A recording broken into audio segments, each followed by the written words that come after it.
Harry Potter and the Order of the Phoenix. Chapter 1. Dudley Demented. The hottest day of the summer so far was drawing to a close, and a drowsy silence lay over the large, square houses of Privet Drive. Cars that were usually gleaming stood dusty in their drives, and lawns that were once emerald green lay parched and yellowing, for the use of hose pipes had been banned due to the drought. Deprived of their usual car washing and lawn mowing pursuits, the inhabitants of Privet Drive had retreated into the shade of their cool houses, windows thrown wide in the hope of tempting in a non-existent breeze. The only person left outdoors was a teenage boy who was lying flat on his back in a flower bed outside number 4. He was a skinny, black-haired, bespectacled boy who had the pinched, slightly unhealthy look of someone who has grown a lot in a short space of time. His jeans were torn and dirty, his t-shirt baggy and faded, and the soles of his trainers were peeling away from the uppers. Harry Potter's appearance did not endear him to the neighbours, who were the sort of people who thought scruffiness ought to be punishable by law. But as he had hidden himself behind a large hydrangea bush, this evening he was quite invisible to passers-by. In fact, the only way he would be spotted was if his Uncle Vernon or Aunt Petunia stuck their heads out the living room window and looked straight down into the flower bed below. On the whole, Harry thought he was to be congratulated on his idea of hiding here. He was not, perhaps, very comfortable lying on the hot, hard earth, but, on the other hand, nobody was glaring at him, grinding their teeth so loudly that he could not hear the news, or shooting nasty questions at him, as had happened every time he had tried sitting down in the living room to watch television with his aunt and uncle. Almost as though this thought had fluttered through the open window, Vernon Dursley, Harry's uncle, suddenly spoke. "Glad to see the boy stop trying to butt in. Where is he anyway?" "I don't know," said Aunt Petunia, unconcerned. "Not in the house," Uncle Vernon grunted. "Watching the news?" he said scathingly. "I'd like to know what he's really up to. As if a normal boy cares what's on the news. Dudley hasn't got a clue what's going on. Doubt he knows who the Prime Minister is. Anyway, it's not as if there'd be anything about his lot in our news." "Vernon, shh," said Aunt Petunia. "The window's open." "Oh, yes. Sorry, dear." The Dursleys fell silent. Harry listened to a jingle about fruit and bran breakfast cereal while he watched Miss Figg, a batty cat-loving old lady, from nearby Wisteria Walk, amble slowly past. She was frowning and muttering to herself. Harry was very pleased he was concealed behind the bush, as Miss Figg had recently taken to asking him around for tea whenever she had met him in the street. She had rounded the corner and vanished from view before Uncle Vernon's voice floated out the window again. "Dud is out for tea? At the Polkisses," said Aunt Petunia fondly. "He's got so many little friends. He's so popular." Harry suppressed a snort with difficulty. The Dursleys really were astonishingly stupid about their son, Dudley. They had swallowed all these dim-witted lies about having tea with a different member of his gang every night of the summer holidays. Harry knew perfectly well that Dudley had not been to tea anywhere. He and his gang spent every evening vandalising the play park, smoking on street corners, and throwing stones at passing cars and children. Harry had seen him at it during his evening walks around Little Winging. He had spent most of the holidays wandering the streets, scavenging newspapers from bins along the way. The opening notes of the music that herald the 7 o'clock news reached Harry's ears, and his stomach turned over. Perhaps tonight, after a month of waiting, would be the night. Record numbers of stranded holidaymakers fill the airports as the Spanish baggage handlers' strike reaches its second week. "Give him a lifelong siesta, I would," snarled Uncle Vernon over the end of the newsreader's sentence. But no matter. Outside in the flower bed, Harry's stomach seemed to unclench. If anything had happened, it would surely have been the first item on the news. Death and destruction were more important than stranded holidaymakers. He let out a long, slow breath and stared up at the brilliant blue sky. Every day this summer had been the same. The tension, the expectation, the temporary relief, and then mounting tension again. And always, growing more insistent all the time. The question of why nothing had happened yet. He kept listening, just in case there was some small clue, not recognized for what it really was by the Muggles. An unexplained disappearance, perhaps, or some strange accident. But the baggage handler's strike was followed by news about the drought in the southeast. "I hope he's listening next door," bellowed Uncle Vernon. "Him with his sprinklers on at 3 a.m. Then a helicopter that had almost crashed into a field in Surrey. Then a famous actress's divorce from her famous husband. "As if we were interested in their sordid affairs," sniffed Aunt Petunia, who had followed the case obsessively in every magazine she could lay her bony hands on. Harry closed his eyes against the now blazing evening sky as the newsreader said, and finally, Bungie and Budgie has found a novel way of keeping cool this summer. Bungie, who lives at 5 Feathers in Barnsley, has learnt to water ski. Mary Dawkins went to find out more. Harry opened his eyes. If they had reached water skiing budgery guards, there would be nothing else worth hearing. He rolled cautiously onto his front and raised himself to his knees and elbows, preparing to crawl out from under the window. He had moved about 2 inches when several things happened in very quick succession. A loud, echoing crack broke the sleepy silence like a gunshot. A cat streaked out from under a parked car and flew out of sight. A shriek, a bellowed oath, and the sound of breaking china came from the Dursleys' living room. And as though this was the signal Harry had been waiting for, he jumped to his feet, at the same time pulling from the waistband of his jeans a thin wooden wand, as if he was unsheathing a sword.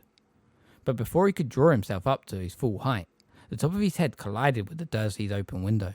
The resonant crash made Aunt Petunia scream even louder. Harry felt as though his head had been split into 2. His eyes streaming, he swayed, trying to focus on the street to spot the source of the noise. But he had barely staggered upright when 2 large purple hands reached through the open window and closed tightly around his throat.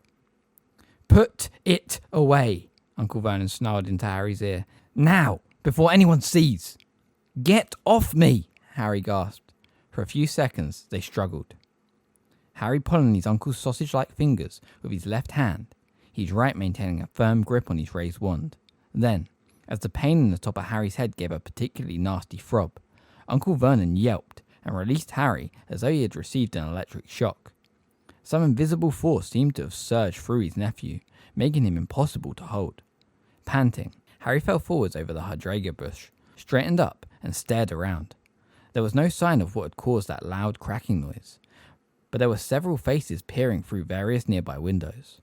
Harry stuffed his wand hastily back into his jeans and tried to look innocent. "Lovely evening," shouted Uncle Vernon, waving at Miss Number 7 opposite, who was glaring from behind her net curtains. "Did you hear that car backfire just now? Gave Petunia and me quite the turn."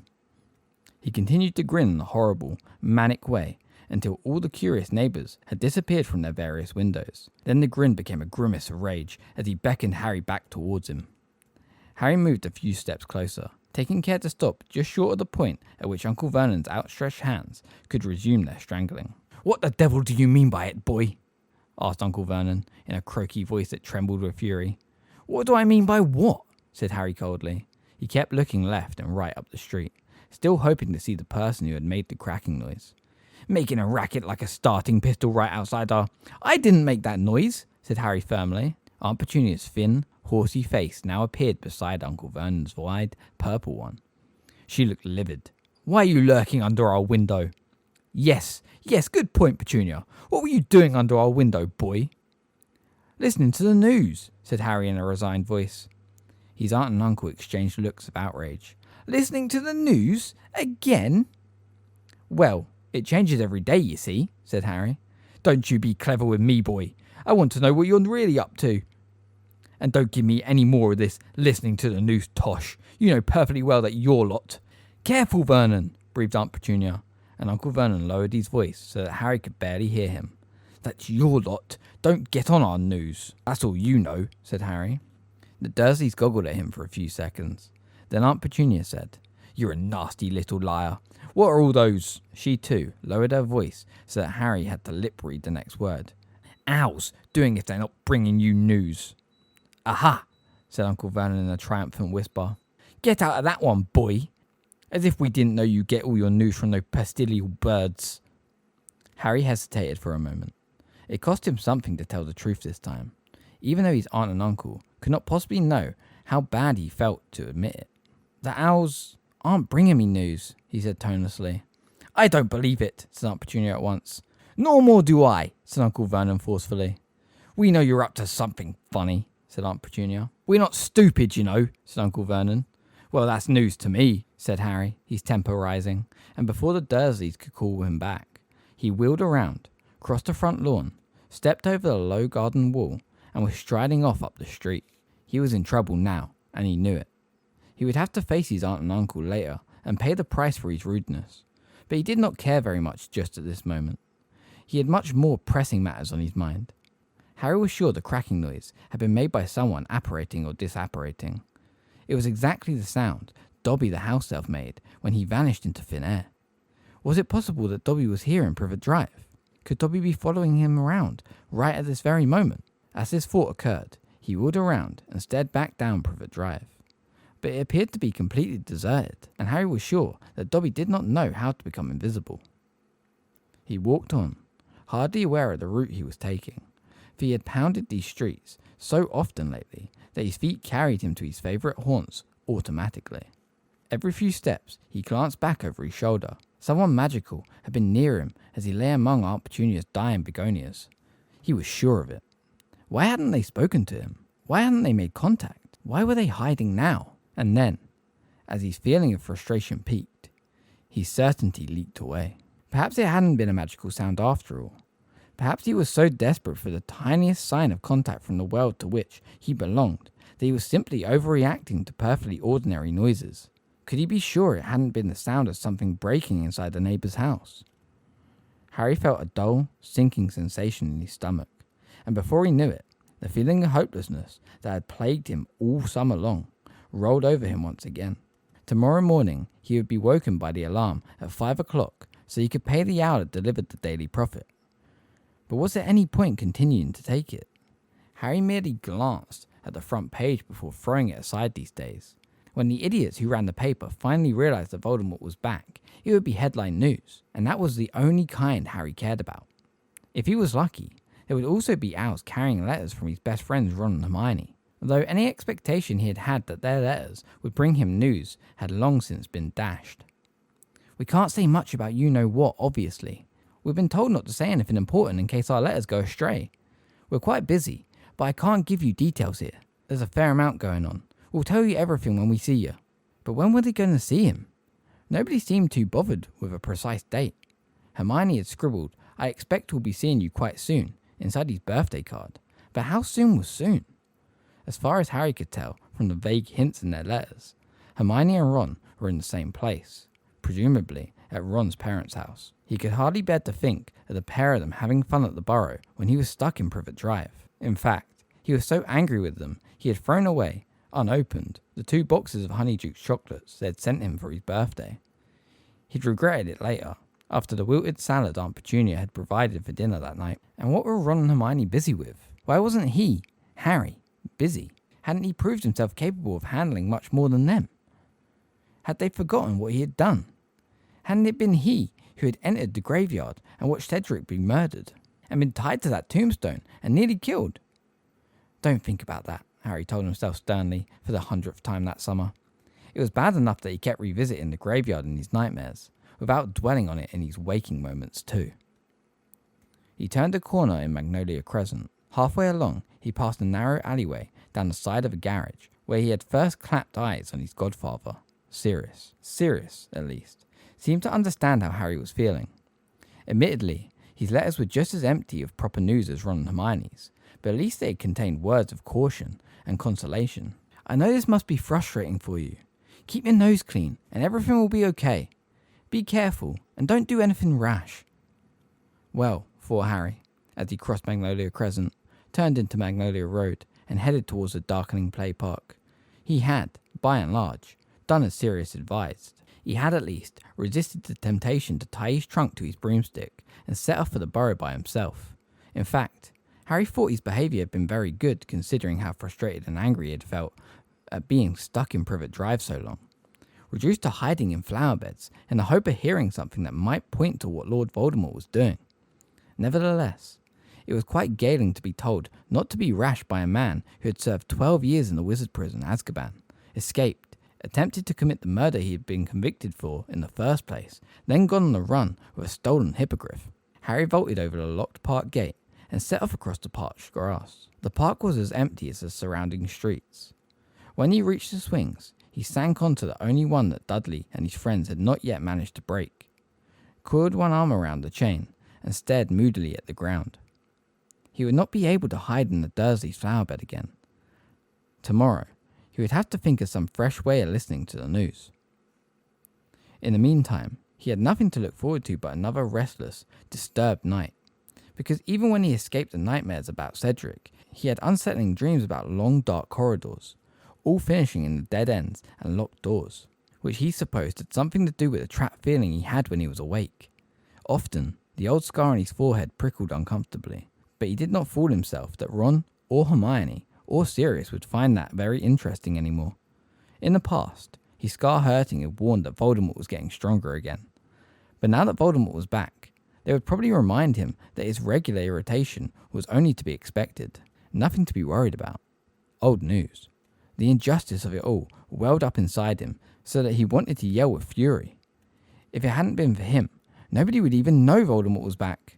And his reward was to be stuck in Little Winging for 4 solid weeks, completely cut off from the magical world, reduced to squatting among dying begonias so he could hear about water skiing bungee guards. How could Dumbledore have forgotten him so easily? Why had Ron and Hermione got together without inviting him along too?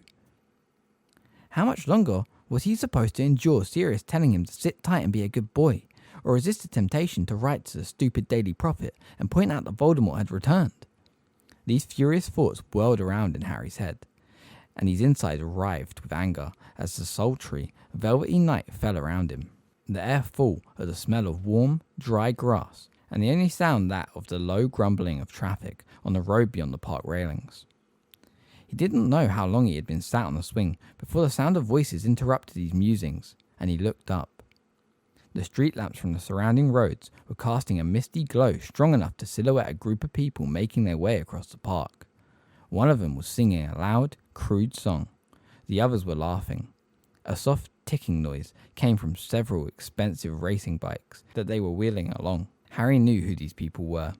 The figure in front was unmistakably his cousin, Dudley Dursley, wending his way home, accompanied by his faithful gang. Dudley was as vast as ever, but a year's hard dieting and the discovery of a new talent had wrought quite a change in his physique. As Uncle Vernon delightedly told anyone who would listen, Dudley had recently become the junior heavyweight inter-school boxing champion of the Southeast. The noble sport, as Uncle Vernon called it, had made Dudley even more formidable than he had seemed to Harry in their primary school days, when he had served as Dudley's first punchball. Harry was not remotely afraid of his cousin anymore, but he still didn't think that Dudley learning to punch harder and more accurately was cause for celebration. Neighbourhood children all around were terrified of him, even more terrified than they were of that Potter boy, who, they had been warned, was a hardened hooligan and attended St. Brutus's secure centre for incurable criminal boys. Harry watched the dark figures crossing the grass and wondered who they had been beating up tonight. Look round, Harry found himself thinking as he watched them. Come on, look round. I'm sitting here all alone. Come and have a go. If Dudley's friends saw him sitting here, they would be sure to make a beeline for him. And what would Dudley do then? He wouldn't want to lose face in front of the gang.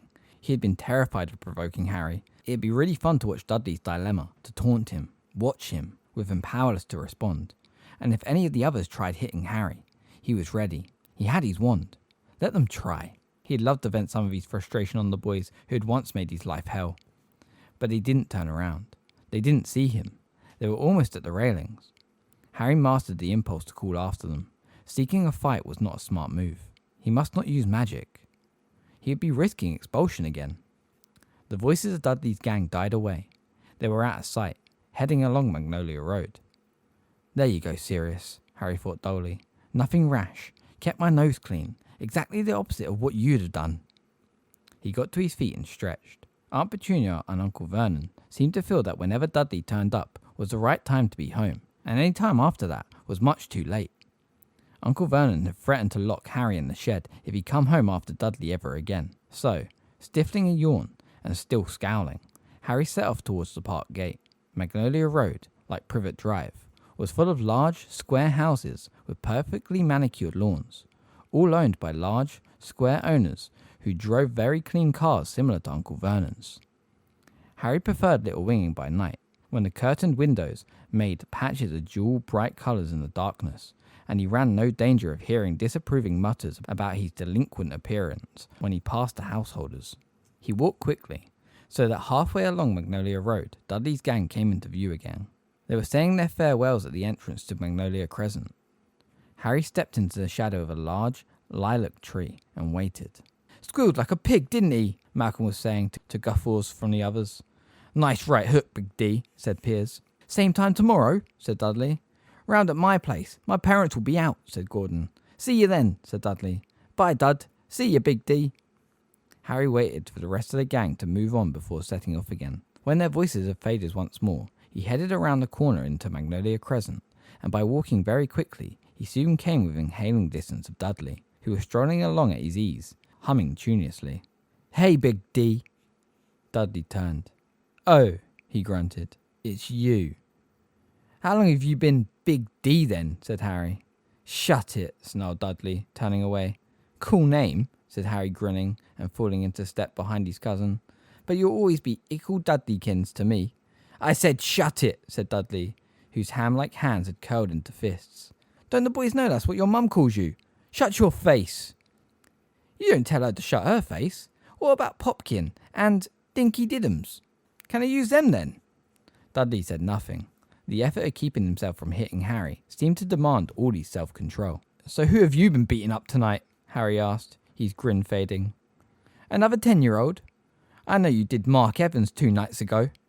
He was asking for it, snarled Dudley. Oh yeah? He checked me. Yeah?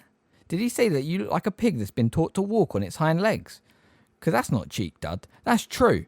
A muscle was twitching in Dudley's jaw.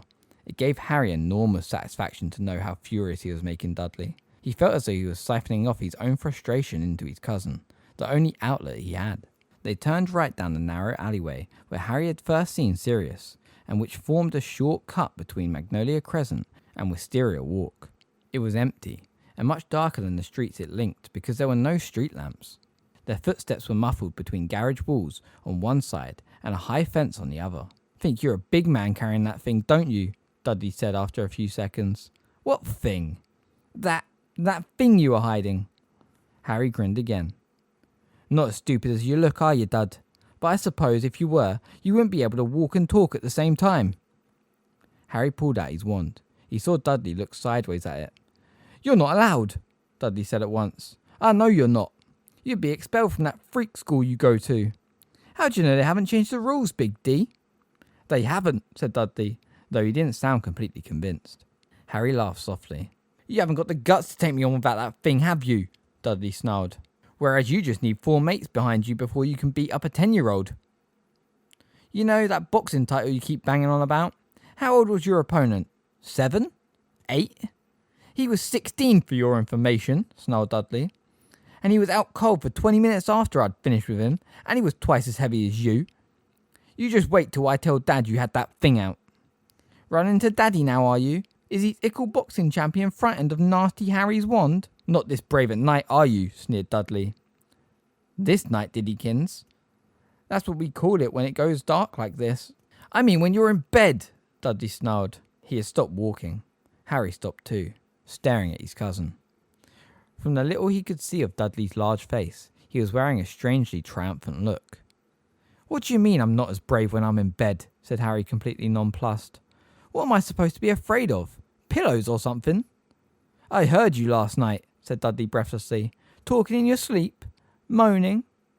What do you mean? Harry said again. But there was a cold, plunging sensation in his stomach. He had revisited the graveyard last night in his dreams. Dudley gave a harsh bark of laughter, then adopted a high-pitched whimpering voice. Don't kill Cedric! Don't kill Cedric! Who's Cedric? Your boyfriend? You're lying, said Harry automatically, but his mouth had gone dry. He knew Dudley wasn't lying. How else would he know about Cedric? Dad! Help me, Dad! He's going to kill me, Dad! Boo-hoo! Shut up, said Harry quietly. Shut up, Dudley. I'm warning you. Come and help me, Dad! Mum, come and help me! He's killed Cedric! Dad, help me! He's going to... Don't you point that thing at me! Dudley backed into the alleyway. Harry was pointing the wand directly at Dudley's heart. Harry could feel 14 years' hatred of Dudley pounding in his veins. What wouldn't he have give to strike now, to jinx Dudley so thoroughly he'd have to crawl home like an insect, struck dumb, sprouting feelers. Don't ever talk about that again, Harry snarled. Do you understand me?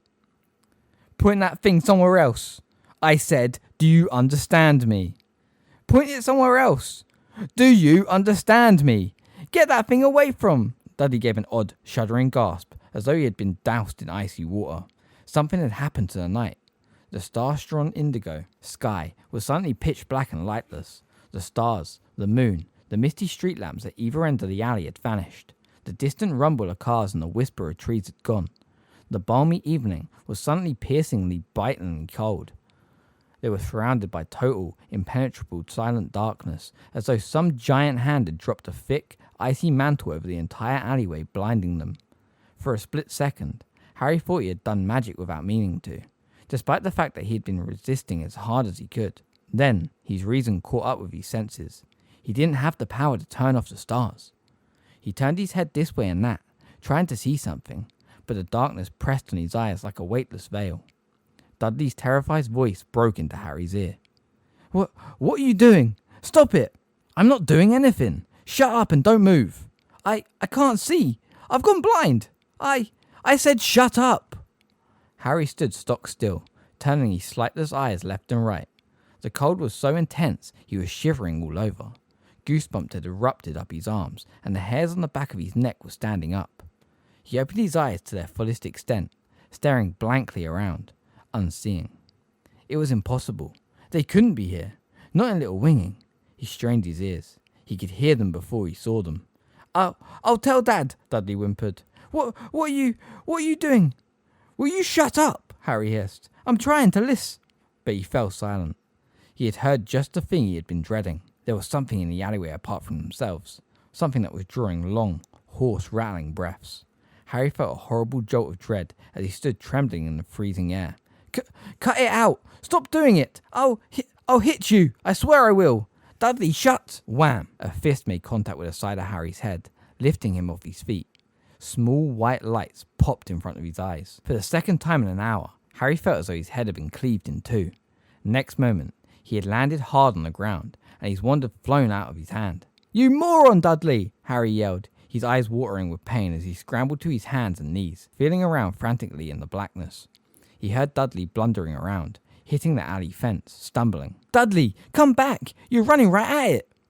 There was a horrible squealing yell, and Dudley's footsteps stopped. At the same moment, Harry felt a creeping chill behind him that could mean only one thing. There was more than one.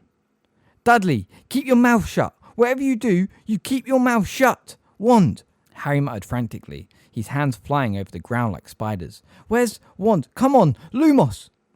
He said the spell automatically, desperate for light to help him in his search, and to his disbelieving relief, light flared inches from his right hand. The wand tip had ignited. Harry snatched it up, scrambled to his feet, and turned around. His stomach turned over. A towering, hooded figure was gliding smoothly towards him, hovering over the ground, no feet or face visible beneath its robes, sucking on the night as it came. Stumbling backwards, Harry raised his wand. Expecto Patronum! A silvery wisp of vapour shot from the tip of the wand, and the Dementor slowed, but the spell hadn't worked properly. Tripping over his own feet, Harry retreated further as the Dementor bore down upon him, panic fogging his brain. Concentrate! A pair of grey, slimy, scabbed hands slid from inside the Dementor's robes, reaching for him. A rushing noise filled Harry's ears. Expecto Patronum! His voice sounded dim and distant. Another whisper of silver smoke, feebler than the last, drifted from the wand. He couldn't do it anymore. He couldn't work the spell. There was laughter inside his own head. Shrill, high-pitched laughter. He could smell the Dementor's putrid, death-cold breath filling his own lungs, drowning him. Think! Something happy! But there was no happiness in him. The Dementor's icy fingers were closing on his throat. The high-pitched laughter was growing louder and louder, and a voice spoke inside his head. Bow to death, Harry. It might even be painless. I wouldn't know. I have never died. He was never going to see Ron and Hermione again, and their faces burst clearly into his mind as he fought for breath. Expecto Patronum! An enormous silver stag erupted from the tip of Harry's wand. Its antlers caught the Dementor in the place where the heart should have been. It was thrown backwards, weightless as darkness, and as the stag charged, the Dementor swooped away, bat-like and defeated. This way! Harry shouted at the stag, wheeling around. He sprinted down the alleyway, holding the lit wand aloft. Dudley! Dudley! He had run barely a dozen steps when he reached them. Dudley was curled up on the ground, his arms clamped over his face. A second Dementor was crouching low over him, gripping his wrists in its slimy hands, prizing them slowly, almost lovingly apart, lowering its hooded head towards Dudley's face as though about to kiss him. "Get it!" Harry bellowed, and with a rushing, roaring sound, the silver stag he had conjured came galloping past him. The Dementor's eyeless face was barely an inch from Dudley's when the silver antlers caught it. The thing was thrown up in the air, and like its fellow, it soared away and was absorbed into the darkness. The stag cantered to the end of the alleyway and dissolved into silver mist. Moon, stars, and street lamps burst back into life. A warm breeze swept the alleyway. Trees rustled in neighbouring gardens, and the mundane rumble of cars in Magnolia Crescent filled the air again. Harry stood quite still, all his senses vibrating, taking in the abrupt return to normality. After a moment, he became aware that his t-shirt was sticking to him. He was drenched in sweat. He could not believe what had just happened. Dementors, here, in Little Winging.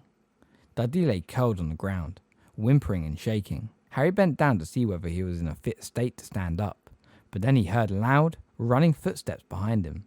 Instinctively, raising his wand again, he spun on his heel to face the newcomer. Miss Fig, their batty old neighbour, came panting into sight. Her grizzled grey hair was escaping from its hairnet. A clanking string shopping bag was swinging from her wrist, and her feet were halfway out of her tartan carpet slippers. Harry made to stow his wand hurriedly out of sight, but "Don't put it away, idiot boy," she shrieked. "What if there are more of them around? Oh, I'm going to kill Mundungus Fletcher." Chapter 2. A Peck of Owls. "What?" said Harry blankly. "He left," said Miss Fig, wringing her hands. "Left to see someone about a batch of cauldrons that fell off the back of a broom. I told him I'd flay him alive if he went, and now look, Dementors! It's just lucky I put Mr. Tibbles on the case. But we haven't got time to stand around. Hurry now, we've got to get back. Oh, the trouble this is going to cause. I will kill him." But the revelation that his batty old cat-obsessed neighbour knew what Dementors were almost as big of a shock to Harry as meeting two of them down the alleyway. You're a witch." "I'm a squib, as Mundungus knows full well." "So how on earth was I supposed to help you fight off Dementors? He left you completely without cover when I warned him." "This Mundungus has been following me." "Hang on, it was him. He disapparated from the front of my house." Yes, but luckily I'd stationed Mr. Tibbles under a car just in case, and Mr. Tibbles came and warned me. But by the time I got to your house, you'd gone, and now, oh, what's Dumbledore going to say?" "You!" she shrieked at Dudley, still supine on the alley floor. "Get your fat bottom off the ground, quick!" "You know Dumbledore?" said Harry, staring at her. "Of course I know Dumbledore. Who doesn't know Dumbledore? But come on, I'll be no help if they come back. I've never so much as transfigured a tea bag." She stooped down, seized one of Dudley's massive arms in her wizened hands, and tugged. "Get up, you useless lump! Get up!" But Dudley either could not or would not move. He remained on the ground, trembling and ashen-faced, his mouth shut very tight. "I'll do it." Harry took hold of Dudley's arm and heaved. With an enormous effort, he managed to hoist him to his feet. Dudley seemed to be on the point of fainting. His small eyes were rolling in their sockets, and sweat was beading his face. The moment Harry let go of him, he swayed dangerously. "Hurry up," said Miss Fig hysterically. Harry pulled one of Dudley's massive arms around his own shoulders and dragged him towards the road, sagging slightly under the weight. Miss Fig tottered along in front of them, peering anxiously around the corner. "Keep your wand out," she told Harry, as they entered the wisteria walk. "Never mind the statute of secrecy now. There's going to be hell to pay anyway. We might as well be hanged for a dragon as an egg. Talk about the reasonable restriction of underage sorcery. This was exactly what Dumbledore was afraid of. What's that at the end of the street?" "Oh, it's just Mr. Prentice." "Don't put your wand away, boy. Don't I keep telling you I'm no use?" It was not easy to hold a wand steady and haul Dudley along at the same time. Harry gave his cousin an impatient dig in the ribs, but Dudley seemed to have lost all desire for independent movement. He was slumped on Harry's shoulder, his large feet dragging along the ground. "Why didn't you tell me you're a squib, Miss Fig?" asked Harry, panting with the effort to keep walking. "All those times I came round your house, why didn't you say anything?" "Dumbledore's orders. I was to keep an eye on you, but not to say anything. You were too young. I'm sorry I gave you such a miserable time, Harry, but the Dursleys would never have let you come if they'd thought you'd enjoyed it. It wasn't easy, you know, But oh my word, she said tragically, wringing her hands once more. When Dumbledore hears about this... How could Mundungus have left? He was supposed to be on duty until midnight. Where is he? And how am I supposed to tell Dumbledore what's happened? I can't apparate. I've got an owl. You can borrow her. Harry groaned, wondering whether his spine was going to snap under Dudley's weight. Harry, you don't understand. Dumbledore will need to act as quickly as possible. The Ministry have their own ways of detecting underage magic. They'll know already. You mark my words. But I was getting rid of Dementors. I had to use magic. They're going to be more worried about what Dementors were doing floating around Wisteria Walk, surely. Oh my dear, I wish it was so, but I'm afraid. Mundungus Fletcher, I'm going to kill you.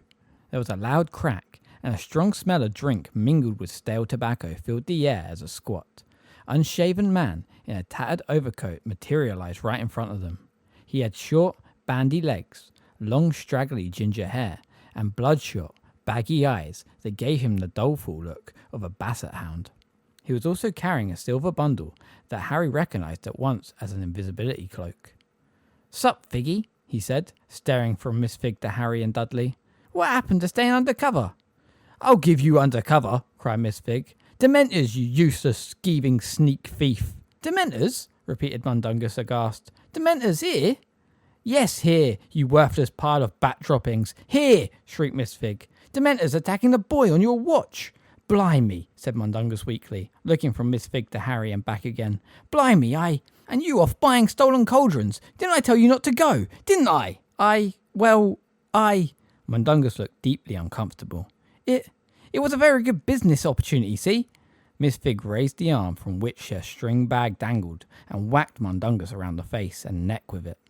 Judging by the clanking noise it made, it was full of cat food. Ouch! Get off, you mad old bat! Someone's got to tell Dumbledore. Yes, they have, yelled Miss Fig, swinging the bag of cat food at every bit of Mundungus she could reach. And it had better be you, and you can tell him why you weren't there to help.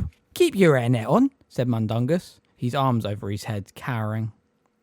I'm going. And with another loud crack, he vanished.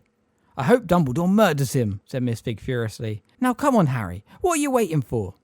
Harry decided not to waste his remaining breath on pointing out that he could barely walk under Dudley's bulk. He gave the semi-conscious Dudley a heave and staggered onwards. I'll take you to the door, said Miss Fig, as they turned into Privet Drive. Just in case there are more of them around. Oh my word, what a catastrophe. And you had to fight them off yourself. And Dumbledore said we were to keep you from doing magic at all costs. Well, it's no good crying over spilt potion, I suppose. But the cat's amongst the pixies now. So, Harry panted, Dumbledore's been having me followed. Of course he has, said Miss Fig impatiently. Did you expect him to let you wander around on your own after what happened in June? Good Lord, boy, they told me you were intelligent. Right, get inside and stay there, she said, as they reached number 4. I expect someone will be in touch with you soon enough. What are you going to do? Said Harry quickly. I'm going straight home, said Miss Fig, staring around the dark street and shuddering. I'll need to wait for more instructions. Just stay in the house. Good night. Hang on, don't go yet. I want to know. But Miss Fig had already set off at a trot. Carpet slippers flopping, string bag clanking. Wait, Harry shouted after her. He had a million questions to ask anyone who was in contact with Dumbledore. But within seconds, Miss Fig was swallowed by the darkness. Scowling, Harry readjusted Dudley on his shoulder and made his slow, painful way up number 4's garden path. The hall light was on. Harry stuck his wand back inside the waistband of his jeans, rang the bell, and watched Aunt Petunia's outline grow larger and larger, oddly distorted by the rippling glass on the front door. Diddy, about time too. I was getting quite... Diddy? What's the matter? Harry looked sideways at Dudley and ducked out from under his arm just in time. Dudley swayed on the spot for a moment, his face pale green. Then he opened his mouth and vomited all over the doormat. Diddy! What's the matter with you? Vernon! Harry's uncle came galumping out of the living room, walrus moustache blowing hither and thither as it always did when he was agitated. He hurried forwards to help Aunt Petunia negotiate a weak-kneed Dudley over the threshold while avoiding stepping in a pool of sick. He's ill, Vernon! What is it, son? What's happened? Did Miss Polkiss give you something foreign for tea? Why are you all covered in dirt, darling? Have you been lying on the ground? Hang on, you haven't been mugged, have you, son? Aunt Petunia screamed.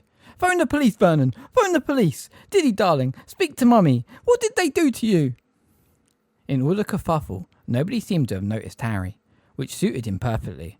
He managed to slip inside just before Uncle Vernon slammed the door, and, while the Dursleys made their noisy progress down the hall towards the kitchen, Harry moved carefully and quietly towards the stairs.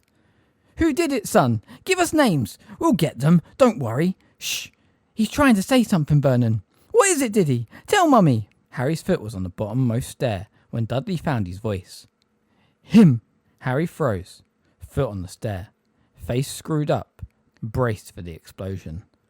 "Boy, come here!" With a feeling of mingled dread and anger, Harry removed his foot slowly from the stair and turned to follow the Dursleys. The scrumptiously clean kitchen had an oddly unreal glitter after the darkness outside. Aunt Petunia was ushering Dudley into a chair. He was still very green and clammy looking. Uncle Vernon was standing in front of the draining board, glaring at Harry through tiny, narrowed eyes. "What have you done to my son?" he said in a menacing growl. "Nothing," said Harry, knowing perfectly well that Uncle Vernon wouldn't believe him. "What did he do to you, Diddy?" Aunt Petunia said in a quivering voice, now sponging sick from the front of Dudley's leather jacket. Was it you know what, darling? Did he use his thing?" Slowly, tremulously, Dudley nodded. "I didn't," Harry said sharply, as Aunt Petunia let out a wail and Uncle Vernon raised his fists. "I didn't do anything to him. It wasn't me. It was..." But at that precise moment, a screech owl swooped in through the kitchen window, narrowly missing the top of Uncle Vernon's head. It soared across the kitchen, dropped a large parchment envelope it was carrying in its beak at Harry's feet, turned gracefully, and the tips of its wings just brushed the top of the fridge, then zoomed outside again and off across the garden. "Owls!" bellowed Uncle Vernon, the well-worn vein in his temple pulsing angrily as he slammed the kitchen window shut. "Owls! Again! I will not have any more owls in my house!" But Harry was already ripping open the envelope and pulling out the letter inside, his heart pounding, somewhere in a region of his Adam's apple. "Dear Mr. Potter, we have received intelligence that you performed the Patronus charm at 23 minutes past 9 this evening in a Muggle-inhabited area and in the presence of a Muggle. The severity of this breach of the decree of the reasonable restriction of underage sorcery has resulted in your expulsion from Hogwarts School of Witchcraft and Wizardry. Ministry representatives will be calling at your place of residence shortly to destroy your wand. As you have already received an official warning for a previous offence under Section 13 of the International Confederation of Warlocks Statute of Secrecy, we regret to inform you that your presence is required at a disciplinary hearing at the Ministry of Magic at 9 a.m. on the 12th of August. Hoping you are well, yours sincerely, Mafalda Hopkirk. Improper use of magic office, Ministry of Magic." Harry read the letter through twice. He was only vaguely aware of Uncle Vernon and Aunt Petunia talking. Inside his head, all was icy and numb. One fact had penetrated his consciousness like a paralysing dart. He was expelled from Hogwarts. It was all over. He was never going back. He looked up at the Dursleys. Uncle Vernon was purple-faced, shouting, his fist still raised. Aunt Petunia had her arms around Dudley, who was retching again. Harry's temporarily stupefied brain seemed to reawaken. Ministry representatives will be calling at your place of residence shortly to destroy your wand. There was only one thing for it. He would have to run now. Where was he going to go? Harry didn't know, but he was certain of one thing. At Hogwarts or outside it, he needed his wand. In an almost dreamlike state, he pulled his wand out and turned to leave the kitchen. "Where do you think you're going?" yelled Uncle Vernon. When Harry didn't reply, he pounded across the kitchen to block the doorway into the hall. "I haven't finished with you, boy!" "Get out of the way," said Harry quietly. "You're going to stay here and explain how my son... If you don't get out of the way, I'm going to jinx you," said Harry, raising the wand. "You can't pull that on me," snarled Uncle Vernon. "I know you're not allowed to use it outside that madhouse you call a school." "The madhouse has chucked me out," said Harry, "so I can do whatever I like. You've got 3 seconds. 1, 2... A resounding crack filled the kitchen. Aunt Petunia screamed. Uncle Vernon yelled and ducked, but for the 3rd time that night, Harry was searching for the source of the disturbance he had not made. He spotted it at once. A dazed and ruffled-looking barn owl was sitting outside on the kitchen sill, having just collided with a closed window. Ignoring Uncle Vernon's anguished yell of owls, Harry crossed the room at a run and wrenched the window open. The owl stuck out its leg, to which a small roll of parchment was tied, shook its feathers, and took off the moment Harry had taken out the letter. Hands shaking, Harry unfurled the second message, which was written very hastily and blotchily in black ink. Harry, Dumbledore just arrived at the Ministry, and he's trying to sort it all out. Do not leave your aunt and uncle's house. Do not do any more magic. Do not surrender your wand. Arthur Weasley. Dumbledore was trying to sort it all out. What did that mean? And how much power did Dumbledore have to override the Ministry of Magic? Was there a chance that he might be allowed back to Hogwarts then? A small shoot of hope begoned in Harry's chest, almost immediately strangled by panic. How was he supposed to refuse to surrender his wand without doing magic?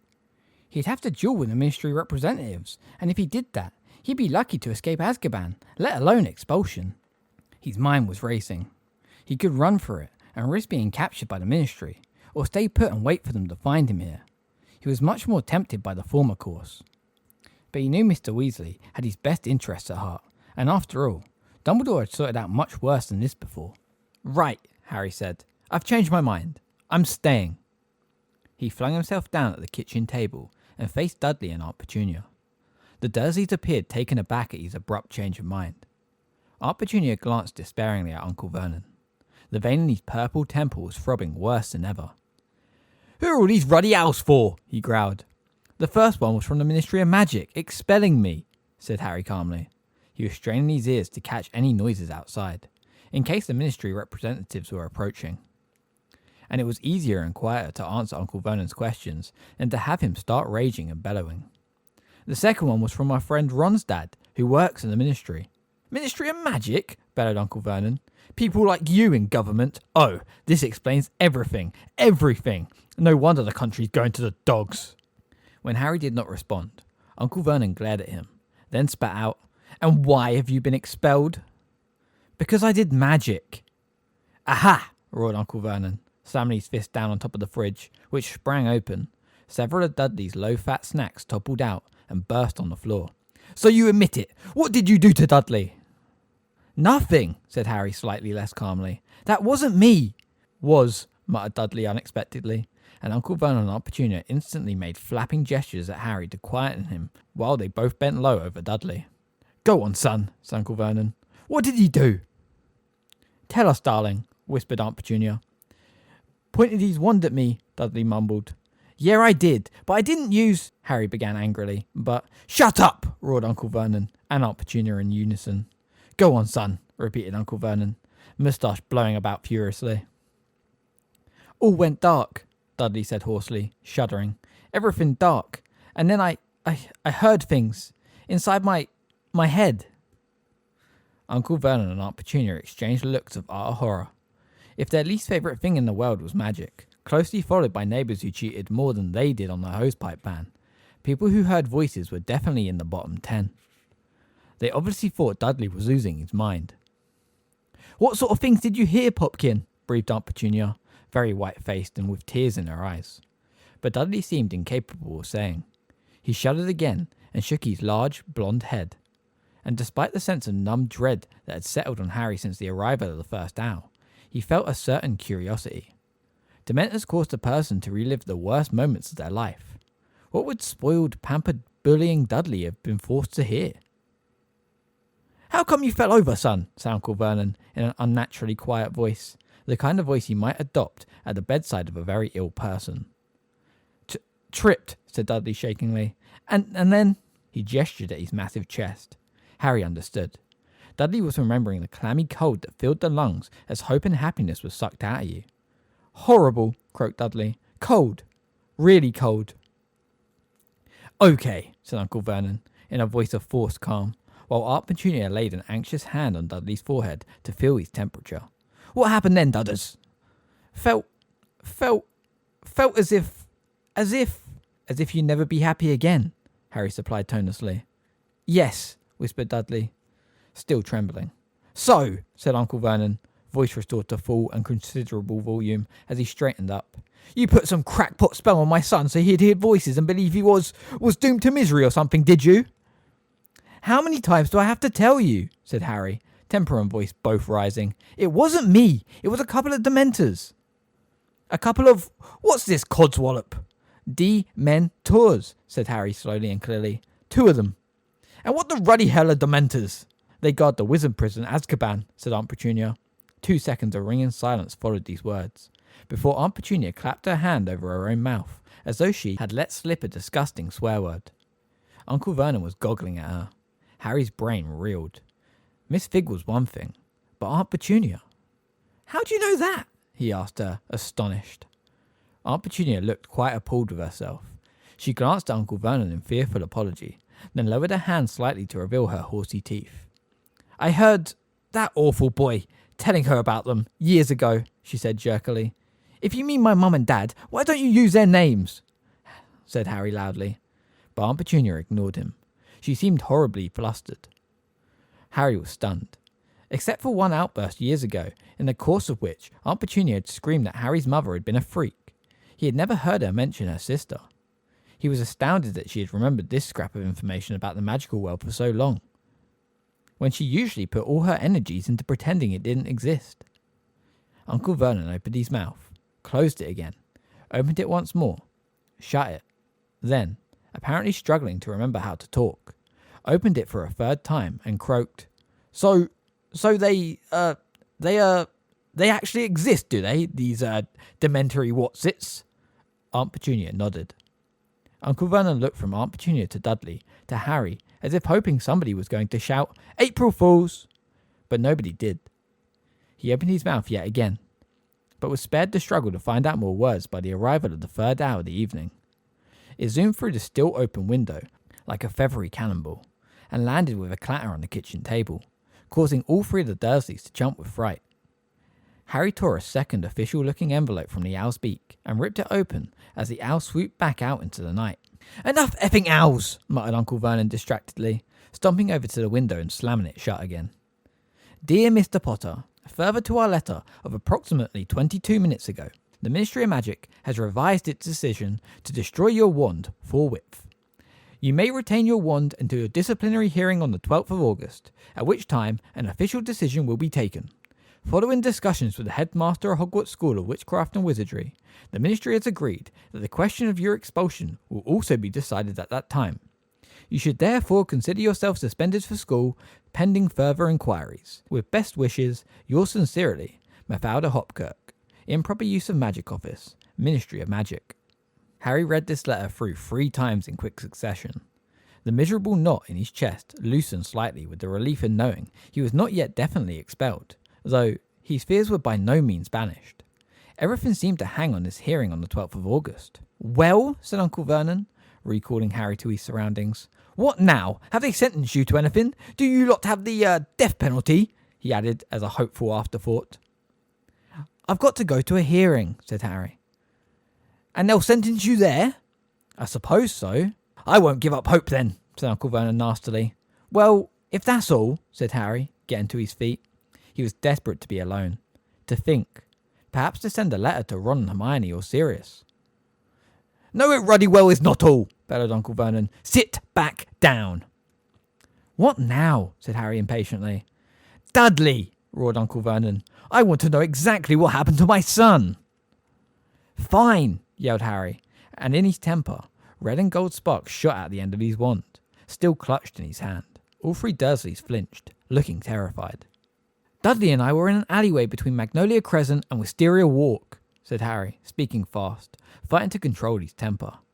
"Dudley thought he'd be smart with me. I pulled out my wand, but didn't use it. Then 2 Dementors turned up."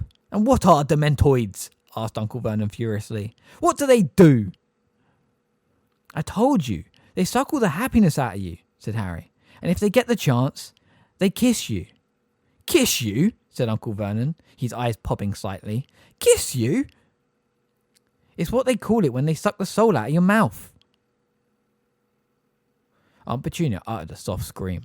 "His soul? They didn't take... He's still got his..."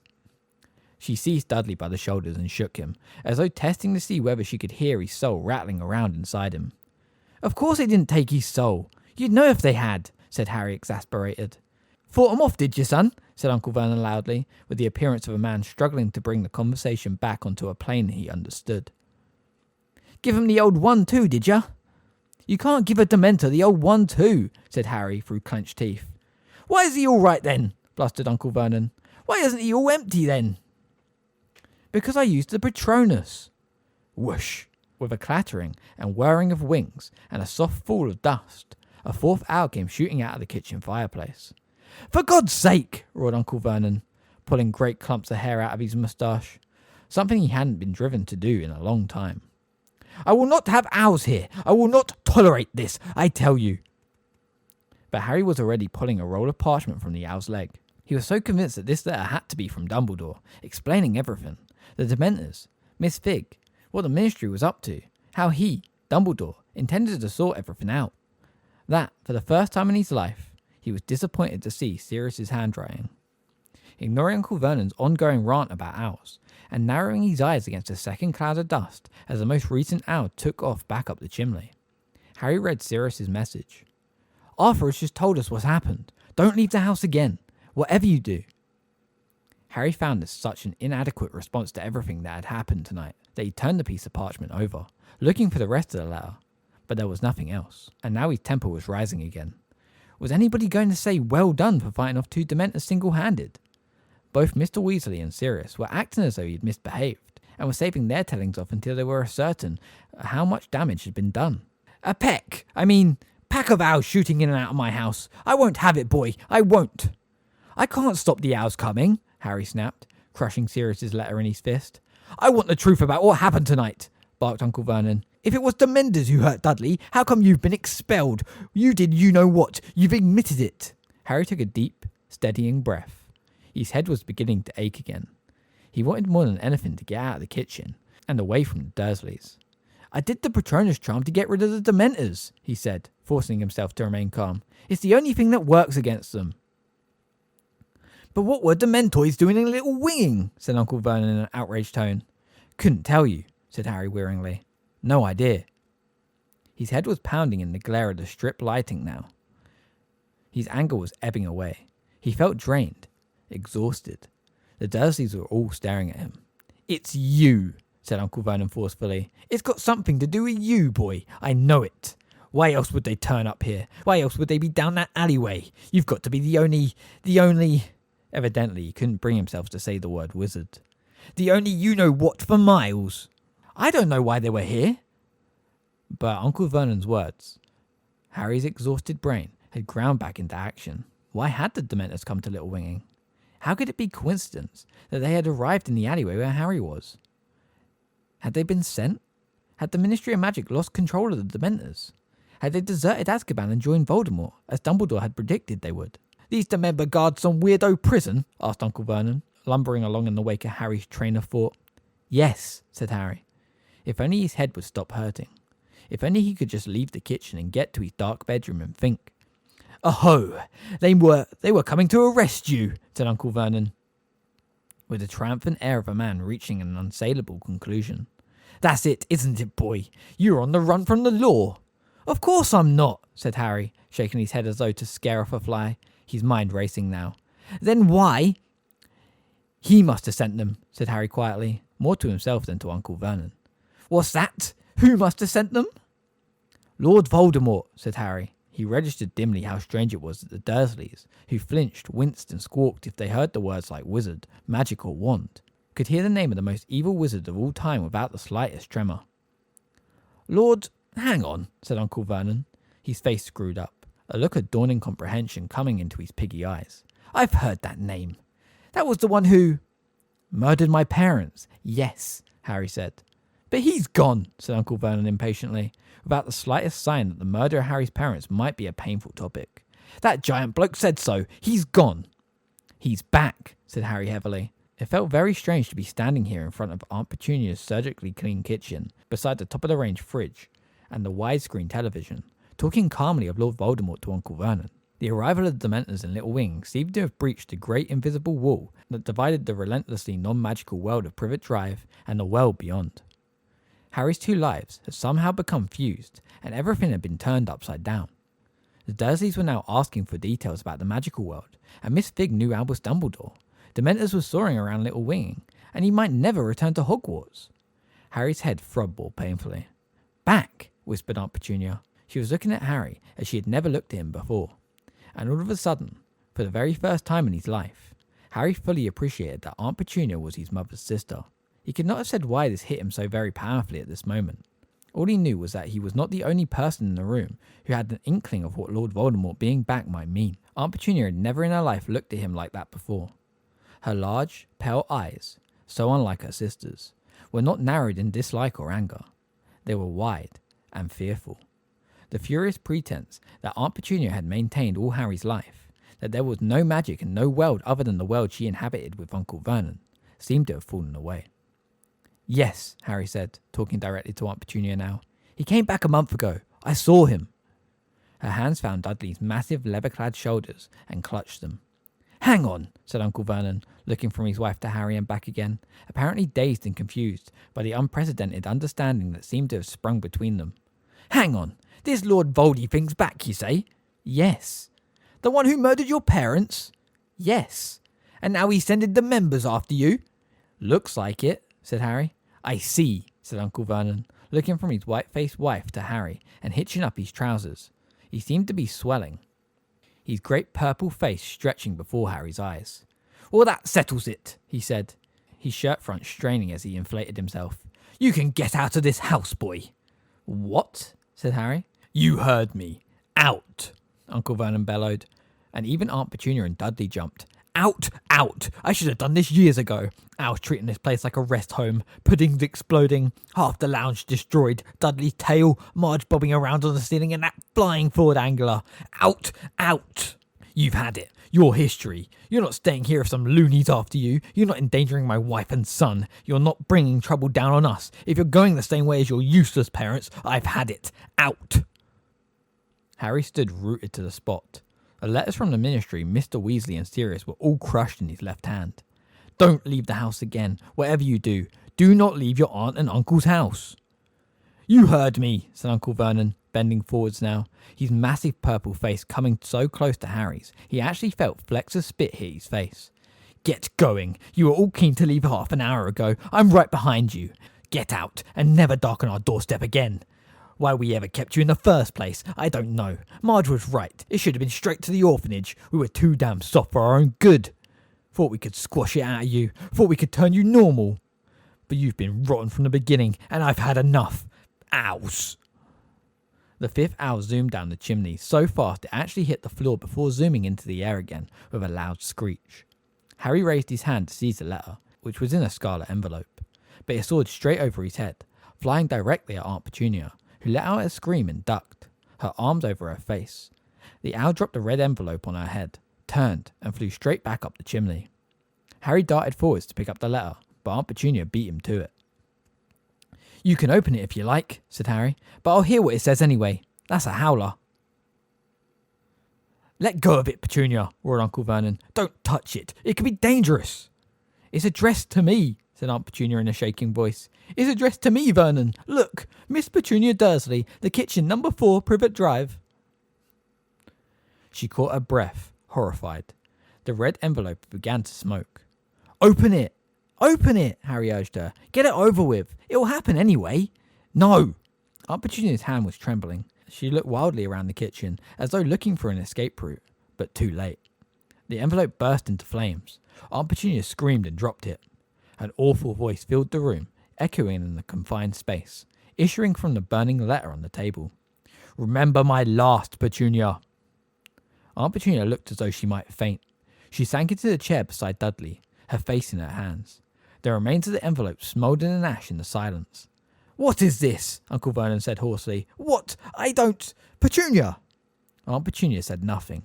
Dudley was staring stupidly at his mother, his mouth hanging open. The silence spiraled horribly. Harry was watching his aunt, utterly bewildered, his head throbbing, fit to burst. "Petunia, dear," said Uncle Vernon timidly. "Petunia!" She raised her head. She was still trembling. She swallowed. The boy will have to stay, Vernon," she said weakly. What? "He stays," she said. She was not looking at Harry. She got to her feet again. But Petunia! If we throw him out, the neighbours will talk, she said. She was rapidly regaining her usual brisk, snappish manner, though she was still very pale. They'll ask awkward questions. They'll want to know where he's gone. We'll have to keep him. Uncle Vernon was deflating like an old tyre. But Petunia, dear! Aunt Petunia ignored him. She turned to Harry.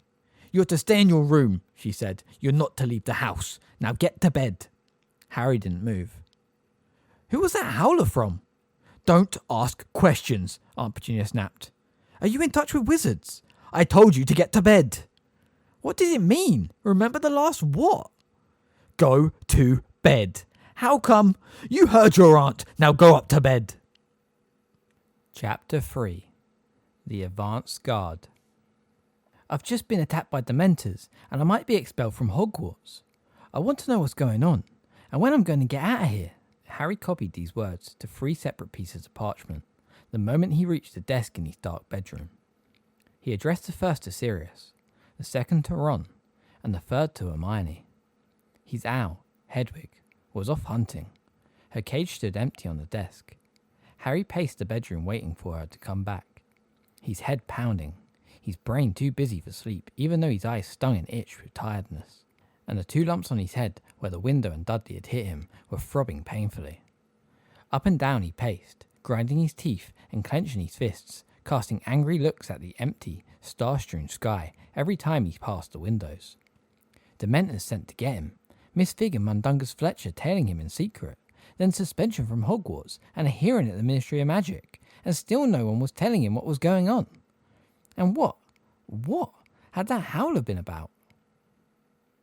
Whose voice had echoed so horribly, so menacingly, through the kitchen? Why was he still trapped here without information? Why was everyone treating him like he was some naughty kid? Don't do any more magic. Stay in the house. He kicked his school trunk as he passed it, but far from relieving his anger, he felt worse, as he now had a sharp pain in his toe to deal with, in addition to the pain in the rest of his body.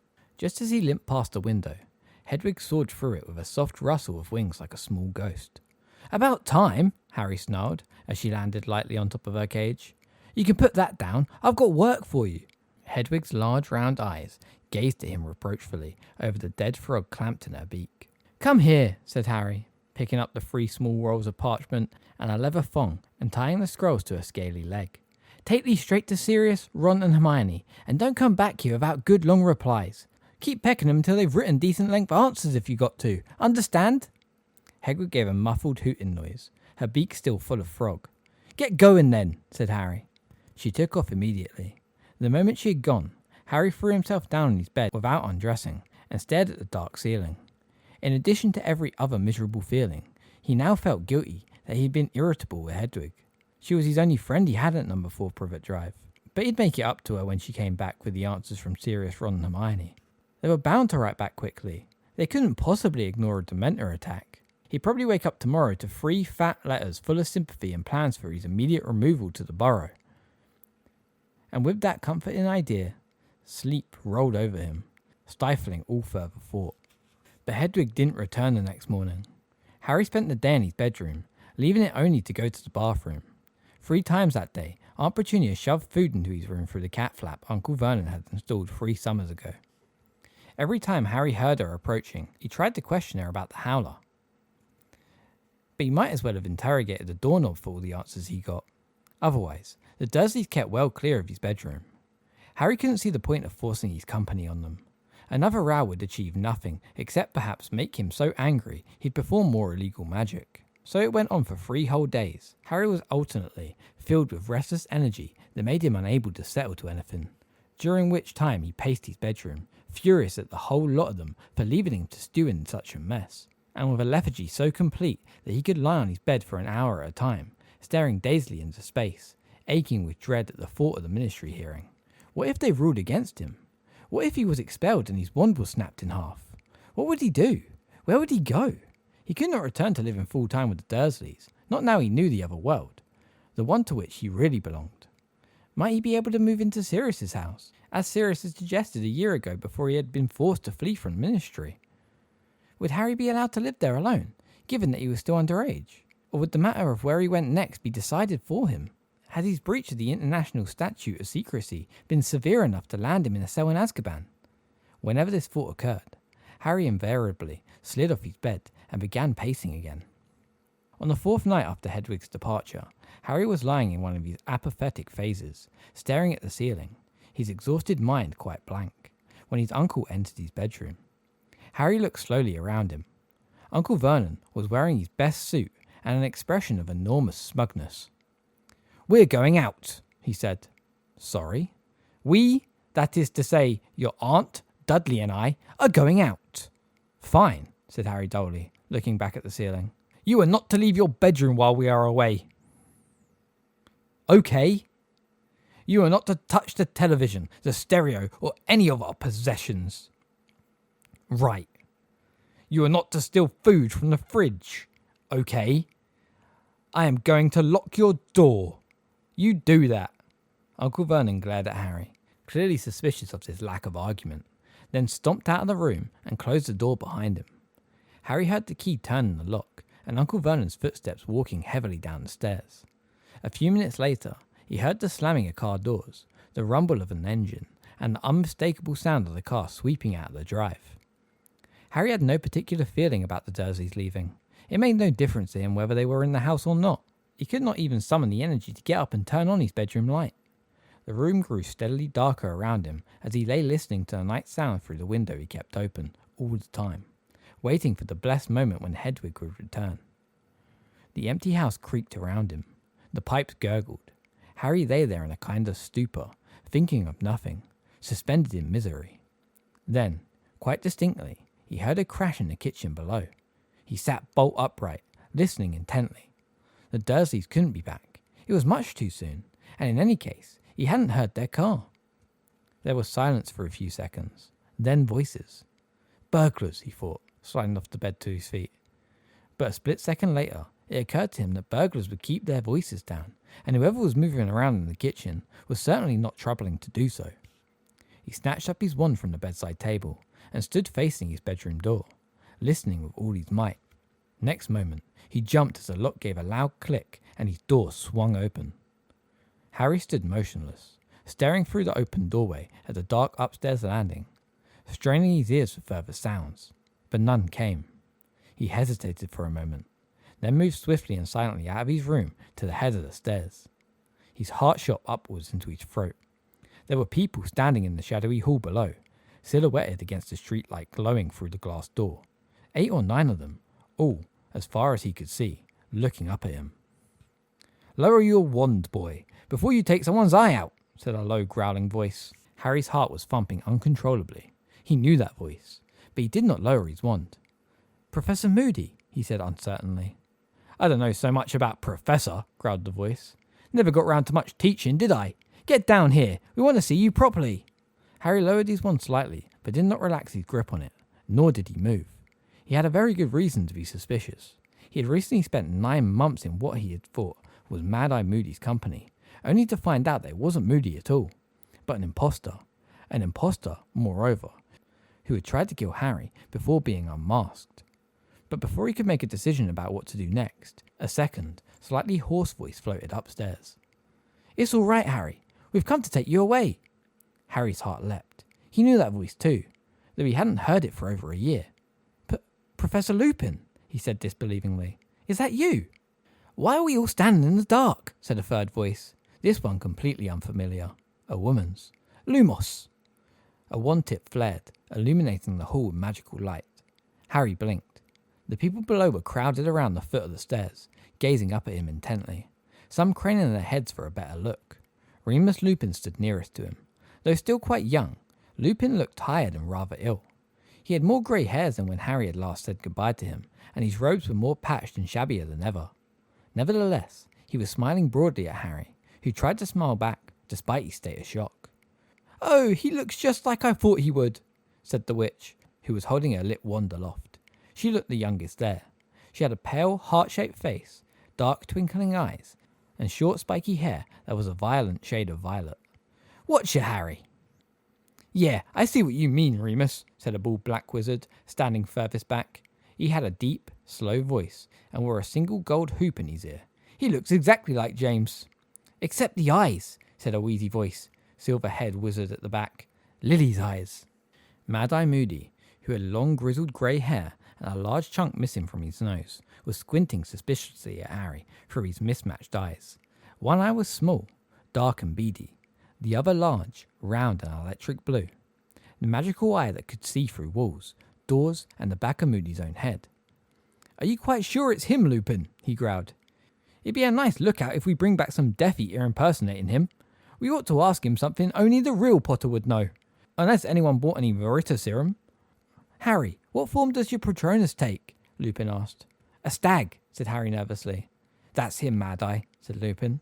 Very conscious of everybody still staring at him, Harry descended the stairs, stowing his wand in the back pocket of his jeans as he came. "Don't put your wand there, boy," roared Moody. "What if it ignited? Better wizards than you have lost buttocks, you know." "Who do you know who's lost a buttock?" the violet-haired woman asked Mad-Eye interestedly. "Never you mind. You just keep your wand out your back pocket," growled Mad-Eye. "Elementary wand safety. Nobody bothers about it anymore." He stumped off towards the kitchen. "And I saw that," he added irritably as the woman rolled her eyes towards the ceiling. Lupin held out his hand and shook Harry's. "How are you?" he asked, looking closely at Harry. Fine." Harry could hardly believe this was real.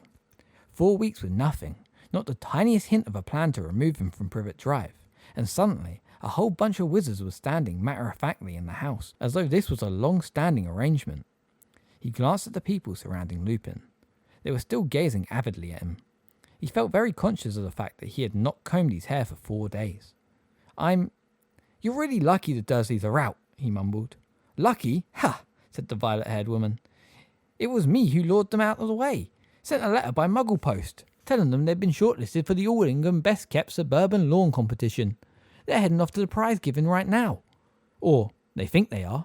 Harry had a fleeting vision of Uncle Vernon's face when he realised there was no All England Best Kept Suburban Lawn Competition. "We are leaving, aren't we?" he asked. "Soon?" "Almost at once," said Lupin. "We're just waiting for the all clear."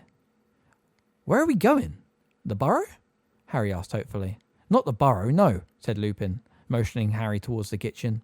The little knot of wizards followed, all still eyeing Harry curiously. "Too risky. We set up headquarters somewhere undetectable. It's taken a while."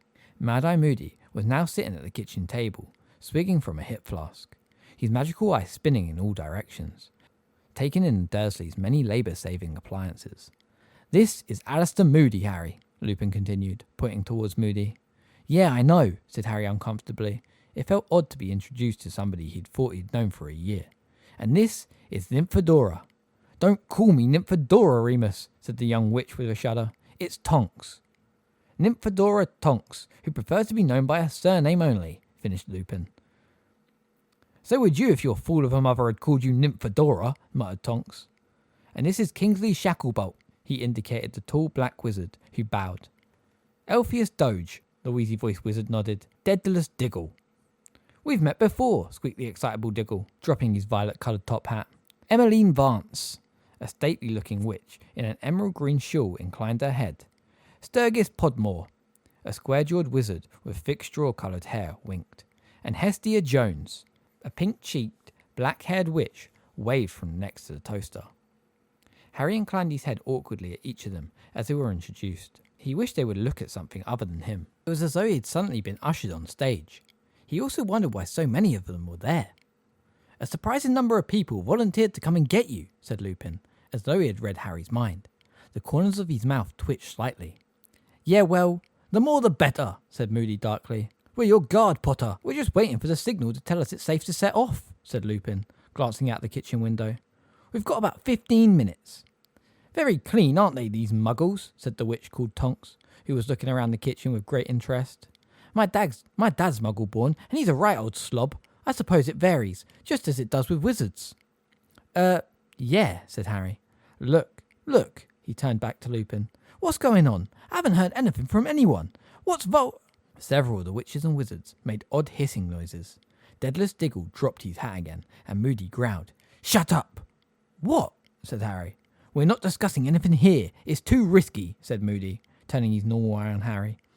His magical eye remained focused on the ceiling. "Damn it," he added angrily, putting a hand up to his magical eye. It keeps getting stuck, ever since that scum wore it. And with a nasty squelching sound, like a plunger being pulled from a sink, he popped out his eye. Mad Eye, you do know that's disgusting, don't you? Said Tonks conversationally. Get me a glass of water, would you, Harry? Requested Moody. Harry crossed to the dishwasher, took out a clean glass, and filled it with water at the sink. Still watched eagerly by the band of wizards. Their relentless staring was starting to annoy him. Cheers, said Moody, when Harry handed him the glass. He dropped the magical eyeball into the water and prodded it up and down. The eye whizzed around, staring at them all in turn. I want 360 degrees visibility on the return journey. How are we getting wherever we're going? Harry asked. Brooms, said Lupin. Only way, you're too young to apparate. They'll be watching the Flu Network, and it's more than our lives worth to set up an unauthorized portkey. Remus says you're a good flyer, said Kingsley Shacklebolt in his deep voice. He's excellent, said Lupin, who was checking his watch. Anyway, you better go and get packed, Harry. We want to be ready to go when the signal comes. I'll come and help you, said Tonks brightly. She followed Harry back into the hall and up the stairs, looking around with much curiosity and interest. Funny place, she said. It's a bit too clean. You know what I mean? Bit unnatural. Oh, this is better, she added, as he entered Harry's room and he turned on the light. His room was certainly much messier than the rest of the house. Confined to it for 4 days, in a very bad mood, Harry had not bothered tidying up after himself. Most of the books he owned were strewn over the floor, where he had tried to distract himself with each in turn and thrown it aside. Hedwig's cage needed cleaning out and was starting to smell, and his trunk lay open, revealing a jumbled mixture of muggle clothes and wizard robes that he had spilled onto the floor around it. Harry started picking up the books and throwing them hastily into his trunk. Tonks paused at his open wardrobe to look critically at her reflection in the mirror on the inside of the door. You know, I don't think violet's really my colour, she said pensively, tugging at a lock of her spiky hair. Do you think it makes me look a bit peaky? Said Harry, looking up at her over the top of Quidditch teams of Britain and Ireland. Yeah, it does, said Tonks decisively. She screwed up her eyes in a strained expression, as though she was struggling to remember something.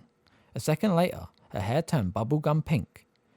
How'd you do that? Said Harry, gaping at her as she opened her eyes again. I'm a metamorph magus, she said, looking back at her reflection and turning her head so that she could see her hair from all directions.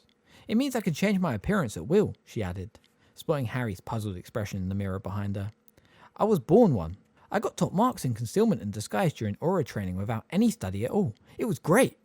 You're an aura, said Harry, impressed. Being a dark wizard catcher was the only career he'd ever considered after Hogwarts. Yeah, said Tonks, looking proud. Kingsley is as well. He's a bit higher up than me, though. I only qualified a year ago. Nearly failed on stealth and tracking. I'm dead clumsy. Did you hear me break that plate when we arrived downstairs? Can you learn how to metamorph magus? Harry asked her, straightening up and completely forgetting about packing. Tonks chuckled. Bet you wouldn't mind hiding that scar sometimes, eh?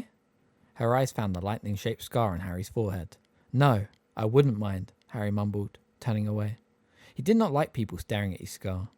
Well, you'll have to learn the hard way, I'm afraid, said Tonks. Metamorph magi are really rare. They're born, not made. Most wizards need to use a wand, or potions, to change their appearance. But we've got to get going, Harry. We're supposed to be packing, she added guiltily, looking around at all the mess on the floor. Oh yeah, said Harry, grabbing a few more books. Don't be stupid. It'll be much quicker if I... Pack! Cried Tonks, waving her wand in a long, sweeping movement on the floor. Books, clothes, telescope and scales all soared into the air and flew pell-mell into the trunk. It's not very neat, said Tonks, walking over to the trunk and looking down at the jumble inside. My mum's got this knack of getting stuff to fit itself in neatly. She even gets the socks to fold themselves, but I've never mastered how she does it. It's a kind of flick. She flicked her wand hopefully. One of Harry's socks gave a feeble sort of wiggle and flopped back on top of the mess in the trunk. Oh well, said Tonks, slamming the trunk's lid shut. At least it's all in. That could do with a bit of cleaning too. She pointed her wand at Hedwig's cage. Squirtify. A few feathers and droppings vanished. Well, that's a bit better. I never quite got the hang of these householdy sort of spells. Right, got everything? Cauldron? Broom? Wow, a firebolt. Her eyes widened as they fell on the broomstick in Harry's right hand.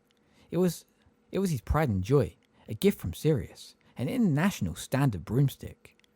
And I'm still riding the Comet 260, said Tonks enviously. Ah well, one's still in your jeans, both buttocks Both buttocks still on? Okay, let's go. Locomotor trunk. Harry's trunk rose a few inches into the air. Holding their wand like a conductor's baton, Tonks made the trunk hover across the room and out of the door ahead of them. Hedwig's cage in her left hand, Harry followed her down the stairs carrying his broomstick. Back in the kitchen, Moody had replaced his eye, which was spinning so fast after its cleaning, it made Harry feel sick to look at it. Kingsley Shacklebolt and Sturgis Podmore were examining the microwave, and Hestia Jones was laughing at a potato peeler she had come across while rummaging in the drawers. Lupin was sealing a letter addressed to the Dursleys. Excellent, said Lupin, looking up as Tonks and Harry entered. We've got about a minute, I think. We should probably get out into the garden so we're ready. Harry, I've left a letter telling your aunt and uncle not to worry. They won't, said Harry. That you're safe? That will just depress them. And you'll see them next summer. Do I have to? Lupin smiled but made no answer. Come here, boy, said Moody gruffly, beckoning Harry towards him with his wand. I need to delusion you. You need to what? Said Harry nervously. Disillusionment charm, said Moody, raising his wand. Lupin says you've got an invisibility cloak, but it won't stay on while we're flying. This will disguise you better. Here you go. He rapped him hard on top of the head, and Harry felt a curious sensation, as though Moody had just smashed an egg there. Cold trickles seemed to be running down his body from the point the wand had struck. Nice one, Mad Eye, said Tonks appreciatively, staring at Harry's midriff. Harry looked down at his body, or rather, what had been his body, for it didn't look anything like his anymore. It was not invisible. It had simply taken on the exact colour and texture of the kitchen unit behind him. He seemed to become a human chameleon. Come on, said Moody, unlocking the back door with his wand. They all stepped outside onto Uncle Vernon's beautifully kept lawn. Clear night, grunted Moody, his magical eyes scanning the heavens. Could have done with a bit more cloud cover. Right you, he barked at Harry. We're going to be flying in close formation. Tonks will be right in front of you. Keep close on her tail. Lupin will be covering us from below. I'm going to be behind you. Then the rest will be circling us. We don't break ranks for anything. Got me? If one of us is killed... Is that likely? Harry asked apprehensively, but Moody ignored him.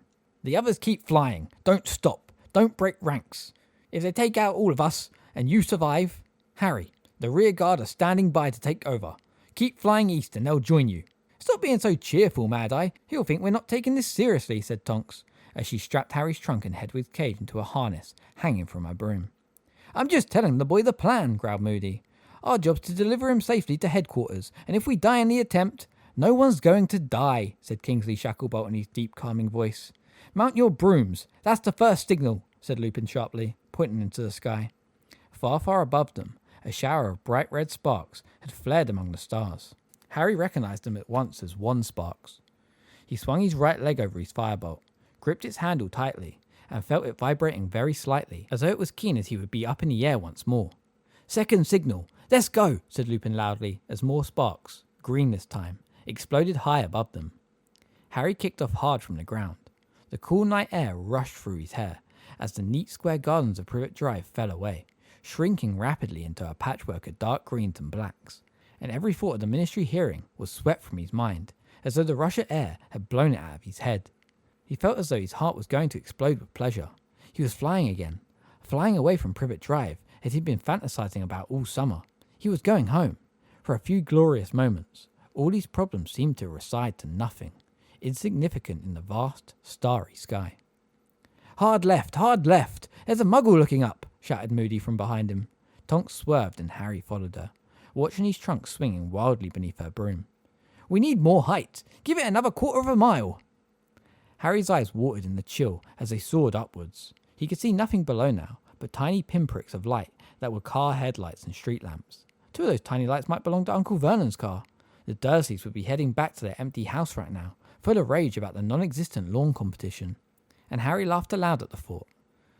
Though, his voice was drowned by the flapping robes of the others, the creaking of the harness holding his trunk, and the cage, and the whoosh of the wind in his ears as they sped through the air. He had not felt this alive in a month, or this happy. Bearing south, shouted Mad Eye. Town ahead.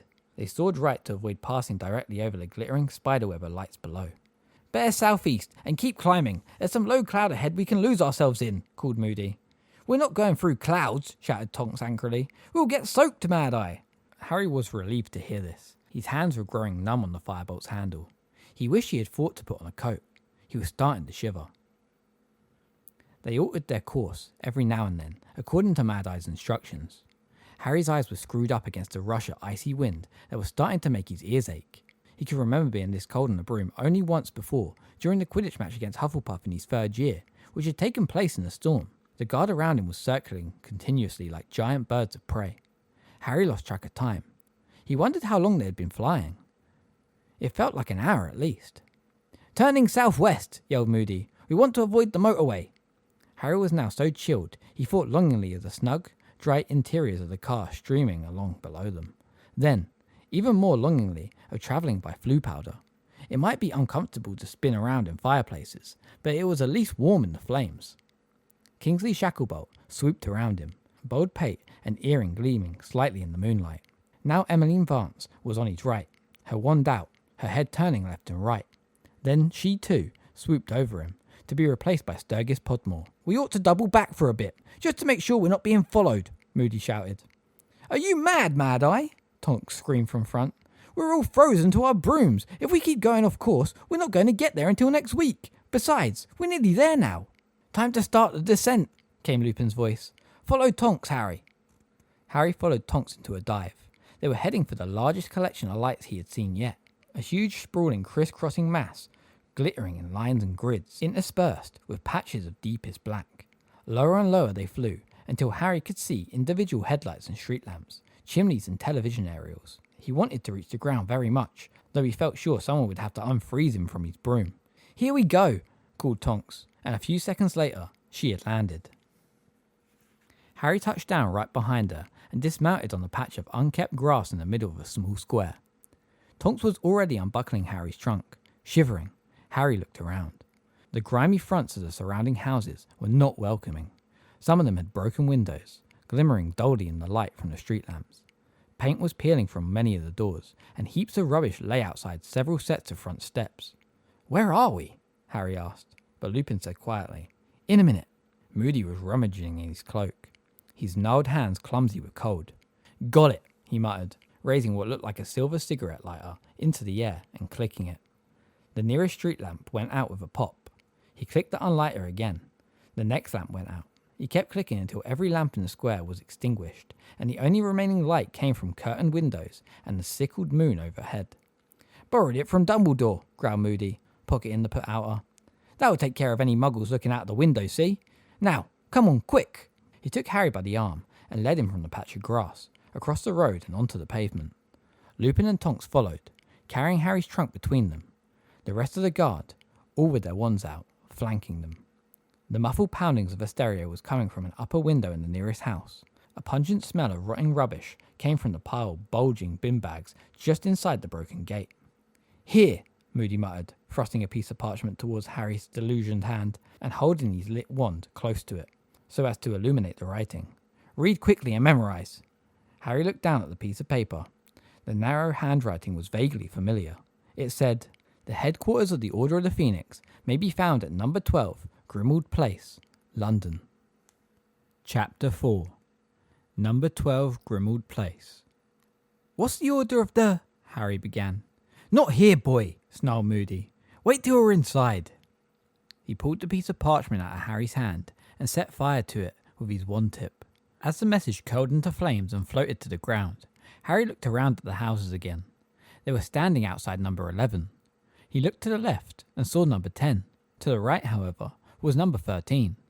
"But where's—" "Think about what you just memorized," said Lupin quietly. Harry thought, and no sooner had he reached the part about number 12, Grimmauld Place, than a battered old door emerged out of nowhere between numbers 11 and 13, followed swiftly by dirty walls and grimy windows. It was as though an extra house had inflated, pushing those either side of it out of its way. Harry gaped at it. The stereo in number 11 thudded on. Apparently the muggles inside hadn't felt anything. "Come on, hurry!" growled Moody, prodding Harry in the back. Harry walked up the worn stone steps, staring at the newly materialized door. Its black paint was shabby and scratched. The silver door knocker was in the form of a twisted serpent. There was no keyhole or letterbox. Lupin pulled out his wand and tapped the door once. Harry heard many loud, metallic clicks and what sounded like the clatter of a chain. The door creaked open. Get in, quick, Harry, Lupin whispered. But don't go too far inside, and don't touch anything. Harry stepped over the threshold into the almost total darkness of the hall. He could smell damp, dust, and a sweetish rotting smell. The place had the feeling of a derelict building. He looked over his shoulder and saw the others filing in behind him. Lupin and Tonks carrying his trunk and Hedwig's cage. Moody was standing on the top step, releasing the balls of light that Put Outer had stolen from the street lamps. They flew back to their bulbs, and the square glowed momentarily with orange light before Moody limped inside and closed the front door, so that the darkness in the hall became complete. Here! He rapped Harry hard over the head with his wand. Harry felt as though something hot was trickling down his back this time, and knew that the disillusionment charm had been lifted. Now stay still, everyone, while I get us a bit of light in here, Moody whispered. The others' hushed voices were giving Harry an odd feeling of foreboding. It was as though they had just entered the house of a dying person. He heard a soft hissing noise, and then old-fashioned gas lamps spluttered into life all along the walls, casting a flickering, insubstantial light over the peeling wallpaper and threadbare carpet of a long, gloomy hallway, where a cobwebby chandelier glimmered overhead, and age-blackened portraits hung crooked on the walls. Harry heard something scuttling behind the skirting board. Both the chandelier and the candelabra on a rickety table nearby were shaped like serpents. There were hurried footsteps, and Ron's mother, Miss Weasley, emerged from a door at the far end of the hall. She was beaming in welcome as she hurried towards them, though Harry noticed that she was rather thinner and paler than she had been the last time he had seen her. "Oh, Harry, it's lovely to see you," she whispered, putting him into a rib-cracking hug before holding him at arm's length and examining him critically. "You're looking peaky. You need feeding up. But you'll have to wait a bit for dinner, I'm afraid." She turned to the gang of wizards behind him and whispered urgently, "He's just arrived. The meeting started." The wizards behind Harry all made noises of interest and excitement and began filing past him towards the door through which Miss Weasley had just come. Harry made to follow Lupin, but Miss Weasley held him back. "No, Harry, the meeting's only for members of the Order. Ron and Hermione are upstairs. You can go and wait with them until the meeting's over, then we'll have dinner. And keep your voice down in the hall," she added in an urgent whisper. "Why?" "I don't want anything to wake up." "What do you—" "I'll explain later. I've got to hurry. I'm supposed to be at the meeting. I'll just show you where you're sleeping." Pressing her finger to her lips, she led him on tiptoe past a pair of long, moth-eaten curtains, behind which, Harry supposed, there must be another door, and after skirting a large umbrella stand that looked as though it had been made from a severed troll's leg, they started up the dark staircase, passing a row of shrunken heads mounted on plaques on the wall. A closer look showed Harry that the heads belonged to house elves. All of them had the same, rather snout-like nose. Harry's bewilderment deepened with every step he took. What on earth were they doing in a house that looked as though it belonged to the darkest of wizards? "Miss Weasley, why—" "Ron and Hermione will explain everything, dear. I've really got a dash," Miss Weasley whispered distractedly. There, they had reached the second landing. "You're on the door on the right. I'll call you when it's over," and she hurried off downstairs again. Harry crossed the dingy landing, turned the bedroom doorknob, which was shaped like a serpent's head, and opened the door. He caught a brief glimpse of a gloomy, high-ceilinged, twin-bedded room. Then there was a loud twittering noise, followed by an even louder shriek, and his vision was completely obscured by a large quantity of very bushy hair. Hermione had thrown herself onto him in a hug that nearly knocked him flat, while Ron's tiny owl, Pigwidgeon, zoomed excitedly around and around their heads. "Harry! Ron! He's here! Harry's here! We didn't hear you arrive! Oh, how are you? Are you all right? Have you been furious with us? I bet you have. I know our letters were useless, but we couldn't tell you anything. Dumbledore made us swear we wouldn't.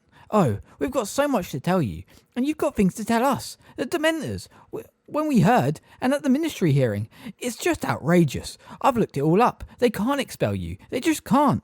There's provision in the decree for the reasonable restriction of underage sorcery for the use of magic in life-threatening situations." "Let him breathe, Hermione," said Ron, grinning as he closed the door behind Harry. He seemed to have grown several more inches during their month apart, making him taller and more gangly looking than ever, though the long nose, bright red hair and freckles were the same.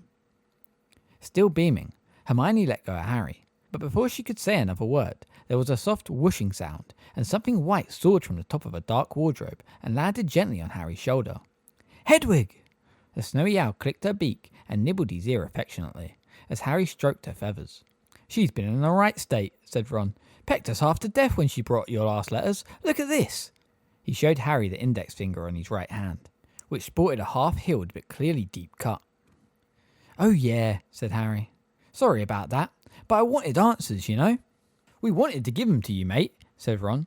"Hermione was going spare. She kept saying you'd do something stupid if you were stuck all on your own without news, but Dumbledore made us."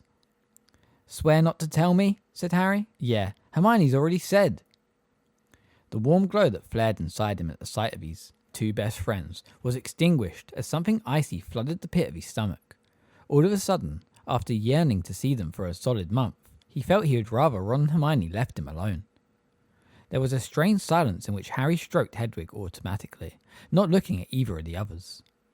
"He seemed to think it was best," said Hermione rather breathlessly. "Dumbledore, I mean." "Right," said Harry. He noticed that her hands too bore the marks of Hedwig's beak, and found that he was not at all sorry.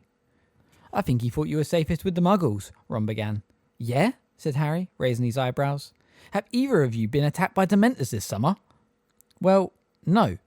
But that's why he's had people from the Order of the Phoenix telling you all the time." Harry felt a great jolt in his guts, as though he had just missed a step going downstairs. So everyone had known he was being followed, except him. "Didn't work that well though, did it?" said Harry, doing his utmost to keep his voice even. "Had to look after myself after all, didn't I?" "He was so angry," said Hermione, in an almost awestruck voice. "Dumbledore, we saw him. When he found out that Mundungus had left before his shift had ended, he was scary." "Well, I'm glad he left," Harry said coldly. "If he hadn't, I wouldn't have done magic and Dumbledore would probably have left me at Privet Drive all summer." Aren't you worried about the Ministry of Magic hearing?" said Hermione quietly. "No," Harry lied defiantly. He walked away from them, looking around, with Hedwig nestled contentedly on his shoulder. But this room was not likely to raise his spirits. It was dank and dark. A blank stretcher canvas in an ornate picture frame was all that relieved the bareness of the peeling walls, and as Harry passed it, he thought he heard someone, who was lurking at a sight, snigger. "So why has Dumbledore been so keen to keep me in the dark?" Harry asked, still trying hard to keep his voice casual. "Did you, bother to ask him at all?" He glanced up just in time to see them exchanging a look that told him he was behaving, just as they had feared he would. It did nothing to improve his temper. "We told Dumbledore we wanted to tell you what was going on," said Ron. "We did, mate, but he's really busy now. We've only seen him like twice since we came here, and he didn't have much time. He just made us swear not to tell you important stuff when we wrote. He said the owls might be intercepted." "He could have still informed me if he wanted to," Harry said shortly. "You're not telling me he doesn't know ways to send messages without owls?" Hermione glanced at Ron and then said, "I thought that too, but he didn't want you to know anything." "Maybe he thinks I can't be trusted," said Harry, watching their expressions. "Don't be thick," said Ron, looking highly disconcerted. "Or that I can't take care of myself." "Of course he doesn't think that," said Hermione anxiously. "So how come I have to stay at the Dursleys while you two get to join in everything that's going on here?" said Harry, the words tumbling over one another in a rush, his voice growing louder with every word. "How come you two are allowed to know everything that's going on?" "We're not," Ron interrupted. "Mum won't let us near the meeting, and she says we're too young." But before he knew it, Harry was shouting, "So you haven't been in the meetings? Big deal. You've still been here, haven't you? You've still been together. Me, I've been stuck at the Dursleys for a month, and I've handled more than you two have ever managed, and Dumbledore knows it. Who saved the Philosopher's Stone? Who got rid of Riddle? Who saved both your skins from the Dementors?" Every bitter and resentful thought Harry had had in the past month was pouring out of him. His frustration at lack of news, the hurt that they had all been together without him, his fury being followed and not being told about it. All the feelings he was half ashamed of finally burst their boundaries. Hedwig took fright at the noise and soared off to the top of the wardrobe again. Pigwidgeon twittered in alarm and zoomed even faster around their heads. "Who had to get past dragons and sphinxes and every foul thing last year? Who saw him come back? Who had to escape from him? Me!" Ron was standing there with his mouth half open, clearly stunned and at a loss for anything to say, whilst Hermione looked on the verge of tears.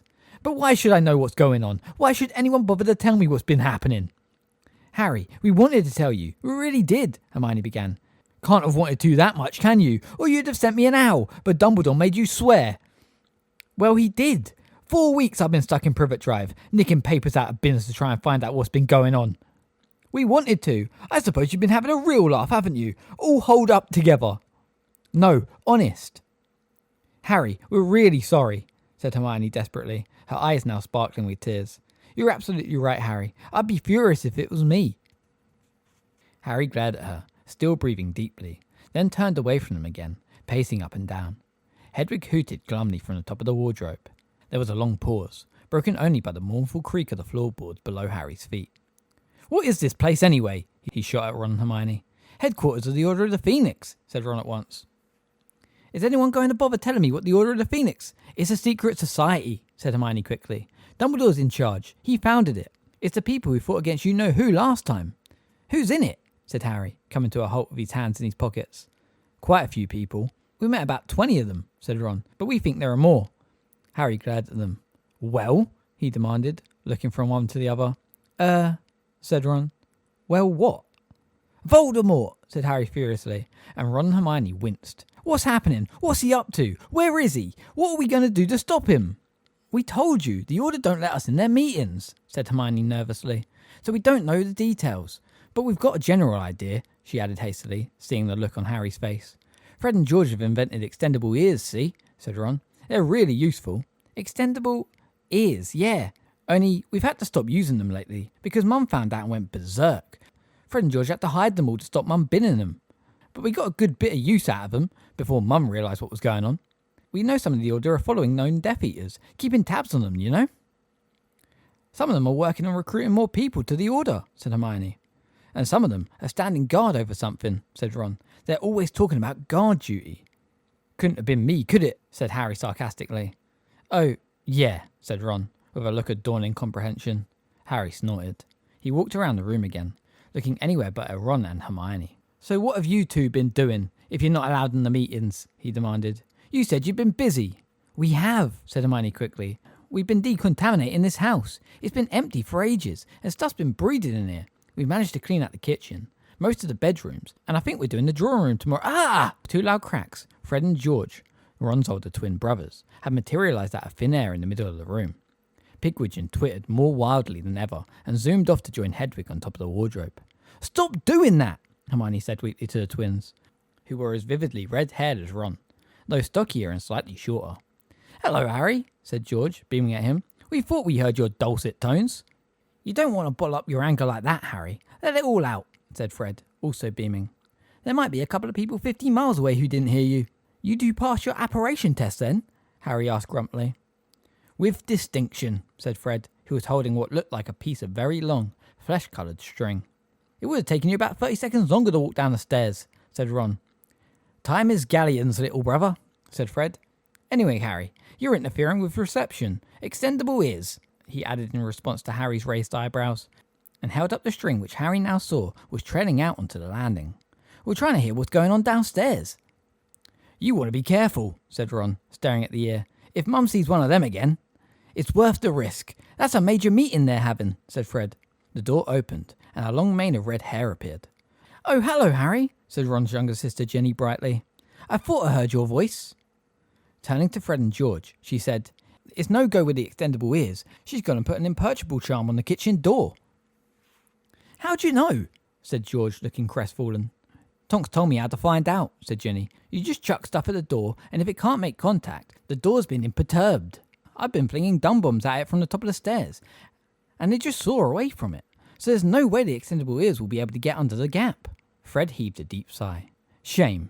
I really fancied finding out what old Snape's been up to. Snape, said Harry quickly. Is he here? Yeah, said George, carefully closing the door and sitting down on one of the beds. Fred and Ginny followed. Giving a report. Top secret. Git, said Fred idly.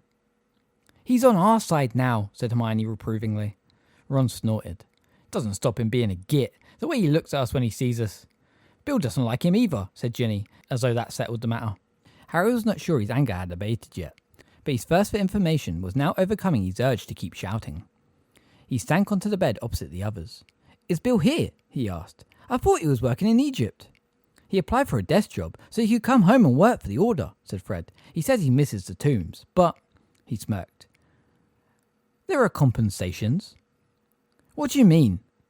Remember old Fleur Delacour? Said George. She's got a job at Gringotts to improve her English.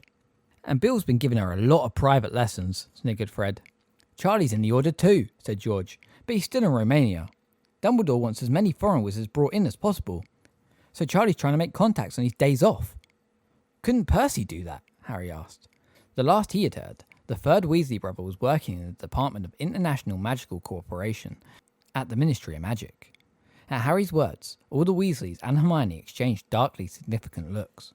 Whatever you do, don't mention Percy in front of Mum and Dad, Ron told Harry in a tense voice. Why not? Because every time Percy's name's mentioned, Dad breaks whatever he's holding and Mum starts crying, Fred said. It's been awful, said Ginny sadly. I think we're all well shot of him, said George, with an uncharacteristically ugly look on his face. What's happened? Harry said. Percy and Dad had a row, said Fred. I've never seen Dad row with anyone like that. It's normally Mum who shouts. It was the first week back after term ended, said Ron. We was all about to come and join the order. Percy came home and told us he'd been promoted. You're kidding, said Harry. Though he knew perfectly well that Percy was highly ambitious. Harry's impression was that Percy had not made a great success of his first job at the Ministry of Magic. Percy had committed the fairly large oversight of failing to notice that his boss was being controlled by Lord Voldemort. Not that the Ministry had believed it. They all thought Mr. Crouch had gone mad. Yeah, we were all surprised, said George, because Percy's got into a load of trouble about Crouch. There was an inquiry and everything. They said Percy ought to have realised Crouch was off his rocker and informed the superior. But you know Percy. Crouch left him in charge. He wasn't going to complain. So how come they promoted him? That's exactly what we wondered, said Ron, who seemed very keen to keep normal conversation going now that Harry had stopped yelling. He came home really pleased with himself, even more pleased than usual, if you can imagine that.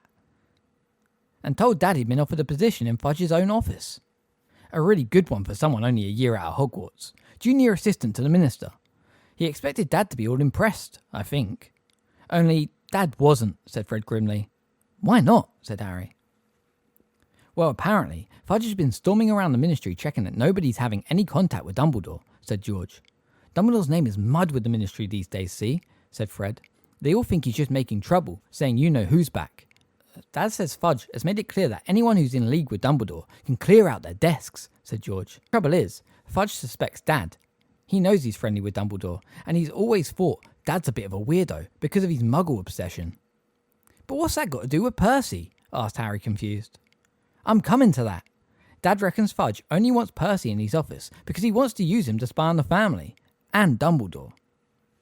Harry let out a low whistle. Bet Percy loved that. Ron laughed in a hollow sort of way.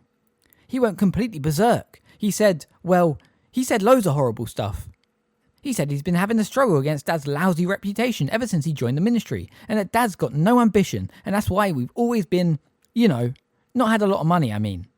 What? Said Harry in disbelief, as Ginny made a noise like an angry cat. I know, said Ron in a low voice, and it got worse. He said Dad was an idiot to run around with Dumbledore, that Dumbledore was heading for trouble, and Dad was going down with him, and that he, Percy, knew where his loyalty lay, and that it was with the ministry. And if Mum and Dad were going to become traitors to the ministry, he was going to make sure that everyone knew he didn't belong to our family anymore, and he packed his bags the same night and left. He's living here in London now. Harry swore under his breath. He'd always liked Percy least of Ron's brothers, but he had never imagined he would say such things to Mr. Weasley. Mum's been in a right state, said Ron. Crying and stuff. She came up to London to try to talk to Percy, but he slammed the door in her face. I don't know what he does if he meets Dad at work. Ignores him, I suppose. But Percy must know Voldemort's back, said Harry slowly. He's not stupid. He must know your mum and Dad wouldn't risk everything without proof. Yeah, well, your name got dragged into the row, said Ron, shooting Harry a furtive look. Percy said the only evidence was your word and, I don't know. He didn't think it was good enough. Percy takes the Daily Prophet seriously, said Hermione tartly, and the others all nodded. What are you all talking about? Harry asked, looking around at all of them. They were all regarding him warily. Haven't you been getting the Daily Prophet? Hermione asked nervously. Yeah, I have, said Harry. Have you, been reading it thoroughly? Hermione asked, still more anxiously. Not cover to cover, said Harry defensively. If they were going to report anything about Voldemort, it would be headline news, wouldn't it? The others flinched at the sound of the name. Hermione hurried on. Well, you'd need to read it cover to cover to pick it up. But they mentioned you a couple of times a week. But I'd have seen. Not if you've only been reading the front page, you wouldn't, said Hermione, shaking her head. I'm not talking about big articles. They just slip you in, like you're a stranding joke. It's quite nasty, actually, said Hermione in a voice of forced calm. They're just building on Rita's stuff. But she's not writing for them anymore, is she? Oh no, she's kept her promise. Not that she's got any choice, Hermione added with satisfaction. But she laid the foundation for what they're trying to do now. Which is what? Said Harry impatiently. Okay, you know she wrote that you were collapsing all over the place and saying your skull was hurting all the time. Yeah, said Harry, who was not likely to forget Rita Skeeter's articles about him in a hurry. Well, they're writing about you as though you're this deluded, attention-seeking person who thinks he's your great tragic hero or something, said Hermione, very fast, as though it would be less unpleasant for Harry to hear these facts quickly. They keep slipping in slide remarks about you. If some far-fetched story appears, they say something like, a tale worthy of Harry Potter, and if anyone has a funny accident or something, it's like, let's hope he hasn't got a scar on his forehead, or we'll be asked to worship him next. I don't want anyone to worship, Harry began hotly. I know you don't, said Hermione quickly, looking frightened. I know, Harry, but you see what they're doing. They want to turn you into somebody nobody will believe. Fudge is behind it. I'll bet anything. They want wizards on the street to think you're some stupid boy who's a bit of a joke, who tells ridiculous tall stories because he loves being famous and wants to keep it going. I didn't ask, I didn't want. Voldemort killed my parents, Harry spluttered. I got famous because he murdered my family, but couldn't kill me. Who wants to be famous for that? Don't they think I'd rather it didn't... We know, Harry, said Ginny earnestly. And of course, they didn't report a word about the Dementors attacking you, said Hermione. Someone's told them to keep that quiet. That should have been a really big story. Out-of-control Dementors. They haven't even reported that you broke the international statute of secrecy. We thought they would. It would tie in so well with this image of you as some stupid show-off. We think they're biding their time until you're expelled. Then they're really going to go to town. I mean, if you're expelled, obviously. She went on hastily. You really shouldn't be. Not if they abide by their own laws. There's no case against you. They were back on the hearing, and Harry did not want to think about that. He cast around for another change of subject, but was saved the necessity of finding one by the sound of footsteps coming up the stairs. Uh-oh. Fred gave the extendable ear a hearty tug. There was another loud crack, and he and George vanished. Seconds later, Miss Weasley appeared in the bedroom doorway. The meeting's over. You can come down and have dinner now. Everyone's dying to see you, Harry. And who's left all those dung bombs outside the kitchen door? Crookshanks, said Ginny unblushingly. He loves playing with them. Oh, said Miss Weasley. I thought it might have been Creature.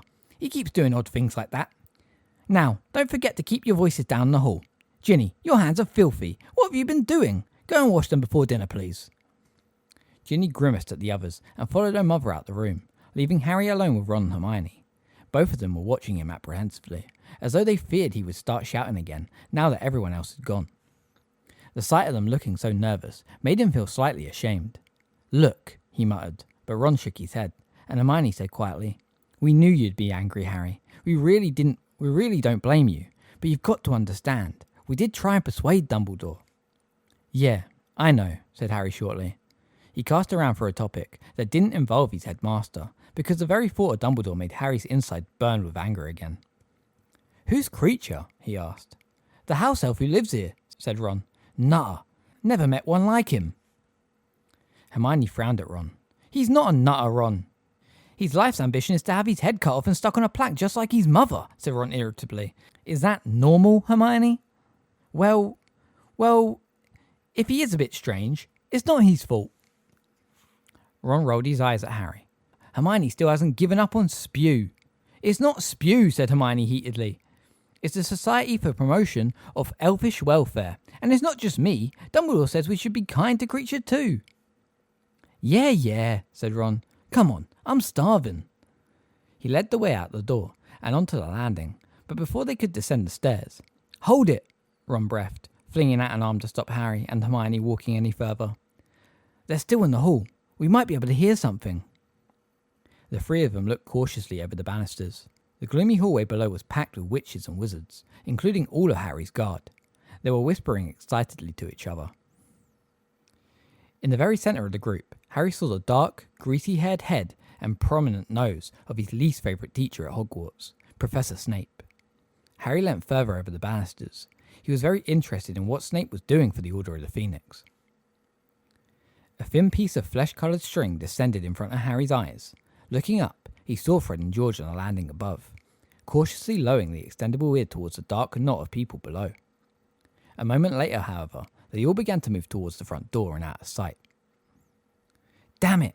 Harry heard Fred whisper as he hoisted the extendable ear back up again. They heard the front door open, then close.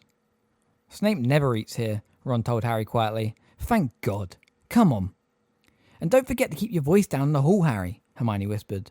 As they passed a row of house elf heads on the wall, they saw Lupin, Miss Weasley and Tonks at the front door, magically sealing it with many locks and bolts behind those who had just left. "We're eating down in the kitchen," Miss Weasley whispered, meeting them at the bottom of the stairs. "Harry, dear, if you'll just tiptoe across the hall, it's through this door here." "Crash! Tonks!" cried Miss Weasley in exasperation, turning to look behind her. "I'm sorry," wailed Tonks, who was lying flat on the floor. "It's that stupid umbrella stand. That's the second time I've tripped over." But the rest of her words were drowned by a horrible, ear-splitting, blood-curdling screech. The moth-eaten velvet curtains Harry had passed earlier had flown apart, but there was no door behind them. For a split second, Harry thought he was looking through a window behind which an old woman in a black cape was screaming, and screaming as though she was being tortured. Then he realised it was simply a life-size portrait, but the most realistic and most unpleasant he had ever seen in his life. The old woman was drooling, her eyes were rolling, the yellowing skin on her face was stretched taut as she screamed, and all along the wall behind them, the other portraits awoke and began to yell too, so that Harry actually screwed up his eyes at the noise and clapped his hands over his ears. Lupin and Miss Weasley darted forwards and tried to tug the curtain shut over the old woman, but it would not close, and she screeched louder than ever, brandishing clawed hands as though trying to tear at their faces. "Filth! Scum! By-products of dirt and vileness, half-breed mutant freaks! Be gone from this place! How dare you befoul the house of my fathers!" Tonks apologised over and over again, dragging the huge, heavy troll's leg back off the floor. Miss Weasley abandoned the attempt to close the curtains and hurried up and down the hall, stunning all the other portraits with her wand. And a man with long, black hair came charging out the door facing Harry. "Shut up, you horrible old hag! Shut up!" he roared, seizing the curtain Miss Weasley had abandoned. The old woman's face blanched. "You!" she howled, her eyes popping at the sight of the man. "Blood traitor! Abomination! Shame of my flesh! I said, shut up!" roared the man, and with a stupendous effort, he and Lupin managed to force the curtains closed again. The old woman's screeches died, and an echoing silence fell. Panting slightly and sweeping his dark hair out of his eyes, Harry's godfather, Sirius, turned to face him. "Hello, Harry," he said grimly. "I see you've met my mother." Chapter 5. The Order of the Phoenix. "You're... my dear old mum, yeah," said Sirius. "We've been trying to get her down for a month, but we think she put a permanent sticky charm on the back of the canvas. Let's go downstairs, quick, before they all wake up again." "But what's a portrait of your mother doing here?" Harry asked, bewildered. As they went through the door from the hall and led the way down a flight of narrow stone steps, the others just behind them. "Hasn't anyone told you? This was my parents' house," said Sirius. "But I'm the last black left, so it's mine now. I offered it to Dumbledore for headquarters, about the only useful thing I've been able to do." Harry, who had expected a much better welcome, noted how hard and bitter Sirius's voice sounded. He followed his godfather to the bottom of the steps and through a door leading into the basement kitchen. It was scarcely less gloomy than the hall above, a cavernous room with rough stone walls. Most of the light was coming from a large fire at the far end of the room. A haze of pipe smoke hung in the air like battle fumes, through which loomed the menacing shapes of heavy iron pots and pans hanging from the dark ceiling. Many chairs had been crammed into the room for the meeting, and a long wooden table stood in the middle of them, littered with rolls of parchment, goblets, empty wine bottles, and a heap of what appeared to be rags. Mr. Weasley and his eldest son Bill were talking quietly with their heads together at the end of the table. Miss Weasley cleared her throat. Her husband, a thin, balding, red-haired man who wore horn-rimmed glasses, looked around and jumped to his feet. "Harry," Mr. Weasley said, hurrying forward to greet him and shaking his hand vigorously. "Good to see you." Over his shoulder, Harry saw Bill, who still wore his long hair in a ponytail, hastily rolling up the length of the parchment left on the table. "Journey all right, Harry?" Bill called, trying to gather up 12 scrolls at once. "Mad I didn't make you come via Greenland then." "He tried," said Tonks, striding over to help Bill, and immediately toppling a candle onto the last piece of parchment. "Oh no, sorry." "Here, dear," said Miss Weasley, sounding exasperated, and she repaired the parchment with a wave of her wand. In the flash of light caused by Miss Weasley's charm, Harry caught a glimpse of what looked like the plan of a building. Miss Weasley had seen him looking. She snatched the plan off the table and stuffed it into Bill's already overladen arms. "This sort of thing ought to be cleared away promptly at the end of the meetings," she snapped, before sweeping off towards an ancient dresser from which she started unloading dinner plates. Bill took out his wand, muttered, "Evanesco," and the scrolls vanished. "Sit down, Harry," said Sirius. "You've met Mundungus, haven't you?" The thing Harry had taken to be a pile of rags gave a prolonged, grunting snore, then jerked awake. "Someone say my name," Mundungus mumbled sleepily. "I agree with Sirius." He raised a very grubby hand in the air, as though voting, his droopy, bloodshot eyes unfocused. Ginny giggled. "The meeting's over, Dung," said Sirius, and they all sat down around him at the table. "Harry's arrived." "Eh?" said Mundungus, peering balefully at Harry through his matted ginger hair. "Blimey, so he is. Yeah, you all right, Harry?" "Yeah," said Harry. Mundungus fumbled nervously in his pockets, still staring at Harry, and pulled out a grimy black pipe. He stuck it in his mouth, ignited the end of it with his wand, and took a deep pull on it. Great billowing clouds of greenish smoke obscured him within seconds. "Owe you an apology," grunted a voice from the middle of the smelly cloud. "For the last time, Mundungus," called Miss Weasley, "will you please not smoke that thing in the kitchen, especially not when we're all about to eat?" "Ah," said Mundungus. "Right. Sorry, Molly." The cloud of smoke vanished as Mundungus stowed his pipe back in his pocket, but an acrid smell of burning socks lingered. "And if you're wanting dinner before midnight, I'll need a hand," Miss Weasley said to the room at large. "No, you can stay where you are, Harry dear.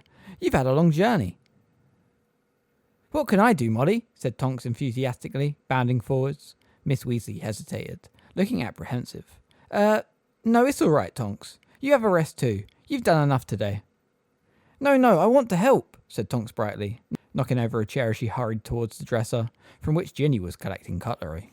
Soon, a series of heavy knives were chopping meat and vegetables of their own accord, supervised by Mr. Weasley, while Miss Weasley stirred a cauldron dangling over the fire, and the others took out plates, more goblets, and food from the pantry. Harry was left at the table with Sirius and Mundungus, who was still blinking at him mournfully. "Seen old Figgy since?" he asked. "No," said Harry. "I haven't seen anyone." "See, I wouldn't have left," said Mundungus, leaning forwards, a pleading note in his voice. "But I had a business opportunity." Harry felt something brush against his knee and started. But it was only Crookshanks, Hermione's bandy-legged ginger cat, who wound himself once around Harry's legs, purring, then jumped to Sirius's lap and curled up. Sirius scratched him absent-mindedly behind the ears as he turned, still grim-faced, to Harry. "Had a good summer so far?" "No, it's been lousy," said Harry. For the first time, something like a grin flitted across Sirius's face. "Don't know what you're complaining about myself." "What?" said Harry incredulously. "Personally, I'd have welcomed a Dementor attack. A deadly struggle for my soul would have broken the monotony nicely. You think you've had it bad. At least you've been able to get out and about, stretch your legs, get into a few fights. I've been stuck inside for a month." "How come?" asked Harry, frowning. "Because the Ministry of Magic's still after me, and Voldemort will know all about me being an animagus by now. Wormtail would have told him. So my big disguise is useless. There's not much I can do for the Order of the Phoenix. Also, Dumbledore feels." There was something about the slightly flattened tone of voice in which Sirius uttered Dumbledore's name that told Harry that Sirius, too, was not very happy with the headmaster. Harry felt a sudden upsurge of affection for his godfather. "At least you've known what's been going on," he said bracingly. "Oh yeah," said Sirius sarcastically. "Listening to Snape's reports, having to take all these snide hints that he's out there risking his life while I'm sat on my backside having a nice comfortable time, asking me how the cleaning's going." "What cleaning?" asked Harry. Trying to make this place fit for human habitation, said Sirius, waving a hand around the dismal kitchen. No one's lived here for 10 years, not since my dear old mother died, unless you count her old house elf, and he's gone round the twist. Hasn't cleaned anything in years. Sirius, said Mundungus, who did not appear to have paid any attention to the conversation, but had been minutely examining an empty goblet. This solid silver, mate? Yes, said Sirius, surveying it with distaste. Finest 15th century goblin wrought silver, embossed with a black family crescent. That'd come off, though, muttered Mundungus, polishing it with his cuff. Fred! George! No, just carry them! Miss Weasley shrieked. Harry, Sirius and Mundungus looked around, and, within a split second, they had dived away from the table. Fred and George had bewitched a large cauldron of stew, an iron flagon of butterbeer, and a heavy wooden breadboard, complete with knife, to hurtle through the air towards them. The stew skidded the length of the table, and came to a halt just before the end, leaving a long black burn on the wooden surface. The flagon of butterbeer burst with a crash, spilling its contents everywhere. The bread knife slipped off the board and landed, point down and quivering ominously, exactly where Sirius's right hand had been seconds before. For heaven's sake, screamed Miss Weasley. There was no need. I've had enough of this. Just because you're allowed to use magic now, you don't have to whip your wands out for every tiny little thing. We're just trying to save a bit of time, said Fred, hurrying forward to wrench the bread knife out of the table. Sorry, Sirius, mate. Didn't mean to. Harry and Sirius were both laughing. Mundungus, who had toppled backwards off his chair, was swearing as he got to his feet. Crookshanks had given an angry hiss and shot off under the dresser, from where his large yellow eyes glowed in the darkness. Boys, Mr. Weasley said, lifting the stew back into the middle of the table. Your mother's right. You're supposed to show a sense of responsibility now you've come of age. None of your brothers caused this sort of trouble, Miss Weasley raged at the twins as she slammed a fresh flagon of butterbeer onto the table, and spitting almost as much again. Bill didn't feel the need to apparate every few feet. Charlie didn't charm everything he met. Percy... She stopped dead, catching her breath, with a frightened look at her husband, whose expression was suddenly wooden. Let's eat, said Bill quickly. It looks wonderful, Molly, said Lupin, ladling stew into a plate for her and handing it across the table. For a few moments there was silence but for the chink of plates and cutlery, and the scraping chairs as everyone settled down to their food. Then Miss Weasley turned to Sirius. I've been meaning to tell you, Sirius, there's something trapped in that writing desk in the drawing room. It keeps rattling and shaking. Of course, it could just be a boggart, but I thought we'd ought to ask Alistair to have a look at it before we let it out. Whatever you like, said Sirius indifferently. The curtains in there are full of doxies too, Miss Weasley went on. I thought we might try and tackle them tomorrow. I look forward to it, said Sirius. Harry heard the sarcasm in his voice, but he was not sure that anyone else did. Opposite Harry, Tonks was entertaining Hermione and Ginny by transforming her nose between mouthfuls, screwing up her eyes each time with the same pained expression she wore back in Harry's bedroom. Her nose swelled to a beak-like protuberance that resembled Snape's, shrank to the size of a button mushroom, and then sprouted a great deal of hair from each nostril. Apparently this was a regular mealtime entertainment, because Hermione and Ginny were soon requesting their favourite noses. Do that one like a pig snout, Tonks. Tonks obliged, and Harry, looking up, had the fleeting impression that a female Dudley was grinning at him from across the table. Mr. Weasley, Bill and Lupin were having an intense discussion about goblins. They're not giving anything away yet, said Bill. I still can't work out whether or not they believe he's back. Of course, they might prefer not to take sides at all. Keep out of it, you know. I'm sure they'd never want to go over to you-know-who, said Mr. Weasley, shaking his head. They've suffered losses too. Remember that goblin family he murdered last time? Somewhere near Nottingham. I think it depends what they're offered, said Lupin. I'm not talking about gold. If they're offered the freedoms we've been denying them for centuries, they're going to be tempted. Have you still not had any luck with Ragnarok, Bill? He's feeling pretty anti-wizard at the moment, said Bill. He still hasn't stopped raging about Bagman's business. He reckons the ministry did a cover-up. Those goblins never got their gold from him, you know. A gale of laughter from the middle of the table drowned the rest of Bill's words. Fred, George, Ron and Mundungus were rolling around in their seats.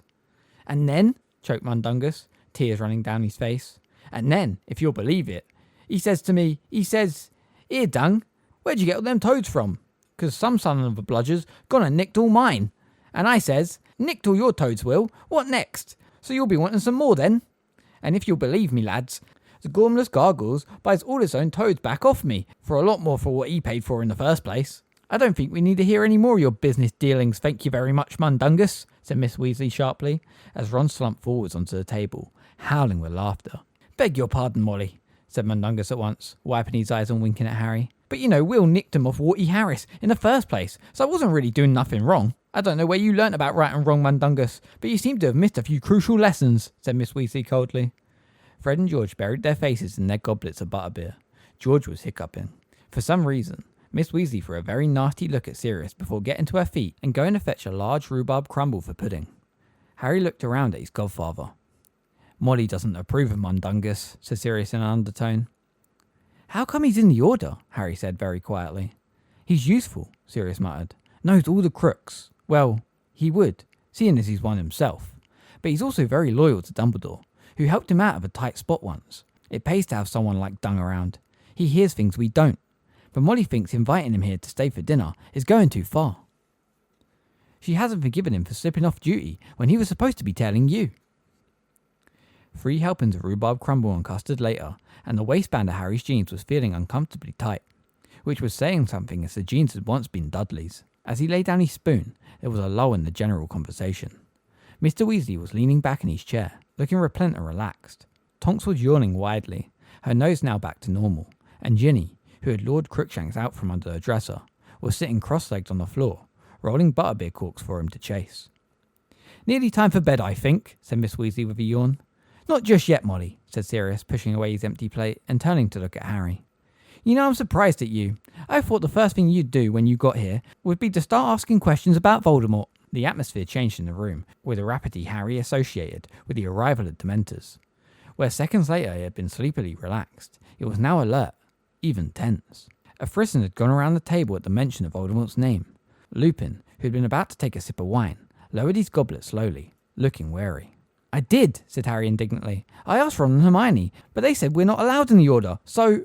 And they're quite right, said Miss Weasley. You're too young. She was sitting bolt upright in her chair, her fist clenched on its arms, every trace of drowsiness gone. Since when did someone have to be in the Order of the Phoenix to ask questions? Asked Sirius. Harry's been trapped in that muggle house for a month. He's got the right to know what's been happening. Hang on, interrupted George loudly. How come Harry gets his questions answered? Said Fred angrily. We've been trying to get stuff out of you for a month, and you haven't told us a single stinking thing, said George. You're too young. You're not in the Order, said Fred in a high-pitched voice that sounded uncannily like his mother's. Harry's not even of age. It's not my fault you haven't been told what the Order's doing, said Sirius calmly. That's your parents' decision. Harry, on the other hand. It's not down to you to decide what's good for Harry, said Miss Weasley sharply. The expression on her normally kind face looked dangerous. You haven't forgotten what Dumbledore said, I suppose? Which bit? Sirius asked politely, but with the air of a man readying himself for a fight. The bit about not telling Harry more than he needs to know, said Miss Weasley, placing a heavy emphasis on the last 3 words. Ron, Hermione, Fred and George's heads swiveled from Sirius to Miss Weasley, as though they were following a tennis rally. Ginny was kneeling amid a pile of abandoned butterbeer corks, watching the conversation with her mouth slightly open. Lupin's eyes were fixed on Sirius. I don't intend to tell him more than he needs to know, Molly, said Sirius. But as he was the only one who saw Voldemort come back... Again, there was a collective shudder around the table at the name. He has more right than most to... He's not a member of the Order of the Phoenix, said Miss Weasley. He's only 15, and he's dealt with as much as most in the Order, said Sirius. And more than some. No one's denying what he's done, said Miss Weasley, her voice rising, her fist trembling on the arms of her chair. But he's not a child, said Sirius impatiently. He's not an adult either, said Miss Weasley, the colour rising in her cheeks. He's not James, Sirius.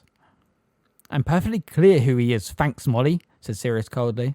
I'm not sure you are, said Miss Weasley. Sometimes the way you talk about him is as though you think you've got your best friend back. What's wrong with that? Said Harry. What's wrong, Harry, is that you are not your father, however much you might look like him, said Miss Weasley, her eyes still boring into Sirius. You are still at school, and adults responsible for you should not forget that. Meaning I'm an irresponsible godfather, demanded Sirius, his voice rising. Meaning you have been known to act rashly, Sirius, which is why Dumbledore keeps reminding you to stay at home. And we'll leave my instructions from Dumbledore out of this, if you please, said Sirius loudly. Arthur, said Miss Weasley, rounding on her husband. Arthur, back me up. Mr. Weasley did not speak at once. He took off his glasses and cleaned them slowly on his robes, not looking at his wife. Only when he had replaced them carefully on his nose did he reply. Dumbledore knows the position has changed, Molly. He accepts that Harry will have to be filled in, to a certain extent, now that he is staying at the headquarters. Yes, but there's a difference between that and inviting him to ask whatever he likes. Personally, said Lupin quietly, looking away from Sirius at last, as Miss Weasley turned quickly to him, hopeful that finally she was about to get an ally. I think it is better that Harry gets the facts. Not all the facts, Molly, but the general picture. From us rather than a garbled version from others. His expression was mild, but Harry felt sure Lupin, at least, knew that some extendable ears had survived Miss Weasley's purge. Well, said Miss Weasley, breathing deeply and looking around the table for support that did not come. Well, I can see I'm going to be overruled. I'll just say this. Dumbledore must have had his reasons for not wanting Harry to know too much, and speaking as someone who has Harry's best interests at heart. He's not your son, said Sirius quietly. He's as good as, said Miss Weasley fiercely. Who else has he got? He's got me. Yes, said Miss Weasley, her lip curling. The thing is, it's been rather difficult for you to look after him while you've been locked up in Azkaban, hasn't it? Sirius started to rise from his chair. Molly, you're not the only person at this table who cares about Harry, said Lupin sharply. Sirius, sit down. Miss Weasley's lower lip was trembling. Sirius sank slowly back into his chair, his face white. I think Harry ought to be allowed a say in this, Lupin continued. He's old enough to decide for himself. I want to know what's been going on, Harry said at once. He did not look at Miss Weasley. He had been touched about what she had said about him being as good as a son, but he was also impatient with her mollycoddling. Sirius was right. He was not a child.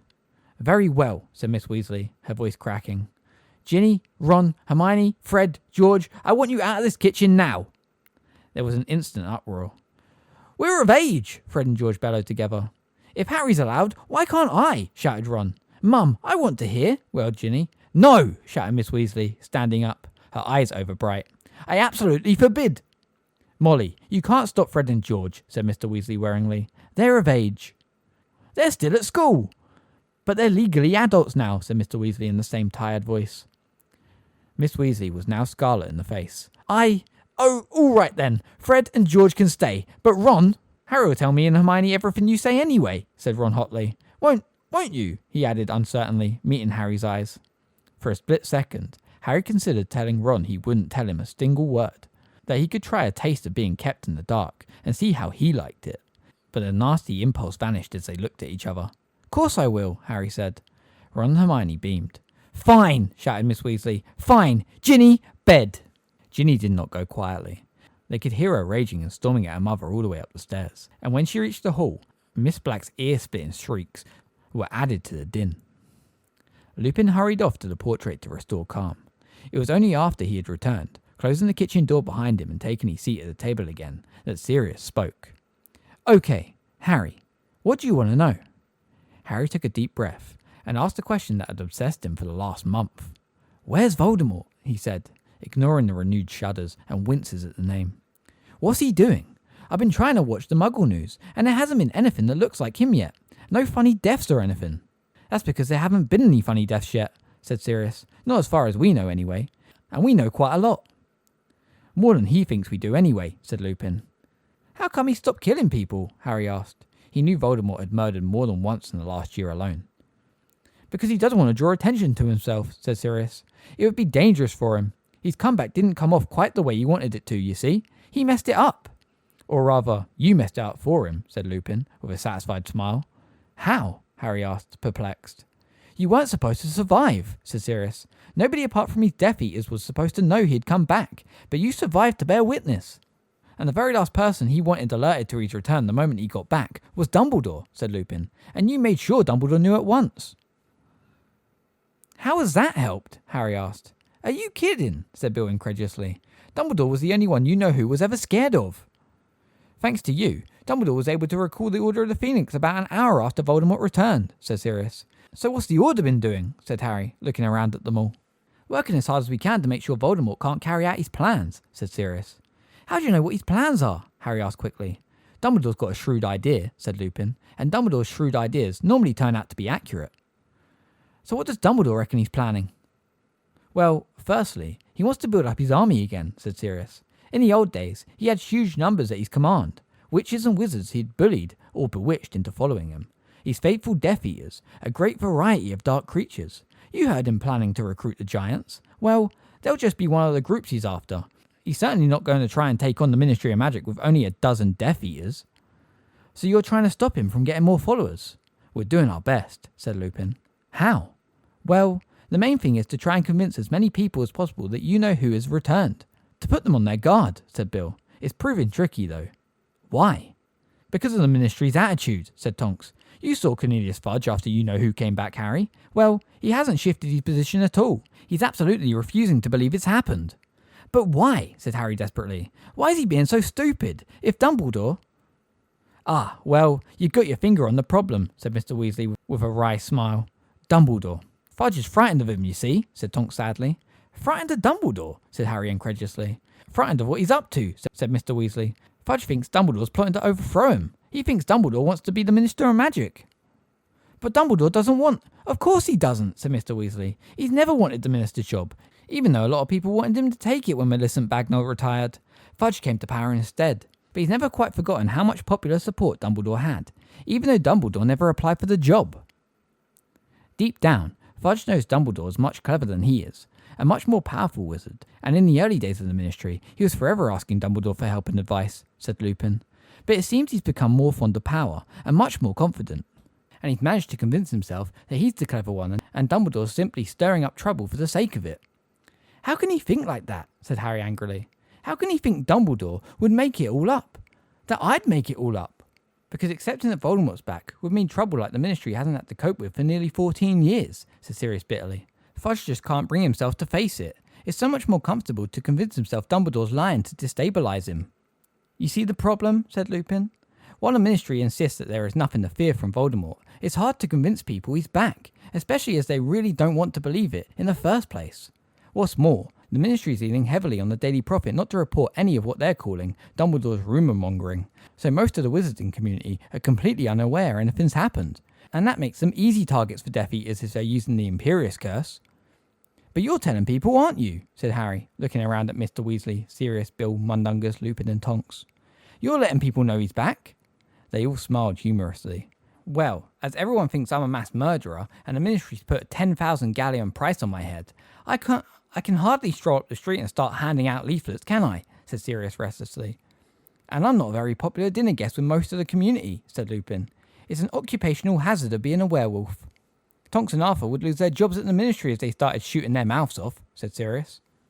And it's very important for us to have spies inside the Ministry, because you can bet Voldemort will have them. We've managed to convince a couple of people, though, said Mr. Weasley. Tonks here, for one.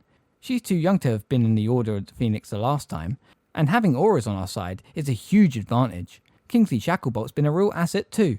He's in charge of the hunt for Sirius, so he's been feeding the Ministry information that Sirius is in Tibet. But if none of you are putting news out that Voldemort's back, Harry began.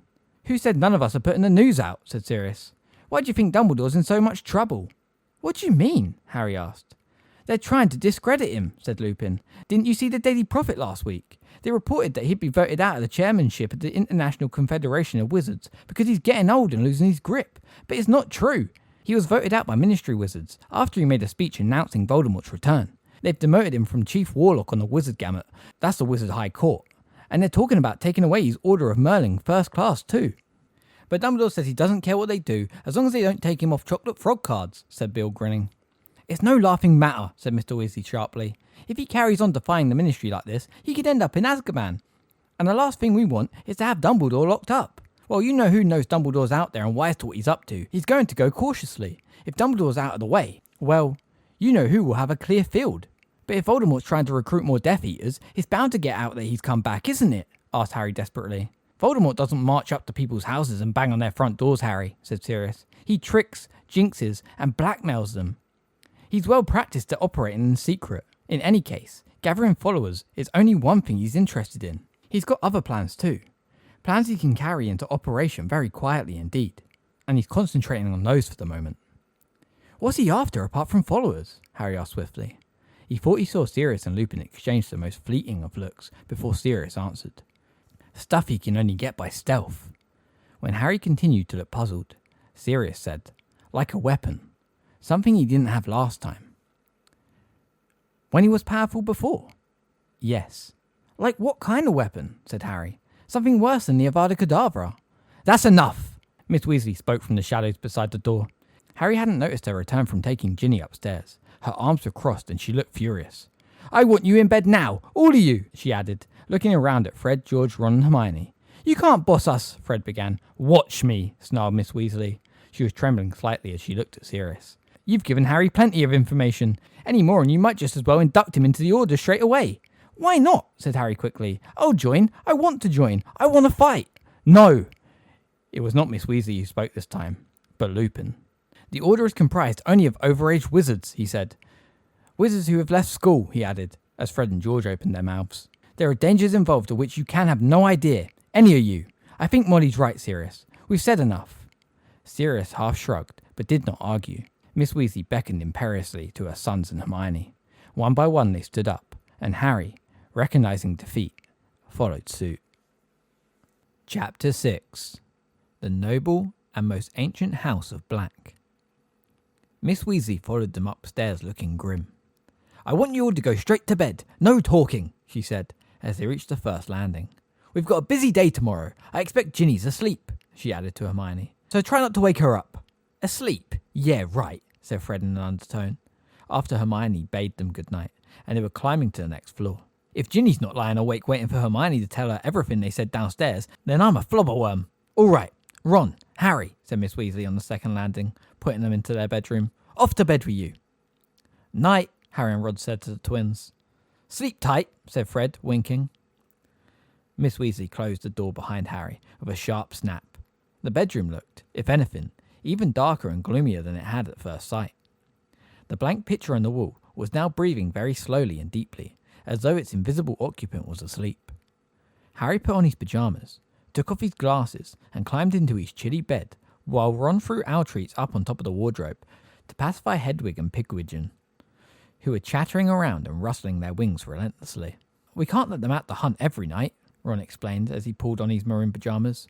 Dumbledore doesn't want too many owls swooping around the square. Thinks it'll look suspicious. Oh yeah, I forgot. He crossed to the door and bolted it. What are you doing that for? Creature, said Ron, as he turned off the light. First night I was here, he came wandering in at 3 a.m. Trust me, you don't want to wake up and find him prowling around your room. Anyway, he got into his bed, settled down under the covers, then turned to look at Harry in the darkness. Harry could see his outline by the moonlight flittering in through the grimy window. What do you reckon? Harry didn't need to ask what Ron meant. Well, they didn't tell us as much as we couldn't have guessed, did they? He said, thinking of all that had been said downstairs. I mean, all they really said was that the Order's trying to stop people joining Volt. There was a sharp intake of breath from Ron. De Mort, said Harry firmly. When are you going to start using his name? Sirius and Lupin do. Ron ignored this last comment. Yeah, you're right, he said. We already knew nearly everything they told us, from using the extendable ears. The only new bit was crack. Ouch! Keep your voice down, Ron, or Mum will be back up here. You two just apparated on my knees. Yeah, well, it's harder in the dark. Harry saw the blurred outlines of Fred and George leaping down from Ron's bed.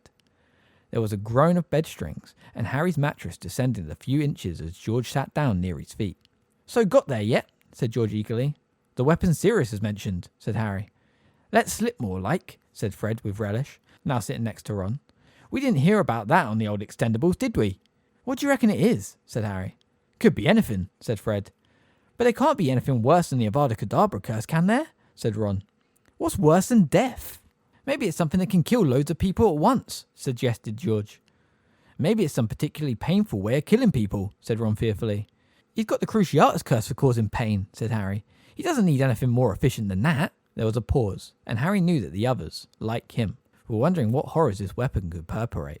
So who do you think's got it now? Asked George. I hope it's our side, said Ron, sounding slightly nervous. If it is, Dumbledore's probably keeping it, said Fred. Where? Said Ron quickly. Hogwarts? Bet it is, said George. That's where he hid the Philosopher's Stone. A weapon's going to be a lot bigger than a stone, though, said Ron. Not necessarily, said Fred. Yeah, size is no guarantee of power, said George. Look at Ginny. What do you mean, said Harry. You've never been on the receiving end of one of her bat bogey hexes, have you? Shh, said Fred, half rising from his bed. Listen. They fell silent. Footsteps were coming up the stairs. Mum, said George, and without further ado, there was a loud crack, and Harry felt the weight vanish from the end of his bed. A few seconds later, they heard the floorboard creak outside their door. Miss Weasley was plainly listening to check whether or not they were talking. Hedwig and Pigwidgeon hooted dolefully. The floorboard creaked again, and they heard her heading upstairs to check on Fred and George. She doesn't trust us at all, you know, said Ron regretfully. Harry was sure he would not be able to fall asleep. The evening had been so packed with things to think about that he fully expected to lie awake for hours mulling it all over. He wanted to continue talking to Ron, but Miss Weasley was now creaking back downstairs, again, and once she had gone, he distinctly heard others making their way upstairs. In fact, many legged creatures were cattering softly up and down outside the bedroom door, and Hagrid, the Magical Creatures teacher, was saying, "Beauties, aren't they? Harry, we'll be studying weapons this term." And Harry saw that the creatures had cannons for heads and were wheeling to face him. He ducked. The next thing he knew, he was curled into a warm ball under his bedclothes, and George's loud voice was filling the room. "Mum says get up. Your breakfast is in the kitchen, and then she needs you in the drawing room. There are loads more doxies than she thought, and she's found a nest of dead puskins under the sofa." Half an hour later, Harry and Ron, who had dressed and breakfasted quickly, entered the drawing room. A long, high-ceilinged room on the first floor with olive green walls, covered in dirty tapestries. The carpet exhaled little clouds of dust every time someone put their foot on it, and the long, moss-green velvet curtains were buzzing as though swarming with invisible bees. It was around these that Miss Weasley, Hermione, Ginny, Fred and George were grouped, all looking rather peculiar, as they had each tied a cloth around their nose and mouth. Each of them was holding a large bottle of black liquid with a nozzle at the end. "Cover your faces and take a spray," Miss Weasley said to Harry and Ron the moment she saw them, pointing to 2 more bottles of black liquid standing on a spindled leg table. "It's doxy seed. I've never seen an infestation this bad. What that house elf's been doing for the last 10 years. Hermione's face was half concealed by a tea towel, but Harry distinctly saw her throw a reproachful look at Miss Weasley. "Creature's really old. He probably couldn't manage." "You'd be surprised what Creature can manage when he wants to, Hermione," said Sirius, who had just entered the room carrying a blood-stained bag of what appeared to be dead rats. "I've just been feeding Buckbeak," he added, in reply to Harry's inquiring look. "I keep him upstairs in my mother's bedroom. Anyway, this writing desk." He dropped the bag of rats into an armchair, then bent over to examine the locked cabinet which, Harry now noticed for the first time, was shaking slightly. "Well, Molly, I'm pretty sure this is a boggart," said Sirius, peering through the keyhole. "But perhaps we ought to let Mad Eye have a shifty at it before we lay it out. Knowing my mother, it could be something much worse." "Right you are, Sirius," said Miss Weasley. They were both speaking in carefully light, polite voices that told Harry quite plainly that neither had forgotten their disagreement of the night before. A loud clanging bell sounded from downstairs, followed at once by the screams and wails that had been triggered the previous night by Tonks knocking over the umbrella stand. "I keep telling them not to ring the doorbell," said Sirius exasperatedly, hurrying out of the room. They heard him thundering down the stairs as Miss Black's screeches echoed up through the house once more. "Stains of dishonour, filthy half-breeds, blood traitors, children of filth." "Close the door, please, Harry," said Miss Weasley. Harry took as much time as he dared to close the drawing room door. He wanted to listen to what was going on downstairs. Sirius had obviously managed to shut the curtains over his mother's portrait because she had stopped screaming.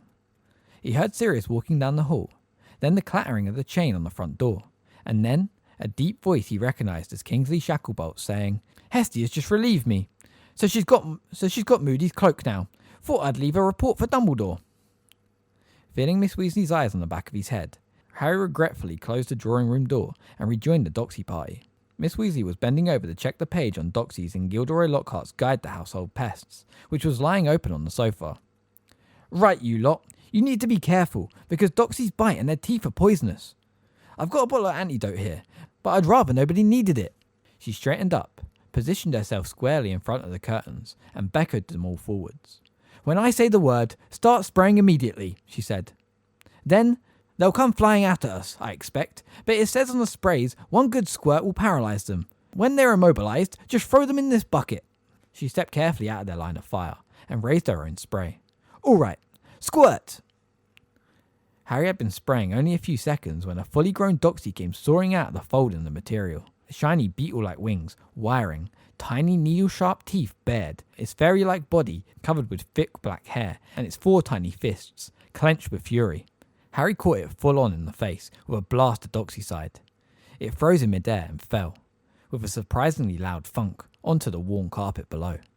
Harry picked it up and threw it in the bucket. "Fred, what are you doing?" said Miss Weasley sharply. "Spray that at once and throw it away." Harry looked around. Fred was holding a struggling Doxy between his forefinger and thumb. "Righto," Fred said brightly, spraying the Doxy quickly in the face so that it fainted. But the moment Miss Weasley's back was turned, he pocketed it with a wink. "We want to experiment with this doxy venom for our skiving snack boxes," George told Harry under his breath. Deftly spraying 2 doxies at once as they soared straight through his nose, Harry moved closer to George and muttered out the corner of his mouth, "What are skiving snack boxes?" "Ranger sweets to make you ill," George whispered, keeping a wary eye on Miss Weasley's back. "Not seriously ill, mind. Just ill enough to get you out of class when you feel like it. Fred and I have been developing them all summer. They're double-ended, colour-coded chews. If you eat the orange half of the puking pastels, you throw up. Moment you've been rushed out of the lesson for the hospital wing, you swallow the purple half, which restores you to full fitness, enabling you to pursue the leisure activity of your choice during an hour that would otherwise have been devoted to unprofitable boredom. That's what we're putting in the adverts anyway," whispered Fred, who had edged over out of Miss Weasley's line of vision and was now sweeping a few stray doxies from the floor and adding them to his pocket. "But they'll still need a bit of work. At the moment our testers are having a bit of trouble stopping themselves puking long enough to swallow the purple end." "Testers?" "Us," said Fred. "We take it in turns. George did the fainting fancies. We both tried the nosebleed nougat." "Mum thought we'd been duelling," said George. "Joke shop still on then?" Harry muttered, pretending to be adjusting the nozzle of his spray. "Well, we haven't had a chance to get premises yet," said Fred, dropping his voice even lower as Miss Weasley mopped her brow with her scarf before returning to the attack. "So we're running it as a mail order service at the moment. We put advertisement in the Daily Prophet last week." "All thanks to you, mate," said George. "But don't worry, Mum hasn't got a clue. She won't read the Daily Prophet anymore, because of it telling lies about you and Dumbledore." Harry grinned. He had forced the Weasley twins to take the 1,000 galleon prize money he had won in the Triwizard Tournament to help them realise their ambition to open a joke shop. But he was still glad to know that his part of the furthering of their plans was unknown to Miss Weasley. She did not think running the joke shop was a suitable career for 2 of her sons. The de-doxying of the curtains took almost all morning.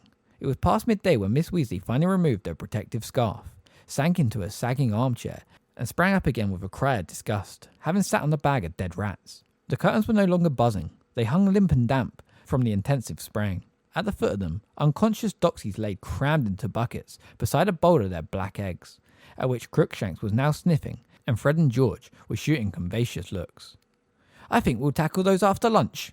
Miss Weasley pointed at the dusty glass-fronted cabinets standing on either side of the mantelpiece. They were crammed with an odd assortment of objects, a selection of rusty daggers, claws, a coiled snakeskin, a number of tarnished silver boxes inscribed with languages Harry could not understand, and, least pleasant of all, an ornate crystal bottle with a large opal set into a stopper, full of what Harry was quite sure was blood.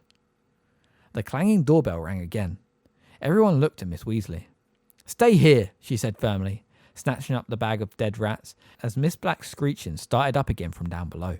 "I'll bring up some sandwiches." She left the room, closing the door carefully behind her. At once, everyone dashed over to the window to look down on the doorstep. They could see the top of an unkept gingery head and a stack of precautiously balanced cauldrons. "Mundungus," said Hermione. "What's he brought all them cauldrons for?" "Probably looking for a safe place to keep 'em," said Harry. "Isn't that what he was doing the night he was supposed to be tailing me? Picking up dodgy cauldrons?" "Yeah, you're right," said Fred as the front door opened. Mundungus heaved his cauldrons through it and disappeared from view.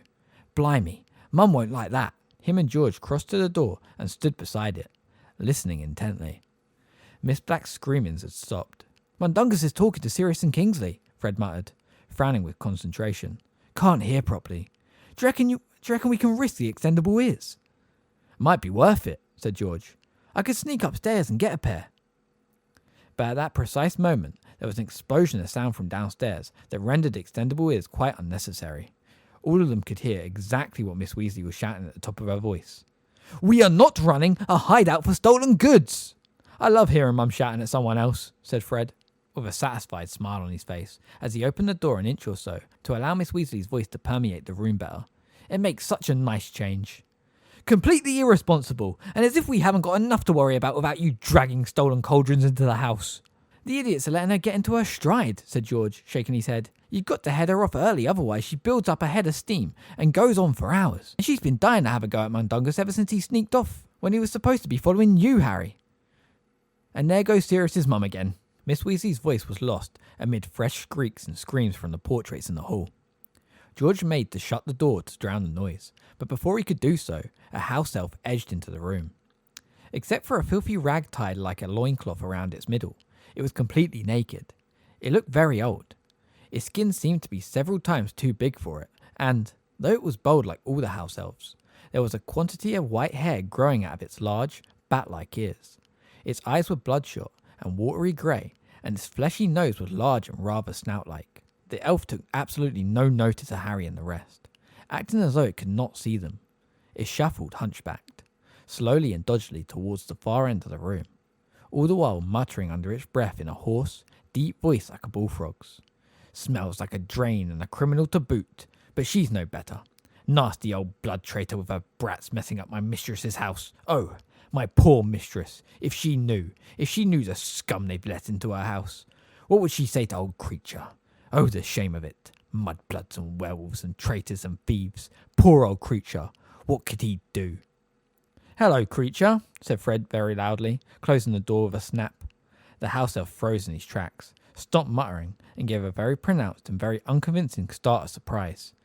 Creature did not see young master, he said, turning around and bowing to Fred, still facing the carpet. He added perfectly audibly, Nasty little brat of the blood traitor it is.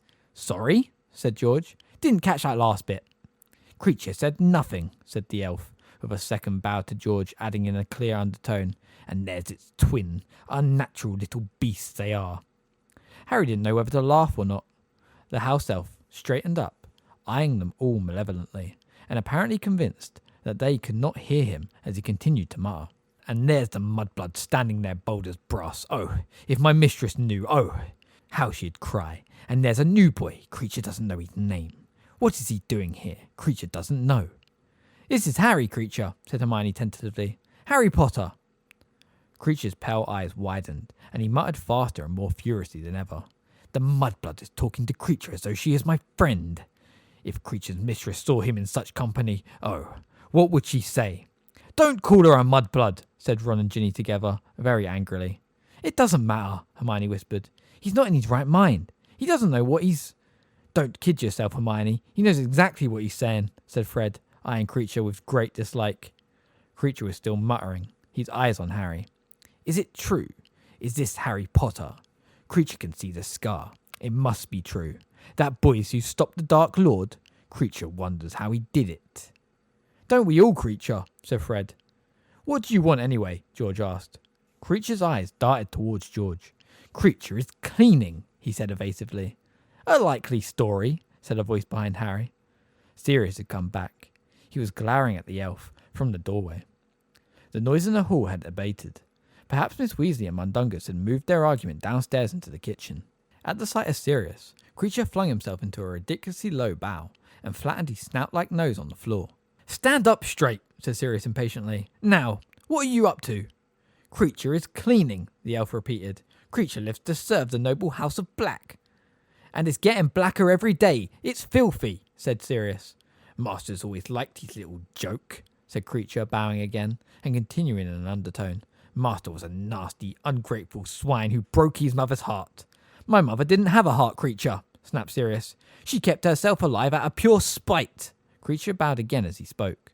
Whatever Master says, he muttered furiously. Master is not fit to wipe slime from his mother's boots. Oh, my poor mistress. What would she say if she knew Creature was serving him? How she hated him. What a disappointment he was. I asked you what you were up to, said Sirius coldly. Every time you show up pretending to be cleaning, you sneak something off to your room so we can't throw it out. Creature would never move anything from its proper place in Master's house, said the elf, then muttered very fast. Mistress would never forgive Master if the tapestry was thrown out. 7 centuries it's been in the family. Creature must save it. Creature will not let Master and the blood traitors and the brats destroy it. I thought it might be that, said Sirius, casting a disdainful look at the opposite wall. Should have put another parchment sticking charm on the back of it, I don't doubt. But if I can get rid of it, I certainly will. Now go away, Creature. It seemed that Creature did not dare disobey a direct order. Nevertheless, the look he gave Sirius as he shuffled out past him was full of deepest loathing, and he muttered all the way out the room. Comes back from Azkaban ordering Creature around. Oh, my poor mistress. What would she say if she saw the house now? Scum living in it, her treasures thrown out. She swore he was no son of hers, and he's back. They say he's a murderer too. keep muttering and I will be a murderer, said Sirius irritably as he slammed the door shut on the elf. Sirius, he's not right in the head, Hermione pleaded. I don't think he realises we can hear him. He's been alone too long, said Sirius, taking mad orders from a mother's portrait and talking to himself. But he's always been a foul little. If you could just set him free, said Hermione hopefully, maybe... We can't set him free. He knows too much about the Order, said Sirius curtly. And anyway, the shock would kill him. You suggest to him that he leaves his house. See how he takes it. Sirius walked across the room to where the tapestry Creature had been trying to protect hung the lengthway on the wall. Harry and the others followed. The tapestry looked immensely old. It was faded and looked as though Doxies had gnawed it in places. Nevertheless, the golden thread with which it was embroidered slightly glinted brightly enough to show them a sprawling family tree dating back, as far as Harry could tell, to the Middle Ages. Large words at the very top of the tapestry read, "The noble and most ancient house of Black. Toujours pur." You're not on here, said Harry, after scanning the bottom of the tree. I used to be there, said Sirius, pointing at a small, round, charred hole in the tapestry, rather like a cigarette burn. My sweet old mother blasted me off after I ran away from home. Creature's quite fond of muttering the story under his breath. You ran away from home? When I was about 16, said Sirius. I'd had enough. Where'd you go? Asked Harry, staring at him. Your dad's place, said Sirius. Your grandparents were really good about it. They sort of adopted me as a second son. Yeah, I camped out at your dad's in the school holidays, and when I was 17, I got my own place. My Uncle Alphard had left me a decent bit of gold. He's been wiped off here too. That's probably why. Anyway, after that I looked after myself. I was always welcome at Mr. and Mrs. Potter's for Sunday lunch though. But why did you leave? Sirius smiled bitterly and ran his fingers through his long, unkempt hair. Because I hated the whole lot of them.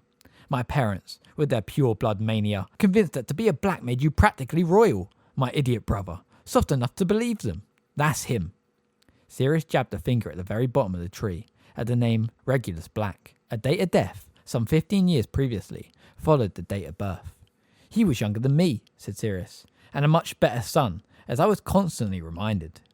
But he died, said Harry. Yeah, said Sirius. Stupid idiot. He joined the Death Eaters. You're kidding. Come on, Harry. Haven't you seen enough of this house to tell you what kind of wizards my family were? Said Sirius testily. Were your family Death Eaters as well? No. But believe me, they thought Voldemort had the right idea. They were all for the purification of the wizarding race, getting rid of muggle-borns and having purebloods in charge. They weren't alone either. There were quite a few people, before Voldemort showed his true colours, who thought he had the right idea about things. They got cold feet when they saw he was prepared to do anything to get power though. But I bet my parents thought Regulus was a right little hero for joining up at first. Was he killed by an aura? Harry asked tentatively.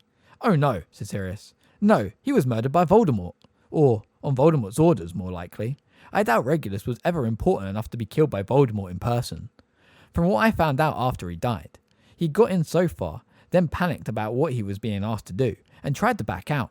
Well, you don't just hand in your resignation to Voldemort. It's a lifetime of service, or death. Lunch, said Miss Weasley's voice. She was holding her wand high in front of her, balancing a huge tray loaded with sandwiches and cake on its tip. She was very red in the face, and still looked angry. The others moved over to her, eager for some food, but Harry remained with Sirius, who had bent closer to the tapestry. I haven't looked at this for years. There's Phineas Nigellus, my great-great-grandfather, see? Least popular headmaster Hogwarts ever had, and Araminta Mellifleur, cousin of my mother's, tried to force through a ministry bill to make muggle hunting legal, and dear Aunt Elidora. She started the family tradition of beheading house elves when they got too old to carry tea trays. Of course, anytime the family produced someone halfway decent, they were disowned. I see Tonks isn't on here. Maybe that's why Creature won't take orders from her. He's supposed to do whatever anyone in the family asks him. You and Tonks are related? Harry asked, surprised. Oh yeah, her mother, Andromeda, was my favourite cousin, said Sirius, examining the tapestry carefully. No, Andromeda's not on here either. Look. He pointed to another small round burn mark between two names, Bellatrix and Narcissa. Andromeda's sisters are still here because they made lovely, respectable, pure-blood marriages, but Andromeda married a muggle-born, Ted Tonks. So, Sirius mimed blasting the tapestry with a wand and laughed sourly. Harry, however, did not laugh. He was too busy staring at the names to the right of Andromeda's burn mark. A double line of gold embroidery linked Narcissa Black and Lucius Malfoy, and a single vertical gold line from their names led to the name Draco. You're related to the Malfoys! The pureblood families are all interrelated, said Sirius. If you're only going to let your sons and daughters marry purebloods, your choice is very limited.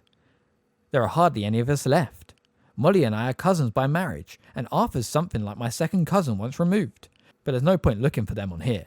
If ever a family was a bunch of blood traitors, it's the Weasleys. But Harry was now looking at the name to the left at Andromeda's burn, Bellatrix Black, which was connected by a double line to Rodolphus Lestrange.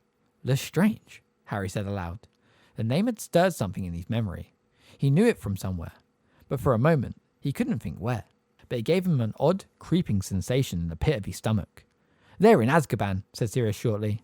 Harry looked at him curiously. Bellatrix and her husband, Rodolphus, came in with Barty Crouch Jr., said Sirius, in the same brusque voice. Rodolphus's brother, Robaston, was with them too. Then Harry remembered. He had seen Bellatrix Lestrange inside Dumbledore's pensieve, the strange device in which thoughts and memories could be stored. A tall, dark woman with heavy lidded eyes, who had stood at her trial and proclaimed her continuing allegiance to Lord Voldemort. Her pride that she had tried to find him after his downfall, and a conviction that would one day be rewarded for her loyalty. You never said she was your... Does it matter if she's my cousin? Sirius snapped. As far as I'm concerned, they're not my family. She's certainly not my family. I haven't seen her since I was your age, unless you count a glimpse of her coming into Azkaban. Do you think I'm proud of having a relative like her? Sorry, Harry said quickly. I didn't mean to. I was just surprised, that's all. It doesn't matter. Don't apologise, Sirius mumbled. He turned away from the tapestry, his hands deep in his pockets. I don't like being back here, he said, staring across the drawing room. I never thought I'd be stuck in this house again. Harry understood completely. He knew how he would feel when he was grown up and thought he was free of the place forever to return and live at number 4 Privet Drive. It's ideal for headquarters, of course, Sirius said. My father put every security measure known to wizard kind on it when he lived here. It's unplottable, so muggles could never come and call. As if they'd ever wanted to. And now Dumbledore's added his protection. You'd be hard put to find a safer house anywhere. Dumbledore is secret keeper for the Order, you know. Nobody can find headquarters unless he tells them personally where it is. That note Moody showed you last night, that was from Dumbledore. Sirius gave a short, bark-like laugh. If my parents could see the use their house was being put to now, well, my mother's portrait should give you some idea. He scowled for a moment, then sighed. I wouldn't mind if I could just get out occasionally and do something useful. I've asked Dumbledore whether I can escort you to your hearing, as Snuffles, obviously, so I can give you a bit of moral support. What do you think? Harry felt as though his stomach had sunk through the dusty carpet. He had not thought about the hearing once since dinner the previous evening. In the excitement of being back with the people he liked best, and hearing everything that was going on, it had completely flown his mind. At Sirius's words, however, the crushing sense of dread returned to him. He stared at Hermione and the Weasleys, all tucking into their sandwiches, and thought how he would feel if they were sent back to Hogwarts without him. Don't worry, Sirius said. Harry looked up and realised that Sirius had been watching him. I'm sure they'll clear you. There's definitely something in the International Statute of Secrecy about being allowed to use magic to save your own life. But if they do expel me, said Harry quietly, can I come back here and live with you? Sirius smiled sadly. Well, we'll see. I'd feel a lot better about the hearing if I knew I didn't have to go back to the Dursleys, Harry pressed him. They must be bad if you prefer this place, said Sirius gloomily. Hurry up, you two. There won't be enough food left, Miss Weasley called. Sirius heaved another great sigh, cast a dark look at the tapestry. Then he and Harry went to join the others. Harry tried his best not to think about the hearing while they emptied the glass-fronted cabinets that afternoon. Fortunately for him, it was a job that required a lot of concentration, as many of the objects in there seemed very reluctant to leave their dusty shelves. Sirius sustained a bad bite from a silver snuff box. Within seconds, his bitten hand had developed an unpleasant, crusty covering like a tough brown glove. It's okay, he said, examining the hand with interest, before tapping it lightly with his wand and restoring its skin to normal. Must be walk-cart powder in there. He threw the box aside into the sack where they had been depositing the debris from the cabinets. Harry saw George wrap his own hand carefully in a cloth moments later and sneak the box into his already doxy-filled pocket. They found an unpleasant-looking silver instrument, something like a many-legged pair of tweezers, which scuttled up Harry's arm like a spider when he picked it up, and attempted to puncture his skin. Sirius seized it and smashed it with a heavy book entitled Nature's Nobility, a Wizarding Genealogy. There was a musical box that emitted a faintly sinister, tinkling tune when wound, and they all found themselves becoming curiously weak and sleepy, until Ginny had the sense to slam the lid shut. A heavy locket that none of them could open, a number of ancient seals, and in a dusty box, an Order of Merlin first class that had been awarded to Sirius's grandfather for services for the ministry. "It means he gave him a load of gold," said Sirius contemptuously, throwing the medal into the rubbish sack. Several times Creature sidled into the room and attempted to smuggle things away under his loincloth, muttering horrible curses every time they caught him at it. When Sirius wrestled a large golden ring bearing the black crest from his grip, Creature actually burst into furious tears and left the room sobbing under his breath and calling Sirius names Harry had never heard before. "It's my father's," said Sirius, throwing the ring into the sack. "Creature wasn't quite as devoted to him as my mother, but I still caught him snogging a pair of my father's old trousers last week." Miss Weasley kept them all working very hard over the next few days. The drawing room took 3 days to decontaminate. Finally, the only undesirable thing left in the room was the tapestry of the Black family, which resisted all of their attempts to remove it from the wall, and the rattling writing desk. Moody had not dropped by headquarters yet, so they could not be sure what was inside it. They moved from the drawing room to a dining room on the ground floor, where they found spiders as large as saucers lurking in the dresser. Ron left the room hurriedly to make a cup of tea and did not return for an hour and a half. The china, which bore the black crest and motto, was all thrown, unceremoniously, into a sack by Sirius, and the same fate met a set of old photographs in tarnished silver frames, all of whose occupants squealed shrilly as the glass covering them smashed.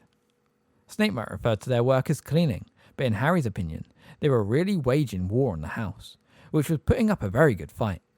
Aided and embedded by Creature, the house elf kept appearing whenever they were conjugated. His muttering became more and more offensive as he attempted to remove anything he could from the rubbish sacks. Sirius went as far to threaten him with clothes, but Creature fixed him with a watery stare and said, "Master must do as Master wishes," before turning away and muttering very loudly, "But Master will not turn Creature away, no, because Creature knows what they are up to. Oh yes, he is plotting against the Dark Lord, yes, with these mudbloods and traitors and scum." At which, Sirius, ignoring Hermione's protests, seized Creature by the back of his loincloth and threw him bodily from the room. The doorbell rang several times a day, which was the cue for Sirius's mother to start shrieking again, and for Harry and the others to attempt to eavesdrop on the visitor, though they gleaned very little from the brief glimpses and snatches of conversations they were able to sneak before Miss Weasley recalled them to their tasks. Snape flitted in and out of the house several times more, though to Harry's relief, they never come face to face. Harry also caught sight of his Transfiguration teacher, Professor McGonagall, looking very odd in a muggle dress and coat, and she also seemed too busy to linger. Sometimes, however, the visitors stayed to help. Tonks joined them for a memorable afternoon in which they found a murderous old ghoul lurking in an upstairs toilet, and Lupin, who was staying in the house with Severus, but who left it for long periods to do mysterious work for the Order, helped them repair a grandfather clock that had developed the unpleasant habit of shooting heavy bolts at passers-by. Mundungus redeemed himself slightly in Miss Weasley's eyes by rescuing Ron from an ancient set of purple robes that had tried to strangle him when he removed them from the wardrobe. Despite the fact that he was still sleeping badly, still having dreams about corridors and locked doors that made his scar prickle, Harry was managing to have fun for the first time all summer. As long as he'd been busy, he was happy. When the action had abated, however, whenever he dropped his guard, or lay exhausted in bed watching blurred shadows move across the ceiling, the thought of the looming ministry hearing returned to him. Fear jabbed at his insides like needles as he wondered what was going to happen to him if he was expelled. The idea was so terrible that he did not dare voice it aloud, not even to Ron and Hermione, who, though he often saw them whispering together and casting anxious looks in his direction, followed his lead in not mentioning it.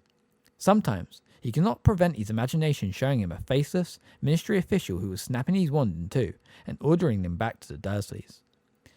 But he would not go. He was determined on that. He would come back here to Grimmauld Place and live with Sirius. He felt as though a brick had been dropped in his stomach when Miss Weasley turned to him during dinner on Wednesday evening and said quietly, "I've ironed your best clothes for tomorrow morning, Harry, and I want you to wash your hair tonight too. A good first impression can work wonders." Ron, Hermione, Fred, George and Ginny all stopped talking and looked over at him. Harry nodded and tried to keep eating his chop, but his mouth had become so dry he could not chew. "How am I getting there?" he asked Miss Weasley, trying to sound unconcerned. "Arthur's taking you to work with him," said Miss Weasley gently.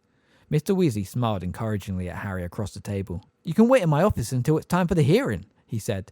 Harry looked over at Sirius, but before he could ask the question, Miss Weasley had answered it. Professor Dumbledore doesn't think it's a good idea for Sirius to go with you, and I must say I think he's quite right, said Sirius through clenched teeth. Miss Weasley pursed her lips. When did Dumbledore tell you that? Harry said, staring at Sirius. He came last night, when you were in bed, said Mr. Weasley. Sirius stabbed moodily at a potato with his fork. Harry lowered his own eyes to his plate. The thought that Dumbledore had been in the house on the evening of his hearing and not asked to see him made him feel, if it were possible, even worse. Chapter 7. The Ministry of Magic. Harry awoke at 5:30 the next morning, as abruptly and completely as if somebody had yelled in his ear. For a few moments, he lay immobile, as the prospect of the disciplinary hearing filled every tiny particle of his brain. Then, unable to bear it, he leapt out of bed and put on his glasses. Miss Weasley had laid out his freshly laundered jeans and t-shirt at the foot of his bed. Harry scrambled into them. The blank picture on the wall sniggered. Ron was lying sprawled on his back with his mouth wide open, fast asleep. He did not stir as Harry crossed the room, stepped out onto the landing, and crossed the door softly behind him. Trying not to think of the next time he would see Ron, when they might no longer be fellow students at Hogwarts. Harry walked quietly down the stairs, past the heads of Creature's ancestors, and down into the kitchen. He had expected it to be empty, but when he reached the door, he heard the soft rumble of voices on the other side. He pushed it open and saw Mr. and Mrs. Weasley, Sirius, Lupin and Tonks, sitting there almost as though they were waiting for him. All were fully dressed except Miss Weasley, who was wearing a quilted purple dressing gown. She leapt to her feet the moment Harry entered. "Breakfast," she said, as she pulled out her wand and hurried over to the fire. Morning, Harry," yawned Tonks. Her hair was blonde and curly this morning. "Sleep all right?" "Yeah," said Harry. "Been up all night," she said, with another shuddering yawn. "Come and sit down." She drew out a chair, knocking over the one beside it in the process. "What do you want, Harry?" Miss Weasley called. "Porridge? Muffins? Kippers? Bacon and eggs? Toast?" Just toast, thanks," said Harry. Lupin glanced at Harry, then said to Tonks, "What were you saying about Scrimgeour?" "Oh, yeah. Well, we need to be a bit more careful. He's been asking Kingsley and me funny questions." Harry felt vaguely grateful that he was not required to join in the conversation. His insides were squirming. Miss Weasley placed a couple of pieces of toast and marmalade in front of him. He tried to eat, but it was like chewing carpet. Miss Weasley sat down on his other side and started fussing with his t-shirt, tucking in the label and smoothing out the creases across his shoulders. He wished she wouldn't. And I have to tell Dumbledore, I can't do night duty tomorrow. I'm just too tired," Tonks finished, yawning hugely again. "I'll cover for you," said Mr. Weasley. "I'm okay. I've got a report to finish anyway." Mr. Weasley was not wearing wizard's robes, but a pair of pinstripe trousers and an old bomber jacket. He turned from Tonks to Harry. "How are you feeling?" Harry shrugged. "It'll all be over soon," Mr. Weasley said bracingly. "In a few hours' time, you'll be cleared." Harry said nothing. "The hearing's on my floor, in Amelia Bones' office. She's head of the Department of Magical Law Enforcement, and the one who will be questioning you." "Amelia Bones is okay, Harry," said Tonks earnestly. "She's fair. She'll hear you out." Harry nodded, still unable to think of anything to say. "Don't lose your temper," said Sirius abruptly. "Be polite and stick to the facts." Harry nodded again. "The law's on your side," said Lupin quietly. "Even underage wizards are allowed to use magic in life-threatening situations." Something very cold trickled down the back of Harry's neck. For a moment, he thought someone was putting a disillusionment charm on him. Then he realised that Miss Weasley was attacking his hair with a wet comb. She pressed hard on the top of his head. "Doesn't it ever lie flat?" she said desperately. Harry shook his head. Mr. Weasley checked his watch and looked up at Harry. "I think we'll go now," he said. "We're a bit early, but I think you'll be better off at the ministry than hanging around here." "Okay," said Harry automatically, dropping his toast and getting to his feet. "You'll be all right, Harry," said Tonks, patting him on the arm. "Good luck," said Lupin. "I'm sure it'll be fine." "And if it's not," said Sirius grimly, "I'll see to Amelia Bones for you." Harry smiled weakly. Miss Weasley hugged him. "We've all got our fingers crossed," she said. "Right," said Harry. "Well, see you later then." He followed Mr. Weasley upstairs and along the hall.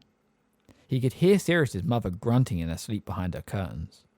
Mr. Weasley unbolted the door and then stepped out into the cold, grey dawn. "You don't normally walk to work, do you?" Harry asked him, as they set off briskly around the square.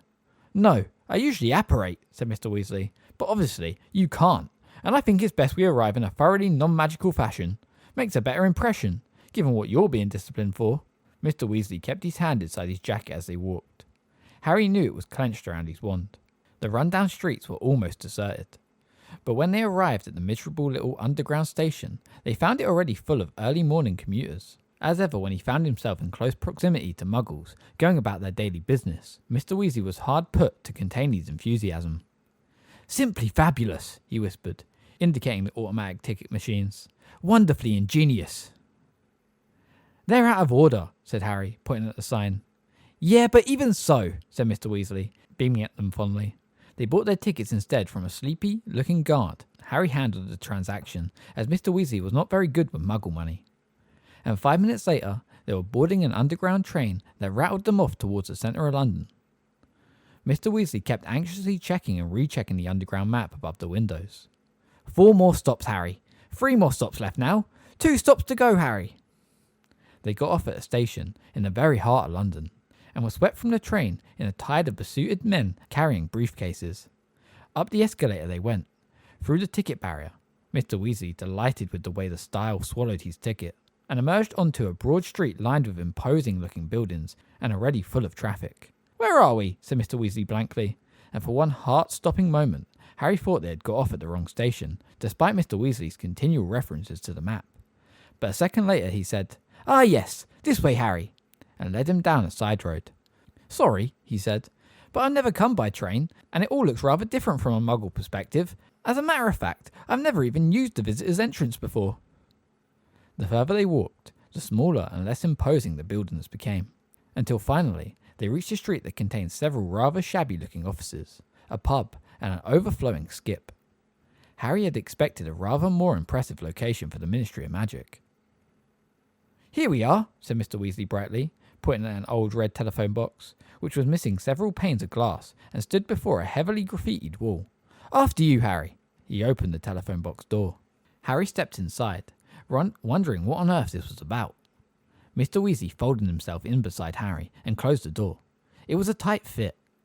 Harry was jammed against the telephone apparatus, which was hanging crookedly off the wall, as though a vandal had tried to rip it off. Mr. Weasley reached past Harry for the receiver. Mr. Weasley, I think this might be out of order too, said Harry. No, I'm sure it's fine, said Mr. Weasley, holding the receiver above his head and peering at the dial. Let's see. 6. He dialed the number. 2, 4, and another 4, and another 2. As the dial whirled smoothly back into place, a cool female voice sounded inside the telephone box, not from the receiver in Mr. Weasley's hand, but as loudly and plainly as though an invisible woman was standing right beside them. Welcome to the Ministry of Magic. Please state your name and business. Said Mr. Weasley, clearly uncertain whether or not he should talk into the receiver. He compromised by holding the mouthpiece to his ear. Arthur Weasley, Misuse of Muggle Artifacts Office. Here to escort Harry Potter, who has been asked to attend a disciplinary hearing. Thank you, said the cool female voice. Visitor, please take the badge and attach it to the front of your robes. There was a click and a rattle, and Harry saw something slide out of the metal chute where returned coins usually appeared. He picked it up. It was a square silver badge with Harry Potter, disciplinary hearing on it. He pinned it to the front of his t-shirt as the female voice spoke again. Visitor to the Ministry, you are required to submit to a search and present your wand for registration at the security desk, which is located at the far end of the atrium. The floor of the telephone box shuddered. They were sinking slowly into the ground. Harry watched apprehensively as the pavement seemed to rise up past the glass windows of the telephone box until darkness closed over their heads. Then he could see nothing at all. He could hear only a dull grinding noise as the telephone box made its way down through the earth. After a minute, though it felt like much longer to Harry, a chink of golden light illuminated his feet and, widening, rose up his body until it hit him in the face and he had to blink to stop his eyes watering. The Ministry of Magic wishes you a pleasant day, said the woman's voice. The door of the telephone box sprang open and Mr. Weasley stepped out of it, followed by Harry, whose mouth had fallen open. They were standing at one end of a very long and splendid hall with a highly polished, dark wood floor. The peacock blue ceiling was inlaid with gleaming gold symbols that kept moving and changing like some enormous, heavenly notice board. The walls on each side were panelled in shiny dark wood and had many gilded fireplaces set into them. Every few seconds, a witch or wizard would emerge from one of the left-hand fireplaces with a soft whoosh. On the right-hand side, short queues were forming before each fireplace, waiting to depart. Halfway down the hall was a fountain. A group of golden statues, larger than life-size, stood in the middle of the circular pool. Tallest of them all was a noble-looking wizard with his wand pointing straight up into the air. Grouped around him were a beautiful witch, a centaur, a goblin, and a house elf. The last three were all looking adoringly up at the witch and wizard. Glittering jets of water were flying from the ends of their wands. The point of the centaur's arrow, the tip of the goblin's hat, and each of the house elves' ears, so that the tinkling hiss of falling water was added to the pops and cracks of the apparatus and the clatter of footsteps as hundreds of witches and wizards, most of whom were wearing glum, early morning looks, strode towards a set of golden gates at the far end of the hall. "This way," said Mr. Weasley.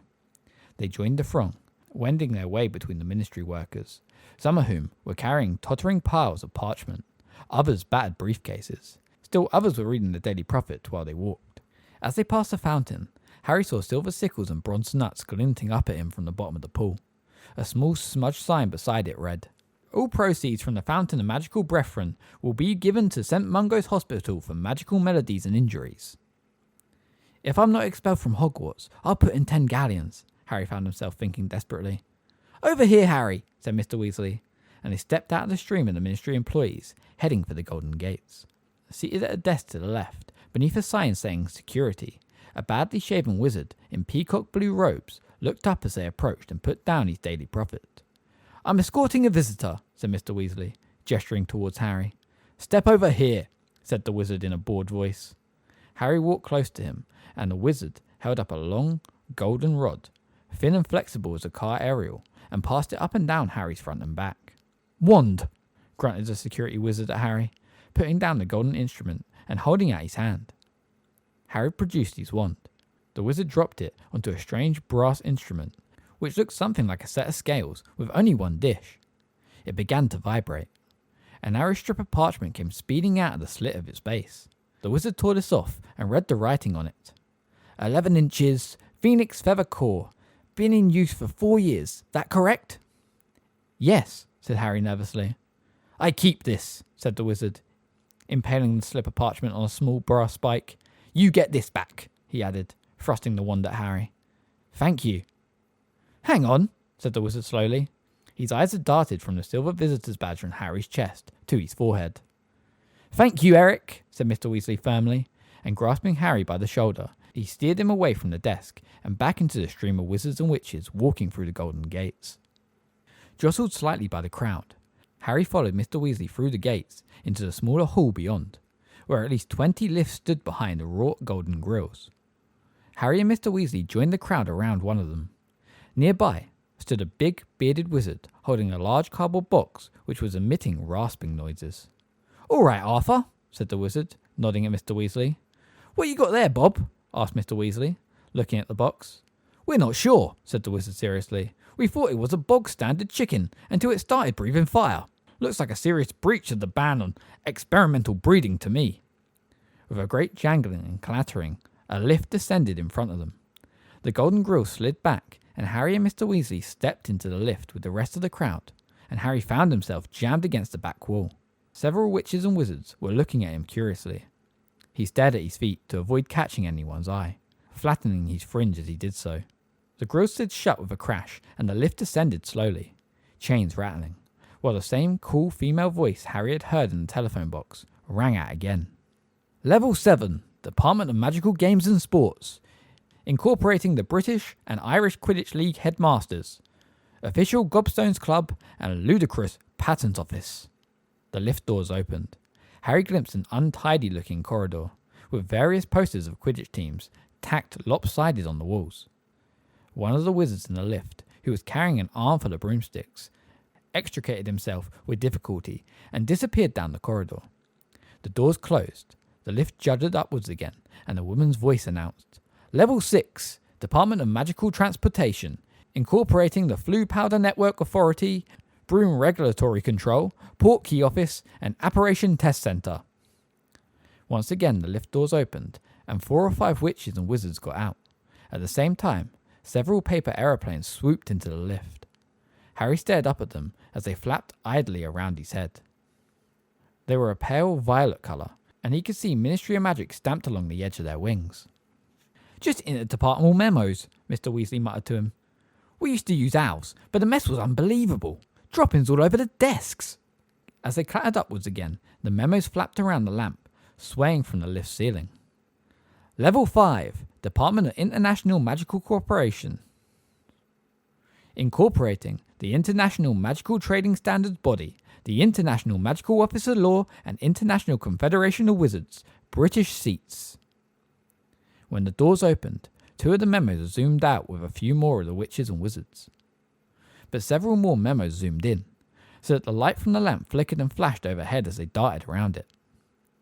Level 4, Department for the Regulation and Control of Magical Creatures, incorporating Beast, Being, and Spirit Divisions, Goblin Liaison Office, and Pest Adversary Bureau.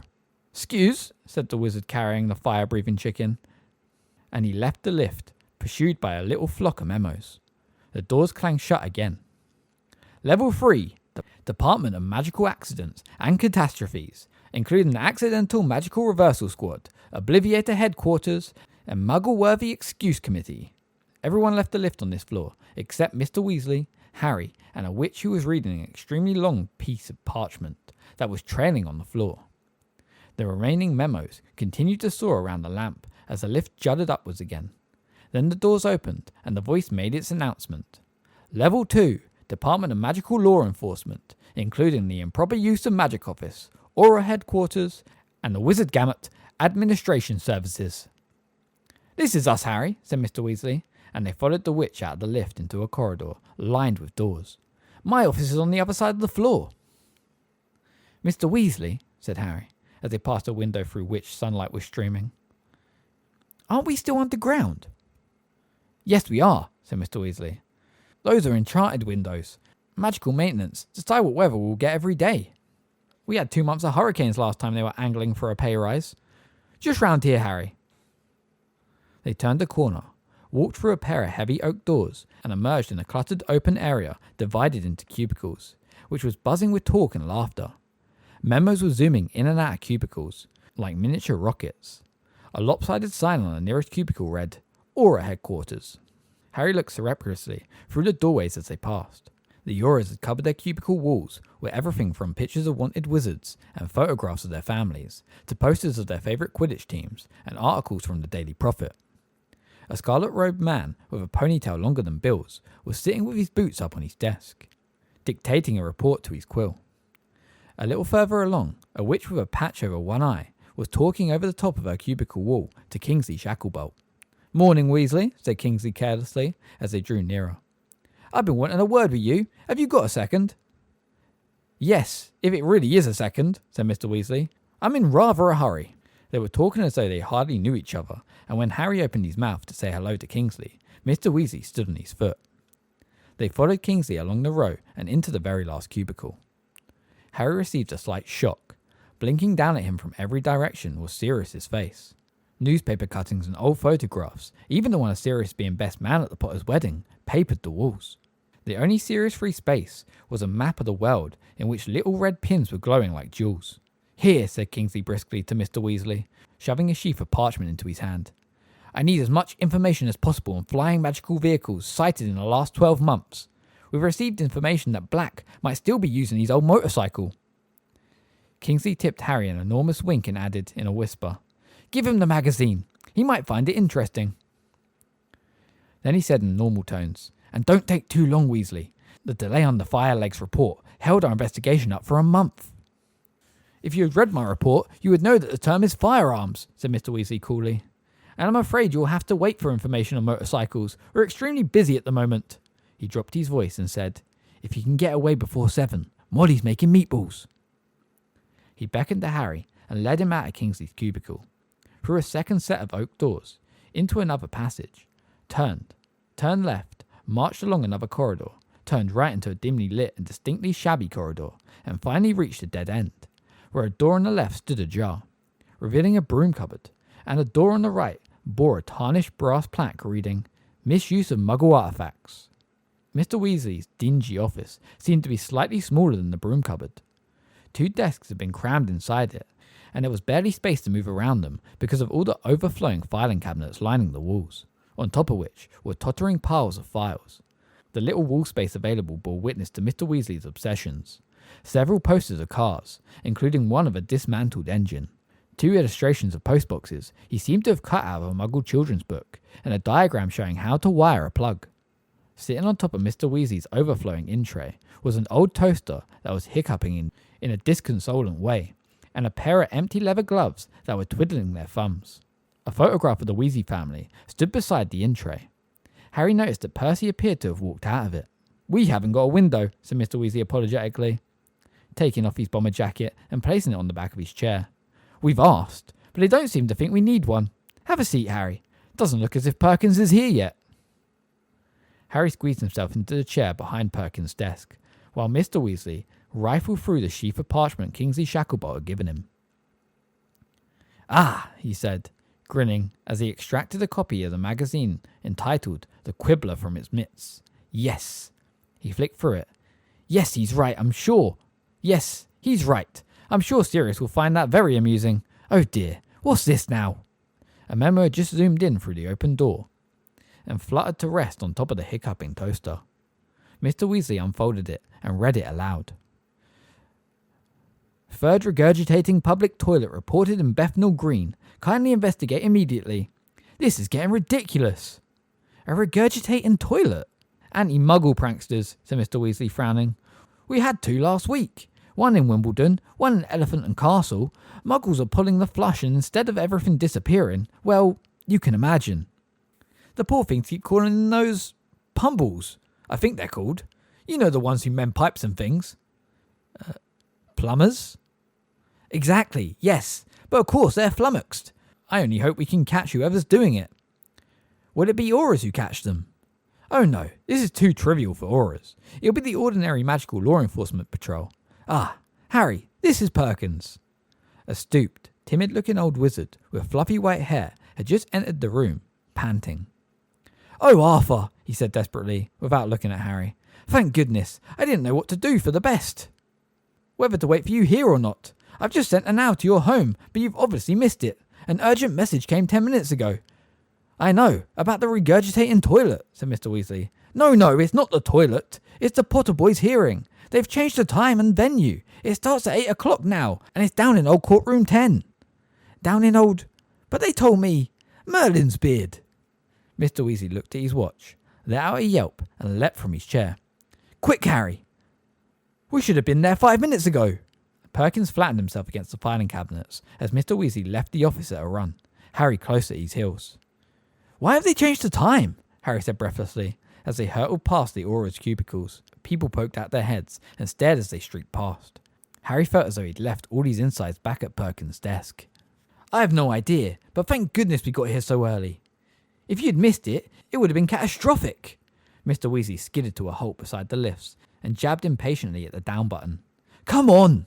The lift clattered into view, and they hurried inside. Every time it stopped, Mr. Weasley cursed furiously and pummeled the number 9 button. "Those courtrooms haven't been used in years," said Mr. Weasley angrily. "I can't think why they're doing it down there, unless... But no." A plum witch carrying a smoking goblet entered the lift at that moment, and Mr. Weasley did not elaborate. "The atrium," said the cool female voice, and the golden grille slid open, showing Harry a distinct glimpse of the golden statues in the fountain. The plump witch got out, and a sallow-skinned wizard with a very mournful face got in. "Morning, Arthur," he said in a sepulchral voice as the lift began to descend. "Don't often see you down here." "Urgent business, Bode," said Mr. Weasley, who was bouncing on the balls of his feet and throwing anxious looks over at Harry. "Ah, yes," said Bode, surveying Harry unblinkingly. "Of course." Harry barely had emotion to spare for Bode, but his unfaltering gaze did not make him feel any more comfortable. "Department of Mysteries," said the cool female voice, and left it at that. "Quick, Harry," said Mr. Weasley, as the lift doors rattled open, and they sped up a corridor that was quite different from those above. The walls were bare. There were no windows and no doors, apart from a plain black one set at the very end of the corridor. Harry expected them to go through it, But instead, Mr. Weasley seized him by the arm and dragged him to the left, where there was an opening leading to a flight of steps. Down here, panted Mr. Weasley, taking 2 steps at a time. The lift doesn't even come down this far. Why are they doing it down here, They reached the bottom of the steps and ran along yet another corridor, which bore a great resemblance to the one that led to Snape's dungeon at Hogwarts, with rough stone walls and torches in brackets. The doors they passed here were heavy wooden ones, with iron bolts and keyholes. Courtroom 10, I think we're nearly... Yes! Mr. Weasley stumbled to a halt outside a grimy dark door with an immense iron lock and slumped against the wall, clutching at a stitch in his chest. Go on, he panted, pointing his thumb at the door. Get in there. Aren't you coming with? No, I'm not allowed. Good luck. Harry's heart was beating a violent tattoo against his Adam's apple. He swallowed hard, turned the heavy iron door handle, and stepped inside the courtroom. Chapter 8. The Hearing. Harry gasped. He could not help himself. The large dungeon he had entered was horribly familiar. He had not only seen it before, he had been here before. This was the place he had visited inside Dumbledore's pensieve, the place he had watched as a stranger sentenced to life imprisonment to Azkaban. The walls were made of dark stone, dimly lit by torches. Empty benches rose on either side of him, but ahead, in the highest benches of all, were many shadowy figures. They had been talking in low voices, but as the heavy door swung closed behind Harry, an ominous silence fell. A cold male voice rang across the courtroom. You're late. Sorry, said Harry nervously. I didn't know the time had been changed. This is not the wizard Gamut's fault, said the voice. An owl was sent to you this morning. Take your seat. Harry dropped his gaze to the chair in the centre of the room, the arms of which were covered in chains. He had seen those chains spring to life and bind whoever sat between them. His footsteps echoed loudly as he walked across the stone floor. When he sat gingerly on the edge of the chair, the chains clinked threateningly, but did not bind him. Feeling rather sick, he looked up at the people seated at the bench above. There were about 50 of them, all, as far as he could see, wearing plum-coloured robes, with an elaborately worked silver W on the left-hand side of the chest, and all staring down their noses at him. Some with very austere expressions, others looks of frank curiosity. In the very middle of the front row sat Cornelius Fudge, the Minister for Magic. Fudge was a portly man, who often sported a lime green bowler hat, though today he had dispensed with it. He had dispensed too with the indulgent smile he had once wore when he spoke to Harry. A broad, square-jawed witch with very short grey hair sat on Fudge's left. She wore a monocle and looked foreboding. On Fudge's right was another witch, but she was sitting so far back on the bench that her face was in shadow. Very well, said Fudge. The accused being present, finally, let us begin. Are you ready? He called down the row. Yes, sir, said an eager voice Harry knew. Ron's brother, Percy, was sitting at the very end of the front bench. Harry looked at Percy, expecting some sign of recognition from him, but none came. Percy's eyes, behind his horn-rimmed glasses, were fixed on his parchment, a quill poised in his hand. Disciplinary hearing of the 12th of August, said Fudge in a ringing voice, and Percy began taking notes at once. Into offences committed under the decree for the reasonable restriction of underage sorcery and the international statute to secrecy by Harry James Potter, resident at number 4, Privet Drive, Little Winging, Surrey. Interrogators, Cornelius Oswald Fudge, Minister for Magic. Amelia Susan Bones, Head of the Department of Magical Law Enforcement. Dolores Jane Umbridge, Senior Undersecretary to the Minister. Court Scribe, Percy Ignatius Weasley. Witness for the defence, Albus Percival Wilfric Brian Dumbledore, said a quiet voice from behind Harry, who turned his head so fast he cricked his neck. Dumbledore was striding serenely across the room, wearing long, midnight blue robes and a perfectly calm expression. His long silver beard and his hair gleamed in the torchlight as he drew level with Harry and looked up at Fudge through the half-moon spectacles that rested halfway down his very crooked nose. The members of the Wizard Gamut were muttering. All eyes were now on Dumbledore. Some looked annoyed, others slightly frightened. 2 elderly witches in the back row, however, raised their hands and waved in welcome. A powerful emotion had risen in Harry's chest at the sight of Dumbledore. A fortified, hopeful feeling, rather like that which Phoenix song gave him. He wanted to catch Dumbledore's eye, but Dumbledore was not looking his way.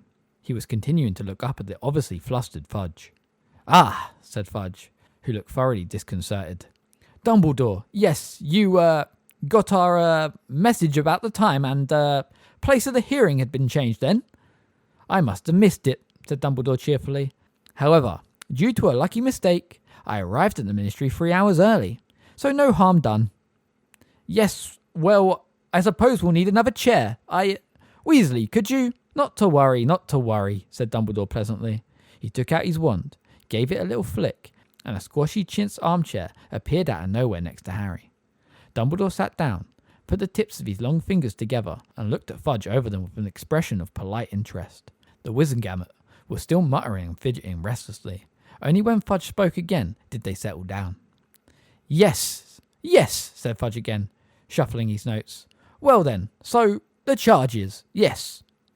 He extricated a piece of parchment from the pile before him, took a deep breath, and read out, "The charges against the accused are as follows. That he did knowingly, deliberately, and in full awareness of the illegality of his actions, having received a previous written warning from the Ministry of Magic on a similar charge, produced a Patronus charm in a Muggle-inhabited area, in the presence of a Muggle, on the 2nd of August, at 23 minutes past 9, which constitutes an offence under paragraph C of the Decree for Reasonable Restriction of Underage Sorcery, 1875, and also under Section 13 of the International Confederation of Warlocks Statute of Secrecy.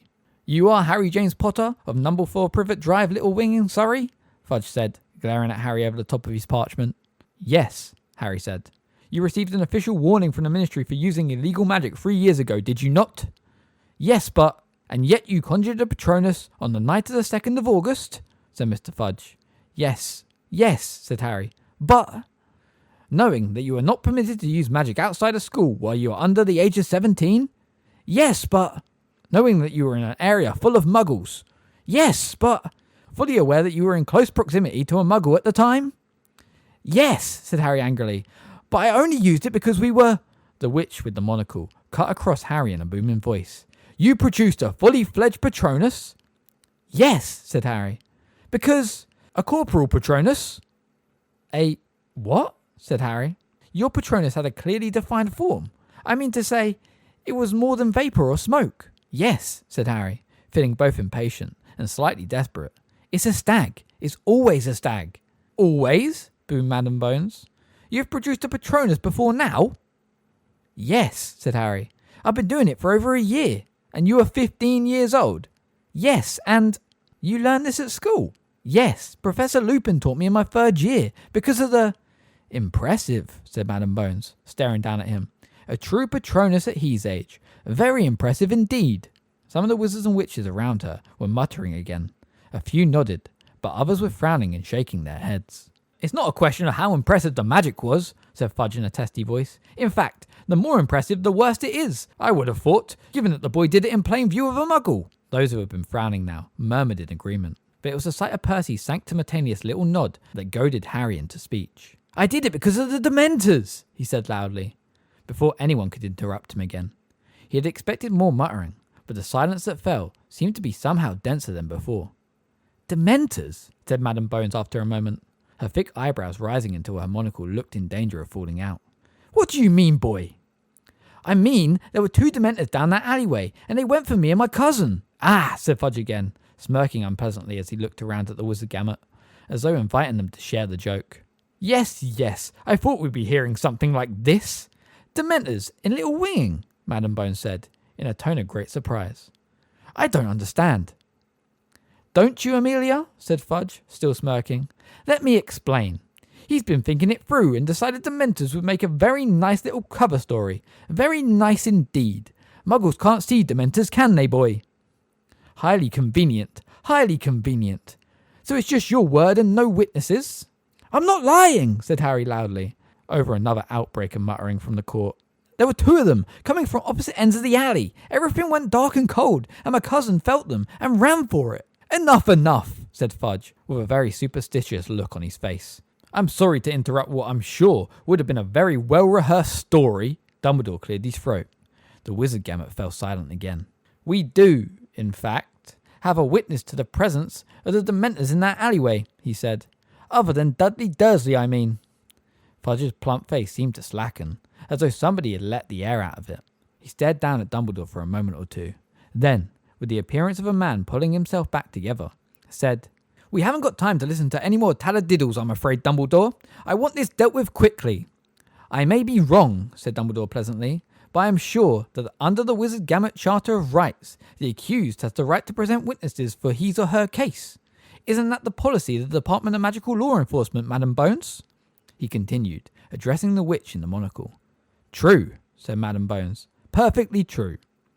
"Oh, very well, snapped Fudge. "Where is this person?" "I brought her with me," said Dumbledore. "She's just outside the door. Should I?" "No, Weasley, you go."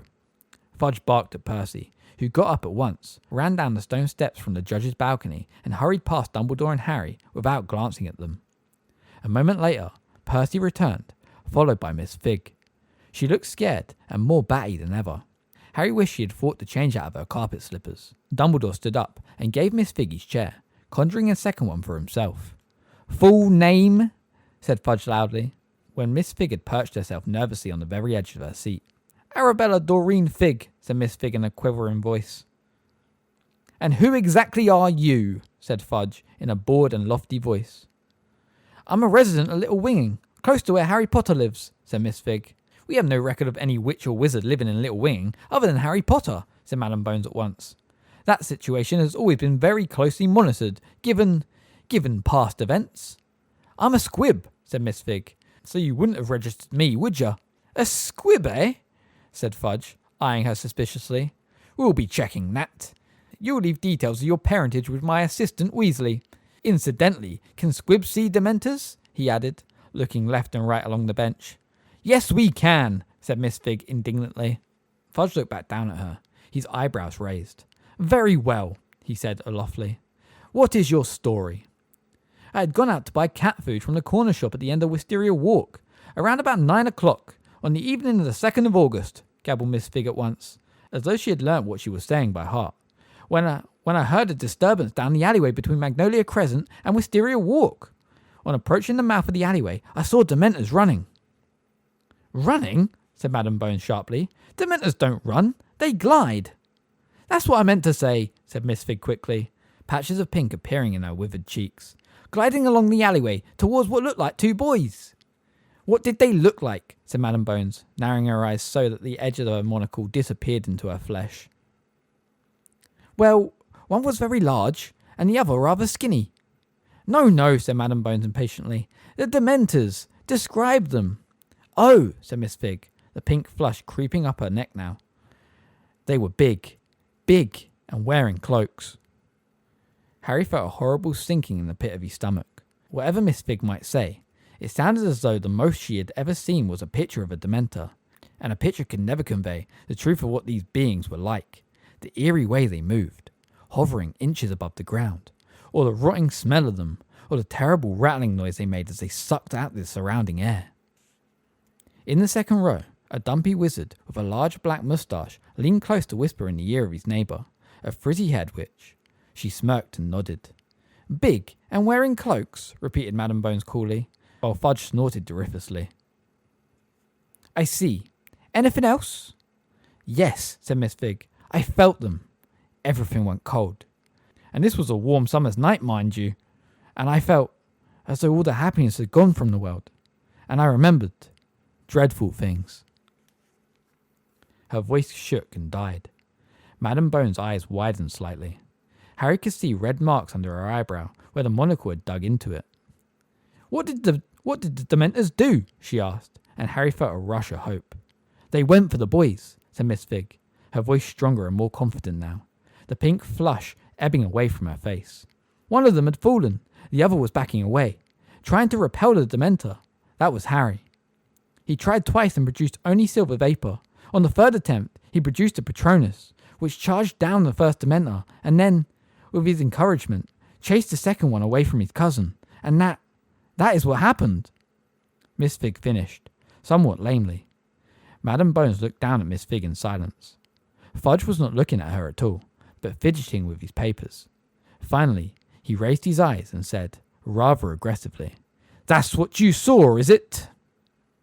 "That is what happened," Miss Figg repeated. "Very well," said Fudge. "You may go." Miss Figg cast a frightened look from Fudge to Dumbledore, then got up and shuffled off towards the door. Harry heard it fudge shut behind her. "Not a very convincing witness," said Fudge loftily. "Oh, I don't know," said Madam Bones in her booming voice. "She certainly described the effects of a Dementor attack very accurately, and I can't imagine why she would say they were there if they weren't." "But Dementors wandering into a Muggle suburb just happening to come across a wizard?" snorted Fudge. "The odds on that must be very, very long. Even Bagman wouldn't have bet." "Oh, I don't think any of us believe the Dementors were there by coincidence," said Dumbledore lightly. The witch sitting to the right of Fudge, with her face in shadow, moved slightly, but everyone else was quite still and silent. "And what is that supposed to mean?" Fudge asked icily. "It means that I think they were ordered there," said Dumbledore. "I think we might have a record of it if someone had ordered a pair of Dementors to go strolling through Little Winging," barked Fudge. "Not if the Dementors are taking orders from someone other than the Ministry of Magic these days," said Dumbledore calmly. "I have already given you my views on this matter, Cornelius." "Yes, you have," said Fudge forcefully, "and I have no reason to believe that your views are anything other than bilge. Dumbledore, the Dementors remain in place in Azkaban and are doing everything we asked them to." "Then," said Dumbledore, quietly but clearly, "we must ask ourselves why somebody within the Ministry ordered a pair of Dementors into that alleyway on the 2nd of August. In the complete silence that greeted these words, the witch to the right of Fudge leaned forward so that Harry saw her for the first time. He thought she looked just like a large, pale toad. She was rather squat, with a broad, flabby face, as little neck as Uncle Vernon, and a very wide, slack mouth. Her eyes were large, round and slightly bulging. Even the little black velvet bow perched on top of her short curly hair put him in mind of a large fly she was about to catch on a long sticky tongue. "The chair recognises Delirious Jane Umbridge, Senior Undersecretary to the Minister," said Fudge. The witch spoke in a fluttery, girlish, high-pitched voice that took Harry aback. He had been expecting a croak. "I'm sure I must have misunderstood you, Professor Dumbledore," she said, with a simper that left her big, round eyes as cold as ever. "So silly of me, but it sounded for a teensy moment as though you were suggesting that the Ministry of Magic had ordered an attack on this boy." She gave a silvery laugh that made the hairs on the back of Harry's neck stand up. A few other members of the Wizard Gamut laughed with her. It could not have been plainer that not one of them was really amused. If it is true that the Dementors are taking orders only from the Ministry of Magic, and it is also true that 2 Dementors attacked Harry and his cousin a week ago, then it follows logically that somebody at the Ministry might have ordered the attacks, said Dumbledore politely. Of course, these particular Dementors may have been outside Ministry control. "There are no Dementors outside Ministry control," snapped Fudge, who had turned brick red. Dumbledore inclined his head in a little bow.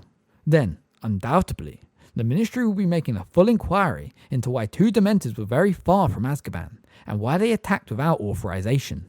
"It is not for you to decide what the Ministry of Magic does or does not do, Dumbledore," snapped Fudge, now a shade of magenta, of which Uncle Vernon would have been proud. "Of course it isn't," said Dumbledore mildly. "I was merely expressing my confidence that this matter will not go uninvestigated." He glanced at Madam Bones, who had readjusted her monocle and stared back at him, frowning slightly. "I would remind everybody that the behaviour of these Dementors, if indeed they are not figments of this boy's imagination, is not the subject of this hearing," said Fudge. "We are here to examine Harry Potter's offences under the Decree for Reasonable Restriction of Underage Sorcery." "Of course we are," said Dumbledore, "but the presence of Dementors in that alleyway is highly relevant. Clause 7 of the decree states that magic may be used before Muggles in exceptional circumstances. And those exceptional circumstances include situations which threaten the life of the wizard or witch, him or herself, or any witches or wizards or Muggles present at the time." "We are familiar with Clause 7, thank you very much," snarled Fudge. "Of course you are," said Dumbledore courteously. "Then we are in agreement that Harry's use of the Patronus charm in these circumstances falls precisely into the category of exceptional circumstances that the clause describes." "If there were Dementors, which I doubt—" "You have heard it from an eyewitness," Dumbledore interrupted. "If you still doubt her truthfulness, call her back. Question her again. I am sure she would not object." That Not, blustered Fudge, fiddling with the papers before him. I want this over with today, Dumbledore. But naturally, you would not care how many times you heard from a witness if the alternative was a serious miscarriage of justice, said Dumbledore. Serious miscarriage, my hat, said Fudge at the top of his voice. Have you even bothered to tot up the number of cock and bull stories this boy has come up with, Dumbledore, while trying to cover up his flagrant misuse of magic outside of school? I suppose you've forgotten the Hoover charm he used 3 years ago. That wasn't me. It was a house elf, said Harry. You see, roared Fudge, gesturing flamboyantly in Harry's direction. A house elf in a muggle house, I ask you.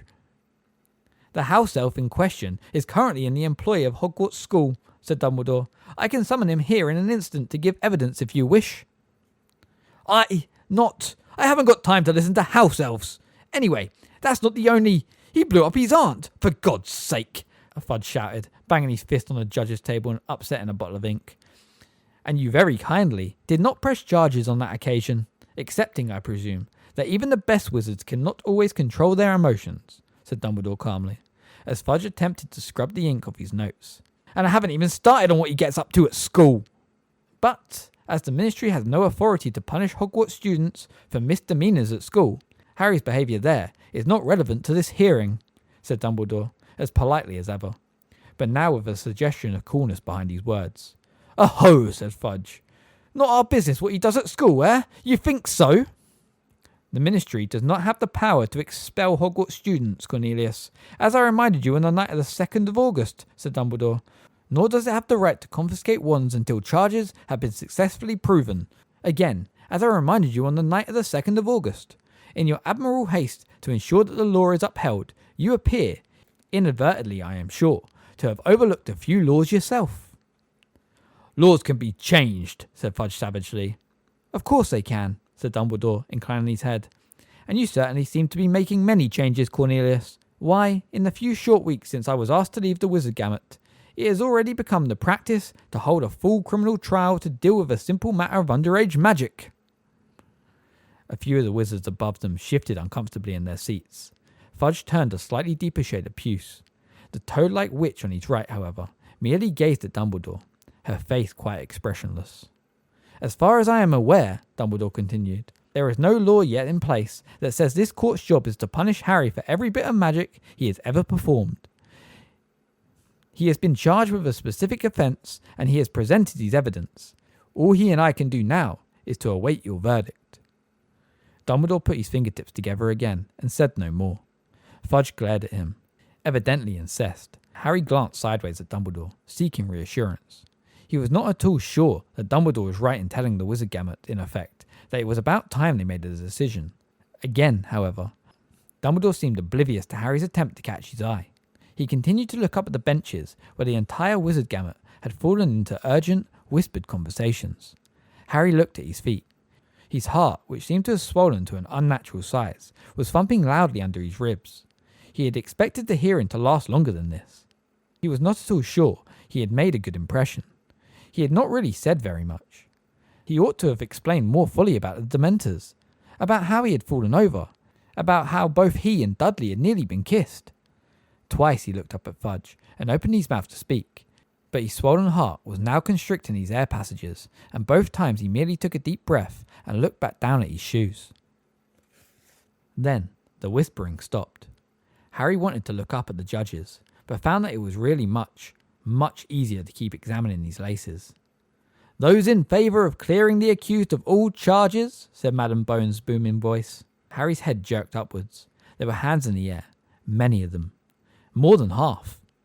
Breathing very fast, he tried to count, but before he could finish, Madam Bones had said, "And those in favour of conviction?" Fudge raised his hand. So did half a dozen others, including the witch on his right, and the heavily moustached wizard and the frizzy-haired witch in the second row. Fudge glanced around at them all, looking as though there was something large stuck in his throat, then lowered his own hand.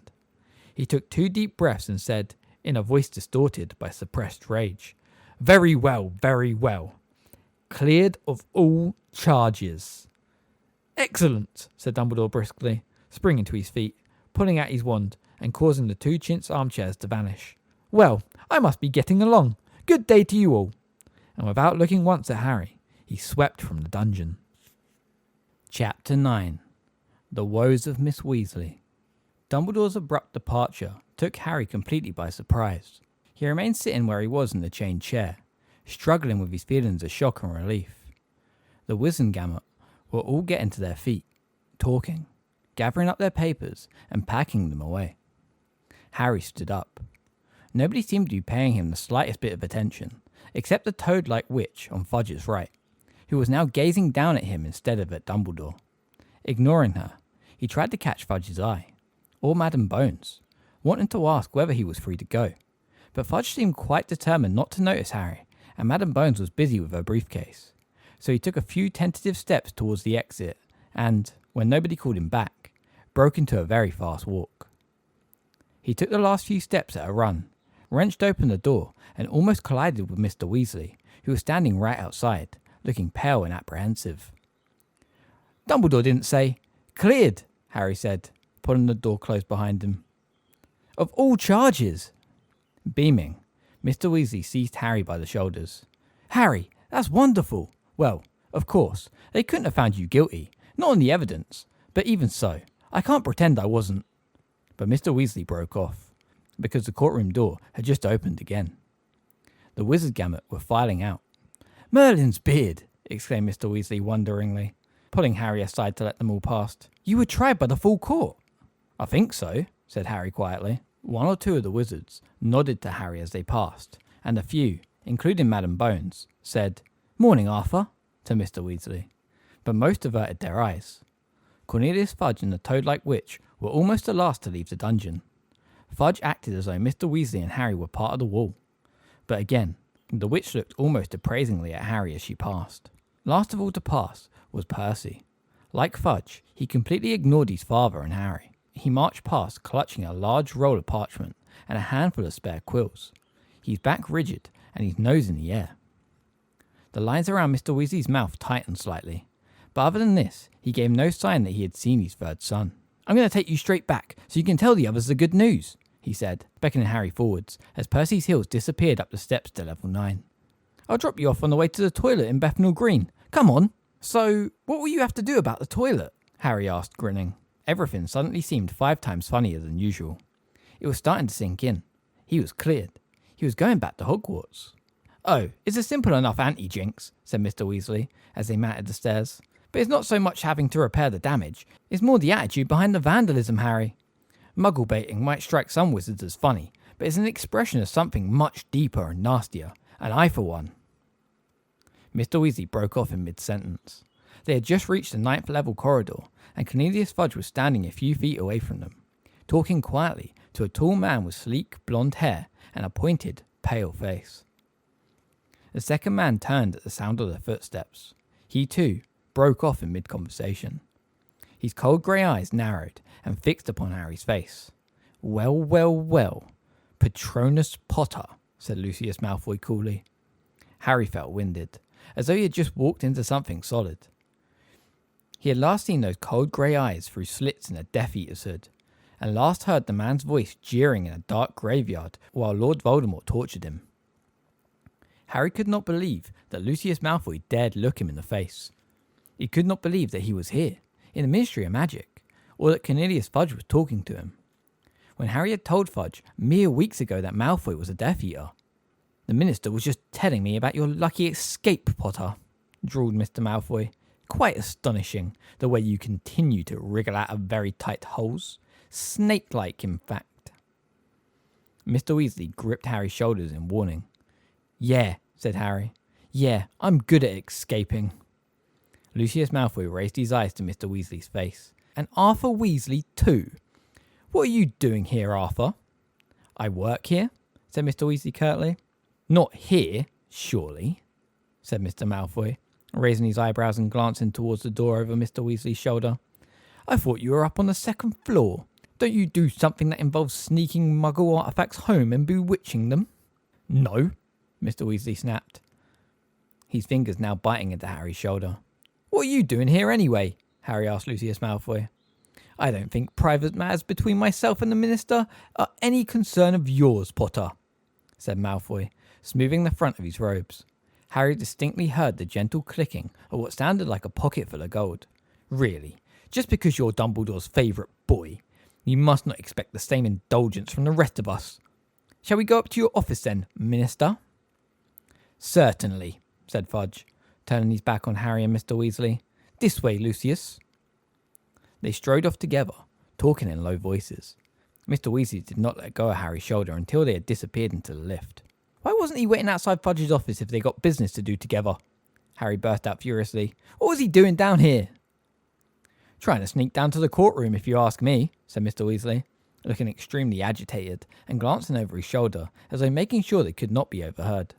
Trying to find out whether you'd been expelled or not. I'll leave a note for Dumbledore when I drop you off. You ought to know Malfoy's been talking to Fudge again. What private business have they got together anyway? Gold, I expect, said Mr. Weasley angrily. Malfoy's been giving generously to all sorts of things for years. Gets him in with the right people. Then he can ask for favours. Delay laws he doesn't want passed. Oh, he's very well connected, Lucius Malfoy. The lift arrived. It was empty, except for a flock of memos that flapped around Mr. Weasley's head as he pressed a button for the atrium, and the doors clanged shut. He waved them away irritably. Mr. Weasley, said Harry slowly, if Fudge is meeting Death Eaters, like Malfoy, if he's seeing them alone, how do we know they haven't put the Imperious Curse on him? Don't think it hasn't occurred to us, Harry, said Mr. Weasley, quietly. But Dumbledore thinks Fudge is acting on his own accord at the moment, which, as Dumbledore says, is not a lot of comfort. Best not talk about it any more just now, Harry. The door slid open, and they stepped out into the now almost deserted atrium. Eric the Watch Wizard was hidden behind his Daily Prophet again. They had walked straight past the golden fountain before Harry remembered. Wait, he told Mr. Weasley. And pulling his money bag from his pocket, he turned back to the fountain. He looked up into the handsome wizard's face, but close to, Harry thought, he looked rather weak and foolish. The witch was wearing a vapid smile like a beauty contestant. And from what Harry knew of goblins and centaurs, they were most unlikely to be caught staring so sloppily at humans of any description. Only the house elf's attitude of creeping civility looked convincing. With a grin at the thought of what Hermione would say if she could see the statue of the elf, Harry turned his money bag upside down and emptied not just 10 galleons, but the whole contents into the pool. I knew it, yelled Ron, punching the air. You always get away with stuff. They were bound to clear you, said Hermione, who looked positively faint with anxiety when Harry had entered the kitchen and was now holding a shaking hand over her eyes. There was no case against you, none at all. Everyone seems quite relieved though, considering you all knew I'd get off, said Harry smiling. Miss Weasley was wiping her face with her apron, and Fred, George and Ginny were doing a kind of war dance to a chant that went, He got off! He got off! He got off! That's enough! Settle down, shouted Mr. Weasley, though he too was smiling. Listen, Sirius. Lucius Malfoy was at the Ministry. What? Said Sirius sharply.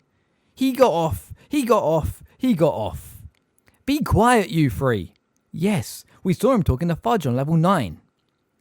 Then they went up to Fudge's office together. Dumbledore ought to know. Absolutely, said Sirius. We'll tell him, don't worry. Well, I'd better get going. There's a vomiting toilet waiting for me in Bethnal Green. Molly, I'll be late. I'm covering for Tonks, but Kingsley might be dropping in for dinner. He got off! He got off! He got off! That's enough, Fred, George, Ginny, said Miss Weasley, as Mr. Weasley left the kitchen. Harry, dear, come and sit down. Have some lunch. You hardly ate breakfast. Ron and Hermione sat themselves down opposite him, looking happier than they had done since he had first arrived at Grimmauld Place, and Harry's feeling of giddy relief, which had been somewhat dented by his encounter with Lucius Malfoy, swelled again. The gloomy house seemed warmer and more welcoming all of a sudden. Even Creature looked less ugly as he poked his snout-like nose into the kitchen to investigate the source of all the noise. Course, once Dumbledore turned up on your side, there was no way they were going to convict you, said Ron happily, now dishing great mounds of mashed potato onto everyone's plates. Yeah, he swung it open for me, said Harry. He felt it would sound highly ungrateful, not to mention childish, to say, I wish you'd talked to me though, or even looked at me. And as he thought this, the scar on his forehead burned so badly that he clapped his hand to it. What's up? Said Hermione, looking alarmed. Scar, Harry mumbled. But it's nothing. It happens all the time now. None of the others had noticed a thing. All of them were now helping themselves to food while gloating over Harry's narrow escape. Fred, George and Ginny were still singing. Hermione looked rather anxious, but before she could say anything, Ron had said happily, I bet Dumbledore turns up this evening to celebrate with us, you know. I don't think he'll be able to, Ron, said Miss Weasley, setting a huge plate of roast chicken down in front of Harry. He's really very busy at the moment. He got off. Shut up, roared Miss Weasley. Over the next few days, Harry could not help noticing that there was one person within number 12, Grimmauld Place, who did not seem wholly overjoyed that he would be returning to Hogwarts. Sirius had put up a very good show of happiness on first hearing the news, wringing Harry's hand and beaming just like the rest of them. Soon, however, he was moodier and surlier than before, talking less to everybody, even Harry, and spending increasing amounts of time shut up in his mother's room with Buckbeak. "Don't you go feeling guilty," said Hermione sternly, after Harry had confided some of his feelings to her and Ron, while they scrubbed out a mouldy cupboard on the 3rd floor a few days later. "You belong at Hogwarts, and Sirius knows it. Personally, I think he's being selfish." "That's a bit harsh, Hermione," said Ron, frowning as he attempted to prise off a bit of mould that had attached itself firmly to his finger. "You wouldn't want to be stuck inside this house without any company." "He'll have company," said Hermione. "It's headquarters to the Order of the Phoenix, isn't it? He just got his hopes up that Harry would be coming to live here with him." "I don't think that's true," said Harry, wringing out his cloth. "He wouldn't give me a straight answer when I asked him if I could." "He just didn't want to get his own hopes up even more," said Hermione wisely. "And he probably felt a bit guilty himself, because I think part of him was really hoping you'd be expelled. Then you'd both be outcast together." "Come off it," said Harry and Ron together, but Hermione merely shrugged. "Suit yourselves." "But I sometimes think Ron's mum's right, and Sirius gets confused about whether you're you or your father, Harry." "So you think he's touched in the head?" said Harry heatedly. "No, I just think he's been very lonely for a long time," said Hermione simply. At this point, Miss Weasley entered the bedroom behind them. "Still not finished?" she said, poking her head into the cupboard. "I thought you might be here to tell us to have a break," said Ron bitterly. "Do you know how much mould we've got rid of since we arrived here?" "You were so keen to help the Order," said Miss Weasley. "You can do your bit by making headquarters fit to live in." "I feel like a house elf," grumbled Ron. "Well, now you understand what dreadful lives they lead, perhaps you'll be a bit more active in spew," said Hermione hopefully, as Miss Weasley left them to it. "You know, maybe it wouldn't be a bad idea to show people exactly how horrible it is to clean all the time. We could do a sponsored scrub of Gryffindor Common Room, all proceeds to spew. It would raise awareness as well as funds." "I'll sponsor you just to shut up about spew," Ron muttered irritably, but only so Harry could hear him. Harry found himself daydreaming about Hogwarts more and more as the end of the holidays approached. He could not wait to see Hagrid again, to play Quidditch, even to stroll across the vegetable patches to the herbology greenhouses. It would be a treat just to leave this dusty, musty house, where half of the cupboards were still bolted shut, and Creature wheezed insults out of the shadows as you passed, though Harry was careful not to say any of this within earshot to Sirius. The fact was that living at the headquarters of the anti-Voldemort movement was not nearly as interesting or exciting as Harry would have expected before he'd experienced it. Though members of the Order of the Phoenix came up and went regularly, sometimes staying for meals, sometimes only for a few minutes of whispered conversation. Miss Weasley made sure that Harry and the others were kept well out of earshot, whether extendable or normal, and nobody, not even Sirius, seemed to feel that Harry needed to know anything more than he had heard on the night of his arrival. On the very last day of the holidays, Harry was sweeping up Hedwig's owl droppings from the top of the wardrobe, when Ron entered their bedroom carrying a couple of envelopes. "Book lists have arrived," he said, throwing one of the envelopes up to Harry, who was standing on a chair. "About time. I thought they'd forgotten. They usually come much earlier than this." Harry swept the last of the droppings into a rubbish bag and threw the bag over Ron's head into the wastepaper basket in the corner, which swallowed it and belched loudly. He then opened his letter. It contained 2 pieces of parchment. One, the usual reminder that term started on the 1st of September. The other, telling him which books he would need for the coming year. "Only 2 new ones," he said, reading the list. "The Standard Book of Spells, Grade 5, by Miranda Goshwak, and Defensive Magical Theory by Wilbert Slinkhard." Crack! Fred and George apparated right beside Harry. He was so used to them doing this by now that he didn't even fall off his chair. "We were just wondering who set the Slinkhard book," said Fred conversationally. "Because it means Dumbledore's found a new Defensive Dark Arts teacher," said George. "About time too," said Fred. "What do you mean?" Harry asked, jumping down beside them. "Well, we overheard Mum and Dad talking on the extendable ears a few weeks back," Fred told Harry. "And from what they were saying, Dumbledore was having real trouble finding anyone to do the job this year." "Not surprising, is it, when you look at what's happened to the last 4, said George. "One sacked, one dead, One memory's removed and one locked in a trunk for 9 months, said Harry, counting them off on his fingers. Yeah, I see what you mean. What's up with you, Ron? Asked Fred. Ron did not answer. Harry looked round. Ron was standing very still with his mouth slightly open, gaping at his letter from Hogwarts. What's the matter? Said Fred impatiently, moving around Ron to look over his shoulder at the parchment. Fred's mouth fell open too. Prefect? He said, staring incredulously at the letter. Prefect? George leapt forwards, seized the envelope in Ron's other hand, and turned it upside down. Harry saw something scarlet and gold fall into George's palm. No way, said George in a hushed voice. There's been a mistake, said Fred, snatching a letter out of Ron's grasp and holding it up to the light as though checking for a watermark. No one in their right mind would make Ron a prefect. The twins' head turned in unison as both of them stared at Harry.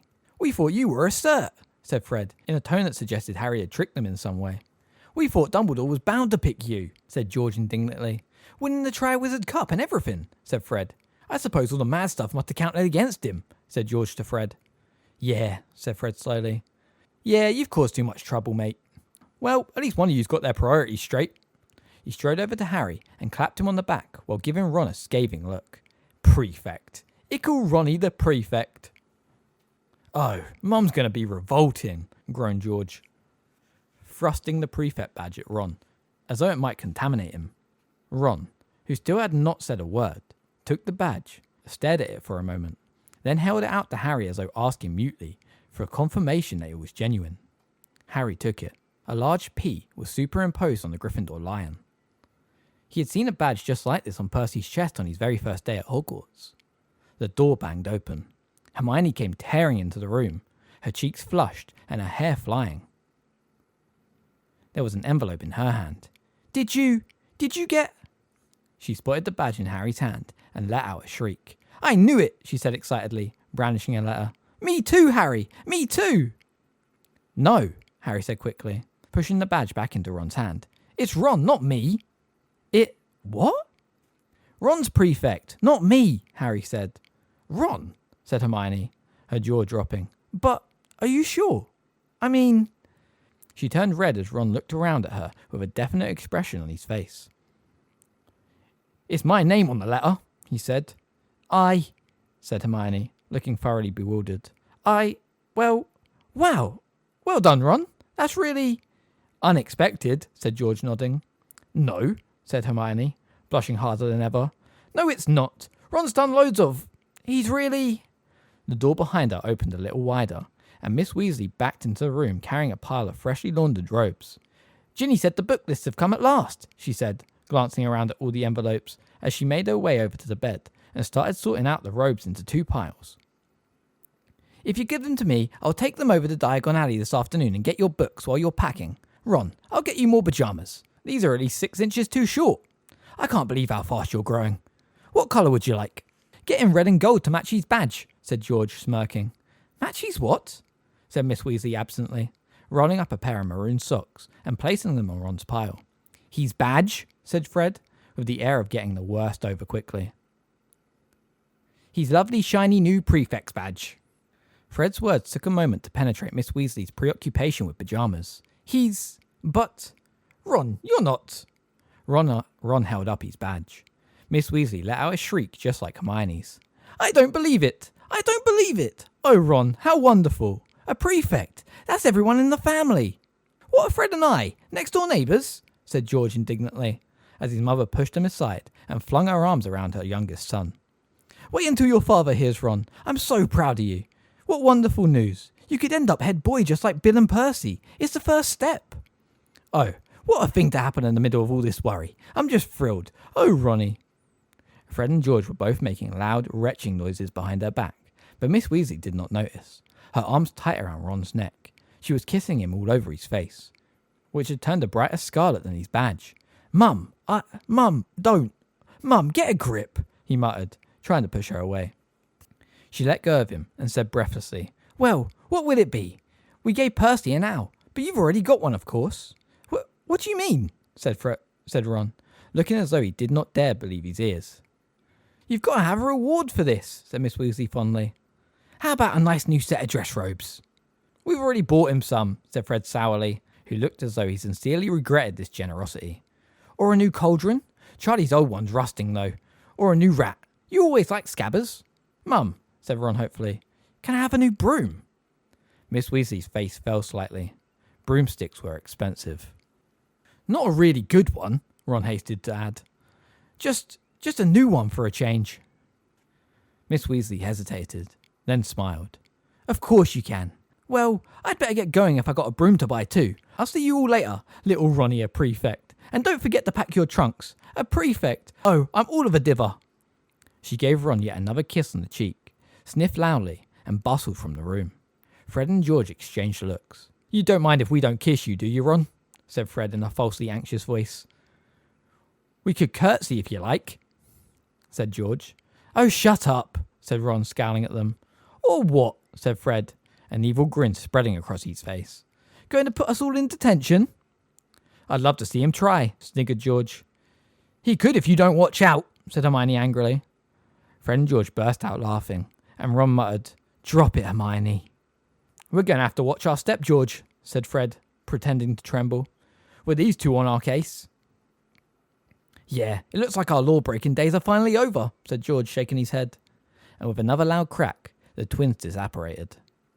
Those two, said Hermione furiously, staring up at the ceiling, through which she could now hear Fred and George roaring with laughter in the room upstairs. Don't pay any attention to them, Ron. They're only jealous. I don't think they are, said Ron doubtfully, also looking up at the ceiling. They've always said only brats become prefects. Still, he added on a happier note, they never had new brooms. I wish I could go with Mum and choose. She'll never be able to afford a Nimbus. But there's a new clean sweep out. That'd be great. Yeah, I think I'll go and tell her I like the clean sweep, just so she knows. He dashed from the room, leaving Harry and Hermione alone. For some reason, Harry found he did not want to look at Hermione. He turned to his bed, picked up the pile of clean robes Miss Weasley had laid out on it, and crossed the room to his trunk. Harry, said Hermione tentatively. Well done, Hermione, said Harry, so heartily it did not sound like his voice at all. And, still not looking at her, brilliant. Prefect. Great. Thanks, said Hermione. Harry, could I borrow a Hedwig so I can tell my mum and dad? They'll be really pleased. I mean, prefect is something they can understand. Yeah, no problem, said Harry, still in a horrible hearty voice that did not belong to him. Take her. He leaned over his trunk, laid the robes on the bottom of it, and pretended to be rummaging for something while Hermione crossed to the wardrobe and called Hedwig down. A few moments passed. Harry heard the door close but remained bent double, listening. The only sounds he could hear were the blank picture on the wall sniggering again and the wastepaper basket in the corner coughing up the owl droppings. He straightened up and looked behind him. Hermione had left and Hedwig had gone. Harry returned slowly to his bed and sank onto it, gazing unseeingly at the foot of the wardrobe. He had forgotten completely about prefects being chosen in the 5th year. He had been too anxious about the possibility of being expelled to spare a thought for the fact that the badges must be winging their way towards certain people. But if he had remembered, if he had thought about it, what would he have expected? Not this, said a small truthful voice inside his head. Harry screwed up his face and buried it in his hands. He could not lie to himself. If he had known the prefect badge was on its way, he would have expected it to come to him, not Ron. Did this make him as arrogant as Draco Malfoy? Did he think himself superior to everyone else? Did he really believe that he was better than Ron? No, said the small voice defiantly. Was that true? Harry wondered, anxiously probing his own feelings. I'm better at Quidditch, said the voice, but I'm not better at anything else. That was definitely true, Harry thought. He was no better than Ron in lessons. But what about outside lessons? What about those adventures he, Ron and Hermione had had together, since starting at Hogwarts, often risking much worse than expulsion? Well, Ron and Hermione were with me most of the time, said the voice in Harry's head. Not all of the time, though, Harry argued with himself. They didn't fight Quirrell with me. They didn't take on Riddle with the basilisk. They didn't get rid of all those Dementors the night Sirius escaped. They weren't in the graveyard with me the night Voldemort returned. And the same feeling of ill usage that had overwhelmed him on the night he had arrived rose again. I've definitely done more, Harry thought indignantly. I've done more than either of them. But maybe, said the small voice fairly, maybe Dumbledore doesn't choose prefects because they've got themselves in a load of dangerous situations. Maybe he chooses them for other reasons. Ron must have something you don't. Harry opened his eyes and stared through his fingers at the wardrobe's clawed feet. Remembering what Fred had said, no one in their right mind would make Ron a prefect. Harry gave a small snort of laughter. A second later, he felt sickened with himself. Ron had not asked Dumbledore to give him the prefect badge. This was not Ron's fault. Was he, Harry, Ron's best friend in the world, going to sulk because he didn't have a badge? Laugh with the twins behind Ron's back. Ruin this for Ron when, for the first time, he had beaten Harry at something. At this point, Harry heard Ron's footsteps on the stairs again. He stood up, straightened his glasses, and hitched a grin to his face as Ron bounded back through the door. "Just caught her," he said happily. She says she'll get the clean sweep if she can." "Cool," Harry said, and he was relieved to hear that his voice had stopped sounding hearty. "Listen, Ron, well done, mate." The smile faded off Ron's face. "I never thought it would be me," he said, shaking his head. "I thought it'd be you." "Nah, I've caused too much trouble," Harry said, echoing Fred. "Yeah," said Ron. "Yeah, I suppose. Well, we'd better get our trunks packed, hadn't we?" It was odd how widely their possessions seemed to have scattered themselves since they had arrived. It took them most of the afternoon to retrieve their books and belongings from all over the house and stow them back inside their school trunks. Harry noticed that Ron kept moving his prefect's badge around, first placing it on his bedside table, then putting it into his jeans pocket, then taking it out and laying it on his folded robes, as though to see the effect of the red on the black. Only when Fred and George dropped in and offered to attach it to his forehead with a permanent sticking charm did he wrap it tenderly in his maroon socks and lock it in his trunk. Miss Weasley returned from Diagon Alley around 6 o'clock, laden with books and carrying a long package wrapped in thick brown paper that Ron took from her with a moan of longing. "Never mind unwrapping it now. People are arriving for dinner. I want you all downstairs," she said.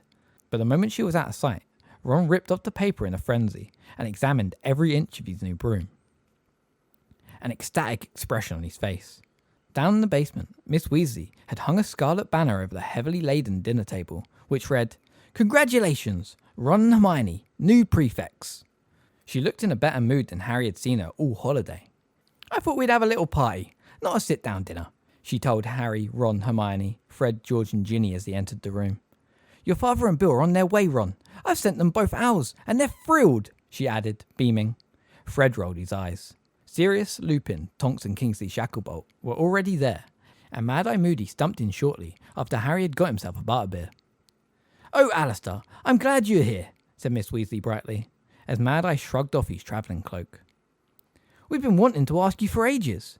Could you have a look into the writing desk in the drawing room and tell us what's inside it? We haven't wanted to open it just in case it's something really nasty." "No problem, Molly." Moody's electric blue eyes swiveled upwards and stared fixedly through the ceiling of the kitchen. "Drawing room?" he growled, as the pupil contracted. "Desk in the corner? Yeah, I see it. Yeah, it's a boggart. Want me to go up and get rid of it, Molly?" No, I'll do it myself later," beamed Miss Weasley. "You have a drink. We're having a little bit of a celebration, actually." She gestured at the scarlet banner. "Fourth prefect in the family," she said fondly, ruffling Ron's hair. "Prefect, eh?" growled Moody, his normal eye on Ron, and his magical eye swiveling around to gaze into the side of his head. Harry had the very uncomfortable feeling it was looking at him, and moved away towards Sirius and Lupin. "Well, congratulations," said Moody, still glaring at Ron with his normal eye. "Authority figures always attract trouble, but I suppose Dumbledore thinks you can withstand most major jinxes, or he wouldn't have appointed you." Ron looked rather startled at this view of the matter, but was saved the trouble of responding by the arrival of his father and eldest brother. Miss Weasley was in such a good mood, she did not even complain that they had brought Mundungus with them. He was wearing a long overcoat that seemed oddly lumpy in unlikely places, and declined the offer to remove it and put it with Moody's travelling cloak. "Well, I think a toast is in order," said Mr. Weasley, when everyone had a drink. He raised his goblet. "To Ron and Hermione, the new Gryffindor prefects." Ron and Hermione beamed as everyone drank to them, and then applauded. "I was never a prefect myself," said Tonks brightly from behind Harry, as everybody moved towards the table to help themselves to food. Her hair was tomato red and waist-length today. She looked like Ginny's older sister. "My head of house said I lacked certain necessary qualities." "Like what?" said Ginny, who was choosing a baked potato. "Like the ability to behave myself," said Tonks. Ginny laughed. Hermione looked as though she did not know whether to smile or not, and compromised by taking an extra large gulp of butterbeer and choking on it. "What about you, Sirius?" Ginny asked, thumping Hermione on the back. Sirius, who was right beside Harry, let out his usual bark-like laugh. No one would have made me a prefect. I spent too much time in detention with James. Lupin was the good boy. He got the badge. I think Dumbledore might have hoped I would have been able to exercise some control over my best friends, said Lupin. I need scarcely say that I failed dismally. Harry's mood suddenly lifted. His father had not been a prefect either. All at once, the party seemed much more enjoyable. He loaded up his plate, feeling doubly fond of everyone in the room. Ron was rhapsodizing about his new broom to everybody who would listen. 0 to 70 in 10 seconds. Not bad, is it? When you think the Comet 290 is only 0 to 60, and that's with a decent tailwind according to the witch broomstick. Hermione was talking very earnestly to Lupin about her view on elf rights. I mean, it's the same kind of nonsense as werewolf segregation, isn't it? It all stems from this horrible thing wizards have of thinking they're superior to other creatures. Miss Weasley and Bill were having their usual argument about Bill's hair. Getting really out of hand, and you're so good looking. It would look much better shorter, wouldn't it, Harry? Oh, I don't know, said Harry, slightly alarmed at being asked his opinion. He slid away from them in the direction of Fred and George, who were huddled in the corner with Mundungus. Mundungus stopped talking when he saw Harry, but Fred winked and beckoned Harry closer. It's okay, he told Mundungus. We can trust Harry. He's our financial backer. Look what Dung's got us, said George, holding out his hand to Harry. It was full of what looked like shriveled black pods. A faint rattling noise was coming from them, even though they were completely stationary. Venomous tentacular seeds, said George. We need them for the skiving snack boxes, but they're a Class C non-tradable substance, so we've been having a bit of trouble getting hold of them. 10 galleons a lot then, Dung, said Fred. With all the trouble I went to get them, said Mundungus, his saggy bloodshot eyes stretching even wider. I'm sorry, lads, but I'm not taking a nut under 20. Dung likes his little joke, Fred said to Harry. Yeah, his best one so far has been 6 sickles for a bag of narquils, said George. Be careful, Harry warned them quietly. What? Said Fred. Mum's busy cooing over Prefect Ron. We're okay. But Moody could have his eye on you, Harry pointed out. Mundungus looked nervously over his shoulder. Good point, that, he grunted. All right, lads, 10 it is, if you'll take 'em quick. Cheers, Harry, said Fred delightedly, when Mundungus had emptied his pockets into the twins' outstretched hands and scuttled off towards the food. We'd better get these upstairs. Harry watched them go, feeling slightly uneasy. It had just occurred to him that Mr. and Mrs. Weasley would want to know how Fred and George were financing their joke shop business when, as was inevitable, they finally found out about it. Giving the twins these Triwizard winnings had seemed a simple thing to do at the time, but if it had led to another family row and a Percy-like estrangement, would Miss Weasley still feel that Harry was as good as a son if she had found out he had made it possible for Fred and George to start a career she thought quite unsuitable? Standing where the twins had left him, with nothing but a guilty weight in the pit of his stomach for company, Harry caught the sound of his own name. Kingsley Shacklebolt's deep voice was audible even over the surrounding chatter. Why Dumbledore didn't make Potter a prefect, said Kingsley. He would have had his reasons, replied Lupin, but it would have shown confidence in him. It's what I would have done, persisted Kingsley, especially with the Daily Prophet having a go at him every few days. Harry did not look around. He did not want Lupin or Kingsley to know he had heard. Though not remotely hungry, he followed Mundungus back towards the table. His pleasure in the party had evaporated as quickly as it had come. He wished he was upstairs in bed. Mad-Eye Moody was sniffing at a chicken leg with what remained of his nose. Evidently, he could not detect any trace of poison, because he then tore off a strip of it with his teeth. The handle's made of Spanish oak, with anti-jinx varnish and inbuilt vibration control, Ron was saying to Tonks. Miss Weasley yawned widely. Well, I think I'll sort that bogger out before I turn in. Arthur, I don't want this lot up too late, all right? Night, Harry, dear. She left the kitchen. Harry set down his plate and wondered whether he could follow her without attracting attention. You all right, Potter? Grunted Moody. Yeah, fine, lied Harry. Moody took a swig from his hip flask, his electric blue eye staring sideways at Harry. Come here. I've got something that might interest you, he said. From an inner pocket of his robes, Moody pulled a very tattered old wizarding photograph. Original Order of the Phoenix, growled Moody. Found it last night when I was looking for my spare invisibility cloak. Seeing as Podmore hasn't had the manners to return my best one, thought people might like to see it. Harry took the photograph. A small crowd of people, some waving at him, others lifting their glasses, looked back at him. There's me, said Moody, unnecessarily pointing at himself. The Moody in the picture was unmistakable, though his hair was slightly less grey, and his nose was intact. And there's Dumbledore beside me. Daedalus Diggle on the other side. There's Marlene McKinnon. She was killed 2 weeks after this was taken. They got her whole family. That's Frank and Alice Longbottom. Harry's stomach, already uncomfortable, clenched as he looked at Alice Longbottom. He knew her round, friendly face very well, even though he had never met her, because she was the image of her son, Neville. Poor devils, growled Moody. Better dead than what happened to them. And that's Emmeline Vance. You've met her. And that there's Lupin, obviously. Benji Fenwick, he copped it too. We only ever found bits of him. Shift aside there, he added, poking the picture, and the little photographic people edged sideways, so that those who were partially obscured could move to the front. That's Edgar Bones, brother of Amelia Bones. They got him and his family too. He was a great wizard. Sturgis Podmore, blimey, he looks young. Caradoc Dearborn, vanished 6 months after this. We never found his body. Hagrid, of course, looks exactly the same as ever. Elphius Doge, you've met him. I'd forgotten he used to wear that stupid hat. Gideon Pewit. It took 5 Death Eaters to kill him and his brother Fabian. They fought like heroes. Budge along, budge along. The little people in the photograph jostled amongst themselves, and those hidden right at the back appeared at the forefront of the picture. That's Dumbledore's brother, Aberforth. Only time I ever met him. Strange bloke. There's Dorcas Meadows. Voldemort killed her personally. Sirius, when he still had short hair. And there you go. Thought that would interest you. Harry's heart turned over.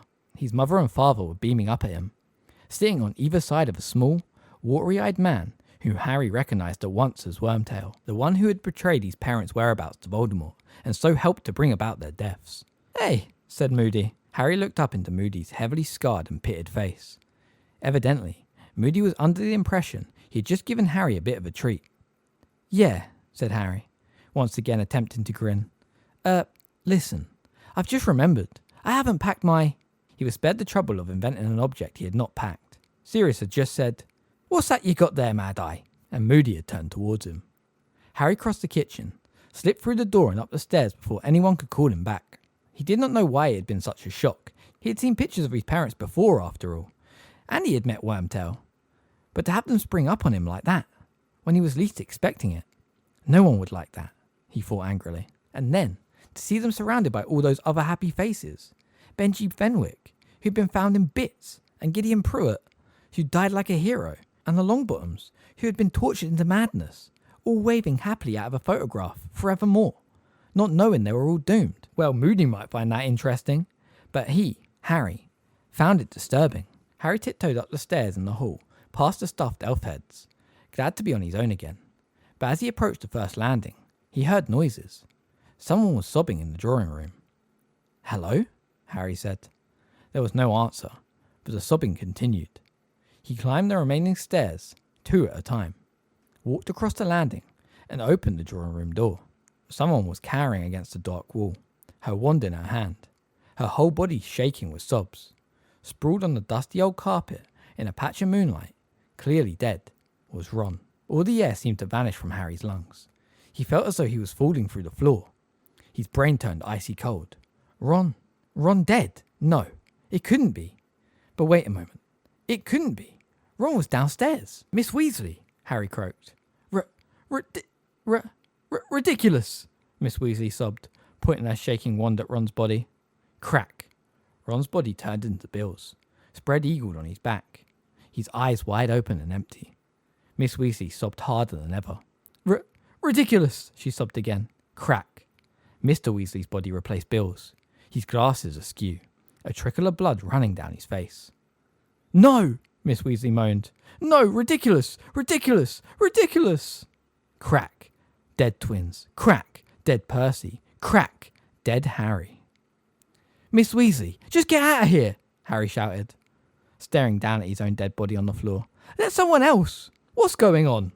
Lupin had just come running into the room, closely followed by Sirius, with Moody stumping along behind them. Lupin looked down from Miss Weasley to the dead Harry on the floor and seemed to understand in an instant. Pulling out his own wand, he said, very firmly and clearly, "Ridiculous." Harry's body vanished. A silvery orb hung in the air over the spot where it had laid. Lupin waved his wand once more, and the orb vanished in a puff of smoke. Oh, gulped Miss Weasley, and she broke into a storm of crying, her face in her hands. Molly, said Lupin bleakly, walking over to her. Molly, don't. Next second, she was sobbing her heart out on Lupin's shoulder. Molly, It was just a boggart, he said soothingly, patting her on the head. Just a stupid boggart. I see them dead all the time, Miss Weasley moaned into his shoulder. All the time. I dream about it. Sirius was staring at the patch of carpet where the boggart, pretending to be Harry's dead body, had lain. Moody was looking at Harry, who avoided his gaze. He had a funny feeling Moody's magical eye had followed him all the way out of the kitchen. Don't tell Arthur, Miss Weasley was gulping now, mopping her eyes frantically with her cuffs. I don't want him to know. Being silly. Lupin handed her a handkerchief, and she blew her nose. Harry, I'm so sorry. What must you think of me? She said shakingly. Not even able to get rid of a boggart. Don't be stupid, said Harry, trying to smile. I'm just so worried, she said, tears spilling out of her eyes again.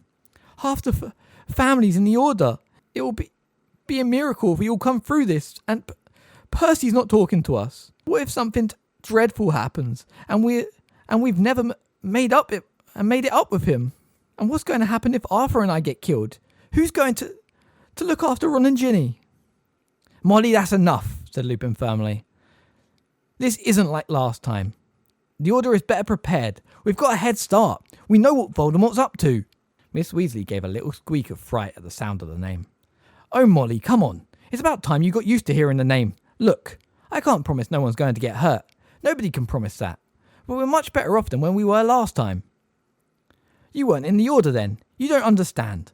Last time we were outnumbered 20-1 by the Death Eaters, and they were picking us off one by one.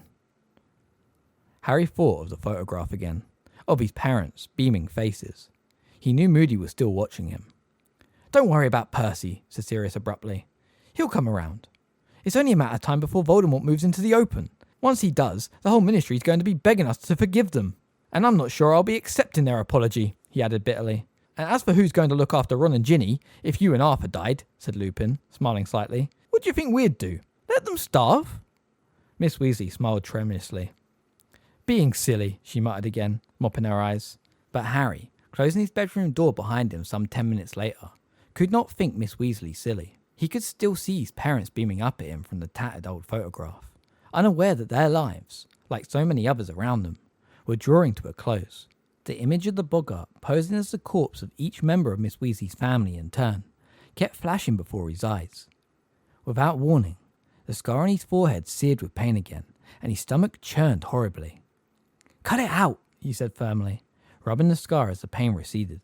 First sign of madness, talking to your own head, said a sly voice from the empty picture on the wall.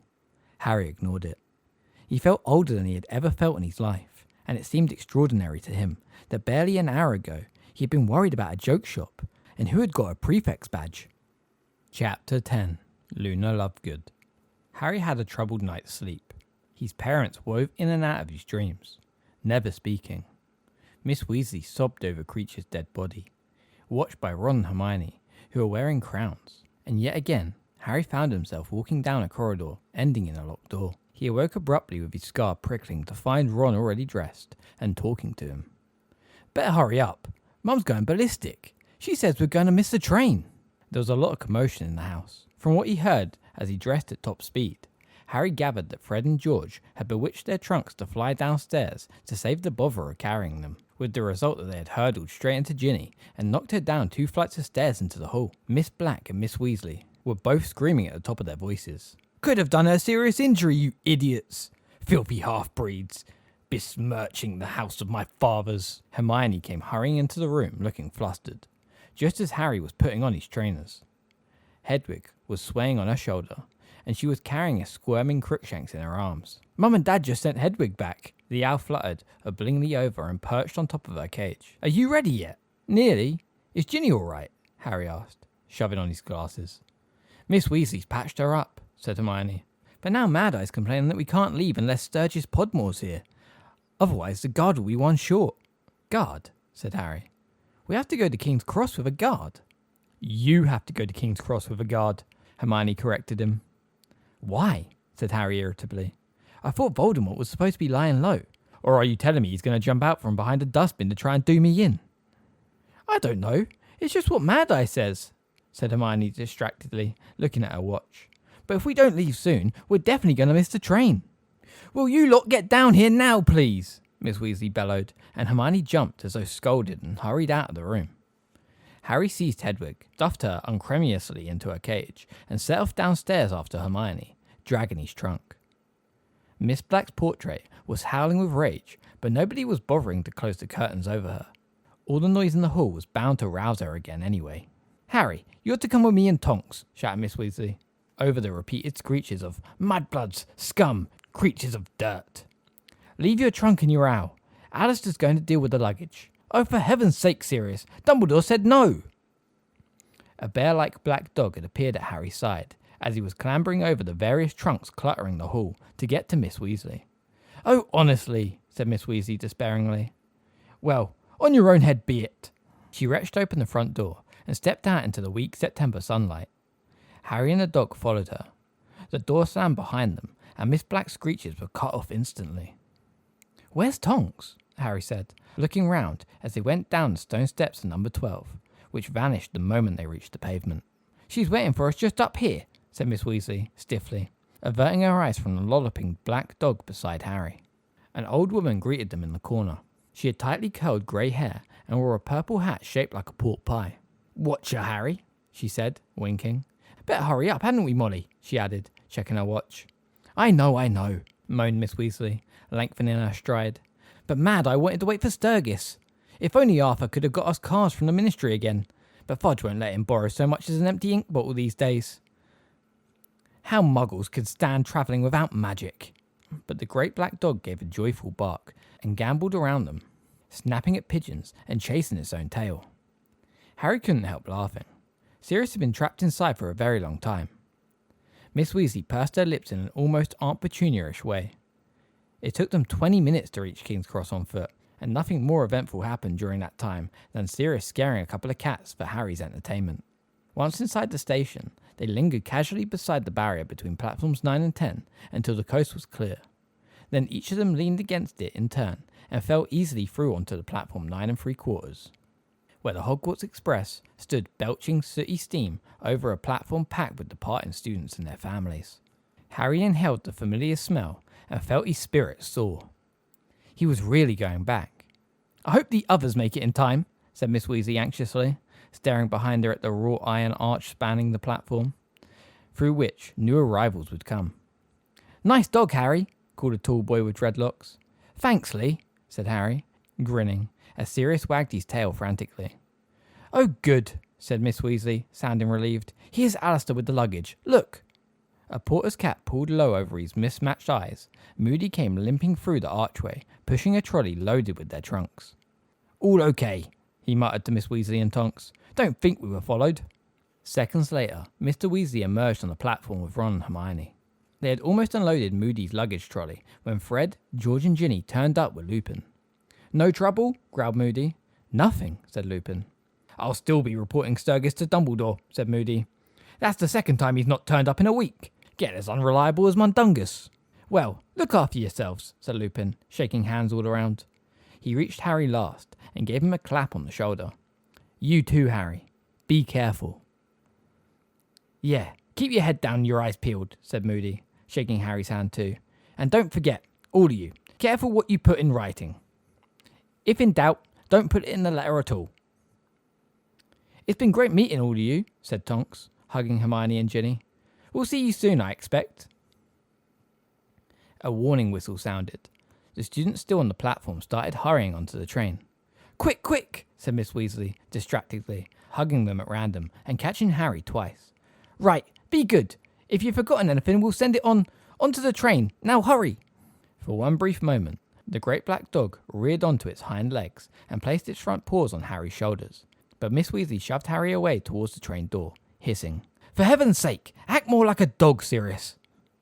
See you, Harry called out of the open window as the train began to move, while Ron, Hermione and Ginny waved beside him. The figures of Tonks, Lupin, Moody and Mr. and Mrs. Weasley shrank rapidly, but the black dog was bounding alongside the window, wagging its tail. Blurred people on the platform were laughing to see it chasing the train. Then they rounded a bend, and Sirius was gone. He shouldn't have come with us, said Hermione in a worried voice. Oh, lighten up, said Ron. He hasn't seen daylight for months, poor bloke. Well, said Fred, clapping his hands together, can't stand around chatting all day. We've got business to discuss with Lee. See you later. And he and George disappeared down the corridor to the right. The train was gathering still more speed, so that the houses outside the window flashed past, and they swayed where they stood. Shall we go and find a compartment then? Harry asked.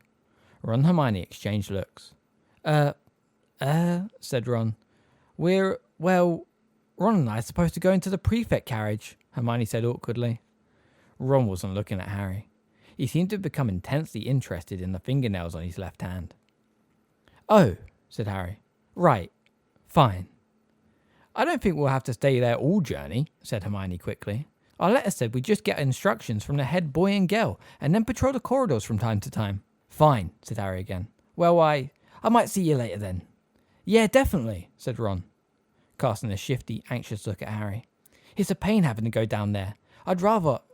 But we have to. I mean, I'm not enjoying it. I'm not Percy, he finished defiantly. I know you're not, said Harry, and he grinned. But as Hermione and Ron dragged their trunks, Crookshanks and the caged Pigwidgeon off towards the engine end of the train, Harry felt an odd sense of loss. He had never travelled on the Hogwarts Express without Ron. Come on, Ginny told him. If we get a move on, we'll be able to save them places. Right, said Harry, picking up Hedwig's cage in one hand and the handle of his trunk in the other. They struggled off down the corridor, peering through the glass-panelled doors into the compartments they passed, which were already full. Harry could not help noticing that a lot of people stared back at him with great interest, and that several of them nudged their neighbours and pointed him out. After he had met this behaviour in 5 consecutive carriages, he remembered that the Daily Prophet had been telling its readers all summer what a lying show-off he was. He wondered bleakly whether the people now staring and whispering believed the stories. In the very last carriage, they met Neville Longbottom, Harry's fellow fifth-year Gryffindor, his round face shining with effort of pulling his trunk along and maintaining a one-handed grip on his struggling toad, Trevor. Hi, Harry, he panted.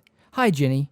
Everywhere's full. I can't find a seat. What are you talking about? Said Ginny, who had squeezed past Neville to peer into the compartment behind him.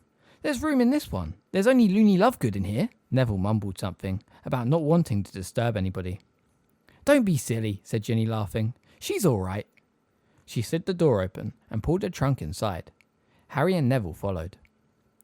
Hi, Luna, said Ginny. Is it okay if we take these seats? The girl beside the window looked up. She had straggly, waist-length, dirty blonde hair, very pale eyebrows, and protuberant eyes that gave her a permanently surprised look. Harry knew at once why Neville had chosen to pass this compartment by. The girl gave off an aura of distinct dottiness. Perhaps it was the fact that she had stuck her wand behind her left ear for safekeeping, or that she had chosen to wear a necklace of butterbeer corks, or that she was reading the magazine upside down. Her eyes ranged over Neville and came to rest on Harry. She nodded. Thanks, said Ginny, smiling at her. Harry and Neville stowed the 3 trunks and Hedwig's cage in the luggage rack and sat down. Luna watched them over her upside-down magazine, which was called The Quibbler. She did not seem to need to blink as much as normal humans. She stared and stared at Harry, who had taken the seat opposite her, and now wished he hadn't. Had a good summer, Luna? Ginny asked. Yes, said Luna dreamily, without taking her eyes off Harry. Yes, it was quite enjoyable, you know. You're Harry Potter, she added. I know I am, said Harry. Neville chuckled. Luna turned her pale eyes on him instead. And I don't know who you are. I'm nobody, said Neville hurriedly. No, you're not, said Ginny sharply. Neville Longbottom, Luna Lovegood. Luna's in my year, but in Ravenclaw. Wit beyond measure is man's greatest treasure, said Luna in a sing-song voice. She raised her upside-down magazine high enough to hide her face and fell silent. Harry and Neville looked at each other with their eyebrows raised. Ginny suppressed a giggle. The train rattled onwards, speeding them out into open country. It was an open, unsettled sort of day. One moment the carriage was full of sunlight, and the next they were passing beneath ominously grey clouds. Guess what I got for my birthday, said Neville. Another rememberall, said Harry, remembering the marble-like device Neville's grandmother had sent him in an effort to improve his abysmal memory. No, said Neville. I could do with one, though. I lost the old one ages ago. No, look at this. He dug the hand that was not keeping a firm grip on Trevor into his school bag, and after a little bit of rummaging, pulled out what appeared to be a small grey cactus in a pot. Except it was covered with what looked like boils rather than spines. Mimbulus Mimbletonia, he said proudly. Harry stared at the thing. It was pulsating slightly, giving it the rather sinister look of some diseased internal organ. It's really, really rare, said Neville, beaming. I don't know if there's one in the greenhouse at Hogwarts even. I can't wait to show it to Professor Sprout. My great-uncle Algie got it for me in Assyria. I'm going to see if I can breed from it. Harry knew that Neville's favourite subject was herbology, but for the life of him, he could not see what he would want with this stunted little plant. Does it, do anything? He asked. Loads of stuff, said Neville proudly. It's got an amazing defence mechanism. Here, hold Trevor for me. He dumped the toad into Harry's lap and took a quill from his school bag. Luna Lovegood's popping eyes appeared over the top of her upside-down magazine again to watch what Neville was doing. Neville held the Mimbulus Mimbletonia up to his eyes, his tongue between his teeth, chose his spot, and gave the plant a sharp prod with the tip of his quill. Liquid squirted from every boil on the plant, thick, stinking dark green jets of it.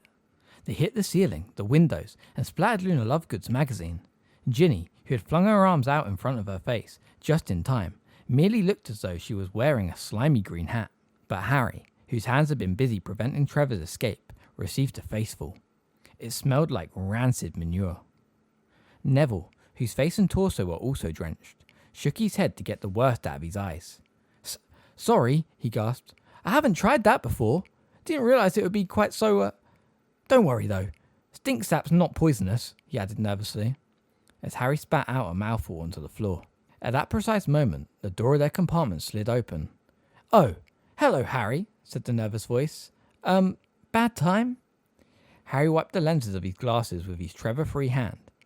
A very pretty girl with long, shiny black hair was standing in the doorway smiling at him. Cho Chang, the seeker on the Ravenclaw Quidditch team. Oh, hi, said Harry blankly.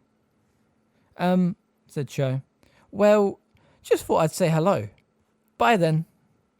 Rather pink in the face, she closed the door and departed. Harry slumped back into his seat and groaned.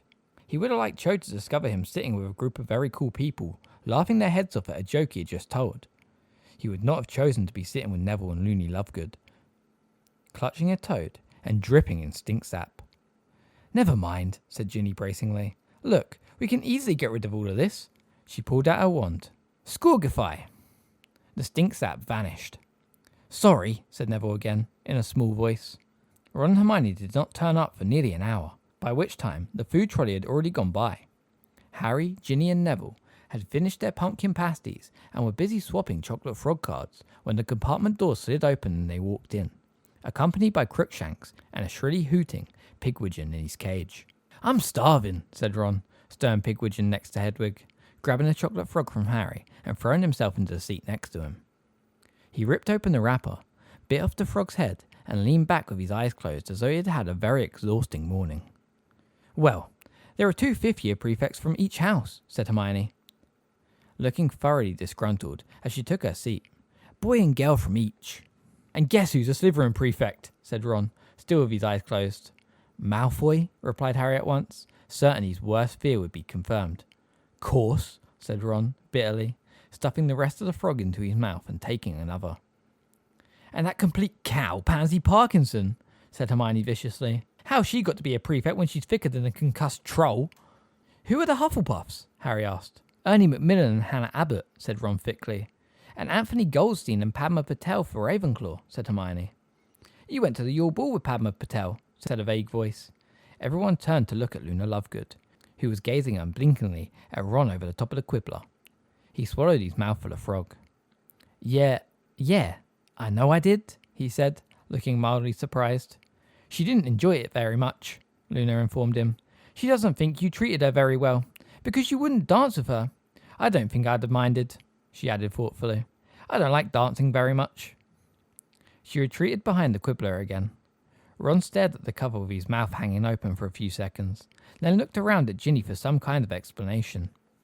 But Ginny had stuffed her knuckles in her mouth to stop herself giggling. Ron shook his head, bemused, then checked his watch. We're supposed to patrol the corridors every so often, he told Harry and Neville. And we can give out punishments if people are misbehaving. I can't wait to get Crabbe and Goyle for something. You're not supposed to abuse your position, Ron, said Hermione sharply. Yeah, right, because Malfoy won't abuse it at all, said Ron sarcastically. So you're going to descend to his level? No, I'm just going to make sure I get his mates before he gets mine. For heaven's sake, Ron. I'll make Goyle do lines. It'll kill him. He hates writing, said Ron happily. He lowered his voice to Goyle's low grunt and, screwing up his face in a look of pained concentration, mimed writing in midair. I must not look like a baboon's backside. Everyone laughed, but nobody laughed harder than Luna Lovegood.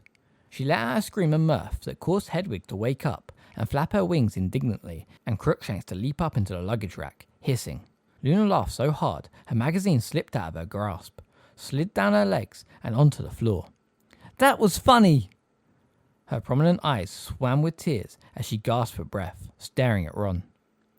Utterly nonplussed, he looked round at the others, who were now laughing at the expression on Ron's face and at the ludicrously prolonged laughter of Luna Lovegood, who was rocking backwards and forwards, clutching her sides. Are you taking the mickey? Said Ron, frowning at her. Baboon's backside, she croaked, holding her ribs. Everyone else was watching Luna laughing, but Harry, glancing at the magazine on the floor, noticed something that made him dive for it. Upside down, it had been hard to tell what the picture on the front was, but Harry now realised it was a fairly bad cartoon of Cornelius Fudge. Harry only recognised him because of the lime green bowler hat. One of Fudge's hands was clenched around a bag of gold, and the other hand was throttling a goblin. The cartoon was captured. How far will Fudge go to gain Gringotts? Beneath this were listed the titles of other articles inside the magazine. Corruption in the Quidditch League, How the Tornadoes have taken control, Secrets of the Ancient Ruins revealed, Sirius Black, a villain or a victim. Can I have a look at this? Harry asked Luna eagerly. She nodded, still gazing at Ron, breathless with laughter. Harry opened the magazine and scanned the index. Until this moment, he had completely forgotten the magazine Kingsley had handed Mr. Weasley to give to Sirius, but it must have been this edition as a quibbler. He found the page and turned excitedly to the article. This, too, was illustrated by a rather bad cartoon. In fact, Harry would not have known it was supposed to be Sirius if it hadn't been captioned. Sirius was standing on a pile of human bones with his wand out. The headline on the article said, Sirius, Black, as he's painted. Notorious mass murderer or innocent singing sensation. Harry had to read this first sentence several times before he was convinced that he had not misunderstood it. Since when had Sirius been a singing sensation? For 14 years, Sirius Black has been believed guilty of the mass murder of 12 innocent muggles and 1 wizard. Black's audacious escape from Azkaban 2 years ago has led to the widest manhunt ever conducted by the Ministry of Magic. None of us has ever questioned that he deserves to be recaptured and handed back to the Dementors. But does he? Startling new evidence has recently come to light that Sirius Black may not have committed the crimes for which he was sent to Azkaban. In fact, says Doris Purkis, of 18 Acanthia Way, Little Norton, Black may not have even been present at the killings. What people don't realise is that Sirius Black is a false name, says Miss Purkis. The man people believe to be Sirius Black is actually Stubby Boardman, lead singer of popular singing group The Hobgoblins, who retired from public life after being struck on the ear by a turnip at a concert in Little Norton Church Hall nearly 15 years ago. I recognised him the moment I saw his picture in the paper. Now, Stubby couldn't possibly have committed those crimes, because on the day in question, he happened to be enjoying a romantic candlelit dinner with me. I have written to the Minister for Magic, and am expecting him to give Stubby, alias Sirius, a full pardon any day now. Harry finished reading, and stared at the page in disbelief. Perhaps it was a joke, he thought. Perhaps the magazine often printed spoof items. He flicked back a few pages, and found the piece on Fudge. Cornelius Fudge, the Minister for Magic, denied that he had any plans to take over the running of the Wizarding Bank, Gringotts, when he was elected Minister for Magic 5 years ago. Fudge has always insisted that he wants nothing more than to cooperate peacefully with the Guardians of our Gold. But does he? Sources close to the Minister have recently disclosed that Fudge's dearest ambition is to seize control of the Goblin gold supplies, and that he will not hesitate to use force if need be. It wouldn't be the first time either, said a Ministry insider. Cornelius Goblin Crusher Fudge. That's what his friends call him. If you could hear him when he thinks no one's listening. Oh, he's always talking about the goblins he's had done in. He's had them drowned. He's had them dropped off buildings. He's had them poisoned. He's had them cooked in pies. Harry did not read any further. Fudge might have many faults, but Harry found it extremely hard to imagine him ordering goblins to be cooked in pies. He flicked through the rest of the magazine, pausing every few pages. He read, an accusation that the Touch Shield Tornadoes were winning the Quidditch League by the combination of blackmail, illegal broom tampering, and torture. An interview with a wizard who claimed to have flown to the moon on a clean sweep 6 and brought back a bag of moon frogs to prove it. And an article on ancient runes, which at least explained why Luna had been reading the Quibbler upside down. According to the magazine, if you turn the runes on their heads, they revealed a spell to make your enemy's ears turn into kumquats. In fact, compared to the rest of the articles in the Quibbler, the suggestion that Sirius might really be a lead singer in the Hobgoblins was quite sensible. "Anything good in there?" asked Ron as Harry closed the magazine. "Of course not," said Hermione scathingly, before Harry could answer. "The Quibbler's rubbish, everyone knows that." "Excuse me," said Luna. Her voice had suddenly lost its dreamy quality. "My father's the editor." Oh, said Hermione, looking embarrassed. "Well, it's got some interesting... it's quite... I'll have it back, thank you," said Luna coldly, and leaning forward, she snatched it out of Harry's hand. Rifling through it to page 57, she turned it resolutely upside down again and disappeared behind it, just as the compartment door opened for the third time. Harry looked around. He had expected this, but that did not make the sight of Draco Malfoy smirking at him from between his cronies Crabbe and Goyle any more enjoyable. "What?" he said aggressively, before Malfoy could open his mouth. "Manners, Potter, or I'll have to give you a detention," drawled Malfoy, whose sleek blonde hair and pointed chin were just like his father's. "You see, I, unlike you, have been made a prefect, which means that I, unlike you, have the power to hand out punishments." "Yeah," said Harry, "but you, unlike me, are a git, so get out and leave us alone." Ron, Hermione, Ginny and Neville laughed. Malfoy's lip curled. "Tell me, how does it feel being second best to Weasley, Potter?" he asked. "Shut up, Malfoy," said Hermione sharply. "I seem to have touched a nerve," said Malfoy smirking. "Well, just watch yourself, Potter, because I'll be dogging your footsteps in case you step out of line." "Get out," said Hermione, standing up.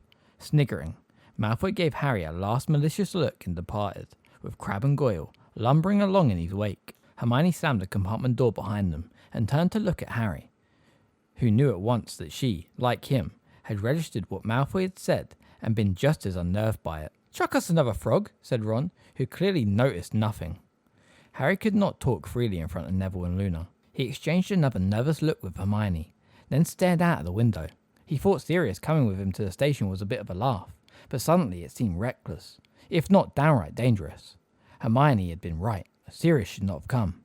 What if Mr. Malfoy had noticed the black dog and told Draco? What if he had deduced that the Weasleys, Lupin, Tonks and Moody knew where Sirius was hiding? Or had Malfoy's use of the word dogging been a coincidence? The weather remained undecided as they travelled further and further north. Rain spattered the windows in a half-hearted way. Then the sun put in a feeble appearance before clouds drifted over it once more. When darkness fell and lamps came on inside the carriages, Luna rolled up the Quibbler, put it carefully away in her bag, and took to staring at everyone in the compartment instead. Harry was sitting with his forehead pressed against the train window, trying to get a first glimpse of Hogwarts. But it was a moonless night, and the rain-streaked window was grimy. "We'd better change," said Hermione at last. She and Ron pinned their prefect badges carefully to their chests. Harry saw Ron checking his reflection in the black window. At last, the train began to slow down, and they heard the usual racket up and down it as everybody scrambled to get their luggage and pets assembled, ready to get off. As Ron and Hermione were supposed to supervise all this, they disappeared from the carriage again, leaving Harry and the others to look after Crookshanks and Pigwidgeon. "I'll carry that out if you like," said Luna to Harry, reaching out for Pigwidgeon as Neville stowed Trevor carefully inside his pocket.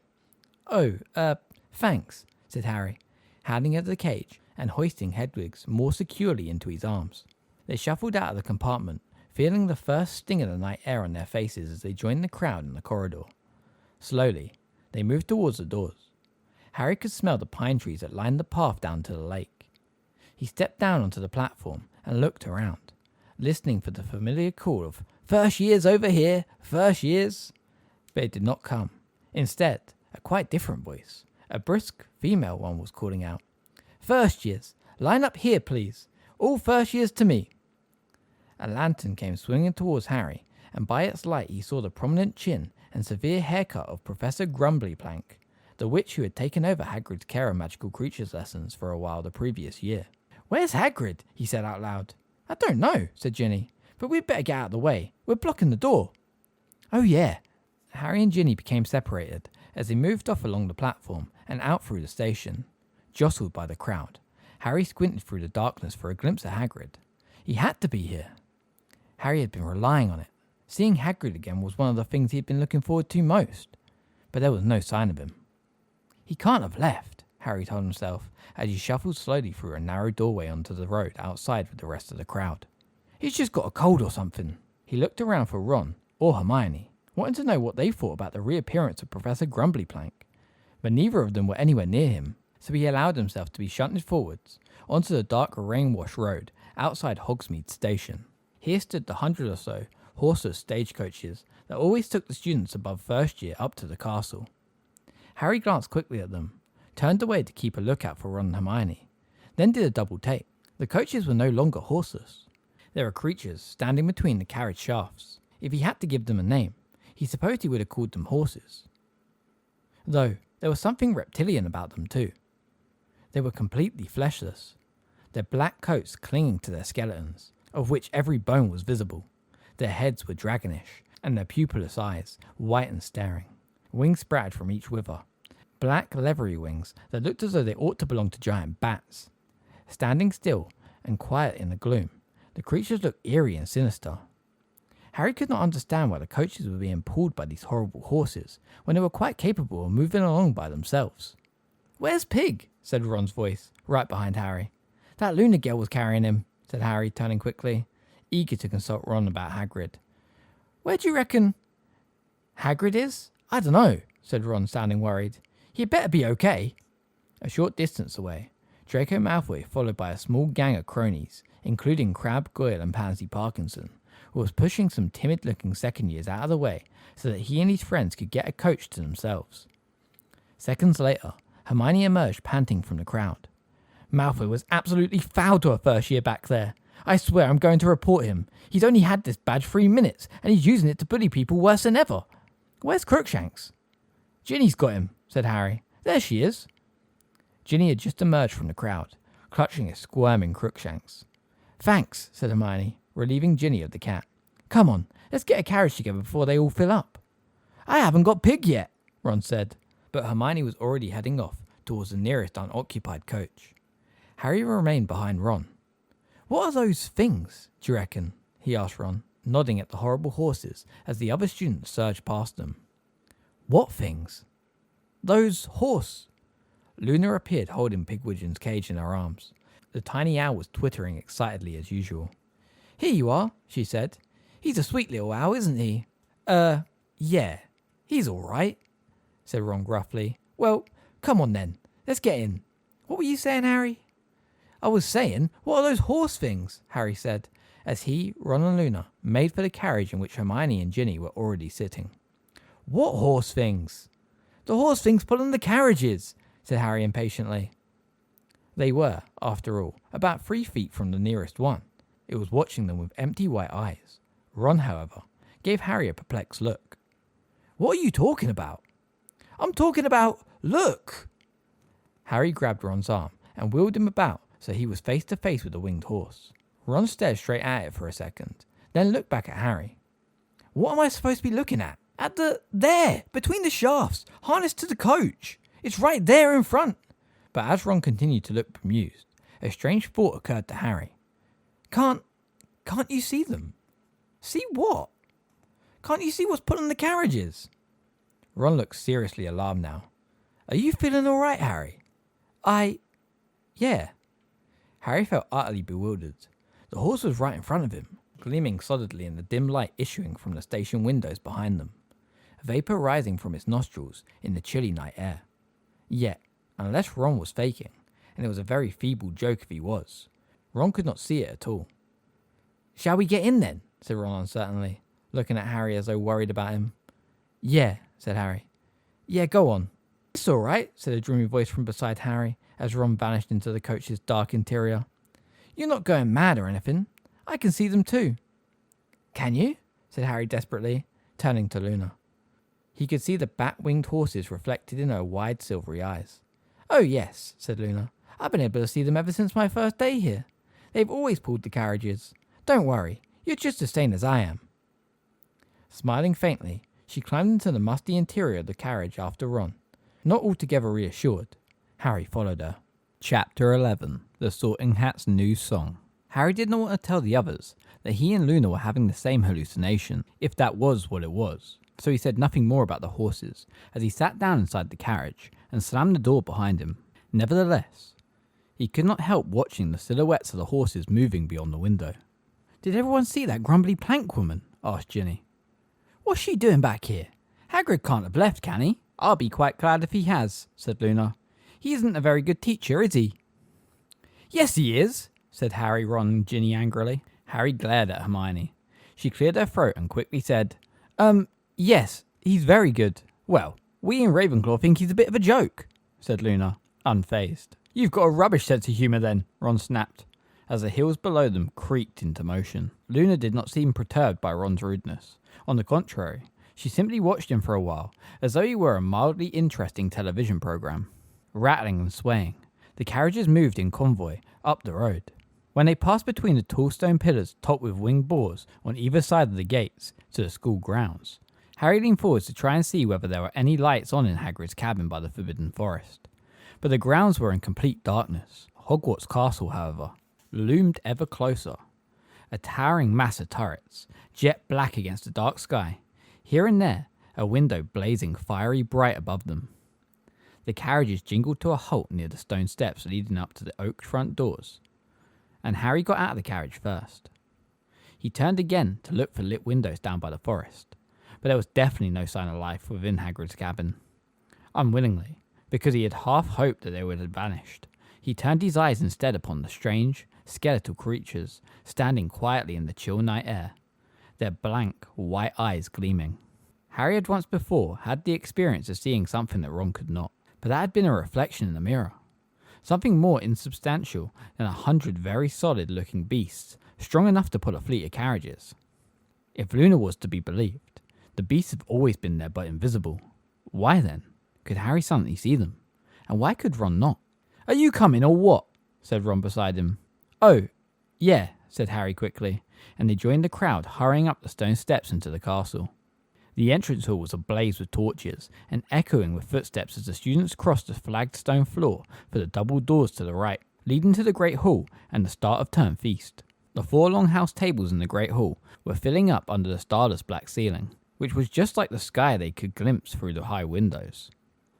Candles floated in mid-air along all the tables, illuminating the silvery ghosts who were dotted about the hall and the faces of the students talking eagerly, exchanging summer news, shouting greetings at friends from other houses, eyeing on one another's new haircuts and robes.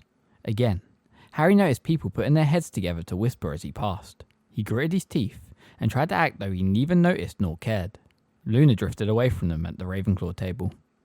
The moment they reached Gryffindor's, Ginny was half hailed by some fellow fourth years and left to sit with them. Harry, Ron, Hermione and Neville found seats together about halfway down the table between nearly headless Nick, the Gryffindor house ghost, and Parvati Patel and Lavender Brown, the last two of whom gave Harry airy, overly friendly greetings that made him quite sure they had stopped talking about him a split second before.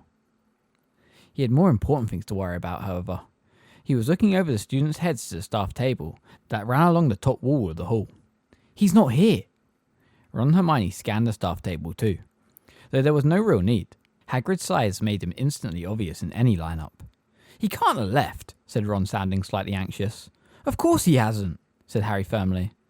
Yeah, you don't think he's hurt or something, do you? Said Hermione uneasily. No, said Harry at once. But where is he then? There was a pause. Then Harry said quite quietly, so that Neville, Parvati and Lavender could not hear. Maybe he's not back yet. You know, from his mission. The thing he was doing over the summer for Dumbledore. Yeah, that'll be it, said Ron, sounding reassured. But Hermione bit her lip, looking up and down the staff table as though hoping for some conclusive explanation of Hagrid's absence. Who's that? She said sharply, pointing towards the middle of the staff table.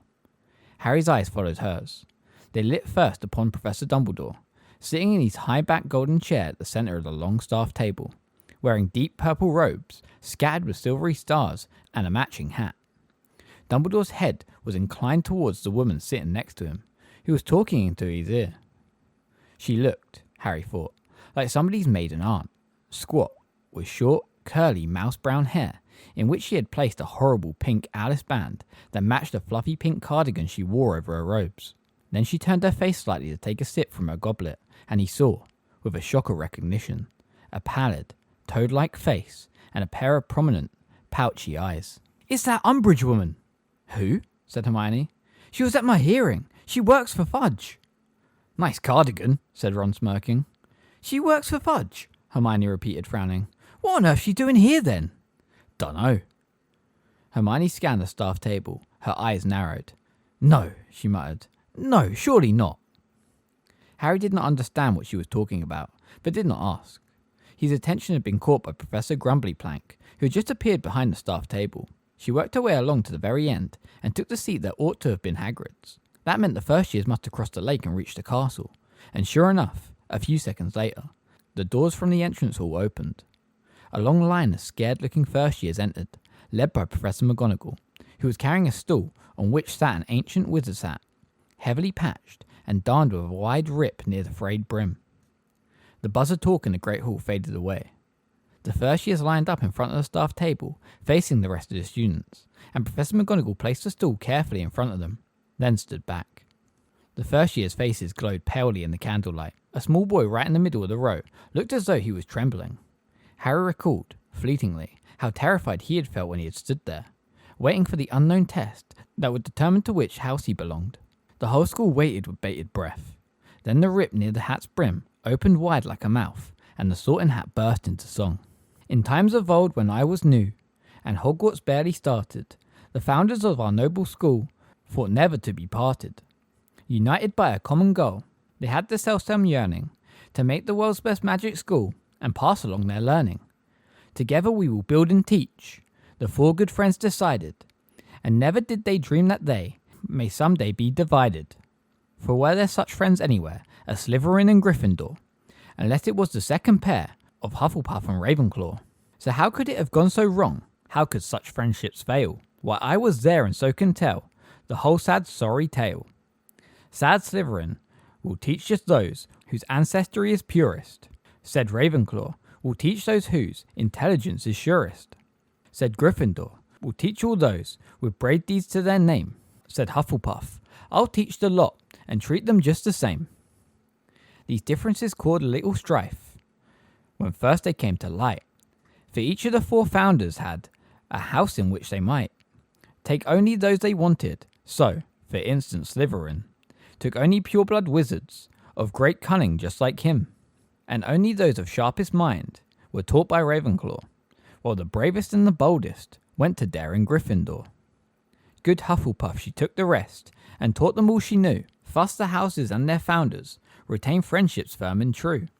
So Hogwarts worked in harmony for several happy years, but then discord crept among us, feeding on our faults and fears. The houses that, like pillars four, had once held up our school, now turned upon each other and, divided, sought to rule. And for a while it seemed the school must meet an early end, what with duelling and with fighting, and the clash of friend on friend. And at last there came a morning when old Slytherin departed, and though the fighting then died out, he left us quite downhearted. And ever since the founders four were whittled down to three, have the houses been united as they once were meant to be. And now the Sorting Hat is here, and you all know the score. I sort you into houses, because that is what I'm for. But this year I'll go further. Listen closely to my song. Though condemned I am to split you, still I worry that it's wrong. Though I must fulfill my duty, and must quarter every year, still I wonder whether sorting may not bring the end I fear. Oh, know the perils, read the signs, the warning history shows. For our Hogwarts is in danger from external deadly foes, and we must unite inside her, or we will crumble from within. I have told you, I have warned you. Let the sorting now begin. The hat became motionless once more. Applause broke out, though it was punctured, for the first time in Harry's memory, with muttering and whispers. All across the Great Hall, students were exchanging remarks with their neighbours, and Harry, clapping along with everyone else, knew exactly what they were talking about. branched out a bit this year, hasn't he? Said Ron, his eyebrows raised. Too right it has, said Harry. The sorting hat usually confined itself to describing the different qualities looked for by each of the 4 Hogwarts houses, and its own role in sorting them. Harry could not remember it ever trying to give the school advice before. I wonder if it's ever given warnings before, said Hermione, sounding slightly anxious. Yes, indeed, said Nearly Headless Nick knowledgeably. Leaning across Neville towards her, Neville winced. It was very uncomfortable to have a ghost lean through you. The hat feels itself honoured bound to give the school due warning whenever it feels... But Professor McGonagall, who was waiting to read out the list of the first year's names, was giving the whispering students the sort of look that scorches. Nearly Headless Nick placed a see-through finger to his lips and sat primly upright again, as the muttering came to an abrupt end. With a last frowning look that swept the 4 house tables, Professor McGonagall lowered her eyes to her long piece of parchment and called out the first name. Abercrombie Ewan. The terrified-looking boy Harry had noticed earlier stumbled forwards and put the hat on his head. It was only prevented from falling right down to his shoulders by his prominent ears. The hat considered for a moment. Then the rip near the brim opened again and shouted, Gryffindor! Harry clapped loudly with the rest of the Gryffindor house as Ewan Abercrombie staggered to the table and sat down, looking as though he would very much like to sink through the floor and never be looked at again. Slowly, the long ladder first years thinned. In the pauses between the names and the sorting hat's decisions, Harry could hear Ron's stomach rumbling loudly. Finally, Zella Rose was sorted into Hufflepuff, and Professor McGonagall picked up the hat and stool and marched them away as Professor Dumbledore rose to his feet. Whatever his recent bitter feelings had been towards his headmaster, Harry was somehow soothed to see Dumbledore standing before them all. Between the absence of Hagrid and the presence of those dragonish horses, he had felt that his return to Hogwarts, so long anticipated, was full of unexpected surprises, like jarring notes in a familiar song. But this, at least, was how it was supposed to be. The headmaster rising to greet them all before the start of term feast. To our newcomers, said Dumbledore in a ringing voice, his arms stretched wide and a beaming smile on his lips. Welcome. To our old hands, welcome back. There is a time for speech making, but this is not it. Tuck in. It was an appreciative laugh and an outbreak of applause as Dumbledore sat down neatly and threw his long beard over his shoulder so as to keep it out of the way of his plate, for food had appeared out of nowhere, so that the 5 long tables were groaning under joints and pies and dishes of vegetables, bread and sauces and flagons of pumpkin juice. Excellent, said Ron, with a kind of groan of longing, and he seized the nearest plate of chops and began piling them onto his plate, watched wistfully by Nearly Headless Nick. What were you saying before the sorting? Hermione asked the ghost. About the hat giving warnings. Oh yes, said Nick, who seemed glad of a reason to turn away from Ron, who was now eating roast potatoes with almost indecent enthusiasm. Yes, I've heard the hat give several warnings before, always at times when it detects periods of great danger for the school. And always, of course, its advice is the same. Stand together. Be strong from within. How come it not go up? Said Ron. His mouth was so full, Harry thought it was quite an achievement for him to make any noise at all. I beg your pardon, said Nearly Headless Nick politely, while Hermione looked revolted. Ron gave an enormous swallow and said, How can it know if the school's in danger if it's a hat? I have no idea, said Nearly Headless Nick. Of course, it lives in Dumbledore's office, so I dare say it picks things up there. And it wants all the houses to be friends, said Harry, looking over at the Slytherin table, where Draco Malfoy was holding court. Fat chance. Well now, you shouldn't take that attitude, said Nick reprovingly. Peaceful cooperation, that's the key. We ghosts, though we belong in separate houses, maintain links of friendship. In spite of the competitiveness between Gryffindor and Slytherin, I would never dream of seeking an argument with the bloody Baron. Only because you're terrified of him, said Ron. Nearly Headless Nick looked highly affronted. Terrified? I hope I, Sir Nicholas de Mimsy Porpington, have never been guilty of cowardice in my life. The noble blood that runs in my veins. What blood? Asked Ron. Surely you haven't still got. It's a figure of speech, said Nearly Headless Nick, now so annoyed his head was trembling ominously on his partially severed neck. I assume I am still allowed to enjoy the use of whichever words I like, even if the pleasures of eating and drinking are denied me. But I am quite used to students poking fun at my death, I assure you. Nick, he wasn't really laughing at you, said Hermione, throwing a furious look at Ron. Unfortunately, Ron's mouth was packed to exploding point again, and all he could manage was, which Nick did not seem to think constituted an adequate apology. Rising into the air, he straightened his feather hat and swept away from them to the other side of the table, coming to rest between the Creevy brothers, Colin and Dennis. "Well done, Ron," snapped Hermione. "What?" said Ron indignantly, having managed finally to swallow his food. "I'm not allowed to ask a simple question." "Oh, forget it," said Hermione irritably, and the pair of them spent the rest of the meal in huffy silence. Harry was too used to their bickering to bother trying to reconcile them. He felt it was a better use of his time to eat his way steadily through his steak and kidney pie than a large plateful of his favourite treacle tart. When all the students had finished eating and the noise level in the hall was starting to creep upwards again, Dumbledore got to his feet once more. Talking ceased immediately as they all turned to face the headmaster. Harry was feeling pleasantly drowsy now. His four-poster bed was waiting somewhere above, wonderfully warm and soft. "Well, now that we are all digesting another magnificent feast, I beg a few moments of your attention for the usual start of term notices," said Dumbledore. "First years ought to know that the forest in the grounds is out of bounds to students, and a few of our older students ought to know that by now too." Harry, Ron and Hermione exchanged smirks. "Mr. Filch, the caretaker, has asked me, for what he tells me is the 462nd time, to remind you all that magic is not permitted in corridors between classes, nor are a number of other things, all of which can be checked on the extensive list now fastened to Mr. Filch's office door. We have had 2 changes in staffing this year. We are very pleased to welcome back Professor Grumblyplank, who will be taking care of magical creatures lessons. We are also delighted to introduce Professor Umbridge, our new Defense of Dark Arts teacher." There was a round of polite but fairly unenthusiastic applause, during which Harry, Ron and Hermione exchanged slightly panicked looks.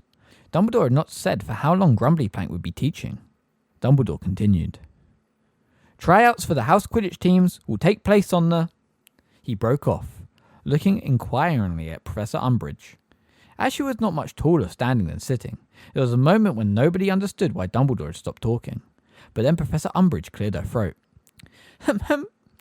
And it became clear that she had got to her feet and was intending to make a speech. Dumbledore only looked taken aback for a moment. Then he sat down smartly and looked alertly at Professor Umbridge, as though he had desired nothing better than to listen to her talk. Other members of the staff were not as adept at hiding their surprise. Professor Sprout's eyebrows had disappeared into her flyaway hair, and Professor McGonagall's mouth was as thin as Harry had ever seen it. No new teacher had ever interrupted Dumbledore before. Many of the students were smirking. This woman obviously did not know how things were done at Hogwarts. "Thank you, Headmaster," Professor Umbridge simpered, "for those kind words of welcome." Her voice was high-pitched, breathy and a little girlish, and, again, Harry felt a powerful rush of dislike that he could not explain to himself. All he knew was that he loathed everything about her, from her stupid voice to her fluffy pink cardigan. She gave another little throat-clearing cough, and continued. "Well, it is lovely to be back at Hogwarts, I must say," she smiled, revealing very pointed teeth, "and to see such happy little faces looking up at me." Harry glanced around. None of the faces he could see looked happy. On the contrary, they all looked rather taken aback at being addressed as though they were 5-year-olds. "I am very much looking forward to getting to know you all, and I'm sure we'll be very good friends." Students exchanged looks at this. Some of them were barely concealing grins. "I'll be a friend as long as I don't have to borrow that cardigan," Parvati whispered to Lavender, and both of them lapsed into silent giggles. Professor Umbridge cleared her throat again. But when she continued, some of the breathiness had vanished from her voice. She sounded much more businesslike, and now her words had a dull, learned-by-heart sound to them. "The Ministry of Magic has always considered the education of young witches and wizards to be of vital importance. The rare gifts with which you were born may come to nothing if not nurtured and honed by careful instruction. The ancient skills unique to the wizarding community must be passed down to generations, lest we lose them forever. The treasure trove of magical knowledge amassed by our ancestors must be guarded, replenished, and polished by those who have been called to the noble profession of teaching." Professor Umbridge paused here and made a little bow to her fellow staff members, none of whom bowed back to her. Professor McGonagall's dark eyebrows had contracted so that she looked positively hawk-like, and Harry distinctly saw her exchange a significant glance with Professor Sprout as Umbridge gave another hum and went on with her speech. Every headmaster and headmistress of Hogwarts has brought something new to the weighty task of governing this historic school. And that is how it should be, for without progress there will be stagnation and decay. There again, progress for progress' sake must be discouraged, for our tried and tested traditions often require no tinkering, a balance, then, between old and new, between performance and change, between tradition and innovation. Harry found his attentiveness ebbing, as though his brain was slipping in and out of tune. The quiet that had always filled the hall when Dumbledore was speaking was breaking up as students put their heads together, whispering and giggling. Over on the Ravenclaw table, Cho Chang was chatting admittedly to her friends. A few seats along from Cho, Luna Lovegood had got out the quibbler again. Meanwhile, at the Hufflepuff table, Ernie Macmillan was one of the few still staring at Professor Umbridge, but he was glassy-eyed, and Harry was sure he was only pretending to listen in an attempt to live up to the new prefect's badge gleaming on his chest. Professor Umbridge did not seem to notice the restlessness of our audience. Harry had the impression that a full-scale riot could have broken out under her nose, and she would have ploughed on through her speech. The teachers, however, were still listening very attentively, and Hermione seemed to be drinking in every word Umbridge spoke, though, judging by her expression, they were not at all her taste. Because some changes will be for the better, while others will come, in the fullness of time, to be recognized as errors of judgment. Meanwhile, some old habits will be retained, and rightly so, whereas others, outmoded and outworn, must be abandoned.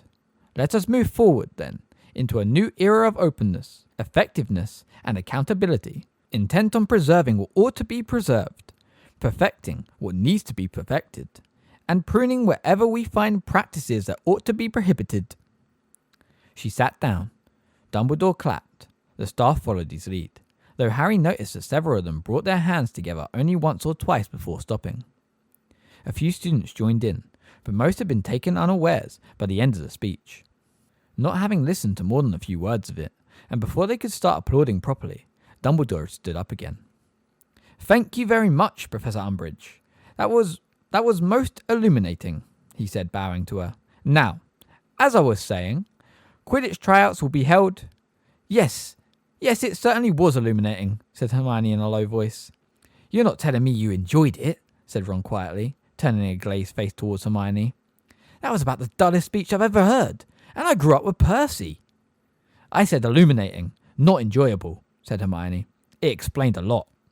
"Did it?" said Harry in surprise. "Sounded like a load of waffle to me." "There was some important stuff hidden in that waffle," said Hermione grimly. "Was there?" said Ron blankly.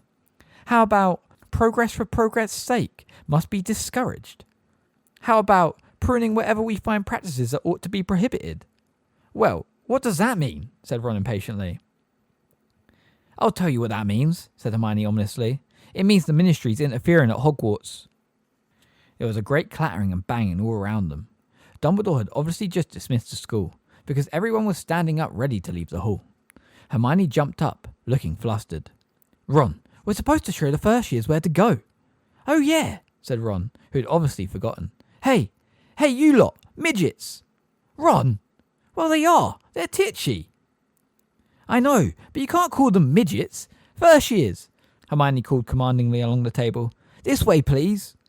A group of students walked shyly up the gap between the Gryffindor and Hufflepuff tables, all of them trying hard not to lead the group. They did indeed seem very small. Harry was sure he had not appeared that young when he had arrived here. He grinned at them. A blonde boy next to Ewan Abercrombie looked petrified. He nudged Ewan and whispered something in his ear. Ewan Abercrombie looked equally frightened and stole a horrified look at Harry, who felt the grin slide off his face like stink sap. "See you later," he said to Ron and Hermione, and he made his way out the Great Hall alone, doing everything he could to ignore more whispering, staring and pointing as he passed. He kept his eyes fixed ahead as he wove his way through the crowd in the entrance hall. Then he hurried up the marble staircase, took a couple of concealed shortcuts, and had soon left most of the crowds behind. He had been stupid not to expect this. he thought angrily as he walked through the much emptier upstairs corridors. Of course, everyone was staring at him. He had emerged from the Triwizard Tournament 2 months previously, clutching the dead body of a fellow student, and claiming to have seen Lord Voldemort return to power. There had not been time last term to explain himself before they had all gone home. Even if he had felt up to giving the whole school a detailed account of the terrible events in that graveyard. Harry reached the end of the corridor to the Gryffindor common room, and came to a halt in front of the portrait of the fat lady, before he realised that he did not know the new password. He said glumly, staring up at the fat lady, who smoothed the folds of her pink satin dress and looked sternly back at him. No password, no entrance, she said loftily. Harry, I know it. Someone panted up behind him, and he turned to see Neville jogging towards him. Guess what it is? I'm actually going to be able to remember it for once. He waved the stunted little cactus he had shown them on the train. Mimbulus Mimbletoner. Correct, said the fat lady, and her portrait swung open towards them like a door, revealing a circular hole in the wall behind, through which Harry and Neville now climbed. The Gryffindor common room looked as welcoming as ever. A cosy, circular tower room full of dilapidated squashy armchairs and rickety old tables. A fire was crackling merrily in the grate, and a few people were warming their hams by it before going up to their dormitories. On the other side of the room, Fred and George Weasley were pinning something up on the notice board. Harry waved goodnight to them and headed straight for the door to the boys' dormitories. He was not in much of a mood for talking at the moment. Neville followed him. Dean Thomas and Seamus Finnegan had reached the dormitory first and were in the process of covering the walls beside their beds with posters and photographs. They had been talking as Harry pushed open the door, but stopped abruptly the moment they saw him. Harry wondered whether they had been talking about him, then whether he was being paranoid. Hi, he said, moving across to his own trunk and opening it. Hey, Harry, said Dean, who was putting on a pair of pyjamas in the West Ham colours. Good holiday? Not bad, muttered Harry, as a true account of his holiday would have taken most of the night to relate. And he could not face it. You? Yeah, it was okay, chuckled Dean. Better than Seamus's anyway. He was just telling me. Why? What happened, Seamus? Neville asked as he placed his Mimbulus Mimbletoner tenderly on his bedside cabinet. Seamus did not answer immediately. He was making rather a meal of assuring that his poster of the Kenmare Kestrel's Quidditch team was quite straight. Then he said, with his back still turned to Harry, My mum didn't want me to come back. What? Said Harry, pausing in the act of pulling off his robes. She didn't want me to come back to Hogwarts. Seamus turned away from his poster and pulled his own pyjamas out of his trunk, still not looking at Harry. But why? Said Harry, astonished. He knew that Seamus's mother was a witch, and could not understand, therefore, why she had come over so Dursley-ish. Seamus did not answer until he had finished buttoning up his pyjamas. Well, he said in a measured voice, I suppose, because of you. What do you mean? Said Harry quickly. His heart was beating rather fast. He felt vaguely as though something was closing in on him. Well, said Seamus again, still avoiding Harry's eye. Well, it's not just you. It's Dumbledore too. She believes the Daily Prophet, said Harry. She thinks I'm a liar and Dumbledore's an old fool. Seamus looked up at him. Yeah, something like that. Harry said nothing.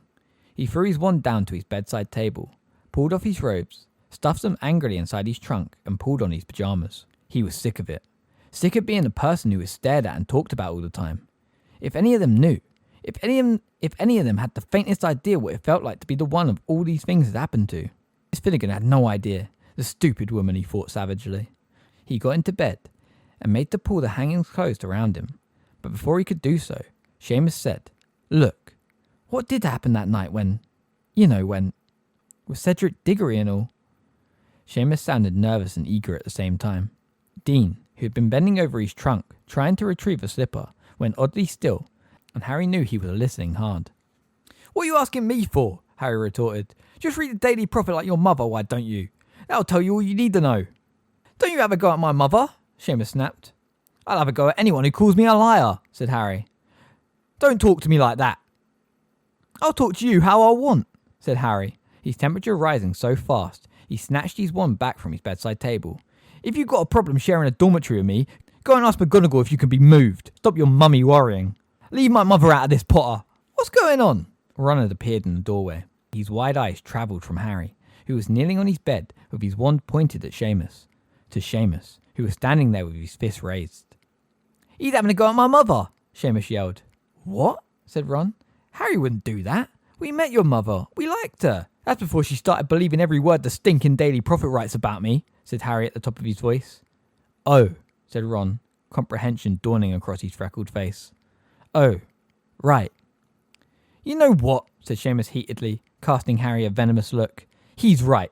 I don't want to share a dormitory with you anymore. He's mad." "That's out of order, Seamus," said Ron, whose ears were starting to glow red. Always a danger sign. "Out of order, am I?" shouted Seamus, who in contrast with Ron was going pale.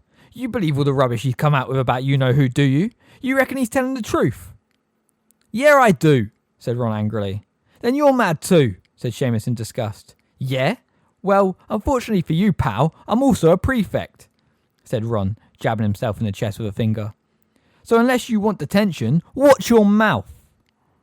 Seamus looked for a few seconds as though detention would have been a reasonable price to pay to say what was going through his mind, but with a noise of contempt, he turned on his heel, vaulted into bed, and pulled the hangings shut with such violence that they were ripped from the bed and fell in a dusty pile to the floor.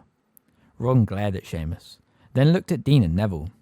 "Anyone else's parents got a problem with Harry?" he said aggressively. "My parents are muggles, mate," said Dean, shrugging. "They don't know nothing about no deaths at Hogwarts, because I'm not stupid enough to tell them." "You don't know my mother. She'd weasel anything out of anyone," Seamus snapped at him. "Anyway, your parents don't get the Daily Prophet. They don't know our headmaster's been sacked from the Wizard Gamut and International Confederation of Wizards because he's losing his marbles." "My gran says that's a load of rubbish," piped up Neville. "She says it's the Daily Prophet that's going downhill, not Dumbledore. She cancelled our subscription. We believe Harry," said Neville simply. He climbed into bed and pulled the covers up to his chin, looking owlishly over them at Seamus. "My gran's always said you-know-who would come back one day. She says if Dumbledore says he's back, he's back."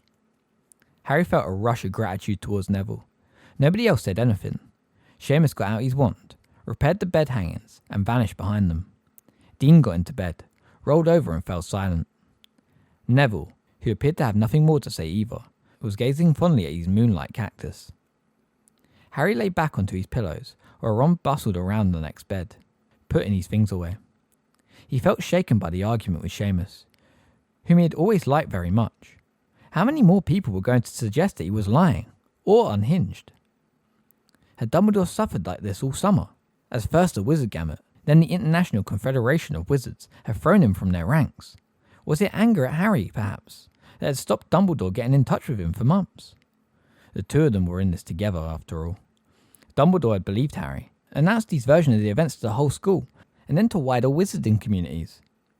Anyone who thought Harry was a liar had to think that Dumbledore was too, or else that Dumbledore had been hoodwinked. They'll know we're right in the end, thought Harry miserably, as Ron got into bed and extinguished the last candle in the dormitory.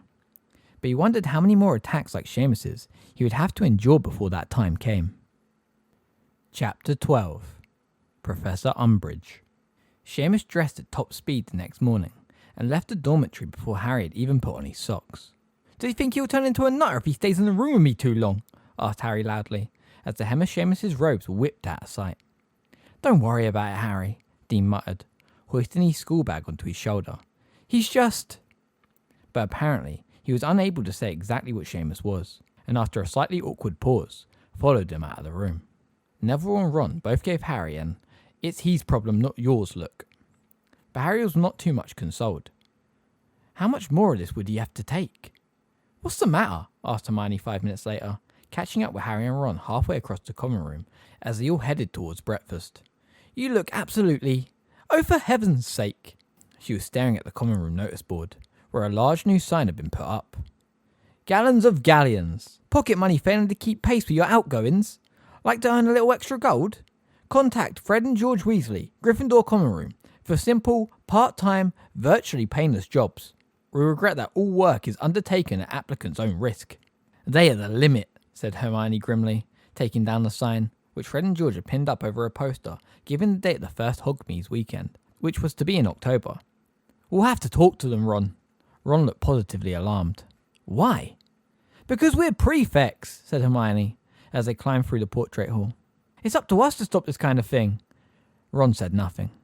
Harry could tell from his glum expression that the prospect of stopping Fred and George doing exactly what they liked was not one he found inviting. Anyway, what's up, Harry? Hermione continued, as they walked down a flight of stairs lined with portraits of old witches and wizards, all of whom ignored them, being engrossed in their own conversation. You look really angry about something. Seamus reckons Harry's lying about you-know-who, said Ron succinctly, when Harry did not respond. Hermione, who Harry had expected to react angrily on his behalf, sighed. Yeah, Lavender thinks so too, she said gloomily. Been having a nice little chat with her about whether or not I'm lying? Attention-seeking prat, have you? Harry said loudly. No, said Hermione calmly. I told her to keep her big fat mouth shut about you, actually. And it'd be quite nice if you stopped jumping down our throats, Harry, because in case you haven't noticed, Ron and I are on your side. There was a short pause.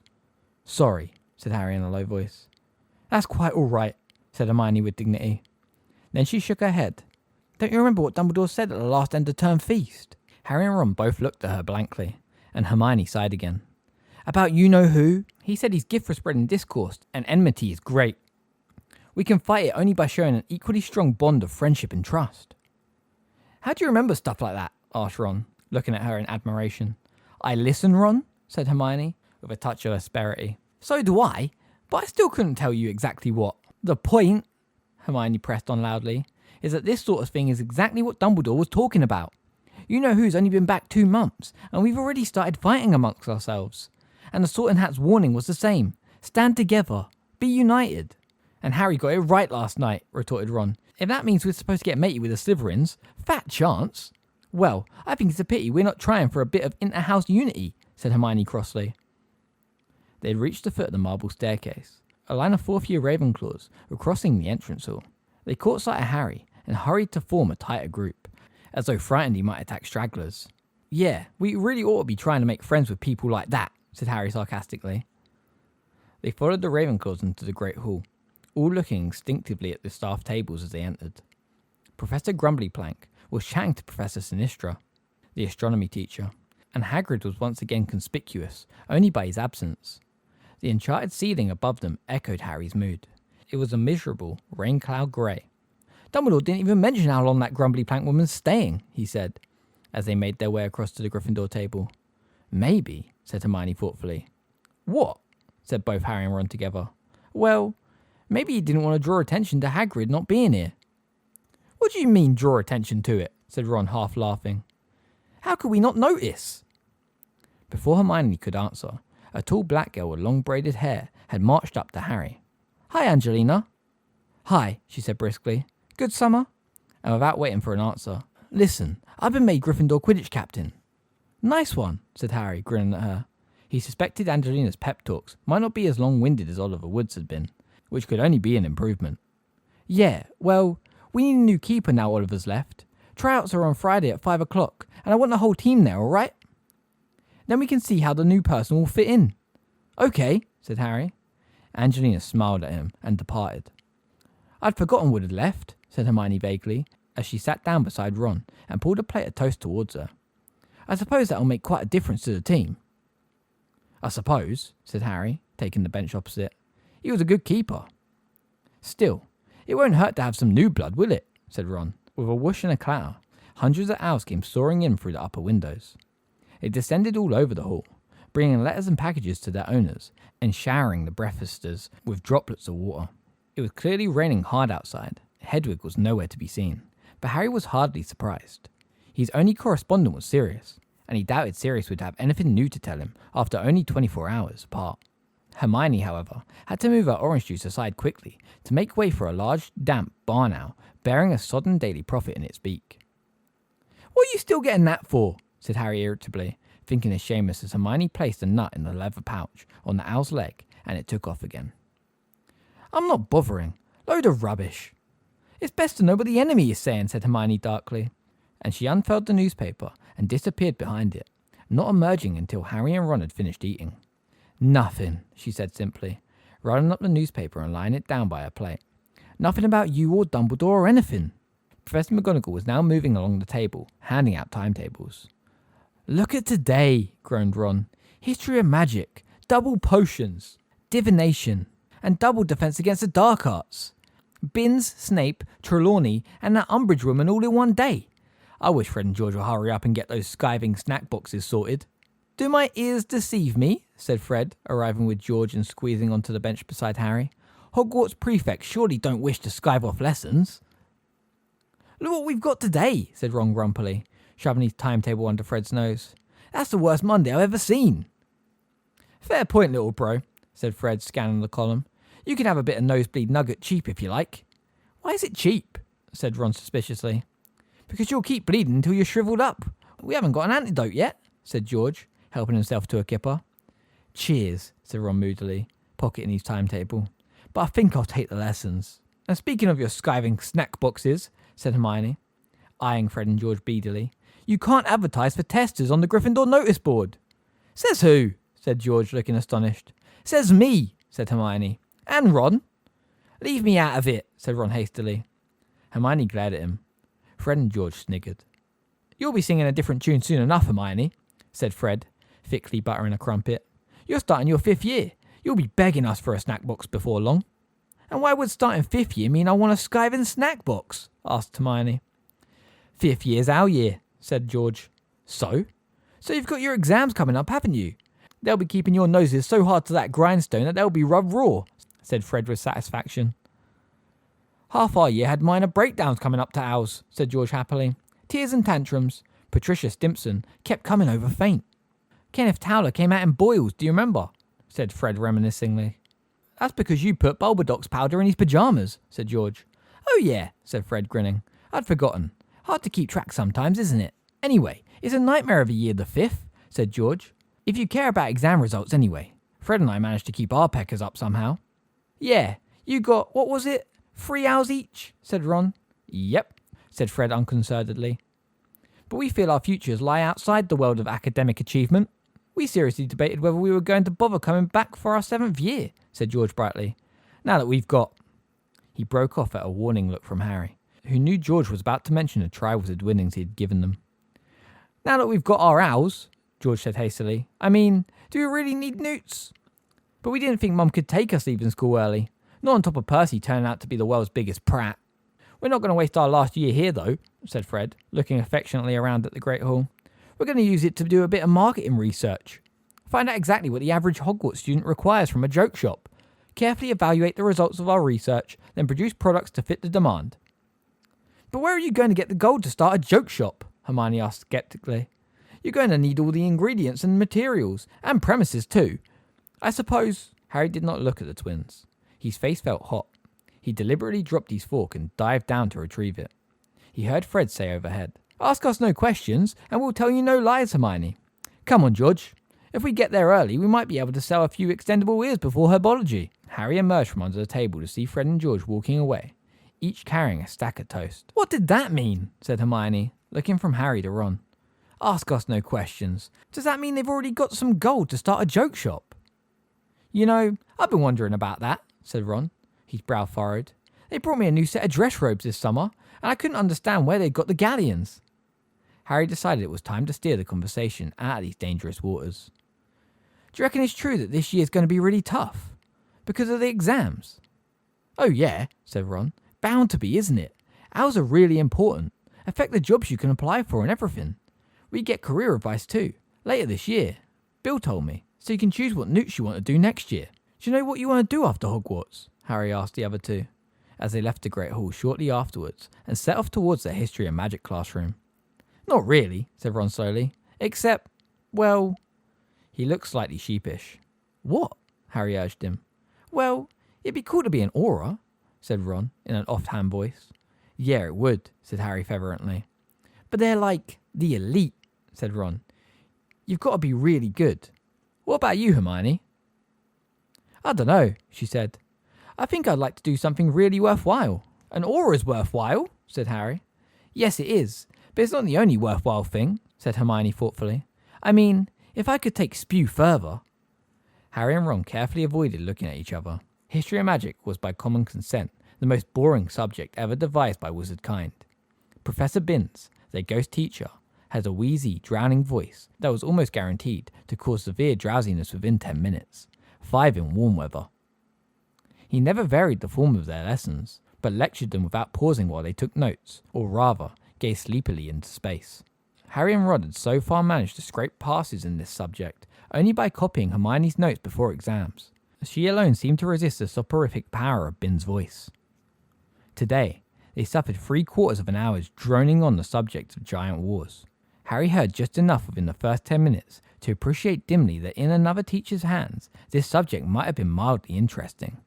But then his brain disengaged, and he spent the remaining 35 minutes playing hangman on a corner of his parchment with Ron, while Hermione shot them filthy looks out of the corner of her eye.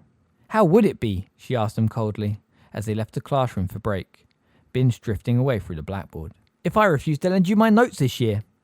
"We'd fail our owl," said Ron. "If you want that on your conscience, Hermione." "Well, you deserve it," she snapped. "You don't even try to listen to him, do you?"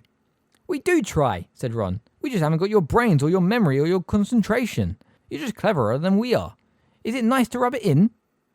"Oh, don't give me that rubbish," said Hermione, but she looked slightly mollified as she led the way out into the damp courtyard. A fine misty drizzle was falling, so that the people standing in huddles around the yard looked blurred at the edges. Harry, Ron and Hermione chose a secluded corner under a heavily dripping balcony, turning up the collars of their robes against the chilly September air and talking about what Snape was likely to set them in the first lesson of the year. They had got as far as agreeing that it was likely to be something extremely difficult, just to catch them off guard after a 2-month holiday, when someone walked around the corner towards them. "Hello, Harry." It was Cho Chang and, what was more, she was on her own again. This was most unusual. Cho was always surrounded by a gang of giggling girls. Harry remembered the agony of trying to get her by herself to ask her to the Yule Ball. "Hi," said Harry, feeling his face grow hot. "At least you're not covered in stink sap this time," he told himself. Cho seemed to be thinking along the same lines. "You got that stuff off then?" "Yeah," said Harry, trying to grin as though the memory of their last meeting was funny, as opposed to mortifying. "So did you, have a good summer?" The moment he had said this, he wished he hadn't. Cedric had been Cho's boyfriend, and the memory of his death must have affected her holiday almost as badly as it had affected Harry's. Something seemed to be taunting in her face. But she said, "Oh, it was all right, you know." "Is that a Tornadoes badge?" Ron demanded suddenly, pointing to the front of Cho's robes, where a sky blue badge emblazoned with a double gold T was pinned. "You don't support them, do you?" "Yeah, I do," said Cho. "Have you always supported them, or just since they started winning the league?" said Ron, in what Harry considered an unnecessarily accusatory tone of voice. "I've supported them since I was 6, said Cho coolly. "Anyway, see you, Harry." She walked away. Hermione waited until Cho was halfway across the courtroom before rounding on Ron. "You were so tactless." "What? I only asked her if..." "Couldn't you tell she wanted to talk to Harry on her own?" "So? She could have done. I wasn't stopping. Why on earth were you attacking her about her Quidditch team?" "Attacking?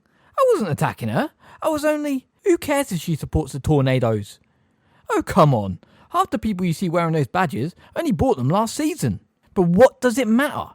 It means they're not real fans. They're just jumping on the bandwagon."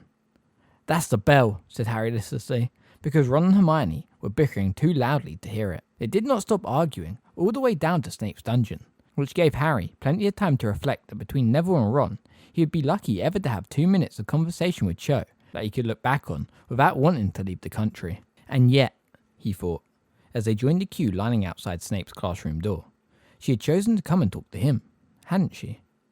She had been Cedric's girlfriend. She could easily have hated Harry for coming out of the Triwizard Maze alive when Cedric had died. Yet she was talking to him in a perfectly friendly way, not as though she thought him mad, or a liar, or in some horrible way responsible for Cedric's death. Yes, she had definitely chosen to come and talk to him, and that made the second time in 2 days. And at this thought, Harry's spirits rose. Even the ominous sound of Snape's dungeon door creaking open did not puncture the small, hopeful bubble that seemed to have swelled in his chest. He filed into the classroom behind Ron and Hermione and followed them to their usual table at the back, ignoring the huffy, irritable noises now issuing from both of them. "Settle down," said Snape coldly, shutting the door behind him. There was no real need for the call to order. The moment the class had heard the door close, quiet had fallen and all fidgeting had stopped. Snape's mere presence was usually enough to ensure a class's silence. "Before we begin today's lesson," said Snape, sweeping over to his desk and staring around at them all, I think it important to remind you that next June you will be sitting an important examination, during which you will prove how much you have learnt about the composition and use of magical potions. Moronic though some of this class undoubtedly are, I expect you to scrape an acceptable in your owl, or suffer my displeasure. His gaze lingered this time on Neville, who gulped. After this year, of course, many of you will cease studying with me, Snape went on. I take only the very best into my Newt Potions class, which means that some of us will certainly be saying goodbye. His eyes rested on Harry, and his lips curled. Harry glared back, feeling a grim pleasure at the idea that he would be able to give up potions after 5th year. But we have another year to go before that happy moment of farewell, said Snape softly. So whether or not you are intending to attempt Newt, I advise all of you to concentrate your efforts upon maintaining the high pass level I have come to expect from my OWL students.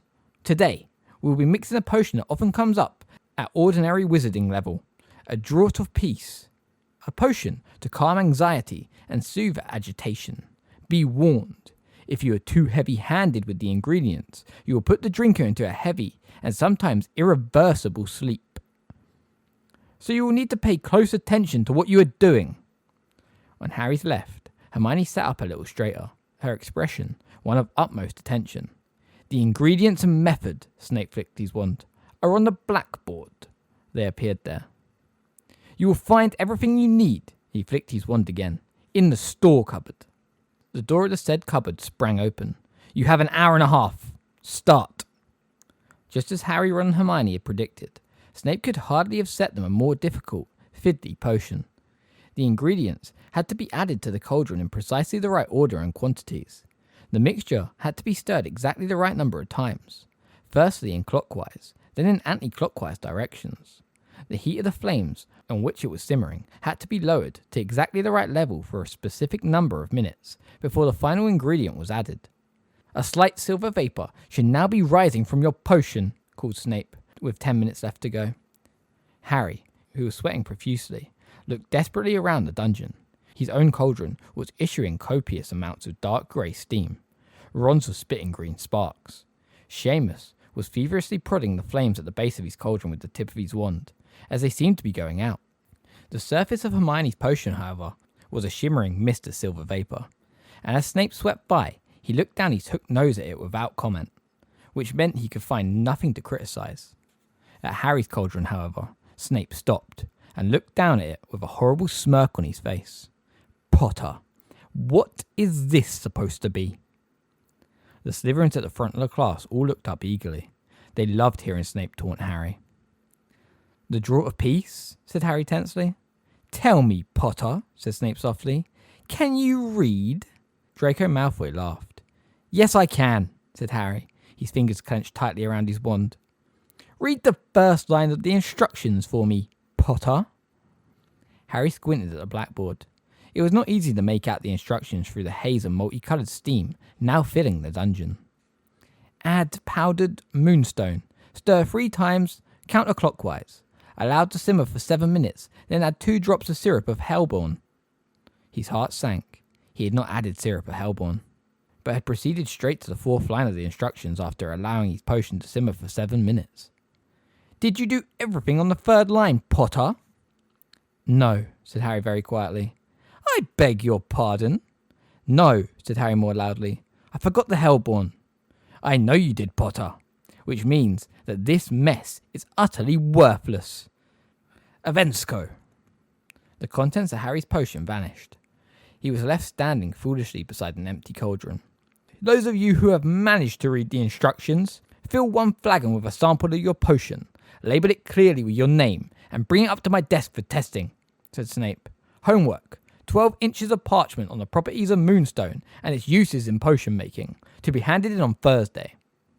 While everyone around him filled their flagons, Harry cleared away his things, seething. His potion had been no worse than Ron's, which was now giving off a foul odour of bad eggs, or Neville's, which had achieved a consistency of just mixed cement, and which Neville was now having to gouge out of his cauldron. Yet it was he, Harry, who would be receiving 0 marks for the day's work. He stuffed his wand back into his bag and slumped down onto his seat, watching everyone else march up to Snape's desk with filled and corked flagons. When at long last the bell rang, Harry was first out the dungeon and already started his lunch by the time Ron and Hermione joined him in the Great Hall. The ceiling had turned an even murkier grey during the morning. Rain was lashing the high windows. "That was really unfair," said Hermione consolingly, sitting down next to Harry and helping herself to shepherd's pie. "Your potion wasn't nearly as bad as Goyle's. When he put it in his flagon, the whole thing shattered and his robe set on fire." "Yeah, well," said Harry, glowering at his plate. "Since when has Snape ever been fair to me?" Neither of the others answered. All three of them knew that Snape and Harry's mutual enmity had been absolute from the moment Harry had set foot in Hogwarts. "I did think he might be a bit better this year," said Hermione, in a disappointed voice. "I mean, you know." She looked around carefully. There were half a dozen empty seats on either side of them, and nobody was passing the table. "Now he's in the Order and everything." "Poisonous toadstools don't change their spots," said Ron sagely. "Anyway, I've always thought Dumbledore was cracked to trust Snape. Where's the evidence he ever really stopped working for you-know-who?" "I think Dumbledore's probably got plenty of evidence, even if he doesn't share it with you, Ron," snapped Hermione. "Oh, shut up, the pair of you," said Harry heavily, as Ron opened his mouth to argue back. Hermione and Ron both froze, looking angry and offended. "Can you give it a rest?" said Harry. "You're always having a go at each other. It's driving me mad." And abandoning his shepherd's pie, he swung his school bag back over his shoulder and left them sitting there. He walked up the marble staircase, 2 steps at a time, past the many students hurrying towards lunch. The anger that had just flared so unexpectedly still blazed inside him, and the vision of Ron and Hermione's shocked faces afforded him a sense of deep satisfaction. Serves them right, he thought. Why can't they give it a rest? Bickering all the time. It's enough to drive anyone up the wall. He passed a large picture of Sir Cadogan, the knight on the landing. Sir Cadogan drew his sword and brandished it fiercely at Harry, who ignored him. "Come back, you scurvy dog! Stand fast and fight!" yelled Sir Cadogan in a muffled voice from behind his visor. But Harry merely walked on, and when Sir Cadogan attempted to follow him by running into a neighbouring pitcher, he was rebuffed by its inhabitant, a large and angry-looking wolfhound. Harry spent the rest of the lunch hour sitting alone underneath the trapdoor at the top of the North Tower. Consequently, he was the first to ascend the silver ladder that led to Sybil Trelawney's classroom when the bell rang. After potions, divination was Harry's least favourite subject, which was due mainly to Professor Trelawney's habit of predicting his premature death every few lessons. A thin woman, heavily draped in shawls and glittering with strings of beads, she always reminded Harry of some kind of insect, with her glasses hugely magnifying her eyes. She was busy putting copies of battered leather-bound books on each of the spindly little tables, with which her room was littered when Harry entered the room. But the light cast by the lamps, covered by scarves, and the low-burning, sickly-scented fire was so dim she appeared not to notice him as he took a seat in the shadows. The rest of the class arrived over the next 5 minutes. Ron emerged from the trapdoor, looked around carefully, spotted Harry, and made directly for him, or as directly as he could, while having to wend his way between tables, chairs, and overstuffed puffies. "Hermione and me have stopped arguing," he said, sitting down beside Harry. "Good," grunted Harry. "But Hermione says she thinks it would be nice if you stopped taking your temper out on us," said Ron. "I'm not. I'm just passing on the message," said Ron, talking over him. "But I reckon she's right. It's not our fault how Seamus and Snape treat you. I never said—" "Good day," said Professor Trelawney in her usual misty, dreamy voice, and Harry broke off, again feeling both annoyed and slightly ashamed of himself. "And welcome back to divination. I have, of course, been following your fortunes most carefully over the holidays, and I'm delighted to see that you have all returned to Hogwarts safely, as, of course, I knew you would. You will find the tables before your copies of the Dream Oracle by Inigo Imago. Dream interpretation is the most important means of divining the future, and one that may very probably be tested in your hour. Not, of course, that I believe examination passes or failures are of the remotest importance when it comes to the sacred art of divination. If you have the seeing eye, certificates and grades matter very little. However, the headmaster likes you to sit examination, so—" Her voice trailed away delicately, leaving them all in no doubt that Professor Trelawney considered their subject above such sordid matters as examinations. "Turn, please, to the introduction and read what Imago has to say on the matter of dream interpretation. Then, divide into pairs. Use the dream oracle to interpret each other's most recent dreams. Carry on. The one good thing to be said for this lesson was that it was not a double period. By the time they had all finished reading the introduction of the book, they had barely 10 minutes left for dream interpretation.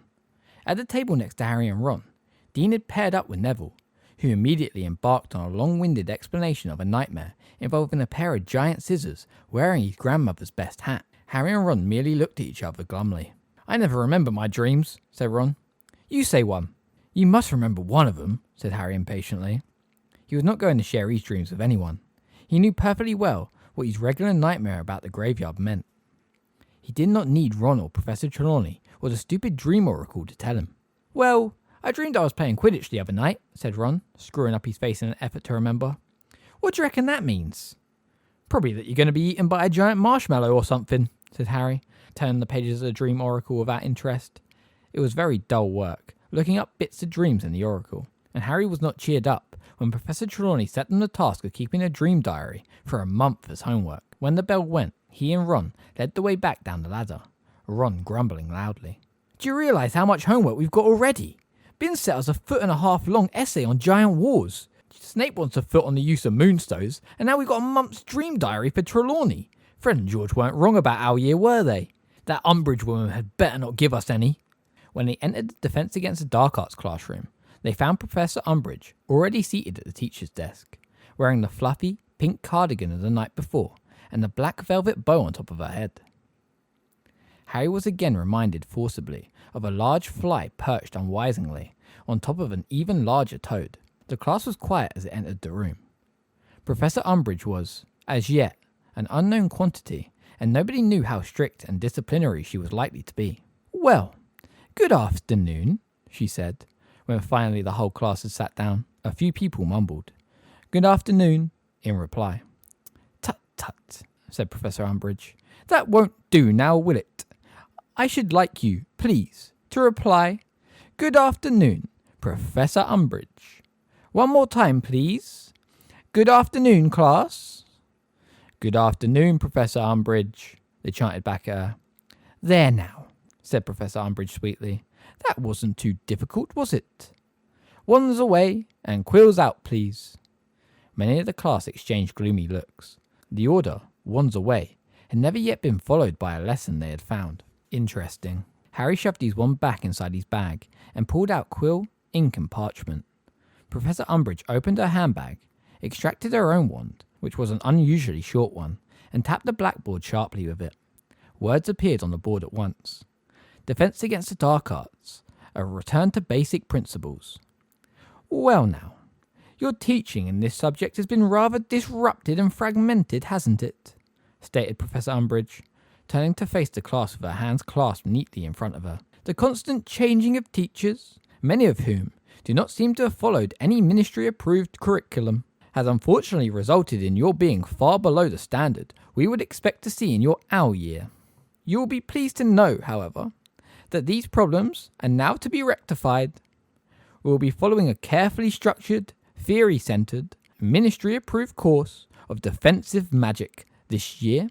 Copy down the following, please. She rapped the blackboard again. The first message vanished and was replaced by Course Aims. 1. Understanding the principles underlying defensive magic. 2. Learning to recognize situations in which defensive magic can legally be used. And 3. Placing the use of defensive magic in a context for practical use. For a couple of minutes, the room was full of the sound of scratching quills on parchment. When everyone had copied down Professor Umbridge's 3 course aims, she asked, Has everybody got a copy of Defensive Magical Theory by Wilbert Slinkhard? There was a dull murmur of assent throughout the class. I think we'll try that again, said Professor Umbridge. When I ask you a question, I should like you to reply, Yes, Professor Umbridge, or No, Professor Umbridge. So, has everyone got a copy of Defensive Magical Theory by Wilbert Slinkhard? Yes, Professor Umbridge, rang through the room. Good, said Professor Umbridge. I should like you to turn to page 5 and read Chapter 1, Basics for Beginners. There will be no need to talk. Professor Umbridge left the blackboard and settled herself in the chair beside the teacher's desk, observing them all with those pouchy toad eyes. Harry turned to page 5 of his copy of Defensive Magical Theory and started to read. It was desperately dull. Quite as bad as listening to Professor Binns. He felt his concentration sliding away from him. He had soon read the same line half a dozen times, without taking in more than the first few words. Several silent minutes passed. Next to him, Ron was absent-mindedly turning his quill over in his fingers, staring at the same spot on the page. Harry looked right and received a surprise to shake him out of his torpor. Hermione had not even opened her copy of Defensive Magical Theory. She was staring fixedly at Professor Umbridge with her hand in the air. Harry could not remember Hermione ever neglecting to read when instructed to, or indeed resisting the temptation to open any book that came under her nose. He looked at her inquiringly, but she merely shook her head slightly to indicate that she was not about to answer questions, and continued to stare at Professor Umbridge, who was looking just as resolutely in another direction. After several more minutes had passed, however, Harry was not the only one watching Hermione. The chapter they had been instructed to read was so tedious that more and more people were choosing to watch Hermione's mute attempt to catch Professor Umbridge's eye, rather than struggle on with basics for beginners. When more than half the class was staring at Hermione rather than at their books, Professor Umbridge seemed to decide that she could ignore the situation no longer. "Did you want to ask something about the chapter, dear?" she asked Hermione, as though she had only just noticed her. "Not about the chapter, no," said Hermione. "Well, we're reading just now," said Professor Umbridge, showing her small pointed teeth. "If you have any other queries, we can deal with them at the end of the class." "I've got a query about your course aims," said Hermione. Professor Umbridge raised her eyebrows. "And your name is?" "Hermione Granger," said Hermione. "Well, Miss Granger, I think the course aims are perfectly clear if you read them through carefully," said Professor Umbridge in a voice of determined sweetness. "Well, I don't," said Hermione bluntly. "There's nothing written up there about using defensive spells." There was a short silence in which many members of the class turned their heads to frown at the 3 course aims still written on the blackboard. "Using defensive spells?" Professor Umbridge repeated with a little laugh. "Why, I can't imagine any situation arising in my classroom that would require you to use a defensive spell, Miss Granger. You surely aren't expecting to be attacked during class?" "We're not going to use magic," Ron exclaimed loudly. "Students raise their hands when they wish to speak in my class, Mr. Weasley," said Ron, thrusting his hand into the air. Professor Umbridge, smiling still more widely, turned her back on him. Harry and Hermione immediately raised their hands too. Professor Umbridge's pouchy eyes lingered on Harry for a moment before she addressed Hermione. "Yes, Miss Granger? You wanted to ask something else?" "Yes," said Hermione. "Surely the whole point of Defense Against the Dark Arts is to practice defensive spells." "Are you a ministry-trained educational expert, Miss Granger?" asked Professor Umbridge in her falsely sweet voice. "No, but, well then, I'm afraid you are not qualified to decide what the whole point of any class is. Wizards much older and cleverer than you have devised our new program of study. You'll be learning about defensive spells in a secure, risk-free way." "What use is that?" said Harry loudly. "If we're going to be attacked, it won't be in a hand, Mr. Potter," sang Professor Umbridge. Harry thrust his fist into the air. Again, Professor Umbridge promptly turned away from him, but now several other people had their hands up too. "And your name is?" Professor Umbridge said to Dean. "Dean Thomas." "Well, Mr. Thomas." "Well, it's like Harry said, isn't it?" said Dean. "If we're going to be attacked, it won't be risk-free." "I repeat," said Professor Umbridge, smiling in a very irritating fashion at Dean. "Do you expect to be attacked during my classes?" "No, but..." Professor Umbridge talked over him.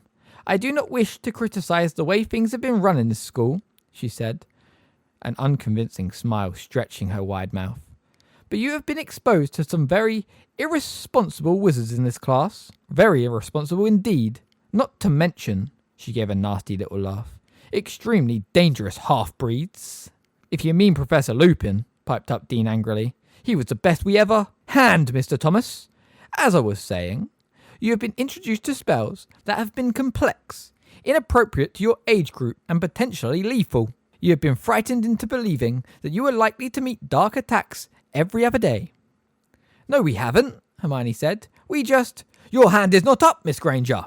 Hermione put up her hand. Professor Umbridge turned away from her. "It is my understanding that my predecessor not only performed illegal curses in front of you, he actually performed them on you."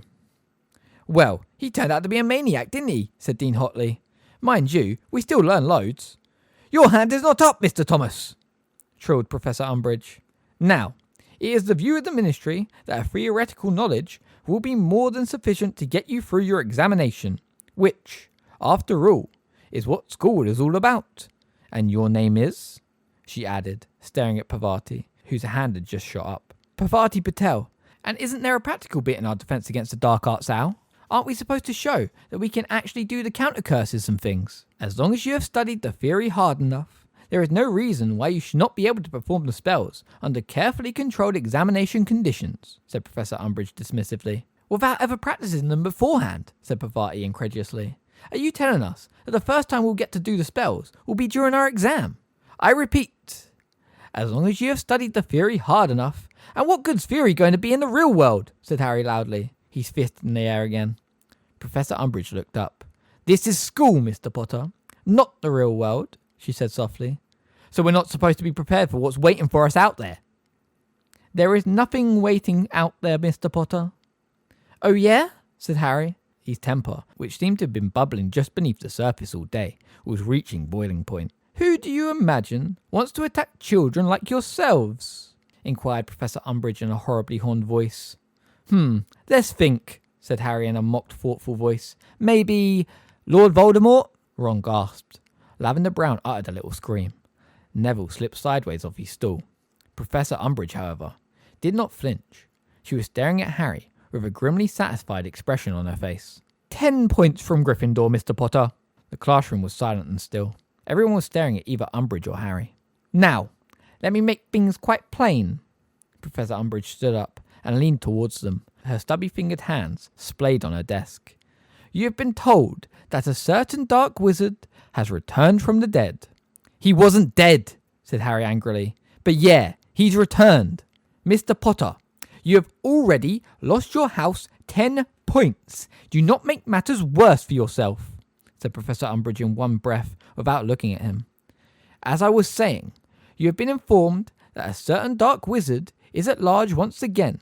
This is a lie. It is not a lie, said Harry. I saw him. I fought him. Detention, Mr. Potter, said Professor Umbridge triumphantly. Tomorrow evening, 5 o'clock, my office. I repeat, this is a lie. The Ministry of Magic guarantees that you are not in danger of any dark wizard. If you are still worried, by all means come and see me outside class hours. If someone is alarming you with fibs about reborn dark wizards, I would like to hear about it. I am here to help. I am your friend. And now, you will kindly continue your reading. Page 5. Basics for Beginners. Professor Umbridge sat down behind her desk. Harry, however, stood up. Everyone was staring at him. Seamus looked half scared, half fascinated. Harry, no! Hermione whispered in a warming voice, tugging at his sleeve. But Harry jerked his arm out of her reach. So according to you, Cedric Diggory dropped dead on his own accord, did he? Harry asked, his voice shaking. There was a collective intake of breath from the class, for none of them, apart from Ron and Hermione, had ever heard Harry talk about what had happened on the night Cedric had died.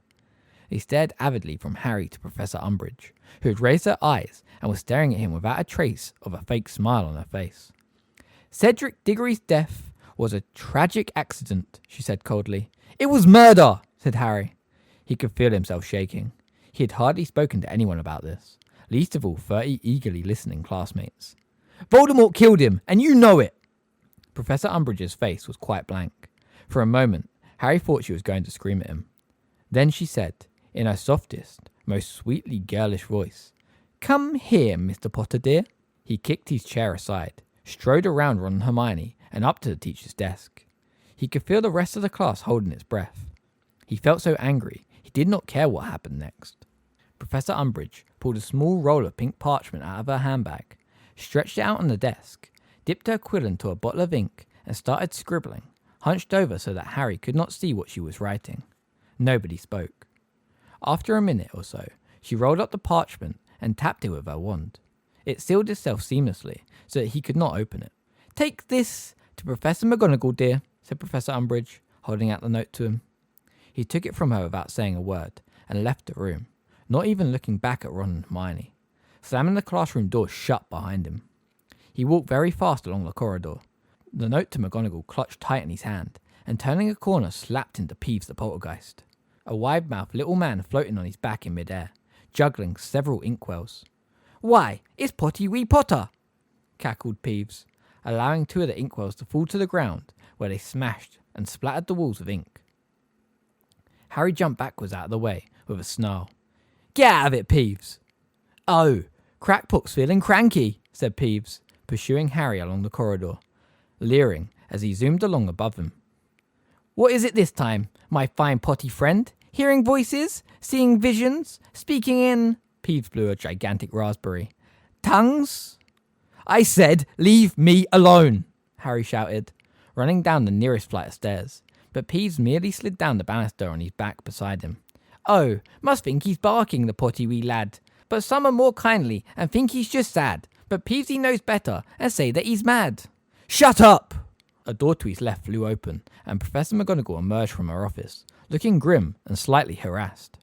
"What on earth are you shouting about, Potter?" she snapped, as Peeves cackled gleefully and zoomed out of sight. "Why aren't you in class?" "I've been sent to see you," said Harry stiffly. "Sent? What do you mean, sent?" He held out the note from Professor Umbridge. Professor McGonagall took it from him, frowning, slit it open with a tap of her wand, stretched it out and began to read. Her eyes zoomed from side to side behind their square spectacles as she read what Umbridge had written, and with each line it became narrower. "Come in here, Potter." He followed her inside her study. The door closed automatically behind them. "Well," said Professor McGonagall, rounding on him, "is this true?" "Is what true?" Harry asked, rather more aggressively than he intended. "Professor," he added, in an attempt to sound more polite, "is it true that you shouted at Professor Umbridge?" "Yes," said Harry. "You called her a liar?" "Yes." "You told her he who must not be named is back?" "Yes." Professor McGonagall sat down behind her desk, frowning at Harry. Then she said, "Have a biscuit, Potter." "Have what?" "Have a biscuit," she repeated impatiently, indicating a tartan tin laying on top of one of the piles of papers on her desk. "And sit down." There had been a previous occasion when Harry, expected to be caned by Professor McGonagall, had instead been appointed by her to the Gryffindor Quidditch team. He sank into a chair opposite her and helped himself to a ginger newt, feeling just as confused and wrong-footed as he had done on that occasion. Professor McGonagall set down Professor Umbridge's note and looked very seriously at Harry. "Potter, you need to be more careful."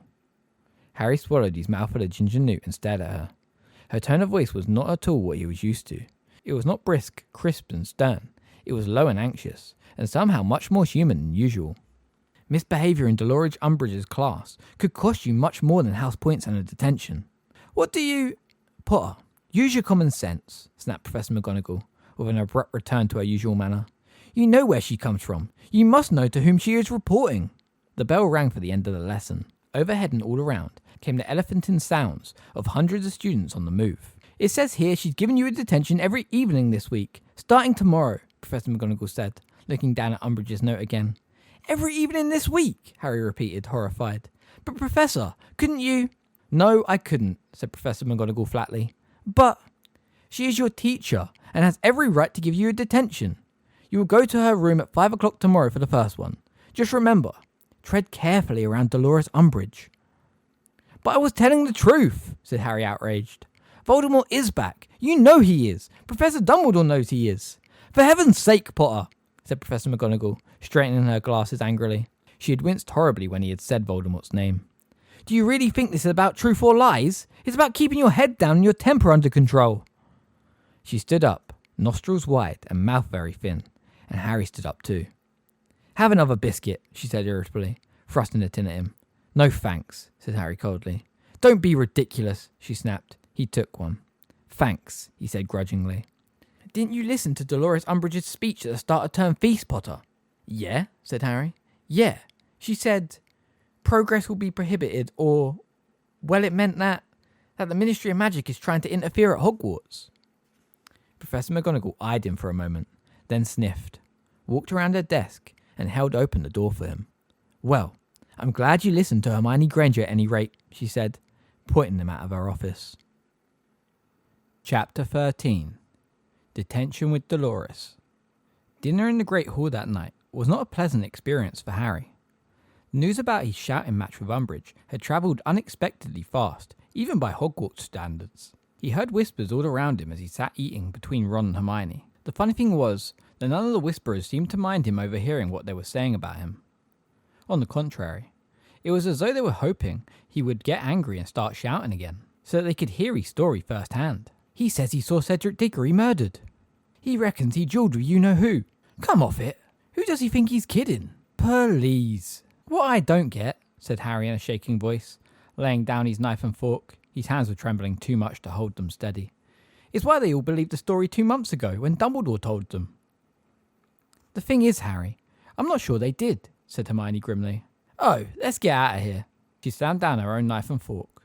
Ron looked longingly at his half-finished apple pie, but followed suit. People stared at them all the way out of the hall. What do you mean you're not sure they believed Dumbledore? Harry asked Hermione, when they reached the first floor landing. Look, you don't understand what it was like after it happened, said Hermione quietly. You arrived back in the middle of the lawn clutching Cedric's dead body. None of us saw what happened in the maze. We just had Dumbledore's word for it, that you-know-who had come back and killed Cedric and fought you. Which is the truth, said Harry loudly. I know it is, Harry. So will you please stop biting my head off? Said Hermione wearingly. It's just that before the truth could sink in, everyone went home for the summer, where they spent 2 months reading about how you're a nutcase and Dumbledore's going senile. Rain pounded on the window panes as they strode along the empty corridors back to Gryffindor Tower. Harry felt as though his first day had lasted a week, but he still had a mountain of homework to do before bed. A dull pounding pain was developing over his right eye. He glanced out of a rain-washed window at the dark grounds as they turned into the Fat Lady's corridor. There was still no light in Hagrid's cabin. Mimbulius Mimbletoner, said Hermione, before the Fat Lady could ask. The portrait swung open to reveal the hole behind it, and the three of them scrambled through it. The common room was almost empty. Nearly everyone was still down at dinner. Crookshanks uncoiled himself from an armchair and trotted to meet them, purring loudly. And when Harry, Ron and Hermione took their 3 favourite chairs at the fireside, he leapt lightly onto Hermione's lap and curled up like a furry ginger cushion. Harry gazed into the flames, feeling drained and exhausted. How can Dumbledore have let this happen? Hermione cried suddenly, making Harry and Ron jump. Crookshanks leapt off her, looking affronted. She pounded the arms of the chair in fury, so that bits of stuffing leaked out of the holes. How can he let that terrible woman teach us, and in our year too? Well, we never had great defence against dark arts teachers, have we? Said Harry. You know what it's like. Hagrid told us. Nobody wants the job. They say it's jinxed. Yes, but to employ someone who's actually refusing to let us do magic, what's Dumbledore playing at? And she's trying to get people to spy for her, said Ron darkly. Remember when she said she wanted us to come and tell her if we hear anyone saying you-know-who's back? Of course she's here to spy on us all. That's obvious. Why else would Fudge have wanted her to come? Snapped Hermione. Don't start arguing again, said Harry wearingly, as Ron opened his mouth to retaliate. Can't we just do that homework? Get out of the way. They collected their school bags from a corner and returned to the chairs by the fire. People were coming back from dinner now. Harry kept his face averted from the portrait hole, but could still sense the stares he was attracting.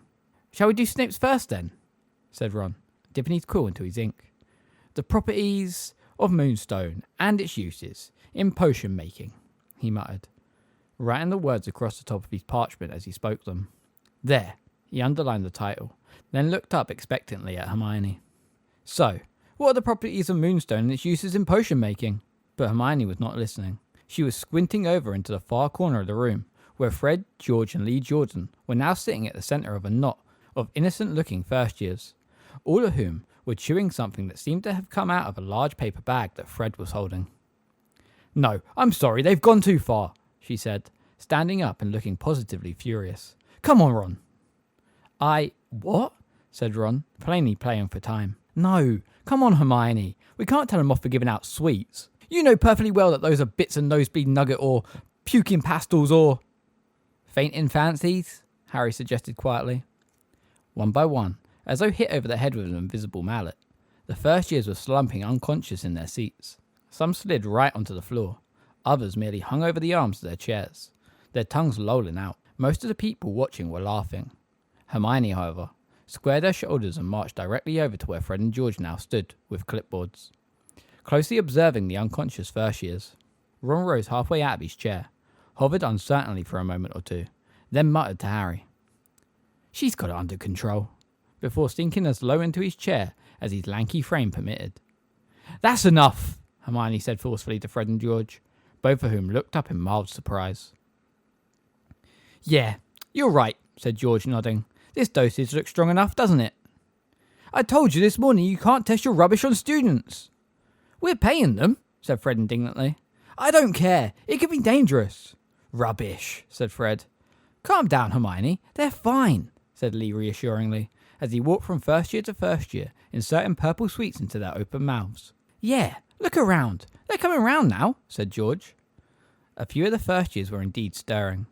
Several looked as shocked to find themselves lying on the floor, or dangling off their chairs, that Harry was sure Fred and George had not warned them what the sweets were going to do. "Feel all right?" said George kindly to a small dark-haired girl lying at his feet. I think so," she said shakingly. "Excellent," said Fred happily. But the next second, Hermione had snatched both his clipboard and a paper bag of fainting fancies from his hands. "It's not excellent." "Course it is. They're alive, aren't they?" said Fred angrily. "You can't do this. What if you made one of them really ill?" "We're not going to make them ill. We've already tested them on ourselves. This is just to see if everyone reacts the same. If you don't stop doing it, I'm going to..." "Put us in detention," said Fred, in a "I'd like to see you try" kind of voice. "Make us write lines," said George, smirking. Onlookers all over the room were laughing. Hermione drew herself up to her full height. Her eyes were narrowed, and her bushy hair seemed to crackle with electricity. "No," she said, her voice quivering with anger. "But I will write to your mother." "You wouldn't," said George, horrified, taking a step back from her. "Oh, yes, I would," said Hermione grimly. "I can't stop you eating the stupid things yourselves, but you're not to give them to the first years." Fred and George looked thunderstruck. It was clear that as far as they were concerned, Hermione's threat was way below the belt. With a last threatening look at them, she thrust Fred's clipboard and the bag of fancies back into his arms, and stalked back to her chair by the fire. Ron was now so low in his seat that his nose was roughly level with his knees. "Thank you for your support, Ron," Hermione said acidly. "You handled it fine by yourself," Ron mumbled. Hermione stared down at a blank piece of parchment for a few seconds, then said edgily, "Oh, it's no good. I can't concentrate now. I'm going to bed." She wrenched her bag open. Harry thought she was about to put her books away, but instead, she pulled out two mishappened, woolly objects, placed them carefully on a table by the fireplace, covered them with a few screwed up bits of parchment and a broken quill, and stood back to admire the effect. "What in the name of Merlin are you doing?" said Ron, watching her as though fearful for her sanity. "They're hats for house elves," she said briskly, now stuffing her books back into her bag. "I did them over the summer. I'm a really slow knitter without magic, but now I'm back at school, I should be able to make lots more." "You're leaving out hats for house elves," said Ron slowly. "And you're covering up with rubbish first?" "Yes," said Hermione defiantly, swinging her bag onto her back. "That's not on," said Ron angrily. "You're trying to trick them into picking up the hats. You're setting them free when they might not want to be free." "Of course they want to be free," said Hermione at once, though her face was turning pink. "Don't you dare touch those hats, Ron." She left. Ron waited until she had disappeared through the door to the girls' dormitories, then cleared the rubbish off the woolly hats. "They should at least see what they're picking up," he said firmly. "Anyway," he rolled up the parchment on which he had written the title of Snape's essay. "There's no point trying to finish this now. I can't do it without Hermione. I haven't got a clue what you're supposed to do with moonstones. Have you?" Harry shook his head, noticing as he did that the ache in his right temple was getting worse. He thought of a long essay on giant wars, and the pain stabbed at him sharply. Knowing perfectly well that when the morning came, he would regret not finishing his homework that night, he piled his books back into his bag. "I'm going to bed too." He passed Seamus on the way to the door leading to the dormitories, but did not look at him. Harry had a fleeting impression that Seamus had opened his mouth to speak, but he sped up and reached a soothing piece of the stone spiral staircase without having to endure any more provocation. The following day dawned just as leaden and rainy as the previous one. Hagrid was still absent from the staff table at breakfast. "But on the plus side, no Snape today," said Ron bracingly. Hermione yawned widely and poured herself some coffee. She looked mildly pleased about something, and when Ron asked her what she had to be so happy about, she simply said, "The hats have gone. Seems the house elves do want freedom after all." "I wouldn't bet on it," Ron told her cuttingly. "They might not count as clothes. They didn't look anything like hats to me. More like woolly bladders." Hermione did not speak to him all morning. Double Charms was succeeded by Double Transfiguration. Professor Flitwick and Professor McGonagall both spent the first 15 minutes of their lessons lecturing the class on the importance of owls. "What you must remember," said little Professor Flitwick squeakily. Perched as ever on a pile of books so that he could see over the top of his desk, is that these examinations may influence your futures for many years to come. If you have not already given serious thought to your careers, now is the time to do so. And in the meantime, I'm afraid, we shall be working harder than ever to ensure that you all do yourselves justice. They then spent an hour revising summoning charms, which according to Professor Flitwick were bound to come up in their hour, and he rounded off the lesson by setting them their largest ever amount of charms homework. It was the same, if not worse, in Transfiguration. You cannot pass an owl, said Professor McGonagall grimly, without serious application, practice, and study. I see no reason why everyone in this class should not achieve an owl in Transfiguration as long as they put the work in. Neville made a sad little disbelieving noise. Yes, you too, Longbottom, said Professor McGonagall. There's nothing wrong with your work except lack of confidence. So, today we are starting vanishing spells. These are easier than conjuring spells, which you would not usually attempt until Newt level, but they are still among the most difficult magic you will ever be tested on in your owl. She was quite right. Harry found the vanishing spells horribly difficult. By the end of a double period, neither he or Ron had managed to vanish the snails on which they were practicing. Though, Ron said hopefully, he thought his looked a bit paler.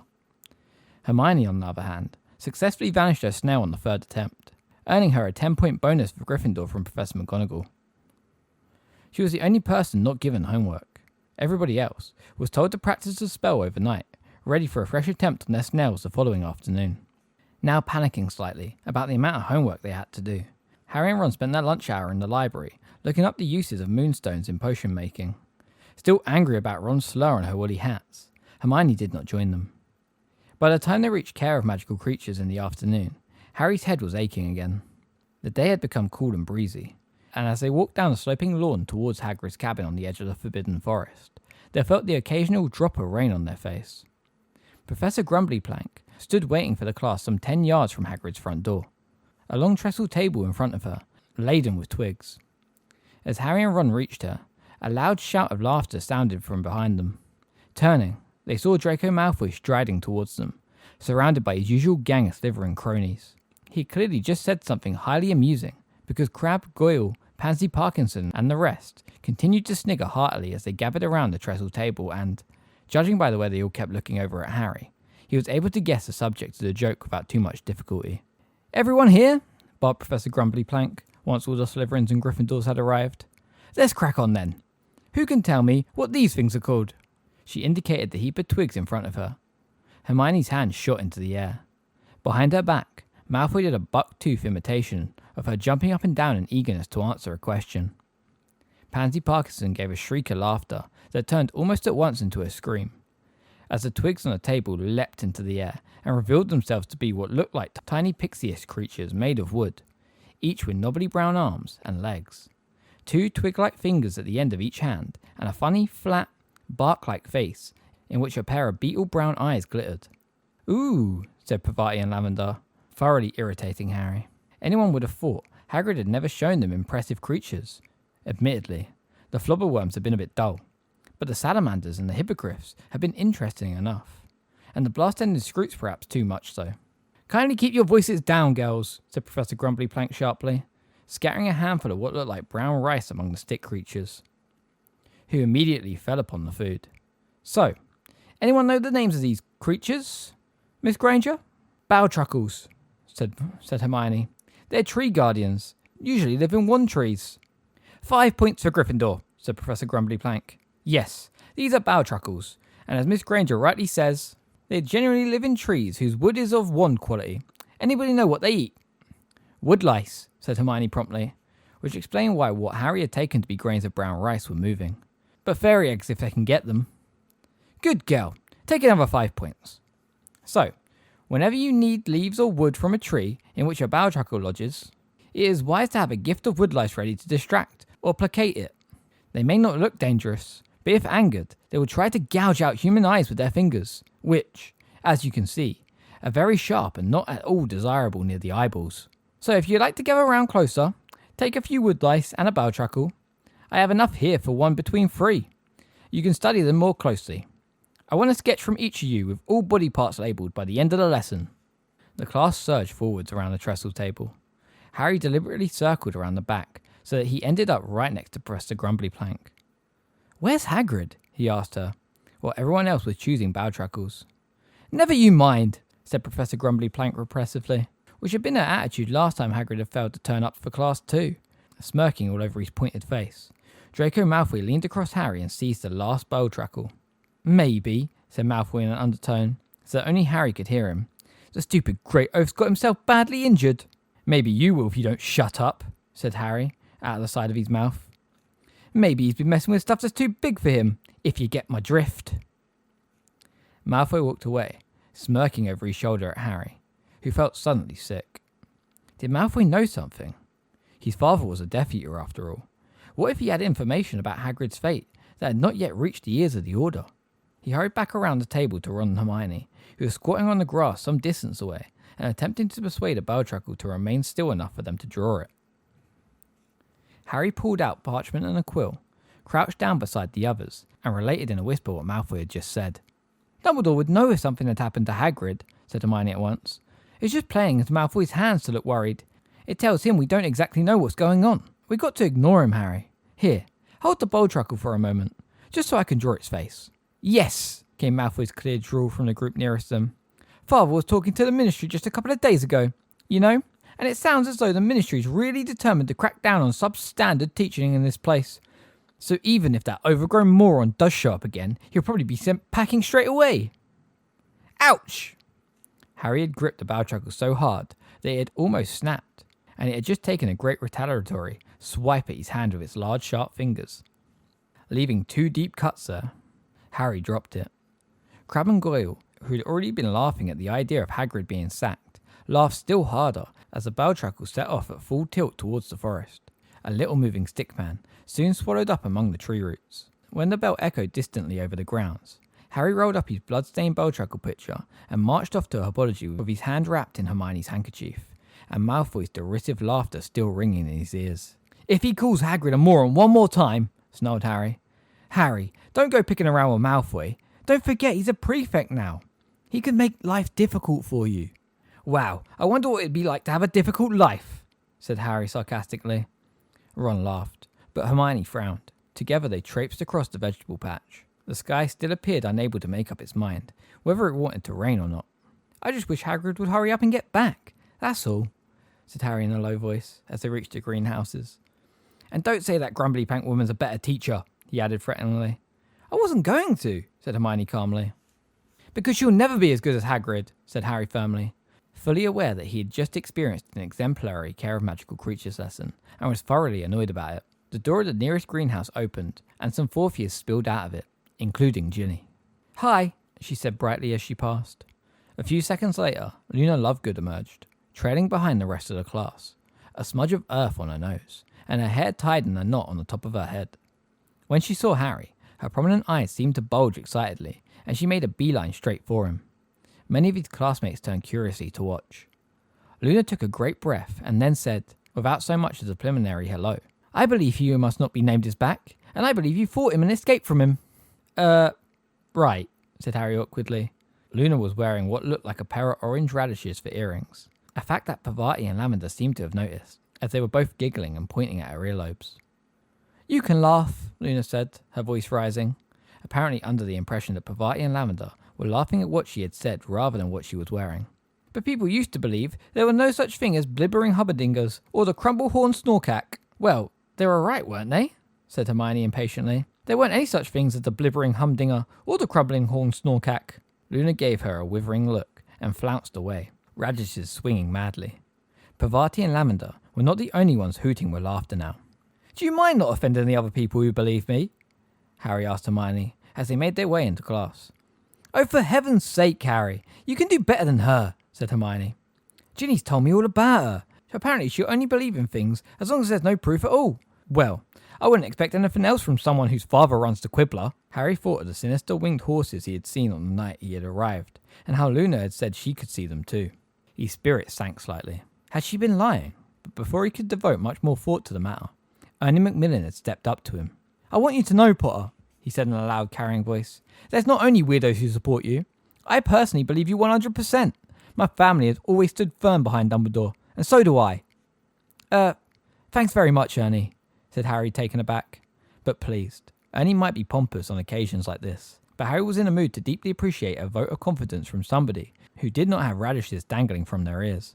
Ernie's words had certainly wiped the smile from Lavender Brown's face, and as he turned to talk to Ron and Hermione, Harry caught Seamus's expression, which looked both confused and defiant. To nobody's surprise, Professor Sprout started her lesson by lecturing them about the importance of owls. Harry wished all the teachers would stop doing this. He was starting to get an anxious, twisted feeling in his stomach every time he remembered how much homework he had to do.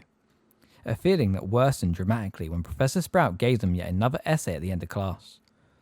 Tired, and smelling strongly of dragon dung, Professor Sprout's preferred type of fertilizer, the Gryffindors trooped back up to the castle, none of them talking very much. It had been a very long day. As Harry was starving, and he had his first detention with Umbridge at 5 o'clock, he headed straight for dinner without dropping off his bag in Gryffindor Tower, so he could bolt something down before facing whatever she had in store for him. He had barely reached the entrance of the Great Hall, however, when a loud and angry voice yelled, "Oi, Potter!" "What now?" he muttered worryingly, turning to face Angelina Johnson, who looked as though she was in a towering temper. "I'll tell you what now," she said, marching straight up to him and poking him hard in the chest with her finger. "How come you landed yourself in detention for 5 o'clock on Friday?" "What?" said Harry. "What? Why?" "Oh yeah, keeper tryouts." "Now he remembers," snarled Angelina. "Didn't I tell you I wanted to do a tryout with the whole team and find someone who fitted in with everyone? Didn't I tell you I booked the Quidditch pitch specially?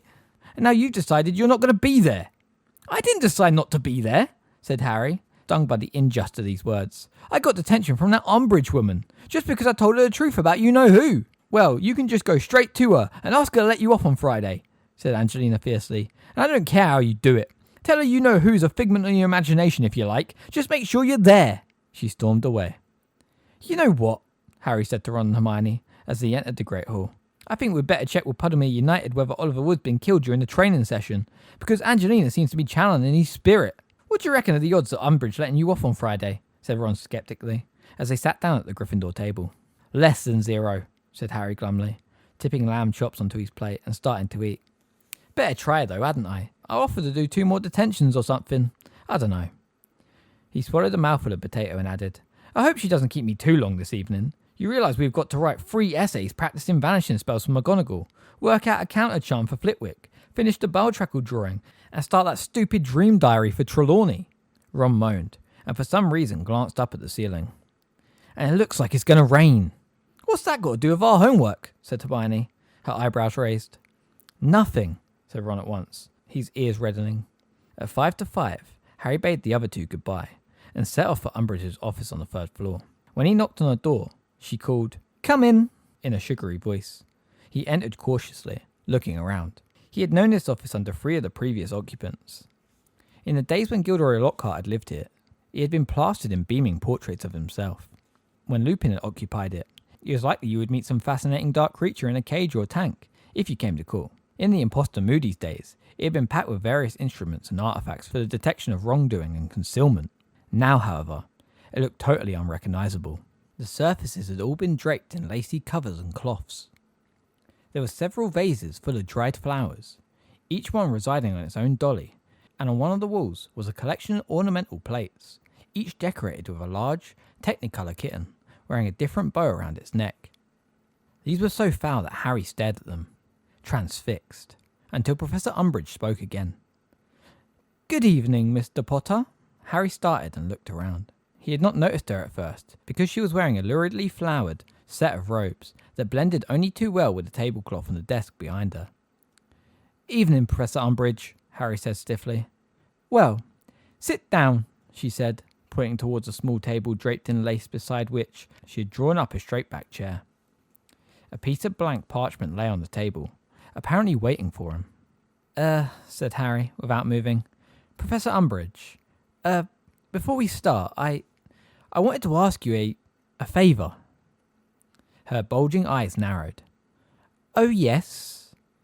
Well, I'm in the Gryffindor Quidditch team, and I was supposed to be at the tryouts for the new keeper at 5 o'clock on Friday, and I was wondering whether I could skip detention that night and do it another night instead." He knew long before he reached the end of his sentence that it was no good. "Oh no," said Umbridge, smiling so widely that she looked as though she had just swallowed a particularly juicy fly. Oh, no, no, no. This is your punishment for spreading evil, nasty, attention-seeking stories, Mr. Potter. And punishments certainly cannot be adjusted to suit the guilty one's convenience. No, you will come here at 5 o'clock tomorrow, and the next day, and on Friday too, and you will do your detentions as planned. I think it rather a good thing that you are missing something you really want to do. It ought to reinforce the lesson I am trying to teach you. Harry felt the blood surge to his head, and heard a thumping noise in his ears. So he told evil, nasty, attention-seeking stories, did he?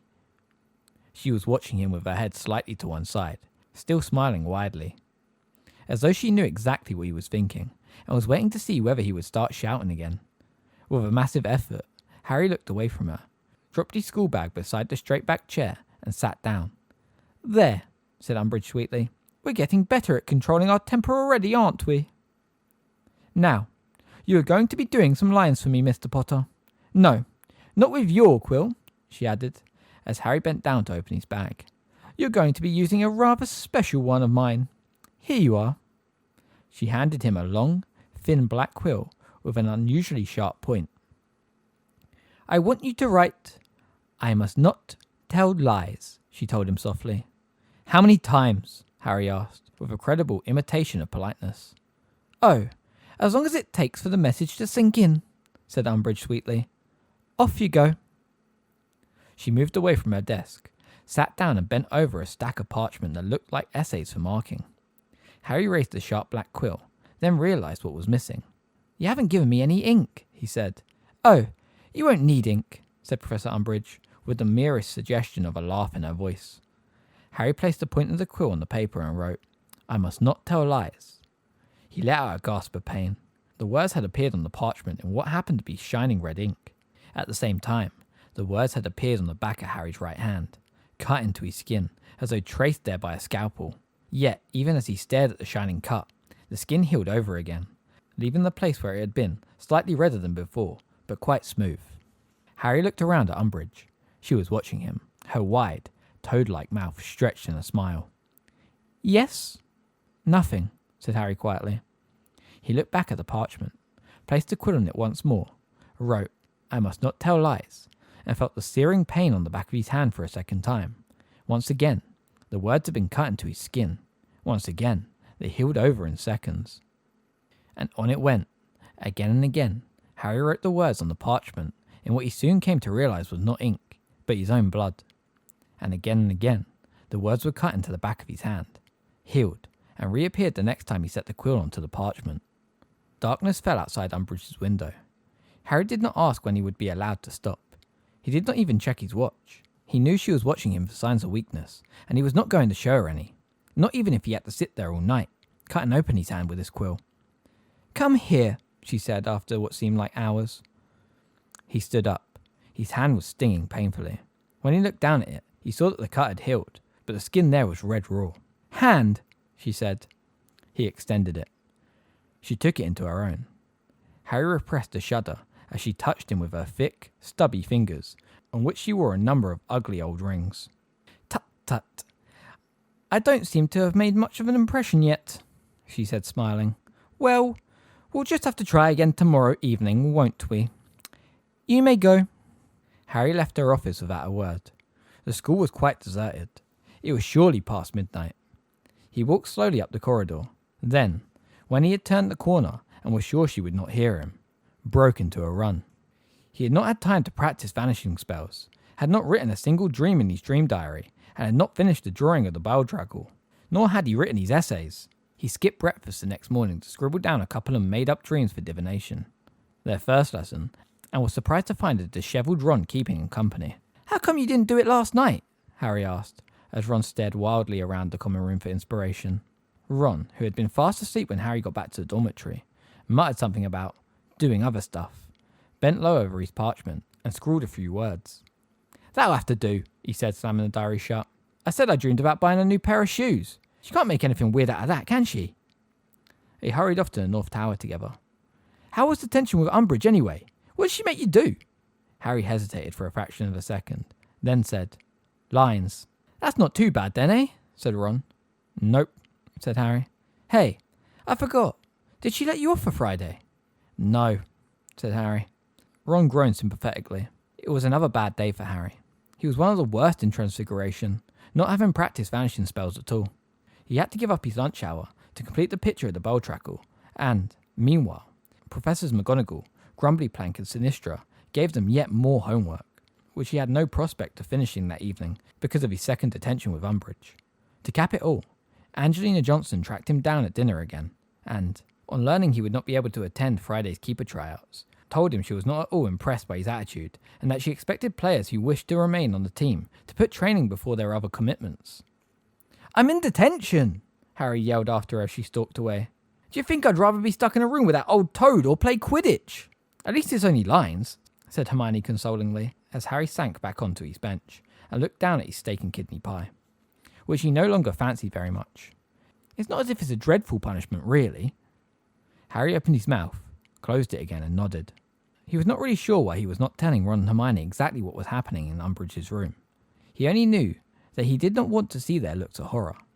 That would make the whole thing seem worse, therefore, more difficult to face. He also felt dimly that this was between himself and Umbridge, a private battle of wills, and he was not going to give her the satisfaction of hearing that he had complained about it. I can't believe how much homework we've got, said Ron miserably. Well, why didn't you do any last night? Hermione asked him. Where were you, anyway? I fancied a walk, said Ron shiftily. Harry had the distinct impression that he was not alone in concealing things at the moment. The second detention was just as bad as the previous one. The skin on the back of Harry's hand became irritated more quickly now, and was soon red and inflamed. Harry thought it unlikely they would keep healing as effectively for long. Soon the cut would remain etched into his hand, and Umbridge would, perhaps, be satisfied. He let no gasp of pain escape him, however, and from the moment of entering the room to the moment of his dismissal, again past midnight, he had said nothing but good evening and good night. His homework situation, however, was now desperate, and when he returned to the Gryffindor common room, he did not, though exhausted, go to bed, but opened his books and began Snape's Moonstone essay. It was 2:30 by the time he had finished it. He knew he had done a poor job, but there was no help for it. Unless he had something to give in, he would be in detention with Snape next. He then dashed off answers to the questions Professor McGonagall had set them, coupled something together on the proper handling of bell truckles with Professor Grumblyplank, and staggered up to bed, where he fell fully clothed on top of the covers and fell asleep immediately.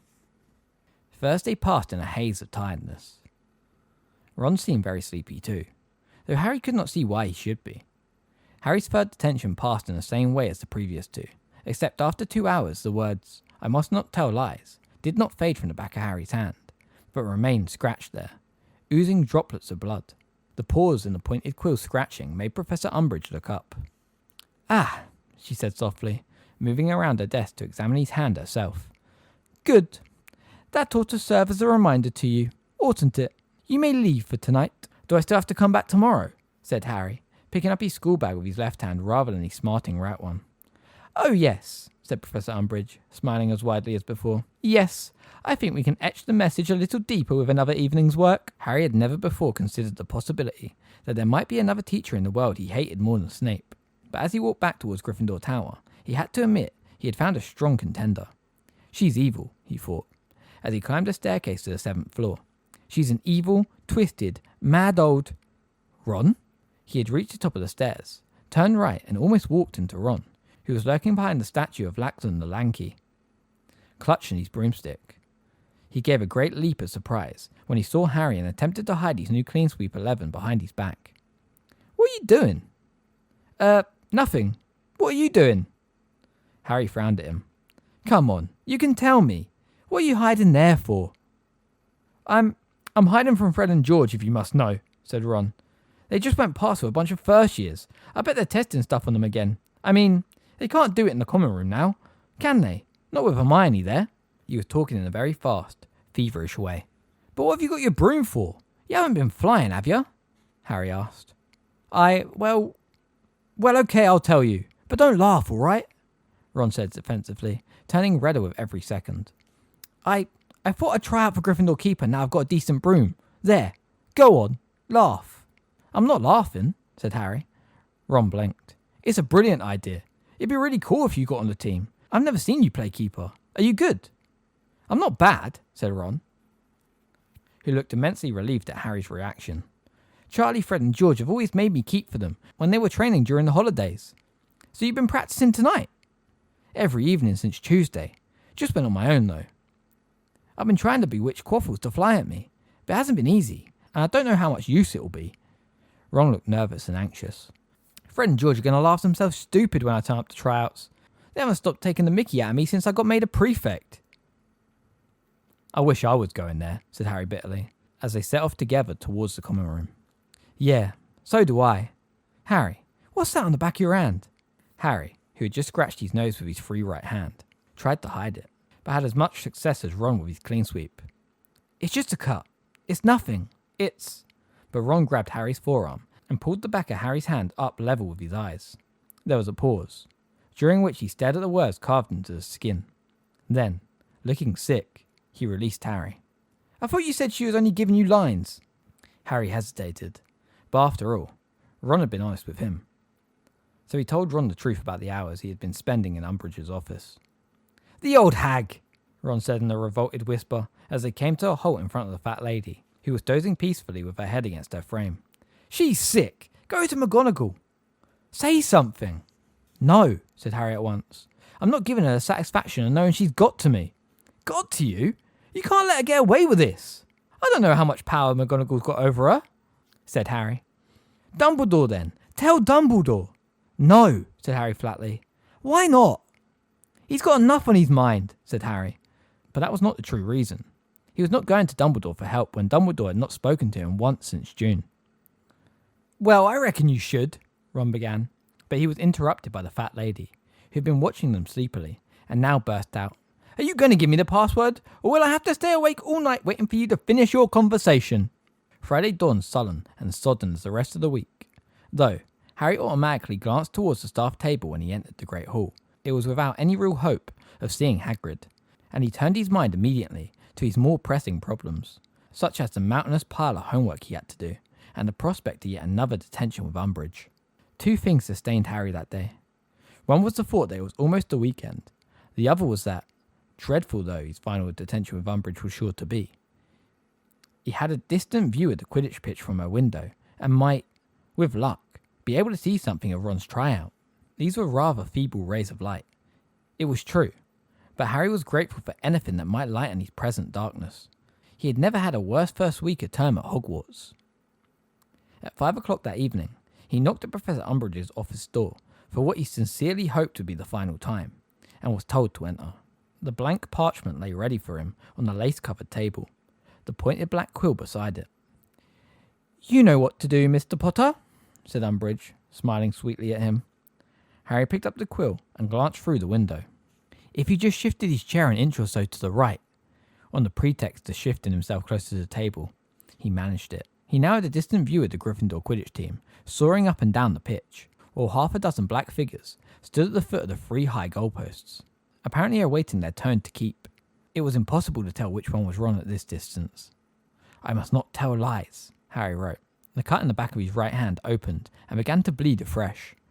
I must not tell lies. The cut dug deeper, stinging and smarting. I must not tell lies. Blood trickled down his wrist. He chanced another glance out of the window. Whoever was defending the goalpost now was doing a very poor job indeed. Katie Bell scored in the few seconds Harry dared to watch. Hoping very much that keeper wasn't Ron, he dropped his eyes back to the parchment dotted with blood. I must not tell lies. I must not tell lies. He looked up whenever he thought he could risk it, when he could hear the scratching of Umbridge's quill or the opening of the desk drawer. The third person to try it was pretty good. The fourth was terrible. The fifth dodged a bludger unexpectedly well, but then fumbled an easy save. The sky was darkening, and Harry doubted he would be able to see the 6th and 7th people at all. I must not tell lies. I must not tell lies. The parchment was now shining with drops of blood from the back of his hand, which was searing with pain. When he next looked up, night had fallen, and the Quidditch pitch was no longer visible. Let's see if you got the message yet, shall we? Said Umbridge's soft voice an hour later. She moved towards him, stretching out her short-ringed fingers for his arm, and then, as she took hold of him to examine the words now cut into his skin, pain seared, not across the back of his hand, but across the scar on his forehead. At the same time, he had a most peculiar sensation somewhere around his midriff. He wrenched his arm out of her grip and leapt to his feet, staring at her. She looked back at him, a smile stretching her wide, slack mouth. "Yes, it hurts, doesn't it?" she said softly. He did not answer. His heart was thumping very hard and fast. Was she talking about his hand, or did she know what he had just felt in his forehead? "Well, I think I've made my point to Mr. Potter. You may go." He caught up his school bag and left the room as quickly as he could. "Stay calm," he told himself as he sprinted up the stairs. "Stay calm. It doesn't necessarily mean what you think it means." "Mimbulus Mimbletonia," he gasped at the fat lady, who swung forwards once more. A roar of sound greeted him. Ron came running towards him, beaming all over his face and slopping butterbeer down his front from the goblet he was clutching. "Harry, I did it! I'm in! I'm keeper!" "What? Oh, brilliant!" said Harry, trying to smile naturally, while his heart continued to race and his hand throbbed and bled. "Have a butterbeer!" Ron pressed a bottle on him. "I can't believe it! Where's Hermione gone?" "She's there," said Fred, who was also swigging butterbeer, and pointed to an armchair by the fire. Hermione was dozing in it, her drink tipping precariously in her hand. "Well, she said she was pleased when I told her," said Ron, looking slightly put out. "Let her sleep," said George hastily. It was a few moments before Harry noticed that several of the first years gathered around them bore unmistakable signs of recent nosebleeds. "Come here, Ron, and see if Oliver's old robes will fit you," called Katie Bell. "We can take off his name and put yours on instead." As Ron moved away, Angelina came striding up to Harry. "Sorry I was a bit short with you earlier, Potter," she said abruptly. "It's stressful, this managing lark. You know, I'm starting to think I was a bit hard on Wood sometimes." She was watching Ron over the rim of her goblet, with a slight frown on her face.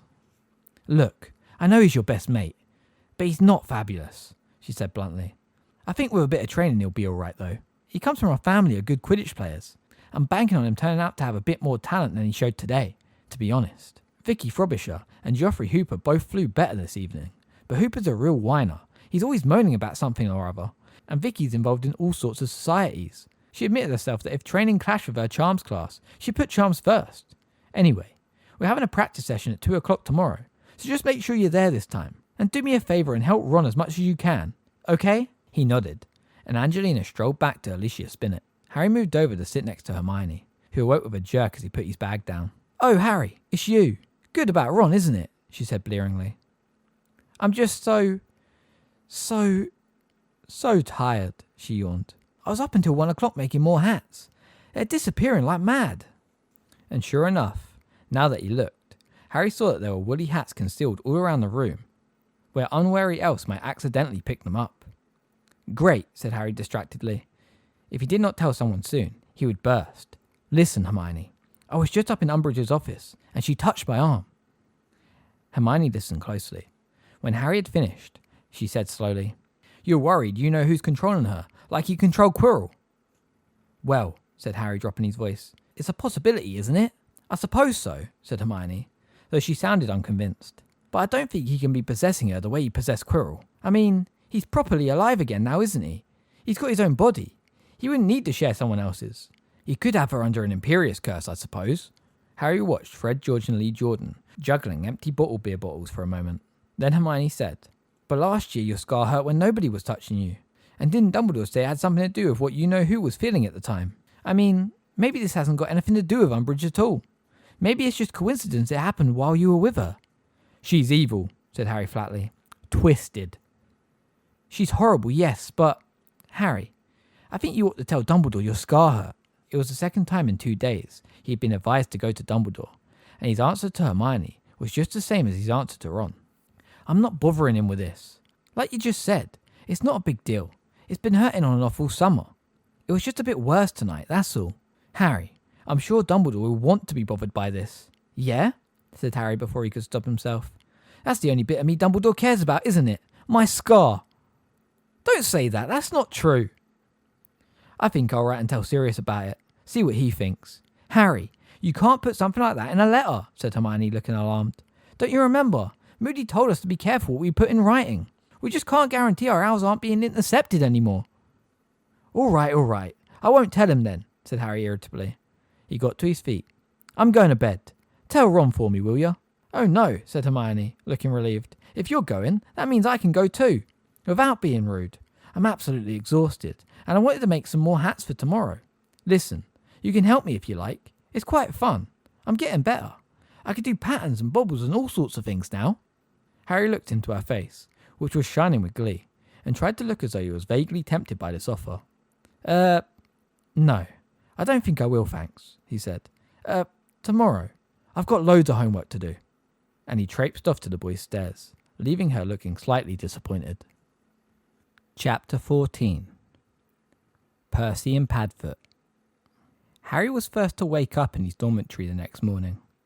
He lay for a moment watching dust swirl in the ray of sunlight coming through the gap in his 4 posters' hangings, and savoured the thought that it was Saturday. The first week of term seemed to have dragged on forever, like one gigantic history and magic lesson. Judging by the sleepy silence and the freshly minted look of that beam of sunlight, it was just after daybreak. He pulled open the curtains around his bed, got up and started to dress. The only sound apart from the distant twittering of birds was the slow, deep breathing of his fellow Gryffindors. He opened his school bag carefully, pulled out parchment and quill, and headed out of the dormitory for the common room.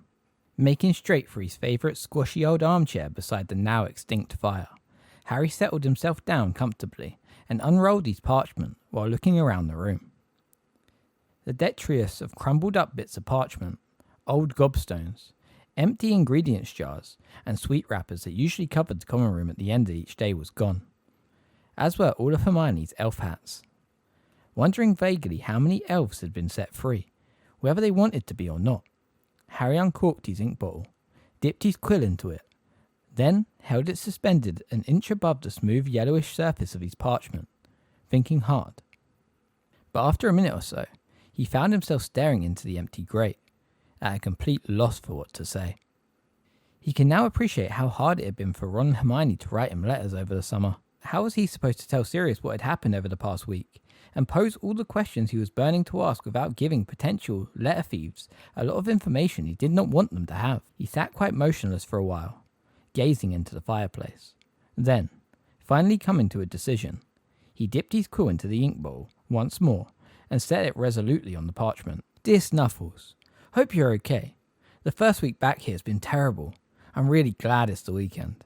We've got a new defense against the dark arts teacher, Professor Umbridge. She's nearly as nice as your mum. I'm writing because that thing I wrote to you about last summer happened again last night when I was doing a detention with Umbridge. We're all missing our biggest friend. We hope he'll be back soon. Please write back quickly. Best, Harry." Harry reread the letter several times, trying to see it from the point of view of an outsider. He could not see how they would know what he was talking about, or who he was talking to, just from reading this letter. He did hope Sirius would pick up the hint about Hagrid and tell him when he might be back.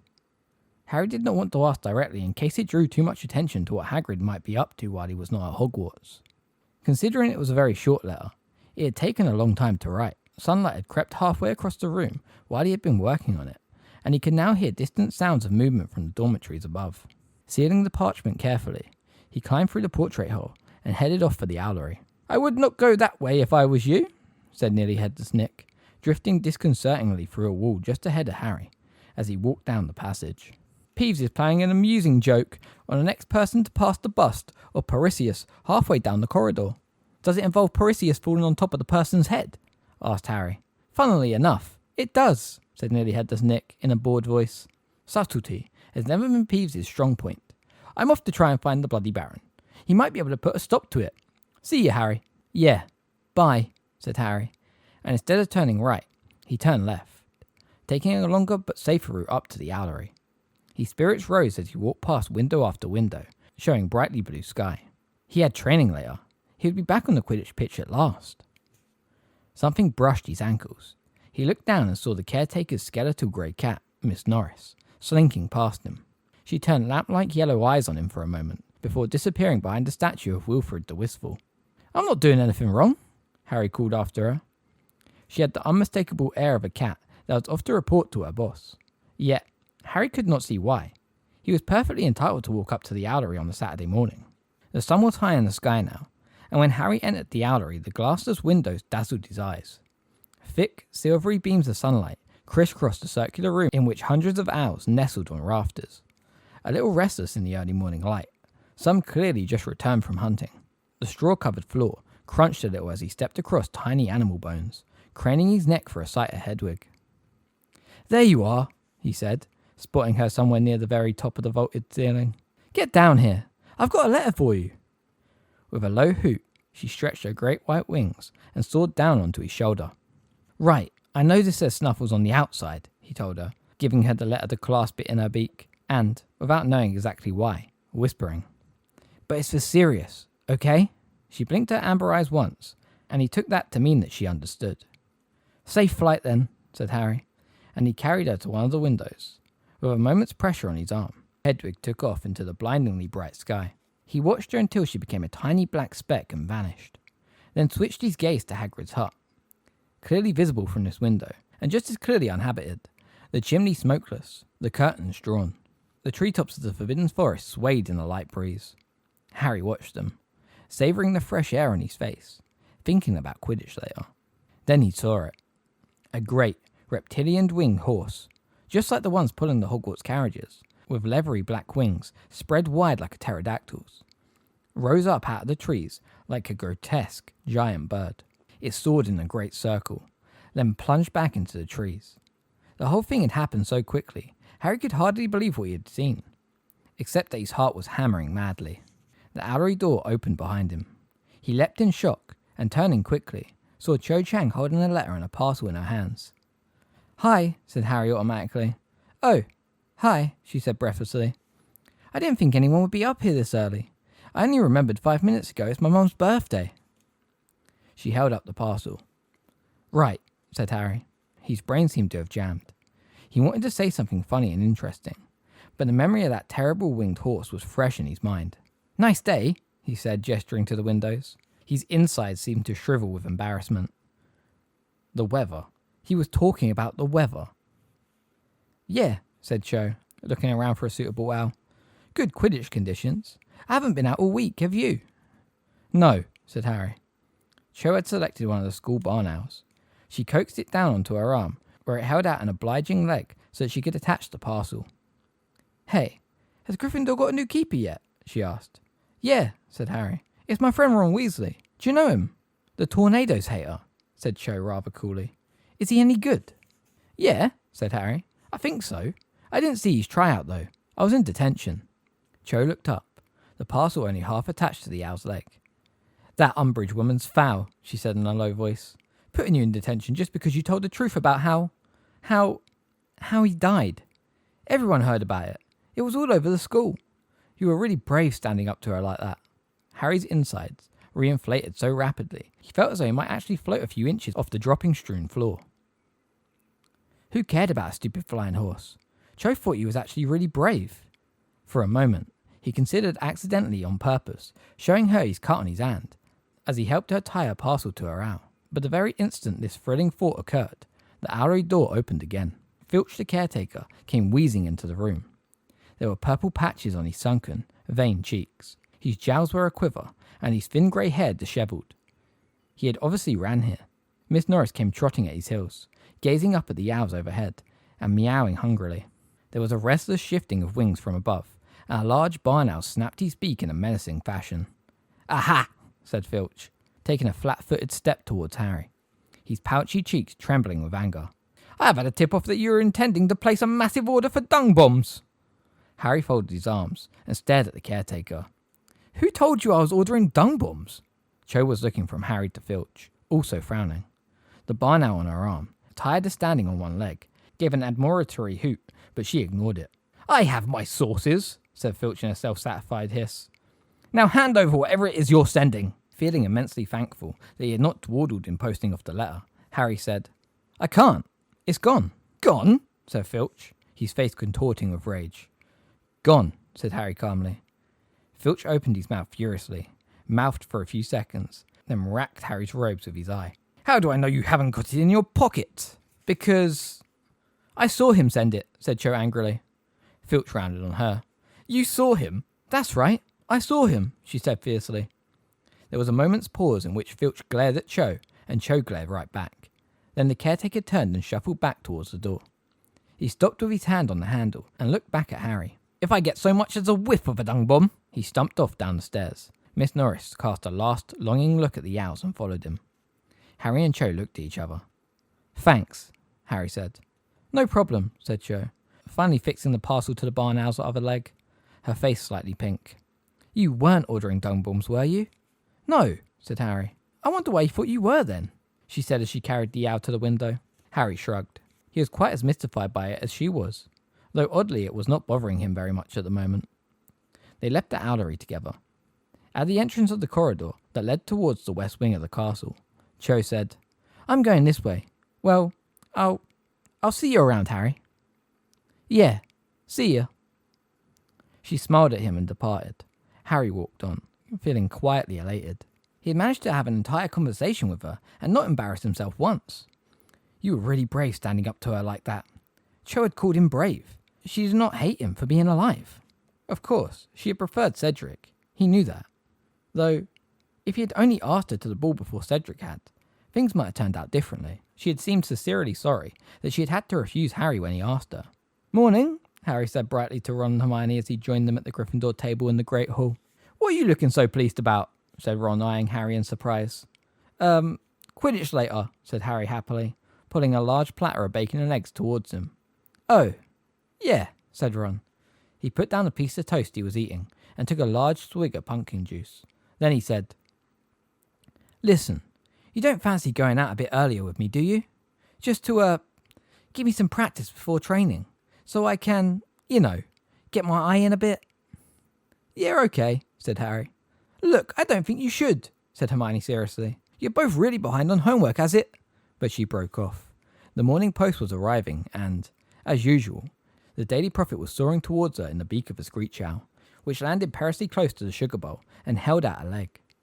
Hermione pushed a nut into its leather pouch, took the newspaper, and scanned the front page critically as the owl took off. "Anything interesting?"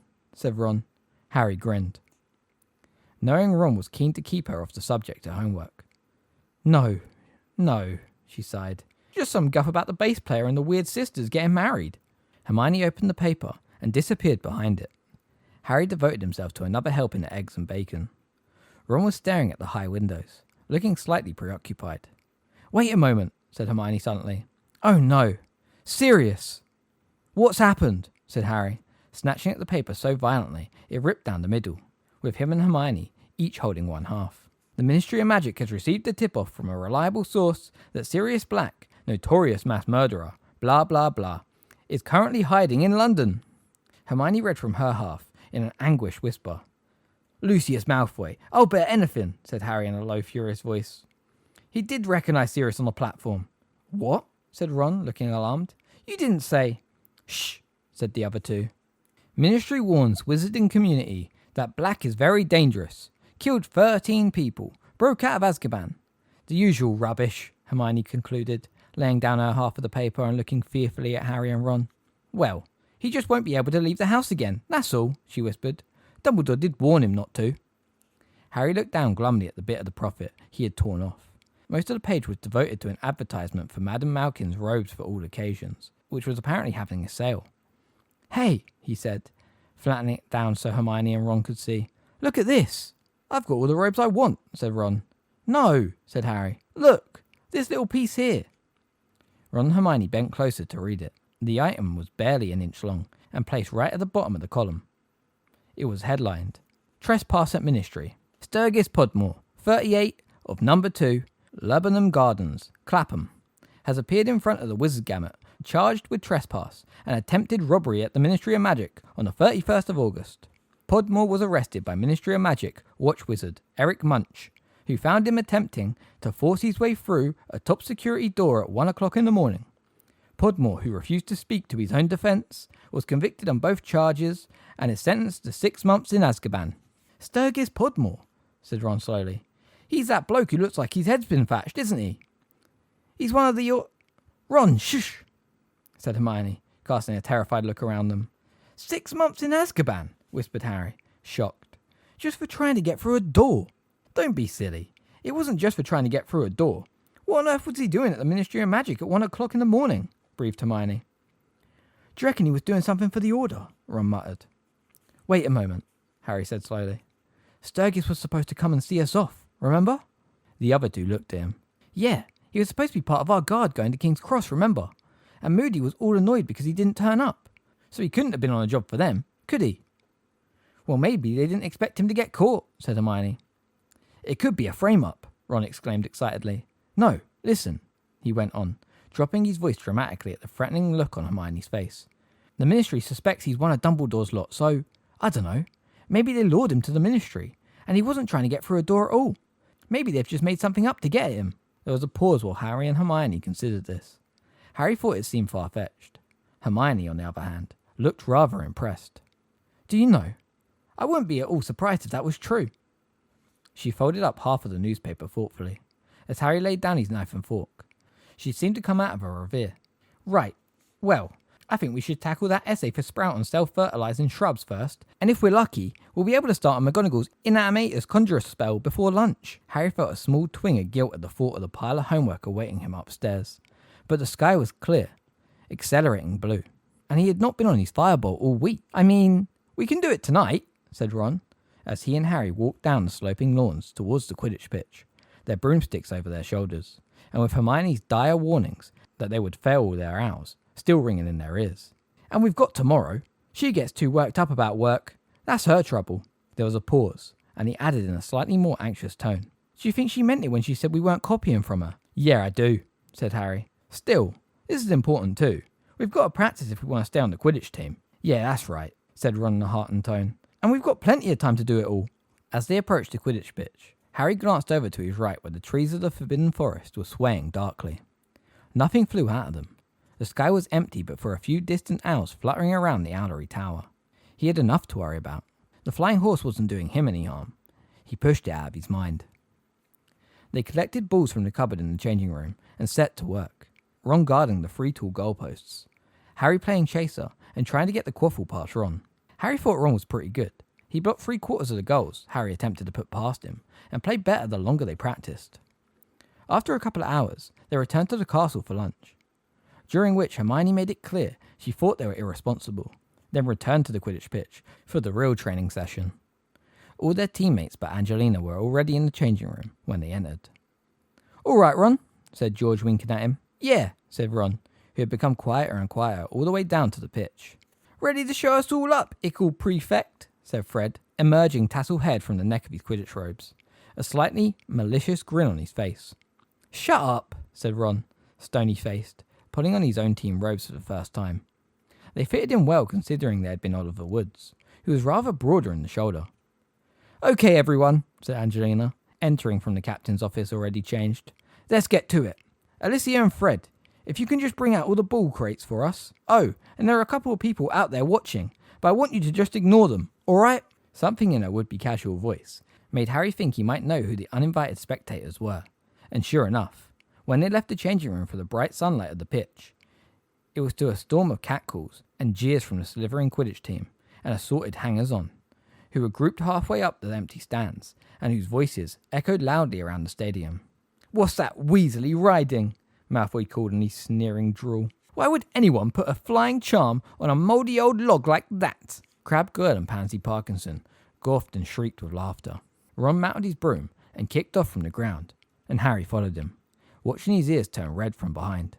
Ignore them, he said, accelerating to catch up with Ron. We'll see who's laughing later after we play them. Exactly the attitude I want, Harry, said Angelina approvingly, soaring around them with the quaffle under her arm and slowing to hover on the spot in front of her airborne team.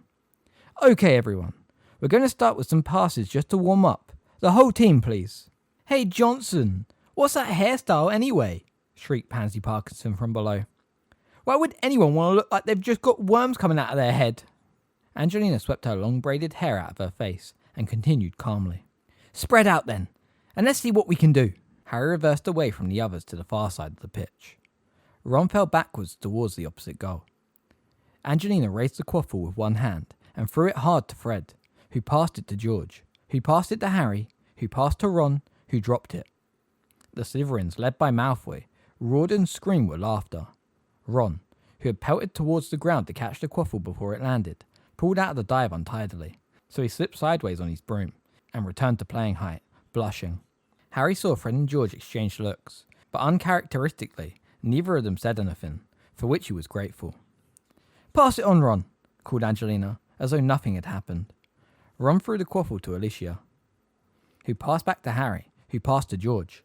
"Hey, Potter, how's your scar feeling?" called Malfoy. "Sure you don't need to lie down? It must be, what, a whole week since you were in the hospital wing? That's a record for you, isn't it?" George passed to Angelina. She reversed past to Harry, who had not been expecting it, but caught it in the very tips of his fingers, and passed it quickly to Ron, who lunged for it and missed by inches. "Come on now, Ron," said Angelina crossly, as he dived for the ground again, chasing the quaffle. "Pay attention." It would have been hard to say whether Ron's face or the quaffle was a deeper scarlet when he again returned to playing height. Malfoy and the rest of the Slytherin team were howling with laughter.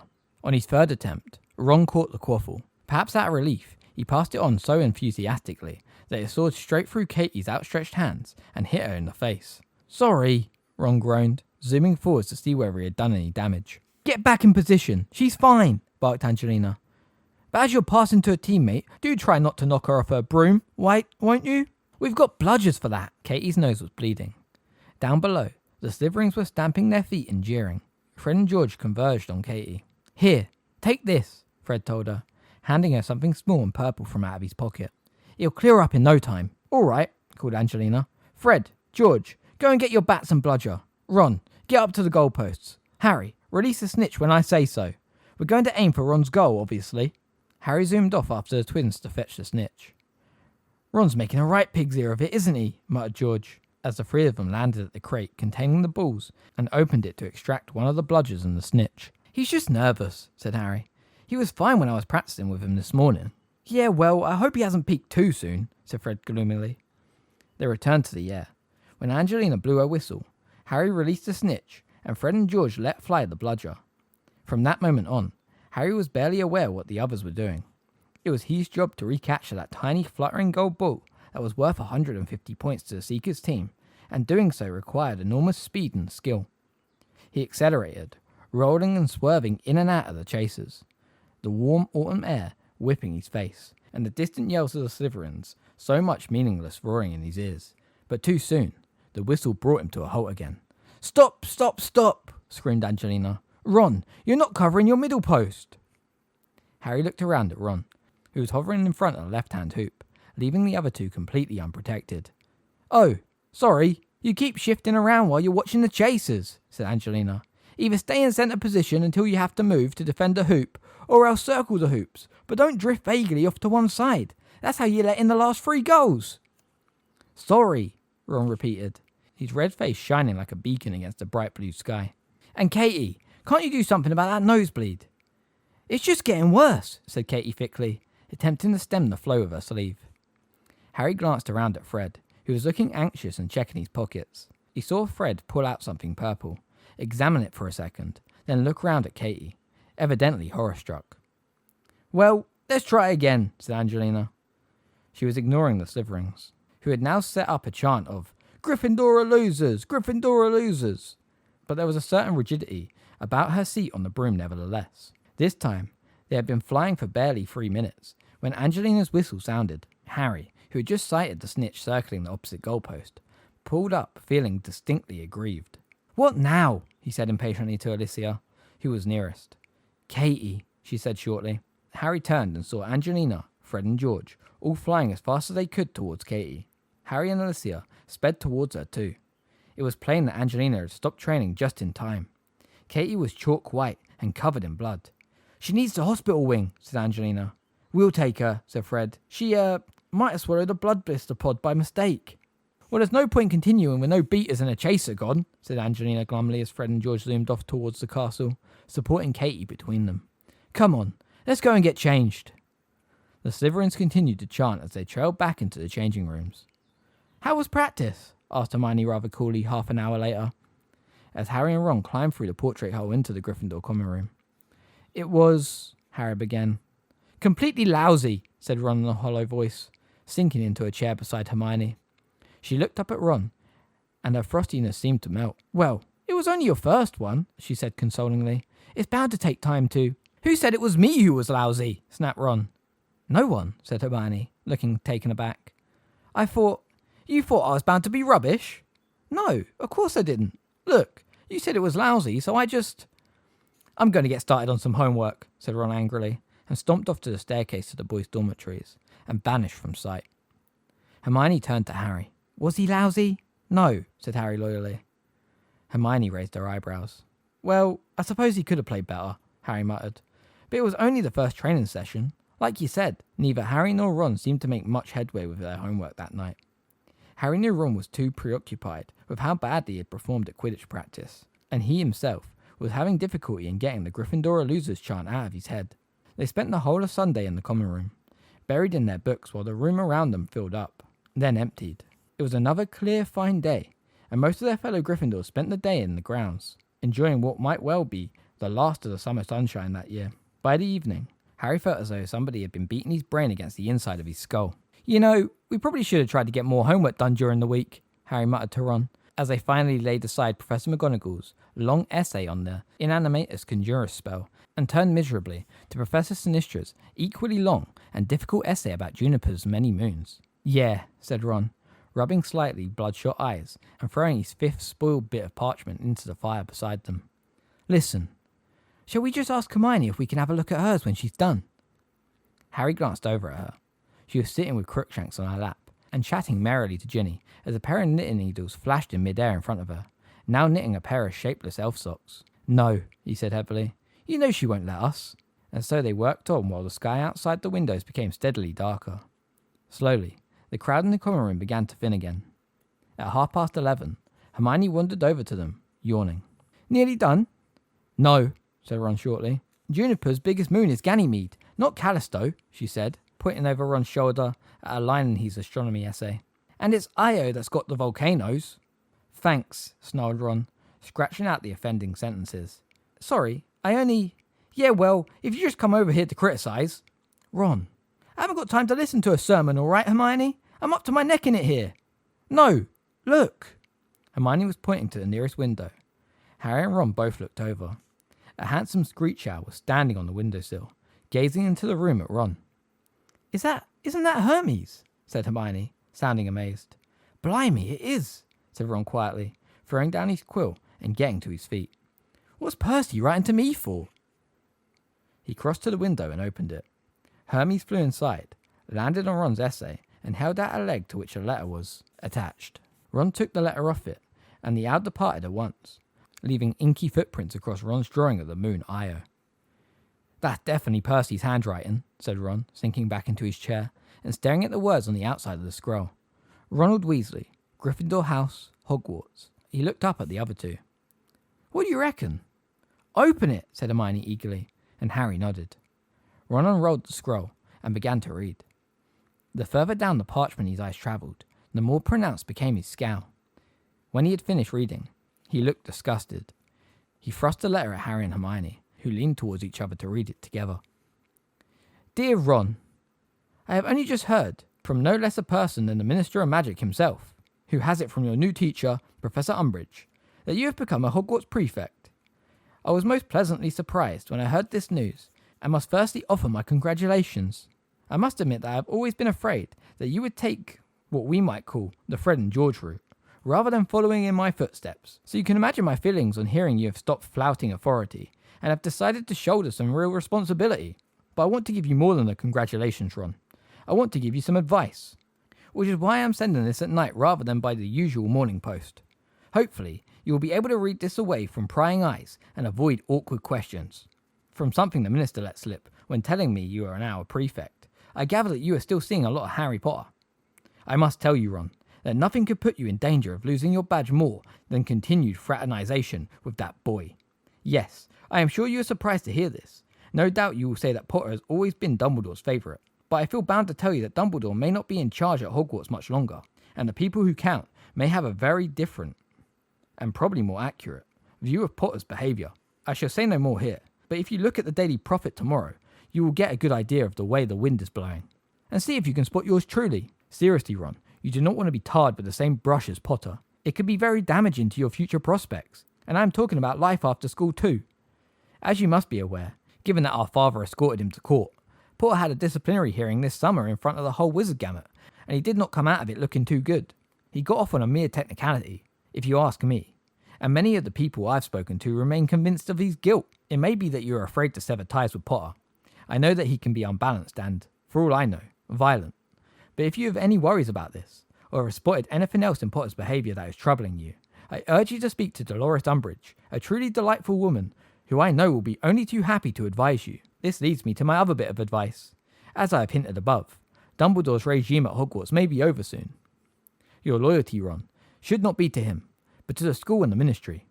I am very sorry to hear that, so far, Professor Umbridge is encountering very little cooperation from staff, as she strives to make the necessary changes within Hogwarts that the ministry so adroitly desires, although she should find this easier from next week. Again, see the Daily Prophet tomorrow. I shall say only this.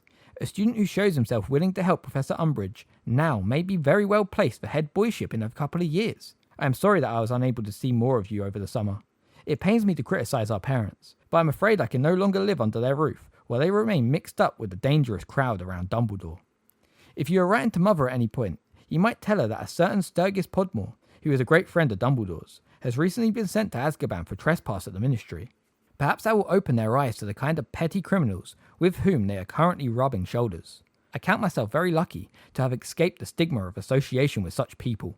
The ministry really could not be more gracious to me, and I do hope, Ron, that you will not allow family ties to blind you to the misguided nature of our parents' beliefs and actions either. I sincerely hope that in time they will realise how mistaken they were, and I shall, of course, be ready to accept a full apology when that day comes. Please think over what I have said most carefully, particularly the bit about Harry Potter, and congratulations again on becoming prefect. Your brother, Percy. Harry looked up at Ron. Well, he said, trying to sound as though he found the whole thing a joke. If you want to, what is it? He checked Percy's letter again. Oh yeah, sever ties with me. I swear I won't get violent. Give it back, said Ron, holding out his hand. He is, Ron said jerkingly, tearing Percy's letter in half. The world's, he tore it into quarters. Biggest, he tore it into apes. Git. He threw the pieces into the fire. Come on, we've got to get this finished sometime before dawn, he said briskly to Harry, pulling Professor Sinistra's essay back towards him. Hermione was looking at Ron with an odd expression on her face. Oh, give them here, she said abruptly. What? Said Ron. Give them to me. I'll look them over. I'll look through them and correct them, she said.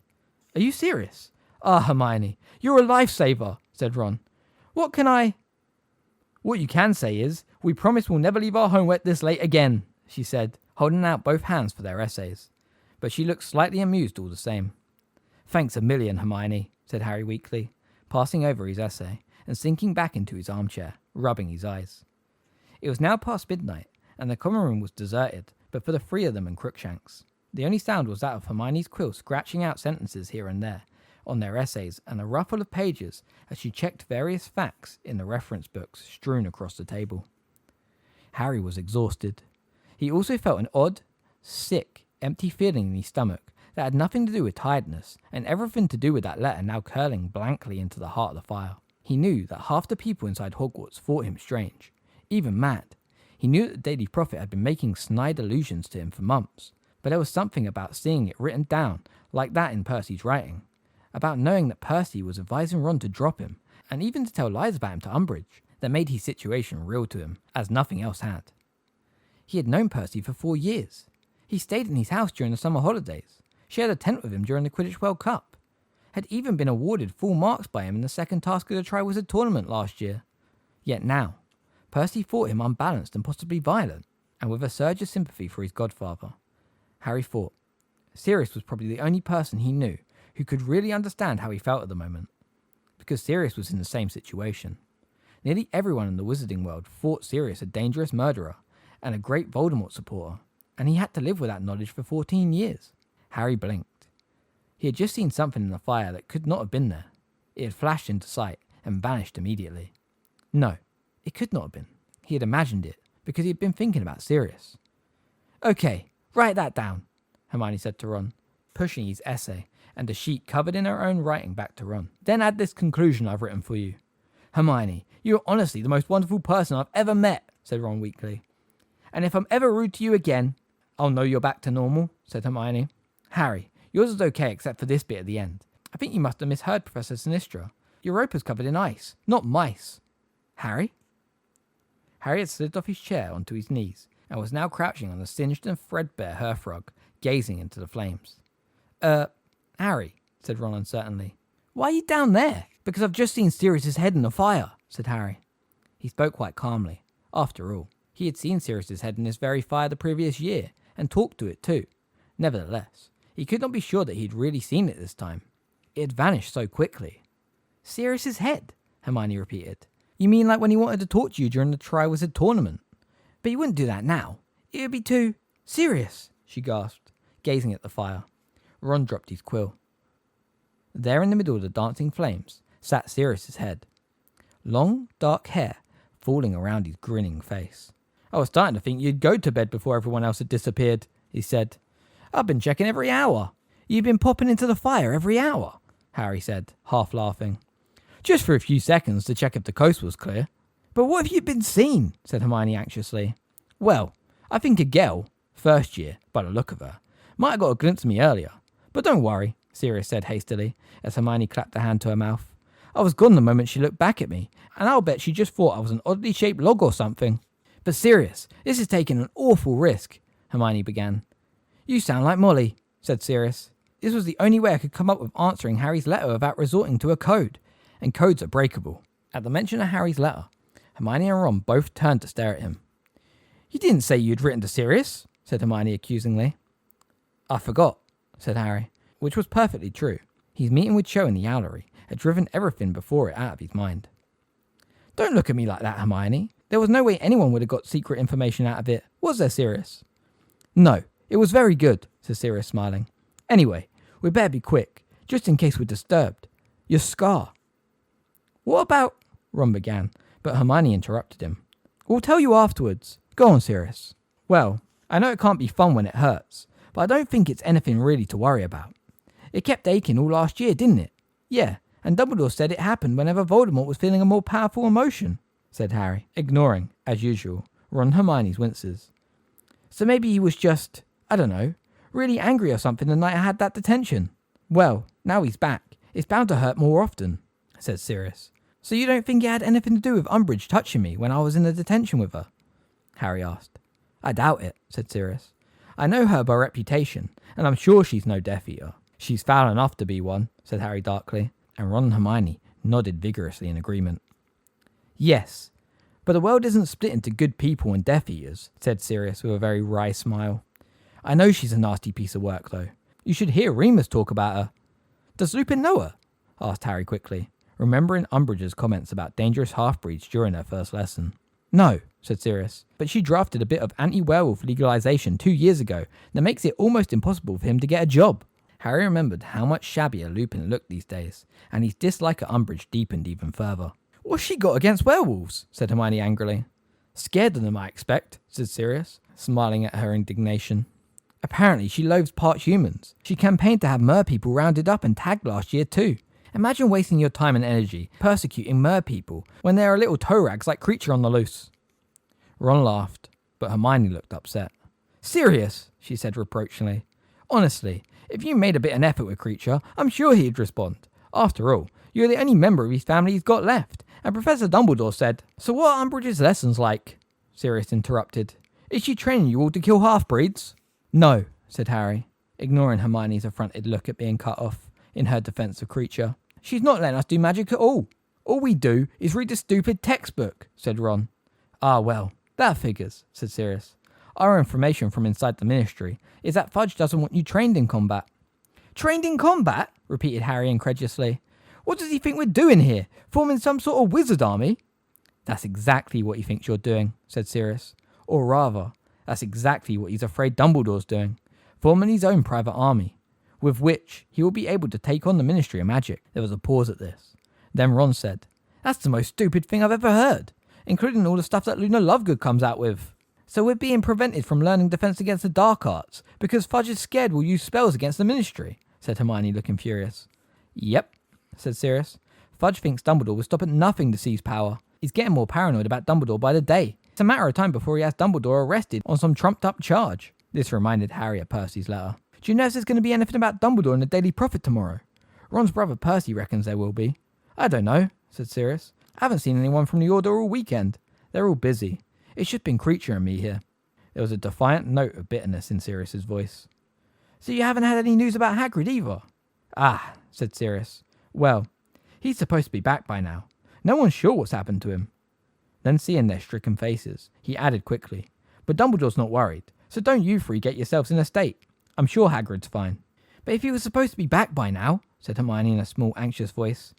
Madame Maxime was with him. We've been in touch with her, and she says they got separated on the journey home. But there's nothing to suggest he's hurt or nothing to suggest he's not perfectly okay. Unconvinced, Harry, Ron and Hermione exchanged worried looks. Listen, don't go asking too many questions about Hagrid, said Sirius hastily. It'll just draw more attention to the fact that he's not back, and I know Dumbledore doesn't want that. Hagrid's tough. He'll be okay. And when they did not appear cheered up by this, Sirius added, When's your next Hogsmeade weekend anyway? I was thinking, we got away with a dog disguise at the station, didn't we? I thought I could... No, said Harry and Hermione together very loudly. Sirius, didn't you see the Daily Prophet? Said Hermione anxiously. Oh, that, said Sirius grinning. They're always guessing where I am. They haven't really got a clue. Yeah, but we think this time they have, said Harry. Something Malfoy said on the train made us think he knew it was you. And his father was on the platform. Sirius, you know Lucius Malfoy, so don't come up here, whatever you do, if Malfoy recognises you again. All right, I've got the point, said Sirius. He looked most displeased. Just an idea. Thought you might like to get together.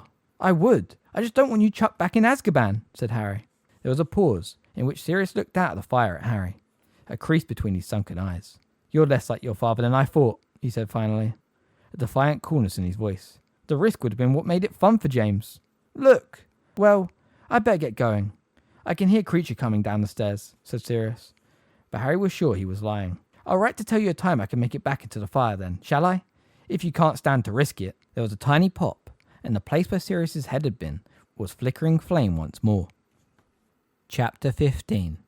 The Hogwarts High Inquisitor. They had expected to have combed Hermione's Daily Prophet carefully next morning, to find the article Percy had mentioned in his letter. However, the departing delivery owl had barely cleared the top of the milk jug when Hermione let out a huge gasp and flattened the newspaper to reveal a large photograph of Dolores Umbridge, smiling widely and blinking slowly at them from beneath the headline. Mystery seeks educational reform. Dolores Umbridge appointed first ever High Inquisitor. Umbridge? High Inquisitor? Said Harry darkly, his half-eaten piece of toast slipping from his fingers. What does that mean? Hermione read aloud. In a surprise move last night, the Ministry of Magic passed new legalization, giving itself an unprecedented level of control at Hogwarts School of Witchcraft and Wizardry. The Minister has been growing uneasy about goings-on at Hogwarts for some time, said Junior Assistant to the Minister Percy Weasley. He is now responding to concerns voiced by anxious parents, who feel the school may be moving in a direction they do not approve of. This is not the first time in recent weeks that the Minister, Cornelius Fudge, has used new laws to effect improvements at the Wizarding School. As recently as 30th of August, Educational Decree No. 22 was passed to ensure that, in the event of the current headmaster being unable to provide a candidate for the teaching post, the Ministry should select an appropriate person. That's how Dolores Umbridge came to be appointed to the teaching staff at Hogwarts, said Weasley last night. Dumbledore couldn't find anyone, so the Minister put in Umbridge. And of course, she's been an immediate success. She's been a what? Said Harry loudly. Wait, there's more, said Hermione grimly. An immediate success, totally revolutionising the teaching of Defence Against the Dark Arts and providing the Minister with on-the-ground feedback about what's really happening at Hogwarts. It is this last function that the Ministry has now formalised with the passing of Educational Decree No. 23, which creates the new position of Hogwarts High Inquisitor. This is an exciting new phase in the Minister's plan to get to grips with what some are calling the falling standards at Hogwarts, said Weasley. The Inquisitor will now have powers to inspect her fellow educators and make sure that they are coming up to scratch. Professor Umbridge has been offered this position in addition to her own teaching post, and we are delighted to say that she has accepted. The Ministry's new moves have received enthusiastic support from parents of students at Hogwarts.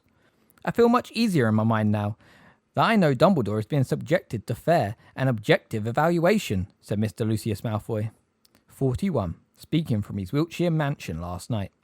"Many of us with our children's best interests at heart have been concerned about some of Dumbledore's eccentric decisions in the last few years, and we are glad to know that the Ministry is keeping an eye on the situation. Among those eccentric decisions are undoubtedly the controversial staff appointments previously described in this newspaper, which have included the employment of werewolf Remus Lupin, half-giant Rubeus Hagrid, and delusional ex-aura Mad-Eye Moody. Rumours abound, of course, that Albus Dumbledore, once supreme mugwump of the International Confederation of Wizards and chief warlock of the Wizard Gamut, is no longer up to the task of managing the prestigious school at Hogwarts. I think the appointment of the Inquisitor is a first step towards ensuring that Hogwarts has a headmaster in whom we all repose our confidence," said a Ministry insider last night. Wizard Gamut elders Griselda Markbanks and Tiberius Ogden have resigned in protest at the introduction of the post of the Inquisitor to Hogwarts. "Hogwarts is a school, not an outpost of Cornelius Fudge's office," said Madame Marchbanks. "This is a further, disgusting attempt to discredit Albus Dumbledore." For a full account of Madame Marchbanks' alleged links to subversive goblin groups, turn to page 17. Hermione finished reading and looked across the table at the other two. "So now we know how we ended up with Umbridge. Fudge passed this educational decree and forced her on us. And now he's given her the power to inspect the other teachers." Hermione was breathing so fast, and her eyes were very bright. "I can't believe this. It's outrageous." "I know it is," said Harry. He looked down at his right hand, clenched on the top of the table, and saw the faint white outline of the words Umbridge had forced him to cut into his own skin. But a grin was unfurling on Ron's face. "What?" said Harry and Hermione together, staring at him. "Oh, I can't wait to see McGonagall inspected," said Ron happily. "Umbridge won't know what's hit her." "Well, come on," said Hermione, jumping up. "We'd better get going. If she's inspecting Bin's class, we don't want to be late." But Professor Umbridge was not inspecting their history and magic lesson, which was just as dull as the previous Monday. Nor was she in Snape's dungeon when they arrived for double potions, where Harry's Moonstone essay was handed back to him with a large, spiky black D scrawled in an upper corner. "I have awarded you the grades you would have received if you presented this work in your owl," said Snape with a smirk, as he swept among them, passing back their homework. "This should give you a realistic idea of what to expect in the examination." Snape reached the front of the class and turned to face them. "The general standard of this homework was abysmal. Most of you would have failed had this been your examination. I expect to see a great deal more effort for this week's essay on the various varieties of venom antidotes, or I shall have to start handing out detentions for those dunces who get a D." He smirked as Malfoy sniggered and said in a carrying whisper, "Some people got a D? Ha!" Harry realised that Hermione was looking sideways to see what grade he had received. He slid his Moonstone essay back into his bag as quickly as possible, feeling that he would rather keep this information private. Determined not to give Snape an excuse to fail him this lesson, Harry read and reread every line of instructions on the blackboard at least 3 times before acting on them. His strengthening solution was not precisely the clear turquoise shade of Hermione's, but it was at least blue rather than pink, like Neville's, and he delivered a flask of it to Snape's desk at the end of the lesson with a feeling of mingled defiance and relief. "Well, that wasn't as bad as last week, was it?" said Hermione, as they climbed the steps out of the dungeon and made their way across the entrance hall towards lunch. "And the homework didn't go too badly either, did it?" When neither Ron nor Harry answered, she pressed on. "I mean, all right, I didn't expect the top grade, not if he's marking to our standard, but a pass is quite encouraging at this stage, wouldn't you say?" Harry made a non-committal noise in his throat. "Of course, a lot can happen between now and the exam. We've got plenty of time to improve, but the grades we're getting now are a sort of baseline, aren't they? Something we can build on." They sat down together at the Gryffindor table. "Obviously, I would have been thrilled if I'd got an O." "Hermione," said Ron sharply, "if you want to know what grades we got, ask." "I don't. I didn't mean... Well, if you want to tell me." "I got a P," said Ron, ladling the soup into his bowl. "Happy?" "Well, that's nothing to be ashamed of," said Fred, who had just arrived at the table with George and Lee Jordan, and was sitting down at Harry's right. "Nothing wrong with a good, healthy P." "But," said Hermione, "doesn't P stand for..." "Poor, yeah," said Lee Jordan. "Still better than D, isn't it? Dreadful." Harry felt his face grow warm and faked a small coughing fit over his roll. When he emerged from this, he was sorry to find that Hermione was still in full flow about our grades. So top grade's O for outstanding, she was saying. And then there's A. No, E, George corrected her. E for exceeds expectations. And I've always thought Fred and I should have got E in everything, because we exceeded expectations just by turning up for the exams. They all laughed except Hermione, who ploughed on. So after E, it's A for acceptable. And that's the last pass grade, isn't it? Yep, said Fred, dunking an entire roll into his soup, transferring it to his mouth and swallowing it whole. Then you get P for poor. Ron raised both his arms in mock celebration. And D for dreadful. And then T, George reminded him. T? Asked Hermione, looking appalled. Even lower than D? What on earth does T stand for? Troll, said George promptly. Harry laughed again, though he was not sure whether or not George was joking. He imagined trying to conceal from Hermione that he had received T's in all these hours and immediately resolved to work harder from now on. You lot hadn't inspected lesson yet? Fred asked them. No, said Hermione at once. Have you? Just now, before lunch, said George. Charms. What was it like? Harry and Hermione asked together. Fred shrugged. Not that bad. Umbridge just lurked in the corner making notes on a clipboard. You know what Flitwick's like. He treated her like a guest. Didn't seem to bother him at all. She didn't say much. Asked Alicia a couple of questions about what the classes are normally like. Alicia told her they were really good, and that was it. I can't see old Flitwick getting marked down, said George. He usually gets everyone through their exams all right. Who have you got this afternoon? Fred asked Harry. Trelawney. A T if I ever saw one. And Umbridge herself. Well, be a good boy and keep your temper with Umbridge today, said George. Angelina will do her nutting if you miss any more Quidditch practices. But Harry did not have to wait for Defence Against the Dark Arts to meet Professor Umbridge. He was pulling out his dream diary, in a seat at the very back of the shadowy divination room, when Ron elbowed him in the ribs and, looking around, he saw Professor Umbridge emerging through the trapdoor in the floor. The class, which had been talking cheerfully, fell silent at once. The abrupt fall in the noise level made Professor Trelawney, who had been wafting about handing out copies of the Dream Oracle, look around. Good afternoon, Professor Trelawney, said Professor Umbridge, with her wide smile. You received my note, I trust, given the time and date of your inspection? Professor Trelawney nodded curtly, and, looking very disgruntled, turned her back on Professor Umbridge and continued to give out her books. Still smiling, Professor Umbridge grasped the back of the nearest armchair and pulled it to the front of the class so it was a few inches behind Professor Trelawney's seat. She then sat down, took her clipboard from her flowery bag and looked up expectantly, waiting for the class to begin. Professor Trelawney pulled her shawls tight about her with slightly trembling hands and surveyed the class through her hugely magnified lenses. We shall be continuing our study of prophetic dreams today, she said in a brave attempt at her usual mystic tones, though her voice shook slightly. Divide into pairs, please, and interpret each other's latest nightmare visions with the aid of the oracle. She made as though to sweep back to her seat, saw Professor Umbridge sitting right beside it, and immediately veered left towards Parvati and Lavender, who were already deep in conversation about Parvati's most recent dream. Harry opened his copy of the Dream Oracle, watching Umbridge covertly.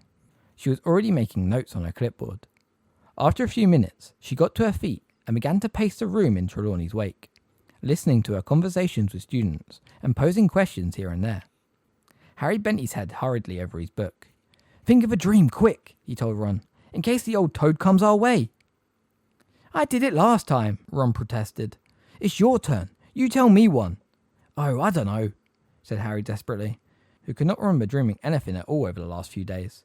Let's say I dreamed I was drowning Snape in my cauldron. Yeah, that'll do. Ron chortled as he opened his dream oracle. Okay, we've got to add your age to the date you had the dream, the number of letters in the subject. Would that be drowning, or cauldron, or Snape? It doesn't matter, pick any of them, said Harry, chancing a glance behind them. Professor Umbridge was now standing at Professor Trelawney's shoulder, making notes, while the divination teacher questioned Neville about his dream diary. What night did you dream this again? Ron said, immersed in calculations. I don't know, last night, whenever you like, Harry told him, trying to listen to what Umbridge was saying to Professor Trelawney. They were only a table away from him and Ron now. Professor Umbridge was making another note on her clipboard, and Professor Trelawney was looking extremely put out. Now, said Umbridge, looking up at Trelawney, you've been in this post for how long exactly? Professor Trelawney scowled at her, arms crossed and shoulders hunched, as though wishing to protect herself as much as possible from the indignity of the inspection. After a slight pause, in which she seemed to decide that the question was not so offensive that she could reasonably ignore it, she said in a deeply resentful tone, "Nearly 16 years." "Quite a period," said Professor Umbridge, making a note on her clipboard. "So it was Professor Dumbledore who appointed you?" "That's right," said Professor Trelawney shortly. Professor Umbridge made another note. "And you are a great-great-granddaughter of the celebrated seer, Cassandra Trelawney?" "Yes," said Professor Trelawney, holding her head a little higher. Another note on the clipboard. "But I think, correct me if I am mistaken, that you are the first in your family since Cassandra to be possessed of second sight? These things often skip, 3 generations," said Professor Trelawney. Professor Umbridge's toad-like smile widened. "Of course," she said sweetly, making yet another note. "Well, if you could just predict something for me then." And she looked up inquiringly, still smiling. Professor Trelawney stiffened, as though unable to believe her ears. "I don't understand you," clutching convulsively at the shawl around her scrawny neck. "I'd like you to make a prediction for me," said Professor Umbridge very clearly. Harry and Ron were not the only people now watching and listening sneakily from behind their books. Most of the class was staring transfixed at Professor Trelawney as she drew herself up at her full height, her beads and bangles clinking. "The inner eye does not see upon command," she said in scandalous tones. "I see," said Professor Umbridge softly, making yet another note on her clipboard. But wait," said Professor Trelawney suddenly, in an attempt at her usual ethereal voice, though the mystical effect was ruined somewhat by the way it was shaking with anger. I think I do see something that concerns you. Why, I sense something dark, some grave peril." Professor Trelawney pointed a shaking finger at Professor Umbridge, who continued to smile blandly at her, eyebrows raised. I'm afraid that you are in grave danger," Professor Trelawney finished dramatically. There was a pause. Professor Umbridge's eyebrows were still raised. "Right," she said softly, scribbling on her clipboard once more.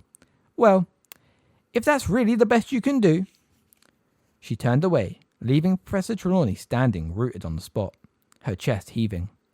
Harry caught Ron's eye and knew that Ron was thinking exactly the same as he was. They both knew that Professor Trelawney was an old fraud, but on the other hand, they loathed Umbridge so much that they felt very much on Trelawney's side. Until she swooped down on them a few seconds later, that is. "Well," she said, snapping her long fingers under Harry's nose, uncharacteristically brisk. "Let me see the start you've made on your dream diary, please." And at the time she had interpreted Harry's dreams at the top of her voice, all of which, even the ones that involved eating porridge, apparently foretold a gruesome and early death. He was feeling much less sympathetic towards her. All the while, Professor Umbridge stood a few feet away, making notes on the clipboard. And when the bell rang, she descended the silver ladder first, and was waiting for them all when they reached their Defense Against the Dark Arts lesson 10 minutes later. She was humming and smiling to herself when they entered the room.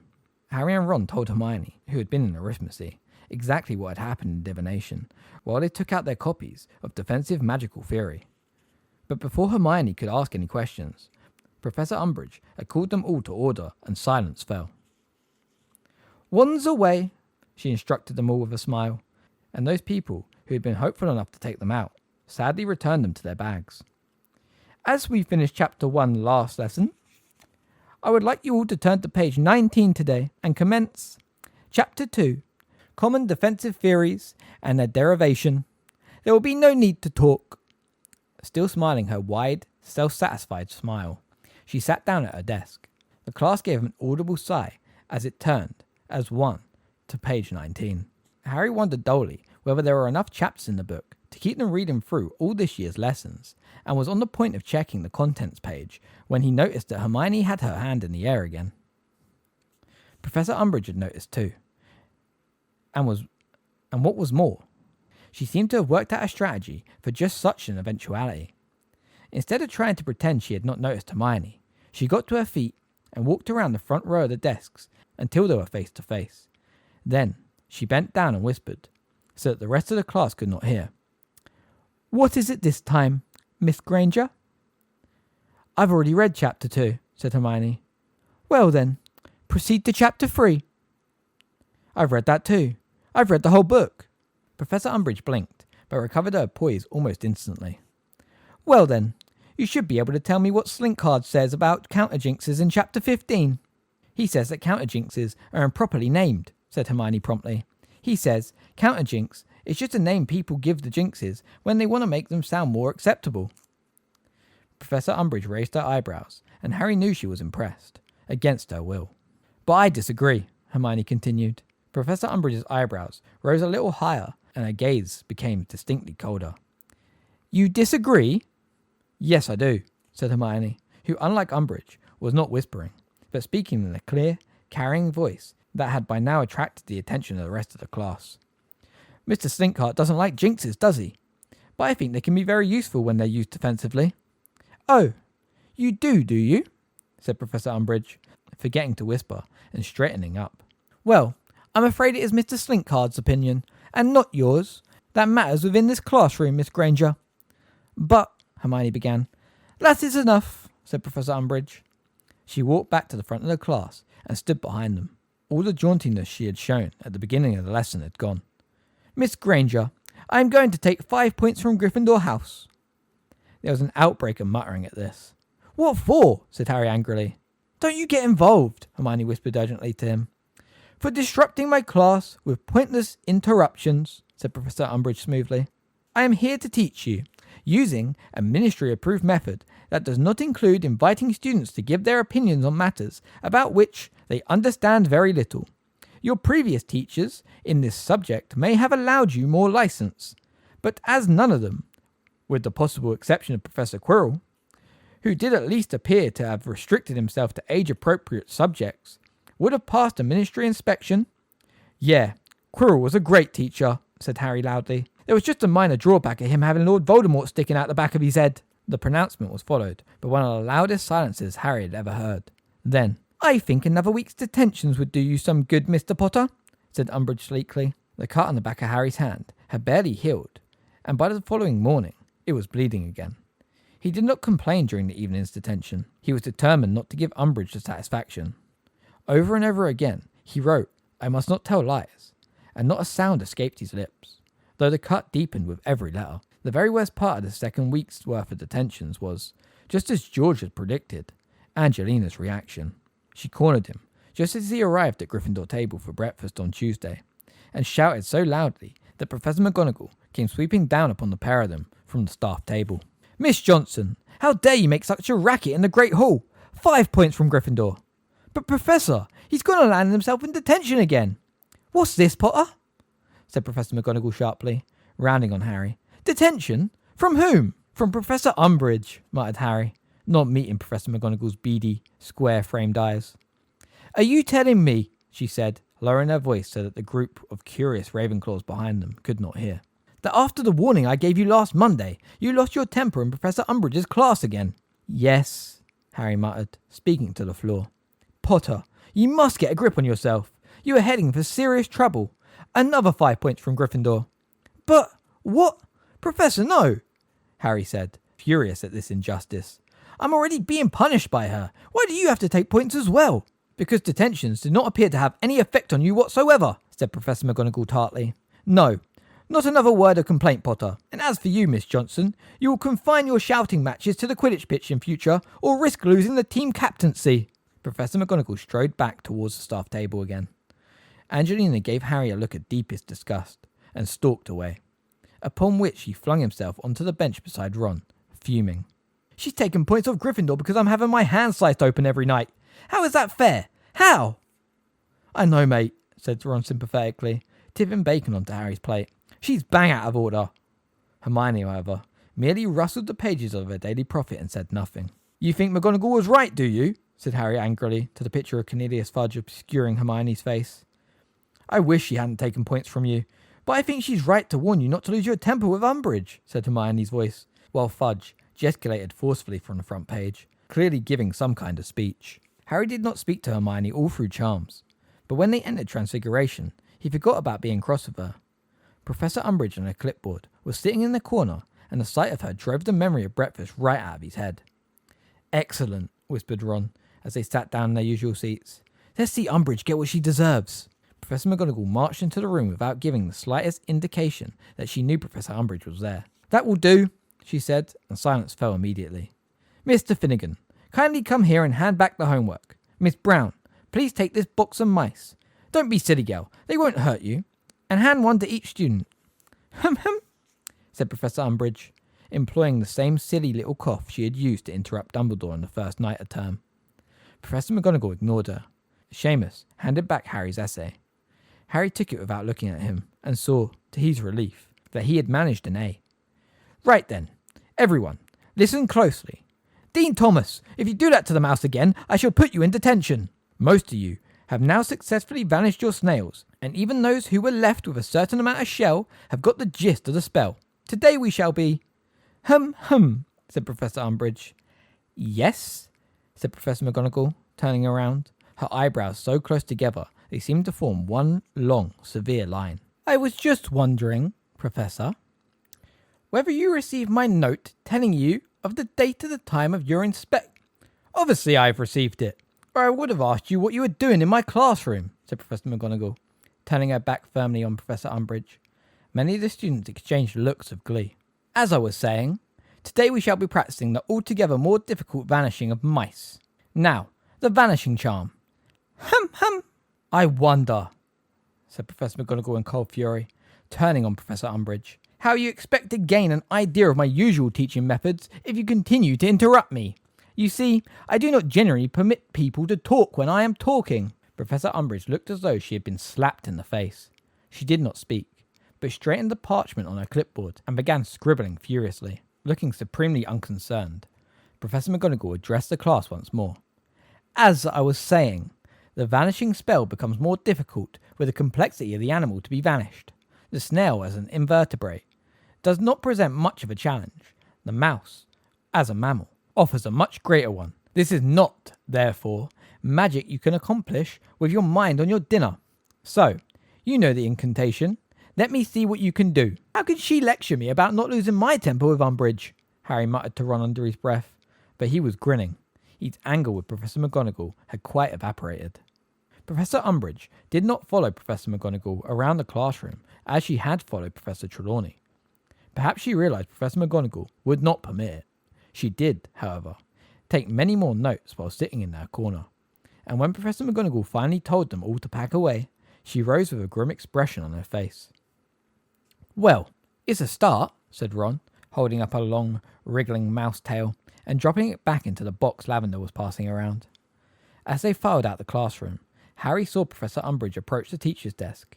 She nudged Ron, who nudged Hermione in turn, and the three of them deliberately fell back to eavesdrop. How long have you been teaching at Hogwarts? Professor Umbridge asked. 39 years this December, said Professor McGonagall briskly, snapping her bag shut. Professor Umbridge made a note. Very well, she said. You will receive the results of your inspection in 10 days' time. I can hardly wait, said Professor McGonagall in a coldly indifferent voice. She strode off towards the door.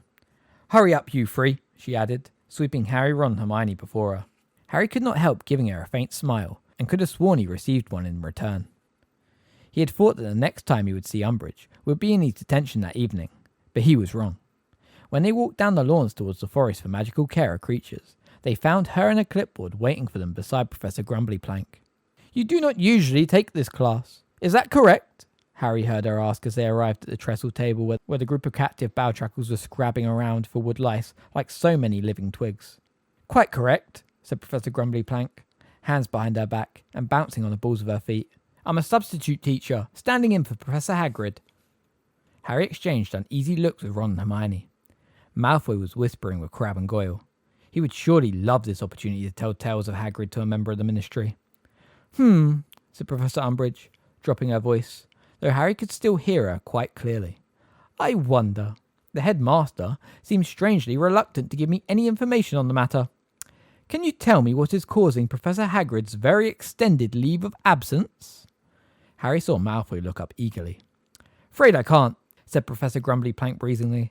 Don't know anything more about it than you do. Got an out from Dumbledore. Would I like a couple of weeks teaching work? I accepted. That's as much as I know. Well, shall I get started then? Yes, please do, said Professor Umbridge, scribbling on her clipboard. Umbridge took a different tack in this class and wandered amongst the students, questioning them on magical creatures. Most people were able to answer well, and Harry's spirits lifted somewhat.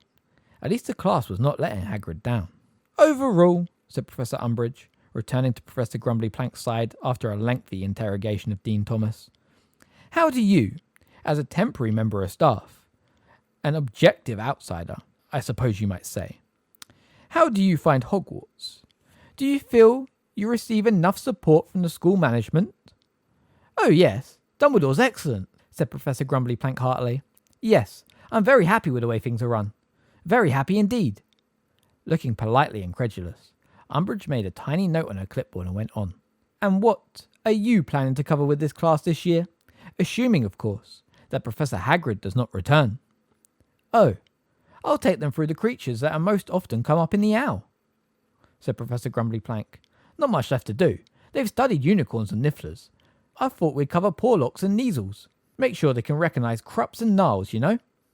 Well, you seem to know what you were doing at any rate, said Professor Umbridge, making a very obvious tick on her clipboard. Harry did not like the emphasis she put on you, and liked it even less when she put her next question to Goyle. Now, I hear there have been injuries in this class. Goyle gave a stupid grin.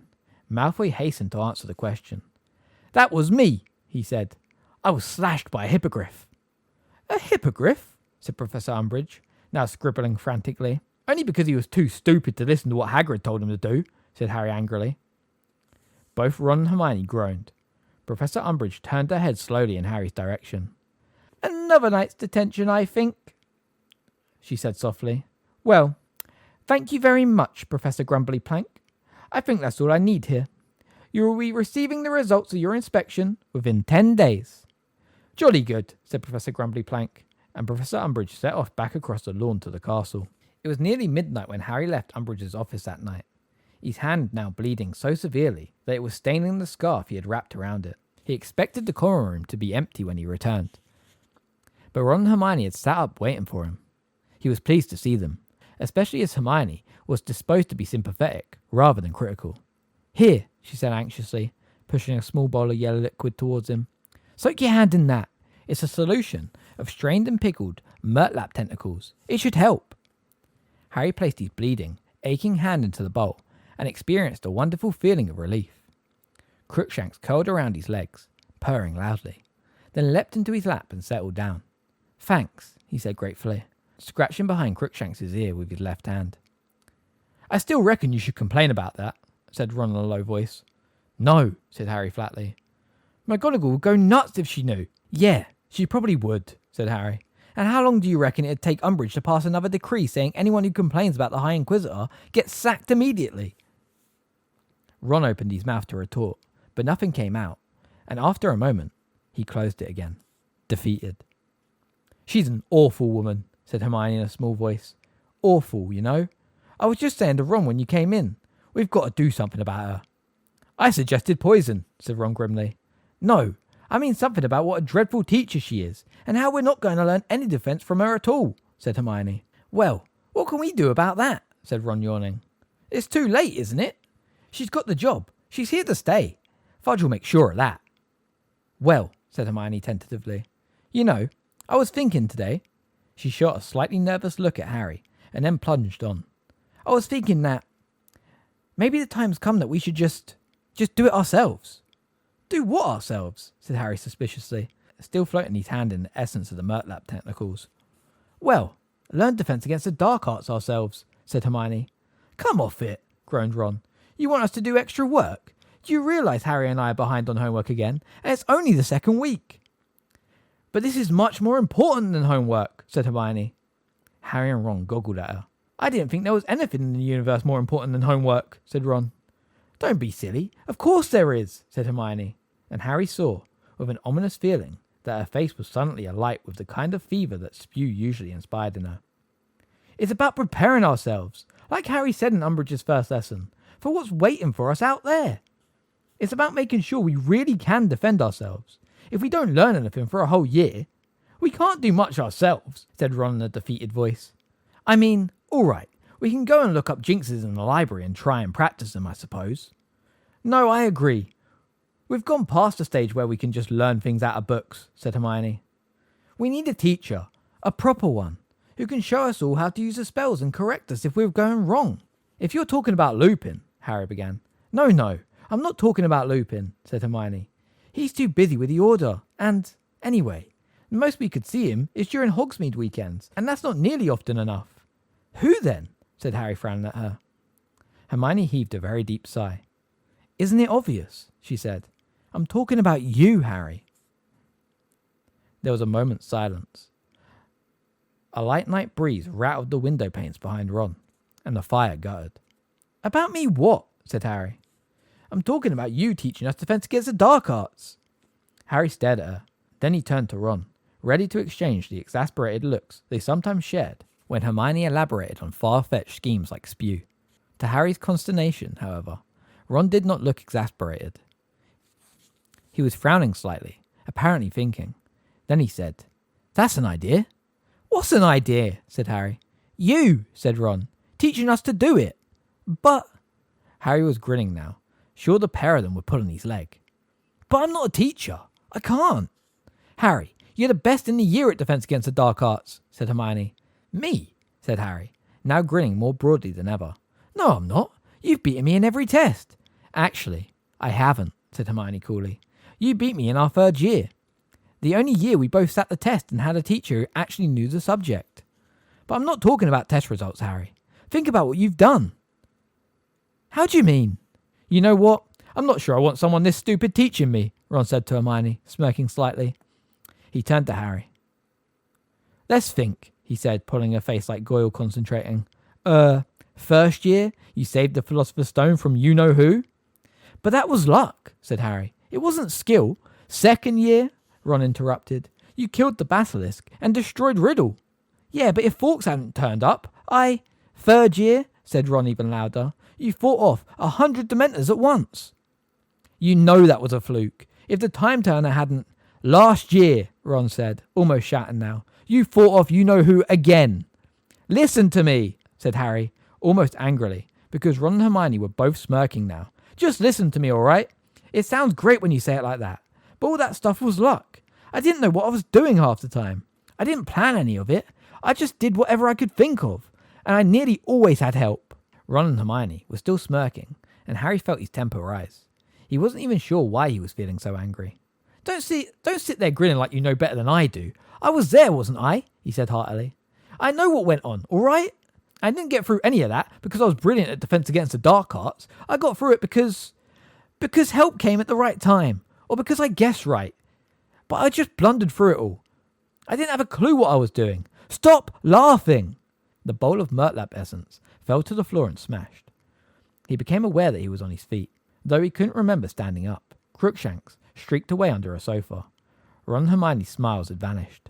You don't know what it's like. Neither of you. You've never had to face him, have you? You think it's just memorizing a bunch of spells and throwing them at him, like you're in class or something. The whole time you know there's nothing between you and dying except your own guts or brain or whatever. Like you can think straight when you know you're a nanosecond from being murdered, or tortured, or watching your friends die. And you two sit there acting like I'm a clever little boy to be standing here, alive, like Diggory was stupid, like he messed up. You just don't get it. That could just as easily have been me. It would have been if Voldemort hadn't needed me. We weren't saying anything like that, mate, said Ron, looking aghast. We weren't having a go at Diggory. We didn't.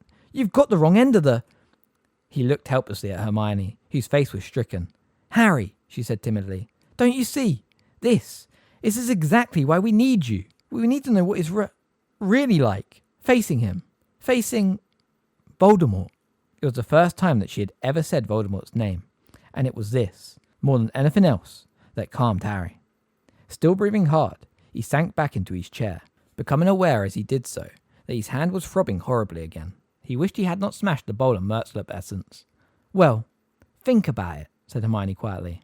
Please. Harry could not think of anything to say. He was feeling ashamed of his outburst already. He nodded, hardly aware of what he was agreeing to. Hermione stood up. Well, I'm off to bed, she said, in a voice that was clearly as natural as she could make it. Night. Ron got to his feet too. Coming? He said awkwardly to Harry. Yeah, said Harry. In a minute. I'll just clear this up. He indicated the smashed bowl on the floor. Ron nodded and left. Reparo, Harry muttered, pointing his wand at the broken pieces of china. They flew back together, good as new, but there was no returning the murtlap essence to the bowl. He was suddenly so tired, he was tempted to sink back into his armchair and sleep there. But instead, he forced himself to his feet and followed Ron upstairs. His restless night was punctuated once more by dreams of long corridors and locked doors, and he awoke the next day with his scar prickling again. Chapter 16. In the Hogshead. Hermione made no mention of Harry giving Defense Against the Dark Arts lesson for 2 whole weeks after her original suggestion. Harry's detentions with Umbridge were finally over. He doubted whether the words now etched into the back of his hand would ever fade entirely. Ron had had 4 more Quidditch practices and had not been shouted at during the last 2, and all 3 of them had managed to vanish their mice in transfiguration.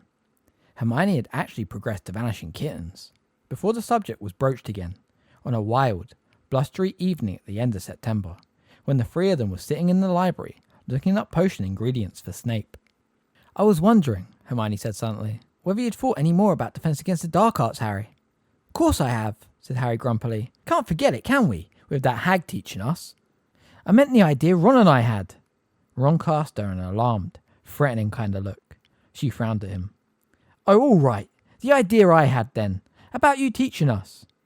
Harry did not answer at once. He pretended to be perusing a page of Asiatic antivenoms, because he did not want to say what was on his mind. He had given the matter a great deal of thought over the past fortnight. Sometimes it seemed to be an insane idea, just as it had the night Hermione had proposed it. But at others, he had found himself thinking about the spells that had served him best in various encounters with dark creatures and Death Eaters. Found himself, in fact, subconsciously planning lessons. Well, he said slowly, when he could no longer pretend to find Asiatic antivenoms interesting. Yeah, I thought about it a bit. And? Said Hermione eagerly. I dunno, said Harry, playing for time. He looked up at Ron. I thought it was a good idea from the start, said Ron, who seemed keener to join in this conversation now he was sure Harry was not going to start shouting again. Harry shifted uncomfortably in his chair. You did listen to what I said about a load of it being luck, didn't you? Yes, Harry, said Hermione gently. But all the same, there's no point pretending that you're not good at Defense Against the Dark Arts, because you are. You were the only person last year who could throw off the Imperius Curse completely. You can produce a Patronus. You can do all sorts of stuff that full-grown wizards can't. Victor always said. Ron looked round at her so fast he appeared to crick his neck. Rubbing it, he said, Yeah?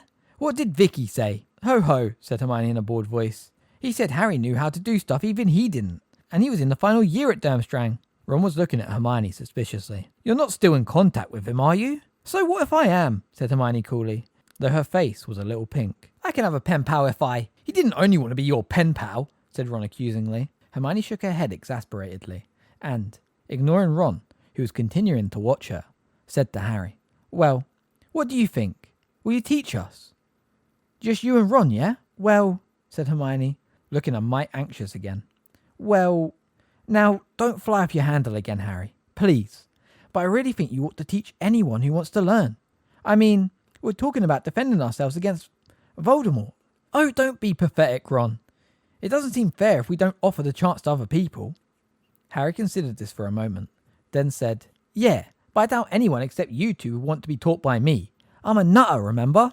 Well, I think you'd be surprised how many people would be interested in hearing what you've got to say, said Hermione seriously. Look, she leaned forwards towards him. Ron, who was still watching her with a frown on his face, leaned forwards to listen too. You know the first weekend in October's a Hogsmeade weekend? How would it be if we tell anyone who's interested to meet us in the village and we can talk it over? Why do we have to do it outside of school? Said Ron. Because, said Hermione, returning to the diagram of the Chinese chomping cabbage she was copying. I don't think Umbridge would be very happy if she found out what we were up to. Harry had been looking forward to the weekend trip into Hogsmeade, but there was one thing worrying him. Sirius had maintained a stony silence since he had appeared in the fire at the beginning of September.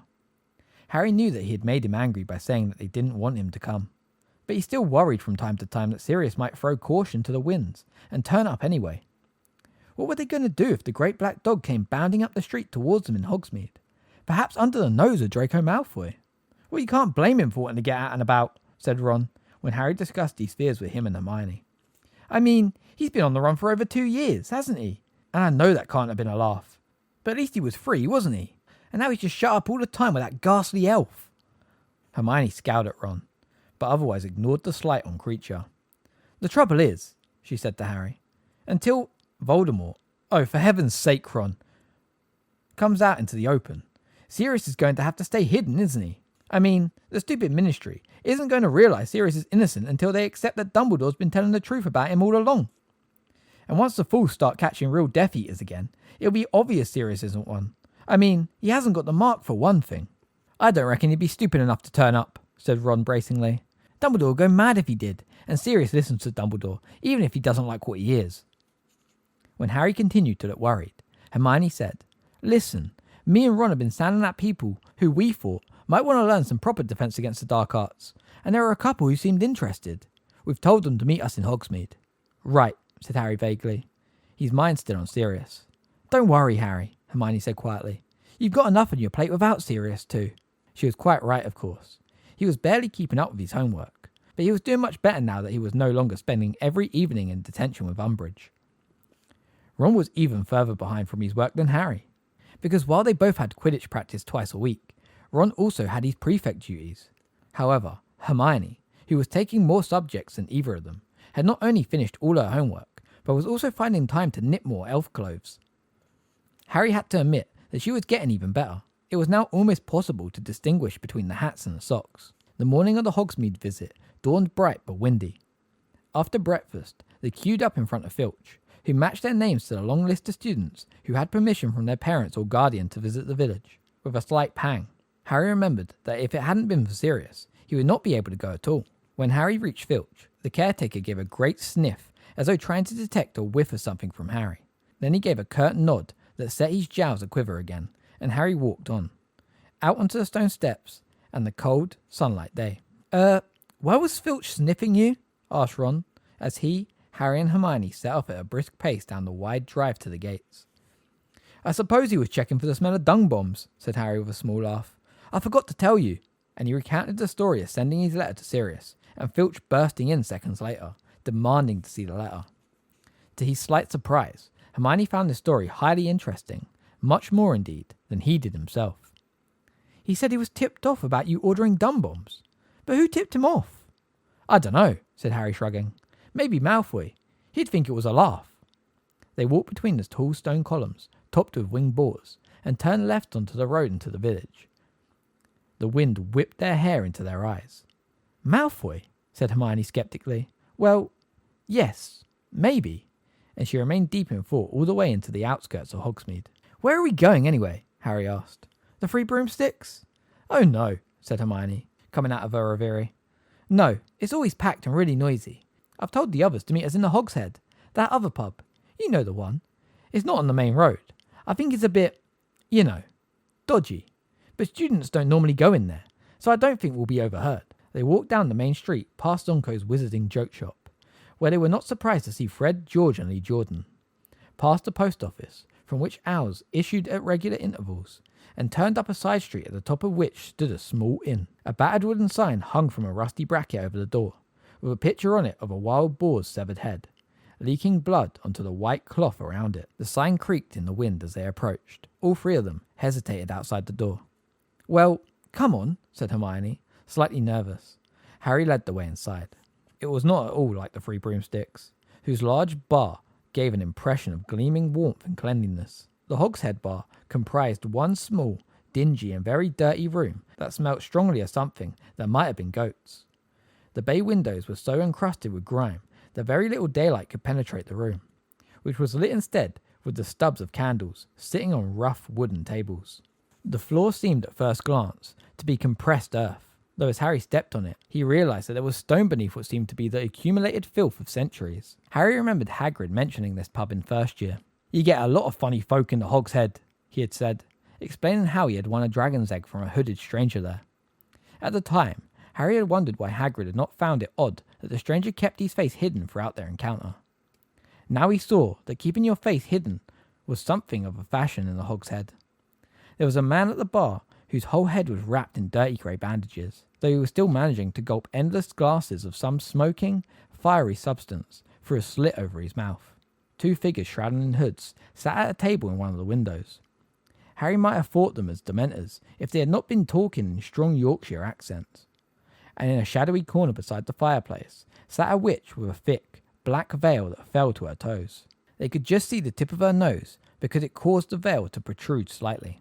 "I don't know about this, Hermione," Harry muttered, as they crossed to the bar. He was looking particularly at the heavily veiled witch. "Has it occurred to you that Umbridge might be under that?" Hermione cast an appraising eye over the veiled figure. "Umbridge is shorter than that, woman," she said quietly. "And anyway, even if Umbridge does come in here, there's nothing she can do to stop us, Harry, because I've doubled and triple checked the school rules. We're not out of bounds.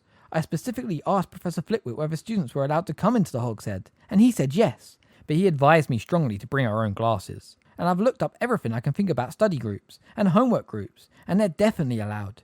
I just don't think it's a good idea if we parade what we're doing." "No," said Harry dryly, "especially as it's not exactly a homework group you're planning, is it?" The barman sidled towards them out of a back room. He was a grumpy-looking old man with a great deal of long grey hair and beard. He was tall and thin and looked vaguely familiar to Harry. "What?" he grunted. "3 butterbeers, please," said Hermione. The man reached beneath the counter and pulled up 3 very dusty, very dirty bottles, which he slammed on the bar. 6 sickles, he said. "I'll get them," said Harry quickly, passing over the silver.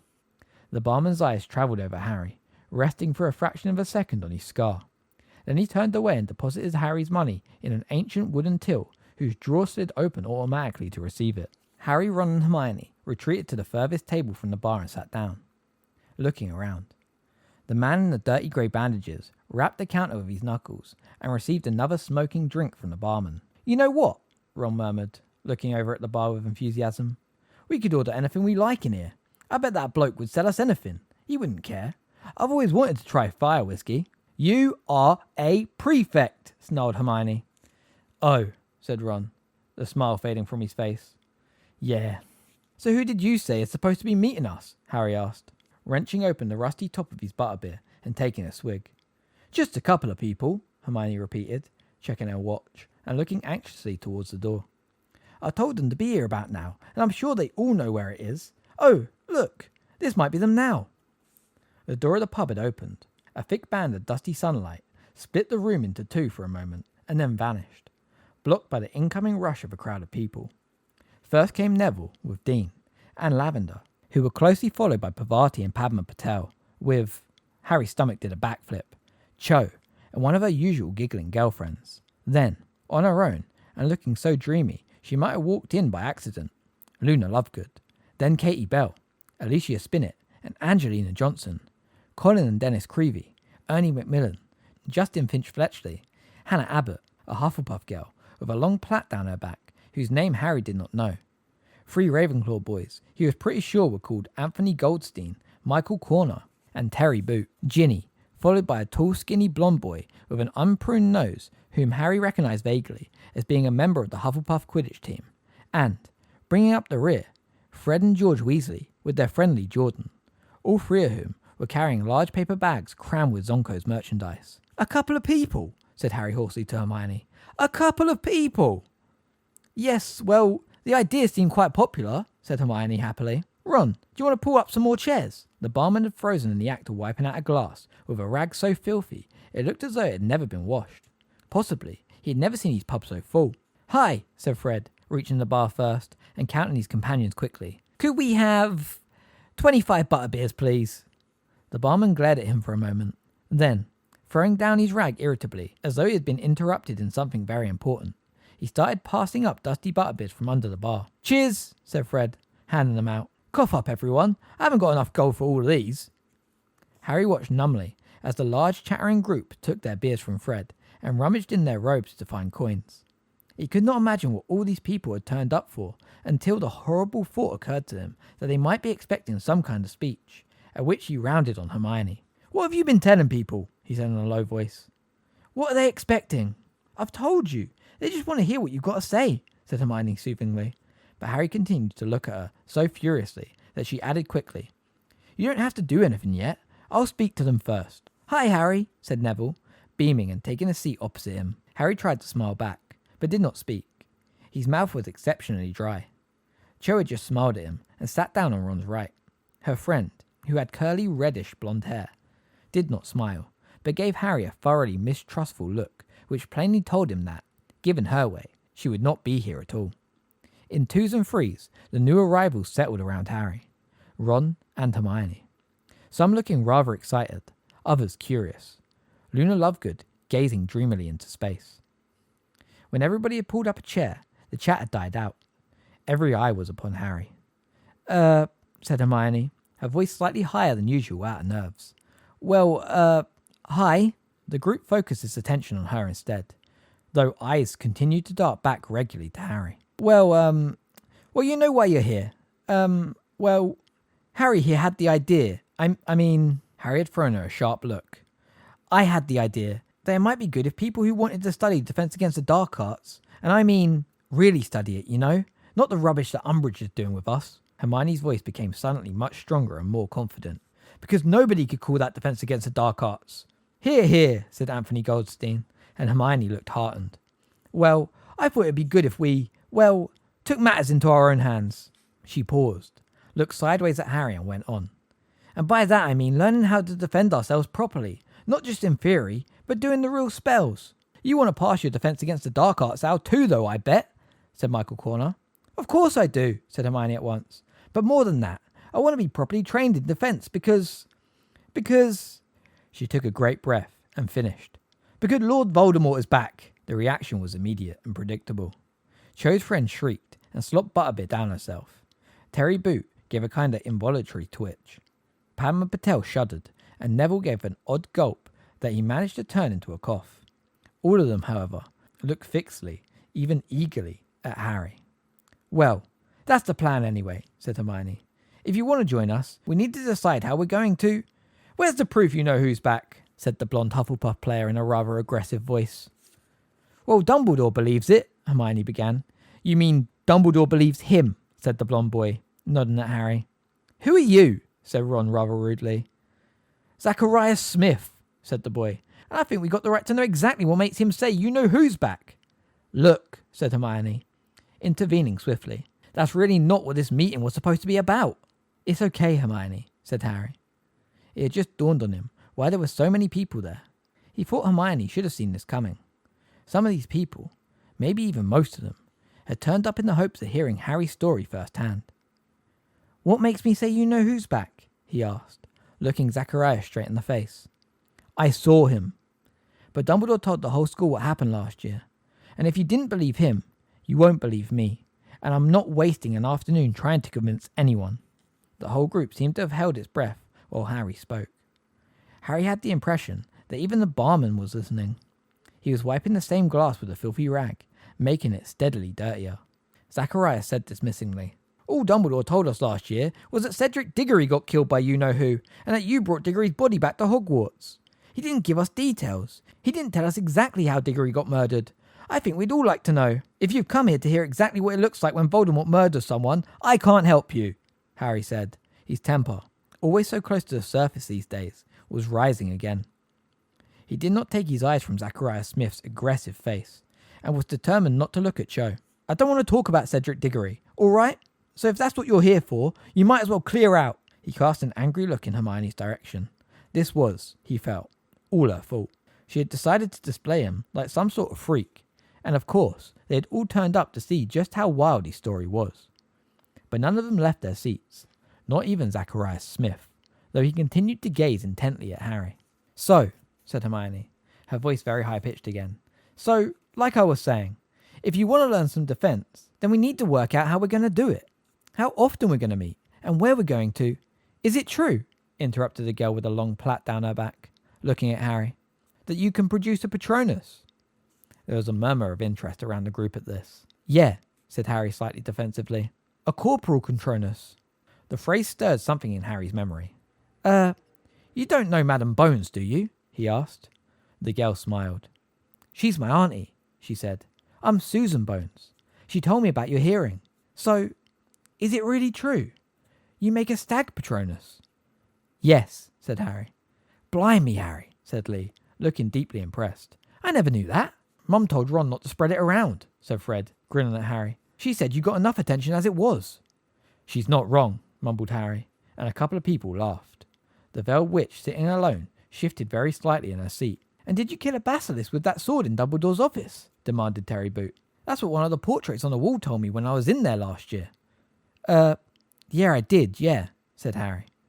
Justin Finch Fletchley whistled. The Creevy brothers exchanged awestruck looks, and Lavender Brown said, "Wow," softly. Harry was feeling slightly hot around the collar now. He was determinedly looking anywhere but at Cho.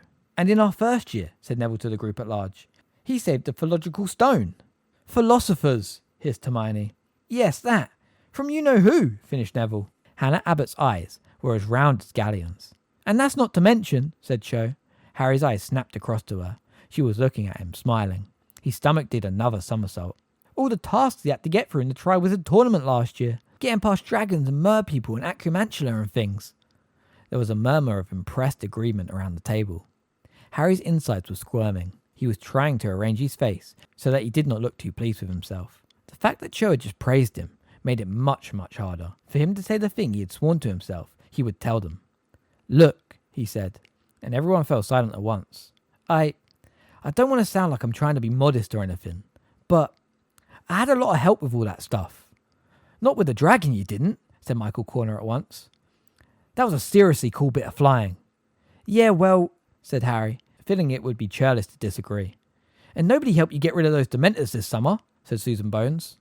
"No," said Harry. "No, okay, I know I did bits of it without help, but the point I'm trying to make is, are you trying to weasel out of showing us any of this stuff?" said Zachariah Smith. "Here's an idea," said Ron loudly before Harry could speak. "Why don't you shut your mouth?" Perhaps the word weasel had affected Ron particularly strongly.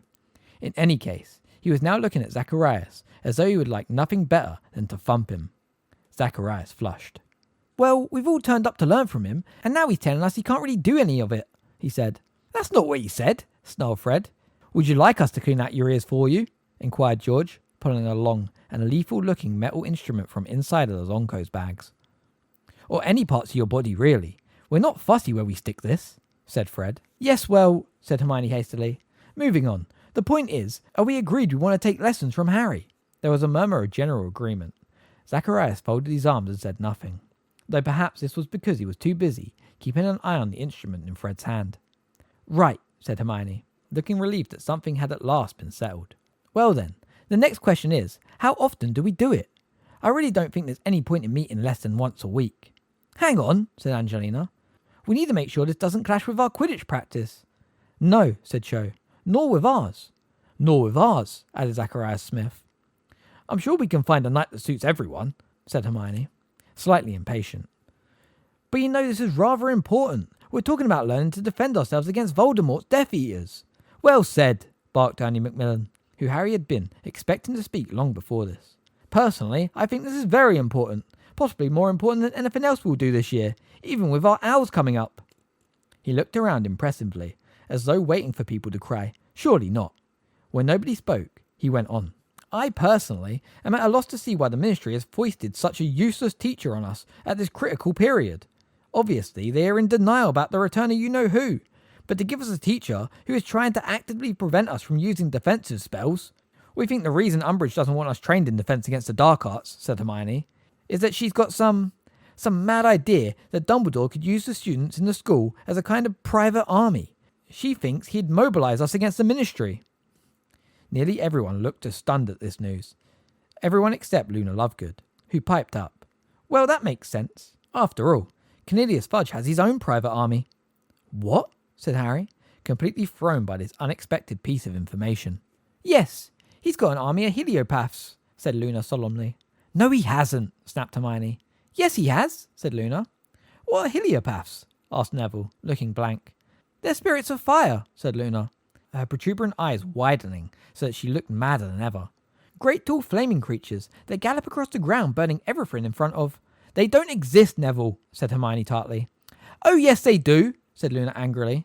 "I'm sorry, but where's the proof of that?" snapped Hermione. "There are plenty of eyewitness accounts. Just because you're so narrow-minded, you need to have everything shoved under your nose before you—" "Hem," said Ginny, in such a good imitation of Professor Umbridge that several people looked around in alarm and then laughed. "Weren't we trying to decide how often we're going to meet and have defense lessons?" "Yes," said Hermione at once. "Yes, we were. You're right, Ginny." "Well, once a week sounds cool." said Lee Jordan. As long as, began Angelina. Yes, we know about Quidditch, said Hermione in a tense voice. Well, the other thing to decide is where we're going to meet. This was rather more difficult. The whole group fell silent. Library? Suggested Katie Bell after a few moments. I can't see Madam Pince being too chuffed with us doing jinxes in the library, said Harry.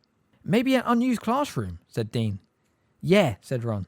McGonagall might let us have hers. She did when Harry was practicing for the Triwizard, but Harry was pretty certain that McGonagall would not be so accommodating this time. For all that Hermione had said about studying and homework groups being allowed, he had the distinct feeling that this one might be considered a lot more rebellious. Right, well, we'll have to try and find somewhere, said Hermione. We'll send a message round to everybody when we've got a time and a place for the first meeting. She rummaged in her bag and produced parchment and a quill, then hesitated, rather as though she was steeling herself to say something. I think everybody should write the name down, just so we know who was here. But I also think, she took a deep breath, that we ought to agree not to shout about what we're doing. So if you sign, you're agreeing not to tell Umbridge or anybody else what we're up to. Fred reached out for the parchment and cheerfully wrote his signature. But Harry noticed at once that several people looked less happy at the prospect of putting their names on the list. Said Zachariah slowly, not taking the parchment that George was trying to pass to him. Well, I'm sure Ernie will tell me when the meeting is. But Ernie was looking rather hesitant about signing too. Hermione raised her eyebrows at him. Well, we are prefects, Ernie burst out. And if this list was found, well, I mean to say, you said yourself, if Umbridge finds out, you said this group was the most important thing you'd do this year, Harry reminded him. Yes, said Ernie. Yes, I do believe that. It's just... Ernie, do you really think I'd leave this list lying around? Said Hermione testily. No, of course not, said Ernie, looking slightly less anxious. Yes, of course I'll sign. Nobody raised objections after Ernie, though Harry saw Cho's friend give her a rather reproachful look before adding her own name. When the last person, Zacharias, had signed, Hermione took the parchment back and slipped it carefully into her bag. There was an odd feeling in the group now. It was as though they had just signed some kind of contract. Well, time's ticking on, said Fred briskly, getting to his feet. George, Lee and I have got items of sensitive nature to purchase. We'll be seeing you lot all later.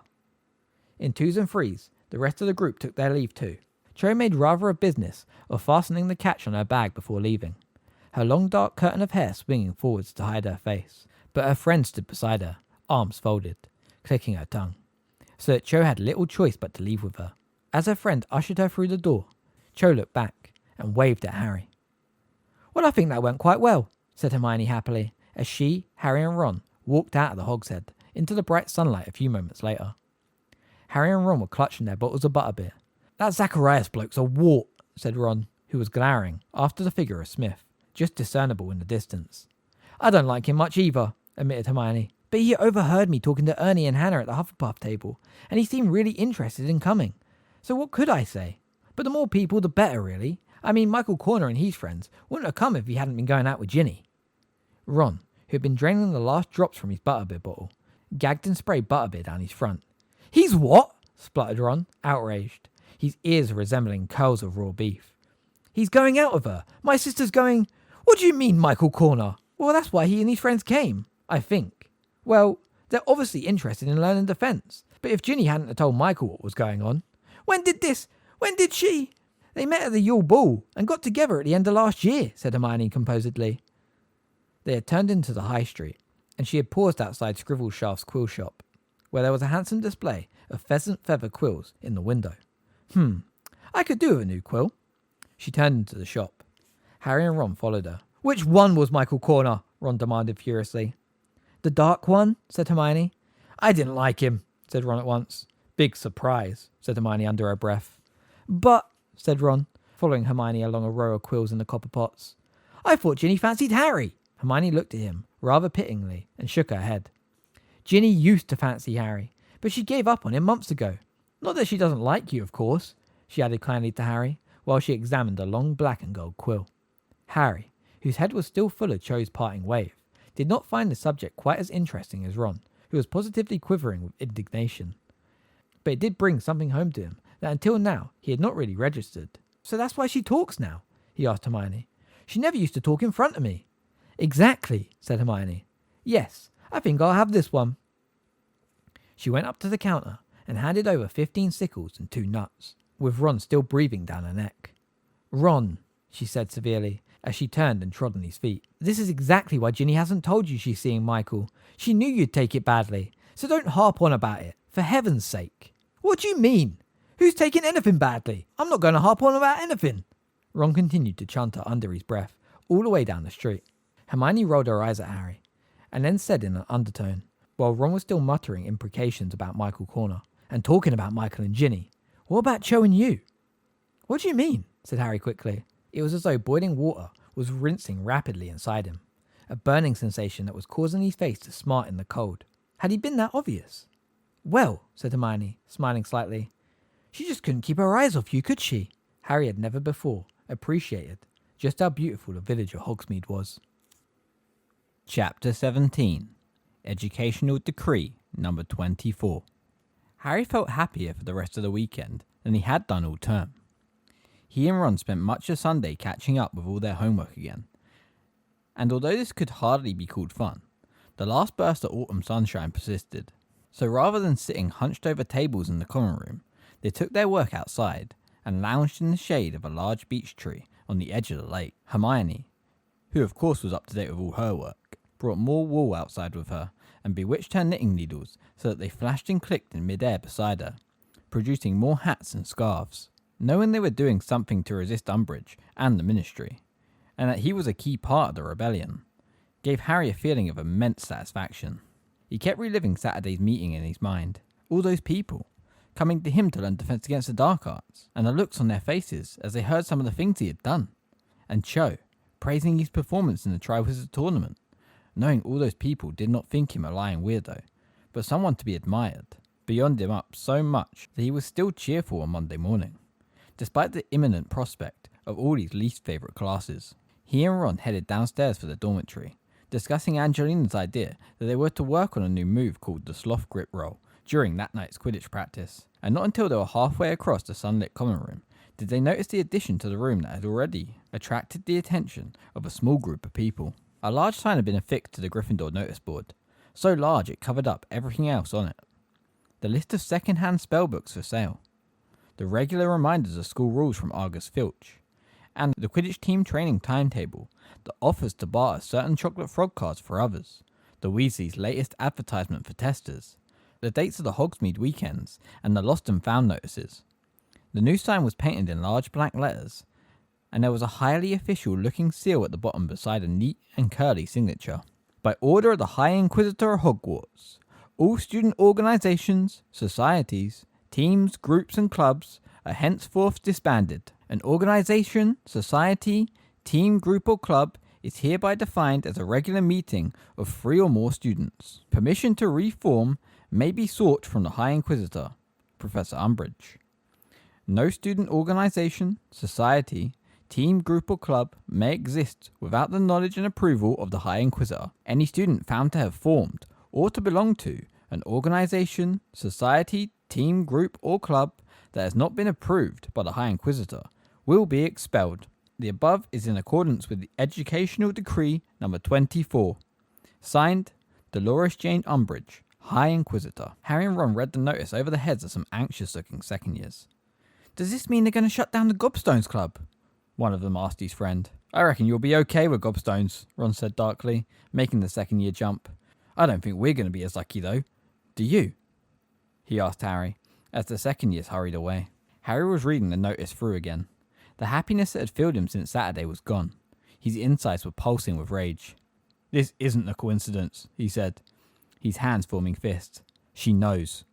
"She can't," said Ron at once. "There were people listening in that pub, and let's face it, we don't know how many of the people who turned up we can trust. Any of them could have run off and told Umbridge." And he had thought they'd believed him, thought they'd even admired him. "Zacharias Smith," said Ron at once, punching a fist into his hand. "Or, I thought that Michael Corner had a really shifty look too. I wonder if Hermione's seen this yet," Harry said, looking around at the door to the girls' dormitories. "Let's go and tell her," said Ron. He bounded forwards, pulled open the door and set off up the spiral staircase. He was on the 6th stair when there was a loud, wailing, klaxon-like sound, and the steps melted together to make a long, smooth stone slide like a helter-skelter. There was a brief moment when Ron tried to keep running, arms working madly like windmills. Then he toppled over backwards and shot down the newly created slide, coming to rest on his back at Harry's feet. I don't think we're allowed in the girls' dormitories, said Harry, pulling Ron to his feet and trying not to laugh. 2 fourth-year girls came zooming gleefully down the stone slide. Oh, who tried to get upstairs? They giggled happily, leaping to their feet and oogling Harry and Ron. Me, said Ron, who was still rather dishevelled. I didn't realise that would happen. It's not fair, he added to Harry, as the girls headed off for the portrait hole, still giggling madly. Hermione's allowed in our dormitory. How come we're not allowed? Well, it's an old-fashioned rule, said Hermione, who had just slid neatly onto a rug in front of them and was now getting to her feet. But it says in Hogwarts' history that the founders thought boys were less trustworthy than girls. Anyway, why were you trying to get in there? To see you. Look at this, said Ron, dragging her to the notice board. Hermione's eyes slid rapidly down the notice. Her expression became stony. Someone must have blabbed to her, Ron said angrily. They can't have done, said Hermione in a low voice. You're so naive, said Ron. You think just because you're all honourable and trustworthy? No, they can't have done, because I put a jinx on that piece of parchment we all signed, said Hermione grimly. Believe me, if anyone's run off and told Umbridge, we'll know exactly who they are, and they'll really regret it. What will happen to them? Said Ron eagerly. Well, put it this way, said Hermione. It'll make Eloise Midgeon's acne look like a couple of cute freckles. Come on, let's go down to breakfast and see what the others think. I wonder whether this has been put up in all the houses. It was immediately apparent on entering the Great Hall that Umbridge's sign had not only appeared in Gryffindor Tower. There was a peculiar intensity about the chatter and an extra measure of movement in the hall as people scurried up and down their tables, conferring on what they had just read. Harry, Ron and Hermione had barely taken their seats when Neville, Dean, Fred, George and Ginny descended upon them. Did you see it? Do you reckon she knows? What are we going to do? They were all looking at Harry. He glanced around to make sure there were no teachers near them. We're going to do it anyway, of course, he said quietly. Knew you'd say that, said George, beaming and thumping Harry on the arm. The prefects as well, said Fred, looking quizzically at Ron and Hermione. Of course, said Hermione coolly. Here come Ernie and Hannah Abbott, said Ron, looking over his shoulder. And those Ravenclaw blokes, and Smith, and... No, one looks very spotty. Hermione looked alarmed. Never mind spots. The idiots can't come over here now. It'll look really suspicious. Sit down, she mouthed to Ernie and Hannah, gesturing frantically to them to rejoin the Hufflepuff table. Later. We'll talk to you later. I'll tell Michael, said Jenny impatiently, swinging herself off her bench. The fool, honestly. She hurried off towards the Ravenclaw table. Harry watched her go. Cho was sitting not too far away, talking to the curly-haired friend she had brought along to the Hogshead. Would Umbridge's notice scare her off meeting them again? For the full repercussions of the sign were not felt until they were leaving the Great Hall for History and Magic. Harry! Ron! It was Angelina, and she was hurrying towards them looking perfectly desperate. It's okay, said Harry quietly, when she was near enough to hear him. We're still going to... You realise she's including Quidditch in this, said Angelina over him. We have to go and ask permission to reform the Gryffindor team. What? Said Harry. No way, said Ron appalled. You read the sign. It mentions teams too. So listen, Harry. I am saying this for the last time. Please don't lose your temper with Umbridge again, or she might not let us play anymore. Okay, said Harry, for Angelina looked as though she was on the verge of tears. Don't worry, I'll behave myself. Bet Umbridge is in History and Magic, said Ron grimly, as they set off for Bin's lesson. She hasn't inspected Bin's yet. Bet you anything she's there. But he was wrong. The only teacher present when they entered was Professor Binns, floating an inch or so above his chair as usual, and preparing to continue his monotonous drone on Giant Wars. Harry did not even attempt to follow what he was saying today. He doodled idly on his parchment, ignoring Hermione's frequent glares and nudges, until a particularly painful poke in the ribs made him look up angrily. What? She pointed at the window. Harry looked around. Hedwig was perched on a narrow window ledge, gazing through the thick glass at him, a letter tied to her leg. Harry could not understand it. They had just had breakfast. Why on earth hadn't she delivered the letter then, as usual? Many of his classmates were pointing out Hedwig to each other too. Oh, I've always loved that owl. She's so beautiful, Harry heard Lavender sigh to Parvati. He glanced round at Professor Binns, who continued to read his notes, serenely unaware that the class's attention was even less focused upon him than usual. Harry slipped quietly off his chair, crouched down, and hurried along the road to the window, where he slid the catch and opened it very slowly. He had expected Hedwig to hold out a leg so that he could remove the letter and then fly off to the owlery. But the moment the window was opened wide enough, she hopped inside, hooting dolefully. He closed the window with an anxious glance at Professor Binns, crouched low again, and sped back to his seat with Hedwig on his shoulder.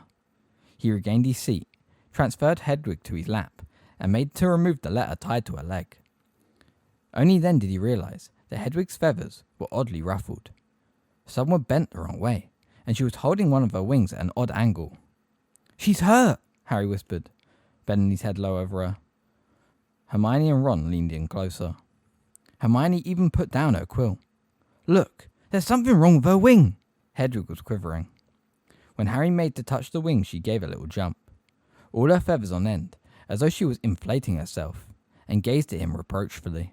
"Professor Binns," said Harry loudly, and everyone in the class turned to look at him. "I'm not feeling well." Professor Binns raised his eyes from his notes, looking amazed, as always, to find the room in front of him full of people. "Not feeling well?" he repeated hazily. "Not all well," said Harry firmly, getting to his feet with Hedwig concealed behind his back. "I think I need to go to the hospital wing."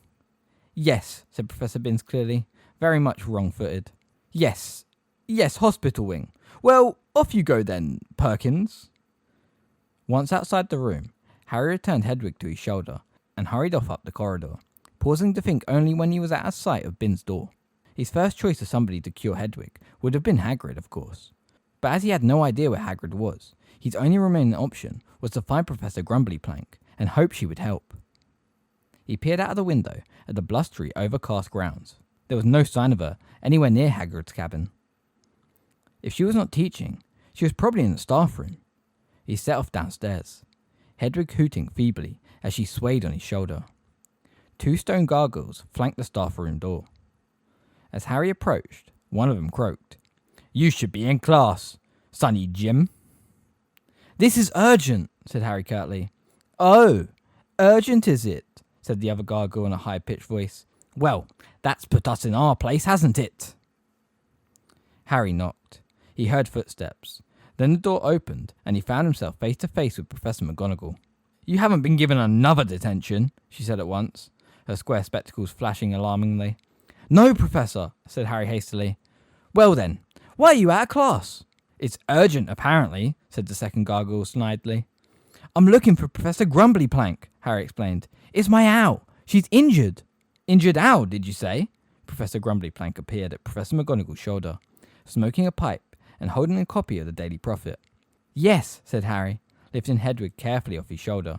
"She turned up after the other post owls, and her wing's all funny. Look." Professor Grumblyplank stuck her pipe firmly between her teeth and took Hedwig from Harry, while Professor McGonagall watched. Said Professor Grumblyplank, her pipe waggling slightly as she talked. "Looks like something's attacked her. Can't think what would have done it, though. Thestrals will sometimes go for birds, of course, but Hagrid's got the Hogwarts Thestrals well trained, not to touch owls." Harry neither knew nor cared what Thestrals were. He just wanted to know that Hedwig was going to be alright. Professor McGonagall, however, looked sharply at Harry and said, "Do you know how far this owl's travelled, Potter?" Said Harry. "From London, I think." He met her eyes briefly and knew, by the way her eyebrows had joined in the middle, that she understood London to mean number 12 Grimmauld Place. Professor Grumblyplank pulled a monocle out of the inside of her robes and screwed it into her eye, to examine Hedwig's wing closely. "I should be able to sort this out if you leave her with me, Potter," she said. "She shouldn't be flying long distances for a few days in any case." Right, thanks," said Harry, just as the bell rang for break. "No problem," said Professor Grumblyplank gruffly, turning back into the staff room. "Just a moment, Wilhelmina," said Professor McGonagall. "Potter's letter." "Oh yeah," said Harry, who had momentarily forgot the scroll tied to Hedwig's leg. Professor Grumblyplank handed it over and then disappeared into the staff room, carrying Hedwig, who was staring at Harry as though unable to believe he would give her away like this. Feeling slightly guilty, he turned to go, but Professor McGonagall called him back. "Potter." "Yes, Professor?" She glanced up and down the corridor. There were students coming from both directions. "Bear in mind," she said quickly and quietly, her eyes on a scroll in his hand, The channels of communication in and out of Hogwarts may be being watched, won't you? Aye, said Harry, but a flood of students rolling along the corridor was almost upon him. Professor McGonagall gave him a curt nod and retreated into the staff room, leaving Harry to be swept into the courtyard with the crowd. He spotted Ron and Hermione already standing in a sheltered corner, their cloak collars turned up against the wind. Harry slit open the scroll as he hurried towards them and found 5 words in Sirius's handwriting. Today, same time, same place. Is Hedwig okay? Asked Hermione anxiously, the moment he was within earshot. Where did you take her? Asked Ron. To Grumbly Plank, said Harry, and I met McGonagall. Listen, and he told them what Professor McGonagall had said. To his surprise, neither of the others looked shocked. On the contrary, they exchanged significant looks. What? Said Harry, looking from Ron to Hermione and back again. Well, I was going to say to Ron, what if somebody had tried to intercept Hedwig? I mean, she's never been hurt on a flight before, has she? Who's the letter from anyway? Asked Ron, taking the note from Harry. Snuffles, said Harry quietly. Same time, same place. Does he mean the fire in the common room? Obviously, said Hermione, also reading the note. She looked uneasy. I just hope nobody else has read this. But it was still sealed and everything, said Harry, trying to convince himself as much as her. And nobody would understand what it meant if they didn't know where we'd spoken to him before, would they? I dunno, said Hermione anxiously, hitching her bag back over her shoulder as the bell rang again. It wouldn't be exactly difficult to reseal the scroll by magic, and if anyone's watching the Flu Network. But I don't really see how we can warn him not to come without that being intercepted too. They trudged down the stone steps to the dungeons for potions, all 3 of them lost in thought. But as they reached the bottom of the steps, they were recalled to themselves by the voice of Draco Malfoy, who was standing just outside Snape's classroom door, waving around an official-looking piece of parchment and talking much louder than was necessary, so that they could hear every word. Yeah, Umbridge gave the Slytherin team permission to continue playing straight away. I went to ask her first thing this morning. Well, it's pretty much automatic. I mean, she knows my father really well. He's always popping in and out of the ministry. It'll be interesting to see whether Gryffindor are allowed to keep playing, won't it? Don't rise, Hermione whispered imploringly to Harry and Ron, who were both watching Malfoy, faces set and fists clenched. It's what he wants. I mean, said Malfoy, raising his voice a little more, his grey eyes glittering malevolently in Harry and Ron's direction. If it's a question of influence with the ministry, I don't think they've got much chance. From what my father says, they've been looking for an excuse to sack Arthur Weasley for years. And as for Potter, my father says it's a matter of time before the ministry has him carted off to St. Mungo's. Apparently, they've got a special ward for people whose brains have been idled by magic. Malfoy made a grotesque face, his mouth sagging open and his eyes rolling. Crabbe and Goyle gave their usual grunts of laughter. Pansy Parkinson shrieked with glee. Someone collided hard with Harry's shoulder, knocking him sideways. A split second later, he realised that Neville had just charged past him, heading straight for Malfoy. Neville, no! Harry leapt forward and seized the back of Neville's robes. Neville struggled frantically, his fists flailing, trying desperately to get at Malfoy, who looked, for a moment, extremely shocked. Help me! Harry flung at Ron, managing to get an arm around Neville's neck and dragging him backwards, away from the Slytherins. Crabbe and Goyle were flexing their arms as they stepped in front of Malfoy, ready for the fight. Ron seized Neville's arms, and together, he and Harry succeeded in dragging Neville back into the Gryffindor line. Neville's face was scarlet. The pressure Harry was exerting on his throat rendered him quite incomprehensible. But odd words spluttered from his mouth. Not funny. Don't. Mungo's. Show him. The dungeon door opened. Snape appeared there. His black eyes swept up the Gryffindor line to the point where Harry and Ron were wrestling with Neville. Fighting, Potter. Weasley. Longbottom, Snape said in his cold, sneering voice. 10 points from Gryffindor. Release Longbottom, Potter, or it will be detention. Inside, all of you. Harry let go of Neville, who stood panting and glaring at him. I had to stop you, Harry gasped, picking up his bag. Crabbe and Goyle would have torn you apart. Neville said nothing. He merely snatched up his own bag and stalked off into the dungeon. What in the name of Merlin? Said Ron slowly, as they followed Neville. What's that about? Harry did not answer. He knew exactly why the subject of people who were in St. Mungo's, because of magical damage to their brains, was highly distressing to Neville. But he had sworn to Dumbledore that he would not tell anyone Neville's secret. Even Neville did not know Harry knew. Harry, Ron and Hermione took their usual seats at the back of the class, pulled out parchment, quills and their copies of 1,000 magical herbs and fungi. The class around them was whispering about what Neville had just done. But when Snape closed the dungeon door with an echoing bang, everybody immediately fell silent. "You will notice," said Snape in his low, sneering voice, "that we have a guest with us today." He gestured towards a dim corner of the dungeon, and Harry saw Professor Umbridge sitting there, clipboard on her knee. He glanced sideways at Ron and Hermione, his eyebrows raised. Snape and Umbridge, the two teachers he hated most. It was hard to decide which one he wanted to triumph over the other. "We are continuing with our strengthening solution today. You will find your mixtures as you left them last lesson. If correctly made, they should have matured well over the weekend. Instructions." He waved his wand again. "On the board. Carry on." Professor Umbridge spent the first half hour of the lesson marking notes in her corner. Harry was very interested in hearing her questions to Snape. So interested that he was becoming careless with his potion again. "Salamander blood, Harry," Hermione moaned, grabbing his wrist to prevent him adding the wrong ingredient for the third time. "Not pomegranate juice." "Right," said Harry vaguely, putting down the bottle and continuing to watch the corner. Umbridge had just got to her feet. "Ha," he said softly, as she strode between two lines of desks towards Snape, who was bending over Dean Thomas's cauldron. "Well, the class seems fairly advanced for their level," she said briskly to Snape's back. "Though, I would question whether it is advisable to teach them a potion like the strengthening solution. I think the Ministry would prefer it if that was removed from the syllabus." Snape straightened up slowly and turned to look at her. "Now, how long have you been teaching at Hogwarts?" she asked, her quill poised over her clipboard. 14 years, Snape replied. His expression was unfathomable. His eyes on Snape, Harry added a few drops to his potion. It hissed menacingly and turned from turquoise to orange. "You applied first for the Defense Against the Dark Arts post, I believe?" Professor Umbridge asked Snape. "Yes," said Snape quietly. "But you were unsuccessful?" Snape's lip curled. "Obviously." Professor Umbridge scribbled on her clipboard. "And you have applied regularly for the Defense Against the Dark Arts post since you first joined the school, I believe?" "Yes," said Snape quietly, barely moving his lips. He looked very angry. "Do you have any idea why Dumbledore has consistently refused to appoint you?" asked Umbridge. "I suggest you ask him," said Snape jerkily. "Oh, I shall," said Professor Umbridge with a sweet smile. "I suppose this is relevant?" Snape asked. His black eyes narrowed.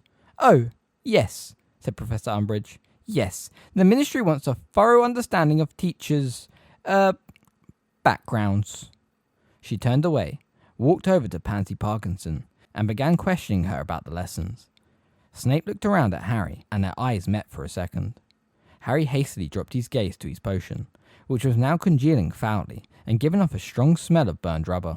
"No marks again then, Potter," said Snape maliciously, emptying Harry's cauldron with a wave of his wand. "You will write me an essay on the correct composition of this potion, indicating how and why you went wrong, to be handed in next lesson. Do you understand?" "Yes," said Harry furiously. Snape had already given them homework, and he had Quidditch practice this evening. This would mean another couple of sleepless nights. It did not seem possible that he had awoken this morning feeling very happy. All he felt now was a fervent desire for this day to end. "Maybe I'll skive off divination," he said glumly, as they stood in the courtroom after lunch, the wind whipping at the hems of their robes and brims of hats. "I'll pretend to be ill and do Snape's essay instead. Then I won't have to stay up half the night." "You can't skive off divination," said Hermione severely. "Hark, who's talking? You walked out of divination. You hate Trelawney," said Ron indignantly. "I don't hate her," said Hermione loftily. "I just think she's an absolutely appalling teacher and a real old fraud. But Harry's already missed history and magic, and I don't think he ought to miss anything else today." There was too much truth in this to ignore. So half an hour later, Harry took his seat in the hot, over-perfumed atmosphere of the divination classroom, feeling angry at everybody. Professor Trelawney was yet again handing out copies of the Dream Oracle. Harry thought he'd surely be much better employed doing Snape's punishment essay than sitting here trying to find meaning in a lot of made-up dreams. It seemed, however, that he was not the only person in divination who was in a temper. Professor Trelawney slammed a copy of the Oracle down on the table between Harry and Ron and swept away. Her lips pursed. She threw the next copy of the Oracle at Seamus and Dean. narrowly avoiding Seamus's head, and thrust a final one into Neville's chest with such force that he slipped off his puffy. "Well, carry on," said Professor Trelawney loudly, her voice high-pitched and somewhat hysterical. "You know what to do, or am I such a substandard teacher that you've never learned how to open a book?" The class stared perplexedly at her, then at each other. Harry, however, thought he knew what was the matter, as Professor Trelawney flounced back to the high-backed teacher's chair, her magnified eyes full of angry tears. He leant his head closer to Ron and muttered, "I think she's got the results of her inspection back." "Professor," said Prabhati Patel in her hushed voice. She and Lavender had always rather admired Professor Trelawney. "Professor, is there anything, wrong?" "Wrong?" cried Professor Trelawney in a voice throbbing with emotion. "Certainly not. I have been insulted. Certainly, insinuations have been made against me. Unfounded accusations levelled. But no, there is nothing wrong. Certainly not." She gave a great shuddering breath and looked away from Parvati, angry tears spilling from under her glasses. "I say nothing," she choked, "of 16 years of devoted service. It has passed, apparently, unnoticed. But I shall not be insulted. No, I shall not." "But, Professor, who's insulting you?" asked Parvati timidly. "The establishment," said Professor Trelawney, in a deep, dramatic, wavering voice. "Yes, those with eyes too clouded by the mundane to see as I see, to know as I know. Of course, we seers have always been feared, always persecuted. It is, alas, our fate." She gulped, dabbed at her wet cheeks with the end of her shawl, and then she pulled a small embroidered handkerchief from her sleeve, and blew her nose very hard, with a sound like Peeves blowing a raspberry. Ron sniggered. Lavender shot him a disgusted look. "Professor," said Parvati, "do you mean... is it something Professor Umbridge?" "Do not speak to me about that woman," cried Professor Trelawney, leaping to her feet, her beads rattling and her spectacles flashing. "Kindly continue with your work." And she spent the rest of the lesson striding among them, tears still leaking from behind her glasses, muttering what sounded like threats under her breath. "May well choose to leave. The indignity of it. On probation. We shall see. How she dares." "You and Umbridge have got something in common," Harry told Hermione quietly when they met her again in Defense Against the Dark Arts. "She obviously reckons Trelawney's an old fraud too. Looks like she's put her on probation." Umbridge entered the room as he spoke, wearing her black velvet bow and an expression of great smugness. "Good afternoon, class." "Good afternoon, Professor Umbridge," they chanted drearily. "Wands away, please." But there was no answering flurry of movement this time. Nobody had bothered to take out their wands. "Please turn to page 34 of Defensive Magical Theory and read the 3rd chapter, entitled The Case for Non-Offensive Responses to Magical Attack. There will be..."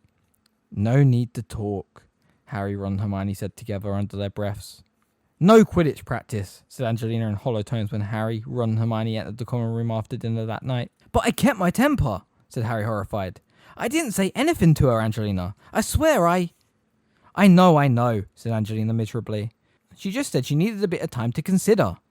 "Consider what?" said Ron angrily. "She's given the Slytherins permission. Why not us?" But Harry could imagine how much Umbridge was enjoying holding the threatened no Gryffindor Quidditch team over their heads, and could easily understand why she would not want to relinquish that weapon over them too soon.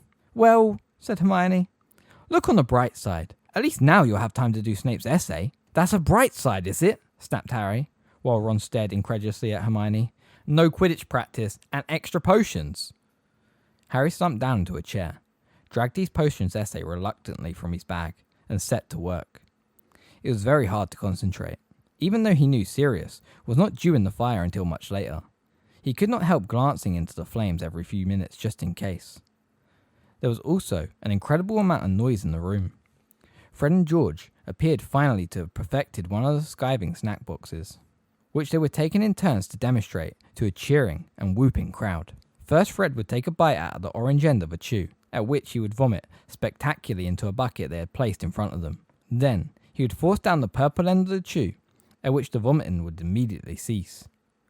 Lee Jordan, who was assisting the demonstration, was lazily vanishing the vomit at regular intervals with the same vanishing spell Snape kept using on Harry's potions.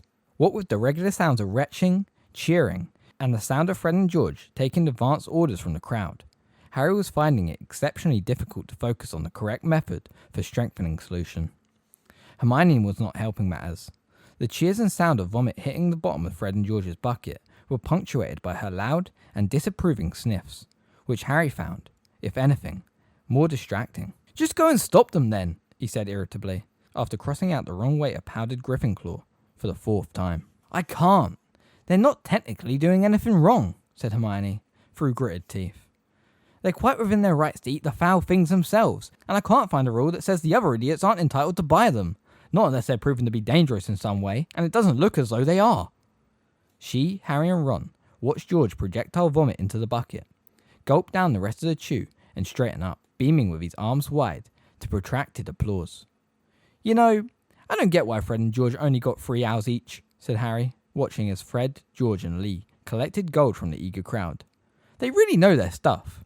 "Oh, they only know flashy stuff. That's of no real use to anyone," said Hermione despairingly. "No real use," said Ron in a strained voice. "Hermione, they've made about 26 galleons already." It was a long while before the crowd around the Weasley twins dispersed.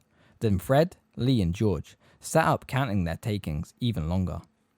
So it was well past midnight when Harry, Ron and Hermione finally had the common room to themselves. At long last, Fred had closed the doorway to the boys' dormitories behind him, rattling his box of galleons ostentatiously, so that Hermione scowled. Harry, who was making very little progress with his potions essay, decided to give it up for the night. As he put his books away, Ron, who was dozing lightly in an armchair, gave a muffled grunt, awoke, and looked blearingly into the fire. "Sirius!" he said. Harry whipped around. Sirius's untidy dark head was sitting in the fire again. "Hi," he said, grinning. "Hi," chorused Harry, Ron and Hermione, all three, kneeling down on the hearthrug. Crookshanks purred loudly and approached the fire, trying, despite the heat, to put his face close to Sirius's. "How are things?" said Sirius. "Not that good," said Harry, as Hermione pulled Crookshanks back to stop him singeing his whiskers. "The Ministry's forced through another decree, which means we're not allowed to have Quidditch teams or secret defense against the dark arts groups," said Sirius. There was a short pause. "How do you know about that?" Harry demanded. "You want to choose your meeting places more carefully," said Sirius, grinning still more broadly. "The Hog's Head, I ask you." "Well, it was better than the 3 broomsticks," said Hermione defensively. "That's always packed with people." "Which means you would have been harder to overhear," said Sirius. "You've got a lot to learn, Hermione." "Who overheard us?" Harry demanded. "Mundungus, of course," said Sirius. And when they all looked puzzled, he laughed. "He was the witch under the veil." "That was Mundungus," Harry said, stunned. "What was he doing in the Hog's Head?" "What do you think he was doing?" said Sirius impatiently. "Keeping an eye on you, of course." "I'm still being followed?" asked Harry angrily. "Yeah, you are," said Sirius. "And just as well, isn't it? If the first thing you're going to do on your weekend off is organise an illegal defence group." But he looked neither angry nor worried. On the contrary, he was looking at Harry with distinct pride. "Why was Dung hiding from us?" asked Ron, sounding disappointed. "We'd have liked to seen him." "He was banned from the Hog's Head 20 years ago," said Sirius. "And that barman's got a long memory. We lost Moody's spare invisibility cloak when Sturgis was arrested. So Dung's been dressing as a witch a lot lately. Anyway, first of all, Ron, I've sworn to pass a message on from your mother." "Oh yeah?" said Ron, sounding apprehensive. "She says on no account whatsoever are you to take part in any illegal secret defence against the dark arts groups. She says you'll be expelled for sure, and your future will be ruined. She says there'll be plenty of time to learn how to defend yourself later, and that you are too young to be worried about that right now. She also," Sirius's eyes turned to the other two, "advises Harry and Hermione not to proceed with the group, though she accepts that she has no authority over either of them, and simply begs them to remember that she has their best interests at heart. She would have written all this to you, but if the hour had been intercepted, you'd all been in real trouble. And she can't say it for herself, because she's on duty tonight." "On duty? On duty doing what?" said Ron quickly. "Never you mind. Just stuff for the order," said Sirius. "So it's fallen to me to be the messenger, and to make sure you tell her I passed it all on, because I don't think she trusts me too." There was another pause, in which Crookshanks, mewing, attempted to paw Sirius's head, and Ron fiddled with a hole in the hearthrug. "So, you want me to say I'm not taking part in the defence group?" he muttered finally. "Me? Certainly not," said Sirius, looking surprised. "I think it's an excellent idea." "You do?" said Harry, his heart lifting. "Of course I do," said Sirius. "Do you think your father and I would have laid down and taken orders from an old hag like Umbridge?" "But," Last term, all you did was tell me to be careful and not take risks. Last year, all the evidence was that someone inside Hogwarts was trying to kill you, Harry, said Sirius impatiently. This year, we know there's someone outside Hogwarts who would like to kill us all. So I think learning to defend yourselves properly is a very good idea. And if we do get expelled, Hermione asked, a quizzical look on her face. Hermione, this whole thing was your idea, said Harry, staring at her. I know it was. I was just wondering what Sirius thought, she said, shrugging. Well, better expelled and able to defend yourselves than sitting safely in school without a clue, said Sirius.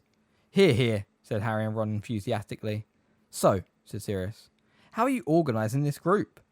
Where are you meeting? Well, that's a bit of a problem now, said Harry. Don't know where we're going to be able to go.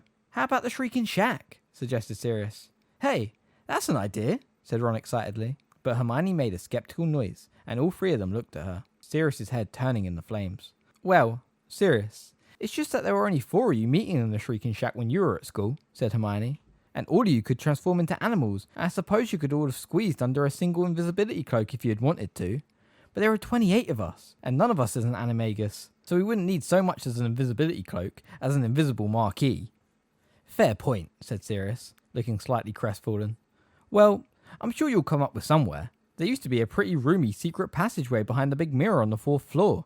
You might have enough space to practice jinxes in there. Fred and George told me it's blocked, said Harry, shaking his head. Caved in or something. Oh, said Sirius, frowning. Well, I'll have a think and get back to... He broke off. His face was suddenly tense, alarmed. He turned sideways, apparently looking into the solid brick wall of the fireplace. Sirius?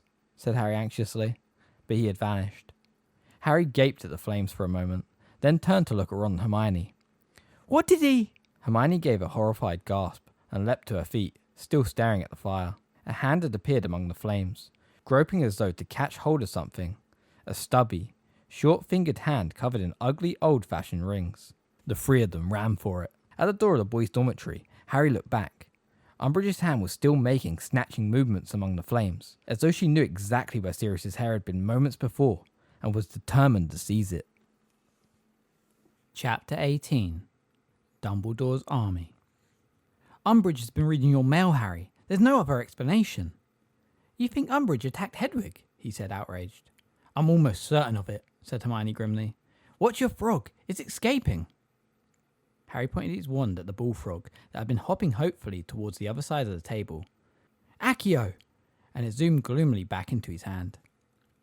Charms was always one of the best lessons in which to enjoy a private chat.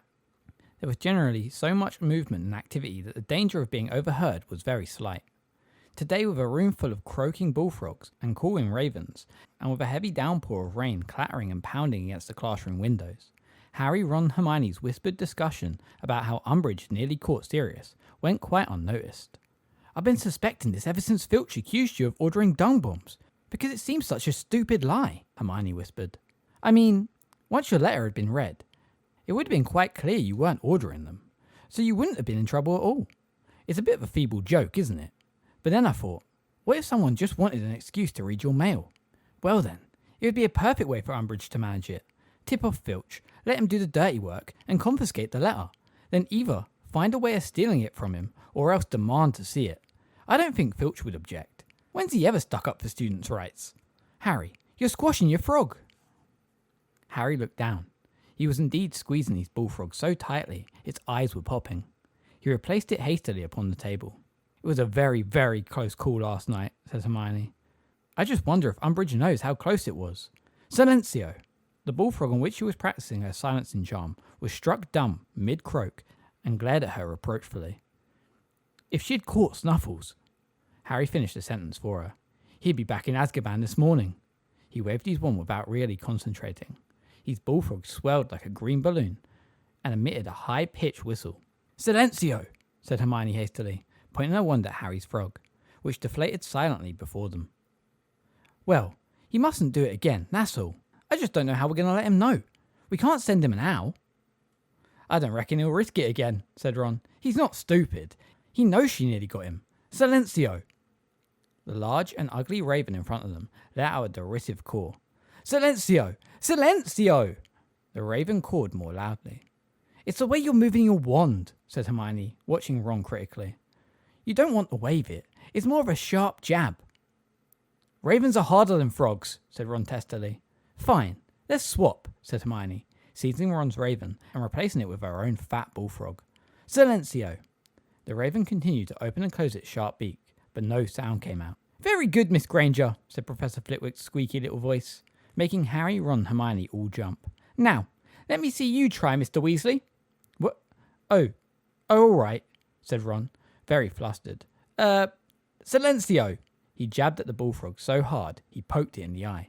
The frog gave a deafening croak and leapt off the desk. It came as no surprise to any of them that Harry and Ron were given additional practice of the silencing charm for homework. They were allowed to remain inside over break due to the downpour outside. They found seats in a noisy and overcrowded classroom on the first floor, in which Peeves was floating dreamily up near the chandelier, occasionally blowing an ink pellet at the top of somebody's head. They had barely sat down when Angelina came struggling towards them through the groups of gossiping students. I've got permission, she said, to reform the Quidditch team. Excellent, said Ron and Harry together. I went to McGonagall, and I think she might have appealed to Dumbledore. Anyway, Umbridge had to give in. Ha! So I want you down at the pitch at 7 o'clock tonight, alright? Because we've got to make up time. You realise we're only 3 weeks away from our first match. She squeezed away from them, narrowly dodged an ink pellet from Peeves, which hit a nearby first year instead, and vanished from sight. Ron's smile slipped slightly as he looked out of the window, which was now opaque with hammering rain. Hope this clears up. What's up with you, Hermione? She too was gazing at the window, but not as though she really saw it. Her eyes were unfocused, and there was a frown on her face. Just thinking, she said, still frowning at the rain-washed window. About Snuffles, said Harry. No, not exactly, said Hermione slowly. More wondering. I suppose we're doing the right thing. I think... aren't we? Harry and Ron looked up at each other. Well, that clears that up, said Ron. It would have been really annoying if you hadn't explained yourself properly.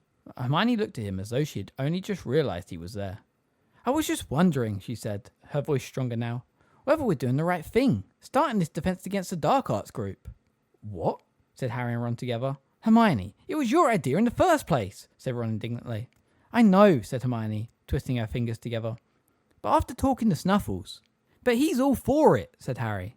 Yes, said Hermione, staring at the window again. Yes, that's what made me think maybe it wasn't a good idea after all. Peeves floated over them on his stomach, pea shooter at the ready. Automatically, all three of them lifted their bags to cover their heads until he had passed.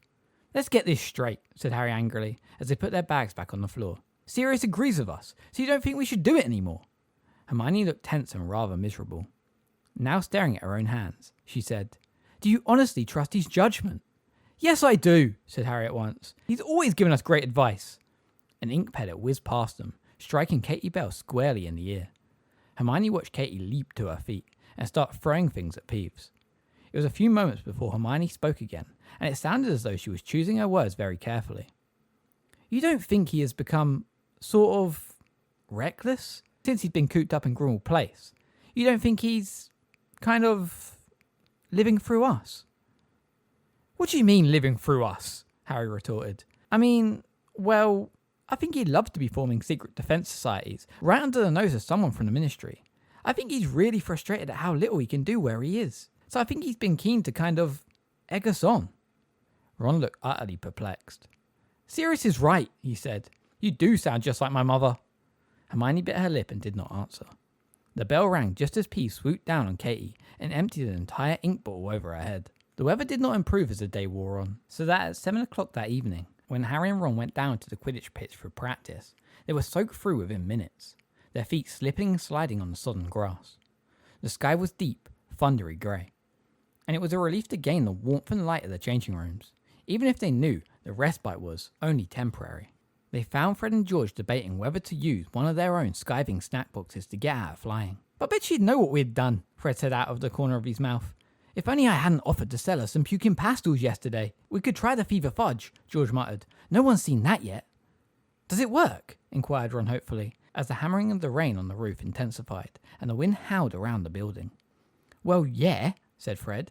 Your temperature will go right up. But you get these massive pus-filled boils too, said George. And we hadn't worked out how to get rid of them yet. I can't see any boils, said Ron staring at the twins. No, well, you wouldn't, said Fred darkly. They're not in a place we generally display in public. but it makes sitting on a broom a right pain in the... All right, everyone, listen up, said Angelina loudly, emerging from the captain's office. I know it's not ideal weather, but there's a chance we'll be playing Slytherin in conditions like this, so it's a good idea to work out how we're going to cope with them. Harry, didn't you do something to your glasses to stop the rain fogging them up when we played Hufflepuff in that storm? Hermione did it, said Harry. He pulled out his wand, tapped his glasses and said, Impervious. I think we'll all ought to try that, said Angelina. If we could just keep the rain off our faces, it would really help visibility. All together, come on. Impervious. Okay, let's go. They all stored their wands back inside their pockets of their robes, shouldered their brooms and followed Angelina out of the changing rooms. They squelched through the deepening mud to the middle of the pitch. Visibility was still very poor, even with the impervious charm. Light was fading fast, and curtains of rain were sweeping the grounds. All right, on my whistle, shouted Angelina. Harry kicked off from the ground, spraying mud in all directions, and shot upwards, the wind pulling him slightly off course. He was having enough difficulty seeing the one bludger on which they were practicing. A minute into practice, it almost unseated him, and he had to use a sloth grip roll to avoid it. Unfortunately, Angelina did not see this. In fact, she did not appear to be able to see anything. None of them had a clue what the others were doing. The wind was picking up. Even at a distance, Harry could hear the swishing, pounding sounds of the rain pummeling the surface of the lake. Angelina kept them at it for nearly an hour before conceding defeat. She led her sodden and disgruntled team back into the changing rooms, insisting that the practice had been a waste of time, though without any real conviction in her voice. Fred and George were looking particularly annoyed. Both were bandy-legged and winced with every movement. Harry could hear them complaining in low voices as he toweled his hair dry. I think a few of mine have ruptured, said Fred in a hollow voice. Mine haven't, said George, wincing. They're throbbing like mad. Feel bigger, if anything. Ouch, said Harry. He pressed a towel to his face. His eyes screwed tight with the pain. The scar on his forehead had seared again, more painfully than it had in weeks. What's up? Said several voices. Harry emerged from behind his towel. The changing room was blurred because he was not wearing his glasses, but he could still tell that everyone's face was turned towards him. Nothing, he muttered. I poked myself in the eye, that's all. But he gave Ron a significant look, and the two of them hung back as the rest of the team filed back outside. Muffled in their cloaks, their hats pulled low over their ears.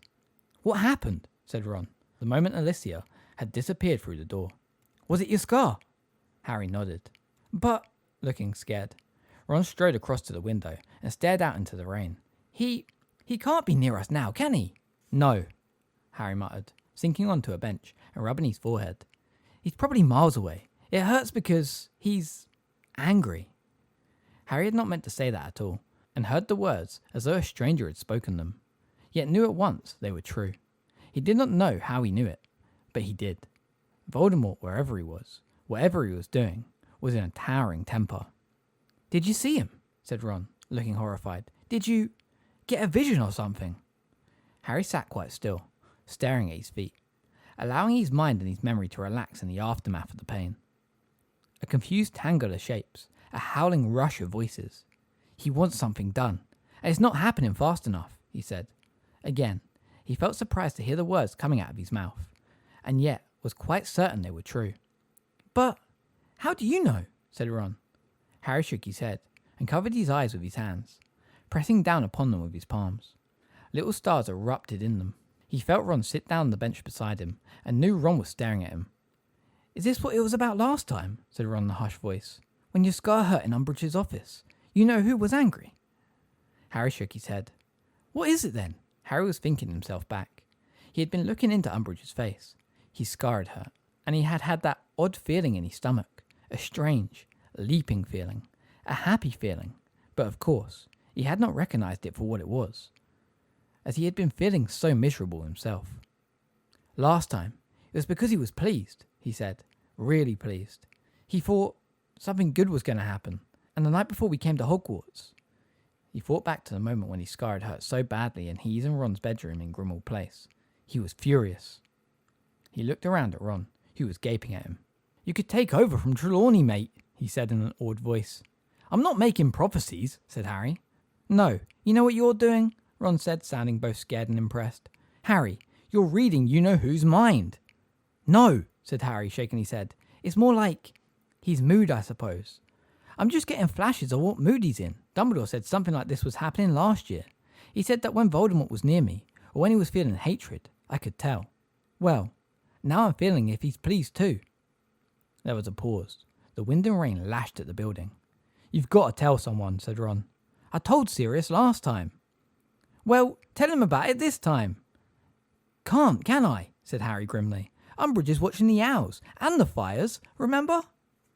Well then, Dumbledore. I've just told you. He already knows, said Harry shortly, getting to his feet, taking his cloak off his peg and swinging it around him. There's no point telling him again.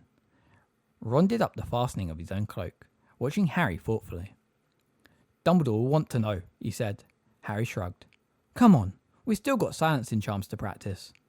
They hurried back through the dark grounds, sliding and stumbling up the muddy lawns, not talking. Harry was thinking hard. What was it that Voldemort wanted done that was not happening quickly enough? He's got other plans. Plans he can put in operation very quietly indeed. Stuff he'd only get by stealth, like a weapon. Something he didn't have last time. Harry had not thought about those words in weeks. He had been too absorbed on what was going on at Hogwarts. Too busy dwelling on the ongoing battles with Umbridge, the injustice of all the Ministry interference. But now they came back to him and made him wonder. Voldemort's anger would make sense if he was no nearer to laying his hands on the weapon, whatever it was. Had the Order thwarted him, stopped him from seizing it? Where was it kept? Who had it now? Mimulus Mimbletoner, said Ron's voice, and Harry came back to his senses just in time to clamber through the portrait hole into the common room. It appeared that Hermione had gone to bed early, leaving Crookshanks curled in a nearby chair and an assortment of nobbly knitted elf hats lying on a table by the fire. Harry was rather grateful that she was not around, because he did not much want to discuss his scar hurting and have her urge him to go to Dumbledore too. Ron kept throwing him anxious glances, but Harry pulled out his charms book and set to work on finishing his essay. Though he was only pretending to concentrate, and by the time Ron said he was going up to bed too, he had written hardly anything. Midnight came and went, while Harry was reading and rereading a passage about the uses of scurvy grass, lovage, and sneezewort, and not taking in a word of it. These plants are most efficacious in the inflaming of the brain, and are therefore much used in confusing and befuddlement draughts, where the wizard is desirous of producing hot-headedness and recklessness. Hermione said Sirius was becoming reckless, cooped up in Grimmauld Place. Most efficacious in the inflaming of the brain, and therefore much used. Daily Prophet would think his brain was inflamed if they found out that he knew what Voldemort was feeling. Therefore, much used in confusing and befuddlement draughts.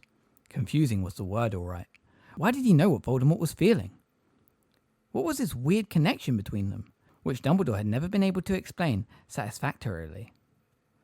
Where the wizard is desirous, how Harry would like to sleep.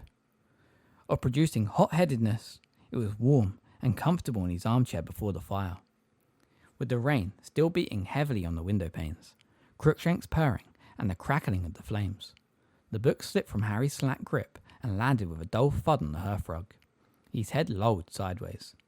He was walking once more along a windowless corridor, his footsteps echoing in the silence.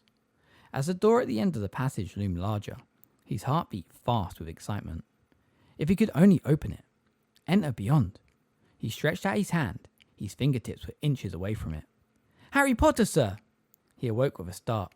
The candles had all been extinguished in the common room, but there was something moving close by. Who's there? Said Harry, sitting upright in his chair. The fire was almost out, the room very dark. Dobby has your owl, sir, said a squeaky voice. Dobby? Said Harry thickly, peering through the gloom towards the source of the voice. Dobby the house elf was standing beside the table on which Hermione had left half a dozen of her knitted hats. His large, pointed ears were now sticking out from beneath what looked like all the hats Hermione had ever knitted. He was wearing one on top of the other, so that his head seemed elongated by 2 or 3 feet, and on the very topmost bobble sat Hedwig, hooting serenely and obviously cured. Dobby volunteered to return Harry Potter's owl, said the elf squeakily, with a look of positive adoration on his face. Professor Grumblyplank says she is all well now, sir. He sank into a deep bow, so that his pencil-like nose brushed the threadbare surface of the hearthrug, and Hedwig gave an indignant hoot and fluttered onto the arm of Harry's chair. Thanks, Dobby, said Harry, stroking Hedwig's head and blinking hard, trying to rid himself of the image of the door in his dream. It had been very vivid. Looking back at Dobby, he noticed that the elf was also wearing several scarves and innumerable socks, so that his feet looked far too big for his body. Have you been taking all the clothes Hermione's been leaving out? Oh no, sir, said Dobby happily. Dobby has been taking some for Winky too, sir. Yeah? How is Winky? Asked Harry. Dobby's ears drooped slightly. Winky is still drinking lots, sir, he said sadly. His enormous round green eyes, large as tennis balls, downcast. She still does not care for clothes, Harry Potter, nor do the other house elves. None of them will clean Gryffindor Tower anymore, not with the hats and socks hidden everywhere. They finds them insulting, sir. Dobby does it all himself, sir, but Dobby does not mind, sir, for he always hopes to meet Harry Potter, and tonight, sir, he has got his wish. Dobby sank into a deep bow again. But Harry Potter does not seem happy, Dobby went on, straightening up again and looking timidly at Harry. Dobby heard him muttering in his sleep. Was Harry Potter having bad dreams? Not really bad, said Harry, yawning and rubbing his eyes. I've had worse. The elf surveyed Harry out of his vast orb-like eyes.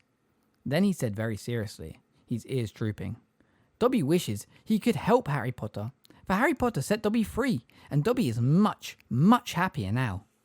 Harry smiled. You can't help me, Dobby, but thanks for the offer. He bent down and picked up his potions book. He had to try to finish the essay tomorrow. He closed the book, and as he did so, the firelight illuminated the thin white scars on the back of his hand, the result of his detentions with Umbridge. Wait a moment. There is something you can do for me, Dobby, said Harry slowly. The elf looked round, beaming. Name it, Harry Potter, sir. I need to find a place where 28 people can practice defense against the dark arts without being discovered by any of the teachers, especially, Harry clenched his hand on the book, so the scars shone pearly white, Professor Umbridge. He expected the elf's smile to vanish, his ears to droop. He expected him to say it was impossible, or else that he would try to find somewhere, but his hopes were not high. What he had not expected was for Dobby to give a little skip, his ears waggling cheerfully, and clapped his hands together. Dobby knows the perfect place, sir, he said happily. Dobby heard tell of it from the other house elves when he came to Hogwarts, sir. It is known by us as the come-and-go room, sir, or else as a room of requirement. Why? Said Harry curiously. Because it is a room that a person can only enter, said Dobby seriously, when they have a real need of it. Sometimes it is there, and sometimes it is not. But when it appears, it is always equipped for the seeker's needs. Dobby has used it, sir, said the house elf, dropping his voice and looking guilty. When Winky had been very drunk, he had hidden her in the room of requirement, and he has found antidotes to butterbeer there, and a nice elf-sized bed to settle her on while she sleeps it off, sir. And Dobby knows Mr. Filch has found extra cleaning materials there when he has run short, sir. And if you really needed the bathroom, said Harry suddenly, remembering something Dumbledore had said at the Yule Ball the previous Christmas. Would it fit itself with chamber pots? Dobby expects so, sir, said Dobby, nodding earnestly. It is an amazing room, sir. How many people know about it? Said Harry, sitting up straighter in his chair. Very few, sir. Mostly people stumbles across it when they needs it, sir, but often they never finds it again, for they do not know that it is always there waiting to be called into service, sir. It sounds brilliant, said Harry, his heart racing. It sounds perfect, Dobby. When can you show me where it is? Any time, Harry Potter, sir, said Dobby, looking delighted at Harry's enthusiasm. We can go now if you like. For a moment, Harry was tempted to go with Dobby. He was halfway out of his seat, intending to hurry upstairs for his invisibility cloak, when, not for the first time, a voice very much like Hermione's whispered in his ear. Reckless. It was, after all, very late, and he was exhausted. Not tonight, Dobby, said Harry reluctantly, sinking back into his chair. This is really important. I don't want to blow it. It will need proper planning. Listen, can you just tell me exactly where this room of requirement is, and how to get in there? Their robes billowed and swirled around them as they splashed across the flooded vegetable patch to double herbology, where they could hardly hear what Professor Sprout was saying over the hammering of raindrops, hard as hailstones on the greenhouse roof. The afternoon's Magical Creatures lesson was to be relocated from the storm-swept grounds to a free classroom on the ground floor, and, to their intense relief, Angelina had sought out her team at lunch to tell them that Quidditch practice was cancelled. Good, said Harry quietly, when she told him. Because we found somewhere to have our first defence meeting. Tonight, 8 o'clock, 7th floor, opposite that tapestry of Barnabas the Barmy, being clubbed by those trolls. Can you tell Katie and Alicia? She looked slightly taken aback, but promised to tell the others. Harry returned hungrily to his sausages and mash. When he looked up to take a drink of pumpkin juice, he found Hermione watching him. What? He said thickly. Well, it's just that Dobby's plans aren't always that safe. Don't you remember when he lost you all the bones in your arm? This room isn't just some mad idea of Dobby's. Dumbledore knows about it too. He mentioned it to me at the Yule Ball. Hermione's expression cleared. Dumbledore told you about it. Just in passing, said Harry, shrugging. Oh, well, that's all right then, said Hermione briskly, and raised no more objections. Together with Ron, they had spent most of the day seeking out those people who had signed their names to the list in the Hogshead, and telling them where to meet that evening. Somewhat to Harry's disappointment, it was Ginny who managed to find Cho Chang and her friend first. However, by the end of dinner, he was confident that the news had been passed to everyone of the 25 people who had turned up in the Hogshead. At 7:30, Harry, Ron and Hermione left the Gryffindor common room, Harry clutching a certain piece of aged parchment in his hand. Fifth years were allowed to be out in the corridors until 9 o'clock, but all three of them kept looking around nervously as they made their way along the 7th floor. Hold it, Harry warned, unfolding the piece of parchment at the top of the last staircase, tapping it with his wand and muttering, I solemnly swear that I am up to no good. A map of Hogwarts appeared on the blank surface of the parchment. Tiny black moving dots, labelled with names, showed where various people were. Filch is on the 2nd floor, said Harry, holding the map close to his eyes, and Miss Norris is on the 4th. And Umbridge, said Hermione anxiously. In her office, said Harry, pointing. Okay, let's go. They hurried along the corridor to find a place Dobby had described to Harry. A stretch of blank wall opposite an enormous tapestry depicting Barnabas the Barmy's foolish attempt to train trolls for the ballet. Okay, said Harry quietly, while a moth-eaten troll paused in his relentless clubbing of the would-be ballet teacher to watch them.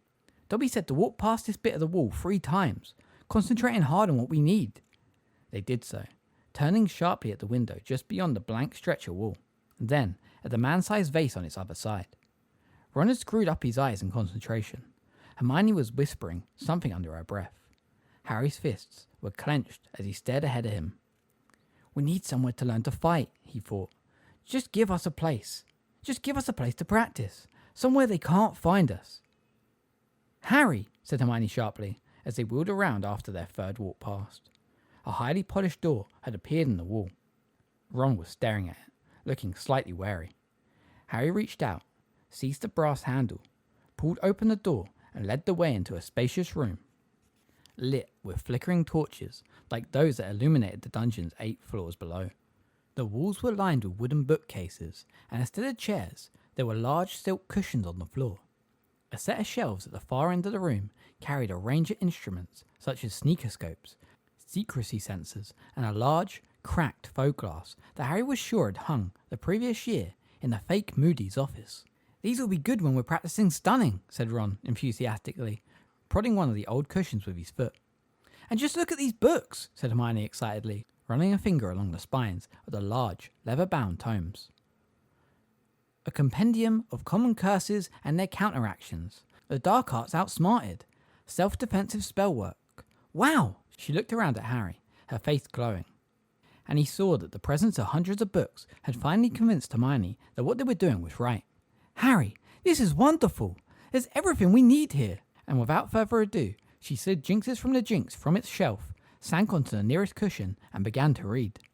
There was a gentle knock on the door. Harry looked around. Ginny, Neville, Lavender, Parvati, and Dean had arrived. Whoa, said Dean, staring around impressed. What is this place? Harry began to explain, but before he had finished, more people had arrived, and he had to start all over again. By the time 8 o'clock arrived, every cushion was occupied. Harry moved across to the door and turned the key protruding from the lock.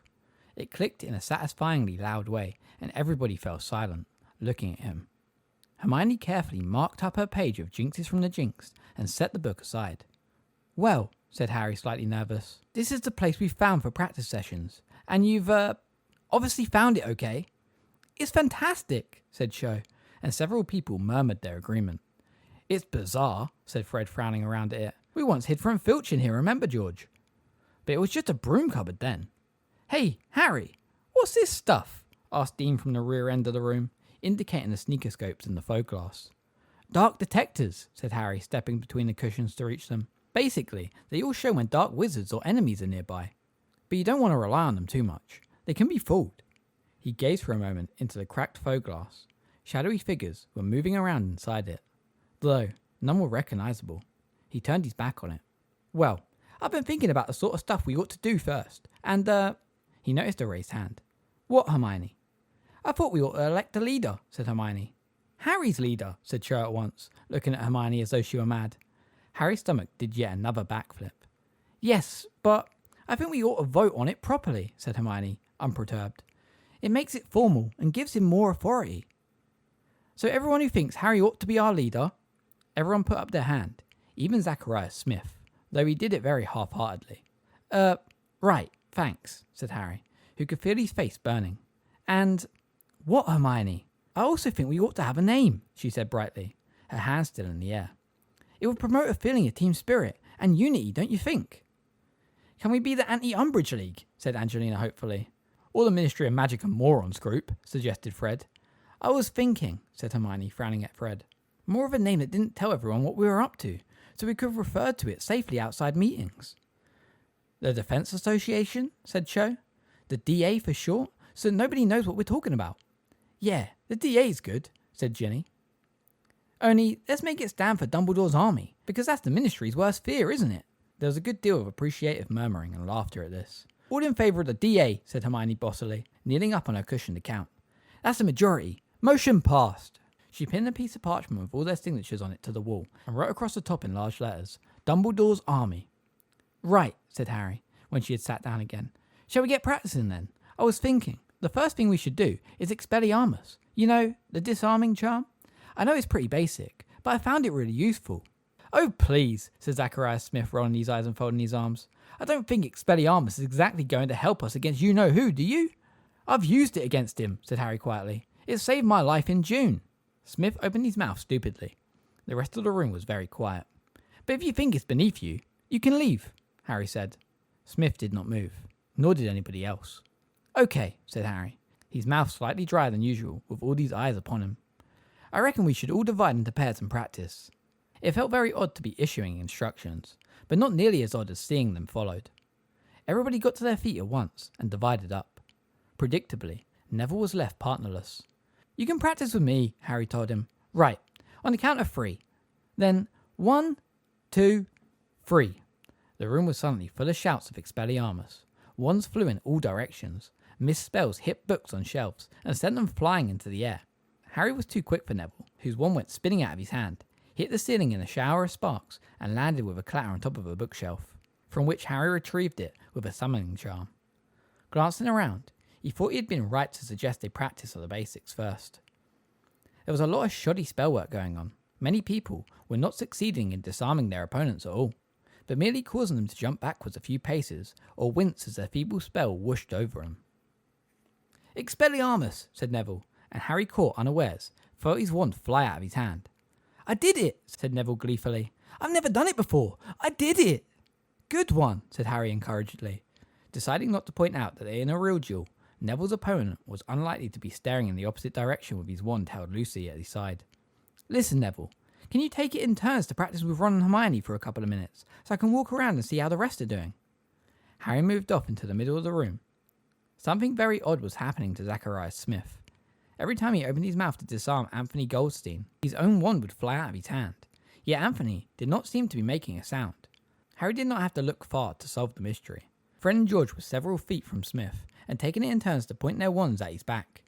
Sorry, Harry, said George hastily, when Harry caught his eye. Couldn't resist. Harry walked around the other pairs, trying to correct those who were doing the spell wrong. Ginny was teamed with Michael Corner. She was doing very well, whereas Michael was either very bad or unwilling to jinx her. Ernie Macmillan was flourishing his wand unnecessarily, giving his partner time to get in under his guard. The Creevy brothers were enthusiastic but erratic, and mainly responsible for all the books leaping off the shelves around them.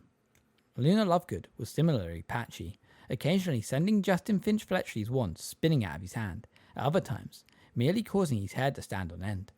Okay, stop, Harry shouted. Stop! I need a whistle, he thought, and immediately spotted one lying on top of the nearest row of books. He caught it up and blew hard. Everyone lowered their wands. That wasn't bad, said Harry, but there's definite room for improvement. Zacharias Smith glared at him. Let's try again. He moved off around the room again, stopping here and there to make suggestions. Slowly, the general performance improved. He avoided going near Cho and her friend for a while, but after walking twice around every other pair in the room, felt he could not ignore them any longer. "Oh no," said Cho rather wildly as he approached. Expelliarmus! Oh, sorry, Marietta." Her curly-haired friend's sleeve had caught fire. Marietta extinguished it with her own wand and glared at Harry as though it was his fault. "You made me nervous. I was doing all right before then," Cho told Harry ruefully. "That was quite good," Harry lied. But when she raised her eyebrows, he said, "Well, no, it was lousy. But I know you can do it properly. I was watching from over there." She laughed. Her friend Marietta looked at them rather sourly and turned away. "Don't mind her," Cho muttered. "She doesn't really want to be here, but I made her come with me. Her parents have forbidden her to do anything that might upset Umbridge. You see, her mum works for the ministry." "What about your parents?" asked Harry. "Well, they've forbidden me to get on the wrong side of Umbridge too," said Cho, drawing herself up proudly. "But if they think I'm not going to fight you-know-who after what happened to Cedric..." She broke off, looking rather confused, and an awkward silence fell between them. Terry Boots' wand went whizzing past Harry's ear and hit Alicia Spinnet hard on the nose. "Well, my dad is very supportive of any anti-ministry action," said Luna Lovegood proudly from just behind Harry. Evidently, she had been eavesdropping on his conversation, while Justin Finch-Fletchley attempted to disentangle himself from the robes that had flown up over his head. "He's always saying he'd believe anything of Fudge. I mean, the number of goblins Fudge has had assassinated. And of course, he uses the Department of Mysteries to develop terrible poisons, which he secretly feeds to anybody who disagrees with him. And then there's his Umgabula/Kilter. Don't ask," Harry muttered to Cho, as she opened her mouth. Looking puzzled, she giggled. "Hey, Harry," Hermione called from the other side of the room. "Have you checked the time?" He looked down at his watch and was shocked to see it was already 9:10, which meant they needed to get back to their common rooms immediately, or risk being caught and punished by Filch for being out of bounds. He blew his whistle. Everybody stopped shouting Expelliarmus, and the last couple of wands clattered to the floor. "Well, that was pretty good," said Harry. "We've overrun. We'd better leave it here. Same time, same place next week?" "Sooner," said Dean Thomas eagerly, and many people nodded in agreement. Angelina, however, said quickly, "The Quidditch season's about to start. We need team practices too." "Let's say next Wednesday night then," said Harry. "We can decide on additional meetings then. Come on, we'd better get going." He pulled out the Marauder's map again and checked it carefully for signs of teachers on the 7th floor. He let them all leave in 3s and 4s, watching their tiny dots anxiously to see if they had returned safely to their dormitories. The Hufflepuffs to the basement corridor that also led to the kitchens, the Ravenclaws to a tower on the west side of the castle, and the Gryffindors along the corridor to the Fat Lady's portrait. "That was really, really good, Harry," said Hermione, when finally it was just her, Harry and Ron who were left. "Yeah, it was," said Ron enthusiastically, as they slipped out of the door and watched it melt back into stone behind them. "Did you see me disarm Hermione, Harry?" "Only once," said Hermione, stung. "I got you loads more than you got me." "I did not only get you once. I got you at least 3 times. Well, if you're counting the one where you tripped over your own feet and knocked the wand out of my hand." They argued all the way back to the common room, but Harry was not listening to them. He had one eye on the Marauder's map, but he was also thinking of Cho saying he had made her nervous. Chapter 19. The Lion and the Serpent. Harry felt as though he was carrying some kind of talisman inside his chest over the following 2 weeks. A glowing secret that supported him through Umbridge's classes and even made it possible for him to smile blandly as he looked into her horrible, bulging eyes. He and the DA were resisting her under her nose, doing the very thing she and the Ministry most feared. And whenever he was supposed to be reading Wilbert Slinkhard's book during her lessons, he dwelled instead on satisfying memories of their most recent meetings, remembering how Neville had successfully disarmed Hermione, how Colin Creevey had mastered the impediment jinx after 3 meetings, hard effort, how Bhavai Patel had produced such a good reducticurse that she had reduced the table, carrying all the sneakerscopes to dust. He was finding it almost impossible to fix a regular night of the week for the DA meetings, as they had to accommodate 3 separate teams' Quidditch practices, which were often rearranged due to bad weather conditions. But Harry was not sorry about this. He had a feeling that it was probably better to keep the timing of their meetings unpredictable. If anyone was watching them, it would be hard to make out a pattern. Hermione soon devised a very clever method of communicating the time and date of the next meeting to all the members, in case they needed to change it at short notice, because it would look suspicious if people from different houses were seen crossing the Great Hall to talk to each other too often. She gave each of the members of the DA a fake galleon, Ron became very excited when he first saw the basket and was convinced she was actually giving out gold. You see the numerals around the edge of the coins, Hermione said, holding one up for examination. At the end of their fourth meeting, the coin gleamed fat and yellow in the light from the torches. On real galleons, that's just a serial number referring to the goblin who cast the coin.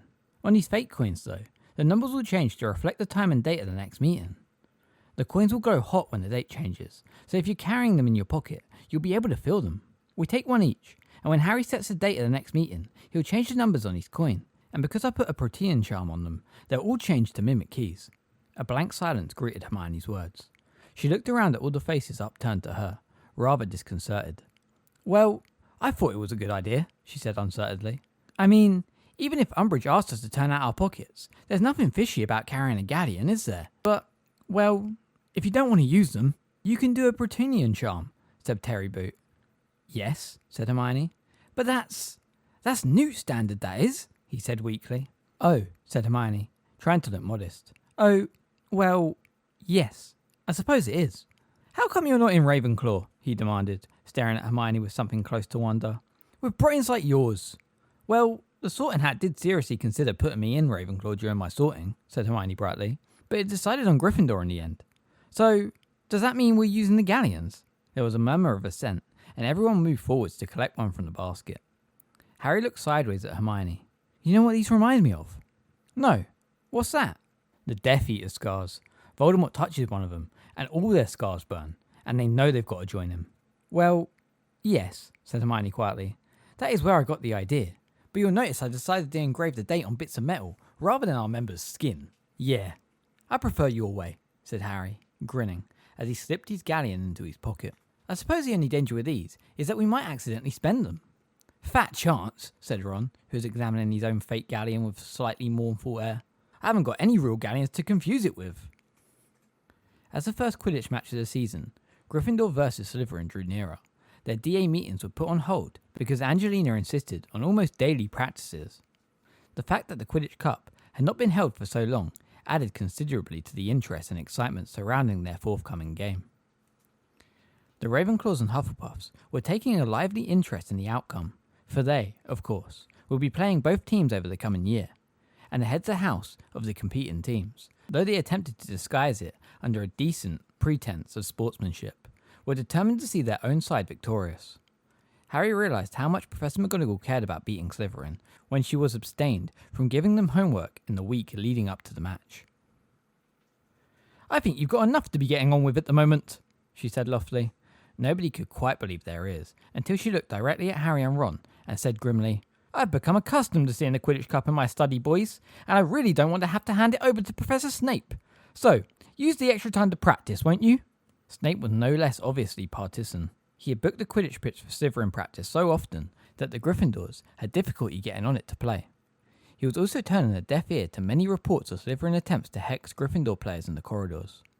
When Alicia Spinnet turned up in the hospital wing, with her eyebrows growing so thick and fast they obscured her vision and obstructed her mouth, Snape insisted that she must have attempted a hair-fickling charm on herself and refused to listen to the 14 eyewitnesses who insisted they had seen the Slytherin keeper, Miles Bletchley, hit her from behind with a jinx while she worked in the library. Harry felt optimistic about Gryffindor's chances. They had, after all, never lost to Malfoy's team. Admittedly, Ron was still not performing to Wood's standards, but he was working extremely hard to improve. His greatest weakness was a tendency to lose confidence after he had made a blunder. If he let in one go, he became flustered and was therefore likely to miss more.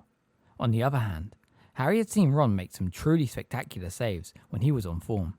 During one remarkable practice, he had hung one-handed from his broom and kicked the quaffle so hard from the goal hoop that it soared the length of the pitch and through the centre hoop on the other side.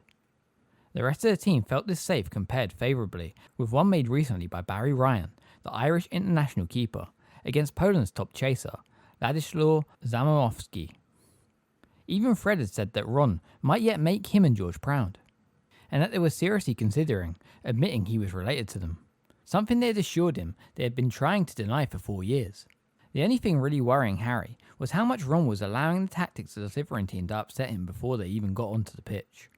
Harry, of course, had endured their snide comments for over 4 years, so whispers of, Hey Potty, I heard Warrington's sworn to knock you off your broom on Saturday. Far from chilling in his blood, made him laugh. Warrington's aim so pathetic, I'd be more worried if he was aiming for the person next to me, he retorted, which made Ron and Hermione laugh, and wiped the smirk off Pansy Parkinson's face. But Ron had never endured a relentless campaign of insults, jeers, and intimidation. When Slytherins, some of them 7th year, and considerably larger than he was, muttered as they passed in the corridors, "Got your bed booked in the hospital wing, Weasley?" He didn't laugh, but turned a delicate shade of green. When Draco Malfoy imitated Ron dropping the quaffle, which he did whenever they came within sight of each other, Ron's ears glowed red, and his hands shook so badly that he was likely to drop whatever he was holding at the time too. October extinguished itself in a rush of howling winds and driving rain, and November arrived. Cold as frozen iron, with hard frosts every morning, and icy draughts that bit at exposed hands and faces. The skies and the ceiling of the Great Hall turned a pale, pearly grey. The mountains around Hogwarts were snow-capped, and the temperature in the castle dropped so low that many students wore their thick protective dragonskin gloves in the corridors between lessons. The morning of the match dawned bright and cold. When Harry awoke, he looked around at Ron's bed and saw him sitting bolt upright, his arms around his knees, staring fixedly into space. "You all right?" said Harry. Ron nodded, but did not speak. Harry was reminded forcibly of the time that Ron had accidentally put a slug vomiting charm on himself. He looked just as pale and sweaty as he had done then, not to mention as reluctant to open his mouth. "You just need some breakfast," Harry said bracingly. "Come on." The Great Hall was filling up fast when they arrived, the talk louder and the mood more exuberant than usual. As they passed the Slytherin table, there was an upsurge of noise. Harry looked round and saw that, in addition to the usual green and silver scarves and hats, every one of them was wearing a silver badge in the shape of what seemed to be a crown. For some reason, many of them waved at Ron, laughing uproariously. Harry tried to see what was written on the badges as he walked by, but he was too concerned to get Ron past the table quickly to linger long enough to read them. They received a rousing welcome at the Gryffindor table, where everyone was wearing red and gold, but far from raising Ron's spirits, the cheers seemed to sap the last of his morale. He collapsed onto the nearest bench, looking as though he was facing his final meal. "I must have been mental to do this," he said in a croaky whisper. "Mental." "Don't be thick," said Harry firmly, passing him a choice of cereals. "You're going to be fine. It's normal to be nervous." "I'm rubbish," croaked Ron. "I'm lousy. I can't play to save my life. What was I thinking?" "Get a grip," said Harry sternly. "Look at that save you made with your foot the other day. Even Fred and George said it was brilliant." Ron turned a tortured face to Harry. "That was an accident," he whispered miserably. "I didn't mean to do it. I slipped off my broom when none of you were looking, and when I was trying to get back on, I kicked the quaffle by accident." "Well," said Harry, recovering quickly from his unpleasant surprise. "A few more accidents like that, and the game's in the bag, isn't it?" Hermione and Ginny sat down opposite them, wearing red and gold scarves, gloves, and rosettes. "How you feeling?" Ginny asked Ron, who was now staring into the dregs of milk at the bottom of his empty cereal bowl, as though seriously considering attempting to drown himself in them. "He's just nervous," said Harry. "Well, that's a good sign. I never feel you perform as well in exams if you're not a bit nervous," said Hermione heartily. "Hello," said a vague and dreamy voice from behind them. Harry looked up. Luna Lovegood had drifted over from the Ravenclaw table. Many people were staring at her, and a few were openly laughing and pointing. She had managed to procure a hat shaped like a life-size lion's head, which was perched precariously on her head. "I'm supporting Gryffindor," said Luna, pointing unnecessarily at her hat. "Look what it does." She reached up and tapped the hat with her wand. It opened its mouth wide and gave an extremely realistic roar that made everyone in the vicinity jump. "It's good, isn't it?" said Luna happily. "I wanted to have it chewing up a serpent to represent Slytherin, you know, but there wasn't any time. Anyway, good luck, Ronald." She drifted away.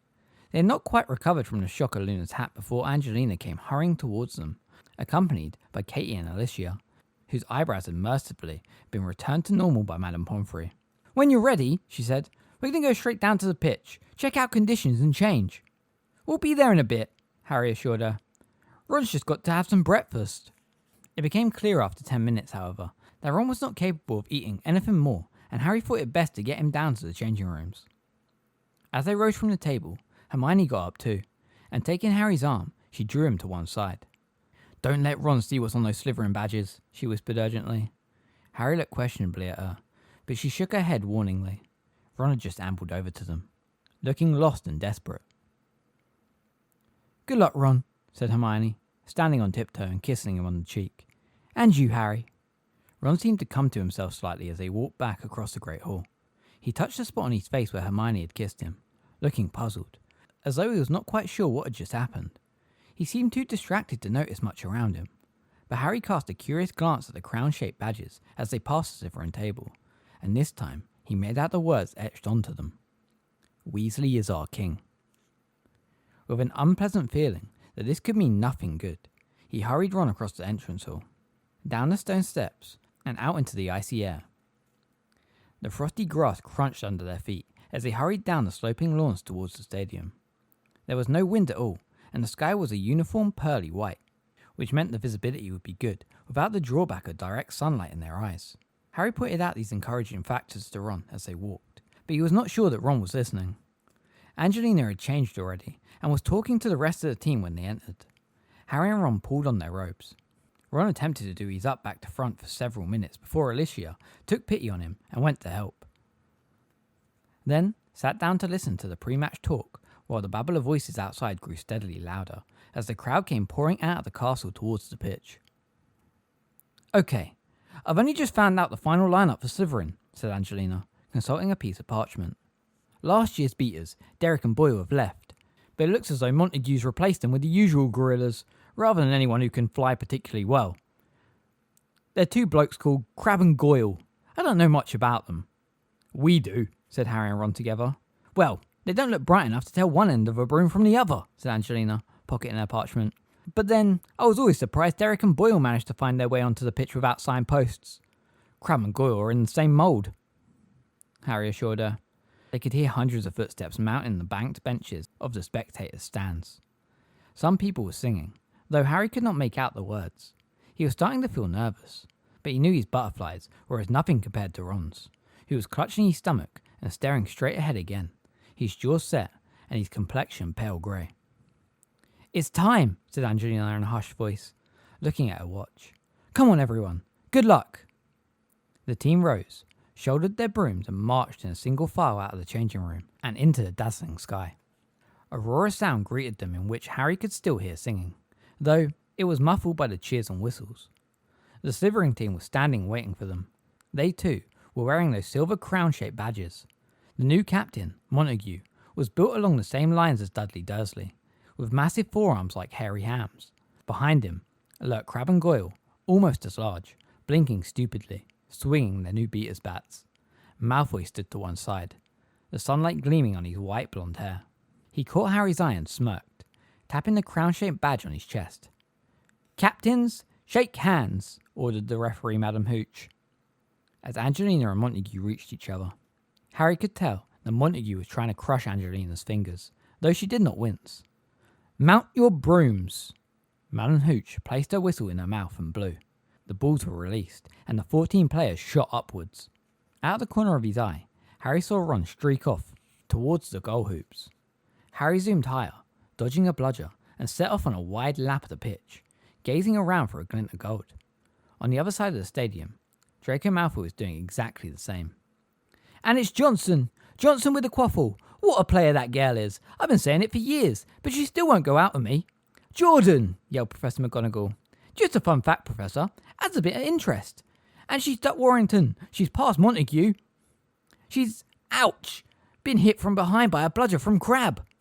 Montague catches the quaffle. Montague heading back up the pitch. Nice bludger there from George Weasley. That's a bludger to the head for Montague. He drops the quaffle, caught by Katie Bell.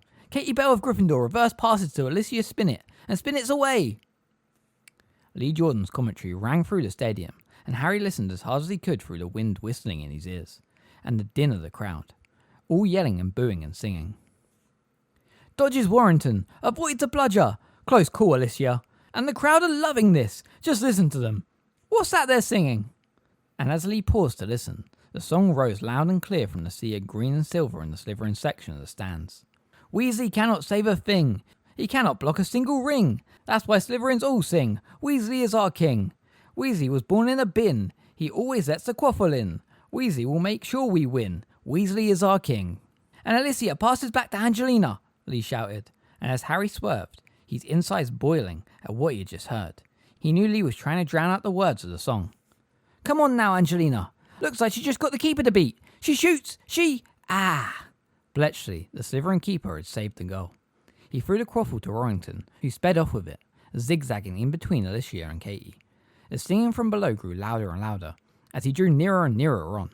Weasley is our king! Weasley is our king! He always lets the quaffle in! Weasley is our king!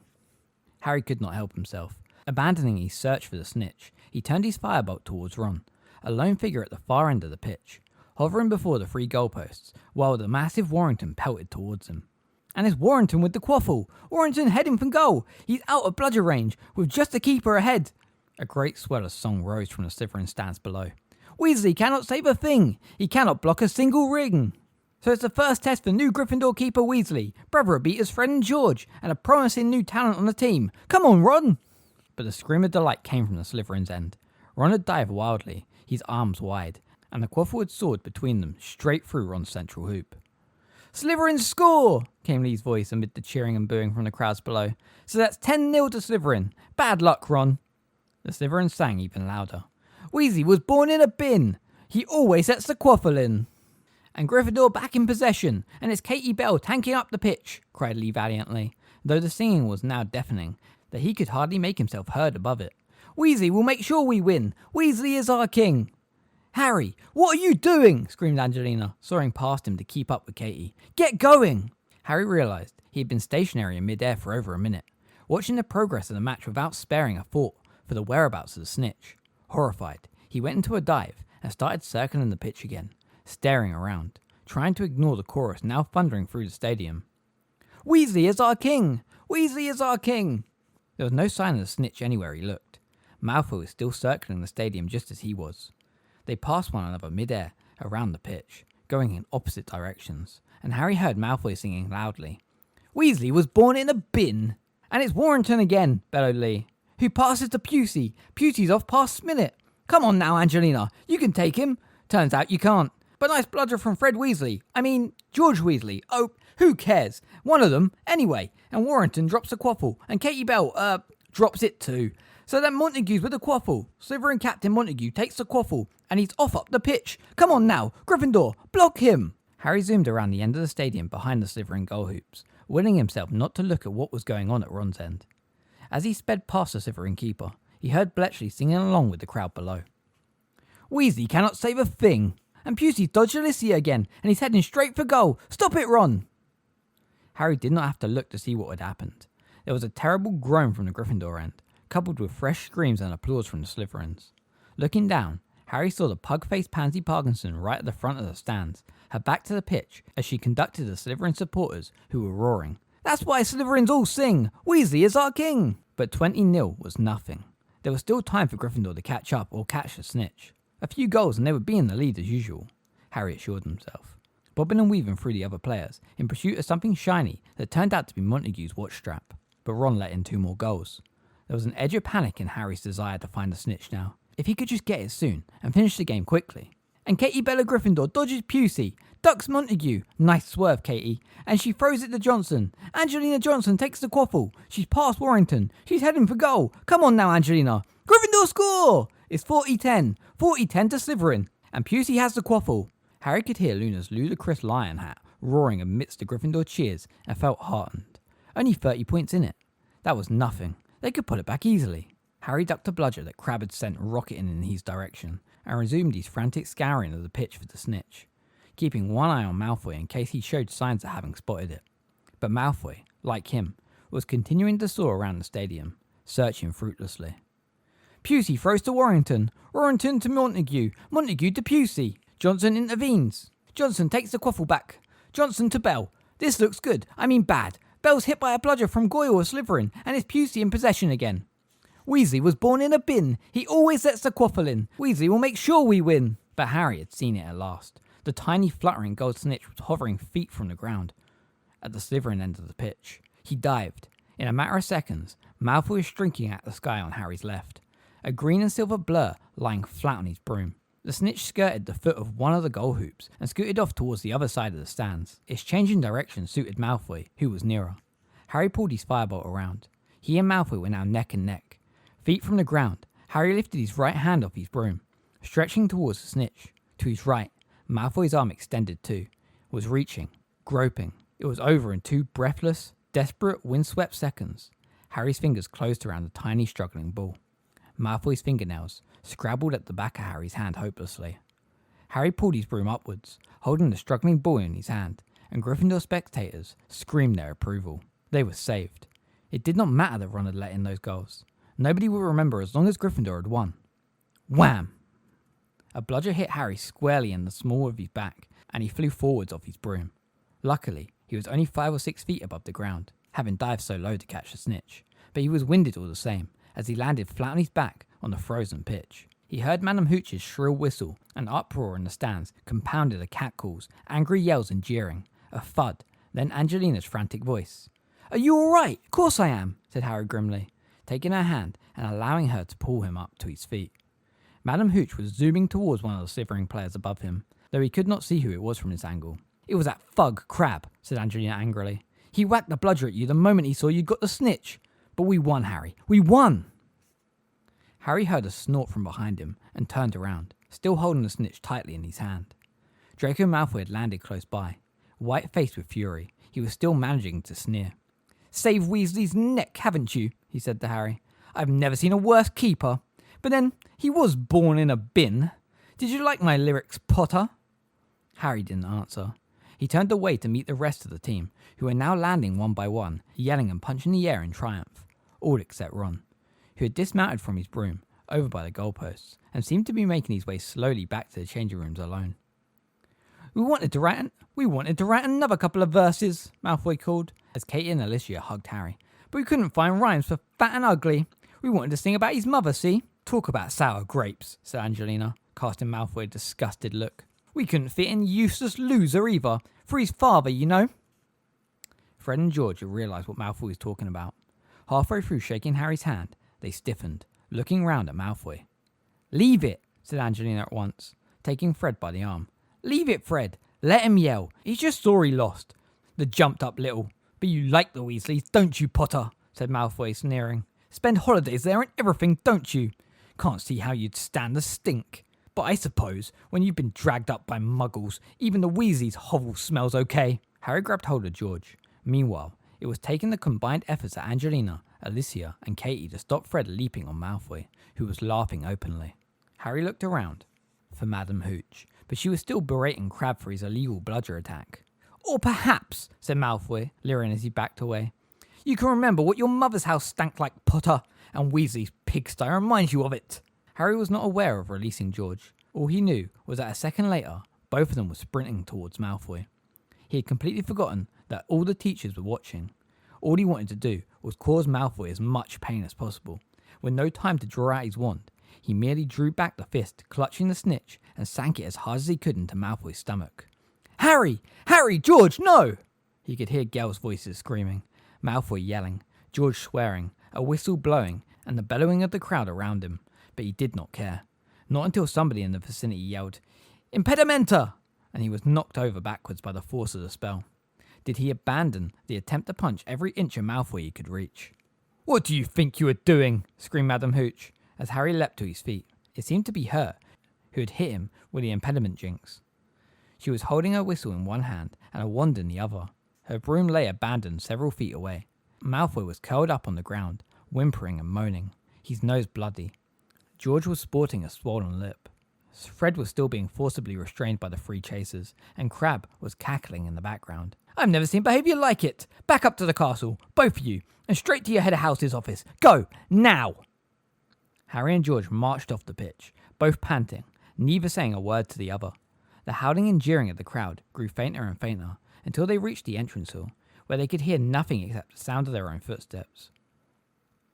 Harry became aware that something was still struggling in his right hand, the knuckles of which had been bruised against Malfoy's jaw. Looking down, he saw the snitch's silver wings protruding from between his fingers, struggling for release. They had barely reached the door of Professor McGonagall's office when she came marching along the corridor behind them.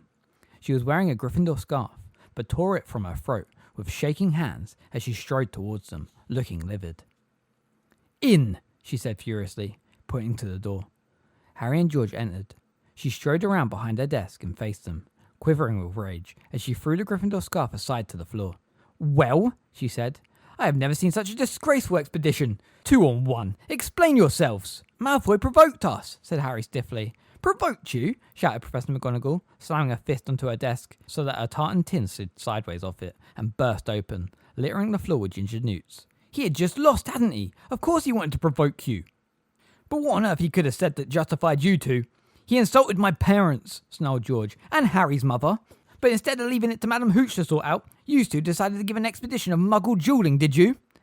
bellowed Professor McGonagall. "Have you any idea what you've—" Hem. Harry and George both spun around. Dolores Umbridge was standing in the doorway, wrapped in a green tweed cloak that greatly enhanced her resemblance to a giant toad, and was smiling in the horrible, sickly, ominous way that Harry had come to associate with imminent misery. "May I help, Professor McGonagall?" asked Professor Umbridge in a most poisonally sweet voice. Blood rushed into Professor McGonagall's face. "Help," she repeated in a constricted voice. "What do you mean, help?"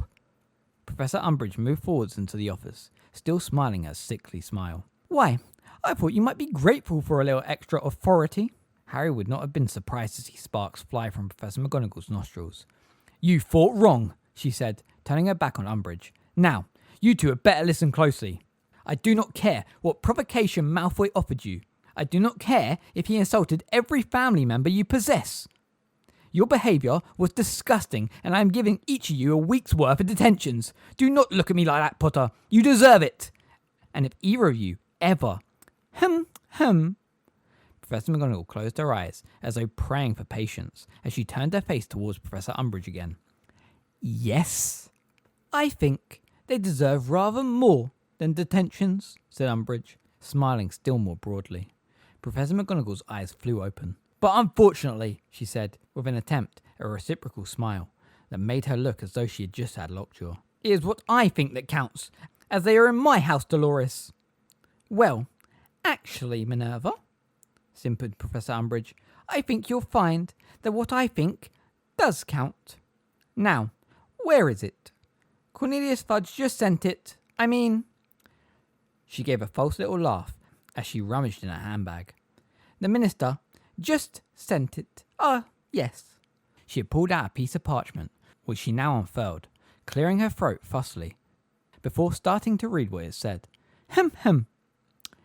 "Educational Decree number 25. "Not another one," exclaimed Professor McGonagall violently. "Well, yes," said Umbridge, still smiling. "As a matter of fact, Minerva, it was you who made me see that we needed a further amendment. You remember how you overrode me when I was unwilling to allow the Gryffindor Quidditch team to reform? How you took the case to Dumbledore, who insisted that the team be allowed to play? Well now, I couldn't have that. I contacted the minister at once, and he quite agreed with me that the High Inquisitor has to have the power to strip pupils of privileges, or she, that is to say, I, would have less authority than common teachers. And you see now, don't you, Minerva, how right I was in attempting to stop the Gryffindor team reforming? Dreadful tempers. Anyway, I was reading out our amendment. The High Inquisitor will henceforth have supreme authority over all punishments, sanctions, and removal of privileges pertaining to the students of Hogwarts, and the power to alter such punishments, sanctions, and removals of privileges as may have been ordered by other staff members. Signed, Cornelius Fudge, Minister for Magic, Order of Merlin, First Class, etc., etc. She rolled up the parchment and put it back into her handbag, still smiling. "So, I really think I will have to ban these two from playing Quidditch ever again," she looking from Harry to George and back again. Harry felt the snitch fluttering madly in his hand. "Ban us?" he said, and his voice sounded strangely distant. "From playing? Ever again?" "Yes, Mr. Potter. I think a lifelong ban ought to do the trick, said Umbridge, her smile widening still further as she watched him struggle to comprehend what she had just said. You and Mr. Weasley here, and I think, to be safe, this young man's twin ought to be stopped too. If his teammates had not restrained him, I feel sure he would have attacked young Malfoy as well. I will want their broomsticks confiscated, of course. I shall keep them safely in my office, to make sure there is no infringement of my ban. But I am not unreasonable, Professor McGonagall, she continued, turning back to Professor McGonagall, who was now standing, as still as though carved from ice, staring at her. The rest of the team can continue playing. I saw no signs of violence from any of them. Well, good afternoon to you. And with a look of the utmost satisfaction, Umbridge left the room, leaving a horrified silence in her wake. Banned, said Angelina in a hollow voice, late that evening in the common room. Banned! No Seeker and no Beaters! What on earth are we going to do? It did not feel as though they had won the match at all. Everywhere Harry looked, there were disconsolate and angry faces. The team themselves were slumped around the fire, all apart from Ron, who had not been seen since the end of the match. It's just so unfair, said Alicia numbly. I mean, what about Crabbe and that bludger he hit after the whistle had been blown? Has she banned him? No, said Ginny miserably. She and Hermione were sitting on either side of Harry. He just got lines. I heard Montague laughing about it at dinner. And banning Fred when he didn't even do anything, said Alicia furiously, pummeling her knee with her fist. It's not my fault I didn't, said Fred, with a very ugly look on his face. I would have pounded that little scumbag to a pulp if the three of you hadn't been holding me back. Harry stared miserably at the dark window. Snow was falling. The snitch he had caught earlier was now zooming around the common room. People were watching its progress, as though hypnotised, and Crookshanks was leaping from chair to chair, trying to catch it. I'm going to bed, said Angelina, getting slowly to her feet. Maybe this will all turn out to be a bad dream. Maybe I'll wake up tomorrow and find out we hadn't even played. She was soon followed by Alicia and Katie. Fred and George sloped off to bed some time later, glowering at everyone they passed, and Ginny went not long after that. Only Harry and Hermione were left beside the fire. Have you seen Ron? Hermione asked in a low voice. Harry shook his head. I think he's avoiding us, said Hermione. Where do you think he... But at that precise moment, there was a creaking sound behind them as the fat lady swung forwards and Ron came clambering through the portrait hole. He was very pale indeed, and there was snow in his hair. When he saw Harry and Hermione, he stopped dead in his tracks.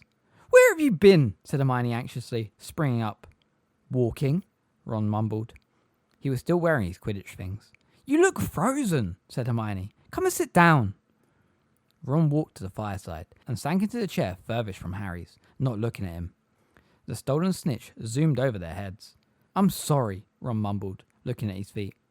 What for? Said Harry. For thinking I can play Quidditch, said Ron. I'm going to resign first thing tomorrow. If you resign, said Harry testily, there will only be 3 players left on the team. And when Ron looked puzzled, he said, I've been given a lifetime ban. So Fred and George. What? Ron yelped. Hermione told him the full story. Harry could not bear to tell it again. When she had finished, Ron looked more anguished than ever. This is all my fault. You didn't make me punch Malfoy, said Harry angrily. If I wasn't so terrible at Quidditch. It's got nothing to do with that. It was that song that wound me up. It would have wound anyone up. Hermione got up and walked to the window, away from the argument, watching the snow swirling down against the pane. Look, drop it, will you? Harry burst out. It's bad enough, without you blaming yourself for everything. Ron said nothing, but sat gazing miserably at the damp hem of his robes. After a while, he said in a dull voice, This is the worst I've ever felt in my life. Join the club, said Harry bitterly. Well, said Hermione, her voice trembling slightly, I can think of one thing that might cheer you both up. Oh yeah? Said Harry sceptically. Yeah, said Hermione, turning away from the pitch-black, snowflecked window, a broad smile spreading across her face. Hagrid's back! Chapter 20. Hagrid's Tale. Harry sprinted up to the boys' dormitories to fetch the invisibility cloak and the Marauder's map from his trunk. He was so quick that he and Ron were ready to leave at least 5 minutes before Hermione hurried back down from the girls' dormitories, wearing scarf, gloves, and one of her knobbly elf hats. Well, it's cold out there, she said defensively, as Ron clicked his tongue impatiently. They crept through the portrait hole and covered themselves hastily in the cloak. Ron had grown so much, he now needed to crouch to prevent his feet showing. Then, moving slowly and cautiously, they proceeded down the many staircases, pausing at intervals to check on the map for signs of Filch or Miss Norris. They were lucky. They saw nobody but nearly headless Nick, who was gliding along absent-mindedly, humming something that sounded horribly like "Weasley is our king." They crept across the entrance hall and out into the silent, snowy grounds. With a great leap of his heart, Harry saw little golden squares of light ahead and smoke coiling up from Hagrid's chimney. He set off at a quick march, the other two jostling and bumping along behind him. They crunched excitedly through the thickening snow until at last they reached the wooden front door. When Harry raised his fist and knocked 3 times, a dog started barking frantically inside. "Hagrid, it's us!" Harry called through the keyhole. "Should have known," said a gruff voice. They beamed at each other under the cloak. They could tell by Hagrid's voice that he was pleased. "Been home 3 seconds. Out of the way, Fang. Out of the way, you dozy dog." The bolt was drawn back. The door creaked open, and Hagrid's head appeared in the gap. Hermione screamed. "Merlin's beard! Keep it down!" said Hagrid hastily, staring wildly over their heads. "Under that cloak, are you? Well, get in, get in!" "I'm sorry," Hermione gasped, as the 3 of them squeezed past Hagrid into the house and pulled the cloak off themselves so he could see them. Oh, Hagrid." It's nothing," said Hagrid hastily, shutting the door behind them and hurrying to close all the curtains. But Hermione continued to gaze up at him in horror.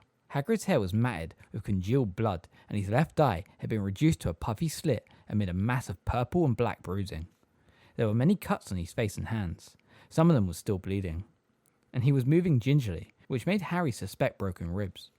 It was obvious that he had only just got home. A thick black travelling cloak lay over the back of a chair, and a haversack large enough to carry several small children leaned against the wall inside the door. Hagrid himself, twice the size of a normal man, was now limping over to the fire and placing a copper kettle over it. "What happened to you?" Harry demanded, while Fang danced around them, trying to lick their faces. "Told ya, nothing," said Hagrid firmly. "Want a cuppa?" "Come off it," said Ron. "You're in a right state." "I'm telling ya, I'm fine," said Hagrid, straightening up and turning to beam at them, but wincing. "Blimey, it's good to see you 3 again. Had good summers, did ya?" "Hagrid, you've been attacked," said Ron. "For the last time, it's nothing," said Hagrid firmly. "Would you say it was nothing if one of us turned up with a pound of mincemeat instead of a face?" Ron demanded. "You ought to go see Madame Pomfrey, Hagrid," said Hermione anxiously. "Some of those cuts look nasty." "I'm dealing with it, all right," said Hagrid repressively. He walked across to the enormous wooden table that stood in the middle of his cabin and twitched aside a tea towel that had been lying on it. Underneath was a raw, bloody, green-tinged steak, slightly larger than the average car tire. "You're not going to eat that, are you, Hagrid?" said Ron, leaning in for a closer look. "It looks poisonous." "It's supposed to look like that. It's dragon's meat," Hagrid said. "And I didn't get it to eat." He picked up the steak and slapped it over the left side of his face. Greenish blood trickled down into his beard as he gave a soft moan of satisfaction. "That's better. It helps with the stinging, you know." "So, are you going to tell us what's happened to you?" Harry asked. "Can't, Harry. Top secret. More than me job's worth to tell you that." "Did the giants beat you up, Hagrid?" asked Hermione quietly. Hagrid's fingers slipped on the dragon steak, and it slid squelchily onto his chest. "Giants?" said Hagrid, catching the steak before it reached his belt and slapping it back on his face. "Who said anything about giants? Who you been talking to? Who's told you Who said I've been... "We guessed," said Hermione apologetically. "Oh, you did ya?" said Hagrid, fixing her sternly with the eye that was not hidden by the steak. "It was kind of... obvious," said Ron. Harry nodded. Hagrid glared at them, then snorted, threw the steak back onto the table, and strode over to the kettle, which was now whistling. "Never known kids like you 3 for knowing more than you ought to," he muttered, splashing boiling water into 3 of his bucket-shaped mugs. "And I'm not complimenting you neither. Nosy, some would call it. Interfering," but his beard twitched. "So you have been to look for giants," said Harry, grinning as he sat back down at the table. Hagrid set tea in front of each of them, sat down, picked up his steak again, and slapped it back over his face. "Yeah, all right," he grunted. "I have." "And you found them?" said Hermione in a hushed voice. "Well, they're not that difficult to find, to be honest," said Hagrid. "Pretty big, see?" "Where are they?" said Ron. "Mountains," said Hagrid unhelpfully. "So why don't muggles—" "They do," said Hagrid darkly. Only their deaths are always put down to mountaineering accidents, aren't they? He adjusted the stake a little so that it covered the worst of the bruising. Come on, Hagrid. Tell us what you've been up to, said Ron. Tell us about being attacked by the giants, and Harry can tell you about being attacked by the Dementors. Hagrid choked in his mug and dropped his steak at the same time. A large quantity of spit, tea, and dragon blood was sprayed over the table as Hagrid coughed and spluttered, and the steak slid with a soft splat onto the floor. What do you mean, attacked by Dementors? Growled Hagrid. Didn't you know? Hermione asked him, wide-eyed. I don't know anything that's been happening since I left. I was on a secret mission, wasn't I? I didn't want owls following me all over the place. Ruddy Dementors. You're not serious? Yeah, I am. They turned up in Little Winging and attacked my cousin and me, and then the Ministry of Magic expelled me. What? And I had to go to a hearing and everything. But tell us about the giants first. You were expelled. Tell us about your summer, and I'll tell you about mine. Harry glared at him through his one open eye. Harry looked right back, an expression of innocent determination on his face. Oh, all right, Hagrid said in a resigned voice. He bent down and tugged the dragon steak out of Fang's mouth. Oh, Hagrid, don't. It's not hygiene, Hermione began, but Hagrid had already slapped the meat back over his swollen eye. He took another fortifying gulp of tea, then said, Well, we set off right after term ended. Madame Maxine went with you then, Hermione interjected. Yeah, that's right, said Hagrid, and a softened expression appeared on the few inches of his face that were not obscured by beard or green steak. Yeah, it was just the pair of us, and I'll tell you this, she's not afraid of roughing it, Olympe. You know, she's a fine, well-dressed woman, and knowing where we was going, I wondered how she'd feel about clambering over boulders and sleeping in caves and that, but she never complained once. You knew where you were going? Harry asked. You knew where the giants were? Well, Dumbledore knew, and he told us, said Hagrid. Are they hidden? Asked Ron. Is it a secret where they are? Not really, said Hagrid, shaking his shaggy head. It's just that most wizards aren't bothered where they are, so long as it's a good long way away. But where they are is very difficult to get to. For humans, anyway. So we needed Dumbledore's instructions. Took about a month to get there. A month? Said Ron, as though he had never heard of a journey lasting such a ridiculously long time. But why couldn't you just grab a portkey or something? There was an odd expression in Hagrid's unobscured eye as he squinted at Ron. It was almost pitying. We're being watched, Ron, he said gruffly. What do you mean? You don't understand, said Hagrid. The Ministry's keeping an eye on Dumbledore, and anyone they reckon's in league with him, and... We know about that, said Harry quickly, keen to hear the rest of Hagrid's story. We know about the Ministry watching Dumbledore. So you couldn't use magic to get there? Asked Ron, looking thunderstruck. You had to act like muggles all the way. Well, not exactly all the way, said Hagrid cagily. We just had to be careful, because Olympia and me, we stick out a bit. Ron made a stifled noise, somewhere between a snort and a sniff, and hastily took a gulp of tea. So we're not hard to follow. We was pretending we was going on holiday together, so we got into France, and we made like we were heading for where Olympe's school is. Because we know we was being tailed by someone from the Ministry. We had to go slow, because I'm not really supposed to do magic, and we know the Ministry would be looking for a reason to run us in. But we managed to get the book telling us to slip around Dijon. Ooh, Dijon, said Hermione excitedly. I've been there on holiday. Did you see? She fell silent at the look on Ron's face. We chanced a bit of magic after that. It wasn't a bad journey. Ran into a couple of mad trolls on the Polish border, and I had a sly disagreement with a vampire in a pub in Minsk. But apart from that, couldn't have been smoother. And then we reached the place, and we started trekking up through the mountains, looking for signs of them. We had to lay off the magic once we got near them, partly because they don't like wizards, and we didn't want to put their backs up too soon, and partly because Dumbledore had warned us you-know-who was bound to be after the giants and all. Said it was odds on he'd sent a messenger off to them already. Told us to be very careful of drawing attention to ourselves, as we got nearer in case there was Death Eaters around. Hagrid paused for a long draught of tea. Go on, said Harry urgently. Found them, said Hagrid boldly. Went over a ridge one night, and there they was. Spread out underneath us. Little fires burning below, and huge shadows. It was like watching bits of the mountain moving. How big are they? Asked Ron in a hushed voice. About 20 feet, said Hagrid casually. Some of the bigger ones might be about 25. How many were there? Asked Harry. I reckon about 70 or 80, said Hagrid. Is that all? Said Hermione. Yep, said Hagrid sadly. 80 left. And there was loads once. Must have been 100 different tribes from all over the world. But they've been dying out for ages. Wizards killed a few, of course, But mostly they killed each other, and now they're dying out faster. They're not made to live bunched up together like that. Dumbledore says it's our fault.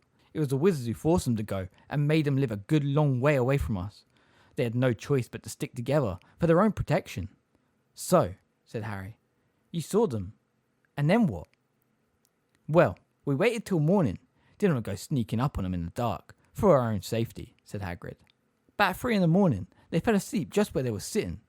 We didn't dare sleep. For one thing, we wanted to make sure none of them woke up and came up to where we were, and for another, the snoring was unbelievable. Caused an avalanche near morning.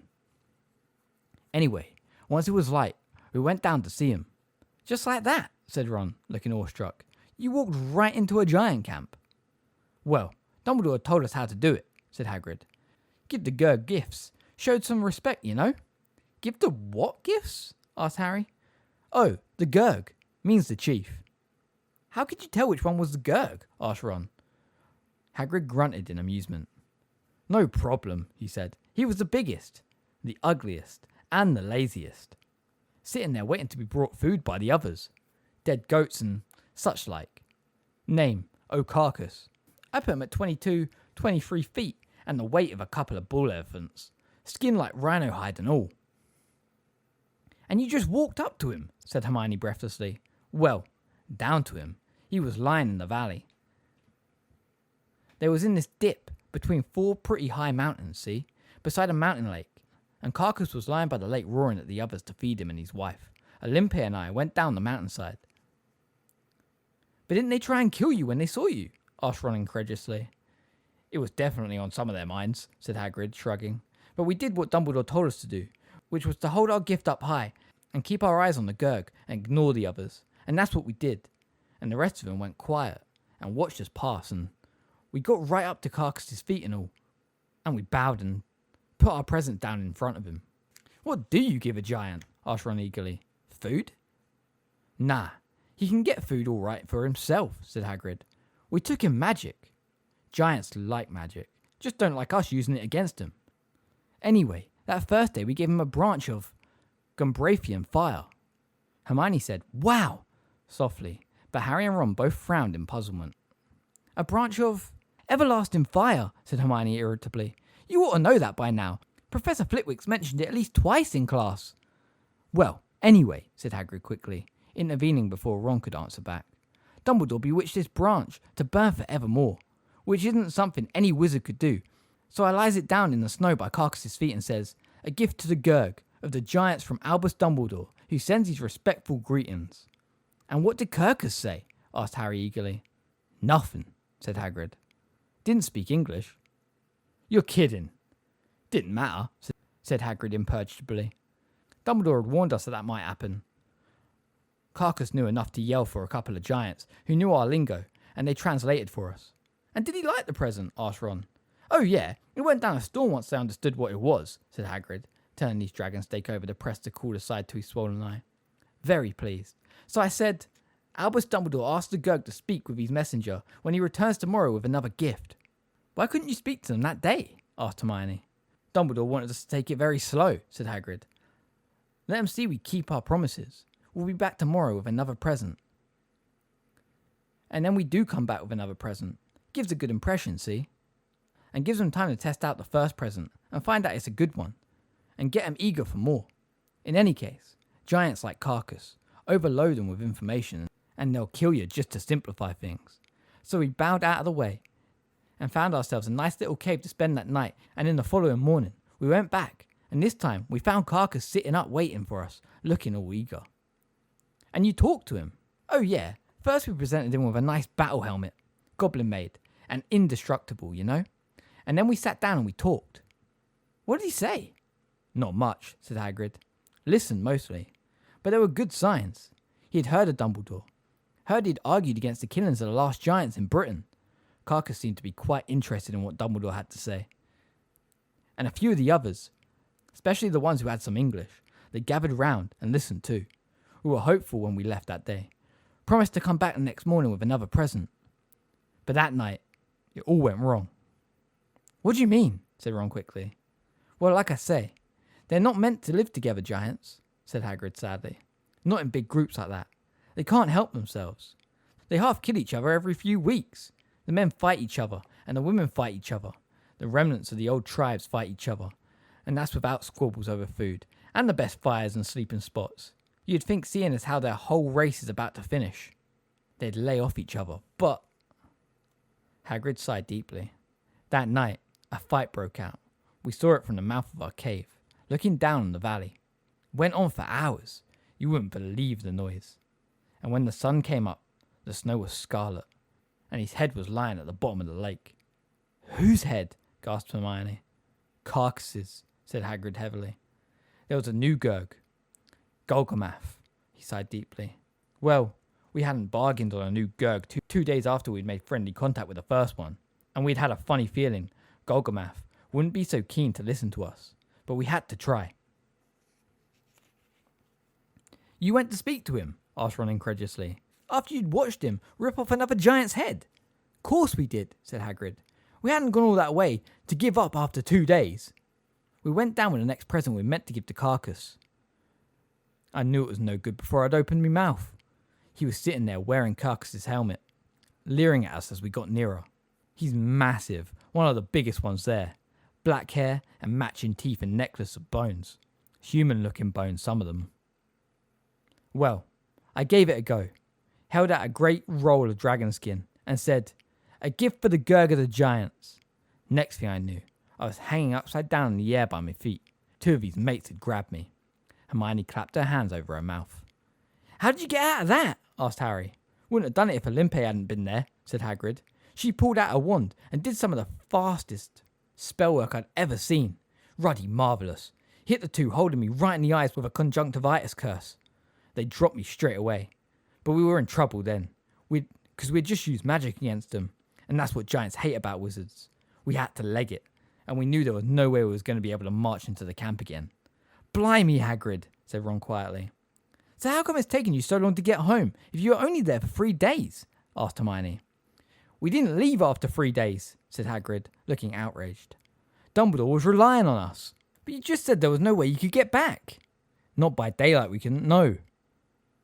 We just had to rethink a bit.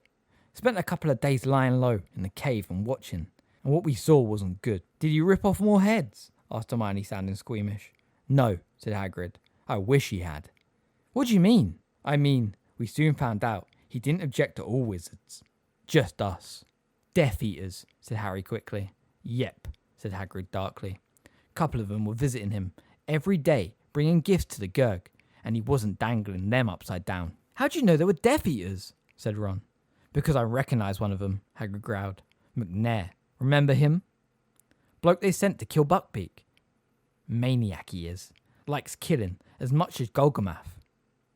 No wonder they were getting on so well. So McNair's persuaded the giants to join you-know-who, said Hermione desperately. Hold your hippogriffs. I haven't finished my story yet, said Hagrid indignantly. Who, considering he had not wanted to tell them anything in the first place, now seemed to be rather enjoying himself. Me and Olympe talked it over, and we agreed just because the Gurg looked like favouring you-know-who didn't mean all of them would. We had to try and persuade some of the others, the ones who hadn't wanted Golgamath as Gurg. How could you tell which ones they were? Asked Ron. Well, they were the ones being beaten up to a pulp, weren't they? Said Hagrid patiently. The ones with any sense were keeping out of Golgamath's way, hiding out in caves round the gully, just like we were. So we decided we'd go poking around the caves by night, and see if we couldn't persuade a few of them. You went poking around dark caves looking for giants, said Ron, with an awed respect in his voice. Well, it wasn't the giants who worried us most, said Hagrid. We were more concerned about the Death Eaters. Dumbledore had told us before we went not to tangle with them, if we could avoid it. And the trouble was, they knew we was around. Spec Golgamath told them about us. At night, when the giants were sleeping, and we wanted to be creeping into the caves, McNair and the other one were sneaking around the mountains looking for us. I was hard put to stop Olympe jumping at him, said Hagrid, the corners of his mouth lifting his wild beard. She was raring to attack him. She's something when she's roused, Olympe. Fiery, you know. Spect it's the French in her. Hagrid gazed, misty-eyed into the fire. Harry allowed him 30 seconds of reminiscence before clearing his throat loudly. So what happened? Did you ever get near any of the other giants? What? Oh, yeah, we did. Yeah, on the 3rd night after Carcass was killed, we crept out of the cave we'd been hiding in, and headed back down into the gully, keeping our eyes skinned for the Death Eaters. Got inside a few of the caves. No go. Then in about the 6th one, we found 3 giants hiding. Cave must have been cramped, said Ron. Wasn't room to swing a needle, said Hagrid. Didn't they attack you when they saw you? Asked Hermione. Probably would have done if they'd been in any condition, said Hagrid. But they were badly hurt, all 3 of them. Golgomasalot had beaten them unconscious. They had woken up and crawled into the nearest shelter they could find. Anyway, one of them had a bit of English and translated for the others, and what we had to say didn't seem to go down too badly, so we kept going back, visiting the wounded. I reckon we had about 6 or 7 of them convinced at one point.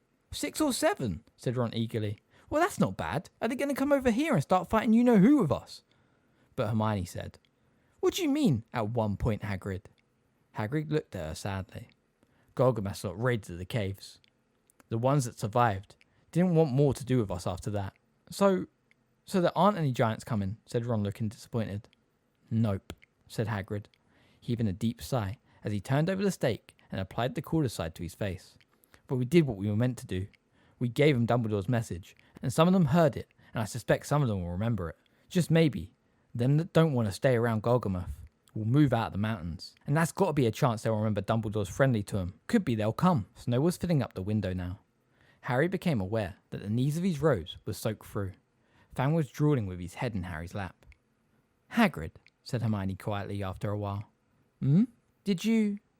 Was there any sign of... Did you hear anything about your mother while you were there? Hagrid's obscured eye rested upon her, and Hermione looked rather scared. I'm sorry, forget it. Dead, Hagrid grunted. Died years ago. They told me. Oh, I'm really sorry, said Hermione in a very small voice. Hagrid shrugged his massive shoulders. No need, he said shortly. Can't remember her much. Wasn't a great mother. They were silent again. Hermione glanced nervously at Harry and Ron, plainly wanting them to speak. But you still haven't explained how you got in this state, Hagrid, Ron said, gesturing towards Hagrid's blood-stained face. Or why you're back so late, said Harry. Sirius said Madame Maxime got back ages ago. Who attacked you? Said Ron. I haven't been attacked, said Hagrid emphatically. But the rest of his words were drowned in a sudden outburst of rapping on the door. Hermione gasped. Her mug slipped through her fingers and smashed on the floor. Fang yelped. All 4 of them stared at the window beside the doorway. The shadow of somebody, small and squat, rippled across the thin curtain. It's her, Ron whispered. Get under here, Harry said quickly. Seizing an invisibility cloak, he whirled it over himself and Hermione, while Ron tore around the table and dived under the cloak as well. Huddled together, they backed away into a corner. Fang was barking madly at the door. Hagrid looked thoroughly confused. Hagrid, hide our mugs! Hagrid seized Harry and Ron's mugs and shoved them under the cushion in Fang's basket. Fang was now leaping up at the door. Hagrid pushed him out of the way with his foot and pulled it open. Professor Umbridge was standing in the doorway wearing her green tweed cloak and a matching hat with ear flaps. Lips pursed, she leaned back so as to see Hagrid's face. She barely reached his navel. So, she said slowly and loudly, as though speaking to somebody deaf, you're Hagrid, are you? Without waiting for an answer, she strolled into the room, her bulging eyes rolling in every direction. Get away, she snapped, waving her handbag at Fang, who had bounded up to her and was attempting to lick her face. I don't want to be rude, said Hagrid, staring at her, but who the ruddy hell are you? My name is Dolores Umbridge. Her eyes were sweeping the cabin. Twice, they stared directly into the corner where Harry stood, sandwiched between Ron and Hermione. Dolores Umbridge, Hagrid said, sounding thoroughly confused. I thought you were one of them ministry. Don't you work with Fudge? I was senior under-secretary to the minister. Yes, said Umbridge, now pacing around the cabin, taking in every tiny detail within, from the haversack against the wall to the abandoned travelling cloak. I am now the Defence Against the Dark Arts teacher. That's brave of you, said Hagrid. There's not many who'd take that job anymore.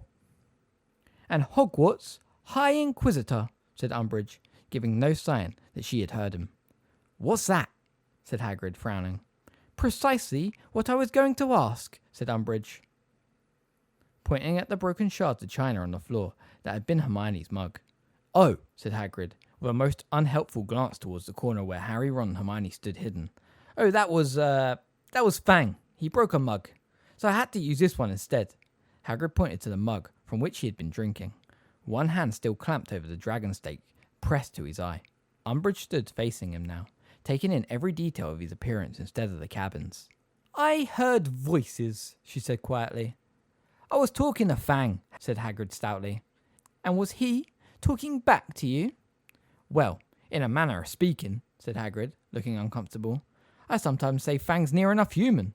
"There are 3 sets of footprints in the snow, leading from the castle doors to your cabin," said Umbridge sleekly.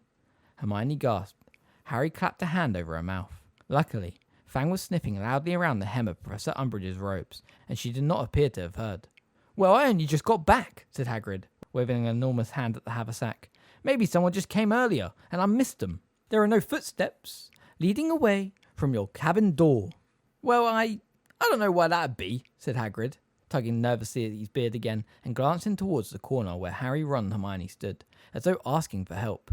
Umbridge wheeled around and strode the length of the cabin, looking around carefully. She bent and peered under the bed. She opened Hagrid's cupboards. She passed within 2 inches where Harry, Ron, and Hermione stood, pressed against the wall. Harry actually pulled his stomach in as she walked by. After looking carefully inside the enormous cauldron Hagrid used for cooking, she wheeled around again and said, "What has happened to you? How did you sustain those injuries?" Hagrid hastily removed the dragon stake from his face, which in Harry's opinion was a mistake, because the black and purple bruising all round his eye was now clearly visible, not to mention the large amount of flesh and congealed blood on his face. "Oh, I had a bit of an accident," he said lamely. "What sort of accident?" I tripped." "You tripped?" she repeated coolly. "Yeah, that's right. Over a friend's broomstick. I don't fly myself. Well, look at the size of me. I don't reckon there's a broomstick that'll hold me. A friend of mine breeds Abraxan horses. I don't know if you've ever seen them. Big beasts. Winged, you know. I had a bit of a ride on one of them, and it was..." "Where have you been?" asked Umbridge, cutting coolly through Hagrid's babbling. "Where have I been? Yes," she said. "Term started 2 months ago. Another teacher had to cover your classes. None of your colleagues has been able to give me any information as to your whereabouts. You left no address. Where have you been?" There was a pause in which Hagrid stared at her with his newly uncovered eye. Harry could almost hear his brain working furiously. I've been away for me health," he said. "For your health?" said Professor Umbridge. Her eyes travelled over Hagrid's discoloured and swollen face. Dragon blood dripped gently and silently onto his waistcoat. "I see." "Yeah," said Hagrid. "Bit of fresh air, you know." "Yes, as gamekeeper, fresh air must be so difficult to come by," said Umbridge sweetly. The small patch of Hagrid's face that was not black or purple flushed. "Well, change the scene, you know." "Mountain scenery," said Umbridge swiftly. "She knows," Harry thought desperately. "Mountains?" Hagrid repeated, clearly thinking fast. "Nope, south of France for me. Bit of sun and sea." "Really?" said Umbridge. "You don't have much of a tan." "Yeah, well, sensitive skin," said Hagrid, attempting an ingratiating smile. Harry noticed that 2 of his teeth had been knocked out. Umbridge looked at him coldly. His smile faltered.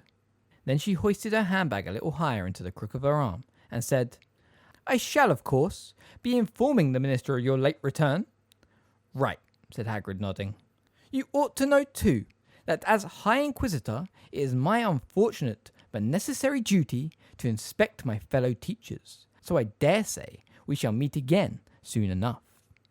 She turned sharply and marched back to the door. "You're inspecting us?" Hagrid echoed blankly, looking after her. "Oh yes," said Umbridge softly, looking back at him with her hand on the door handle. "The Ministry is determined to weed out unsatisfactory teachers, Hagrid. Good night." She left, closing the door behind her with a snap.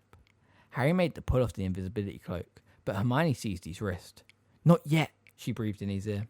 "She might not be gone yet." Hagrid seemed to be thinking the same way.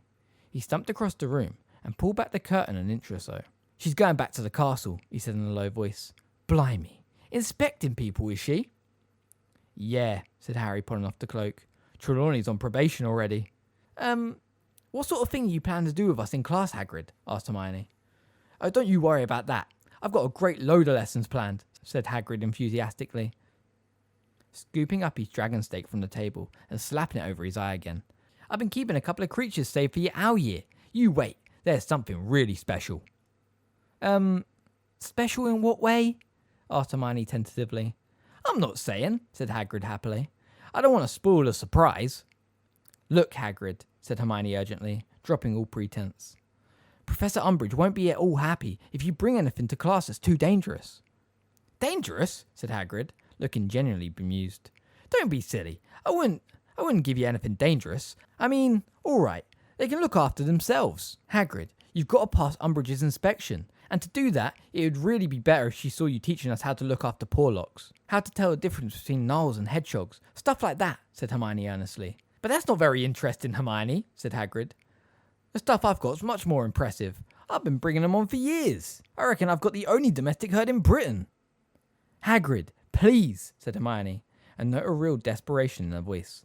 Umbridge is looking for any excuse to get rid of teachers she thinks are too close to Dumbledore. Please, Hagrid, teach us something dull that's bound to come up in our owl. But Hagrid merely yawned widely and cast a one-eyed look of longing towards the vast bed in the corner. Listen, it's been a long day and it's late, he said, patting Hermione gently on the shoulder, so that her knees gave way and hit the floor with a thud. Oh, sorry. He pulled her back up by the neck of her robes. Look, don't you go worrying about me. I promise you, I've got really good stuff planned for lessons now I'm back. Now you lot had better get back up to the castle, and don't forget to wipe your footprints out behind you. I don't know if you got through to him, said Ron a short while later when, having checked the coast was clear, they walked back up to the castle, through the thickening snow, leaving no trace behind them due to the obliteration charm Hermione was performing as they went. Then I'll go back again tomorrow, said Hermione determinedly. I'll plan these lessons for him if I have to. I don't care if she throws out Trelawney, but she's not getting rid of Hagrid. Chapter 21. The Eye of the Snake. Hermione ploughed her way back to Hagrid's cabin through 2 feet of snow on Sunday morning. Harry and Ron wanted to go with her, but their mountain of homework had reached an alarming height again, so they remained grudgingly in the common room, trying to ignore the gleeful shouts drifting up from the grounds outside, where students were enjoying themselves skating on the frozen lake, tobogganing, and, worst of all, bewitching snowballs to zoom up to Gryffindor Tower and rap hard on the windows. Oi! Bellowed Ron, finally losing patience and sticking his head out of the window. I am a prefect, and if one more snowball hits this window, ouch! He withdrew his head sharply, his face covered in snow. It's Fred and George, he said bitterly, slamming the window behind him. Gits. Hermione returned from Hagrid's cabin just before lunch, shivering slightly, her robes damp to the knees. So, said Ron, looking up when she entered, got all these lessons planned for him? Well, I tried, she said dully, sinking into a chair beside Harry. She pulled out her wand and gave it a complicated little wave so that hot air steamed out of the tip. She then pointed this at her robes, which began to steam as they dried out. He wasn't even there when I arrived. I was knocking for at least half an hour. And then he came stumping out of the forest. Harry groaned. The Forbidden Forest was teeming with the kind of creatures most likely to get Hagrid sacked. What's he keeping in there? Did he say? He asked. No, said Hermione miserably. He says he wants them to be a surprise. I tried to explain about Umbridge, but he just doesn't get it. He kept saying nobody in their right mind would rather study gnolls than chimeras. Oh, I don't think he's got a chimera, she added at the appalled look on Harry and Ron's faces. But that's not for lack of trying. From what he said about how hard it is to get the eggs. I don't know how many times I told him he'd be better off following Grumbly Plank's plan. I honestly don't think he's listened to half of what I said. He's in a bit of a funny mood, you know? He still won't say how he got all those injuries. Hagrid's reappearance at the staff table at breakfast the next day was not greeted by enthusiasm from all students. Some, like Fred, George and Lee, roared with delight and sprinted up the aisle between the Gryffindor and Hufflepuff tables to wring Hagrid's enormous hand. Others, like Parvati and Lavender, exchanged gloomy looks and shook their heads. Harry knew that many of them preferred Professor Grumbly Plank's lessons, and the worst of it was that a very small, unbiased part of him knew that they had good reason. Grumbly Plank's idea of an interesting class was not one where there was a risk that somebody might have their head ripped off. It was with a certain amount of apprehension that Harry, Ron and Hermione headed down to Hagrid's cabin on Tuesday. Heavily muffled against the cold, Harry was worried. Not only about what Hagrid might have decided to teach them, but also how the rest of the class, particularly Malfoy and his cronies, would behave if Umbridge was watching them. However, the High Inquisitor was nowhere to be seen as they struggled through the snow towards Hagrid, who was stood waiting for him at the edge of the forest. He did not present a reassuring sight. The bruises that had been purple on Saturday night were now tinged with green and yellow, and some of his cuts still seemed to be bleeding. Harry could not understand this. Had Hagrid, perhaps, been attacked by some creature whose venom prevented the wounds it inflicted from healing? As though to complete the ominous picture, Hagrid was carrying what looked like half a dead cow over his shoulder. "We're working in here today," Hagrid called happily to the approaching students, jerking his head back at the dark trees behind him. "Bit more sheltered. Anyway, they prefer the dark." "What prefers the dark?" Harry heard Malfoy say sharply to Crabbe and Goyle, a trace of panic in his voice. "What did he say prefers the dark? Did you hear?" Harry remembered the only other occasion on which Malfoy had entered the forest before now. He had not been very brave then either. He smiled to himself. After the Quidditch match, anything that caused Malfoy discomfort was all right with him.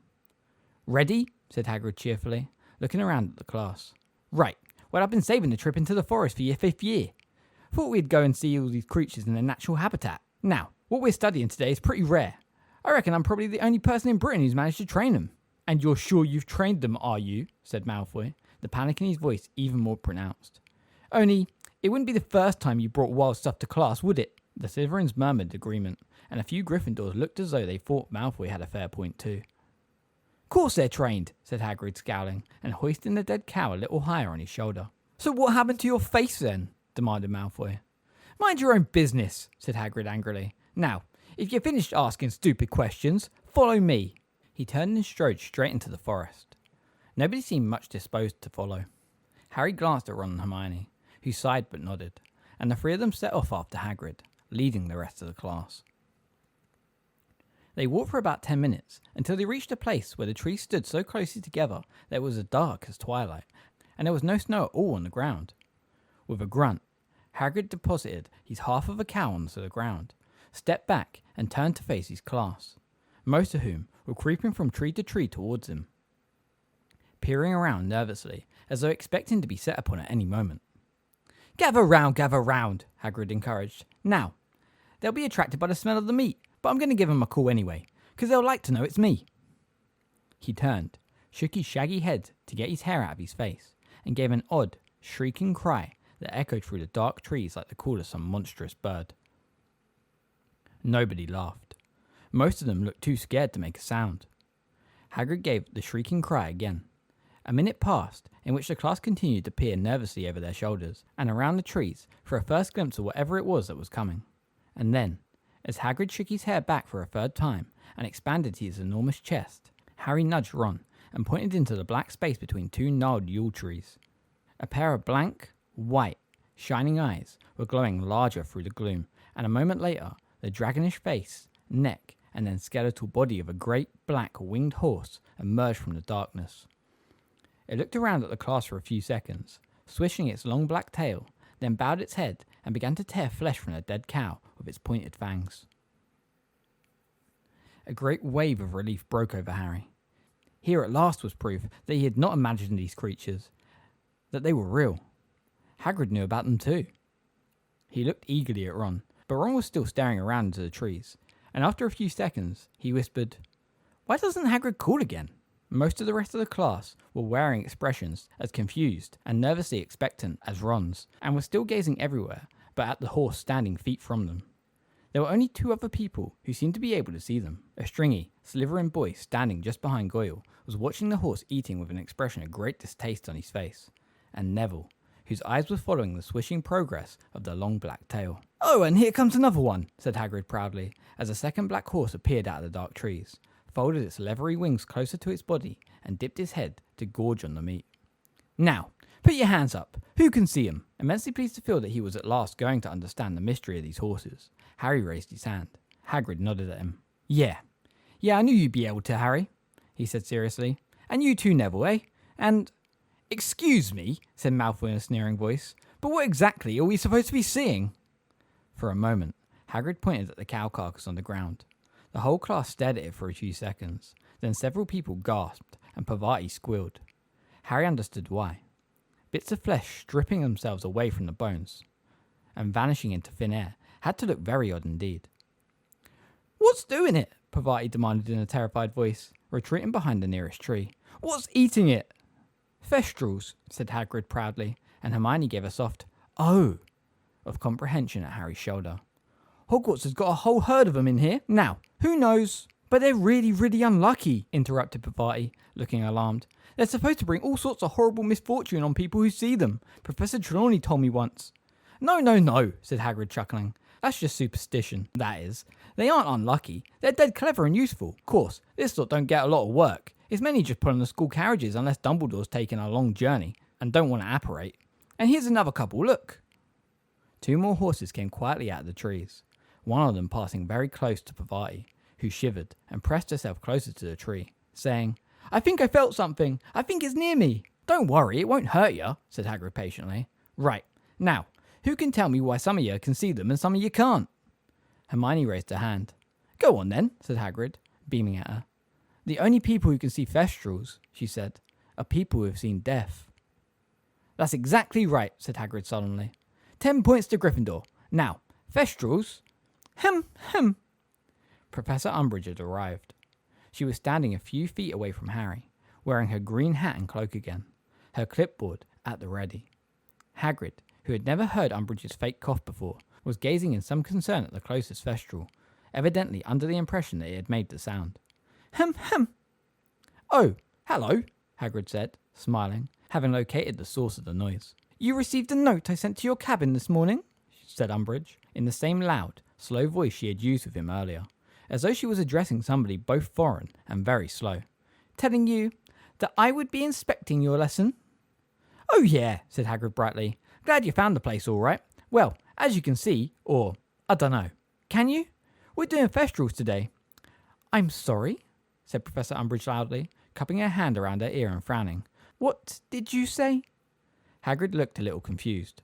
Thestrals?" he said loudly. "Big, winged horses, you know?" He flapped his gigantic arms hopefully. Professor Umbridge raised her eyebrows at him and muttered as she made a note on her clipboard. "Has to resort to crude sign language."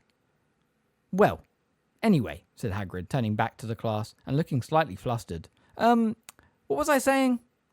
"Appears to have poor short-term memory," muttered Umbridge, loudly enough for everyone to hear her.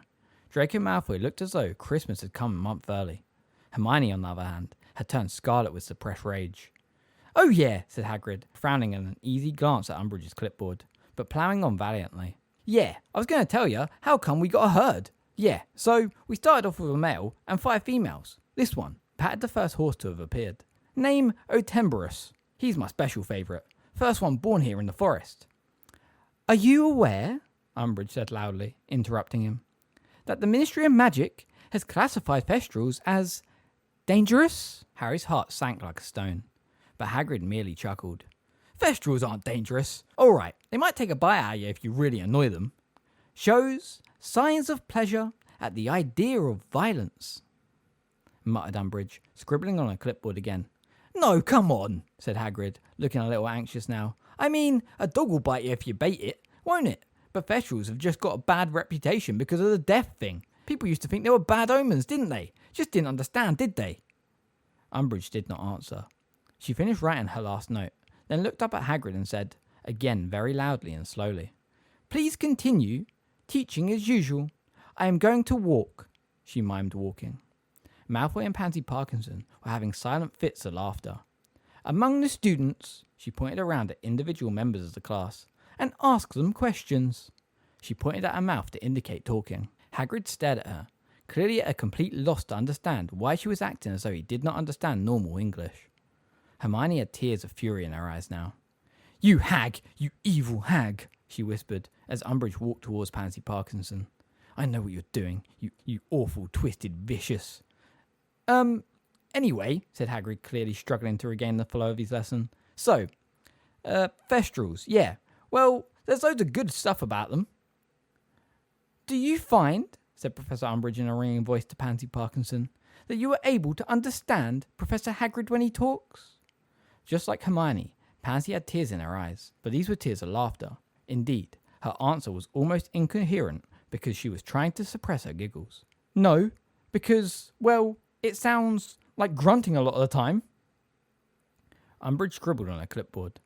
The few unbruised bits of Hagrid's face flushed, but he tried to act as though he had not heard Pansy's answer. Yeah. Good stuff about Thestrals. Well, once they're tamed, like this lot, you'll never be lost again. Amazing sense of direction. Just tell them where you want to go. Assuming they can understand you, of course, said Malfoy loudly, and Pansy Parkinson collapsed in a fit of renewed giggles. Professor Umbridge smiled indulgently at them, and then turned to Neville. You can see the Thestrals, Longbottom, can you? She said. Neville nodded.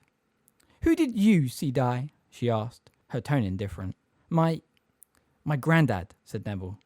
And what do you think of them? She said, waving her stubby hand at the horses, who by now had stripped a great deal of the carcass down to bone.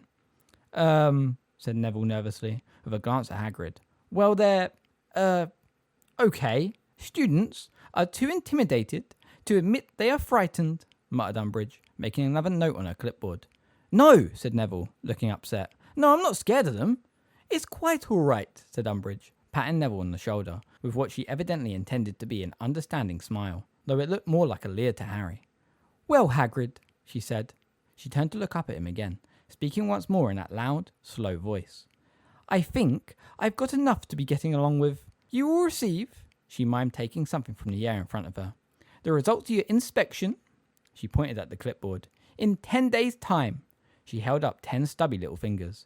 Then, her smile wider and more toe-like than ever before beneath her green hat, she bustled from their midst, leaving Malfoy and Pansy Parkinson in fits of laughter, Hermione actually shaking with fury, and Neville looking confused and upset. That foul, lying, twisting old gargoyle, stormed Hermione half an hour later, as they made their way back up to the castle through the channels they had made earlier in the snow. You see what she's up to? It's her thing about half-breeds all over again. She's trying to make out Hagrid some kind of dim-witted troll, just because he had a giantess for a mother. And oh, it's not fair. That really wasn't a bad lesson at all. I mean, alright, if it had been blast-ended Scroots again, but Thestrals are fine. In fact, for Hagrid, they're really good. Umbridge said they're dangerous, said Ron. Well, it's like Hagrid said. They can look after themselves, said Hermione impatiently. And I suppose a teacher like Grumbly Plank wouldn't usually show them to us before Newt level. But well, they are very interesting, aren't they? The way some people can see them and some can't. I wish I could. Do you? Harry asked her quietly. She looked suddenly horror-struck. Oh, Harry, I'm sorry. No, of course I don't. That was a really stupid thing to say. It's okay, he said quickly. Don't worry.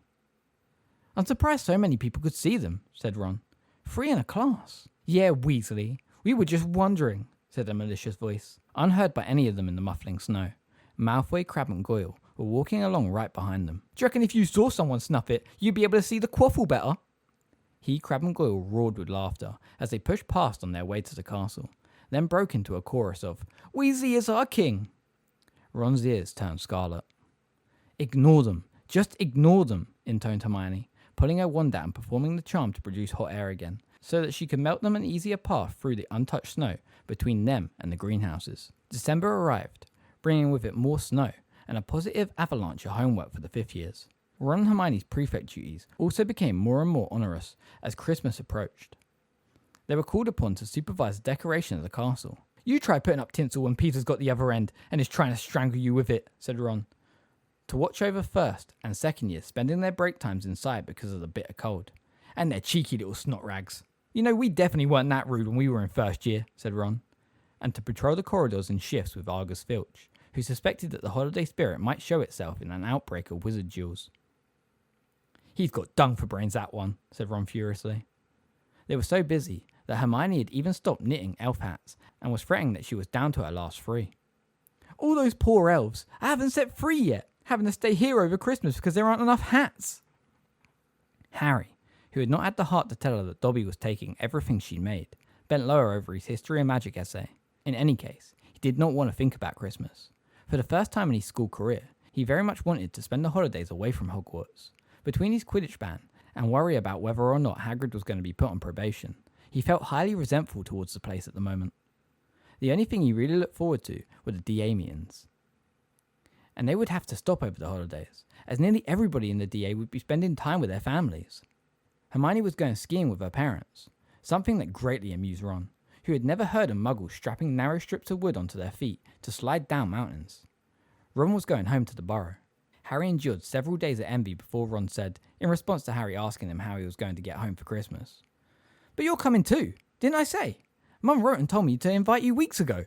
Hermione rolled her eyes, but Harry's spirits soared.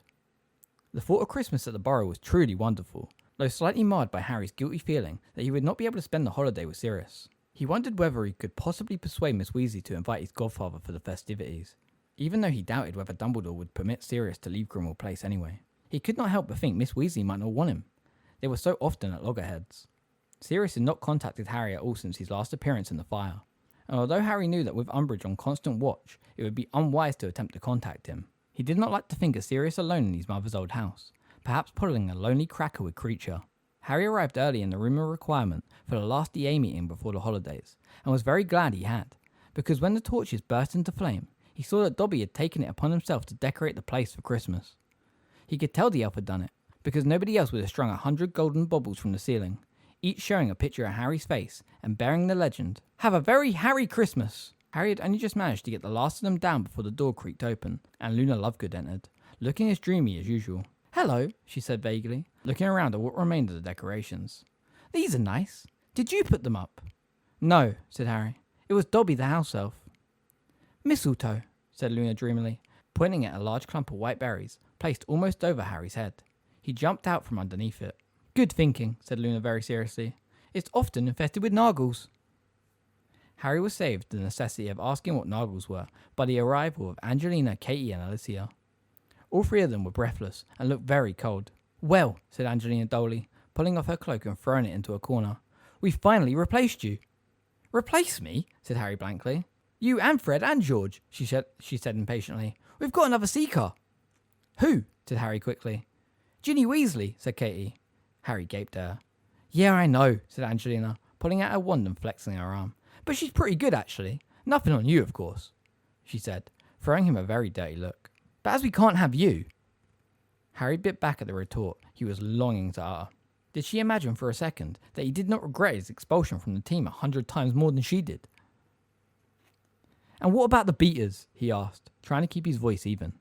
"Andrew Kirk," said Alicia without enthusiasm, "and Jack Slopper. Neither of them are brilliant, but compared to the rest of the idiots who turn up..."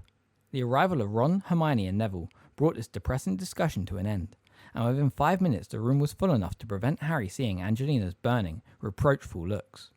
"Okay," he said, calling them all to order. "I thought this evening we could go over the things we've done so far, because it's the last meeting before the holidays, and there's no point starting anything new right before a 3-week break." "We're not doing anything new," said Zachariah Smith in a disgruntled whisper, loud enough to carry through the room. "If I'd known that, I wouldn't have come." "We're all really sorry Harry didn't tell you then," said Fred loudly. Several people sniggered.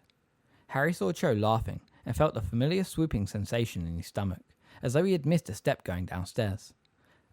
We can practice in pairs," said Harry. "We'll start with the impediment jinx for 10 minutes. Then we can get out the cushions and try stunning again." They all divided up obediently. Harry partnered Neville as usual. The room was soon full of intermittent cries of "Impedimenta!" People froze for a minute or so, during which their partners would stare aimlessly around the room, watching other pairs at work, then would unfreeze and take their turn at the jinx. Neville had improved beyond all recognition. After a while, when Harry had unfrozen 3 times in a row, he had Neville join Ron and Hermione again so that he could walk around the room and watch the others. When he passed Cho, she beamed at him. He resisted the temptation to walk past her several more times. After 10 minutes on the impediment jinx, they laid out cushions all over the floor and started practicing stunning again. Space was really too confined to allow them all to work this spell at once. Half the group observed the others for a while, then swapped over. Harry felt himself positively swelling with pride as he watched them all. True, Neville did stun Padma Patel rather than Dean, at whom he had been aiming. But it was a much closer miss than usual, and everybody else had made enormous progress. At the end of an hour, Harry called a halt. "You're getting really good," he said, beaming around at them. "When we get back from the holidays, we can start doing some of the big stuff, maybe even Patronuses." There was a murmur of excitement. The room began to clear in the usual 2s and 3s. Most people wished Harry a happy Christmas as they went. Feeling cheerful, he collected up the cushions with Ron and Hermione and stacked them neatly away. Ron and Hermione left before he did. He hung back a little, because Cho was still there, and he was hoping to receive a Merry Christmas from her. "No, you go on," he heard her say to her friend Marietta, and his heart gave a jolt that seemed to take it into a region of his Adam's apple. He pretended to be straightening up the cushion pile. He was quite sure they were alone now, and waited for her to speak. Instead, he heard a hearty sniff.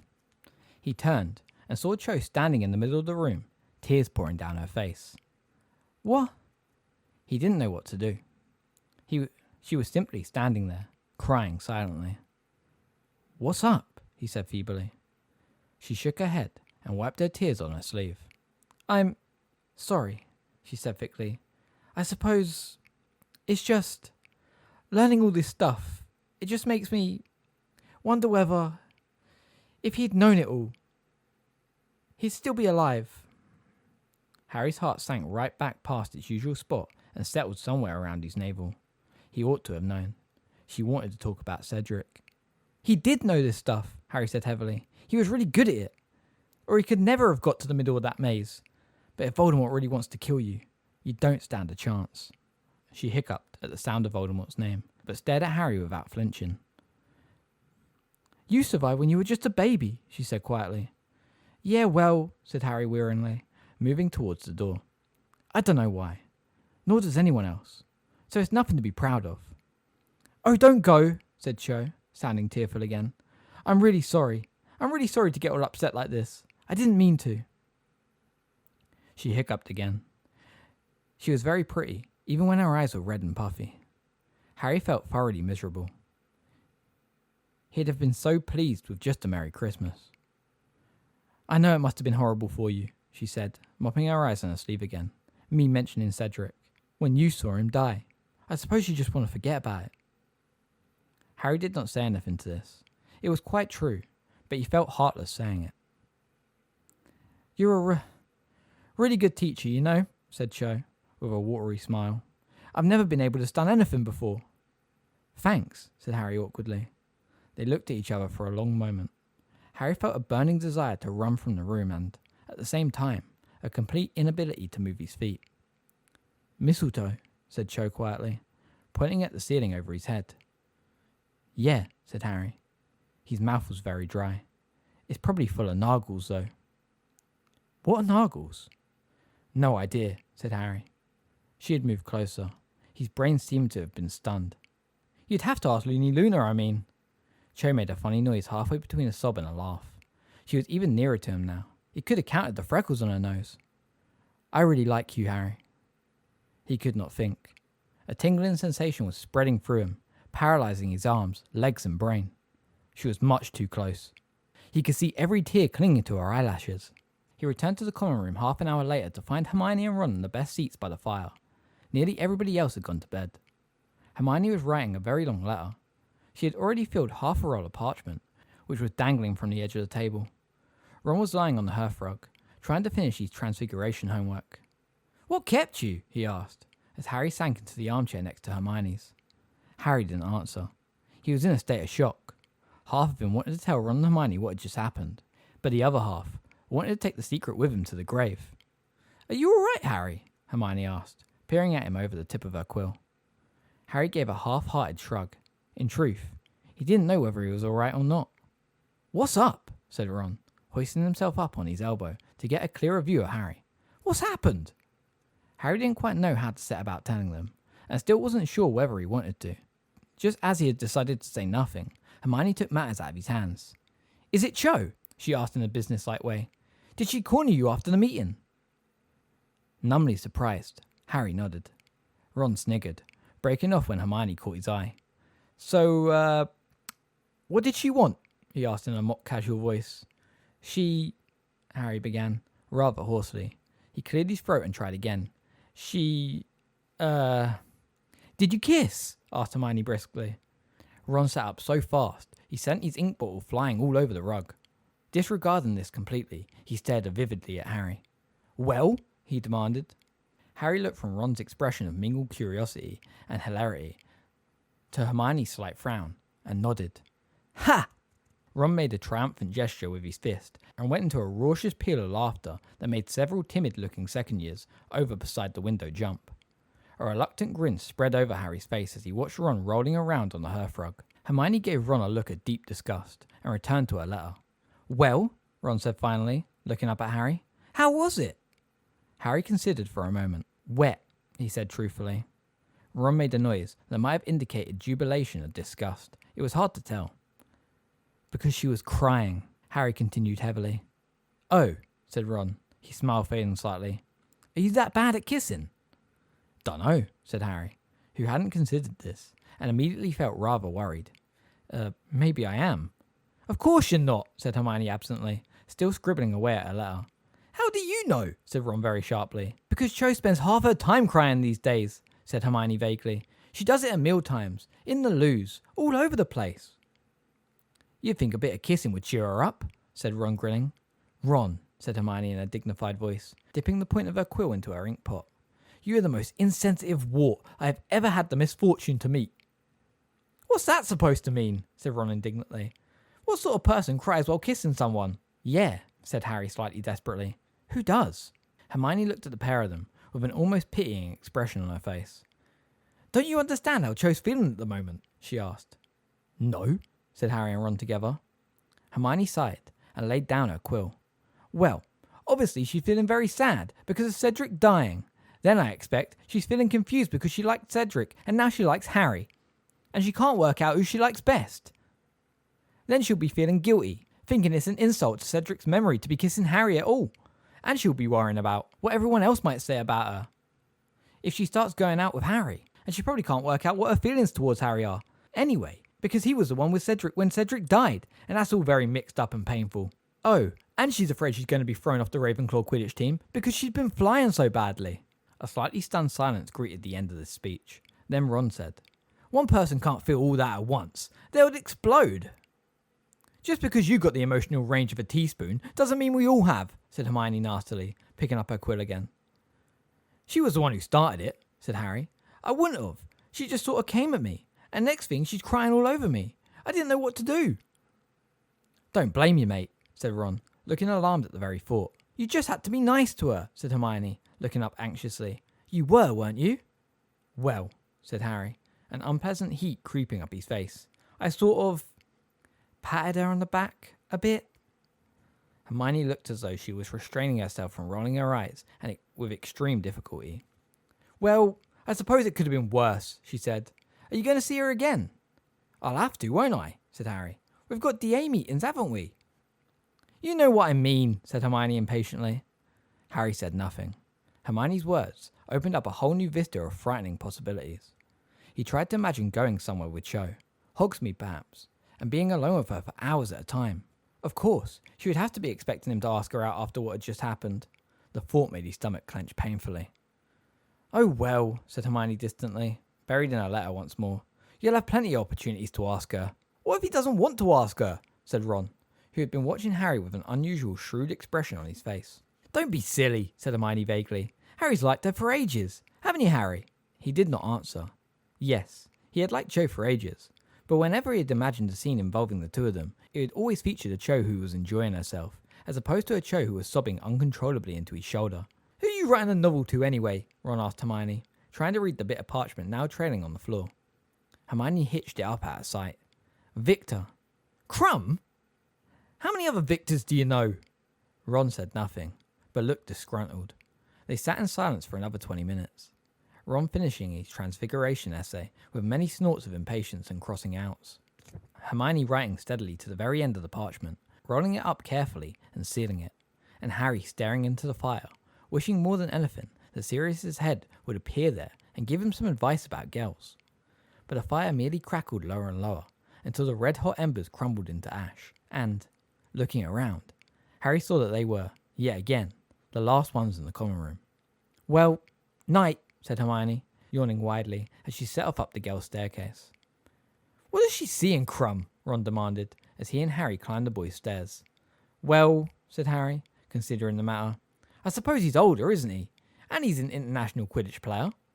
"Yeah, but apart from that," said Ron, sounding aggravated. "I mean, he's a grouchy git, isn't he?" "Bit grouchy, yeah," said Harry, whose thoughts were still on Cho. They pulled off their robes and put on pyjamas in silence. Dean, Seamus and Neville were already asleep. Harry put his glasses on his bedside table and got into bed, but did not pull the hangings closed around his four-poster. Instead, he stared at the patch of starry sky visible through the window next to Neville's bed. If he had known, this time last night, that in 24 hours' time he would have kissed Cho Chang. "Night," grunted Ron from somewhere to his right. "Night," said Harry. Maybe next time, if there was a next time, she'd be a bit happier. He ought to have asked her out. She had probably been expecting it, and was now really angry with him. Or she was lying in bed, still crying about Cedric. He did not know what to think. Hermione's explanation had made it all seem more complicated rather than easier to understand. That's what they should teach us here, he thought, turning over onto his side. How girls' brains work. It'd be more useful than divination anyway. Neville snuffled in his sleep. An owl hooted somewhere out in the night. Harry dreamed he was back in the DA room. Cho was accusing him of luring her there under false pretenses. She said he had promised her 150 chocolate frog cards if she had showed up. Harry protested. Cho shouted, "Cedric gave me loads of chocolate frog cards. Look!" And she pulled out fistfuls of cards from inside her robes and threw them in the air. Then she turned into Hermione, who said, "You did promise her, you know, Harry. I think you better give her something else instead. How about your firebolt?" And Harry was protesting that he could not give Cho his firebolt, because Umbridge had it. And anyway, the whole thing was ridiculous. He only came to the DA room to put up some Christmas baubles shaped like Dobby's head. The dream changed. His body felt smooth, powerful and flexible. He was gliding between shiny metal bars, across dark, cold stone. He was flat against the floor, sliding along on his belly. It was dark, yet he could see objects around him shimmering in strange, vibrant colours. He was turning his head. At first glance, the corridor was empty. But no. A man was sitting on the floor ahead, his chin drooping onto his chest, his outline gleaming in the dark. Harry put out his tongue. He tasted the man's scent on the air. He was alive but drowsy, sitting in the front of a door at the end of a corridor. Harry longed to bite the man, but he must muster the impulse. He had more important work to do. But the man was stirring.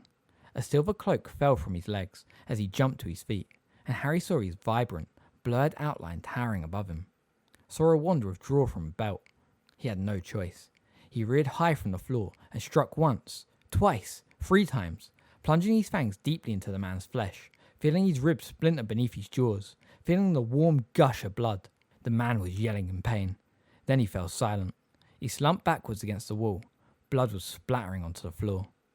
His forehead hurt terribly. It was aching fit to burst. "Harry! Harry!" He opened his eyes. Every inch of his body was covered in icy sweat. His bed covers were twisted all around him like a straitjacket. He felt as though a white-hot poker was being applied to his forehead. "Harry!" Ron was standing over him, looking extremely frightened. There was more figures at the foot of Harry's bed. He clutched his head in his hands. The pain was blinding him. He rolled right over and vomited over the edge of the mattress. "He's really ill," said a scared voice. "Should we call someone? Harry! Harry!" He had to tell Ron. It was very important that he tell him. Taking great gulps of air, Harry pushed himself up in bed, willing himself not to throw up again, the pain half blinding him. "Your dad!" he panted, his chest heaving. "Your dad! He's been attacked!" "What?" said Ron uncomprehendingly. "Your dad! He's been bitten! It's serious! There's blood everywhere!" "I'm going for help," said the same scared voice, and Harry heard footsteps running out of the dormitory. "Harry, mate," said Ron uncertainly. You were just dreaming." "No," said Harry furiously. It was crucial that Ron understand. "It wasn't a dream. Not an ordinary dream. I was there. I saw it. I did it." He could hear Seamus and Dean muttering but did not care.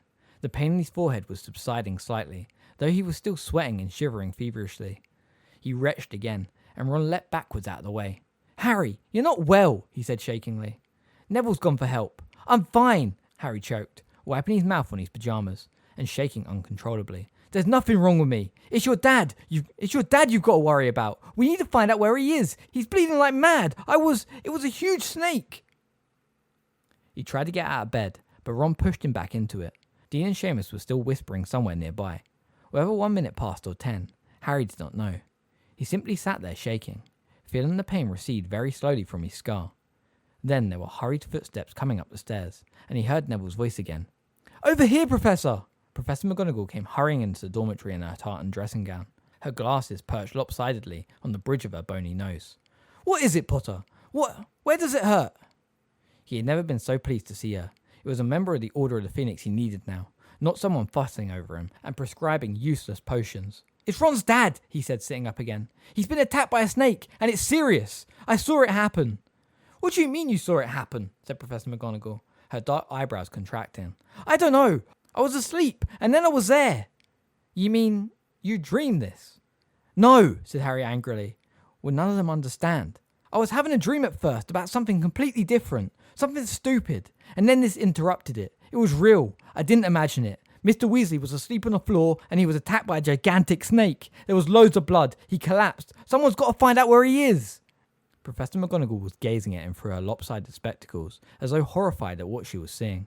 I'm not lying, and I'm not mad, Harry told her, his voice rising to a shout. I tell you, I saw it happen. I believe you, Potter, said Professor McGonagall curtly. Put on your dressing gown. We're going to see the headmaster. Chapter 22. St. Mungo's Hospital for Magical Melodies and Injuries. Harry was so relieved she was taking him seriously that he did not hesitate, but jumped out of bed at once, pulled on his dressing gown, and pushed his glasses back onto his nose. Weasley, you ought to come too, said Professor McGonagall. They followed Professor McGonagall past the silent figures of Neville, Dean, and Seamus, out of the dormitory, down the spiral stairs into the common room, through the portrait hole, and off along the fat lady's moonlit corridor. Harry felt as though the panic inside him might spill over at any moment. He wanted to run, to yell for Dumbledore. Mr. Weasley was bleeding as they walked along so sedently. And what if those fangs?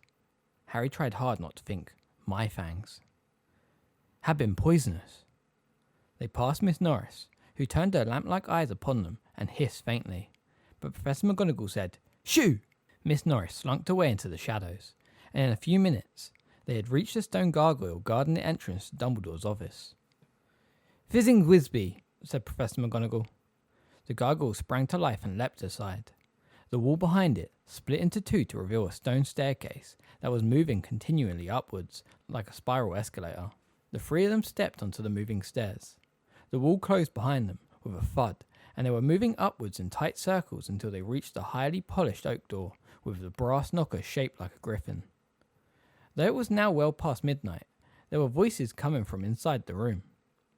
A positive babble of them. It sounded as though Dumbledore was entertaining at least a dozen people. Professor McGonagall rapped 3 times with the griffin knocker, and the voices ceased abruptly, as though someone had switched them all off. The door opened of its own accord, and Professor McGonagall led Harry and Ron inside. The room was in half darkness. The strange, silver instrument standing on the table was silent, and still rather than whirling and emitting puffs of smoke as they usually did. The portraits of old headmasters and headmistresses covering the walls were all snoozing in their frames. Behind the door, a magnificent red and gold bird, the size of a swan, dozed on its perch with its head under its wing. Oh, it's you, Professor McGonagall. And, Dumbledore was sitting in a high-backed chair behind his desk. He leaned forward into a pool of candlelight, illuminating the papers laid out before him.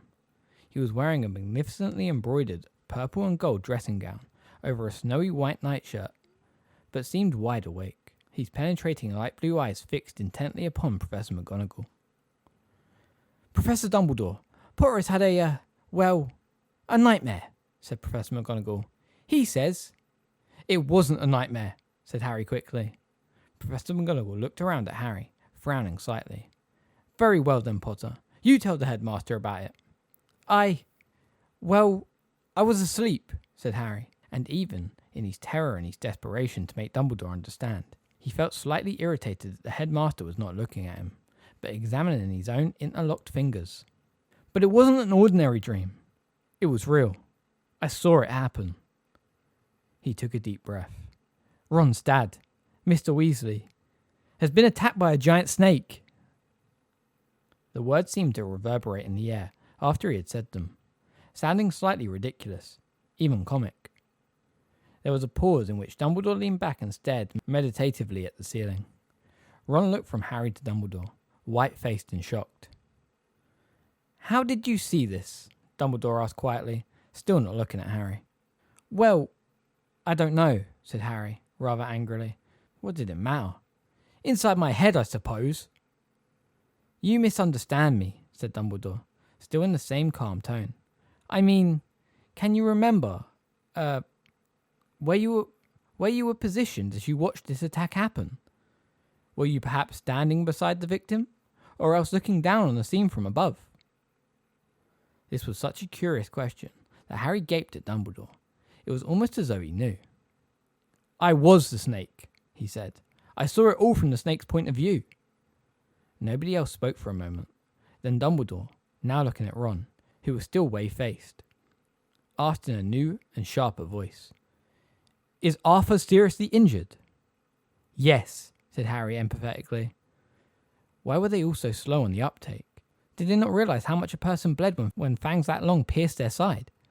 And why could Dumbledore not do him the courtesy of looking at him? But Dumbledore stood up, so quickly it made Harry jump, and addressed one of the old portraits hanging very near the ceiling. Evervard, he said sharply, and you too, Dillis. A sallow-faced wizard with a short black fringe and an elderly witch with long silver ringlets in the frame beside him, both of whom seemed to have been in the deepest of sleeps, opened their eyes immediately. You were listening? Said Dumbledore. The wizard nodded. The witch said, Naturally. The man has red hair and glasses, said Dumbledore.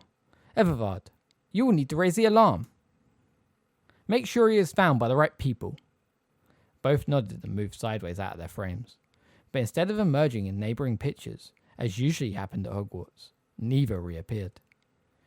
One frame now contained nothing but a backdrop of dark curtain. The other, a handsome leather armchair. Harry noticed that many of the other headmasters and mistresses on the walls, those snoring and drooling most convincingly, kept sneaking peeks at him from under their eyelids, and he suddenly understood who had been talking when they had knocked. Evervard and Dillis were two of Hogwarts' most celebrated heads, Dumbledore said, now sweeping around Harry and Ron and Professor McGonagall, to approach the magnificent sleeping bird on his perch beside the door. Their renown is such that both have portraits hanging in other important wizarding institutions. As they are free to move between their own portraits, they can tell us what may be happening elsewhere.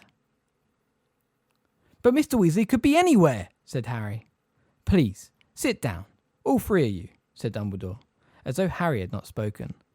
Evervard and Dillis may not be back for several minutes. Professor McGonagall, if you could draw up extra chairs. Professor McGonagall pulled her wand from the pocket of her dressing gown and waved it. 3 chairs appeared out of thin air, straight-backed and wooden, quite unlike the comfortable chintz armchairs that Dumbledore had conjured up at Harry's hearing. Harry sat down, watching Dumbledore over his shoulder. Dumbledore was now stroking Fawkes' plumed golden head with one finger. The Phoenix awoke immediately. He stretched his beautiful head high and observed Dumbledore through bright, dark eyes. We will need, Dumbledore said very quietly to the bird, a warning. There was a flash of fire and the Phoenix had gone. Dumbledore now swooped down upon one of the fragile silver instruments, whose function Harry had never known, carried it over to his desk, sat down facing them again, and tapped it gently with the tip of his wand. The instrument tickled into life at once, with rhythmic clinking noises. Tiny puffs of pale green smoke issued from the minuscule silver tube at the top. Dumbledore watched the smoke closely, his brow furrowed. After a few seconds, the tiny puffs became a steady stream of smoke that thickened and coiled in the air. A serpent's head grew at the end of it, opening its mouth wide. Harry wondered whether the instrument was confirming his story. He looked eagerly at Dumbledore for a sign that he was right, but Dumbledore did not look up. Naturally, muttered Dumbledore, apparently to himself, still observing the stream of smoke without the slightest sign of surprise, but in essence divided. Harry could not make neither head or tail of this question. The smoke serpent, however, split itself instantly into 2 snakes, both coiling and undulating in the dark air. With a look of grim satisfaction, Dumbledore gave the instrument another gentle tap with his wand. The clinking noise slowed and died, and the smoke serpent grew faint, became a formless haze, and vanished. Dumbledore replaced the instrument on its spindly little table. Harry saw many of the old headmasters in the portraits follow him with their eyes. Then, realizing that Harry was watching them, hastily pretended to be sleeping again. Harry wanted to ask what the strange silver instrument was for, but before he could do so, there was a shout from the top of the wall, to their right. The wizard called Evervard had reappeared in his portrait, panting slightly. Dumbledore! What news? Said Dumbledore at once. I yelled until someone came running, said the wizard, who was mopping his brow on the curtain behind him. Said I'd heard something moving downstairs. They weren't sure whether to believe me, but went down to check. You know, there were no portraits down there to watch them from. Anyway, they carried him up a few minutes later. He doesn't look good. He's covered in blood. I ran along to Elfrida Craig's portrait to get a good view as they left. Good, said Dumbledore, as Ron made a convulsive movement. I take it Dilys would have seen him arrive then. And moments later, the silver ringleted witch had reappeared in her picture too. She sank, coughing into her armchair and said, Yes, they've taken him to St. Mungo's, Dumbledore. They carried him past my portrait. He looks bad. Thank you, said Dumbledore. He looked around at Professor McGonagall. Minerva, I need you to go and wake the other Weasley children. Of course. Professor McGonagall got up and moved swiftly to the door. Harry cast a sideways glance at Ron, who was looking terrified. And Dumbledore, what about Molly? Said Professor McGonagall, pausing at the door. That'll be a job for Fawkes when he has finished keeping a lookout for anybody approaching, said Dumbledore. But she may already know. That excellent clock of hers. Harry knew Dumbledore was referring to the clock that told, not the time, but the whereabouts and conditions of the various Weasley family members. And with a pang, he thought that Mr. Weasley's hand must, even now, be pointing at mortal peril. But it was very late. Miss Weasley was probably asleep, not watching the clock. Harry felt cold as he remembered Miss Weasley's boggart turning into Mr. Weasley's lifeless body, his glasses askew, blood running down his face. But Mr. Weasley wasn't going to die. He couldn't. Dumbledore was now rummaging in a cupboard behind Harry and Ron. He emerged from it carrying a blackened old kettle, which he placed carefully on his desk. He raised his wand and murmured, Portus! For a moment, the kettle trembled, glowing with an odd blue light. Then it quivered to rest, as solidly black as ever. Dumbledore marched over to another portrait, this time of a clever-looking wizard with a pointed beard, who had been painted wearing the slivering colours of green and silver, and was apparently sleeping so deeply that he could not hear Dumbledore's voice when he attempted to rouse him. Phineas! Phineas! The subjects of the portraits lining the room were no longer pretending to be asleep. They were shifting around in their frames, the better to watch what was happening. When the clever-looking wizard continued to feign sleep, some of them shouted his name too. Phineas! Phineas! Phineas! He could not pretend any longer. He gave a theatrical jerk and opened his eyes wide. Did someone call? I need you to visit your other portrait again, Phineas, said Dumbledore. I've got a message. Visit my other portrait, said Phineas in a reedy voice, giving a long, faint yawn, his eyes travelling around the room and focusing on Harry. Oh no, Dumbledore, I am too tired tonight. Something about Phineas's voice was familiar to Harry. I already heard it before. But before he could think, the portraits on the surrounding walls broke into a storm of protest. Insubordination, sir, roared a corpulent, red-nosed wizard, brandishing his fists. Dereliction of duty! We are honour bound to give service to the present headmaster of Hogwarts, cried a frail-looking old wizard, whom Harry recognised as Dumbledore's predecessor, Armando Dippet. Shame on you, Phineas. Shall I persuade him, Dumbledore? Called a gimlet-eyed witch, raising an unusually thick wand that looked not unlike a birch rod. Oh, very well, said the wizard called Phineas, eyeing the wand with mild apprehension. Though he may well have destroyed my picture by now. He's done away with most of the family. Sirius knows not to destroy your portrait, said Dumbledore. And Harry realised immediately where he had heard Phineas's voice before, issuing from the apparently empty frame in his bedroom in Grimmauld Place. You are to give him the message that Arthur Weasley has been gravely injured, and that his wife, children, and Harry Potter will be arriving at his house shortly. Do you understand? Arthur Weasley, injured. Wife and children and Harry Potter coming to stay, recited Phineas in a bored voice. Yes, yes, very well. He slopped away into the frame of the portrait and disappeared from view at the very moment the study door opened again. Fred, George and Ginny were ushered in by Professor McGonagall, all three of them looking dishevelled and shocked, still in their night things. Harry, what's going on? Asked Ginny, who looked frightened. Professor McGonagall says you saw Dad get hurt. Your father has been injured in the course of his work for the Order of the Phoenix, said Dumbledore, before Harry could speak. He has been taken to St. Mungo's Hospital for magical melodies and injuries. I am sending you back to Sirius's house, which is much more convenient for the hospital than the burrow. You will meet your mother there. How are we going? Asked Fred, looking shaken. Flu powder? No, said Dumbledore. Flu powder is not safe at the moment. The network is being watched. You'll be taking a portkey. He indicated the old kettle lying innocently on his desk. We're just waiting for Phineas Nigellus to report back. I want to be sure that the coast is clear before sending you.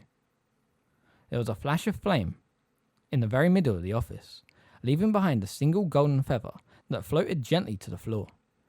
It is Fawkes' warning, said Dumbledore, catching the feather as it fell. Professor Umbridge must know you're out of your beds. Minerva, go and head her off. Tell her any story. Professor McGonagall was gone in a swish of tartan. He says he'll be delighted, said a bored voice behind Dumbledore. The wizard called Phineas had reappeared in front of his Slytherin banner. My great-great-grandson has always had an odd taste in house guests. Come here, then, Dumbledore said to Harry and the Weasleys, and quickly, before anyone else joins us. Harry and the others gathered around Dumbledore's desk. You have all used the portkey before? Asked Dumbledore, and they nodded, each reaching out to touch some part of the blackened kettle. Good. On the count of 3, then. 1, 2. It happened in a fraction of a second, in the infinitesimal pause before Dumbledore said 3. Harry looked up at him. They were very close together, and Dumbledore's clear blue gaze moved from the portkey to Harry's face. At once, Harry's scar burned white hot, as though the old wound had burst open again, and unbidden, unwanted, but terrifyingly strong. There rose within Harry a hatred so powerful he felt, for that instance, he would like nothing better than to strike, to bite, to sink his fangs into the man before him. 3. Harry felt a powerful jerk behind his navel. The ground vanished beneath his feet. His hand was glued to the kettle. He was banging into the others as they all sped forwards in a swirl of colours and a rush of wind, the kettle pulling them onwards, until his feet hit the ground so hard his knees buckled. The kettle clattered to the ground, and somewhere close at his hand, a voice said, Back again, the blood traitor brats. Is it true their father's dying? Out, roared a second voice. Harry scrambled to his feet and looked around.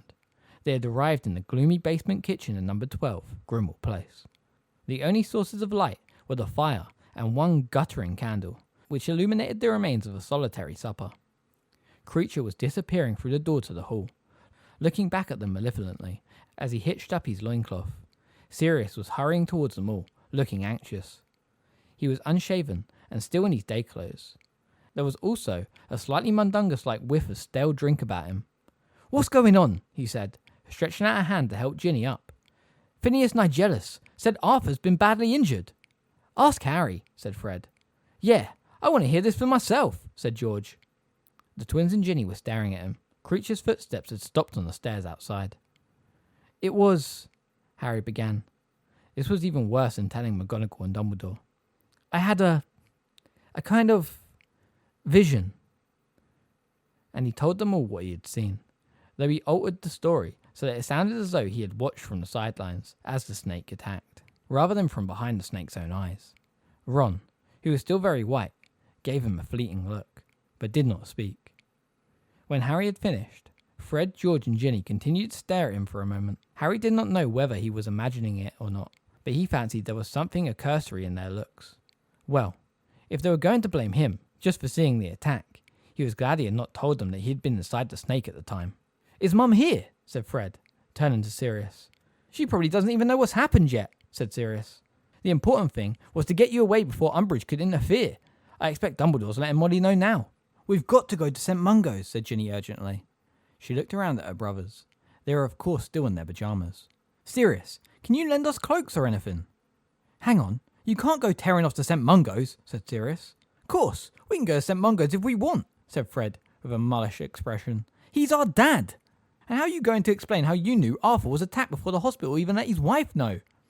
What does that matter? Said George hotly. It matters because we don't want to draw attention to the fact that Harry is having visions of things that are happening hundreds of miles away, said Sirius angrily. Have you got any idea what the Ministry would make of that information? Fred and George looked as though they could not care less what the Ministry made of anything. Ron was still ashen-faced and silent. Ginny said, Somebody else could have told us. We could have heard it somewhere other than Harry. Like who? Said Sirius impatiently. Listen, your dad's been hurt while on duty for the Order, and the circumstances are fishy enough. Without his children knowing about it seconds after it happened, you could seriously damage the Order's... We don't care about the dumb Order, shouted Fred. It's our dad dying we're talking about, yelled George. Your father knew what he was getting into, and he won't thank you for messing things up for the Order, said Sirius, equally angry. This is how it is. This is why you're not in the Order. You don't understand. There are things worth dying for. Easy for you to say. Stuck here, bellowed Fred. I don't see you risking your neck. The little colour remaining in Sirius's face drained from it. He looked for a moment as though he would quite like to hit Fred, but when he spoke, it was in a voice of determined calm.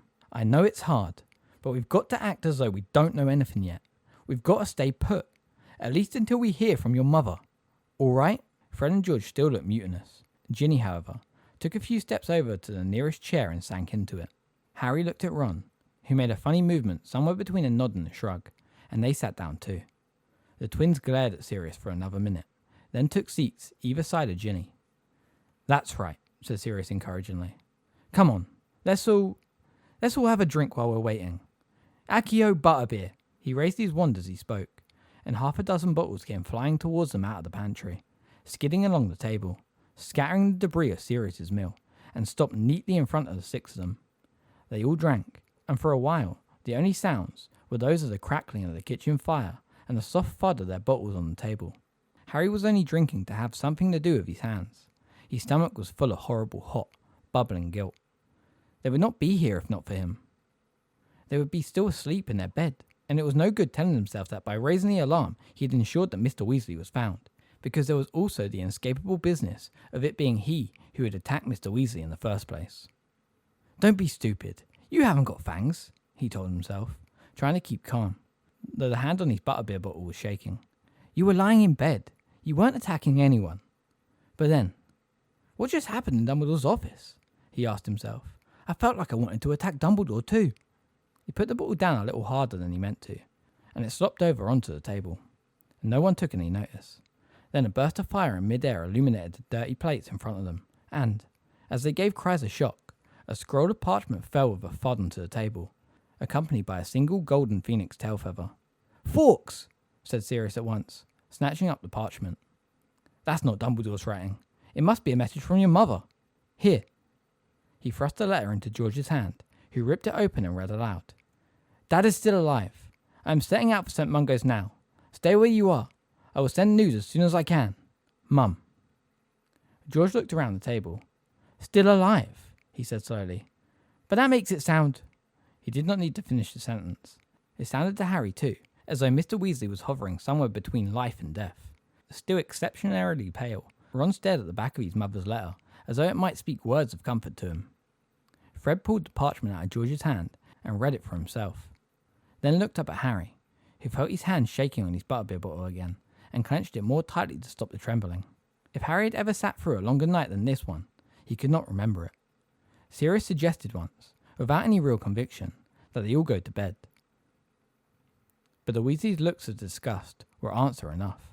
They mostly sat in silence around the table, watching the candle wick sinking lower and lower into liquid wax, occasionally raising a bottle to their lips, speaking only to check the time, to wonder aloud what was happening, and to reassure each other that if there was bad news, they would know straight away, for Miss Weasley must long since have arrived at St. Mungo's. Fred fell into a doze, his head lolling sideways onto his shoulder. Ginny was curled like a cat on her chair, but her eyes were open. Harry could see them reflect in the firelight. Ron was sitting with his head in his hands. Whether awake or asleep, it was impossible to tell. Harry and Sirius looked at each other every so often, intruders upon the family grief, waiting. At 5:10 in the morning, by Ron's watch, the kitchen door swung open, and Miss Weasley entered the kitchen. She was extremely pale, but when they all turned to look at her, Fred, Ron and Harry, half raising from their chairs, she gave a wan smile. He's going to be all right, she said, her voice weak with tiredness. He's sleeping. We can all go and see him later. Bill's sitting with him now. He's going to take the morning off work. Fred fell back into his chair with his hands over his face. George and Ginny got up, walked swiftly over to their mother and hugged her. Ron gave a very shaky laugh and downed the rest of his butterbeer in one. Breakfast! said Sirius loudly and joyfully, jumping to his feet. "Where's that accursed house elf? Creature! Creature!" But Creature did not answer the summons. "Oh, forget it then," muttered Sirius, counting the people in front of him. "So it's breakfast for, let's see, 7? Bacon and eggs, I think, and some tea and toast." Harry hurried over to the stove to help. He did not want to intrude on the Weasleys' happiness, and he dreaded the moment when Miss Weasley would ask him to recount his vision. However, he had barely taken plates from the dresser when Miss Weasley lifted them out of his hands and pulled him into a hug. "I don't know what would have happened if it hadn't been for you, Harry," she said in a muffled voice. "They might have not found Arthur for hours, and that would have been too late. But thanks to you, he's alive, and Dumbledore's been able to think up a good cover story for Arthur being where he was. You've no idea what trouble he would be in otherwise. Look at poor Sturgis." Harry could hardly bear her gratitude, but fortunately, she soon released him to turn to Sirius and thank him for looking after her children through the night. Sirius said he was very pleased to have been able to help, and hoped they would all stay with him as long as Mr. Weasley was in hospital. "Oh, Sirius, I'm so grateful. They think he'll be there a little while, and it would be wonderful to be nearer. Of course, that might mean we're here for Christmas." "The more the merrier," said Sirius with such obvious sincerity that Miss Weasley beamed at him, threw on an apron, and began to help with breakfast. "Sirius," Harry muttered, unable to stand it a moment longer. "Can I have a quick word? Now." He walked into the dark pantry and Sirius followed. Without preamble, Harry told his godfather every detail of the vision he had had, including the fact that he himself had been the snake who had attacked Mr. Weasley. When he paused for breath, Sirius said, "Did you tell Dumbledore this?" "Yes," said Harry impatiently. "But he didn't tell me what it meant. Well, he doesn't tell me anything anymore." "I'm sure he would have told you if it was anything to worry about," said Sirius steadily. "But that's not all," said Harry in a voice only a little above a whisper. "Sirius, I think I'm going mad. Back in Dumbledore's office, just before we took the portkey, for a couple of seconds there I thought I was a snake. I felt like one. My scar really hurt when I was looking at Dumbledore. Sirius, I wanted to attack him." You can only see a sliver of Sirius's face. The rest was in darkness. "It must have been the aftermath of the vision. That's all," said Sirius. "You were still thinking of the dream or whatever it was, and..." "It wasn't that," said Harry, shaking his head. "It was like something rose up inside me. There's like a snake inside me." "You need to sleep," said Sirius firmly. "You're going to have breakfast, then go upstairs to bed, and after lunch you can go and see Arthur with the others. You're in shock, Harry. You're blaming yourself for something you only witnessed, and it's lucky you did witness it, or Arthur might have died. Just stop worrying." He clapped Harry on the shoulder and left the pantry, leaving Harry standing alone in the dark. Everyone but Harry spent the rest of the morning sleeping.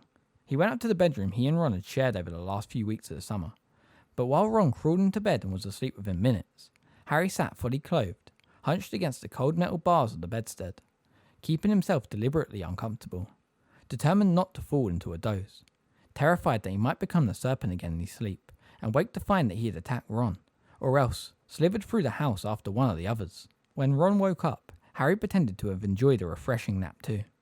Their trunks arrived from Hogwarts while they were eating lunch, so they could dress as muggles for the trip to St. Mungo's. Everybody except Harry was righteously happy and talkative as they changed out of their robes into jeans and sweatshirts. When Tonks and Mad Eye turned up to escort them across London, they greeted them gleefully, laughing at the bowler hat Mad Eye was wearing at an angle to conceal his magical eye, and assuring him, truthfully, that Tonks, whose hair was short and bright pink again, would attract far less attention on the underground. Tonks was very interested in Harry's vision of the attack on Mr. Weasley, something Harry was not remotely interested in discussing. "There isn't a seer blood in your family, is there?" she inquired curiously, as they sat side by side on the train rattling towards the heart of the city. "No," said Harry, thinking of Professor Trelawney and feeling insulted. "No," said Tonks musingly. "No, I suppose it's not really prophecy you're doing, is it? I mean, you're not seeing the future, you're seeing the present. It's odd, isn't it? Useful, though." Harry didn't answer. Fortunately, they got out at the next stop, a station in the very heart of London, and in the bustle of leaving the train, he was able to allow Fred and George to get between himself and Tonks, who was leading the way.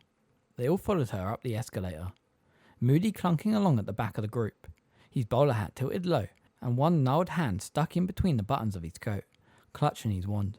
Harry thought he sensed a concealed eye staring hard at him, trying to avoid any more questions about his dream. He asked Mad Eye where St. Mungo's was hidden. "Not far from here," grunted Moody, as they stepped out into the wintry air on a broad store-lined street packed with Christmas shoppers. He pushed Harry a little ahead of him and stumped along just behind. Harry knew the eye was rolling in all directions under the tilted hat. It wasn't easy to find a good location for a hospital. Nowhere in Diagon Alley was big enough, and we couldn't have it underground like the Ministry. Wouldn't be healthy. In the end, they managed to get hold of a building up here. Theory was, the sick wizards could come and go and just blend in with the crowd. He seized Harry's shoulder to prevent them being separated by a gaggle of shoppers, plainly intent on nothing but making it into a nearby shop full of electrical gadgets. Here we go, said Moody a moment later. They had arrived outside a large, old-fashioned, red brick department store called Purge and Dow's Limited. The place had a shabby, miserable air. The window displays consisted of a few chipped dummies with their wigs askew, standing at random and modelling fashions at least 10 years out of date. Large signs on all the rusty doors read, "Closed for refurbishment." Harry distinctly heard a large woman laden with plastic shopping bags say to her friend as they passed, "It's never open, that place." "Right," said Tonks, beckoning them towards a window displaying nothing but a particularly ugly female dummy. Its false eyelashes were hanging off, and it was modelling a green nylon pinafore dress. "Everybody ready?" They nodded, clustering around her. Moody gave Harry another shove between the shoulder blades to urge him forwards, and Tonk leaned close to the grass, looking up at the very ugly dummy, her breath steaming up the glass. "Watcha," she said.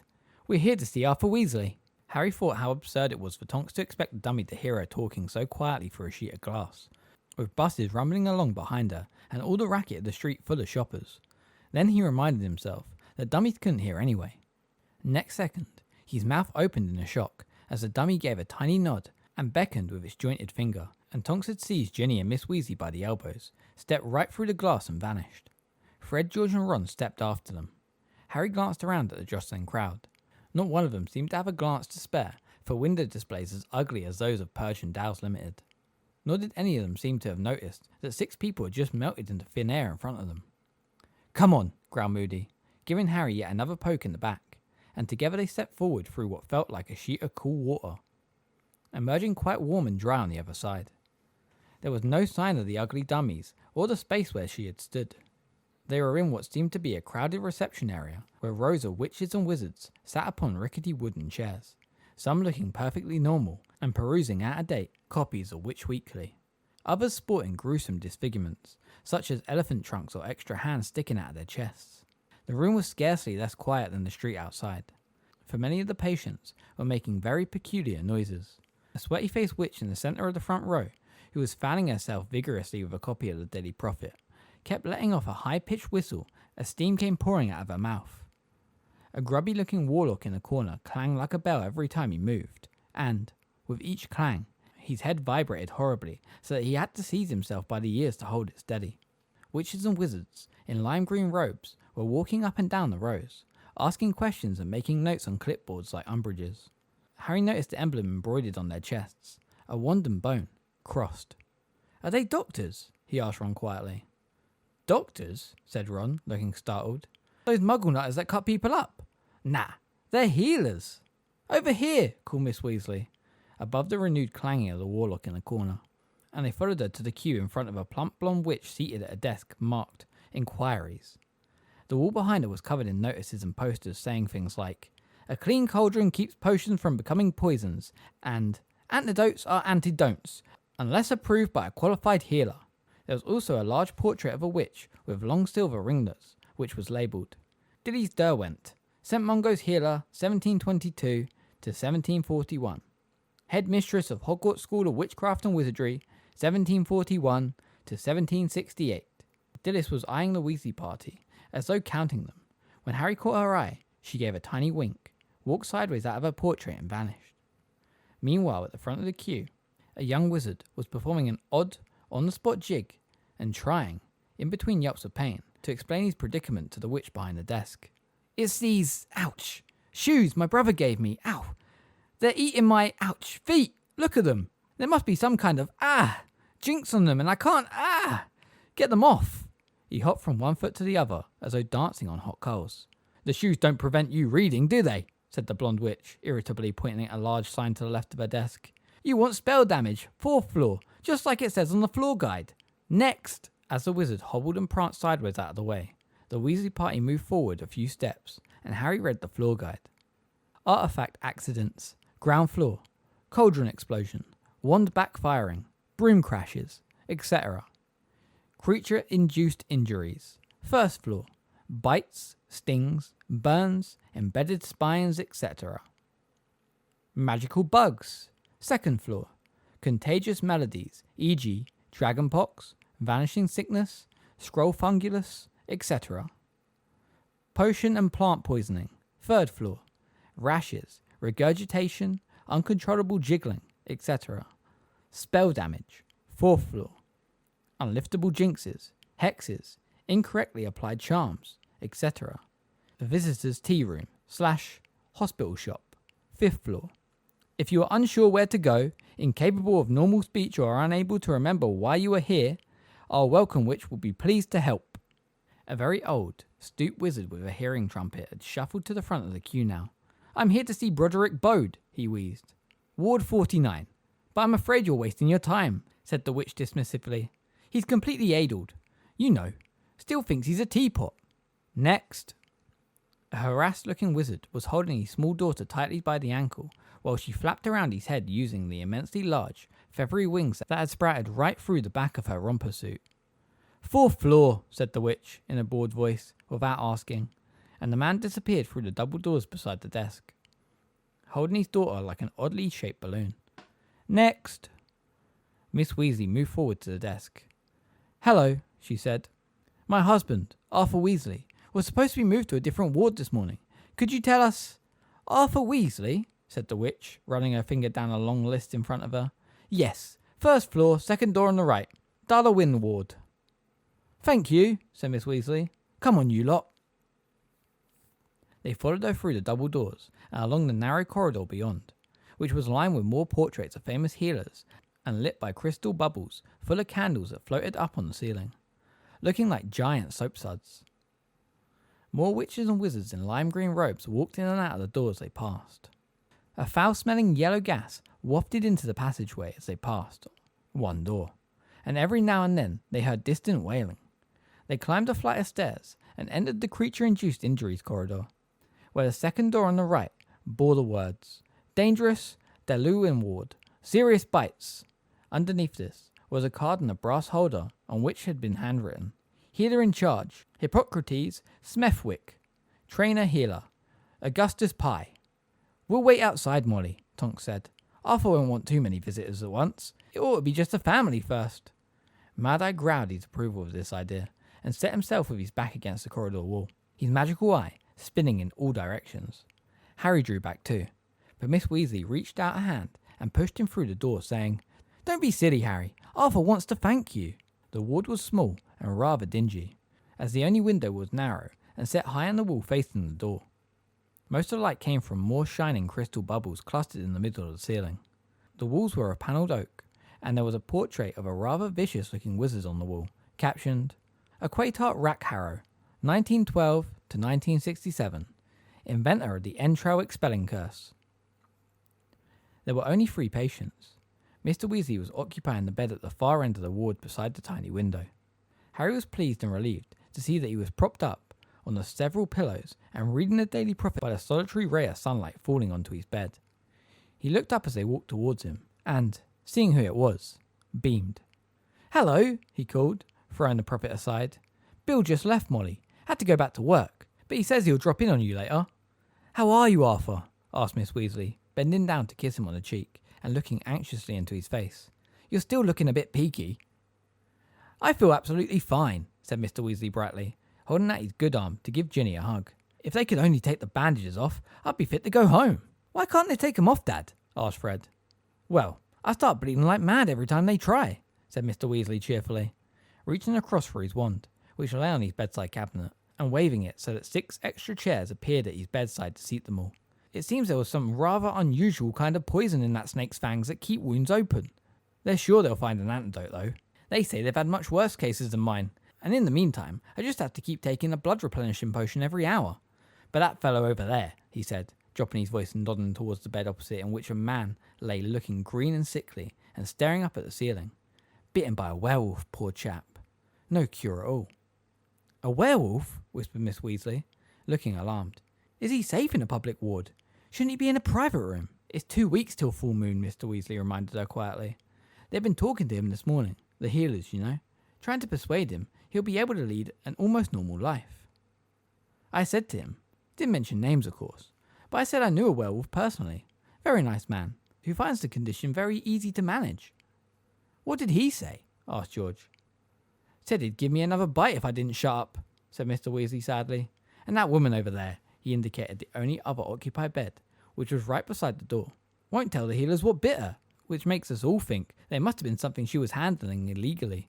Whatever it was, took a real good chunk out of her leg. Very nasty smell when they take off the dressings. So, you going to tell us what happened, Dad? Asked Fred, pulling his chair closer to the bed. Well, you already know, don't you? Said Mr. Weasley with a significant smile at Harry. It's very simple. I had a very long day, dozed off, got sneaked up on and bitten. Is it in the Prophet? You being attacked? Asked Fred, indicating the newspaper Mr. Weasley had cast aside. No, of course not, said Mr. Weasley with a slightly bitter smile.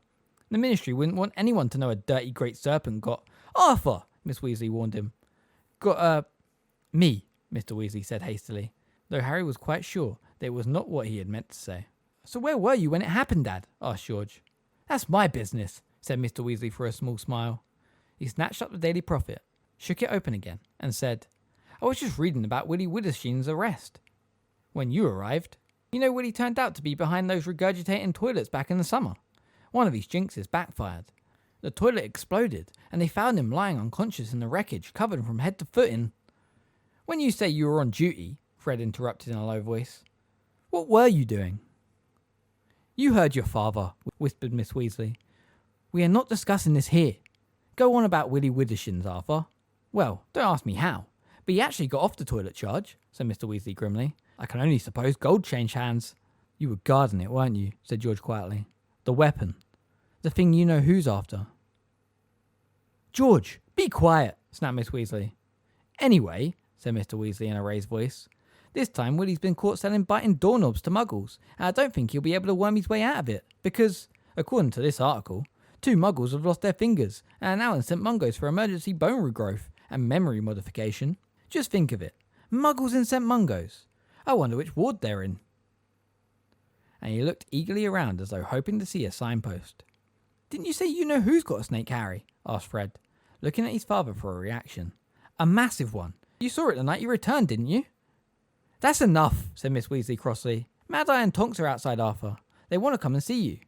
And you lot can wait outside, she added to her children and Harry. You can come and say goodbye afterwards. Go on. They trooped back into the corridor. Mad-Eye and Tonks went in and closed the door of the ward behind them. Fred raised his eyebrows. Fine, he said coolly, rummaging in his pockets. Be like that. Don't tell us anything. Looking for these? Said George, holding out what looked like a tangle of flesh-covered string. You read my mind, said Fred, grinning. Let's see if St. Mungo's puts imperturbable charms on its ward doors, shall we? He and George distangled the string and separated 5 extendable ears from each other. Fred and George handed them around. Harry hesitated to take one. Go on, Harry. Take it. You saved Dad's life. If anyone's got the right to eavesdrop on him, it's you. Grinning in spite of himself, Harry took the end of the string and inserted it into his ears as the twins had done. Okay, go, Fred whispered. The flesh-coloured strings wriggled like long skinny worms and snaked under the door. At first, Harry could hear nothing. Then he jumped as he heard Tonks whispering as clearly as though she was standing right beside him. They searched the whole area, but couldn't find the snake anywhere. It just seems to have vanished after it attacked you, Arthur. But you know who can't have expected a snake to get in, can he? I reckon he sent it as a lookout, growled Moody. Because he's not had any luck so far, has he? No. I reckon he's trying to get a clearer picture of what he's facing, and if Arthur hadn't been there, the beast would have had a lot more time to look around. So, Potter said he saw it all happen. Yes, said Miss Weasley. She sounded rather uneasy. You know, Dumbledore seems almost to have been waiting for Harry to see something like this. Yeah, well, said Moody. There's something funny about the Potter kid. We all know that. Dumbledore seemed worried about Harry when I spoke to him this morning, whispered Miss Weasley. Course he's worried, growled Moody. The boy's seeing things from inside you-know-who's snake. Obviously, Potter doesn't realise what that means, but if you know who's possessing him... Harry pulled the extendable ear out of his own, his heart hammering very fast and heat rushing up his face. He looked around at the others. They were all staring at him, the strings still trailing from their ears, looking suddenly fearful. Chapter 23. Christmas on the Closed Ward. Was this why Dumbledore would no longer meet Harry's eyes? Did he expect to see Voldemort staring out at them? Afraid, perhaps, that their vivid green might turn suddenly to scarlet, with cat-like slits for pupils. Harry remembered how the snake-like face of Voldemort had once forced itself out of the back of Professor Quirrell's head and ran his hand along the back of his own, wondering what it would feel like if Voldemort burst out of his skull. He felt dirty, contaminated, as though he was carrying some deadly germ, unworthy to sit on the underground train back from the hospital with innocent, clean people whose minds and bodies were free of the taint of Voldemort. He had not merely seen the snake, he had been the snake. He knew it now. A truly terrible thought then occurred to him, a memory bobbing to the surface of his mind, one that made his insides writhe and squirm like serpents. What's he after, apart from followers? Stuff he can only get by stealth, like a weapon. Something he didn't have last time. I'm the weapon, Harry thought, and it was as though poison were pumping through his veins, chilling him, bringing him out in a sweat as he swayed with the train through the dark tunnel. I'm the one Voldemort's trying to use. That's why they've got guards around me everywhere I go. It's not for my protection, it's for other people's. Only it's not working. They can't have someone on me all the time at Hogwarts. I did attack Mr. Weasley last night. It was me. Voldemort made me do it, and he could be inside me, listening to my own thoughts right now. Are you all right, Harry dear? Whispered Mrs. Weasley, leaning across Ginny to speak to him as the train rattled along through its dark tunnel. You don't look very well. Are you feeling sick? They were all watching him. He shook his head violently and stared up at an advertisement for home insurance. Harry dear, are you sure you're all right? Said Mrs. Weasley in a worried voice, as they walked around the unkept patch of grass in the middle of Grimmauld Place. You look ever so pale. Are you sure you slept this morning? You go upstairs to bed right now and you have a couple of hours of sleep before dinner. All right? He nodded. Here was a ready-made excuse not to talk to any of the others, which was precisely what he wanted. So when she opened the front door, he hurried straight past the troll's leg umbrella stand, up the stairs, and into his and Ron's bedroom. Here, he began to pace up and down, past the two beds and Phineas Negulus' empty picture frame, his brain teeming and seething with questions and ever more dreadful ideas. How had he become a snake? Perhaps he was an animagus. No, he couldn't be. He would know. Perhaps Voldemort was an animagus. Yes, thought Harry, that would fit. He would turn into a snake, of course, and when he's possessing me, then we both transform. That still doesn't explain how I got to London and back to my bed in the space of about 5 minutes. But then Voldemort's about the most powerful wizard in the world.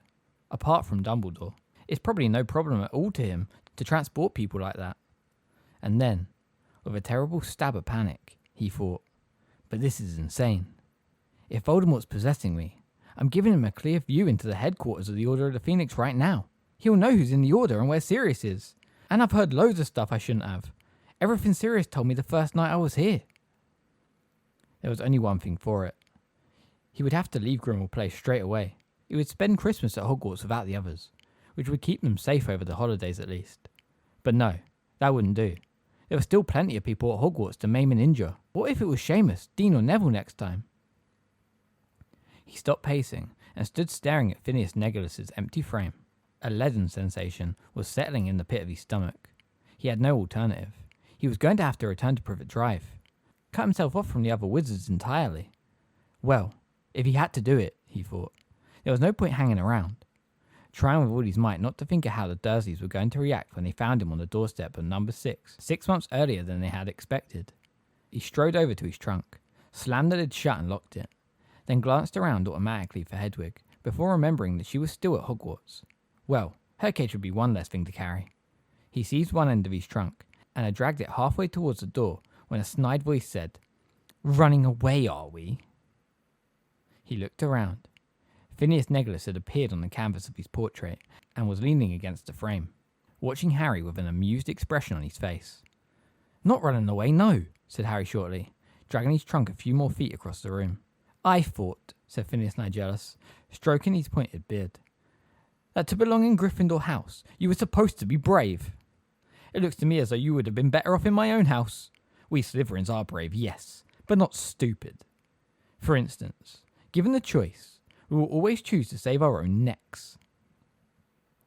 It's not my own neck I'm saving, said Harry tersely, tugging the trunk over a patch of particularly uneven, moth-eaten carpet right in front of the door. Oh, I see, said Phineas Nigellus, still stroking his beard. This is no cowardly flight. You are being noble. Harry ignored him. His hand was on the doorknob when Phineas Nigellus said lazily, I have a message for you from Albus Dumbledore. Harry spun around. What is it? Stay where you are. I haven't moved, said Harry, his hand still upon the doorknob. So what's the message? I have just given it to you, dolt, said Phineas Nigellus smoothly. Dumbledore says, stay where you are. Why? Said Harry eagerly, dropping the end of his trunk. Why does he want me to stay? What else did he say? Nothing whatsoever, said Phineas Nigellus, raising a thin black eyebrow as though he found Harry impertinent. Harry's temper rose to the surface like a snake rearing from long grass. He was exhausted. He was confused beyond measure. He had experienced terror, relief, then terror again in the last 12 hours. And still Dumbledore did not want to talk to him. So that's it, is it? He said loudly. Stay where you are. That's all anyone could tell me after I got attacked by those Dementors too. Just stay put while the grown-ups sort it out, Harry. We won't bother telling you anything though, because your tiny little brain might not be able to cope with it. You know, said Phineas Nigellus, even more loudly than Harry, this is precisely why I loathed being a teacher. Young people are so infernally convinced that they are absolutely right about everything. Has it not occurred to you, my poor puffed-up Pompejay, why the headmaster of Hogwarts is not confiding every tiny detail of his plans to you? Have you never paused, while feeling hard done by, to note that following Dumbledore's orders has never yet led you into harm? No. Like all young people, you are quite sure that you alone feel and think. You alone recognise danger. You alone are the only one clever enough to realise what the Dark Lord may be planning. He is planning something to do with me then, said Harry swiftly. Did I say that? Said Phineas Nigellus, idly examining his silk gloves. Now, if you will excuse me, I have better things to do than listen to adolescent agonising. Good day to you. And he strolled to the edge of his frame and out of sight. Fine, go then, Harry bellowed at the empty frame, and tell Dumbledore thanks for nothing. The empty canvas remained silent. Fuming, Harry dragged his trunk back to the foot of his bed, then threw himself face down onto the moth-eaten covers, his eyes shut, his body heavy and aching. He felt as though he had journeyed for miles and miles. It seemed impossible that less than 24 hours ago, Cho Chang had been approaching him under the mistletoe. He was so tired. He was scared to sleep. Yet, he did not know how long he could fight it. Dumbledore had told him to stay. That must mean he was allowed to sleep. But he was scared. What if it happened again? He was sinking into shadows. It was as though a film in his head had been waiting to start. He was walking down a deserted corridor towards a plain black door, past rough stone walls, torches, and an open doorway onto a flight of stone steps leading downstairs on the left. He reached the black door, but could not open it. He stood gazing at it, desperate for entry. Something he wanted with all of his heart lay beyond. A prize beyond his dreams. If only his scar would stop prickling. Then he would be able to think more clearly. Harry, said Ron's voice from far, far away. Mum says dinner's ready, but she'll save you something if you want to stay in bed. Harry opened his eyes, but Ron had already left the room. He doesn't want to be on his own with me, Harry thought. Not after what he heard Moody say. He supposed none of them would want him there anymore, now that they knew what was inside him. He would not go down to dinner. He would not inflict his company on them. He turned over to his other side and, after a while, dropped back off to sleep. He woke much later, in the early hours of the morning, his insides aching with hunger, and Ron snoring in the next bed. Squinting around the room, he saw the dark outline of Phineas Nigellus standing again in his portrait, and it occurred to Harry that Dumbledore had probably sent Phineas Nigellus to watch over him, in case he attacked somebody else. The feeling of being unclean intensified. He half wished he had not obeyed Dumbledore.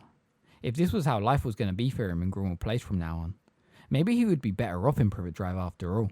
Everybody else spent the following morning putting up Christmas decorations. Harry could not remember Sirius ever being in such a good mood. He was actually singing carols, apparently delighted that he was to have company over Christmas. Harry could hear his voice echoing up through the floor in the cold drawing room where he was sitting alone, watching the sky growing whiter outside the windows, threatening snow, all the time feeling a savage pleasure that he was giving the others the opportunity to keep talking about him, as they were bound to be doing.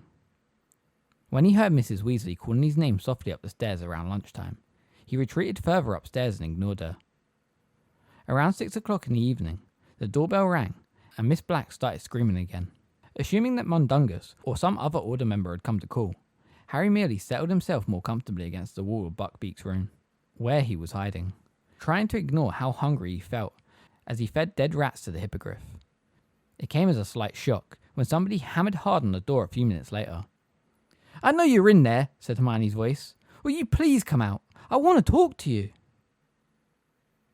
"What are you doing here?" Harry asked her, pulling open the door as Buckbeak resumed his scratching at the straw-strewn floor for any fragments of the rat he may have dropped. "I thought you were skiing with your mum and dad." "Well, to tell the truth, skiing's not really my thing," said Hermione. "So I've come here for Christmas." There was snow in her hair, and her face was pink with cold. "But don't tell Ron. I told him skiing's really good because he kept laughing so much. Mum and Dad are a bit disappointed, but I've told them that anyone who is serious about exams is staying at Hogwarts to study. They want me to do well. They'll understand. Anyway," she said briskly, "let's go up to your bedroom. Ron's mum has lit a fire in there, and she sent up sandwiches." Harry followed her back to the second floor. When he entered the bedroom, he was rather surprised to see both Ron and Ginny waiting for them, sitting on Ron's bed. "I came on a night bus," said Hermione airily, pulling off her jacket before Harry had time to speak. "Dumbledore told me what had happened yesterday morning, but I had to wait for term to end officially before setting off. Umbridge is already livid that you lot disappeared right under her nose, even though Dumbledore told her Mr. Weasley was in St. Mungo's and he'd given you all permission to visit. So..." She sat down next to Ginny, and the two girls and Ron all looked up at Harry. "How are you feeling?" asked Hermione. "Fine," said Harry stiffly. "Oh, don't lie, Harry," she said impatiently. "Ron and Ginny say you've been hiding from everyone since you got back from St. Mungo's." "They do they?" said Harry, glaring at Ron and Ginny. Ron looked down at his feet, but Ginny seemed quite unabashed. "Well, you have," she said, "and you won't look at any of us." "It's you lot that won't look at me," said Harry angrily. "Maybe you're just taking it in turns to look and keep missing each other," suggested Hermione, the corners of her mouth twitching. "Very funny," snapped Harry, turning away. "Oh, stop feeling all misunderstood," said Hermione sharply. "The others had told me what you overheard last night on the extendable ears." "Yeah?" growled Harry, his hands deep in his pockets, as he watched the snow now falling thickly outside. "All been talking about me, have you? Well, I'm getting used to it." "We wanted to talk to you, Harry," said Ginny. "But as you've been hiding ever since we got back, I didn't want anyone to talk to me," said Harry, who was feeling more and more nettled. "Well, that's a bit stupid of you," said Ginny angrily, "seeing as you don't know anyone but me who's been possessed by you-know-who, and I can tell you how it feels." Harry remained quite still as the impact of these words hit him. Then he turned on the spot to face her. "I forgot," he said. "Lucky you," said Ginny coolly. "I'm sorry," Harry said, and he meant it. "So do you think I'm being possessed then?" "Well, can you remember everything you've been doing?" Ginny asked. "Are there big blank moments where you don't know what you've been up to?" Harry racked his brains. "No," he said. "Then you know who hasn't ever possessed you," said Ginny simply. "When he did it to me, I couldn't remember what I'd been doing for hours at a time. I'd find myself somewhere and not know how I got there." Harry hardly dared believe her, yet his heart was lightened almost in spite of himself. "That dream I had about your dad and the snake, though." "Harry, you've had these dreams before," Hermione said. "You had flashes of what Voldemort was up to last year." "This was different," said Harry, shaking his head. "I was inside the snake. It was like I was the snake. What if Voldemort somehow transported me to London?" "One day," said Hermione, sounding thoroughly exasperated, You'll all read Hogwarts A History, and perhaps it will remind you that you can't apparate or disapparate inside Hogwarts. Even Voldemort couldn't just make you fly out of your dormitory, Harry. You didn't leave your bed, mate, said Ron. I saw you thrashing around in your sleep for at least a minute before we could wake you up. Harry started pacing up and down the room again, thinking. What they were all saying was not only comforting, it made sense. Without really thinking, he took a sandwich from the plate on the bed and crammed it hungrily into his mouth. I'm not the weapon after all, thought Harry. His heart swelled with happiness and relief, and he felt like joining in, as they heard Sirius tramping past their door towards Buckbeak's room, singing, God rest ye merry hippogriffs, at the top of his voice. How could he have dreamed of returning to Privet Drive for Christmas? Sirius's delight at having the house full again, and especially at having Harry back, was infectious. He was no longer their sullen host of the summer. Now he seemed determined that everyone should enjoy themselves as much, if not more, than they would have done at Hogwarts, and he worked tirelessly in the run-up to Christmas Day, cleaning and decorating with their help, so that by the time they all went to bed on Christmas Eve, the house was barely recognisable. The tarnished chandeliers were no longer hung with cobwebs, but with garlands of holly and gold and silver streamers. Magical snow glittered in heaps over the threadbare carpets. A great Christmas tree, obtained by Mundungus, and decorated with live fairies, blocked Sirius's family tree from view, and even the stuffed elf heads on the wall wore Father Christmas hats and beards. Harry awoke on Christmas morning to find a stack full of presents at the foot of his bed, and Ron already halfway through opening his own, rather large pile. Good haul this year, he informed Harry, through a cloud of paper. Thanks for the broom compass, it's excellent. Beats Hermione's. She got me a homeworks planner. Harry sorted through his presents and found one with Hermione's handwriting on it. She had given him, too, a book that resembled a diary, except that every time he opened the page, it said aloud things like, Do it today or later you'll pay. Sirius and Lupin had given Harry a set of excellent books entitled Practical Defense Magic and its Use Against Dark Arts, which had superb, moving colour illustrations of all the counterjinxes and hexes it described. Harry flicked through the first volume eagerly.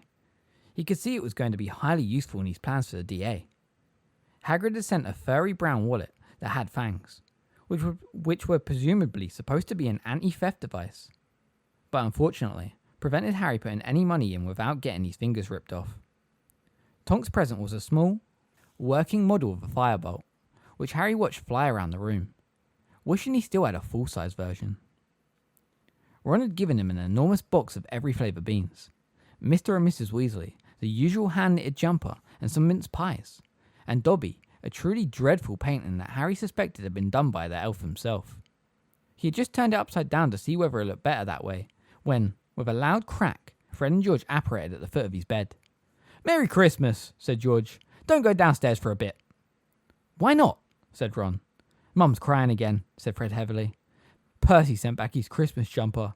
Without a note, added George. Hasn't asked how Dad is, or visited him, or anything. We tried to comfort her, said Fred, moving around the bed to look at Harry's portrait. Told her Percy's nothing more than a humongous pile of rat droppings. Didn't work, said George, helping himself to a chocolate frog. So Lupin took over. Best let him cheer her up before we go down for breakfast, I reckon. What's that supposed to be anyway? Asked Fred, squinting at Dobby's painting. Looks like a gibbon with two black eyes. It's Harry, said George, pointing at the back of the picture. Says it on the back. Good likeness, said Fred, grinning. Harry threw his new homework diary at him. It hit the wall opposite and fell to the floor where it said happily, If you dotted the I's and crossed the T's, then you may do whatever you please. They got up and dressed. They could hear the various inhabitants of the house calling Merry Christmas to one another. On their way downstairs, they met Hermione. Thanks for the book, Harry, she said happily. I've been wanting that new theory of numerology for ages, and that perfume's really unusual, Ron. No problem, said Ron. Who's that for, anyway? He added, nodding at the neatly wrapped present she was carrying. Creature, said Hermione brightly. It better not be clothes, Ron warned her. You know what Sirius said. Creature knows too much. We can't set him free. It isn't clothes, said Hermione. Although, if I had it my way, I'd certainly give him something to wear other than that filthy old rag. No, it's a patchwork quilt. I thought it would brighten up his bedroom. What bedroom? Said Harry, dropping his voice to a whisper as they were passing the portrait of Sirius's mother.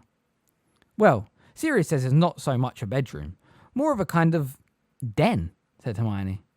"Apparently he sleeps under the boiler in that cupboard off the kitchen."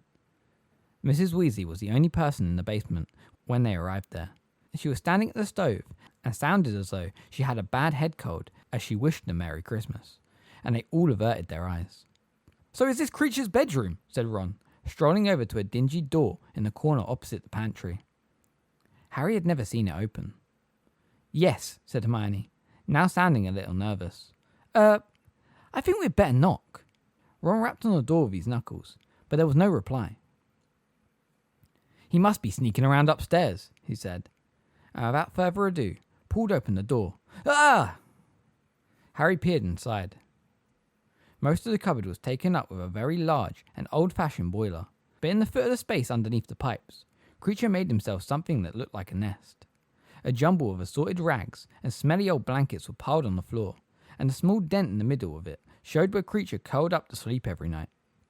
Here and there among the material were stale bread crusts and mouldy old bits of cheese. In a far corner glinted small objects and coins that Harry guessed Creature had saved, magpie-like, from Sirius's purge of the house. He had also managed to retrieve the silver-framed family photographs that Sirius had thrown away over the summer. Their glass might be shattered, but still the little black and white people inside them peered up at him hotly, including, he felt a little jolt in his stomach, the dark, heavy-lidded woman whose trial he had witnessed in Dumbledore's Pensieve, Bellatrix Lestrange. By the looks of it, hers was Creature's favourite photograph. He had placed it in the forefront of all the others, and had mended the glass clumsily with speller-tape. "I think I'll just leave the present here," said Hermione, laying the package neatly in the middle of the depression in the rags and blankets, and closing the door quietly. "He'll find it later. That'll be fine." "Come to think of it," said Sirius, emerging from the pantry carrying a large turkey as they closed the cupboard door, "has anyone actually seen Creature lately?" "I haven't seen him since the night we came back here," said Harry. "You were ordering him out of the kitchen." "Yeah," said Sirius, frowning. "You know, I think that's the last time I saw him too. He must be hiding upstairs somewhere." "He couldn't have left, could he?" said Harry. "I mean, when you said out, maybe he thought you meant get out the house." No. House elves can't leave unless they've been given clothes." "They're tied to their family's house," said Sirius. "They can leave the house if they really want to," Harry contradicted him. "Dobby did. He left the Malfoys to give me warnings 3 years ago. He had to punish himself afterwards, but he still managed it." Sirius looked slightly disconcerted for a moment, then said, "I'll look for him later. I expect I'll find him upstairs crying his eyes out over my mother's old bloomers or something. Of course, he might have crawled into the airing cupboard and died, but I mustn't get my hopes up." Fred, George and Ron laughed. Hermione, however, looked reproachful. Once they had eaten their Christmas lunch, the Weasleys, Harry and Hermione were planning to pay Mr. Weasley another visit. Escorted by Mad Eye and Lupin, Mundungus turned up in time for Christmas pudding and trifle, having managed to borrow a car for the occasion. As the Underground did not run on Christmas Day, the car, which Harry doubted very much had been taken with the consent of its owner, had been enlarged with a spell like the Weasleys' old Ford Angular had once been. Although normally proportioned outside, 10 people with Mundungus driving were able to fit into it quite comfortably. Mrs. Weasley hesitated before getting inside. Harry knew her disapproval of Mundungus was battling with her dislike of travelling without magic. But finally, the cold outside and her children's pleading triumphed, and she settled herself into the back seat between Fred and Bill with good grace. The journey to St. Mungo's was quite quick, as there was little traffic on the roads. A small trickle of witches and wizards were creeping furtively up the otherwise deserted street to visit the hospital. Harry and the others got out the car, and Mundungus drove off around the corner to wait for them. They strolled casually towards the window where the dummy in green nylon stood, then, one by one, stepped through the glass. The reception area looked pleasantly festive. The crystal orbs that illuminated St. Mungo's had become gigantic, glowing Christmas baubles. Holly hung around every doorway, and shining white Christmas trees, covered in magical snow and icicles, glittered in every corner, each one topped with a gleaming gold star. It was less crowded than the last time they had been there, although halfway across the room, Harry found himself shunted aside by a witch, with a satsuma jammed up her left nostril. "Family argument, eh?" smirked the blonde witch behind the desk. You're the third one I've seen today. Spell damage, 4th floor. They found Mr. Weasley propped up in bed with the remains of his turkey dinner on a tray on his lap, and a rather sheepish expression on his face. Everything all right, Arthur? Asked Mrs. Weasley, after they had all greeted Mr. Weasley and handed over their presents. Fine, said Mr. Weasley, a little too heartily. You, haven't seen Healer Smethwick, have you? No, said Mrs. Weasley suspiciously. Why? Nothing, said Mr. Weasley airily, starting to unwrap his pile of gifts. Well, everyone had a good day? What did you all get for Christmas? Oh, Harry, this is absolutely wonderful. For he had just opened Harry's gift of fuse wire and screwdrivers. Mrs. Weasley did not seem entirely satisfied with Mr. Weasley's answer. As her husband leaned over to shake Harry's hand, she peered at the bandaging under his nightshirt. Arthur, she said, with a snap in her voice like a mousetrap, you've had your bandages changed. Why have you had your bandages changed a day early, Arthur? They told me they wouldn't need to do it until tomorrow. What? Said Mr. Weasley, looking rather frightened and pulling the bed covers higher up on his chest. No, it's nothing. It's He seemed to deflate under Mrs. Weasley's piercing gaze. Well, now don't get upset, Molly, but Augustus Pye had an idea. He's a trainee healer, you know. Lovely young chap, and very interested in, complementary medicine. I mean, some of these old muggle remedies. Well, they're called stitches, Molly, and they work very well on muggle wounds. Mrs. Weasley let out an ominous noise, somewhere between a shriek and a snarl. Lupin strolled away from the bed and over to the werewolf, who had no visitors and was looking rather wistfully at the crowd around Mr. Weasley. Bill muttered something about getting himself a cup of tea, and Fred and George leapt up to accompany him, grinning. Do you mean to tell me, said Mrs. Weasley, her voice growing louder with every word, and apparently unaware that her fellow visitors were scurrying for cover, that you have been messing about with muggle remedies? Not messing about, Molly dear, said Mr. Weasley imploringly. It was just something Pye and I thought we'd try. Only most unfortunately. Well, with these particular kind of wounds, it doesn't seem to work as well as we'd hoped. Meaning? Well, I don't know whether you know what stitches are. It sounds as though you've been trying to sew your skin back together, said Mrs. Weasley, with a snort of merciless laughter. But even you, Arthur, wouldn't be that stupid. I fancy a cup of tea too, said Harry, jumping to his feet. Hermione, Ron and Ginny almost sprinted to the door with him. As it swung closed behind them, they heard Mrs. Weasley shriek, What do you mean that's the general idea? Typical Dad, said Ginny, shaking her head as they set off up the corridors. Stitches?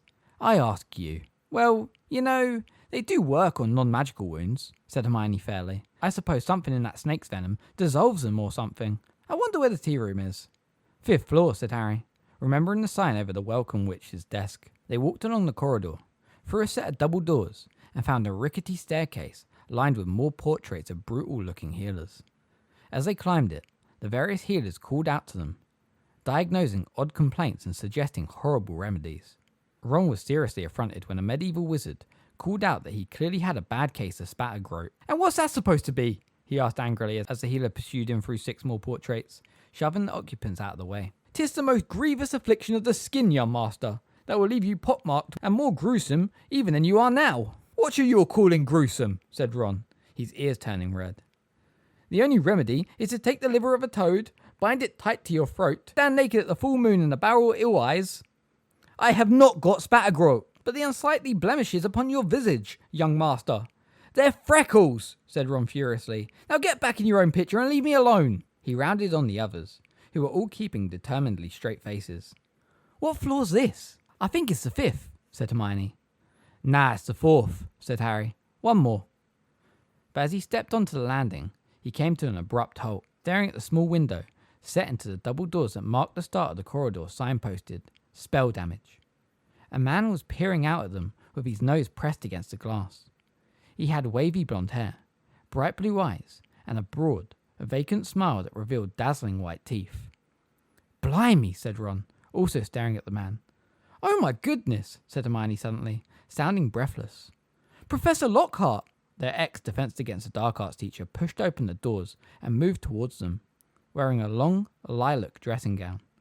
"Well, hello there," he said. "I expect you like my autograph, would you?" "Hasn't changed much, has he?" Harry muttered to Ginny, who grinned. How are you, Professor?" said Ron, sounding slightly guilty. It had been Ron's malfunctioning wand that had damaged Professor Lockhart's memory so badly that he had landed in St. Mungo's in the first place. Though, as Lockhart had been attempting to permanently wipe Harry and Ron's memories at the time, Harry's sympathy was limited. "I'm very well indeed, thank you," said Lockhart exuberantly, pulling a rather battered peacock feather quill from his pocket. "Now, how many autographs would you like? I can do joined-up writing now, you know." We don't want any at the moment, thanks," said Ron, raising his eyebrows at Harry, who asked, "Professor, should you be wandering around the corridors? Shouldn't you be in a ward?" The smile faded slowly from Lockhart's face. For a few moments, he gazed intently at Harry. Then he said, "Haven't we met?" Yeah, we have," said Harry. "You used to teach us at Hogwarts, remember?" "Teach?" repeated Lockhart, looking faintly unsettled. "Me? Did I?" And then the smile reappeared upon his face so suddenly it was rather alarming. "Taught you everything you know, I expect, did I? Well, how about those autographs then? Shall we say around a dozen? You can give them to all your little friends then, and nobody will be left out." But just then, a head poked out of the door at the far end of the corridor, and a voice called, "Gilderoy, you naughty boy, where have you wandered off to?" A motherly-looking healer, wearing a tinsel wreath in her hair, came bustling up the corridor, smiling warmly at Harry and the others. "Oh, Gilderoy, you've got visitors. How lovely. And on Christmas Day, too. Do you know, he never gets visitors, poor lamb. And I can't think why. He's such a sweetie, aren't you?" "We're doing autographs," Gilderoy told the healer with another glittery smile. "They want loads of them. Won't take no for an answer. I just hope we've got enough photographs." "Listen to him," said the healer, taking Lockhart's arm and beaming fondly at him as though he was a precocious 2-year-old. "He was rather well known a few years ago. We very much hope that this liking for giving autographs is a sign that his memory might be starting to come back. Will you step this way? He's in a closed ward, you know. He must have slipped out while I was bringing in the Christmas presents. The door's usually kept locked. Not that he's dangerous, but..." She lowered the voice to a whisper. "He's a bit of a danger to himself, bless him. Doesn't know who he is, you see. Wanders off and can't remember how to get back. It is nice of you to have come to see him." Said Ron, gesturing uselessly at the floor above. "Actually, we would just, But the healer was smiling expectantly at them, and Ron's feeble muttering of, "Going to have a cup of tea," trailed away into nothingness. They looked at each other hopelessly, then followed Lockhart and his healer along the corridor. "Let's not stay long," Ron said quietly. The healer pointed her wand at the door of the Janus Vickery ward and muttered, "Aloha Mora." The door swung open, and she led the way inside, keeping a firm grasp on Gilderoy's arm. She settled him into an armchair beside his bed. "This is our long-term residence ward," she informed Harry, Ron, Hermione and Ginny in a low voice. "For permanent spell damage. You know, of course, with intensive remedial potions and charms, and a bit of luck, we can produce some improvement. Gilderoy does seem to be getting back to some sense of himself, and we've seen a real improvement in Mr. Bode. He seems to be regaining the power of speech very well, though he isn't speaking any language we recognise yet. Well, I must finish giving out the Christmas presents. I'll leave you all to chat." Harry looked around. The ward bore unmistakable signs of being a permanent home to its residents. They had many more personal effects around their beds than in Mr. Weasley's ward. The wall around Gilderoy's headboard, for instance, was papered with pictures of himself, all beaming toothfully and waving at the new arrivals. He had autographed many of them to himself in disjointed, childish writing. The moment he had been deposited in his chair by the healer, Gilderoy pulled a fresh stack of photographs towards him, seized a quill, and started signing them all feverishly. "You can put them in envelopes," he said to Ginny, throwing the signed pictures into her lap one by one as he finished them. "I am not forgotten, you know. No, I still receive a very great deal of fan mail. Gladys Gudgeon writes weekly. I just wish I knew why." He paused, looking faintly puzzled, then beamed again and returned to his signing with renewed vigour. "I suspect it is simply my good looks." A sallow-skinned, mournful-looking wizard lay on the bed opposite, staring at the ceiling. He was mumbling to himself, and seemed quite unaware of anything around him. 2 beds along was a woman, whose entire head was covered in fur. Harry remembered something similar happening to Hermione during their second year, although, fortunately, the damage in her case had not been permanent. At the far end of the ward, flowery curtains had been drawn around 2 beds to give the occupants and their visitors some privacy. Here you go, Agnes, said the healer brightly to the furry-faced woman, handing her a small pile of Christmas presents. See? Not forgotten, are you? And your son sent an out to say he's visiting tonight. That's so nice, isn't it? Agnes gave several large barks. And look, Broderick, you've been sent a pot plant and a lovely calendar with a different fancy hippogriff for each month. They'll brighten things up, won't they? Said the healer, bustling along to the mumbling man, setting a rather ugly plant with long, swaying tentacles on the bedside cabinet and fixing the calendar to the wall with her wand. And, oh, Mrs. Longbottom, are you leaving already? Harry's head spun around. The curtains had been drawn back from the 2 beds at the end of the ward, and 2 visitors were walking back down the aisle between the beds. A formidable-looking old witch, wearing a long green dress, a moth-eaten fox fur and pointed hat decorated with what was unmistakably a stuffed vulture, and, trailing behind her, looking thoroughly depressed. Neville. With a sudden rush of understanding, Harry realised who the people in the end beds must be. He cast around wildly for some means of distracting the others so that Neville could leave the ward unnoticed and unquestioned. But Ron had also looked up at the sound of the name Longbottom, and before Harry could stop him, he called out, "Neville!" Neville jumped and cowered as though a bullet had narrowly missed him. "It's us, Neville!" said Ron brightly, getting to his feet. "Have you seen? Lockhart's here. Who have you been visiting?" "Friends of yours, Neville dear," said Neville's grandmother graciously, bearing down upon them all. Neville looked as though he'd rather be anywhere in the world but here. A dull purple flush was creeping up his plump face, and he was not making eye contact with any of them. "Ah, yes," said his grandmother, peering at Harry and sticking out a shriveled, claw-like hand for him to shake.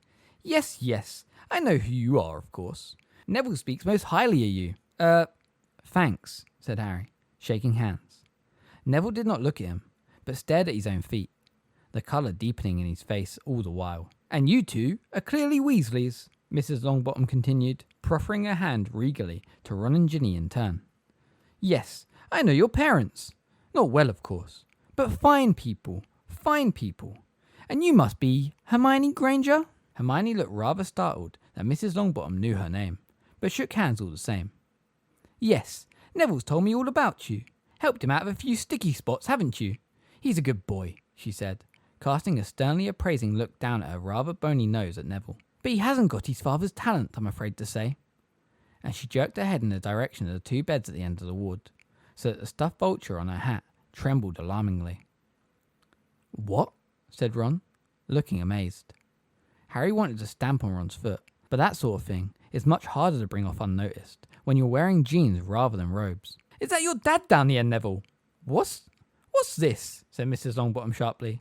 "Haven't you told your friends about your parents, Neville?" Neville took a deep breath, looked up at the ceiling, and shook his head. Harry could not remember ever feeling sorrier for anyone, but he could not think of any way of helping Neville out of this situation. "Well, it's nothing to be ashamed of," said Mrs. Longbottom angrily. "You should be proud, Neville, proud. They didn't give their health and their sanity so that their own son would be ashamed of them, you know." "I'm not ashamed," said Neville, very faintly, still looking anywhere but at Harry and the others. Ron was now standing on tiptoe to look over at the inhabitants of the 2 beds. "Well, you've got a funny way of showing it," said Mrs. Longbottom. "My son and his wife," she said, turning hotly to Harry, Ron, Hermione and Ginny, "were tortured into insanity by you-know-whose followers." Hermione and Ginny both clapped their hands over their mouths. Ron stopped craning his neck to catch a glimpse of Neville's parents and looked mortified. "They were auras, you know, and very well respected within the wizarding community," Mrs. Longbottom went on. "Highly gifted, the pair of them. Yes, Alice dear, what is it?" Neville's mother had come edging down the ward in her nightdress. She no longer had the plump, happy-looking face Harry had seen in Moody's old photograph of the original Order of the Phoenix. Her face was thin and worn now. Her eyes seemed overlarge, and her hair, which had turned white, was wispy and dead-looking. She did not seem to want to speak, or perhaps she was not able to, but she made timid motions towards Neville, holding something in her outstretched hand.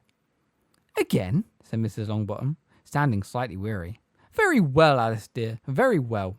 Neville, take it, whatever it is."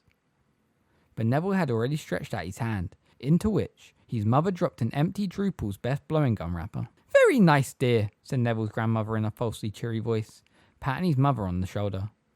But Neville said quietly, "Thanks, Mum." His mother tottered away, back up the ward, humming to herself. Neville looked around at the others, his expression defiant, as though daring them to laugh. but Harry did not think he'd ever found anything less funny in his life.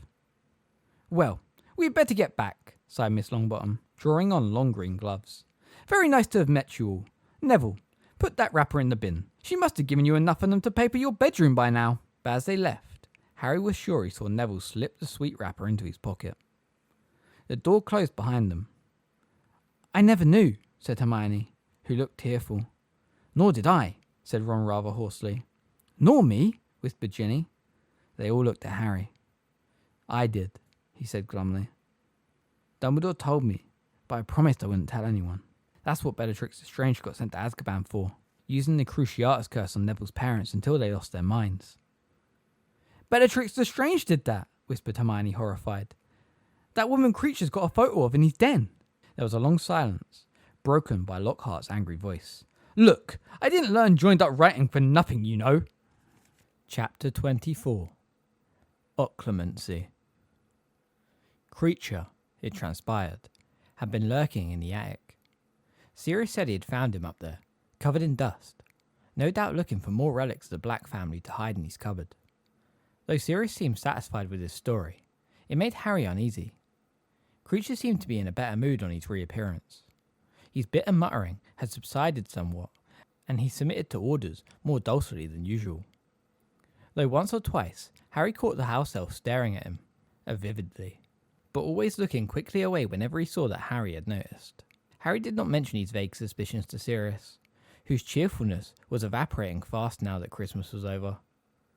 As the date of their departure back to Hogwarts drew nearer, he became more and more prone to what Mrs. Weasley called fits of the sullens, in which he would become taciturn and grumpy, often withdrawing to Buckbeak's room for hours at a time. His gloom seeped through the house, oozing under doorways like some noxious gas, so that all of them became infected by it. Harry didn't want to leave Sirius again with only Creature for company. In fact, for the first time in his life, he was not looking forward to returning to Hogwarts. Going back to school would mean placing himself once again under the tyranny of Dolores Umbridge, who had no doubt managed to force through another dozen decrees in their absence. There was no Quidditch to look forward to now that he had been banned. There was every likelihood that their burden of homework would increase as the exams drew even nearer, and Dumbledore remained as remote as ever. In fact, if it hadn't been for the DA, Harry thought he might have begged Sirius to let him leave Hogwarts and remain in Grimmauld Place. Then, on the very last day of the holidays, something happened that made Harry positively dread his return to school. "Harry, dear," said Mrs. Weasley, poking her head into his and Ron's bedroom, where the pair of them were playing wizard chess, watched by Hermione, Ginny and Crookshanks. "Could you come down to the kitchen? Professor Snape would like a word with you." Harry did not immediately register what she had just said. One of his castles was engaged in a violent tussle with a pawn of Ron's, and he was egging it on enthusiastically. "Squash him! Squash him! He's only a pawn, you idiot!" "Sorry, Mrs. Weasley. What did you say?" "Professor Snape, dear. In the kitchen. He'd like a word." Harry's mouth fell open in horror. He looked around at Ron, Hermione and Ginny, all of whom were gaping back at him. Crookshanks, whom Hermione had been restraining with difficulty for the past quarter of an hour, leapt gleefully onto the board and set the pieces running for cover, squealing at the top of their voices. "Snape," said Harry blankly. "Professor Snape, dear," said Mrs. Weasley reprovingly. "Now come on quickly. He says he can't stay long." "What's he want with you?" said Ron, looking unnerved as Mrs. Weasley withdrew from the room. "You haven't done anything, have you?" "No," said Harry indignantly, racking his brains to think what he could have done that made Snape pursue him to Grimmauld Place. Had his last piece of homework perhaps earned a tea? A minute or two later, he pushed open the kitchen door to find Sirius and Snape both seated at the long kitchen table, glaring in opposite directions. The silence between them was heavy with mutual dislike. A letter lay open on the table in front of Sirius. Said Harry, to announce his presence. Snape looked around at him, his face framed between curtains of greasy black hair. "Sit down, Potter." "You know," said Sirius loudly, leaning back on his rear chair legs and speaking at the ceiling. "I think I'd prefer if you didn't give orders here, Snape. It's my house, you see." An ugly flush suffaced Snape's pallid face. Harry sat down in a chair beside Sirius, facing Snape across the table. "I was supposed to see you alone, Potter," said Snape, the familiar sneer curling his mouth. "But black." "I'm his godfather," said Sirius louder than ever. "I am here on Dumbledore's orders," said Snape, whose voice, by contrast, was becoming more and more quietly waspish. "But by all means, stay black. I know you like to feel involved. What's that supposed to mean? Said Sirius, and let his chair fall back onto all four legs with a loud bang. Merely that I am sure you must feel, frustrated by the fact that you could do nothing useful. Snape laid a delicate stress on the word. For the Order. It was Sirius's turn to flush. Snape's lip curled in triumph as he turned to Harry. The headmaster has sent me to tell you, Potter, that it is his wish for you to study occlumency this term. Study what? Said Harry blankly. Snape's sneer became more pronounced. Occlumency, Potter. The magical defense of the mind against external penetration. An obscure branch of magic, but a highly useful one. Harry's heart began to pump very fast indeed. Defense against external penetration. But he was not being possessed. They all had agreed on that. Why do I have to study occlument thing? He blurted out. Because the headmaster thinks it's a good idea, said Snape smoothly. You will receive private lessons once a week, but you will not tell anyone what you are doing, least of all Dolores Umbridge. You understand? Yes, said Harry. Who's going to be teaching me? Snape raised an eyebrow. I am, he said. Harry had a horrible sensation that his insides were melting. Extra lessons with Snape. What on earth had he done to deserve this? He looked quickly round at Sirius for support. Why can't Dumbledore teach Harry? Asked Sirius aggressively. Why you?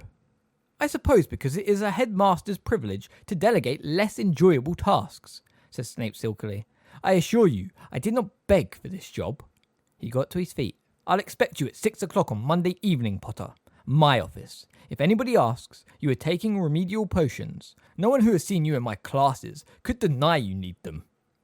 He turned to leave, his black travelling cloak billowing behind him. Wait a moment, said Sirius, sitting up straighter in his chair. Snape turned back to face them, sneering. I'm in rather a hurry, Black. Unlike you, I do not have unlimited leisure time. I'll get to the point then, said Sirius, standing up. He was rather taller than Snape, who, Harry noticed, balled his fist in the pocket of his cloak, over what Harry was sure was the handle of his wand. If I hear you're using these occlumency lessons to give Harry a hard time, you will have me to answer to. How touching, Snape sneered. But surely you have noticed that Potter is very like his father. Yes, I have, said Sirius proudly. Well then, you'll know he's so arrogant that criticism simply bounces off him, Snape said sleekly. Sirius pushed his chair roughly aside and strode around the table towards Snape, pulling out his wand as he went. Snape whipped out his own. They were squaring up to each other, Sirius looking livid, Snape calculating, his eyes darting from Sirius's wand tip to his face. Sirius, said Harry loudly, but Sirius appeared not to hear him. I've warned you, Snivellus, said Sirius, his face barely a foot from Snape's. I don't care if Dumbledore thinks you're reformed. I know better. Oh, but why don't you tell him so? Or are you afraid he might not take very seriously the advice of a man who has been hiding inside his mother's house for 6 months? Tell me, how is Lucius Malfoy these days? I expect he's delighted his lapdog's working at Hogwarts, isn't he?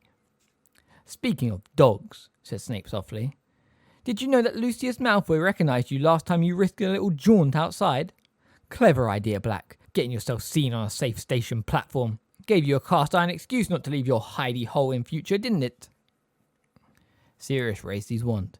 No! Yelled Harry, vaulting over the table and trying to get in between them. Sirius, don't! Are you calling me a coward? Roared Sirius, trying to push Harry out of the way, but Harry would not budge. Why, yes, I suppose I am, said Snape.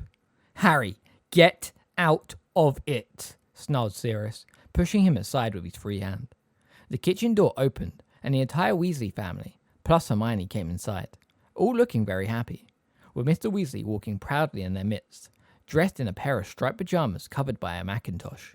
Cured, he announced brightly to the kitchen at large. Completely cured. He and all the other Weasleys froze on the threshold, gazing at the scene in front of them, which was also suspended in mid-action. Both Sirius and Snape looking towards the door, with their wands pointed into each other's faces, and Harry immobile between them, a hand stretched out to each, trying to force them apart. Merlin's beard, said Mr. Weasley, the smile sliding off his face. What's going on in here? Both Sirius and Snape lowered their wands. Harry looked from one to the other. Each wore an expression of utmost contempt, Yet the unexpected entrance of so many witnesses seemed to have brought them to their senses. Snape pocketed his wand and swept back across the kitchen, passing the Weasleys without comment. At the door, he looked back. 6 o'clock, Monday evening, Potter. And he was gone. Sirius glared after him, his wand at his side. What's been going on? Asked Mr. Weasley again. Nothing, Arthur, said Sirius, who was breathing heavily, as though he had just run a long distance. Just a friendly little chat between two old school friends. With what looked like an enormous effort, he smiled. So, you're cured. That's great news. Really great. Yes, isn't it? Said Mrs. Weasley, leading her husband forward to a chair. Healer Smethwick worked his magic in the end. Found an antidote to whatever that snake's got in his fangs. And Arthur's learnt his lesson about dabbling in muggle medicine, haven't you, dear? She added, rather menacingly. Yes, Molly dear, said Mr. Weasley meekly. That night's meal should have been a cheerful one, with Mr. Weasley back amongst them. Harry could tell Sirius was trying to make it so. Yet when his godfather was not forcing himself to laugh loudly at Fred and George's jokes, or offering everyone more food, his face fell back into a moody, brooding expression. Harry was separated from him by Mundungus and Mad-Eye, who had dropped in to offer Mr. Weasley their congratulations. He wanted to talk to Sirius, to tell him he shouldn't listen to a word Snape said, that Snape was goading him deliberately, and that the rest of them didn't think Sirius was a coward for doing as Dumbledore told him, and remaining in Grimmauld Place. But he had no opportunity to do so. And eyeing the ugly look on Sirius's face, Harry wondered occasionally whether he would have dared to mention it, even if he had the chance. Instead, he told Ron and Hermione under his voice about having to take occlumency lessons with Snape. Dumbledore wants to stop you having those dreams about Voldemort, said Hermione at once. Well, you won't be sorry not to have them anymore, will you? Extra lessons with Snape, said Ron, sounding aghast. I'd rather have the nightmares. They were to return to Hogwarts on the night bus the following day, escorted once again by Tonks and Lupin, both of whom were eating breakfast in the kitchen when Harry, Ron and Hermione came down the next morning. Midway through a whispered conversation, as Harry opened the door, all of them looked around hastily and fell silent. After a hurried breakfast, they all pulled on jackets and scarves against the chilly grey January morning. Harry had an unpleasant, constricted sensation in his chest. He did not want to say goodbye to Sirius. He had a bad feeling about this parting. He didn't know when they would next see each other, and he felt it was incumbent upon him to say something to Sirius, to stop him doing anything stupid. He was worried that Snape's accusation of cowardice had stung Sirius so bad, he might even now be planning some foolhardy trip beyond Grimmauld Place. Before he could think of what to say, however, Sirius had beckoned him to his side. I want you to take this, he said quietly, thrusting a badly wrapped package roughly the size of a paperback book into Harry's hands. What is it? Harry asked. A way of letting me know if Snape's giving you a hard time. No, don't open it here, said Sirius, with a wary look at Mrs. Weasley, who was trying to persuade the twins to wear hand-knitted mittens. I doubt Molly would approve, but I want you to use it if you need me, all right? Okay, said Harry, stowing the package away in the inside pocket of his jacket. But he knew he would never use whatever it was. It would not be he, Harry, who lured Sirius from his place of safety, no matter how foully Snape treated him in their forthcoming occlumency lessons. Let's go then, said Sirius, clapping Harry on the shoulder and smiling grimly. And before Harry could say anything else, they were heading upstairs, stopping before the heavily chained and bolted front door, surrounded by the Weasleys. Goodbye, Harry. Take care, said Mrs. Weasley, hugging him. See you, Harry, and keep an eye out for snakes for me, said Mr. Weasley genially, shaking his hand. Right. Yeah, said Harry, distractedly. It was his last chance to tell Sirius to be careful. He turned, looked into his godfather's face, and opened his mouth to speak.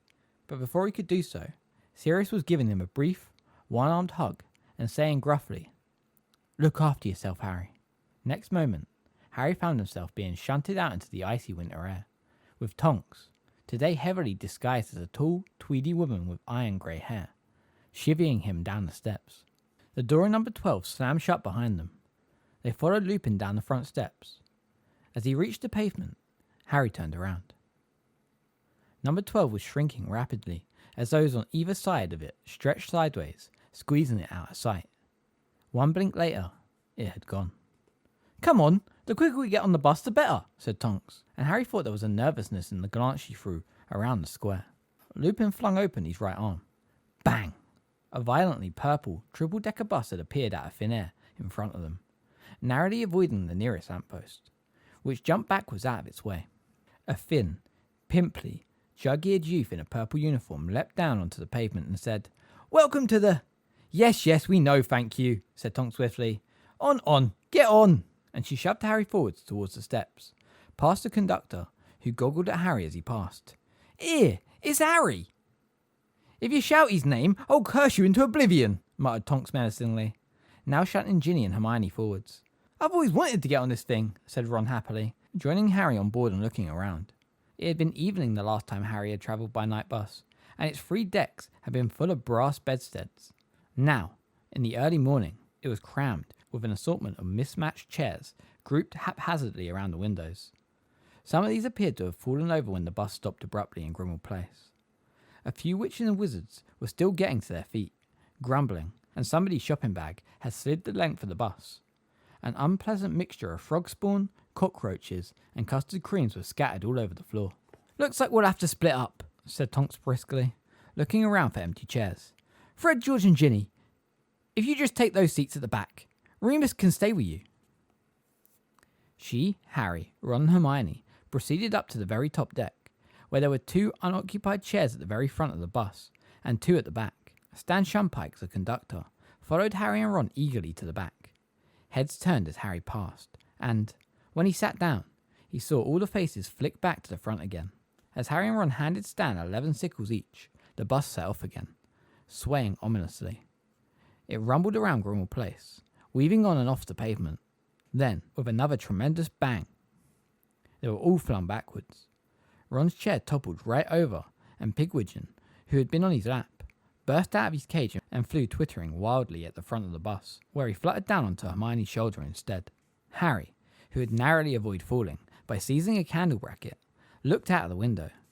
They were now speeding down what appeared to be a motorway. "Just outside Birmingham," said Stan happily, answering Harry's unmasked question as Ron struggled up from the floor.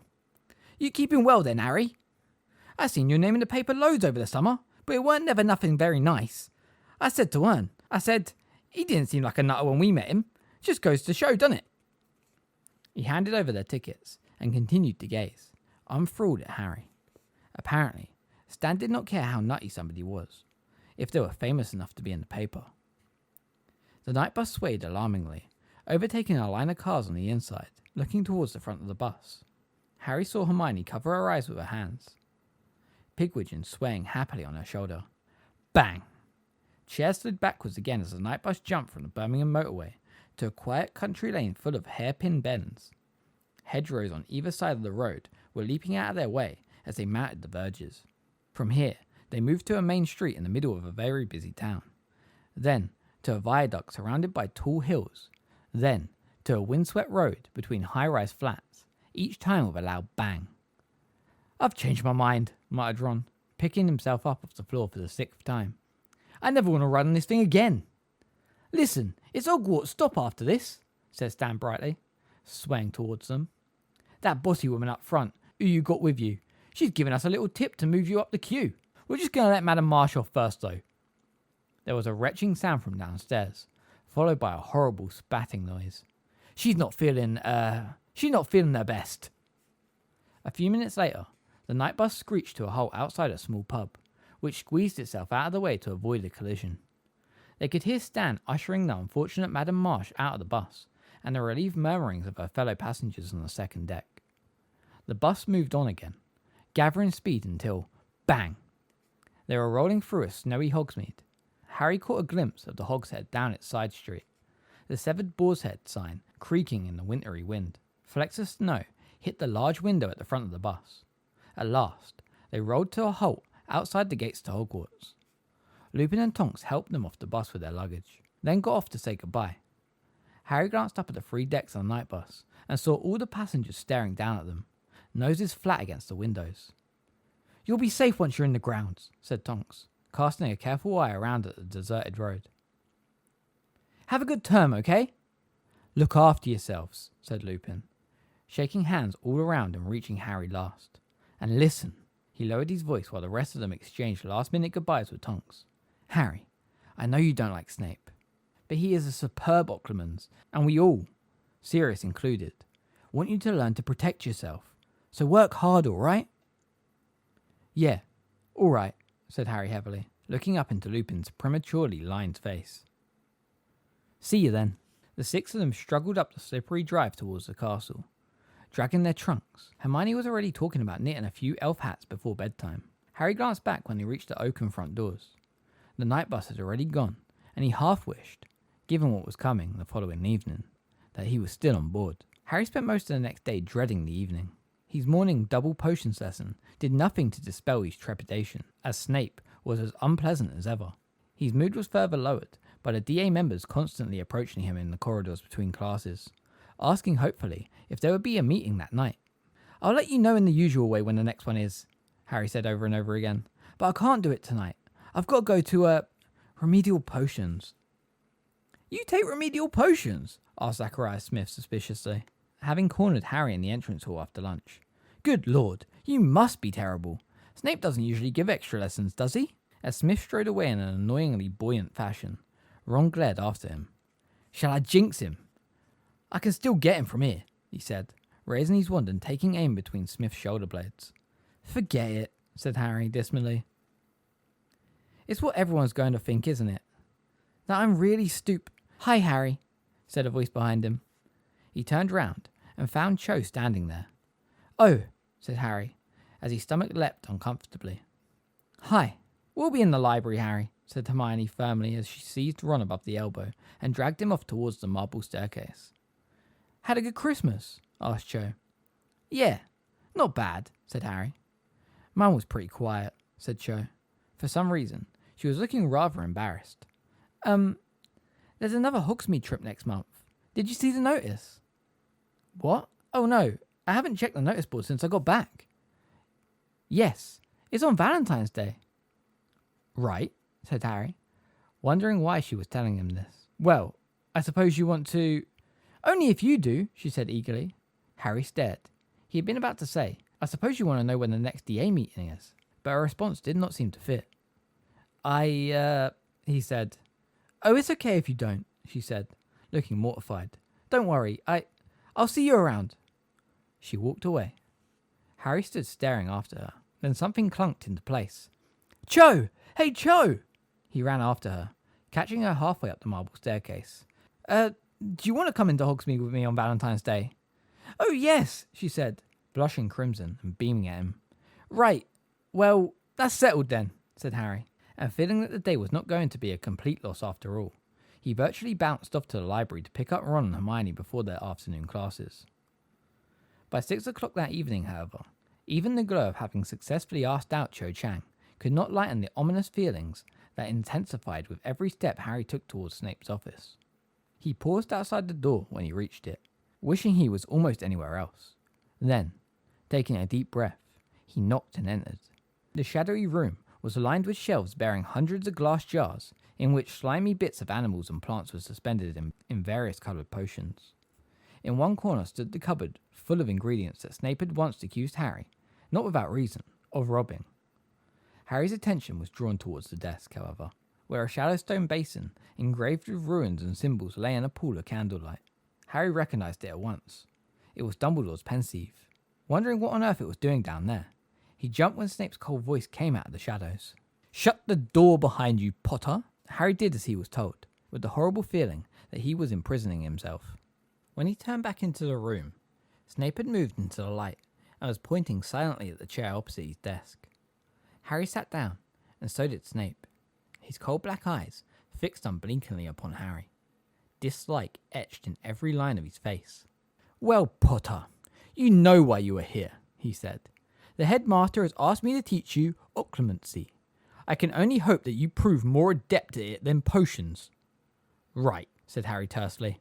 This may not be an ordinary class, Potter, said Snape, his eyes narrowed malevolently. But I am still your teacher, and you will therefore call me Sir or Professor at all times. Yes, sir, said Harry. Now, occlumency, as I told you back in your dear godfather's kitchen. This branch of magic steels the mind against magical intrusion and influence. And why does Professor Dumbledore think I need it, sir? said Harry, looking directly into Snape's eyes and wondering whether Snape would answer. Snape looked back at him for a moment and then said contemptuously, "Surely even you could have worked that out by now, Potter. The Dark Lord is highly skilled at legilimency." "What's that, sir?" "It is the ability to extract feelings and memories from another person's mind." "He can read minds," said Harry quickly, his worst fears confirmed. "You have no subtlety, Potter," said Snape, his dark eyes glittering. "You do not understand fine distinctions. It is one of the shortcomings that makes you such a lamentable potion maker." Snape paused for a moment, apparently to savour the pleasure of insulting Harry, before continuing. "Only muggles talk of mind reading. The mind is not a book to be opened at will and examined at leisure. Thoughts are not etched on the inside of skulls, to be perused by any invader. The mind is a complex and many-layered thing, Potter, or at least most minds are." He smirked. "It is true, however, that those who have mastered legilimency are able, under certain conditions, to delve into the minds of their victims and to interpret their findings correctly. The Dark Lord, for instance, almost always knows when somebody is lying to him. Only those skilled at occlumency are able to shut down those feelings and memories that contradict the lie, and so can utter falsehoods in his presence without detection." Whatever Snape said, legilimency sounded like mind reading to Harry, and he didn't like the sound of it at all. "So he can know what we're thinking right now, sir? The Dark Lord is at a considerable distance, and the walls and grounds of Hogwarts are guarded by many ancient spells and charms to ensure the bodily and mental safety of those who dwell within them," said Snape. "Time and space matter in magic, Potter. Eye contact is often essential to legilimency." "Well then, why do I have to learn occlumency?" Snape eyed Harry, tracing his mouth with one long, thin finger as he did so. "The usual rules do not seem to apply with you, Potter. The curse that failed to kill you seems to have forged some kind of connection between you and the Dark Lord. The evidence suggests that at times, when your mind is most relaxed and vulnerable, when you are asleep for instance, you are sharing the Dark Lord's thoughts and emotions. The headmaster thinks it's inadvisable for this to continue. He wishes me to teach you how to close your mind to the Dark Lord." Harry's heart was pumping fast again, and none of this added up. "But why does Professor Dumbledore want to stop it?" he asked abruptly. "I don't like it much, but it's been useful, hasn't it? I mean, I saw that snake attack Mr. Weasley, and if I hadn't, Professor Dumbledore might not have been able to save him, would he, sir?" Snape stared at Harry for a few moments, still tracing his mouth with his finger. When he spoke again, it was slowly and deliberately, as though he weighed every word. "It appears that the Dark Lord has been unaware of the connection between you and himself until very recently. Up until now, it seems that you have been experiencing his emotions and sharing his thoughts, without his being any the wiser. However, the vision you had shortly before Christmas, the one with the snake and Mr. Weasley—" "Do not interrupt me, Potter," said Snape in a dangerous voice. "As I was saying, the vision you had shortly before Christmas represented such a powerful incursion upon the Dark Lord's thoughts. I saw inside the snake's head, not his. I thought I just told you not to interrupt me, Potter." But Harry did not care if Snape was angry. At least he seemed to be getting to the bottom of this business. He had moved forwards in his chair so that, without realising it, he was perched on the very edge, tensed as though poised for flight. "How come I saw through the snake's eyes if it's Voldemort's thoughts I'm sharing?" "Do not say the Dark Lord's name," spat Snape. There was a nasty silence. They glared at each other across the Pensieve. "Professor Dumbledore says his name," said Harry quietly. "Dumbledore is an extremely powerful wizard," Snape muttered. "While he may feel secure enough to use the name, the rest of us—" He rubbed his left forearm, apparently unconsciously, on the spot where Harry knew the dark mark was burned into his skin. "I just wanted to know," Harry began again, forcing his voice back to politeness. "Why, you seem to have visited the snake's mind because that was where the Dark Lord was at that particular moment," snarled Snape. "He was possessing the snake at the time, and so you dreamed you were inside it too. And he realised I was there." "It seems so," said Snape coolly. "How do you know?" said Harry urgently. "Is this just Professor Dumbledore guessing, or—" "I told you," said Snape, rigid in his chair, his eyes slits, "to call me Sir." "Yes, sir," said Harry impatiently. "But how do you know?" "It is enough that we know," said Snape repressively. The important thing is that the Dark Lord is now aware that you are gaining access to his thoughts and feelings. He has also deduced that the process is likely to work in reverse. That is to say, he has realised that he might be able to access your thoughts and feelings in return.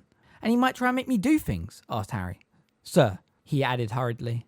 He might, said Snape, sounding cold and unconcerned. Which brings us back to occlumency.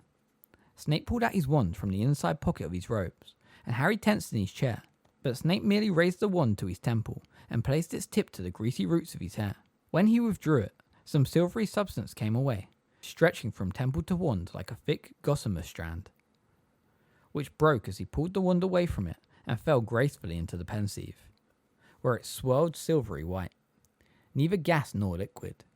Twice more, Snape raised the wand to his temple and deposited the silvery substance into the stone basin. Then, without offering any explanation of his behaviour, he picked up the pensieve carefully, removed it to a shelf out of their way, and returned to face Harry with his wand held at the ready. Stand up and take out your wand, Potter. Harry got to his feet, feeling nervous. They faced each other with the desk between them. You may use your wand to attempt to disarm me, or defend yourself in any other way you can think of, said Snape. And what are you going to do? Harry asked, eyeing Snape's wand apprehensively. I am about to attempt to break into your mind, said Snape softly. We are going to see how well you resist. I have been told that you have already shown aptitude at resisting the Imperious Curse. You will find that similar powers are needed for this. Brace yourself now. Legilimens! Snape had struck before Harry was ready, before he had even begun to summon any force of resistance. The office swam in front of his eyes and vanished. Image after image was racing through his mind, like a flickering film, so vivid it blinded him to his surroundings. He was 5, watching Dudley riding a new red bicycle, and his heart was bursting with jealousy. He was 9, and Ripper the Bulldog was chasing him up a tree, and the Dursleys were laughing below on the lawn. He was sitting under the sorting hat, and it was telling him he would do well in Slytherin. Hermione was lying in the hospital wing, her face covered with thick black hair. 100 Dementors were closing in on him beside the dark lake. Cho Chang was drawing nearer to him, under the mistletoe. No, said a voice inside Harry's head, as the memory of Cho drew nearer. You're not watching that. You're not watching it. It's private. He felt a sharp pain in his knee. Snape's office came back into view, and he realised that he had fallen to the floor. One of his knees had collided painfully with the leg of Snape's desk. He looked up at Snape, who had lowered his wand and was rubbing his wrist. There was an angry wheal there, like a scorch mark. Did you mean to produce a stinging hex? Asked Snape coolly. No, said Harry, bitterly getting up from the floor. I thought not, said Snape contemptuously. You let me get in too far. You lost control. Did you see everything I saw? Harry asked, unsure whether he wanted to hear the answer. Flashes of it, said Snape, his lips curling. To whom did the dog belong? My Aunt Marge, Harry muttered, hating Snape. Well, for a first attempt, that was not as poor as it might have been, said Snape, raising his wand once more. You managed to stop me eventually. Though you wasted time and energy shouting, you must remain focused. Repel me with your brain, and you will not need to resort to your wand. I'm trying, said Harry angrily. But you're not telling me how. Manners, Potter, said Snape dangerously. Now, I want you to close your eyes. Harry threw him a filthy look before doing as he was told. He did not like the idea of standing there with his eyes shut while Snape faced him, carrying a wand. Clear your mind, Potter, said Snape's cold voice. Let go of all emotion. But Harry's anger at Snape continued to pound through his veins like venom. Let go of his anger. He could as easily detach his legs. You're not doing it, Potter. You will need more discipline than this. Focus now. Harry tried to empty his mind, tried not to think or remember, or feel. Let's go again, on the count of 3. 1, 2, 3. Legilimens! A great black dragon was rearing in front of him. His father and mother were waving at him out of an enchanted mirror. Cedric Diggory was lying on the ground with blank eyes staring at him. No! Harry was on his knees again, his face buried in his hands, his brain aching as though someone had been trying to pull it out of his skull. Get up, said Snape sharply. Get up! You are not trying. You are making no effort. You are allowing me access to memories you fear, handing me weapons. Harry stood up again, his heart thumping wildly, as though he had really just seen Cedric dead in the graveyard. Snape looked paler than usual, and angrier, though not nearly as angry as Harry was. "I am making an effort," he said through clenched teeth. "I told you to empty yourself of emotion." "Yeah? Well, I'm finding it hard at the moment," Harry snarled. "Then you will find yourself easy prey for the Dark Lord," said Snape savagely. "Fools who wear their hearts proudly on their sleeve, who cannot control their emotions, who wallow in sad memories and allow themselves to be provoked so easily. Weak people, in other words. They stand no chance against his powers. He will penetrate your mind with absurd ease. Potter, I am not weak," said Harry in a low voice, fury now pumping through him so that he thought he might attack Snape in a moment. "Then prove it. Master yourself," spat Snape. "Control your anger. Discipline your mind. We shall try again. Get ready now. Legilimens." He was watching Uncle Vernon hammering the letterbox shut. 100 Dementors were drifting across the lake in the grounds towards him. He was running along a windowless passage with Mr. Weasley. They were drawing nearer to the plain black door at the end of the corridor. Harry expected to go through it, but Mr. Weasley led him off to the left, down a flight of stone steps. I know! He was on all fours again on Snape's office floor. His skull was prickling unpleasantly, but the voice that had just issued from his mouth was triumph. He pushed himself up again to find Snape staring at him, his wand raised. It looked as though, this time, Snape had lifted the spell before Harry had even the chance to fight back. "What happened then, Potter?" he asked, eyeing Harry intently. I remembered," Harry panted. "I've just realised." "Realised what?" asked Snape sharply. Harry did not answer at once. He was still savouring the moment of blinding realisation as he rubbed his forehead. He had been dreaming about a windowless corridor ending in a locked door for months, without once realising that it was a real place. Now, seeing the memory again, he knew that all along he had been dreaming about the corridor down which he had to run with Mr. Weasley on the 12th of August as they hurried to the courtrooms in the Ministry. It was the corridor leading to the Department of Mysteries, and Mr. Weasley had been there the night he had been attacked by Voldemort's snake. He looked up at Snape. "What's in the Department of Mysteries?" "What did you say?" Snape asked quietly, and Harry saw, with deep satisfaction, that Snape was unnerved. "I said, what's in the Department of Mysteries, sir?" Harry said. "And why," said Snape slowly, "would you ask such a thing?" "Because," said Harry, watching Snape closely for a reaction. "That corridor I've just seen. I've been dreaming about it for months. I've just recognised it. It leads to the Department of Mysteries, and I think Voldemort wants something from—" "I told you not to say the Dark Lord's name!" They glared at each other. Harry's scar seared again, but he did not care. Snape looked agitated, and when he spoke again, he sounded as though he was trying to appear cool and unconcerned. "There are many things in the Department of Mysteries, Potter, few of which you would understand, and none of which concern you. Do I make myself plain?" "Yes," Harry said, still rubbing his prickling scar, which was becoming more painful. "I want you back here, same time on Wednesday. We will continue work then." "Fine," said Harry. He was desperate to get out of Snape's office and find Ron and Hermione. "You are to rid your mind of all emotion every night before sleep. Empty it. Make it blank and calm. You understand?" "Yes," said Harry, who was barely listening now. "And be warned, Potter. I shall know if you have not practiced." "Right," Harry mumbled. He picked up his school bag, swung it over his shoulder, and hurried towards the office door. As he opened it, he glanced back at Snape, who had his back to Harry and was scooping his own thoughts out of the pensieve with the tip of his wand and replacing them carefully inside his own head. Harry left without another word, closing the door carefully behind him, his scar still throbbing painfully. Harry found Ron and Hermione in the library, where they were working on Umbridge's most recent ream of homework. Other students, nearly all of them 5th years, sat at lamp-lit tables nearby, noses close to books, quills scratching feverishly, while the sky outside the mullioned windows grew steadily blacker. The only other sound was the slight squeaking of one Madame Pince's shoes, as the librarian prowled the aisles menacingly, breathing down the necks of those touching her precious books. Harry felt shivery. His skull was still aching. He was almost feverish. When he sat down opposite Ron and Hermione, he caught sight of himself in the window opposite. He was very white, and his scar seemed to be showing up more clearly than usual. "How did it go?" Hermione whispered, and then looking concerned. "Are you all right, Harry?" "Yeah, fine. I don't know," said Harry impatiently, wincing as pain shot through his scar again. "Listen, I've just realised something."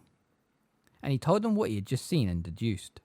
"So, So are you saying, whispered Ron as Madam Pince swept past, squeaking slightly, that the weapon, the thing you know who's after, is in the Ministry of Magic? In the Department of Mysteries. It's gotta be, Harry whispered. I saw that door when your dad took me down to the courtrooms for my hearing, and it's definitely the same place he was guarding when the snake bit him. Hermione let out a long, slow sigh. Of course, she breathed. Of course what? Said Ron rather impatiently. Ron, think about it. Sturgis Pudmore was trying to get through a door at the Ministry of Magic. It must have been that one. It's too much of a coincidence. How come Sturgis was trying to break in when he's on our side? Said Ron. Well, I don't know, Hermione admitted. That is a bit odd. So what's in the Department of Mysteries? Harry asked Ron. Has your dad ever mentioned anything about it? I know they call the people who work in there unspeakables, said Ron frowning, because no one really seems to know what they do. Weird place to have a weapon. It's not weird at all. It makes perfect sense, said Hermione. It'll be something top secret that the Ministry has been developing. I expect. Harry, are you sure you're all right? For Harry had just run both hands hard over his forehead, as though trying to iron it. Yeah, fine, he said, lowering his hands, which were trembling. I just feel a bit... I don't like occlumency much. I expect anyone would be feeling shaky if they had their mind attacked over and over again, said Hermione sympathetically. Look, let's get back to the common room. We'll be a bit more comfortable there. But the common room was packed and full of shrieks of laughter and excitement. Fred and George were demonstrating their latest bit of joke shop merchandise. Headless hats, shouted George, as Fred waved a pointed hat, decorated with a fluffy pink feather, at the watching students. 2 galleons each. Watch Fred now. Fred swept the hat onto his head, beaming. For a second, he merely looked rather stupid. Then both hat and head vanished. Several girls screamed, but everyone else was roaring with laughter. And off again, shouted George, and Fred's hand groped for a moment in what seemed to be thin air over his shoulder. Then, his head reappeared as he swept the pink feathered hat from it. How do those hats work then? Said Hermione, distracted from her homework and watching Fred and George. I mean, obviously it's some kind of invisibility spell, but it's rather clever to have extended the field of invisibility beyond the boundaries of the charmed object. I'd imagine the charm wouldn't have a very long life though. Harry did not answer. He was feeling ill. I'm going to have to do this tomorrow, he muttered, pushing the books he had just taken out of his bag back inside it. Well, write it in your homework planner then, said Hermione encouragingly, so you don't forget.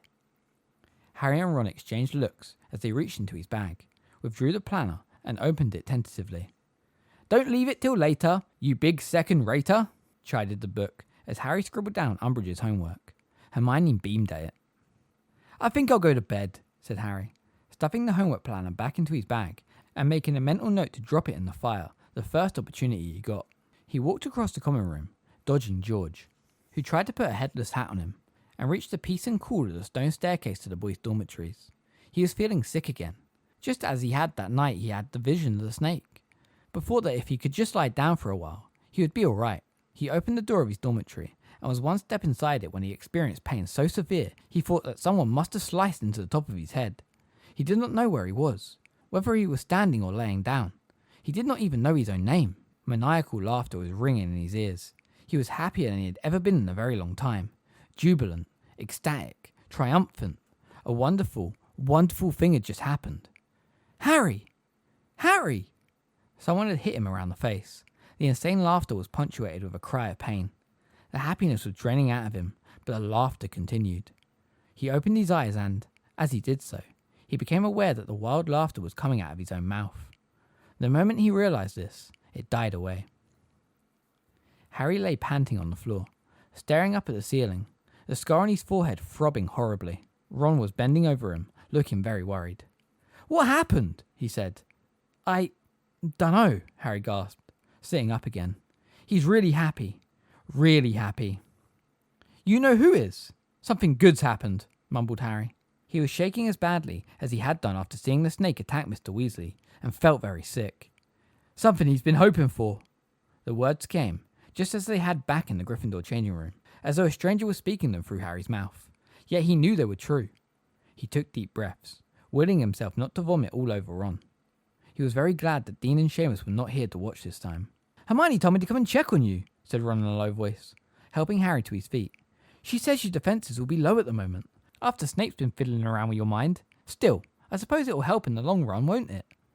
He looked doubtfully at Harry as he helped him towards his bed. Harry nodded without any conviction and slumped back onto his pillows, aching all over from having fallen to the floor so often that evening, his scar still prickling painfully. He could not help feeling that his first foray into occlumency had weakened his mind's resistance rather than strengthening it, and he wondered, with a feeling of great trepidation, what had happened to make Lord Voldemort the happiest he had been in 14 years. Chapter 25. The Beetle at Bay. Harry's question was answered the very next morning. When Hermione's Daily Prophet arrived, she smoothed it out, gazed for a moment at the front page, and gave a yelp that caused everyone in the vicinity to stare at her. "What?" said Harry and Ron together. For answer, she spread the newspaper on the table in front of them and pointed at 10 black and white photographs that filled the whole of the front page, 9 showing wizards' faces, and the 10th a witch's. Some of the people in the photographs were silently jeering. Others were tapping their fingers on the frame of their pictures, looking insolent. Each picture was captioned with a name and crime for which the person had been sent to Azkaban. Antonin Delahoff read the legend beneath a wizard with a long, pale, twisted face who was sneering up at Harry. Convicted of the brutal murders of Gideon and Fabian Pruitt. Augustus Rookwood, said the caption beneath a pockmarked man with greasy hair who was leaning against the edge of his picture, looking bored. Convicted of leaking Ministry of Magic secrets to he who must not be named. But Harry's eyes were drawn to the picture of the witch.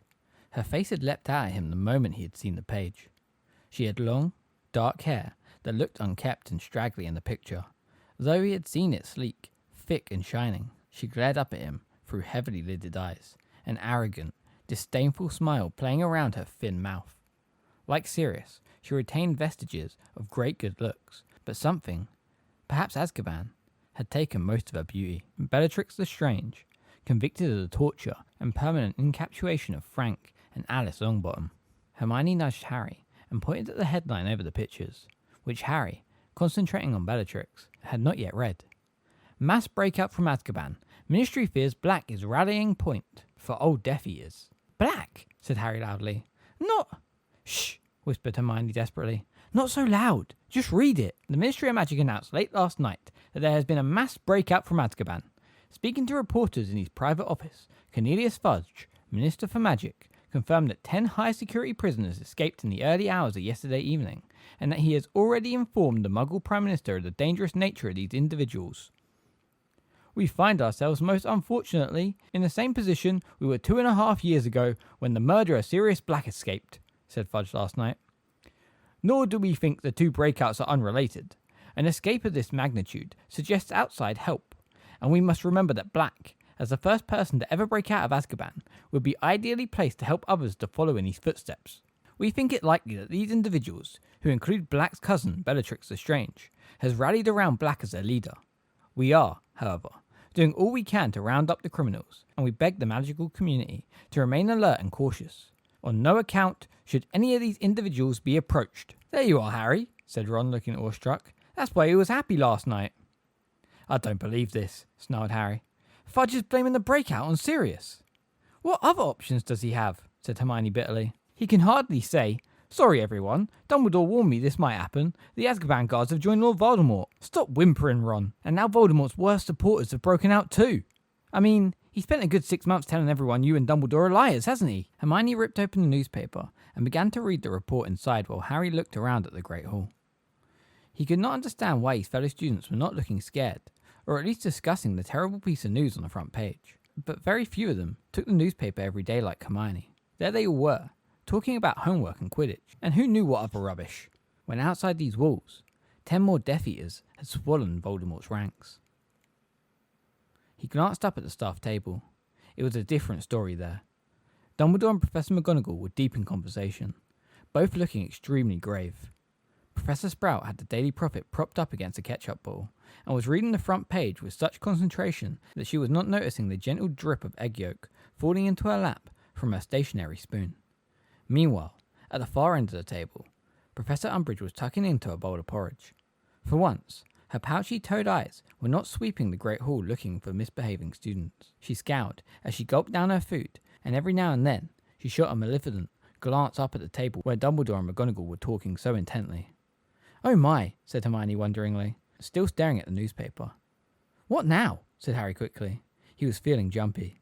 It's horrible, said Hermione looking shaken. She folded back page 10 of the newspaper and handed it to Harry and Ron. Tragic demise of Ministry of Magic worker. St. Mungo's Hospital promised a full inquiry last night after Ministry of Magic worker Broderick Bode, 49, was discovered dead in his bed, strangled by a pot plant.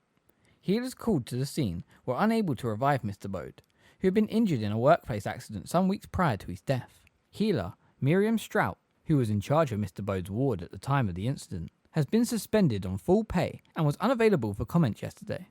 But a spokeswizard for the hospital said in a statement, St. Mungo's deeply regrets the death of Mr. Bode, whose health was improving steadily prior to this tragic incident. We have strict guidelines on the decorations permitted on our wards, but it appears that Healer Strout, busy over the Christmas period, overlooked the dangers of the plant on Mr. Bode's bedside table. As his speech and mobility improved, Healer Strout encouraged Mr. Bode to look after the plant himself. Unaware that it was not an innocent flitterbloom, but a cutting of devil's snare, which, when touched by the convalescent Mr. Bode, throttled him instantly. St. Mungo's is as yet unable to account for the presence of the plant on the ward and asks any witch or wizard with information to come forward. Bode, said Ron. Bode? It rings a bell. We saw him, Hermione whispered. In St. Mungo's, remember? He was in the bed opposite Lockhart's, just lying there, staring at the ceiling, and we saw the devil's snare arrive. She, the healer. And it was a Christmas present. Harry looked back at the story. A feeling of horror was rising like bile in his throat. How come we didn't recognize Devil's Snare? We've seen it before. We could have stopped this from happening. Who expects Devil's Snare to turn up in a hospital disguised as a pot plant? Said Ron sharply. It's not our fault. Whoever sent it to the bloke is to blame. They must be a real prat. Why didn't they check what they were buying? Oh, come on, Ron, said Hermione shakily. I don't think anyone could put Devil's Snare in a pot and not realise it tries to kill whoever touches it. This was murder. A clever murder, as well. If the plant was sent anonymously, how's anyone ever going to find out who did it? Harry was not thinking about Devil's Snare. He was remembering taking the lift down to the 9th level of the Ministry on the day of his hearing, and the sallow-faced man who had got in on the Antrim level. I met Bode, he said slowly. I saw him at the Ministry with your dad. Ron's mouth fell open. I've heard Dad talk about him at home. He was an unspeakable. He worked in the Department of Mysteries. They looked at each other for a moment. Then Hermione pulled the newspaper back towards her, closed it, glared for a moment at the pictures of the 10 escaped Death Eaters on the front, then leapt to her feet. Where are you going? Said Ron, startled. To send a letter, said Hermione, swinging her bag onto her shoulder. Well, I don't know whether, but it's worth trying, and I'm the only one who can. I hate it when she does that, grumbled Ron, as he and Harry got up from the table and made their own, slower way out of the Great Hall. Would it kill her to tell us what she's up to for once? It'd take her about 10 more seconds. Hey, Hagrid! Hagrid was standing beside the doors into the entrance hall, waiting for a crowd of Ravenclaws to pass. He was still as heavily bruised as he had been on the day he had come back from his mission to the Giants, and there was a new cut right across the bridge of his nose. All right, you two, he said, trying to muster a smile, but managing only a kind of pained grimace. Are you okay, Hagrid? Asked Harry, following him as he lumbered away after the Ravenclaws. Fine, said Hagrid, with a feeble assumption of airiness. He waved a hand and narrowly missed concussing a frightened-looking Professor Vector, who was passing. Just busy, you know. Usual stuff. Lessons to prepare, couple of salamanders got scale rot, and I'm on probation, he mumbled. You're on probation, said Ron very loudly, so many of the passing students looked around curiously. Sorry, I mean, you're on probation, he whispered. Yeah, said Hagrid. It's no more than I expected, to tell you the truth. You might have not picked up on it, but that inspection didn't go too well. You know, anyway, he sighed deeply. Best go and rub a bit more chili powder on them salamanders, or their tails will be hanging off them. See you, Harry. Ron. He trudged away, out of the doors and down the stone steps into the damp grounds. Harry watched him go, wondering how much more bad news he could stand. The fact that Hagrid was now on probation became common knowledge within the school over the next few days. But to Harry's indignation, hardly anybody appeared to be upset about it. Indeed, some people, Draco Malfoy prominent among them, seemed positively gleeful. As for the freakish death of an obscure Department of Mysteries employee in St. Mungo's, Harry, Ron and Hermione seemed to be the only people who knew or cared. There was only one topic of conversation in the corridors now, the 10 escaped Death Eaters, whose story had finally filtered through the school from those few people who read the newspapers. Rumours were flying. that some of the convicts had been spotted in Hogsmeade, that they were supposed to be hiding out in the Shrieking Shack, and that they were going to break into Hogwarts, just as Sirius Black had once done. Those who came from wizarding families had grown up hearing the names of these Death Eaters spoken with almost as much fear as Voldemort's. The crimes they had committed during the days of Voldemort's reign of terror were legendary. There were relatives of their victims among the Hogwarts students, who now found themselves the unwilling subjects of the gruesome sort of reflected fame as they walked the corridors. Susan Bones, whose uncle, aunt and cousins had all died at the hands of one of the 10, said miserably during her biology that she now had a good idea what it felt like to be Harry. "And I don't know how you stand it. It's horrible," she said bluntly, dumping far too much dragon manure on a tray of Screech Snap seedlings, causing them to wriggle and squeak in discomfort. It was true that Harry was the subject of much renewed muttering and pointing in the corridors these days, yet he thought he detected a slight difference in the tone of the whispering voices. They sounded curious rather than hostile now, and once or twice he was sure he overheard snatches of conversation that suggested that the speakers were not satisfied with the Prophet's version of how and why 10 Death Eaters had managed to break out of Azkaban Fortress. In their confusion and fear, these doubters now seemed to be turning to the only explanation available to them, the one that Harry and Dumbledore had been expounding since the previous year. It was not only the students' mood that had changed. It was now quite common to come across 2 or 3 teachers conversing in low, urgent whispers in the corridors, breaking off their conversations the moment they saw students approaching. "They obviously can't talk freely in the staff room anymore," said Hermione in a low voice, as she, Harry and Ron passed Professor McGonagall, Flitwick and Sprout, huddled together outside the Charms classroom one day. "Not with Umbridge there."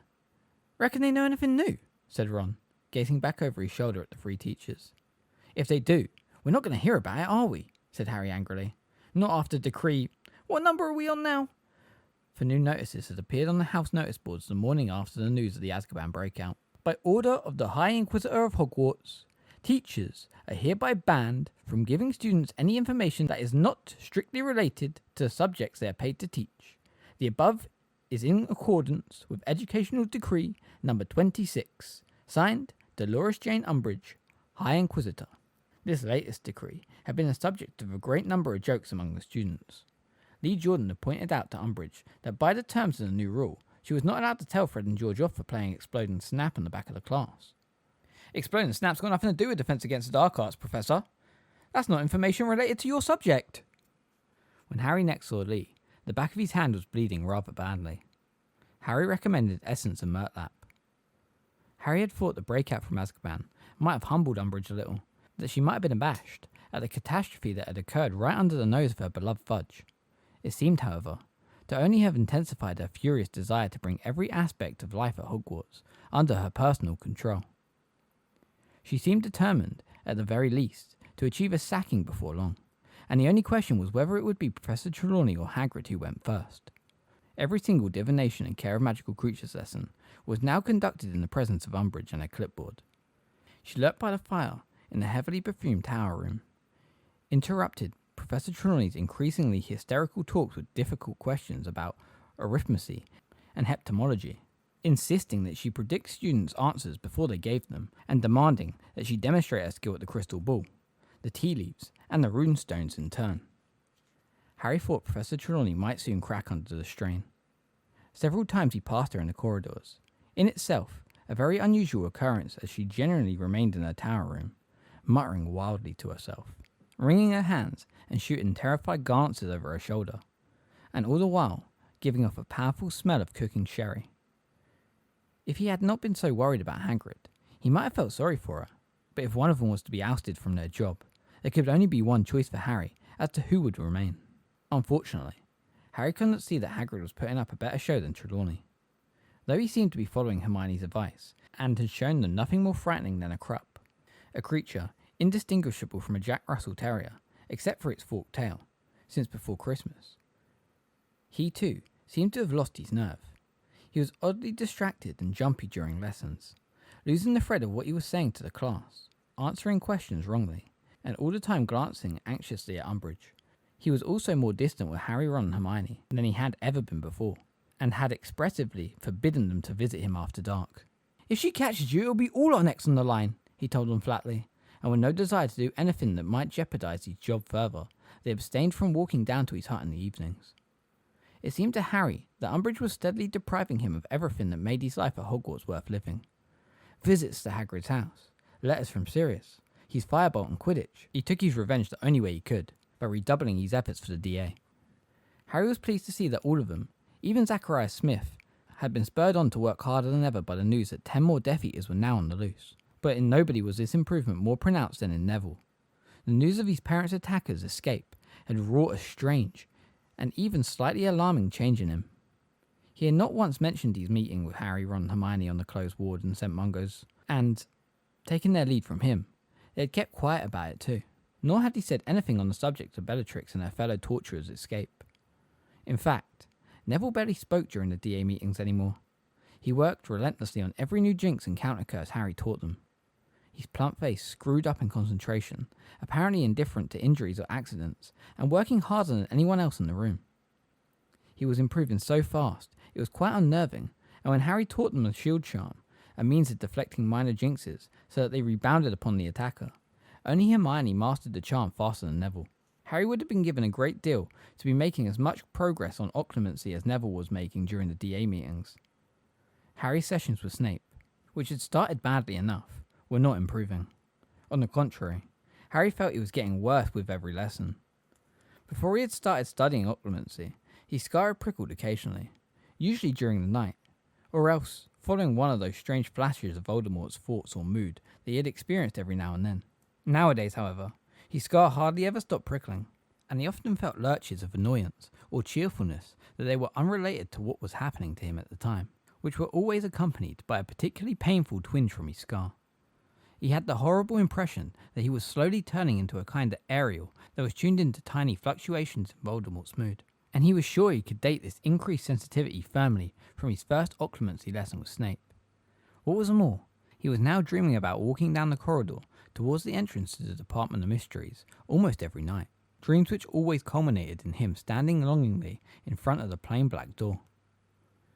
"Maybe it's a bit like an illness," said Hermione, looking concerned when Harry confided it in her and Ron. "A fever or something. It has to get worse before it gets better." "The lessons with Snape are making it worse," said Harry flatly. "I'm getting sick of my scar hurting, and I'm getting bored with walking down the corridor every night." He rubbed his forehead angrily. "I just wish the door would open. I'm sick of standing and staring at it." "That's not funny," said Hermione sharply. "Dumbledore doesn't want you to have dreams about that corridor at all, or he wouldn't have asked Snape to teach you occlumency. You're just going to have to work a bit harder in your lessons." "I am working," said Harry, nettled. "You try it sometime, Snape trying to get inside your head. It's not a bundle of laughs, you know." "Maybe," said Ron slowly. "Maybe what?" said Hermione rather snappishly. "Maybe it's not Harry's fault he can't close his mind," said Ron darkly. "What do you mean?" said Hermione. "Well, maybe Snape isn't really trying to help Harry." Harry and Hermione stared at him. Ron looked darkly and meaningfully from one to the other. "Maybe," he said again, in a lower voice, "he's actually trying to open Harry's mind a bit wider. Make it easier for "Shut up, Ron," said Hermione angrily. "How many times have you suspected Snape? And when have you ever been right? Dumbledore trusts him. He works for the Order. That ought to be enough." "He used to be a Death Eater," said Ron stubbornly, "and we've never seen proof that he really swapped sides." "Dumbledore trusts him," Hermione repeated, "and if we can't trust Dumbledore, we can't trust anyone." With so much to worry about, and so much to do, startling amounts of homework that frequently kept the fifth years working until past midnight, secret DA sessions, and regular classes with Snape, January seemed to be passing alarmingly fast. Before Harry knew it, February had arrived, bringing with it wetter and warmer weather and the prospect of the second Hogsmeade visit of the year. Harry had had very little time to spare for conversations with Cho since they had agreed to visit the village together, but suddenly found himself facing a Valentine's Day spent entirely in her company. On the morning of the 14th, he dressed particularly carefully. He and Ron arrived at breakfast just in time for the arrival at the post house. Hedwig was not there. Not that Harry had expected her, but Hermione was tugging a letter from the beak of an unfamiliar brown owl as they sat down. "And about time, if it hadn't come today," she said, eagerly tearing open the envelope and pulling out a small piece of parchment. Her eyes sped from left to right as she read through the message, and a grimly pleased expression spread across her face. "Listen, Harry," she said, looking up at him. "This is really important. Do you think you can meet me in the Three Broomsticks around midday?" "Well, I don't know," said Harry uncertainly. "Cho might be expecting me to spend the whole day with her. We never said what we were going to do. Well, bring her along if you must, said Hermione urgently. But will you come? Well, all right. But why? I haven't got time to tell you now. I've got to answer this quickly. And she hurried out of the great hall, the letter clutched in one hand and a piece of toast in the other. Are you coming? Harry asked Ron, but he shook his head, looking glum. I can't come into Hogsmeade at all. Angelina wants a full day's training. Like it's going to help. We're the worst team I've ever seen. You should see Slopper and Kirk. They're pathetic, even worse than I am. He heaved a great sigh. I don't know why Angelina won't just let me resign. It's because you're good when you're on form, that's why, said Harry irritably. He found it very hard to be sympathetic to Ron's plight, when he himself would have given almost anything to be playing in the forthcoming match against Hufflepuff. Ron seemed to have noticed Harry's tone, because he did not mention Quidditch again during breakfast, and there was a slight frostiness in the way they had said goodbye to each other shortly afterwards. Ron departed for the Quidditch pitch, and Harry, after attempting to flatten in his hair while staring at his reflection in the back of a teaspoon, proceeded alone to the entrance hall to meet Cho. Feeling very apprehensive and wondering what on earth they were going to talk about, she was waiting for him a little to the side of the oak front doors, looking very pretty with her hair tied back in a ponytail. Harry's feet seemed to be too big for his body as he walked towards her, and he was suddenly horribly aware of his arms and how stupid they must look swinging at his sides. Hi, said Cho slightly breathlessly. Hi, said Harry. They stared at each other for a moment. Then Harry said, Well, shall we go then? Oh, yes. They joined the queue of people being signed out by Filch, occasionally catching each other's eyes and grinning shiftily, but not talking to each other. Harry was relieved when they reached the fresh air, finding it easier to walk along in silence than just stand about looking awkward. It was a fresh, breezy sort of day, and as they passed the Quidditch stadium, Harry glimpsed Ron and Ginny skimming along over the stands and felt a horrible pang that he was not up there with them. You really miss it, don't you? Said Cho. He looked around and saw her watching him. Yeah, sighed Harry. I do. Remember the first time we played against each other in the third year? She asked him. Yeah, said Harry, grinning. You kept blocking me. And Wood told you not to be a gentleman and knock me off my broom if you had to, said Cho, smiling reminiscently. I heard he got taken on by Pride of Portree. Is that right? Nah, it's Puddlemore United. I saw him at the World Cup last year. Oh, I saw you there too, remember? We were on the same campsite. It was really good, wasn't it? The subject of the Quidditch World Cup carried them all the way down the drive and out through the gates. Harry could hardly believe how easy it was to talk to her. No more difficult, in fact, than talking to Ron and Hermione. And he was just starting to feel confident and cheerful when a large gang of Slytherin girls passed them, including Pansy Parkinson. Potter and Chang, screeched Pansy, to a chorus of snide giggles. Chang, I don't think much of your taste. At least Diggory was good-looking. The girls sped up, talking and shrieking in a pointed fashion with many exaggerated glances back at Harry and Cho, leaving an embarrassed silence in their wake. Harry could think of nothing else to say about Quidditch, and Cho, slightly flushed, was watching her feet. So, where do you want to go? Harry asked as they entered Hogsmeade. The high street was full of students ambling up and down, peering into the shop windows and messing about together on the pavements. Oh, I don't mind, said Cho, shrugging. Shall we just have a look in the shops or something? They wandered towards Dervish and Bangs. A large poster had been stuck up in the window, and a few Hogsmeaders were looking around at it. They moved aside when Harry and Cho approached, and Harry found himself staring once more at the pictures of the 10 escaped Death Eaters. The poster, by order of the Ministry of Magic, offered 1,000 galleon reward to any witch or wizard with information leading to the recapture of any of the convicts pictured. It's funny, isn't it? Said Cho in a low voice, gazing up at the pictures of the Death Eaters. Remember when that Sirius Black escaped, and there were Dementors all over Hogsmeade looking for him? And now, 10 Death Eaters are on the loose, and there are no Dementors anywhere. Yeah, said Harry, tearing his eyes away from Bellatrix Lestrange's face to glance up and down the high street. Yeah, that is weird. He wasn't sorry there were no Dementors nearby, but now he came to think of it, their absence was highly significant. They had not only let the Death Eaters escape, they weren't bothering to look for them. It looked as though they really were outside Ministry control now. The 10 escaped Death Eaters were staring out of every shop window he and Cho passed. It started to rain as they passed Scriven shafts. Cold, heavy drops of water kept hitting Harry's face and the back of his neck. Do you want to get a coffee? Said Cho tentatively, as the rain began to fall more heavily. Yeah, all right, said Harry, looking around. Where?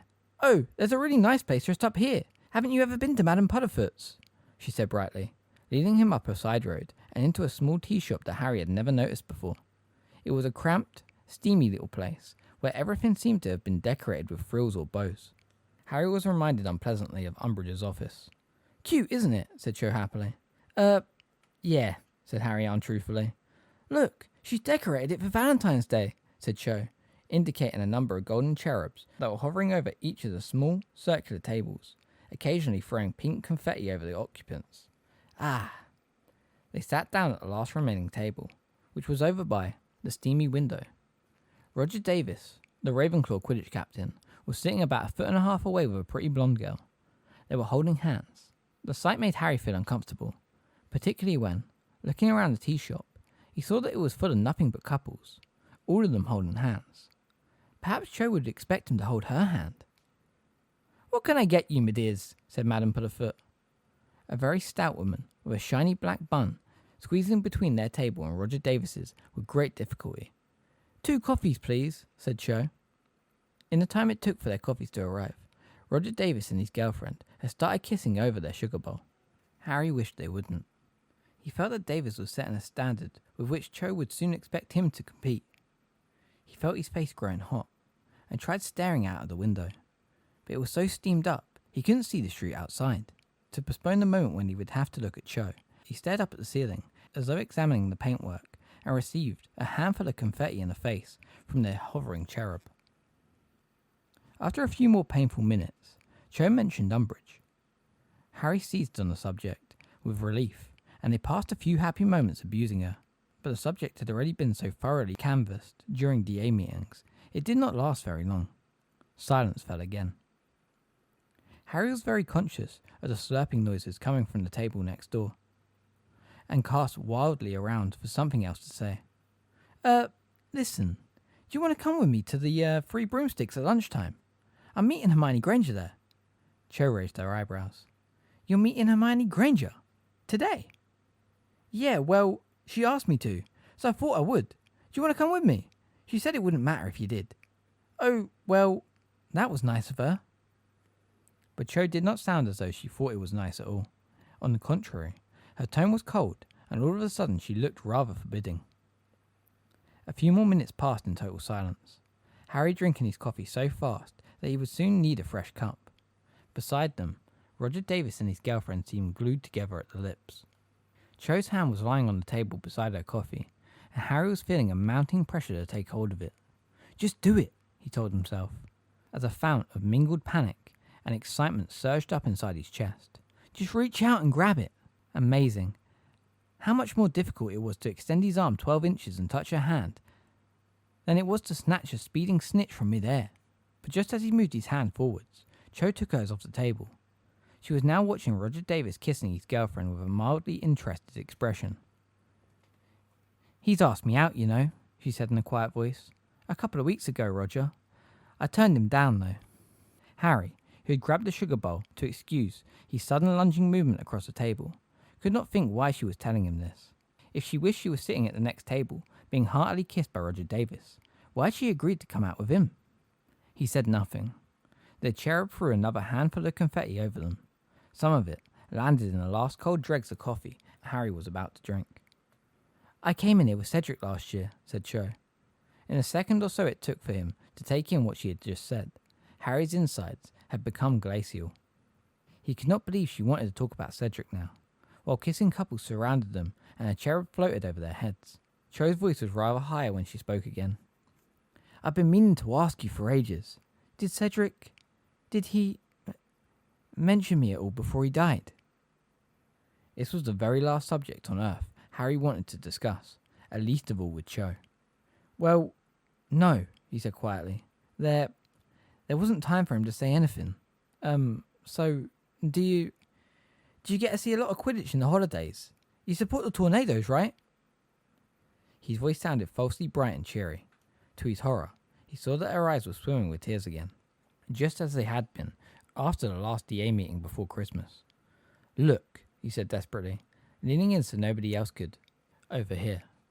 Let's not talk about Cedric right now. Let's talk about something else. But this, apparently, was quite the wrong thing to say. I thought, she said, tears spattering down onto the table. I thought you'd understand. I need to talk about it. Surely you need to talk about it too. I mean, you saw it happen, didn't you? Everything was going nightmarishly wrong. Roger Davis's girlfriend had even unglued herself to look around at Cho crying. Well, I have talked about it, Harry said in a whisper, to Ron and Hermione. But, oh, you'll talk to Hermione Granger, she said shrilly, her face now shining with tears. Several more kissing couples broke apart to stare. But you won't talk to me. Perhaps it'd be better we just paid, and you went and met up with Hermione Granger, like you obviously want to. Harry stared at her, utterly bewildered, as she seized a frilly napkin and dabbed at her shining face with it. Cho, he said weakly, wishing Roger would seize his girlfriend and start kissing her again to stop her goggling at him and Cho. Go on, leave, she said, now crying into the napkin. I don't know why you asked me out in the first place if you're going to make arrangements to meet other girls right after me. How many are you meeting after Hermione? It's not like that, said Harry, and he was so relieved at finally understanding what she was annoyed about that he laughed, which he realised a split second later was also a mistake. Cho sprang to her feet. The whole tea room was quiet, and everybody was watching them now. I'll see you around, Harry, she said dramatically, and hiccuping slightly, she dashed to the door, wrenched it open, and hurried off into the pouring rain. Cho! Harry called after her, but the door had already swung shut behind her with a tuneful tinkle. There was total silence within the tea shop. Every eye was on Harry. He threw a galleon down onto the table, shook pink confetti out of his hair, and followed Cho out of the door. It was raining hard now, and she was nowhere to be seen. He simply did not understand what had happened. Half an hour ago, they had been getting along fine. Women, he muttered angrily, sloshing down the rain-washed street with his hands in his pockets. What does she want to talk about Cedric for anyway? Why does she always want to drag up a subject that makes her act like a human hosepipe? He turned right and broke into a splashy run, and within minutes he was turning into the doorway of the Three Broomsticks. He knew it was too early to meet Hermione, but he thought it likely that there would be someone in here with whom he could spend the intervening time with. He shook his wet hair out of his eyes and looked around. Hagrid was sitting alone in a corner, looking Moorish. Hi, Hagrid, he said, when he had squeezed through the crammed tables and pulled up a chair beside him. Hagrid jumped and looked down at Harry as though he barely recognised him. Harry saw that he had 2 fresh cuts on his face and several new bruises. Oh, it's you, Harry, said Hagrid. You all right? Yeah, I'm fine, lied Harry. But next to this battered and mournful-looking Hagrid, he felt he didn't really have much to complain about. Are you okay? Me? Said Hagrid.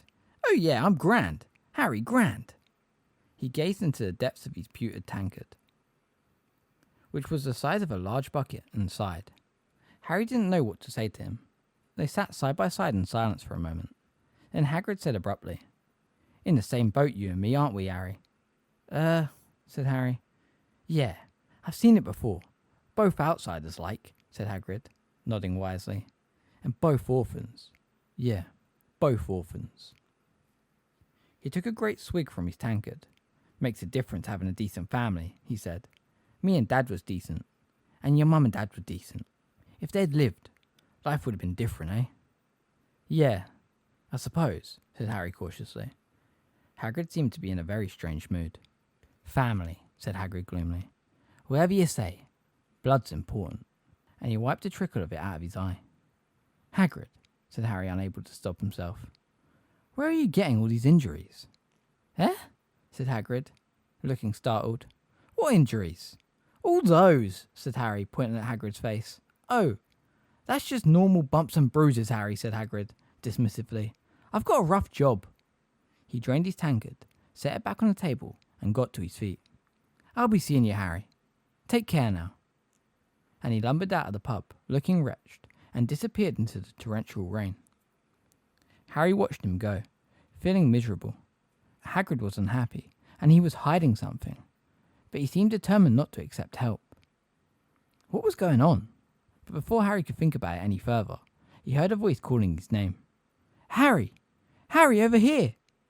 Hermione was waving at him from the other side of the room. He got up and made his way towards her through the crowded pub. He was still a few tables away when he realised that Hermione was not alone.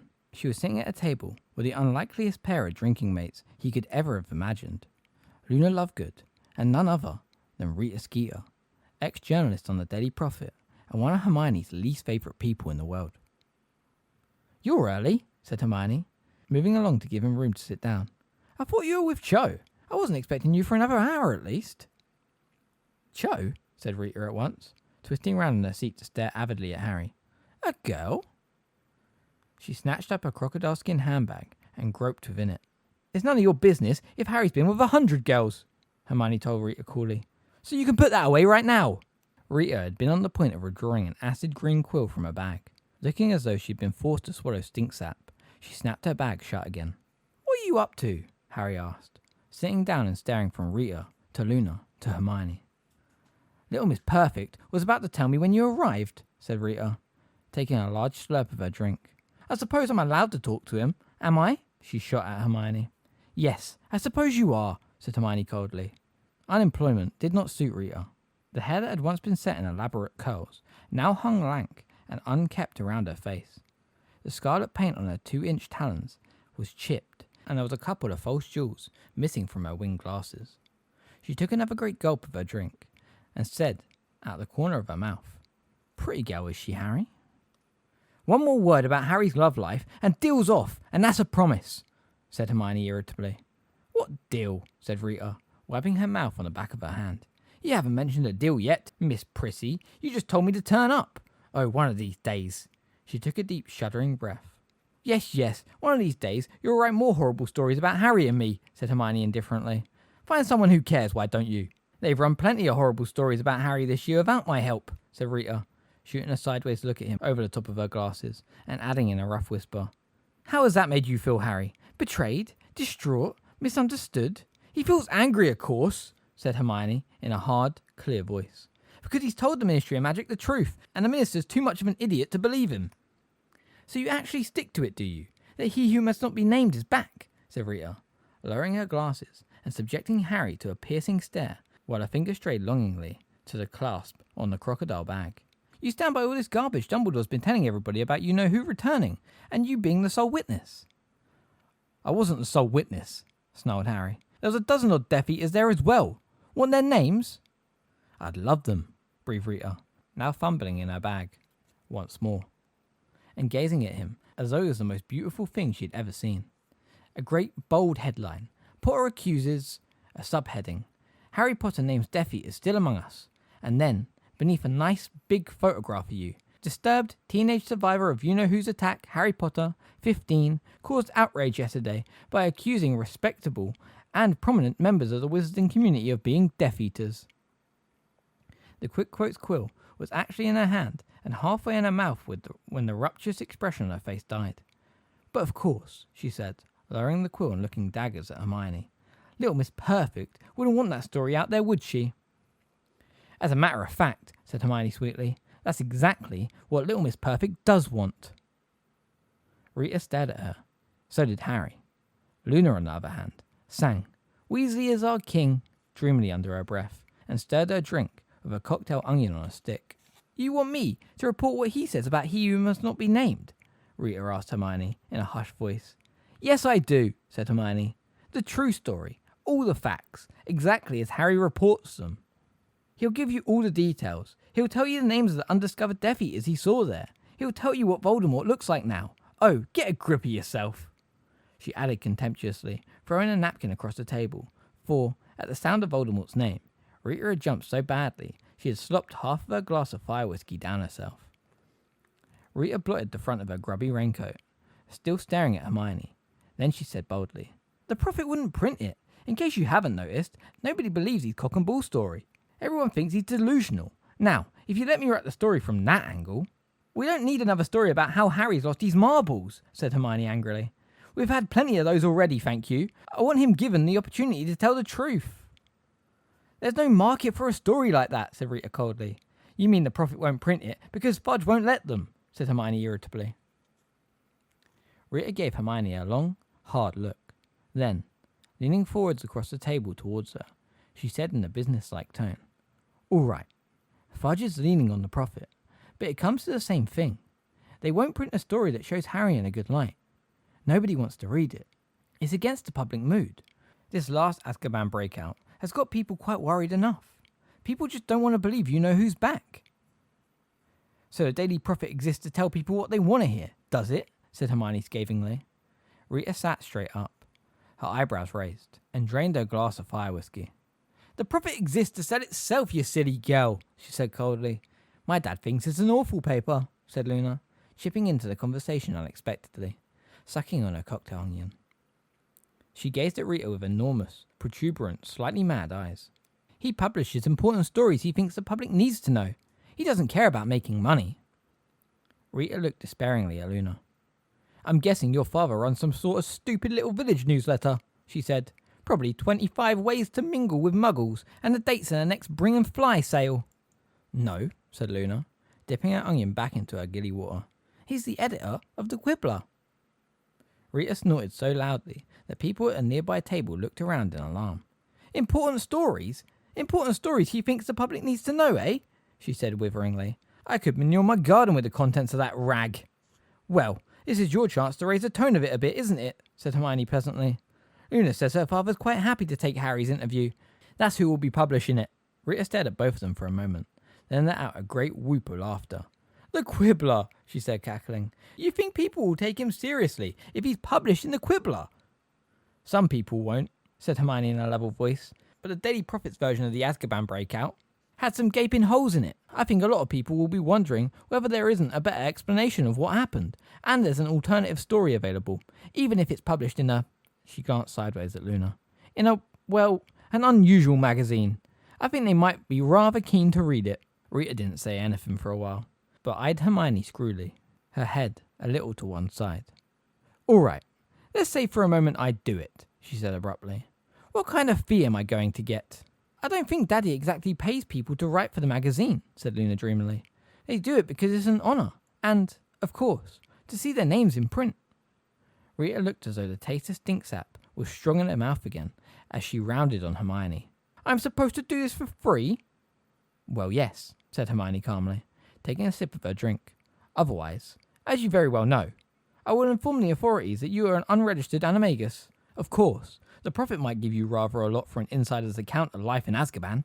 Rita looked as though she would have liked nothing better than to seize the paper umbrella sticking out of Hermione's drink and thrust it up her nose.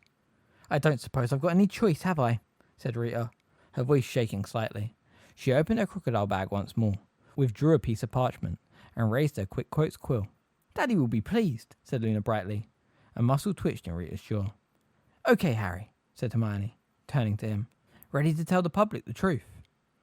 "I suppose," said Harry, watching Rita balancing the quick quotes quill at the ready on the parchment between them. "Fire away then, Rita," said Hermione serenely, fishing a cherry out from the bottom of her glass. Chapter 26. Seen and Unforeseen. Luna said vaguely that she did not know how soon Rita's interview with Harry would appear in the Quibbler. That her father was expecting a lovely long article on recent sightings of crumble-horned snorkax. And of course, that would be a very important story. "So Harry's might have to wait for the following issue," said Luna. Harry had not found it an easy experience to talk about the night when Voldemort had returned. Rita had pressed him for every little detail, and he had given her everything he could remember, knowing that this was his one big opportunity to tell the world the truth. He wondered how people would react to the story. He guessed that it would confirm a lot of people in the view that he was completely insane, not least because his story would be appearing alongside utter rubbish about crumble-horned snorkax. But the breakout of Bellatrix Lestrange and her fellow Death Eaters had given Harry a burning desire to do something. "Whether or not it worked, can't wait to see what Umbridge thinks of you going public," said Dean, sounding awestruck at dinner on Monday night. Seamus was shoveling down large amounts of chicken and ham pie on Dean's other side, but Harry knew he was listening. "It's the right thing to do, Harry," said Neville, who was sitting opposite him. He was rather pale, but went on in a low voice.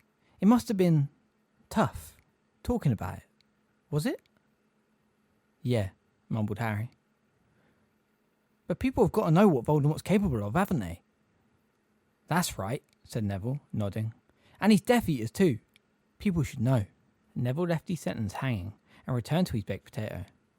Seamus looked up, but when he caught Harry's eye, he looked quickly back at his plate again.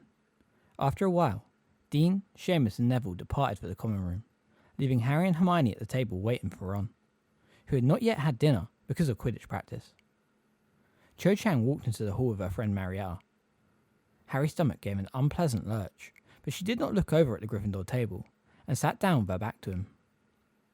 "Oh, I forgot to ask you," said Hermione brightly, glancing over at the Ravenclaw table. "What happened on your date with Cho? How come you were back so early?" Well, it was," said Harry, pulling a dish of rhubarb crumble towards him and helping himself to seconds. "A complete fiasco, now you mention it." And he told her what happened in Madame Puddifoot's tea shop. "So then," he finished several minutes later, as the final bit of crumble disappeared, "she jumps up, right, and says, 'I'll see you around, Harry,' and runs out of the place." He put down his spoon and looked at Hermione.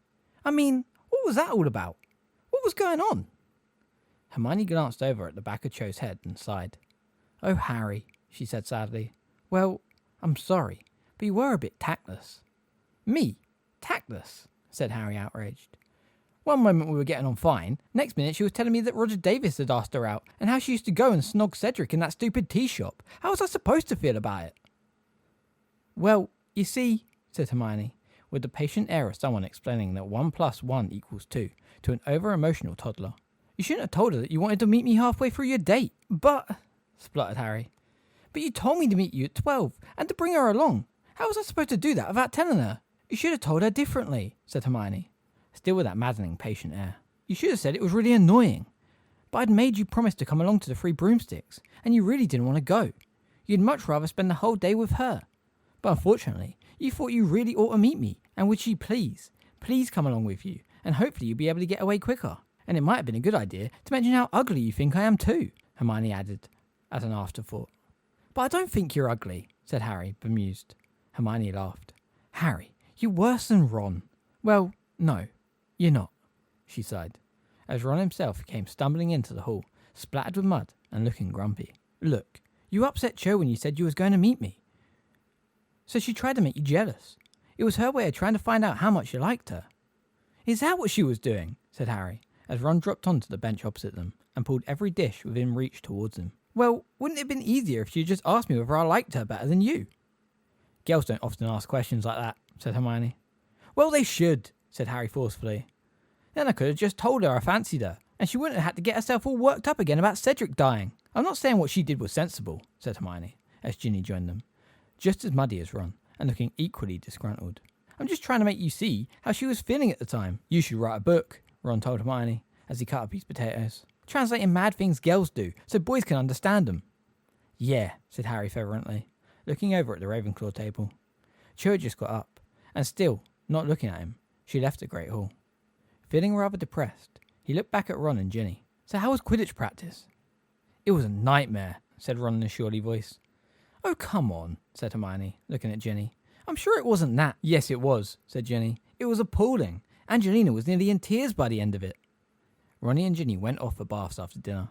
Harry and Hermione returned to the busy Gryffindor common room and their usual pile of homework. Harry had been struggling with a new star chart for astronomy for half an hour when Fred and George turned up. "Ron and Ginny not here?" asked Fred, looking around as he pulled up a chair. And when Harry shook his head, he said, "Good. We were watching their practice. They're going to be slaughtered. They're complete rubbish without us. She's been breaking into your broom shed in the garden since the age of 6 and taking each of your brooms out in turn when you weren't looking," said Hermione from behind her tottering pile of ancient ruined books. "Oh," said George, looking mildly impressed. "Well, that'd explain it. Has Ron saved a goal yet?" asked Hermione, peering over the top of magical hieroglyphs and logograms. "Well, he can do it if he doesn't think anyone's watching him," said Fred, rolling his eyes. "So all we have to do is ask the crowd to turn their backs and talk amongst themselves every time the quaffle goes up his end on Saturday." He got up again and moved restlessly to the window, staring out across the dark grounds. "You know, Quidditch was about the only thing in this place worth staying for." Hermione cast him a stern look. "You've got exams coming." "Told you already. We're not fussed about newts," said Fred. "The snack boxes are ready to roll. We found out how to get rid of those boils. Just a couple of drops of Murtlap essence sorts them. Lee put us onto it." George yawned widely and looked out at the cloudy night sky. "I don't know if I even want to watch this match. If Zachariah Smith beats us, I might have to kill myself." Kill him more like, said Fred firmly. That's the trouble with Quidditch, said Hermione absent-mindedly, once again bent over her runes translation. It creates all this bad feeling and tension between the houses. She looked up to find her copy of Spellman's syllabary and caught Fred, George and Harry all staring at her with expressions of mingled disgust and incredulity on their faces. Well, it does, she said impatiently. It's only a game, isn't it? Hermione, said Harry, shaking his head. You're good on feelings and stuff, but you just don't understand about Quidditch. Maybe not, she said darkly, returning to her translation. But at least my happiness doesn't depend on Ron's goalkeeping ability. And though Harry would rather have jumped off the astronomy tower than admit it to her, by the time he had watched the game the following Saturday, he would have given any number of galleons not to care about Quidditch either. The very best thing you could say about the match was that it was short. The Gryffindor spectators had to endure only 20 minutes of agony. It was hard to say what the worst thing was. Harry thought it was a close-run contest between Ron's 14th failed save, Slopper missing the bludger, but hitting Angelina in the mouth with his bat, and Kirk shrieking and falling backwards off his broom when Zachariah Smith zoomed at him, carrying the quaffle. The miracle was that Gryffindor only lost by 10 points. Ginny managed to snatch the snitch from right under Hufflepuff Seeker Summerbee's nose, so that the final score was 240 versus 230. Good catch, Harry told Ginny back in the common room, where the atmosphere resembled that of a particularly dismal funeral. I was lucky, she shrugged. It wasn't a very fast snitch, and Summerbee's got a cold. He sneezed and closed his eyes at exactly the wrong moment. Anyway, once you're back on the team... Ginny, I've got a lifelong ban. You're banned as long as Umbridge is in the school, Ginny corrected him. There's a difference. Anyway, once you're back, I think I'll try out for Chaser. Angelina and Alicia are both leaving next year, and I prefer goal scoring to seeking anyway. Harry looked over at Ron, who was hunched in a corner, staring at his knees. A bottle of butterbeer clutched in his hand. Angelina still won't let him resign, Ginny said, as though reading Harry's mind. She says she knows he's got it in him. Harry liked Angelina for the faith she was showing in Ron, but at the same time, thought it would really be kinder to let him leave the team. Ron had left the pitch to another booming chorus of Weasley is our king, sung with great gusto by the Slytherins, who were now favourites to win the Quidditch Cup. Fred and George wandered over. I haven't even got the heart to take the mickey out of him, said Fred, looking over at Ron's crumbled figure. Mind you, when he missed the 14th. He made wild motions with his arms, as though doing an upright doggy paddle. Well, I'll save it for parties, eh? Ron dragged himself up to bed shortly after this. Out of respect for his feelings, Harry waited a while before going up to the dormitory himself, so that Ron could pretend to be asleep if he wanted to. Sure enough, when Harry finally entered the room, Ron was snoring a little too loudly to be entirely plausible. Harry got into bed, thinking about the match. It had been immensely frustrating watching from the sidelines. He was quite impressed by Ginny's performance, but he knew if he had been playing, he could have caught the snitch sooner. There had been a moment where it had been fluttering near Kirk's ankle. If Ginny hadn't hesitated, she might have been able to scrape a win for Gryffindor. Umbridge had been sitting a few rows below Harry and Hermione. Once or twice, she had turned squarely in her seat to look at him, her wide toad's mouth stretched in what he thought had been a gloating smile. The memory of it made him feel hot with anger as he lay there in the dark. After a few minutes, however, he remembered that he was supposed to be emptying his mind of all emotion before he slept, as Snape kept instructing him at the end of every occlumency lesson. He tried for a moment or two, but the thought of Snape, on top of memories of Umbridge, merely increased his sense of grumbling resentment, and he found himself focusing instead on how much he loathed the pair of them. Slowly, Ron's snores died away, to be replaced by the sound of deep, slow breathing. It took Harry much longer to get to sleep. His body was tired, but it took his brain a long time to close down. He dreamed that Neville and Professor Sprout were waltzing around the room of requirement, while Professor McGonagall played the bagpipes. He watched them happily for a while, then decided to go and find the other members of the DA. But when he left the room, he found himself facing, not the tapestry of Barnabas the Balmy, but the torch burning in its bracket on a stone wall. He turned his head slowly to the left. There at the far end of the windowless passage was a plain, black door. He walked towards it with a sense of mounting excitement. He had the strangest feeling that this time he was going to get lucky at last, and find the way to open it. He was feet from it, and saw with a leap of excitement that there was a glowing strip of faint blue light down the right-hand side. The door was ajar. He stretched out his hand to push it wide, and... Ron gave a loud, rasping, genuine snore, and Harry awoke abruptly with his right hand stretched in front of him in the darkness. To open a door that was hundreds of miles away. He let it fall with a feeling of mingled disappointment and guilt. He knew he should not have seen the door, but at the same time felt so consumed with curiosity about what was behind it that he could not help feeling annoyed with Ron. If only he could have saved his snore for just another minute. They entered the Great Hall for breakfast at exactly the same moment as the post hours on Monday morning. Hermione was not the only person eagerly awaiting her daily prophet. Nearly everyone was eager for more news about the escaped Death Eaters, who, despite many reported sightings, had still not been caught. She gave the delivery hour a nut and unfolded the newspaper eagerly, while Harry helped himself to orange juice. As he had only received one note during the entire year, he was sure, when the first hour landed with a thud in front of him, that he had made a mistake. "Who you after?" he asked it, loungily removing his orange juice from beneath its beak and leaning forwards to see the recipient's name and address. Harry Potter, Great Hall, Hogwarts School. Frowning, he made to take the letter from the owl, but before he could do so, 3, 4, 5 more owls had fluttered down beside it and were jockeying for position, treading in the butter and knocking over the salt as each one attempted to give him their letter first. "What's going on?" Ron asked in amazement, as the whole of Gryffindor table leaned forwards to watch, and another 7 owls landed amongst the first ones, screeching, hooting, and flapping their wings. "Harry!" said Hermione breathlessly, plunging her hands into the feathery mass and pulling out a screech owl, bearing a long, cylindrical package. "I think I know what this means. Open this one first." Harry ripped off the brown packaging. Out rolled a tightly furled copy of the March edition of the Quibbler. He unrolled it to see his own face, grinning sheepishly at him from the front cover. In large red letters across this picture were the words, "Harry Potter speaks out at last. The truth about he who must not be named, and the night I saw him return." "It's good, isn't it?" said Luna, who had drifted over to the Gryffindor table, and now squeezed herself onto the bench between Fred and Ron. "It came out yesterday. I asked Dad to send you a free copy. I expect all these," she waved a hand at the assembled owls, still scrabbling around the table in front of Harry, "are letters from readers."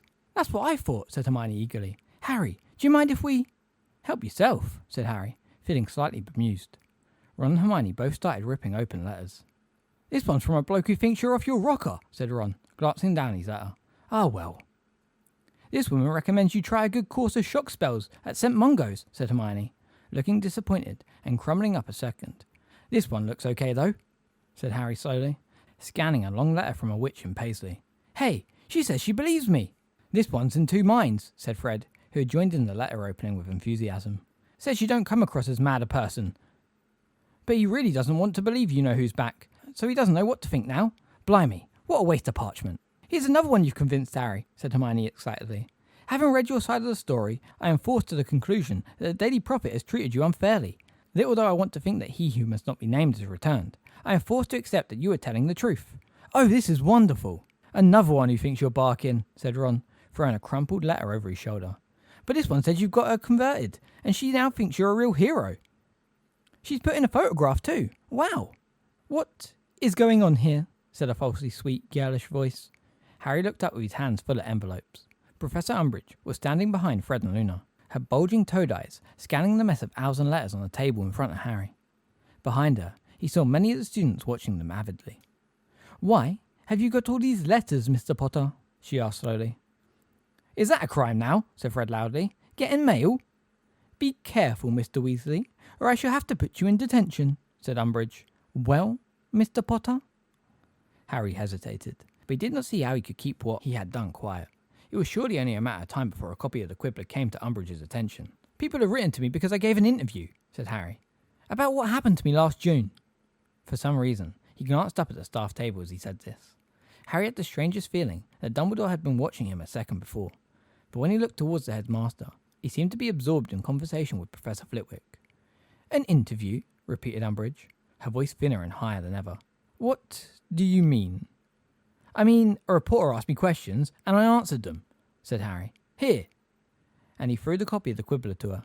She caught it and stared down at the cover. Her pale, doughy face turned an ugly, patchy violet. "When did you do this?" she asked, her voice trembling slightly. "Last Hogsmeade weekend," said Harry.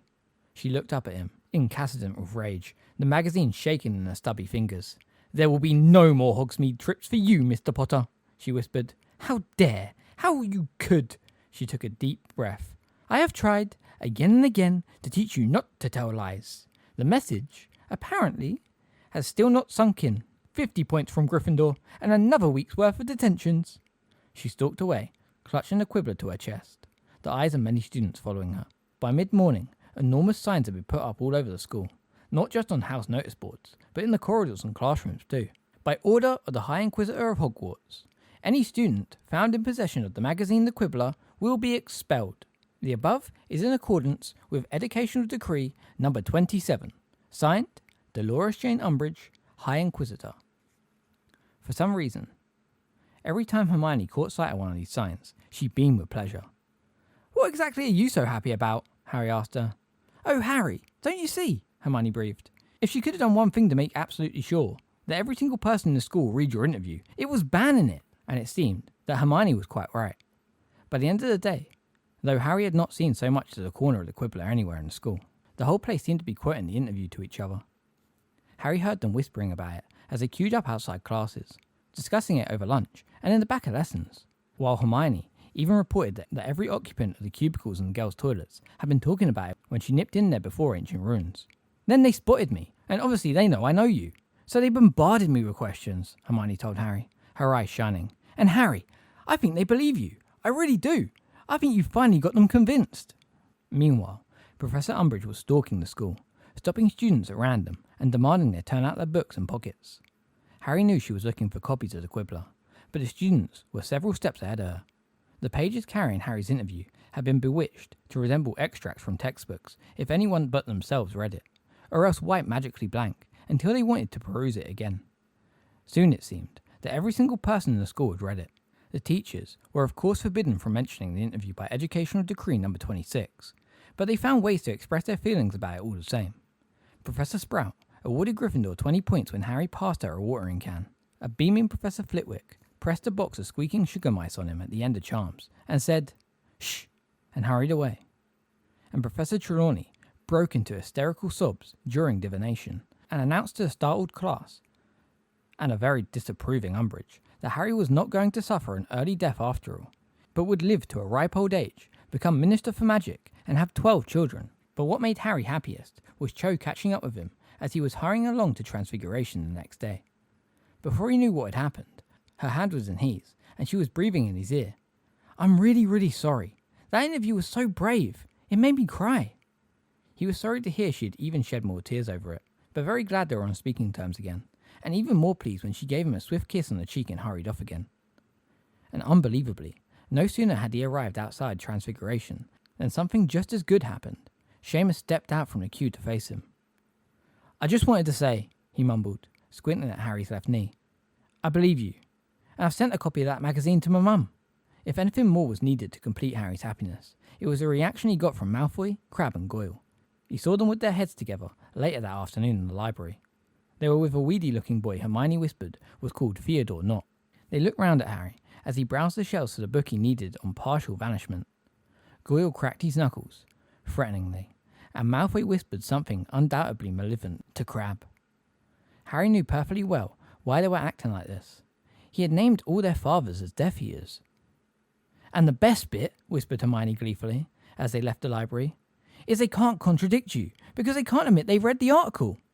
To cap it all, Luna told him over dinner that no issue with the Quibbler had ever sold out faster. "Dad's reprinting," she told Harry, her eyes popping excitedly. "He can't believe it. He says people seem more interested in this than the crumpled horn Snorkax." Harry was a hero in the Gryffindor common room that night.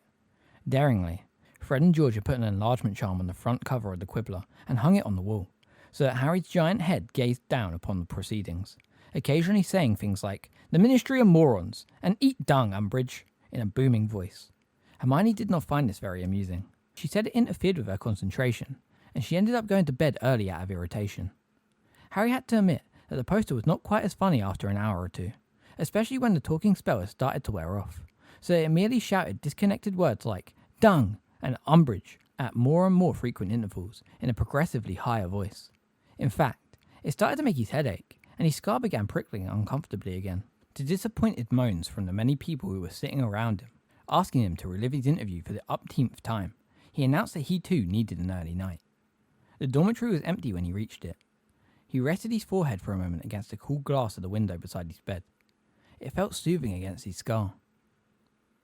Then he undressed and got into bed, wishing his headache would go away.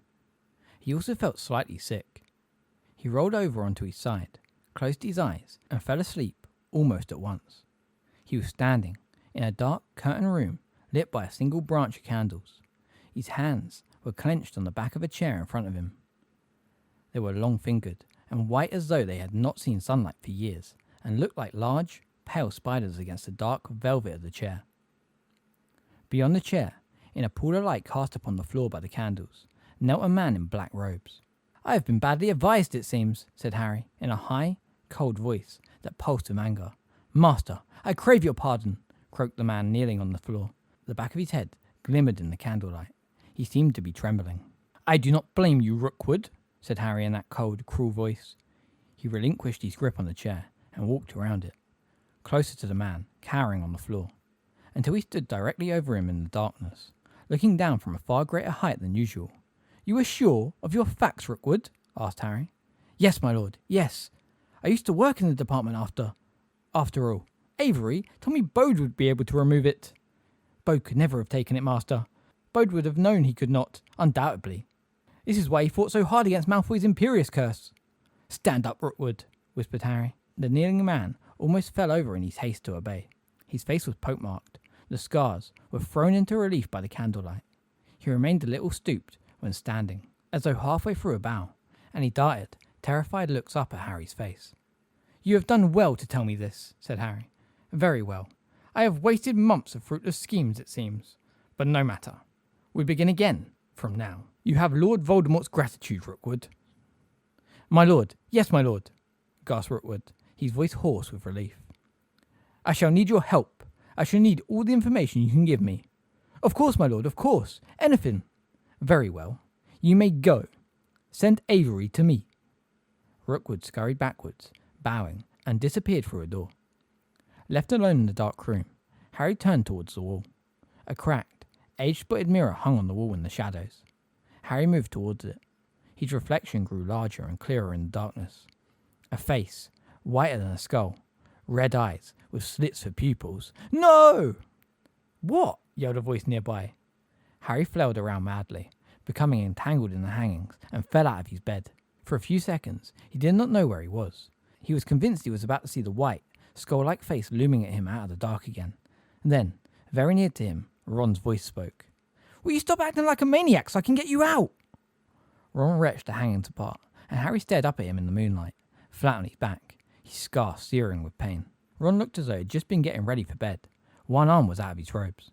"Has someone been attacked again?" asked Ron, pulling Harry roughly to his feet. "Is it Dad? Is it that snake?" "No, everyone's fine," gasped Harry, whose forehead felt as though it was on fire. "Well, Avery isn't. He's in trouble. He gave him the wrong information. Voldemort's really angry." Harry groaned and sank, shaking onto his bed, rubbing his scar. "But Rookwood's going to help him now. He's on the right track again." "What are you talking about?" said Ron, sounding scared. "Do you mean, did you see you-know-who?" "I was you-know-who," said Harry, and he stretched out his hands in the darkness and held them up to his face to check that he was no longer deathly white and long-fingered. "He was with Rookwood. He's one of the Death Eaters who escaped from Azkaban, remember? Rookwood just told him Bode couldn't have done it." "Done what?" "Remove something. He said Bode would have known he couldn't have done it. Bode was under the Imperious curse. I think he said Malfoy's dad put it on him." "Bode was bewitched to remove something," Ron said. "But, Harry, that's got to be—" "The weapon," Harry finished the sentence for him. "I know." The dormitory door opened. Dean and Seamus came in. Harry swung his legs back into his bed. He did not want to look as though anything odd had just happened, seeing as Seamus had only just stopped thinking Harry was a nutter. "Did you say," murmured Ron, putting his head close to Harry's on the pretense of helping himself to water from the jug on his bedside table, "that you were you-know-who?" "Yeah," said Harry quietly. Ron took an unnecessarily large gulp of water. Harry saw it spill over his chin onto his chest. "Harry," he said, as Dean and Seamus clattered around noisily, pulling off their robes and talking. "You've got to tell." "I haven't got to tell anyone," said Harry shortly. "I wouldn't have seen it at all if I could do occlumency. I'm supposed to have learnt to shut this stuff out. That's what they want." By they, he meant Dumbledore. He got back into bed and rolled over to his side, with his back to Ron. and after a while, he heard Ron's mattress creak as he, too, lay back down. Harry's scar began to burn. He bit hard on his pillow to stop himself making a noise. Somewhere, he knew, Avery was being punished. Harry and Ron waited until break next morning to tell Hermione exactly what had happened. They wanted to be absolutely sure they could not be overheard. Standing in their usual corner of the cool and breezy courtyard, Harry told her every detail of the dream he could remember. When he had finished, she said nothing at all for a few moments, but stared with a kind of painful intensity at Fred and George, who were both headless and selling their magical hats from under their cloaks on the other side of the yard. "So that's why they killed him," she said quietly, withdrawing her gaze from Fred and George at last. "When Bo tried to steal this weapon, something funny happened to him. I think there must have been defensive spells on it, or around it, to stop people touching it. That's why he was in St. Mungo's. His brain had gone all funny and he couldn't talk. But remember what the healer told us? He was recovering. And they couldn't risk him getting better, could they? I mean, the shock of whatever happened when he touched that weapon probably made the Imperious Curse lift." Once he'd got his voice back, he'd explain what he'd been doing, wouldn't he? They would have known he'd been sent to steal the weapon. Of course, it would have been easy for Lucius Malfoy to put the curse on him. Never out of the Ministry, is he? He was even hanging around the day I had my hearing, said Harry. Hang on, he said slowly. He was in the Department of Mysteries corridor that day. Your dad said he was probably trying to sneak down and find out what happened in my hearing. But what if... Sturgis, gasped Hermione, looking thunderstruck. Sorry, said Ron, looking bewildered. Sturgis Podmore, said Hermione breathlessly. Arrested for trying to get through a door. Lucius Malfoy must have got him too. I bet he did it the day you saw him there, Harry. Sturgis had Moody's invisibility cloak, right? So, what if he was standing guard by the door, invisible, and Malfoy heard him move? Or, guess someone was there. Or just did the Imperious Curse on the off chance there'd be a guard there. So when Sturgis next had an opportunity, probably when it was his turn on guard duty again, he tried to get into the department to steal the weapon for Voldemort. Ron, be quiet. But he got caught and sent to Azkaban. She gazed at Harry. And now Rookwood's told Voldemort how to get the weapon. I didn't hear all the conversation, but that's what it sounded like, said Harry. Rookwood used to work there. Maybe Voldemort will send Rookwood to do it. Hermione nodded, apparently still lost in thought. Then, quite abruptly, she said, But you shouldn't have seen this at all, Harry. What? He said, taken aback. You're supposed to be learning how to close your mind to this sort of thing, said Hermione, suddenly stern. I know I am, said Harry. But, well, I think you should just try and forget what you saw, said Hermione firmly. And you ought to put in a bit more effort on your occlumency from now on. The week did not improve as it progressed. Harry received 2 more Ds in potions. He was still on tenterhooks that Hagrid might get the sack, and he couldn't stop himself dwelling on the dream in which he had been Voldemort. Though, he didn't bring it up with Ron and Hermione again. He didn't want another telling off from Hermione.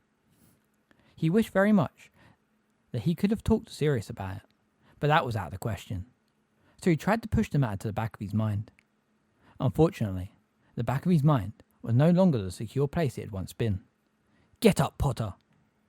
A couple of weeks after his dream of Rookwood, Harry was to be found, yet again, kneeling on the floor of Snape's office, trying to clear his head. He had just been forced, yet again, to relive a stream of very early memories he had not even realised he still had, most of them concerning humiliations Dudley and his gang had inflicted upon him in primary school.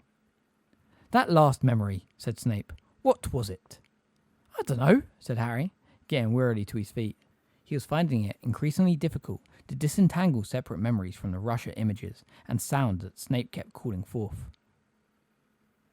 You mean the one where my cousin tried to make me stand in the toilet? No, said Snape softly. I mean the one with a man kneeling in the middle of a darkened room. It's nothing, said Harry. Snape's dark eyes bored into Harry's. Remembering what Snape had said about eye contact being crucial to legitimacy, Harry blinked and looked away. How did that man and that room come to be inside your head, Potter? Said Snape. It, said Harry, looking everywhere but at Snape. It was just a dream I had. A dream? Repeated Snape. There was a pause during which Harry stared fixedly at a large dead frog suspended in a jar of purple liquid. You do know why you are here, don't you, Potter? Said Snape, in a low, dangerous voice. You do know why I am giving up my evenings to this tedious job? Yes, said Harry stiffly. Remind me, why are you here, Potter? So I can learn occlumency, said Harry, now glaring at a dead eel. Correct, Potter. And dim though you may be, Harry looked back at Snape, hating him. I would have thought that after over 2 months of lessons, you might have made some progress. How many other dreams about the Dark Lord have you had? Just that one, lied Harry. Perhaps, said Snape, his dark cold eyes narrowing slightly. Perhaps you actually enjoy having these visions and dreams, Potter. Maybe they make you feel special, important. No, they don't, said Harry, his jaw set and his fingers clenched tightly around the handle of his wand. That is just as well, Potter, said Snape coldly, because you are neither special nor important, and it is not up to you to find out what the Dark Lord is saying to his Death Eaters. No, that's your job, isn't it? Harry shot at him.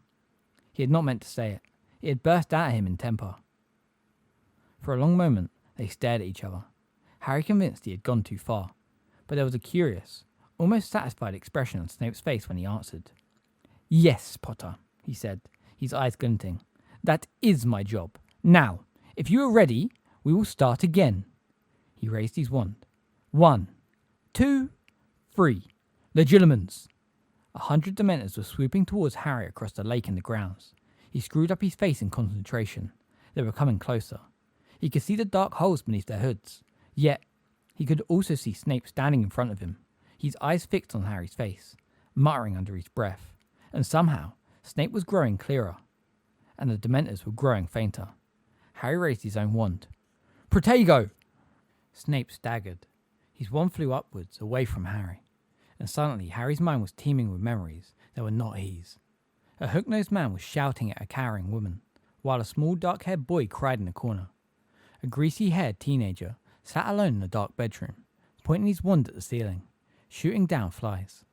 A girl was laughing as a scrawny boy tried to mount a bucking broomstick. Enough! Harry felt as though he had been pushed hard in the chest. He staggered several steps backwards, hit some of the shelves covering Snape's walls, and heard something crack. Snape was shaking slightly, and was very white in the face. The back of Harry's robes were damp. One of the jars behind him had broken when he fell against it. The pickled slimy thing within was swirling in its draining potion. Reparo, hissed Snape, and the jar sealed itself at once. Well, Potter, that was certainly an improvement, panting slightly. Snape straightened the pensieve in which he had again stored some of his thoughts before starting the lesson, almost as though he was checking they were still there.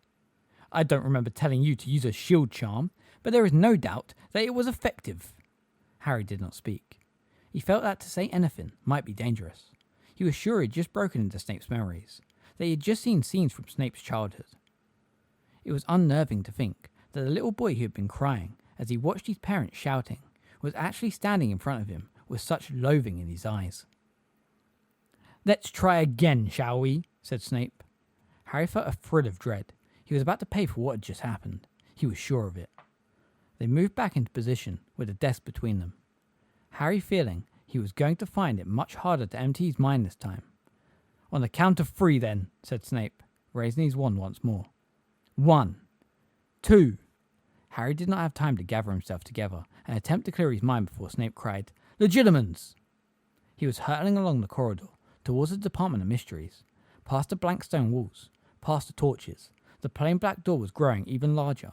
He was moving so fast he was going to collide with it. He was feet from it, and again he could see that chink of faint blue light. The door had flown open. He was through it at last, inside a black-walled, black-floored circular room lit with blue-flamed candles, and there were more doors around him. He needed to go on. But which door ought he to take? Potter! Harry opened his eyes. He was flat on his back again, with no memory of having got there. He was also panting, as though he really had run the length of the Department of Mysteries corridor. Really had sprinted through the black door and found the circular room. Explain yourself, said Snape, who was standing over him, looking furious.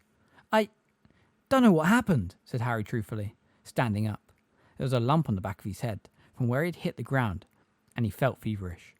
I've never seen that before. I mean, I told you, I've dreamed about the door, but it's never opened before.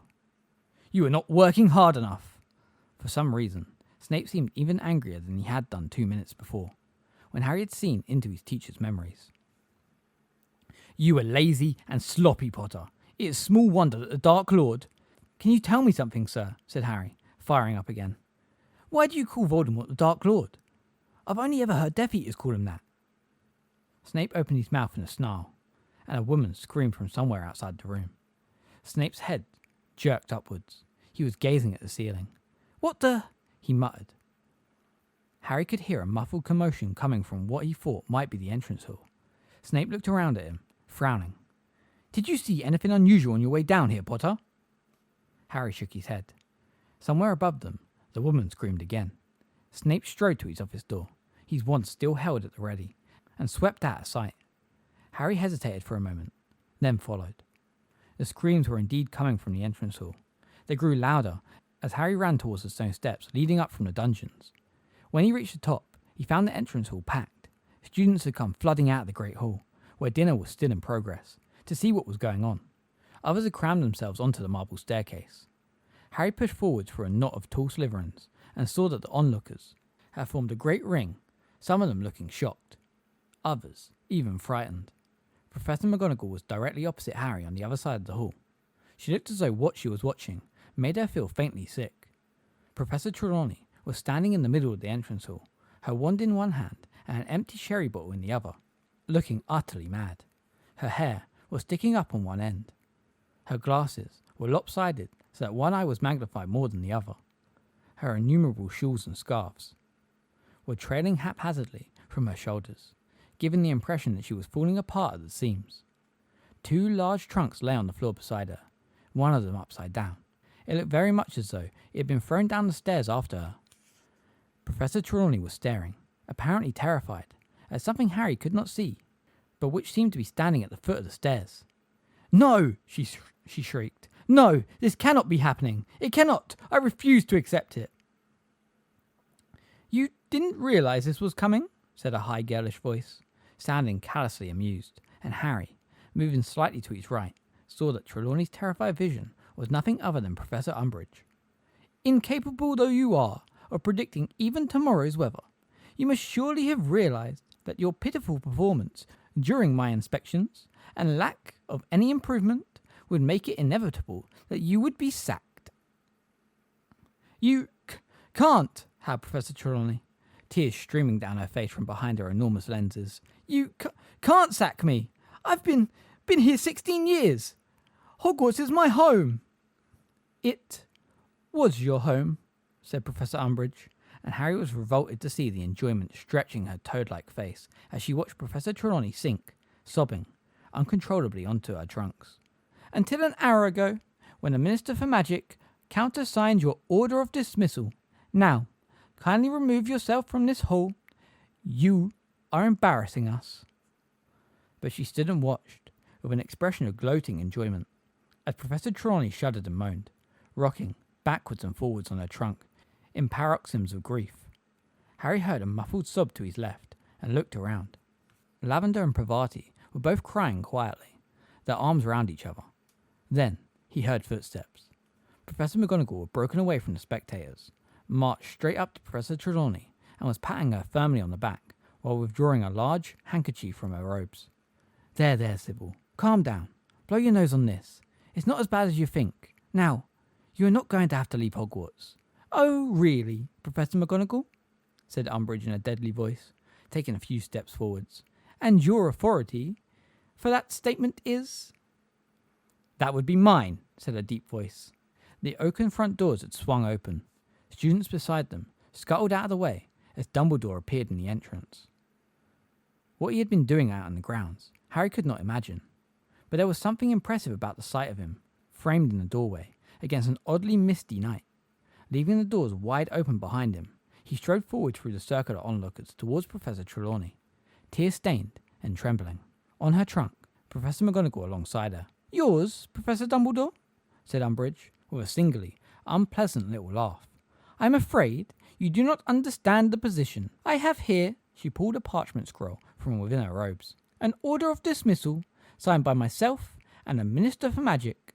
Under the terms of Educational Decree number 23, the High Inquisitor of Hogwarts has the power to inspect, place upon probation, and sack any teacher she, that is to say, I, feel is not performing to the standards required by the Ministry of Magic. I have decided that Professor Trelawney is not up to scratch. I have dismissed her."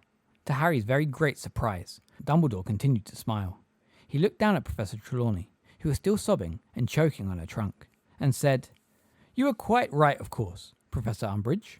As High Inquisitor, you have every right to dismiss my teachers. You do not, however, have the authority to send them away from the castle. I am afraid," he went on, with a courteous little bow, "that the power to do that still resides with the headmaster, and it is my wish that Professor Trelawney continue to live at Hogwarts." At this, Professor Trelawney gave a wild little laugh in which a hiccup was barely hidden. No, I'll go, Dumbledore. I shall leave Hogwarts and seek my fortune elsewhere." "No," said Dumbledore sharply. "It is my wish that you remain, Sybil." He turned to Professor McGonagall. "May I ask you to escort Sybil back upstairs, Professor McGonagall?" "Of course," said McGonagall. "Up you get, Sybil." Professor Sprout came hurrying forwards out of the crowd and grabbed Professor Trelawney's other arm. Together, they guided her past Umbridge, up the marble stairs. Professor Flitwick went scurrying after them, his wand held out before him. He squeaked, "Locomotor trunks!" and Professor Trelawney's luggage rose into the air and proceeded up the staircase after her. Professor Flitwick bringing up the rear. Professor Umbridge was standing stock still, staring at Dumbledore, who continued to smile benignly. "And what," she said, in a whisper that carried all around the entrance hall, "are you going to do with her, once I appoint a new divination teacher who needs her lodgings?" "Oh, that won't be a problem," said Dumbledore pleasantly. "You see, I have already found a new divination teacher, and he prefers lodgings on the ground floor." "You found?" said Umbridge shrilly. "You found? Might I remind you, Dumbledore, that under Educational Decree number 22, the Ministry has the right to appoint a suitable candidate if, and only if, the headmaster is unable to find one," said Dumbledore. "And I am happy to say that on this occasion I have succeeded. May I introduce you?" He turned to face the open front doors, through which night mist was now drifting. Harry heard hooves. There was a shocked murmur around the hall, and those nearest the doors hastily moved even further backwards, some of them tripping over in their haste to clear a path for the newcomer. Through the mist came a face Harry had seen once before on a dark, dangerous night in the Forbidden Forest. White blonde hair and astonishingly blue eyes. The head and torso of a man joined to a palomino body of a horse. "This is Firenze," said Dumbledore happily to a thunderstruck Umbridge. "I think you'll find him suitable." Chapter 27. The Centaur and the Sneak. "I'll bet you wish you hadn't given up divination now, don't you, Hermione?" asked Parvati, smirking. It was breakfast time, 2 days after the sacking of Professor Trelawney, and Parvati was curling her eyelashes around her wand and examining the effect in the back of her spoon. They were to have their first lesson with Firenze that morning. "Not really," said Hermione indifferently, who was reading the Daily Prophet. "I never really liked horses." She turned the page of the newspaper and scanned its columns. "He's not a horse, he's a centaur," said Lavender, sounding shocked. "A gorgeous centaur," sighed Parvati. "Either way, he's still got 4 legs," said Hermione coolly. "Anyway, I thought you two were all upset that Trelawney had gone." "We are," Lavender assured her.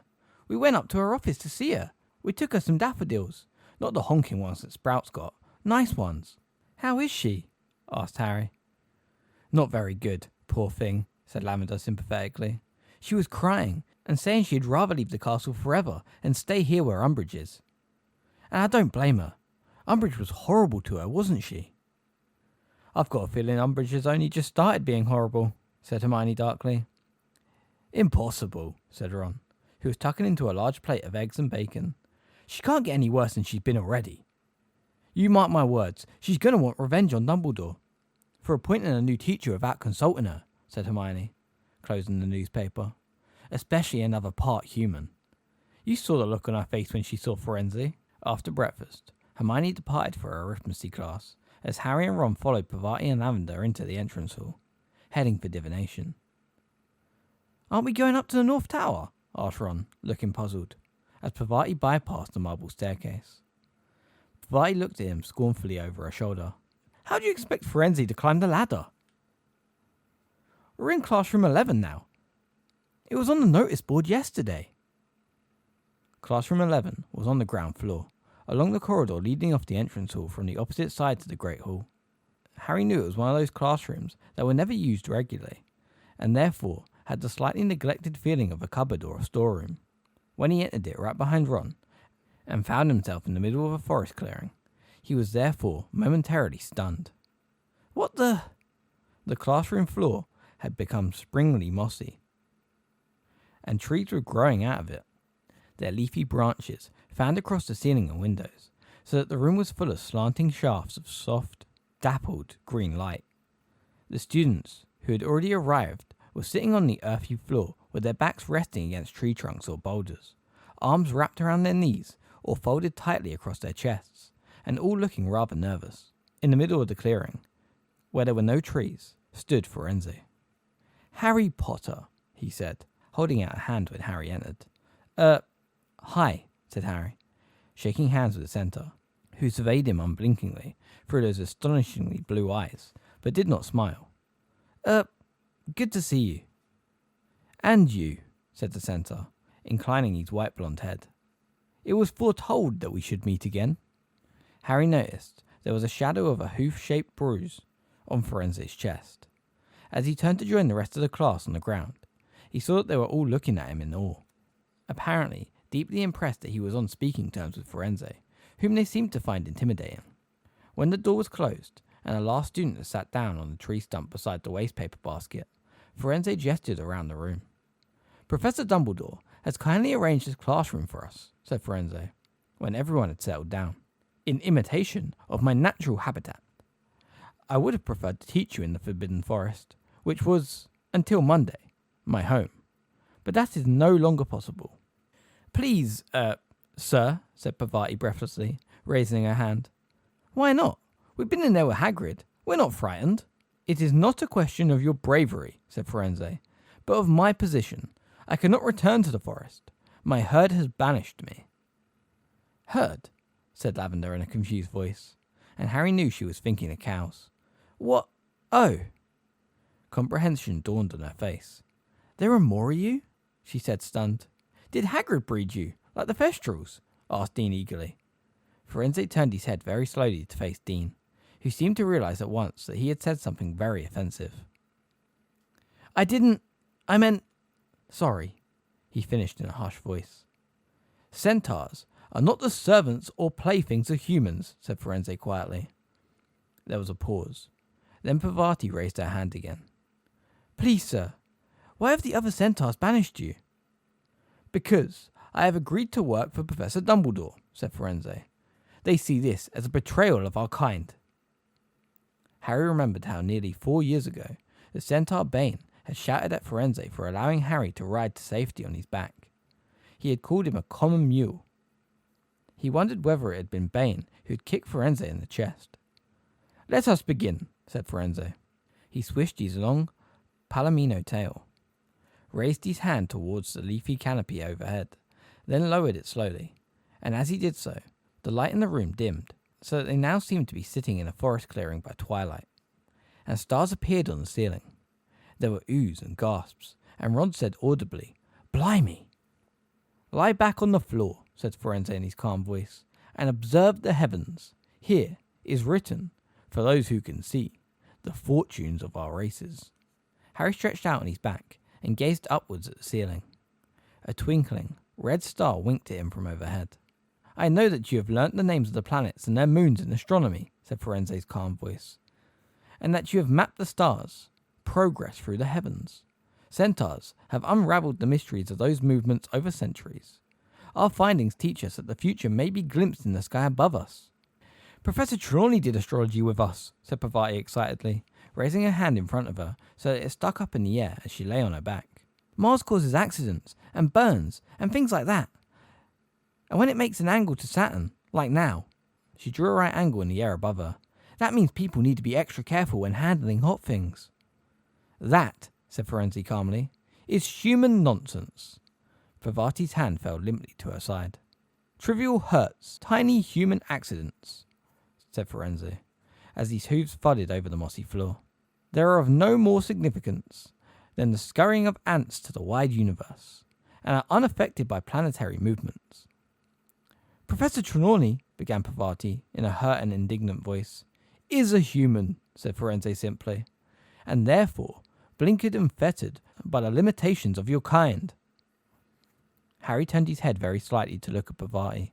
She looked very offended, as did several of the people surrounding her.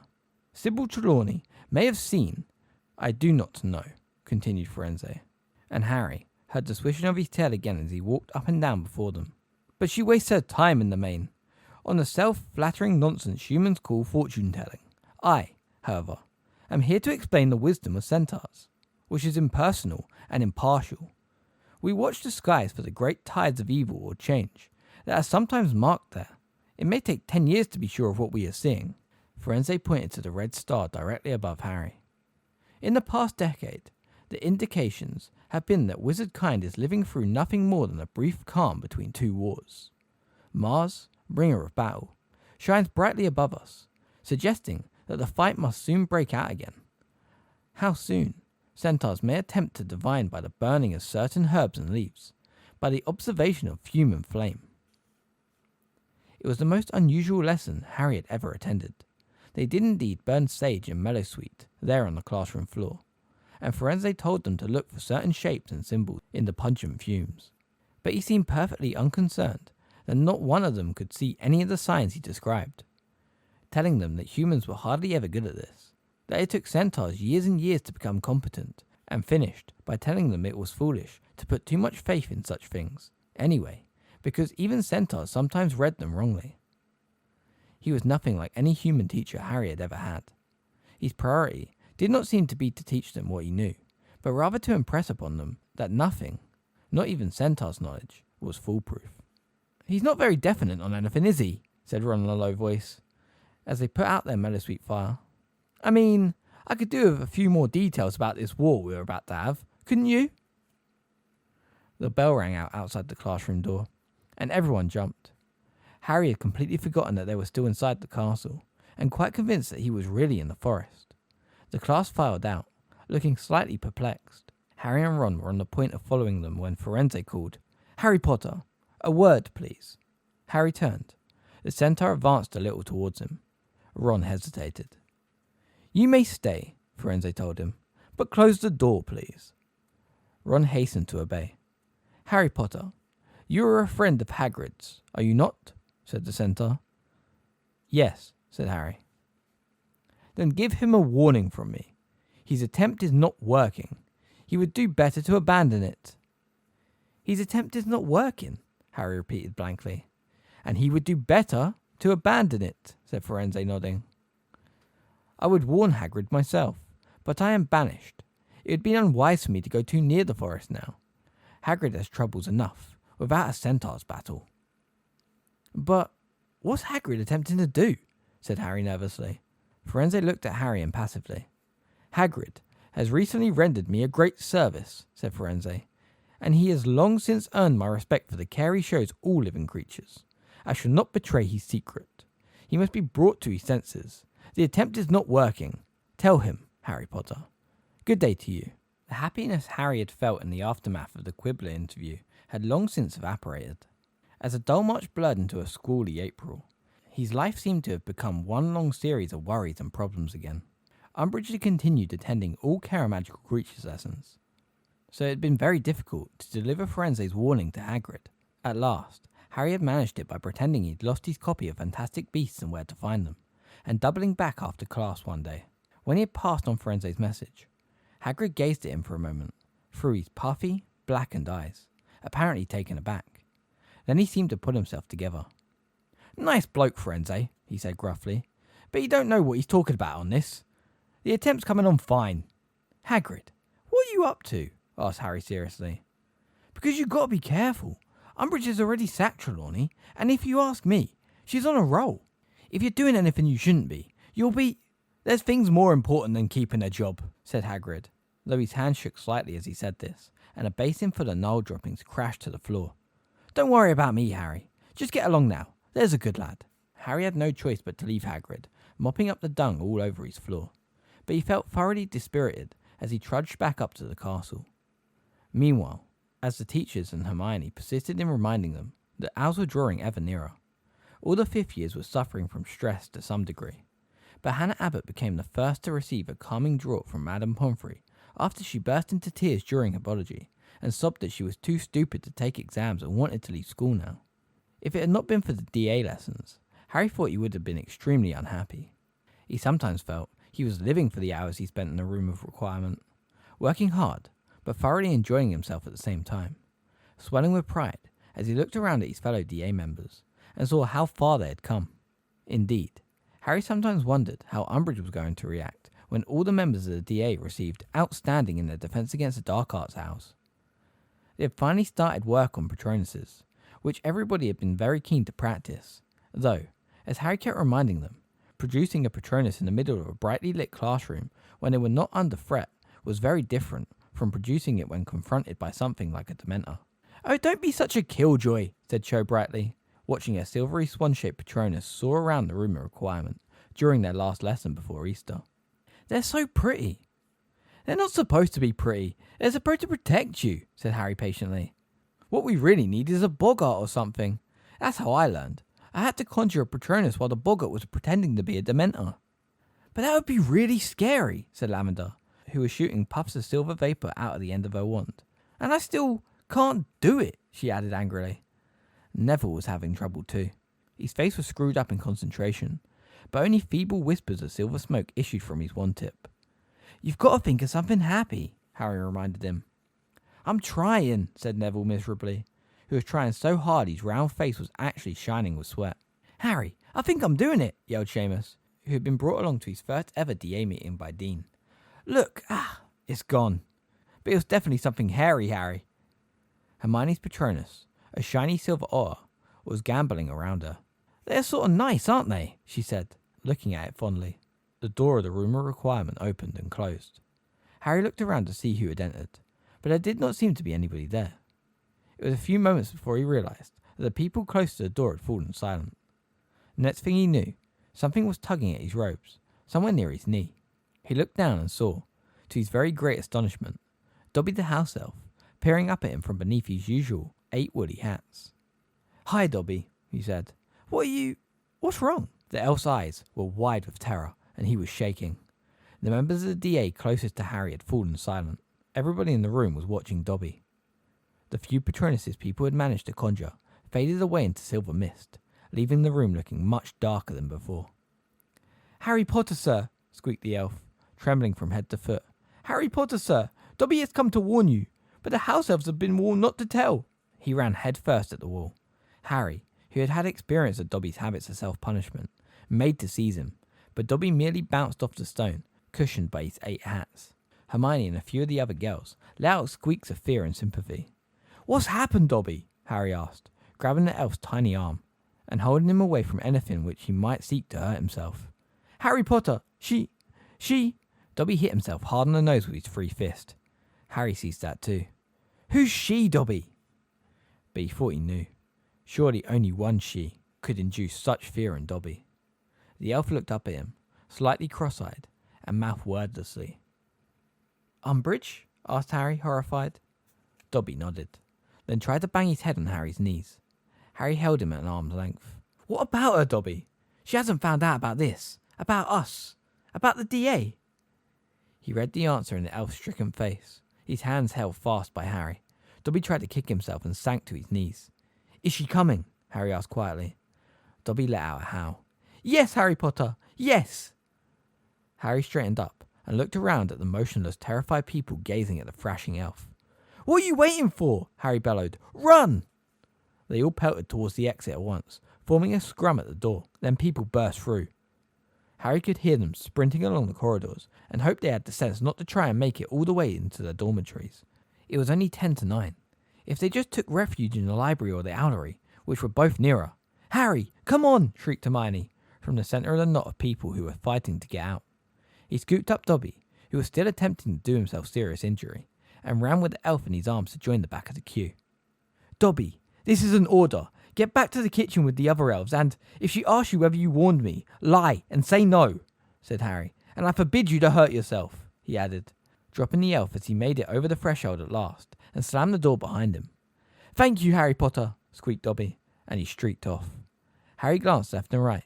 The others were all moving so fast, he caught only glimpses of flying heels at either end of the corridor before they vanished.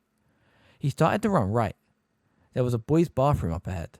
He could pretend he'd been in there all the time, if he could just reach it. Ah! Something caught him around the ankles, and he fell spectacularly, skidding along on his front for 6 feet. Before coming to a halt, someone behind him was laughing. He rolled over to his back, and saw Malfoy concealed in a niche beneath an ugly dragon-shaped vase. "Tripchinks, Potter," he said. "Hey, Professor! Professor! I've got one!" Umbridge came bustling around the far corner, breathless, but wearing a delighted smile. "It's him," she said jubilantly at the sight of Harry on the floor. "Excellent, Draco. Excellent. Oh, very good. 50 points to Slytherin. I'll take him from here. Stand up, Potter." Harry got to his feet, glaring at the pair of them. He had never seen Umbridge look so happy. She seized his arm in a vice-like grip and turned, beaming broadly to Malfoy. "You, hop along and see if you can round up any more of them, Draco," she said. "Tell the others to look in the library. Anybody out of breath, check the bathrooms. Miss Parkinson can do the girls' ones. Off you go. And you," she added in the softest, most dangerous voice, as Malfoy walked away. "You can come with me to the headmaster's office, Potter." They were at the stone gargoyle within minutes. Harry wondered how many of the others had been caught. He thought of Ron. Miss Weasley would kill him. And of how Hermione would feel if she was expelled before she could take her house. And it had been Seamus's very first meeting, and Neville had been getting on so good. "Fizzing Wisby," sang Umbridge. The stone gargoyle jumped aside. The wall behind it split open, and they ascended the moving stone staircase. They reached the polished door with the griffin knocker, but Umbridge did not bother to knock. She strode straight inside, still holding tight to Harry. The office was full of people. Dumbledore was sitting behind his desk, his expression serene, the tips of his long fingers together. Professor McGonagall stood rigidly beside him, her face extremely tense. Cornelius Fudge, Minister for Magic, was rocking backwards and forwards, on his toes beside the fire, apparently immensely pleased with the situation. Kingsley Shacklebolt, and a tough-looking wizard with very short, wiry hair, whom Harry did not recognise, was positioned either side of the door like guards, and the freckled, bespectacled form of Percy Weasley hovered excitedly beside the wall, a quill and a heavy scroll of parchment in his hands, apparently poised to take notes. The portraits of old headmasters and headmistresses were not shamming sleep tonight. All of them were alert and serious, watching what was happening below them. As Harry entered, a few flitted into neighbouring frames and whispered urgently into their neighbour's ear. Harry pulled himself free at Umbridge's grasp as the door swung shut behind them. Cornelius Fudge was glaring at him with a kind of vicious satisfaction on his face. "Well," he said. "Well, well, well." Harry replied with the dirtiest look he could master. His heart drummed madly inside him, but his brain was oddly cool and clear. "He was heading back to Gryffindor Tower," said Umbridge. There was an indecent excitement in her voice, the same callous pleasure Harry had heard as she watched Professor Trelawney dissolving with misery in the entrance hall. "The Malfoy boy cornered him." "Did he?" said Fudge, apprehensively. "I must remember to tell Lucius. Well, Potter, I expect you know why you are here." Harry fully intended to respond with a defiant yes. His mouth had opened, and the word was half formed when he caught sight of Dumbledore's face. Dumbledore was not looking directly at Harry. His eyes were fixed on a joint just over his shoulder. But as Harry stared at him, he shook his head a fraction of an inch to each side. Harry changed direction mid-word. "No." "I beg your pardon," said Fudge. "No," said Harry firmly. "You don't know why you are here?" "No, I don't," said Harry. Fudge looked incredulously from Harry to Umbridge. Harry took advantage of his momentary inattention to steal another quick look at Dumbledore, who gave the carpet the tiniest of nods and shadow of a wink. "So you have no idea," said Fudge, in a voice positively sagging with sarcasm, "why Professor Umbridge has brought you to the office. You are not aware that you have broken any school rules?" "School rules?" said Harry. "No." "Or ministry decrees," amended Fudge angrily. "Not that I'm aware of," said Harry blandly. His heart was still hammering very fast. It was almost worth telling these lies to watch Fudge's blood pressure rising, but he could not see how on earth he would get away with them. If somebody had tipped off Umbridge about the DA, then he, the leader, might as well be packing his trunk right now. "So it's news to you, is it?" said Fudge, his voice now thick with anger. "That an illegal student organisation has been discovered within the school?" "Yes, it is," said Harry, hoisting an unconvincing look of innocent surprise onto his face. "I think, Minister," said Umbridge silkily from beside him, "we might make better progress if I fetch our informant." Yes, do," said Fudge, nodding, and he glanced maliciously at Dumbledore as Umbridge left the room. "There's nothing like a good witness, is there, Dumbledore?" "Nothing at all, Cornelius," said Dumbledore gravely, inclining his head. There was a wait of several minutes, in which nobody looked at each other. Then Harry heard the door open behind him. Umbridge moved past him into the room, gripping by the shoulder Cho's curly-haired friend, Marietta, who was hiding her face in her hands. "Don't be scared, dear. Don't be frightened," said Professor Umbridge softly, patting her on the back. "It's quite all right. Now, you have done the right thing. The Minister is very pleased with you. He'll be telling your mother what a good girl you've been." "Marietta's mother, Minister," she added, looking up at Fudge, "is Madame Edgecombe from the Department of Magical Transportation, Floo Network Office. She's been helping us police the Hogwarts fires, you know." Jolly good," said Fudge heartily. "Like mother, like daughter, eh? Well, come on now, dear. Look up. Don't be shy. Let's hear what you've got to galloping gargoyles." As Marietta raised her head, Fudge leapt backwards in shock, nearly landing himself in the fire. He cursed and stamped out the hem of his cloak, which had started to smoke. Marietta gave a wail and pulled the neck of her robes right up to her eyes, but not before everyone had seen that her face was horribly disfigured by a series of close-set purple pustules that had spread across her nose and cheeks to form the word sneak. "Never mind the spots now, dear," said Umbridge impatiently. "Just take your robes away from your mouth and tell the Minister." But Marietta gave another muffled wail and shook her head frantically. "Oh, very well, you silly girl. I'll tell him," snapped Umbridge. She hitched her sickly smile back onto her face and said, "Well, Minister, Miss Edgecombe here came to my office shortly after dinner this evening and told me she had something she wanted to tell me. She said that if I proceeded to a secret room on the 7th floor, sometimes known as the Room of Requirement, I would find out something to my advantage. I questioned her a little further, and she admitted that there was to be some kind of meeting there. Unfortunately, at that point, this hex," she waved impatiently at Marietta's concealed face, "came into operation, and upon catching sight of her face in my mirror, the girl became too distressed to tell me any more." "Well now," said Fudge, fixing Marietta with what he evidently imagined was a kind of fatherly look. "It is very brave of you, my dear, coming to tell Professor Umbridge. You did exactly the right thing. Now, will you tell me what happened at this meeting? What was its purpose? Who was there?"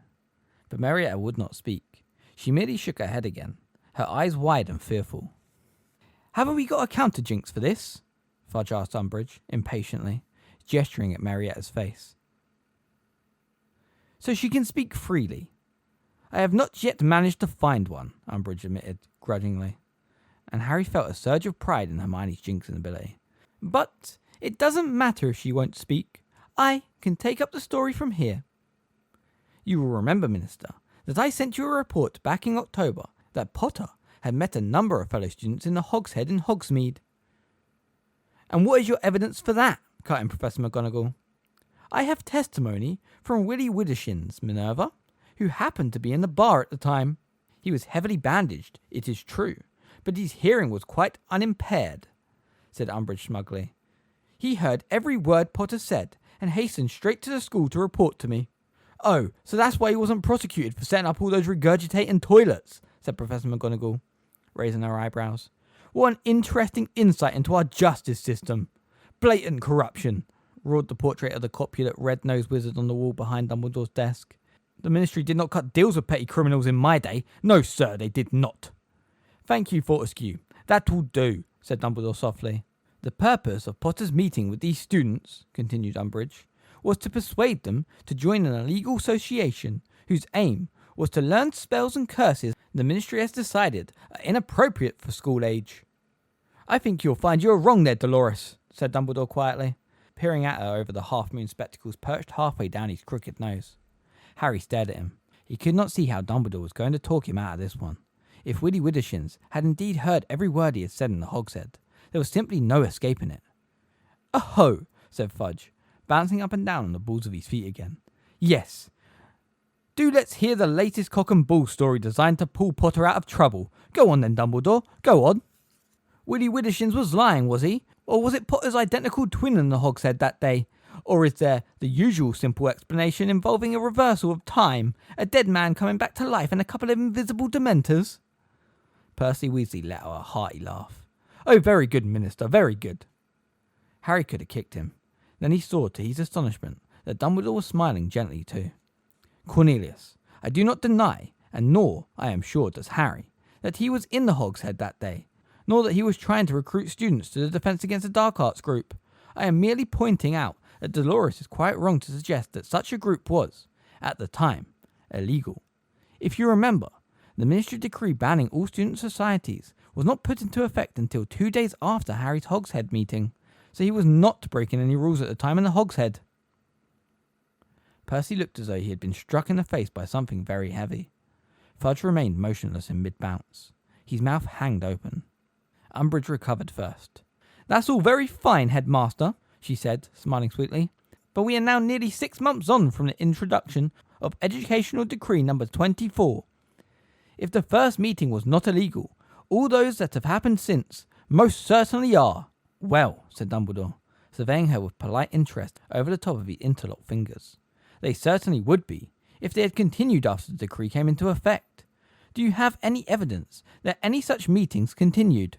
As Dumbledore spoke, Harry heard a rustle behind him, and rather thought Kingsley whispered something. He could have sworn, too, that he felt something brush against his side. A gentle something, like a draught or bird's wings. But looking down, he saw nothing there. "Evidence?" repeated Umbridge, with that horrible wide toad-like smile. "Have you not been listening, Dumbledore? Why do you think Miss Edgecombe is here?" "Oh, can she tell us about 6 months' worth of meetings?" said Dumbledore, raising his eyebrows. "I was under the impression that she was merely reporting a meeting tonight." "Miss Edgecombe?" said Umbridge at once.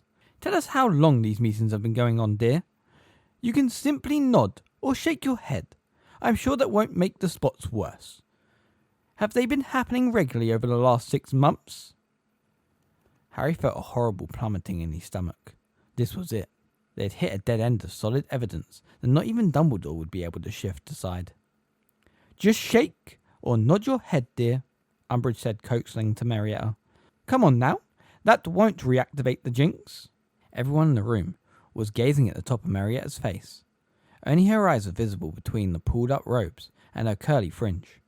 Perhaps it was a trick of the firelight, but her eyes looked oddly blank. And then, to Harry's utter amazement, Marietta shook her head. Umbridge looked quickly at Fudge, then back at Marietta.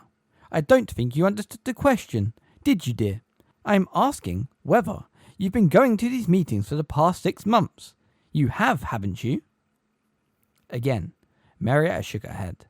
"What do you mean by shaking your head, dear?" said Umbridge in a testy voice. "I would have thought her meaning was quite clear," said Professor McGonagall harshly.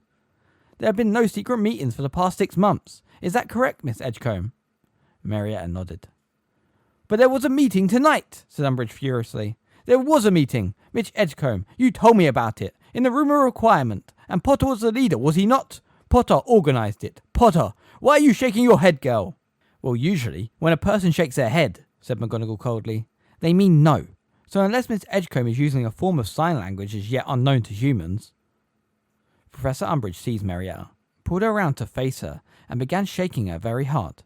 A split second later, Dumbledore was on his feet, his wand raised. Kingsley started forwards, and Umbridge leapt back from Marietta, waving her hands in the air as though they had been burned. "I cannot allow you to manhandle my students, Dolores," said Dumbledore, and, for the first time, he looked angry. "You want to calm yourself, Madam Umbridge," said Kingsley, in his deep, slow voice. "You don't want to get yourself into trouble now." "No," said Umbridge breathlessly, glancing up at the towering figure of Kingsley. "I mean, yes. You're right, Shacklebolt. I forgot myself." Marietta was standing exactly where Umbridge had released her. She seemed neither perturbed by Umbridge's sudden attack, nor relieved by her release, and she was still clutching her robe up to her oddly blank eyes and staring straight ahead of her. A sudden suspicion, connected to Kingsley's whisper, and the thing he had felt shoot past him, sprang into Harry's mind. "Dolores," said Fudge, with the air of trying to settle something once and for all. "The meeting tonight. The one we know definitely happened." "Yes," said Umbridge, pulling herself together. "Yes, well, Miss Edgecombe tipped me off, and I proceeded at once to the 7th floor, accompanied by certain trustworthy students, so as to catch those in the meeting red-handed. It appears that they were forewarned of my arrival, however, because when we reached the 7th floor, they were running in every direction. It does not matter, however. I have all their names here. Miss Parkinson ran into the room of requirement for me, to see if they had left anything behind. We needed evidence, and the room provided." And to Harry's horror, she withdrew from her pocket the list of names that had been pinned upon the room of requirements wall and handed it to Fudge. "The moment I saw Potter's name on the list, I knew what we were dealing with," she said softly. "Excellent," said Fudge, a smile spreading across his face. "Excellent, Dolores, and, by thunder!" He looked up at Dumbledore, who was still standing beside Marietta, his wand held closely to his hand. "See what they've named themselves," said Fudge quietly. "Dumbledore's Army." Dumbledore reached out and took the piece of parchment from Fudge. He gazed at the heading, scribbled by Hermione months before, and for a moment seemed unable to speak. Then he looked up, smiling. "Well, the game is up," he said simply. "Would you like a written confession from me, Cornelius, or will a statement before these witnesses suffice?" Harry saw McGonagall and Kingsley look at each other. There was fear in both faces. He did not understand what was going on, and nor, apparently, did Fudge. "Statement?" said Fudge slowly. "What? I don't—" "Dumbledore's Army, Cornelius," said Dumbledore, still smiling as he waved the list of names before Fudge's face. "Not Potter's Army. Dumbledore's Army." But... Understanding blazed suddenly in Fudge's face. He took a horrified step backwards, yelped, and jumped out of the fire again. "You," he whispered, stamping again on his smouldering cloak.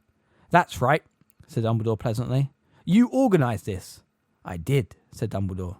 "You recruited these students for your army." "Tonight was supposed to be the first meeting," said Dumbledore, nodding. "Merely to see whether they would be interested in joining me. I see now that it was a mistake to invite Miss Edgecombe, of course." Marietta nodded. Fudge looked from her to Dumbledore, his chest swelling. Then you have been plotting against me," he yelled. "That's right," said Dumbledore cheerfully. "No!" Harry shouted. Kingsley flashed a look of warning at him. McGonagall widened her eyes threateningly. But it had suddenly dawned on Harry what Dumbledore was about to do, and he could not let it happen. "No, Professor Dumbledore!" "Be quiet, Harry, or I'm afraid you'll have to leave my office," said Dumbledore calmly. "Yes, shut up, Potter," barked Fudge, who was still ogling Dumbledore with a kind of horrified delight. Well, I came here tonight expecting to expel Potter, and instead you get to arrest me," said Dumbledore, smiling. "It's like losing a nut and finding a galleon, isn't it?" "Weasley!"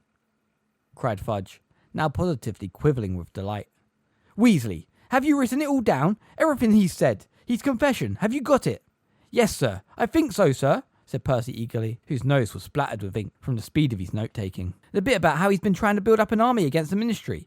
How he's been working to destabilise me." "Yes, sir. I've got it, yes," said Percy, scanning his notes joyfully. "Very well, then," said Fudge, now radiant with glee. "Duplicate your notes, Weasley, and send a copy to the Daily Prophet at once. If we send a fast hour, we should make the morning edition." Percy dashed from the room, slamming the door behind him, and Fudge turned back to Dumbledore. "You will now be escorted back to the Ministry, where you will be formally charged, then sent to Azkaban to await trial." "Ah," said Dumbledore gently. Yes. I thought we might hit that little snag." "Snag?" said Fudge, his voice still vibrating with joy. "I see no snag, Dumbledore." "Well," said Dumbledore apologetically, "I'm afraid I do." "Oh, really?" "Well, it's just that you seem to be labouring under the delusion that I am going to, what is the phrase? Come quietly. I am afraid I am not going to come quietly at all, Cornelius. I have absolutely no intention of being sent to Azkaban. I could break out, of course, but what a waste of time, and frankly, I can think of a whole host of things I would rather be doing." Umbridge's face was growing steadily redder. She looked as though she was being filled with boiling water. Fudge stared at Dumbledore with a very silly expression on his face, as though he had just been stunned by a sudden blow, and he could not quite believe it had happened. He made a small, choking noise, then looked round at Kingsley and the man with short grey hair, who alone of everyone in the room had remained entirely silent so far. The latter gave Fudge a reassuring nod and moved forwards a little, away from the wall. Harry saw his hand drift, almost casually towards his pocket.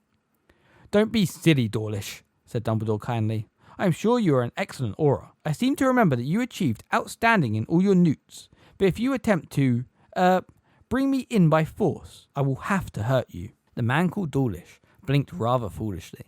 He looked towards Fudge again, but this time seemed to be hoping for a clue as what to do next. "So," sneered Fudge, recovering himself, "you intend to take on Dawlish, Shacklebolt, Dolores and myself single-handed, do you, Dumbledore?" "Merlin's beard, no," said Dumbledore, smiling. "Not unless you are foolish enough to force me to." "He will not be single-handed," said Professor McGonagall loudly, plunging her hand inside her robes. "Oh yes, he will, Minerva," said Dumbledore sharply. "Hogwarts needs you." "Enough of this rubbish," said Fudge, pulling out his own wand. "Dawlish, Shacklebolt, take him!" A streak of silver light flashed around the room. There was a bang like a gunshot, and the floor trembled. A hand grabbed the scuff at Harry's neck and forced him down to the floor as a second silver flash went off. Several of the portraits yelled. Fawkes screeched and a cloud of dust filled the air, coughing in the dust. Harry saw a dark figure fall to the ground with a crash in front of him. There was a shriek and a thud and somebody cried, "No!" Then there was a sound of breaking glass, frantically scuffling footsteps, a groan, and silence. Harry struggled around to see who was half strangling him, and saw Professor McGonagall crouched beside him. She had forced both him and Marietta out of harm's way. Dust was still floating, gently down through the air onto them. Panting slightly, Harry saw a very tall figure moving towards them. "Are you all right?" Dumbledore asked. "Yes," said Professor McGonagall, getting up and dragging Harry and Marietta with her. The dust was clearing. The wreckage of the office loomed into view. Dumbledore's desk had been overturned. All of the spindly tables had been knocked onto the floor, their silver instruments in pieces. Fudge, Umbridge, Kingsley and Dawlish lay motionless on the floor. Fawkes the Phoenix soared in wide circles above them, singing softly. "Unfortunately, I had to hex Kingsley too, or it might have looked very suspicious," said Dumbledore in a low voice. "He was remarkably quick on the uptake, modifying Miss Edcomb's memory like that while everyone was looking the other way. Thank him for me, won't you, Minerva? Now, they will all awake very soon, and it will be best if they do not know that we had time to communicate. You must act as though no time has passed, as though they were merely knocked to the ground. They will not remember." "Where will you go, Dumbledore?" whispered Professor McGonagall. "Grimmauld Place?" "Oh no," said Dumbledore, with a grim smile. "I am not leaving to go into hiding. Fudge will soon wish he had never dislodged me from Hogwarts, I promise you." "Professor Dumbledore," Harry began. He didn't know what to say. How sorry he was that he started the DA in the first place, and caused all this trouble, or how terrible he felt that Dumbledore was leaving to save him from expulsion. But Dumbledore cut him off before he could say another word. "Listen to me, Harry," he said urgently. "You must study occlumency as hard as you can. Do you understand me? Do everything Professor Snape tells you, and practice it, particularly every night before sleeping, so that you can close your mind to bad dreams. You will understand why soon enough, but you must promise me." The man called Dawlish was stirring. Dumbledore seized Harry's wrist. "Remember, close your mind." But as Dumbledore's fingers crossed over Harry's skin, a pain shot through the scar on his forehead, and he felt again that terrified, snake-like longing to strike Dumbledore, to bite him, to hurt him. "You will understand," whispered Dumbledore. Fawkes circled the office and swooped low over him.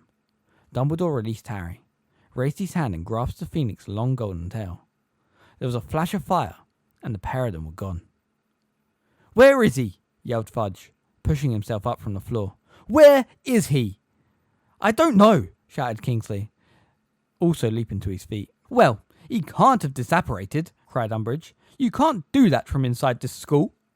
"The stairs!" cried Dawlish, and he flung himself upon the door, wrenched it open and disappeared, followed closely by Kingsley and Umbridge. Fudge hesitated, then got slowly to his feet, brushing dust from his front. There was a long and painful silence. "Well, Minerva," said Fudge nastily, straightening his torn shirt sleeve, "I'm afraid this is the end of your friend Dumbledore." "You think so, do you?" said Professor McGonagall scornfully. Fudge seemed not to hear her. He was looking around at the wrecked office. A few of the portraits hissed at him. One or two even made rude hand gestures. "You'd better get those two off to bed," said Fudge, looking back at Professor McGonagall with a dismissive nod towards Harry and Marietta. Professor McGonagall said nothing, but marched Harry and Marietta to the door. As it swung closed behind them, Harry heard Phineas Nigellus's voice. "You know, Minister, I disagree with Dumbledore on many counts, but you cannot deny he's got style." Chapter 28. Snape's Worst Memory. By order of the Ministry of Magic, Dolores Jane Umbridge, High Inquisitor, has replaced Albus Dumbledore as head of Hogwarts School of Witchcraft and Wizardry. The above is in accordance with Educational Decree No. 28, signed Cornelius Oswald Fudge, Minister for Magic. The notices have gone up all around the school overnight, but they did not explain how every single person within the castle seemed to know that Dumbledore had overcome 2 auras, the High Inquisitor, the Minister for Magic, and his junior assistant to escape. No matter where Harry went within the castle, the sole topic of conversation was Dumbledore's flight, and though some of the details may have gone awry in the retelling, Harry overheard one second-year girl assuring another that Fudge was now lying in St. Mungo's with a pumpkin for a head. It was surprising how accurate the rest of their information was.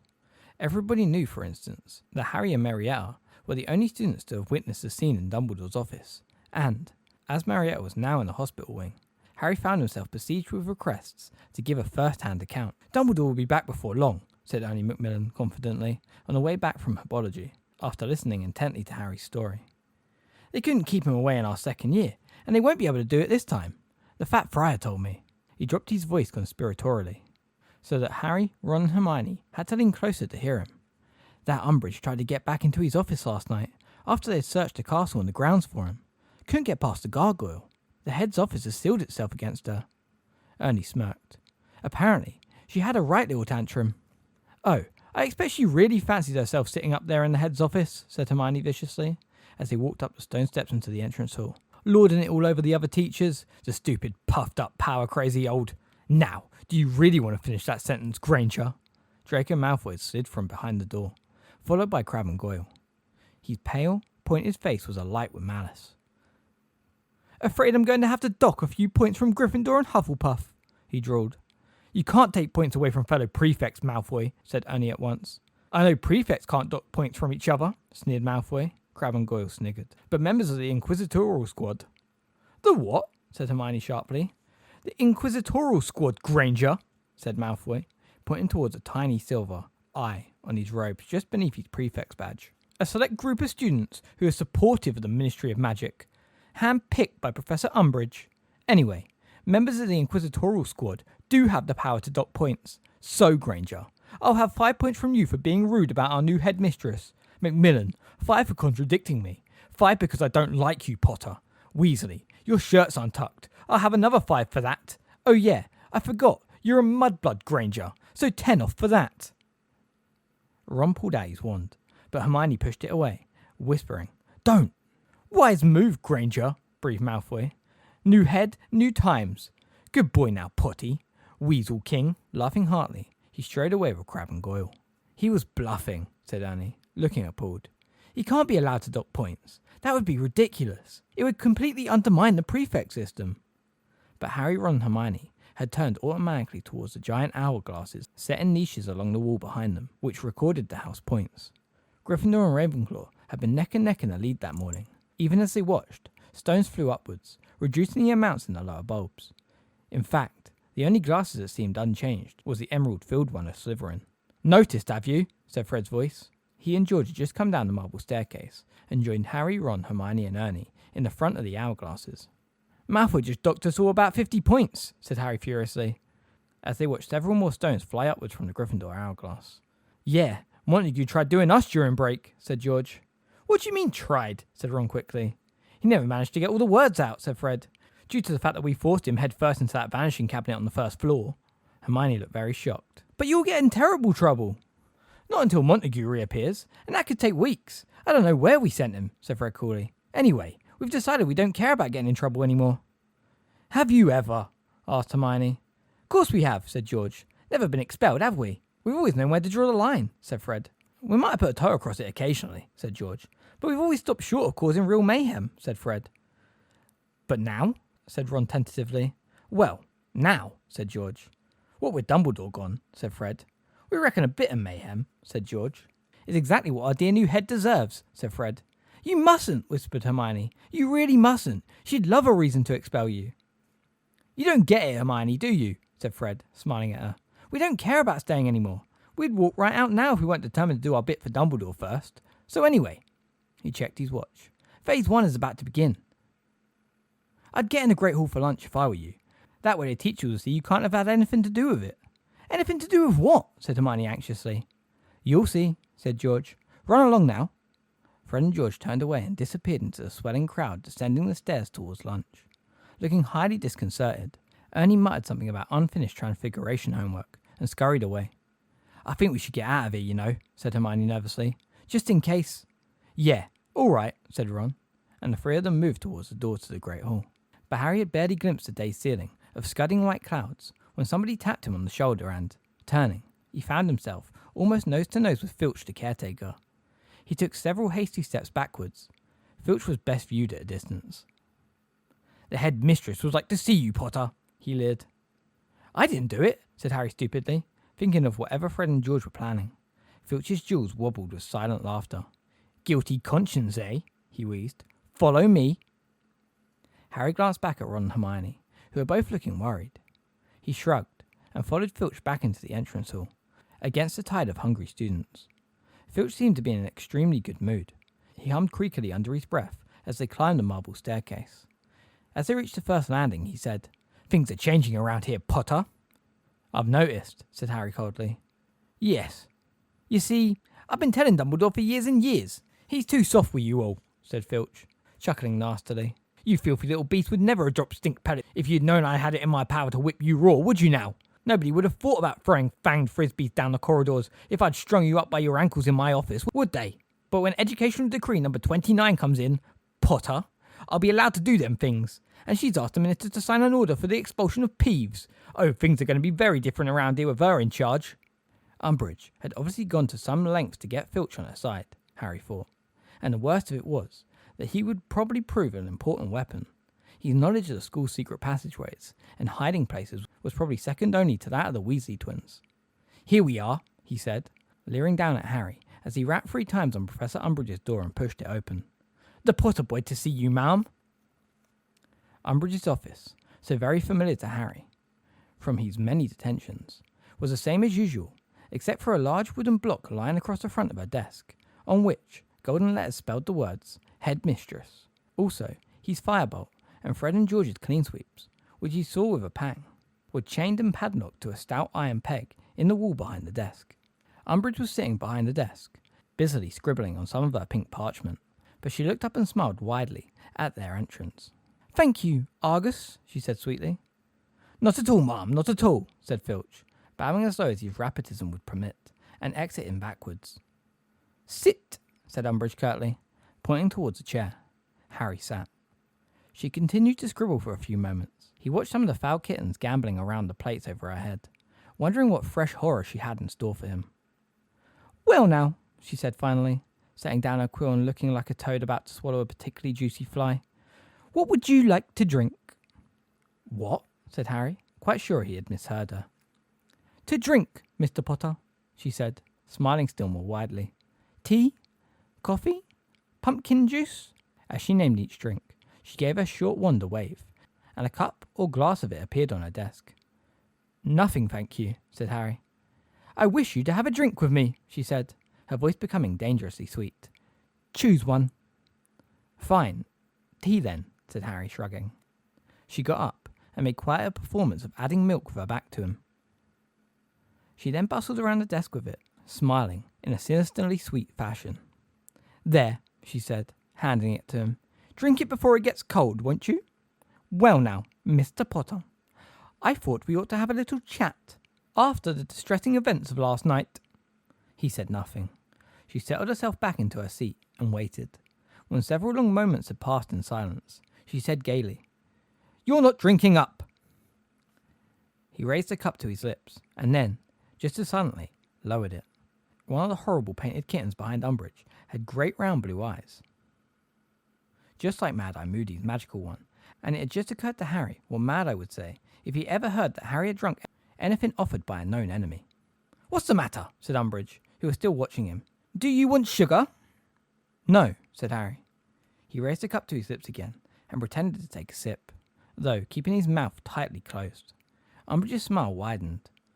"Good," she whispered. "Very good. Now then," she leaned forwards a little. "Where is Albus Dumbledore?" "No idea," said Harry promptly. Drink up," she said, still smiling. "Now, Mr. Potter, let us not play childish games. I know you know where he has gone. You and Dumbledore have been in this together from the beginning. Consider your position, Mr. Potter." "I don't know where he is." Harry pretended to drink again. "Very well," said Umbridge, looking displeased. "In that case, you will kindly tell me the whereabouts of Sirius Black." Harry's stomach turned over, and his hand holding the teacup shook so that it rattled in its saucer. He tilted the cup to his mouth, with his lips pressed together, so that some of the hot liquid trickled down onto his robes. "I don't know," he said, a little too quickly. "Mr. Potter," said Umbridge, "let me remind you that it was I who almost caught the criminal Black in Gryffindor Fire in October. I know perfectly well it was you who was meeting him. If I had had any proof, neither of you would be at large today, I promise you. I repeat, Mr. Potter, where is Sirius Black?" "No idea," said Harry loudly. "Haven't got a clue." They stared at each other so long that Harry felt his eyes watering. Then Umbridge stood up. "Very well, Mr. Potter. I will take your word for it this time, but be warned. The might of the Ministry stands behind me. All channels of communication in and out of this school are being monitored. A Flu Network regulator is keeping watch over every fire in Hogwarts, except my own, of course. My Inquisitorial squad is opening and reading all outposts entering and leaving the castle, and Mr. Filch is observing all secret passages in and out of the castle. If I find a shred of evidence, boom!" The very floor of the office shook. Umbridge slipped sideways, clutching her desk for support and looking shocked. "What was—" She was gazing towards the door. Harry took the opportunity to empty his almost full cup of tea into the nearest vase of dried flowers. He could hear people running and screaming several floors below. "Back to lunch you go, Potter!" cried Umbridge, raising her wand and dashing out of the office. Harry gave her a few seconds' start, then hurried after her to see what the source of all the uproar was. It was not too difficult to find. One floor down, pandemonium reigned. Somebody, and Harry had a very shrewd idea who, had set off what seemed to be an enormous crate of enchanted fireworks. Dragons comprised entirely of green and gold sparks were soaring up and down the corridors, emitting loud, fiery blasts and bangs as they went. Shocking pink Catherine wheels, 5 feet in diameter, were whizzing lethally through the air like so many flying saucers. Rockets with long tails of brilliant silver stars were ricocheting off the walls. Sparklers were writing swear words in mid-air of their own accord. Firecrackers were exploding like mines everywhere Harry looked, and instead of burning themselves out, fading from sight or fizzling to a halt, these pyrotechnical miracles seemed to be gaining in energy and momentum the longer he watched. Filch and Umbridge were standing, apparently transfixed in horror, halfway down the stairs. As Harry watched, one of the larger Catherine wheels seemed to decide that what it needed was more room to maneuver. It whirled towards Umbridge and Filch with a sinister "whee!" They both fell with fright and ducked, and it soared straight out the window behind them and across the grounds. Meanwhile, several of the dragons and a large purple bat that was smoking ominously took advantage of the open door at the end of the corridor to escape towards the second floor. "Hurry, Filch! Hurry!" shrieked Umbridge. "They'll be all over the school unless we do something! Stupefy!" A jet of red light shot out at the end of her wand and hit one of the rockets. Instead of freezing in midair, it exploded with such force that it blasted a hole in a painting of a soppy-looking witch in the middle of a meadow. She ran for it just in time, reappearing seconds later squashed into the next painting, where a couple of wizards playing cards stood up hastily to make room for her. "Don't stun them, Filch!" shouted Umbridge angrily, for all the world, as though it had been his incantation. "Right you are, headmistress," wheezed Filch, who, as a squib, could no more have stunned the fireworks than swallowed them. He dashed to a nearby cupboard, pulled out a broom, and began swatting at the fireworks in midair. Within seconds, the head of the broom was ablaze. Harry had seen enough. Laughing, he ducked down low, ran to a door he knew was concealed behind the tapestry a little way along the corridor, and slipped through it to find Fred and George hiding just behind it, listening to Umbridge and Filch's yells, quaking with suppressed mirth. "Impressive," Harry said quietly, grinning. "Very impressive. You'll put Dr. Filibuster out of business, no problem." "Cheers," whispered George, wiping tears of laughter from his face. "Oh, I hope she tries vanishing them next. They multiply by 10 every time you try." The fireworks continued to burn and to spread all over the school that afternoon. Though they caused plenty of disruption, particularly the firecrackers, the other teachers didn't seem to mind them very much. "Dear, dear," said Professor McGonagall sardonically, as one of the dragons soared around her classroom, emitting loud bangs and exhaling flame. Miss Brown, would you mind running along to the headmistress and informing her that we have an escaped firework in our classroom? The upshot of it all was that Professor Umbridge spent her first afternoon as headmistress, running all over the school, answering the summonses of the other teachers, none of whom seemed to be able to rid their classroom of the fireworks without her. When the final bell rang, and they were heading back to Gryffindor Tower with their bags, Harry saw with immense satisfaction a dishevelled and soot-blackened Umbridge tottering sweaty face from Professor Flitwick's classroom. "Thank you so much, Professor," said Professor Flitwick in his squeaky little voice. "I could have got rid of the sparklers myself, of course, but I wasn't sure whether or not I had the authority." Beaming, he closed his classroom door in her snarling face. Fred and George were heroes that night in the Gryffindor common room. Even Hermione fought her way through the excited crowd to congratulate them. "They were wonderful fireworks," she said admiringly. "Thanks," said George, looking both surprised and pleased. "Weasley's wildfire whiz-bangs. Only thing is, we used our whole stock. We're going to have to start again from scratch now." "It was worth it, though," said Fred, who was taking orders from clamouring Gryffindors. "If you want to add your name to the waiting list, Hermione, it's 5 galleons for your basic blaze box and 20 for the deflagration deluxe." Hermione returned to the table where Harry and Ron were sitting, staring at their school bags as though hoping their homework would spring out and start doing it itself. "Oh, why don't we have a night off?" said Hermione brightly, as a silver-tailed Weasley rocket zoomed past the window. "After all, the Easter holidays start on Friday. We'll have plenty of time then." "Are you feeling all right?" Ron asked, staring at her in disbelief. "Now you mention it," said Hermione happily. "Do you know, I think I'm feeling a bit rebellious." Harry could still hear the distant bangs of escaped firecrackers when he and Ron went up to bed an hour later. And as he got undressed, a sparkler floated past the tower, still resolutely spelling out the word poo. He got into bed yawning. With his glasses off, the occasional firework passing the window had become blurred, looking like sparkling clouds, beautiful and mysterious against the black sky. He turned onto his side, wondering how Umbridge was feeling about her first day in Dumbledore's job, and how Fudge would react when he heard that the school had spent most of the day in a state of advanced disruption. Smiling to himself, Harry closed his eyes. The whizzes and bangs of escaped fireworks in the ground seemed to be growing more distant, or perhaps he was simply speeding away from them. He had fallen right into the corridor leading to the Department of Mysteries. He was speeding towards the plain black door. Let it open. Let it open. It did. He was inside the circular room lined with doors. He crossed it, placed his hand on an identical door, and it swung inwards. Now he was in a long, rectangular room full of odd, mechanical clicking. There were dancing flecks of light on the walls, but he did not pause to investigate. He had to go on. There was a door at the far end. It, too, opened at his touch, and now he was in a dimly lit room as high and wide as a church, full of nothing but rows and rows of towering shelves, each laden with small, dusty spun-glass spheres. Now Harry's heart was beating fast with excitement. He knew where to go. He ran forwards, but his footsteps made no noise in the enormous, deserted room. There was something in this room he wanted very, very much. Something he wanted, or somebody else wanted. His skull was hurting. Bang! Harry awoke instantly, confused and angry. The dark dormitory was full of the sound of laughter. "Cool," said Seamus, who was silhouetted against the window. "I think one of those Catherine wheels hit a rocket, and it's like they mated. Come and see." Harry heard Ron and Dean scramble out of bed for a better look. He lay quite still and silent while the pain of his scar subsided, and disappointment washed over him. He felt as though a wonderful treat had been snatched from him at the very last moment. He had got so close that time. Glittering pink and silver-winged piglets were now soaring past the windows of Gryffindor Tower. Harry lay and listened to the appreciative whoops of the Gryffindors in the dormitories below them. His stomach gave a sickening jolt as he remembered that he had occlumency the following evening. He spent the whole of the next day dreading what Snape was going to say if he had found out how much further into the Department of Mysteries Harry had penetrated during his last dream. With a surge of guilt, he realised that he had not practised occlumency once since their last lesson. There had been too much going on since Dumbledore had left. He was sure he had not been able to empty his mind, even if he had tried. He doubted, however, whether Snape would accept that excuse. He attempted a little last-minute practice during the classes that day, but it was no good. Hermione kept asking him what was wrong, whenever he fell silent, trying to rid himself of all thought and emotion, and, after all, the best moment to empty his brain was while teachers were firing revision questions at the class. Resigned to the worst, he set off for Snape's office after dinner. Halfway across the entrance hall, however, Cho came hurrying up to him.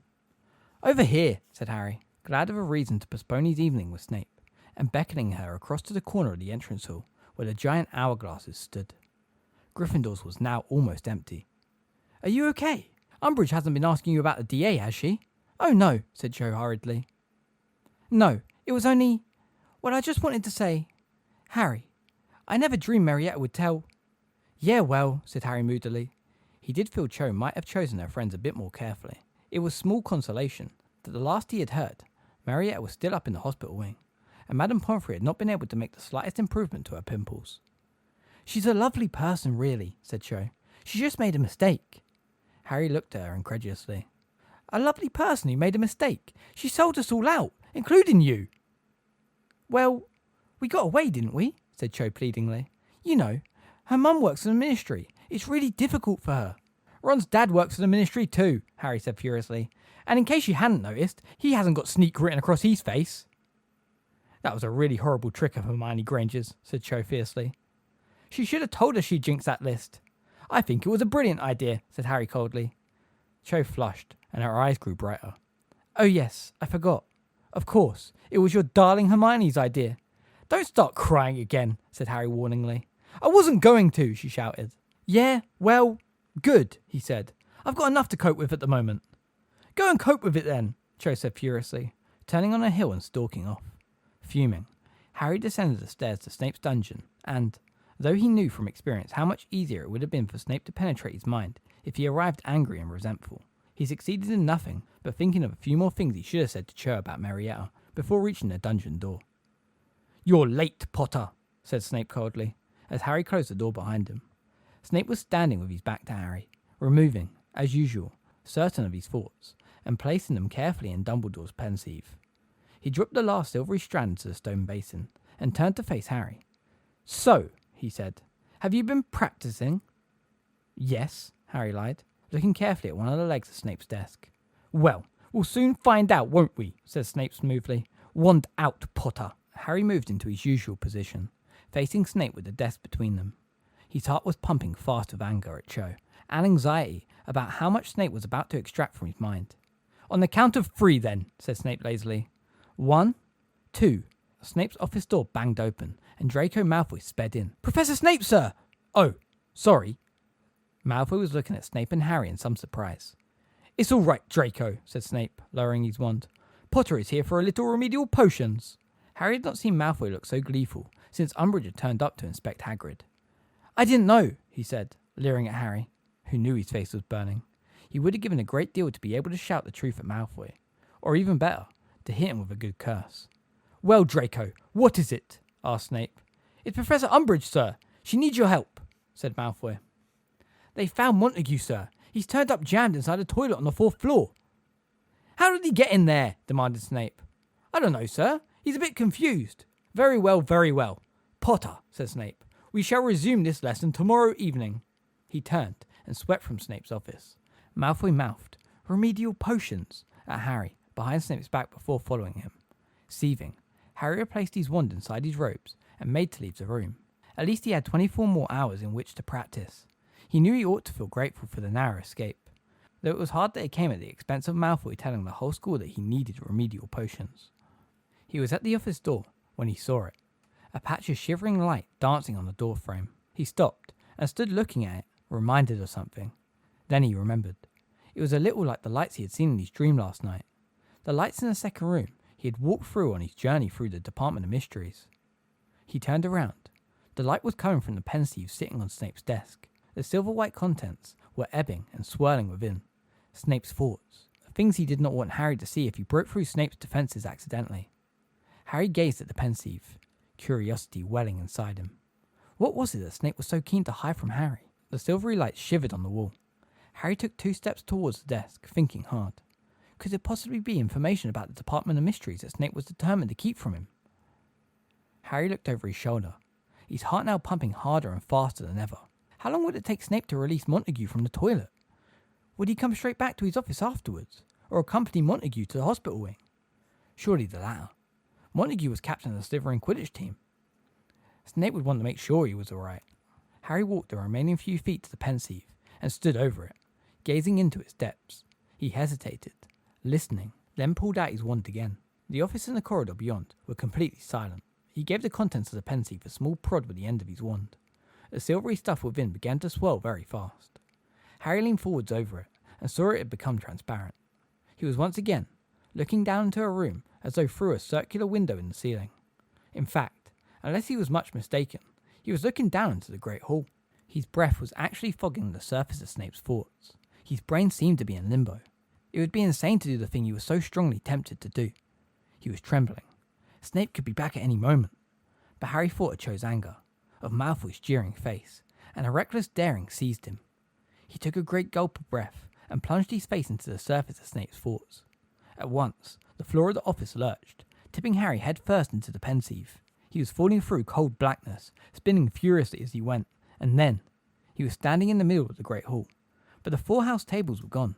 Instead, there were more than 100 smaller tables, all facing the same way, at each of which sat a student, head bent low, scribbling on a roll of parchment. The only sound was the scratching of quills and the occasional rustle of somebody adjusting their parchment. It was clearly exam time. Sunshine was streaming through the high windows onto the bent heads, which shone chestnut and copper and gold in the bright light. Harry looked around carefully. Snape had to be here somewhere. This was his memories. And there he was, at a table right behind Harry. Harry stared. Snape, the teenager, had a stringy, pallid look about him, like a plant kept in the dark. His hair was lank and greasy, and was flopping onto the table. His hooked nose barely half an inch from the surface of the parchment as he scribbled. Harry moved around behind Snape and read the heading of the examination paper.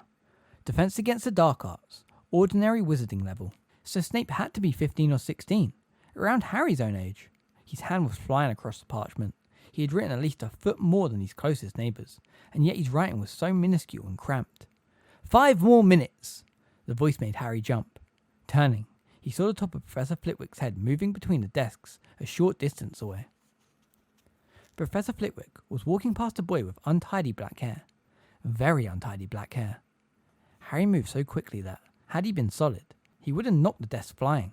Instead, he seemed to slide, dreamlike, across 2 aisles and up a third. The back of the black-haired boy's head drew nearer and he was straightening up now, putting down his quill, pulling his roll of parchment towards him so as to reread what he had just written. Harry stopped in front of the desk and gazed down at his 15-year-old father. Excitement exploded in the pit of his stomach. It was as though he was looking at himself, but with deliberate mistakes. James's eyes were hazel. His nose was slightly longer than Harry's, and there was no scar on his forehead, but they had the same thin face, same mouth, same eyebrows. James's hair stuck up at the back exactly as Harry's did. His hands could have been Harry's, and Harry could tell that, when James stood up, they would have been within an inch of each other in height. James yawned hugely and rumpled up his hair, making it even messier than it had been. Then, with a glance towards Professor Flitwick, he turned in his seat and grinned at a boy sitting 4 seats behind him. With another shock of excitement, Harry saw Sirius give James the thumbs up. Sirius was lounging in his chair at his ease, tilting it back on 2 legs. He was very good looking. His dark hair fell into his eyes with a sort of casual elegance neither James or Harry's could ever have achieved. A girl sitting behind him was eyeing him hopefully, though he didn't seem to have noticed. And 2 seats along from this girl, Harry's stomach gave another pleasurable squirm, was Remus Lupin. He looked rather pale and peaky. Was a full moon approaching? And was absorbed in the exam. As he reread these answers, he scratched his chin with the end of his quill, frowning slightly. So that meant Wormtail had to be around here somewhere too.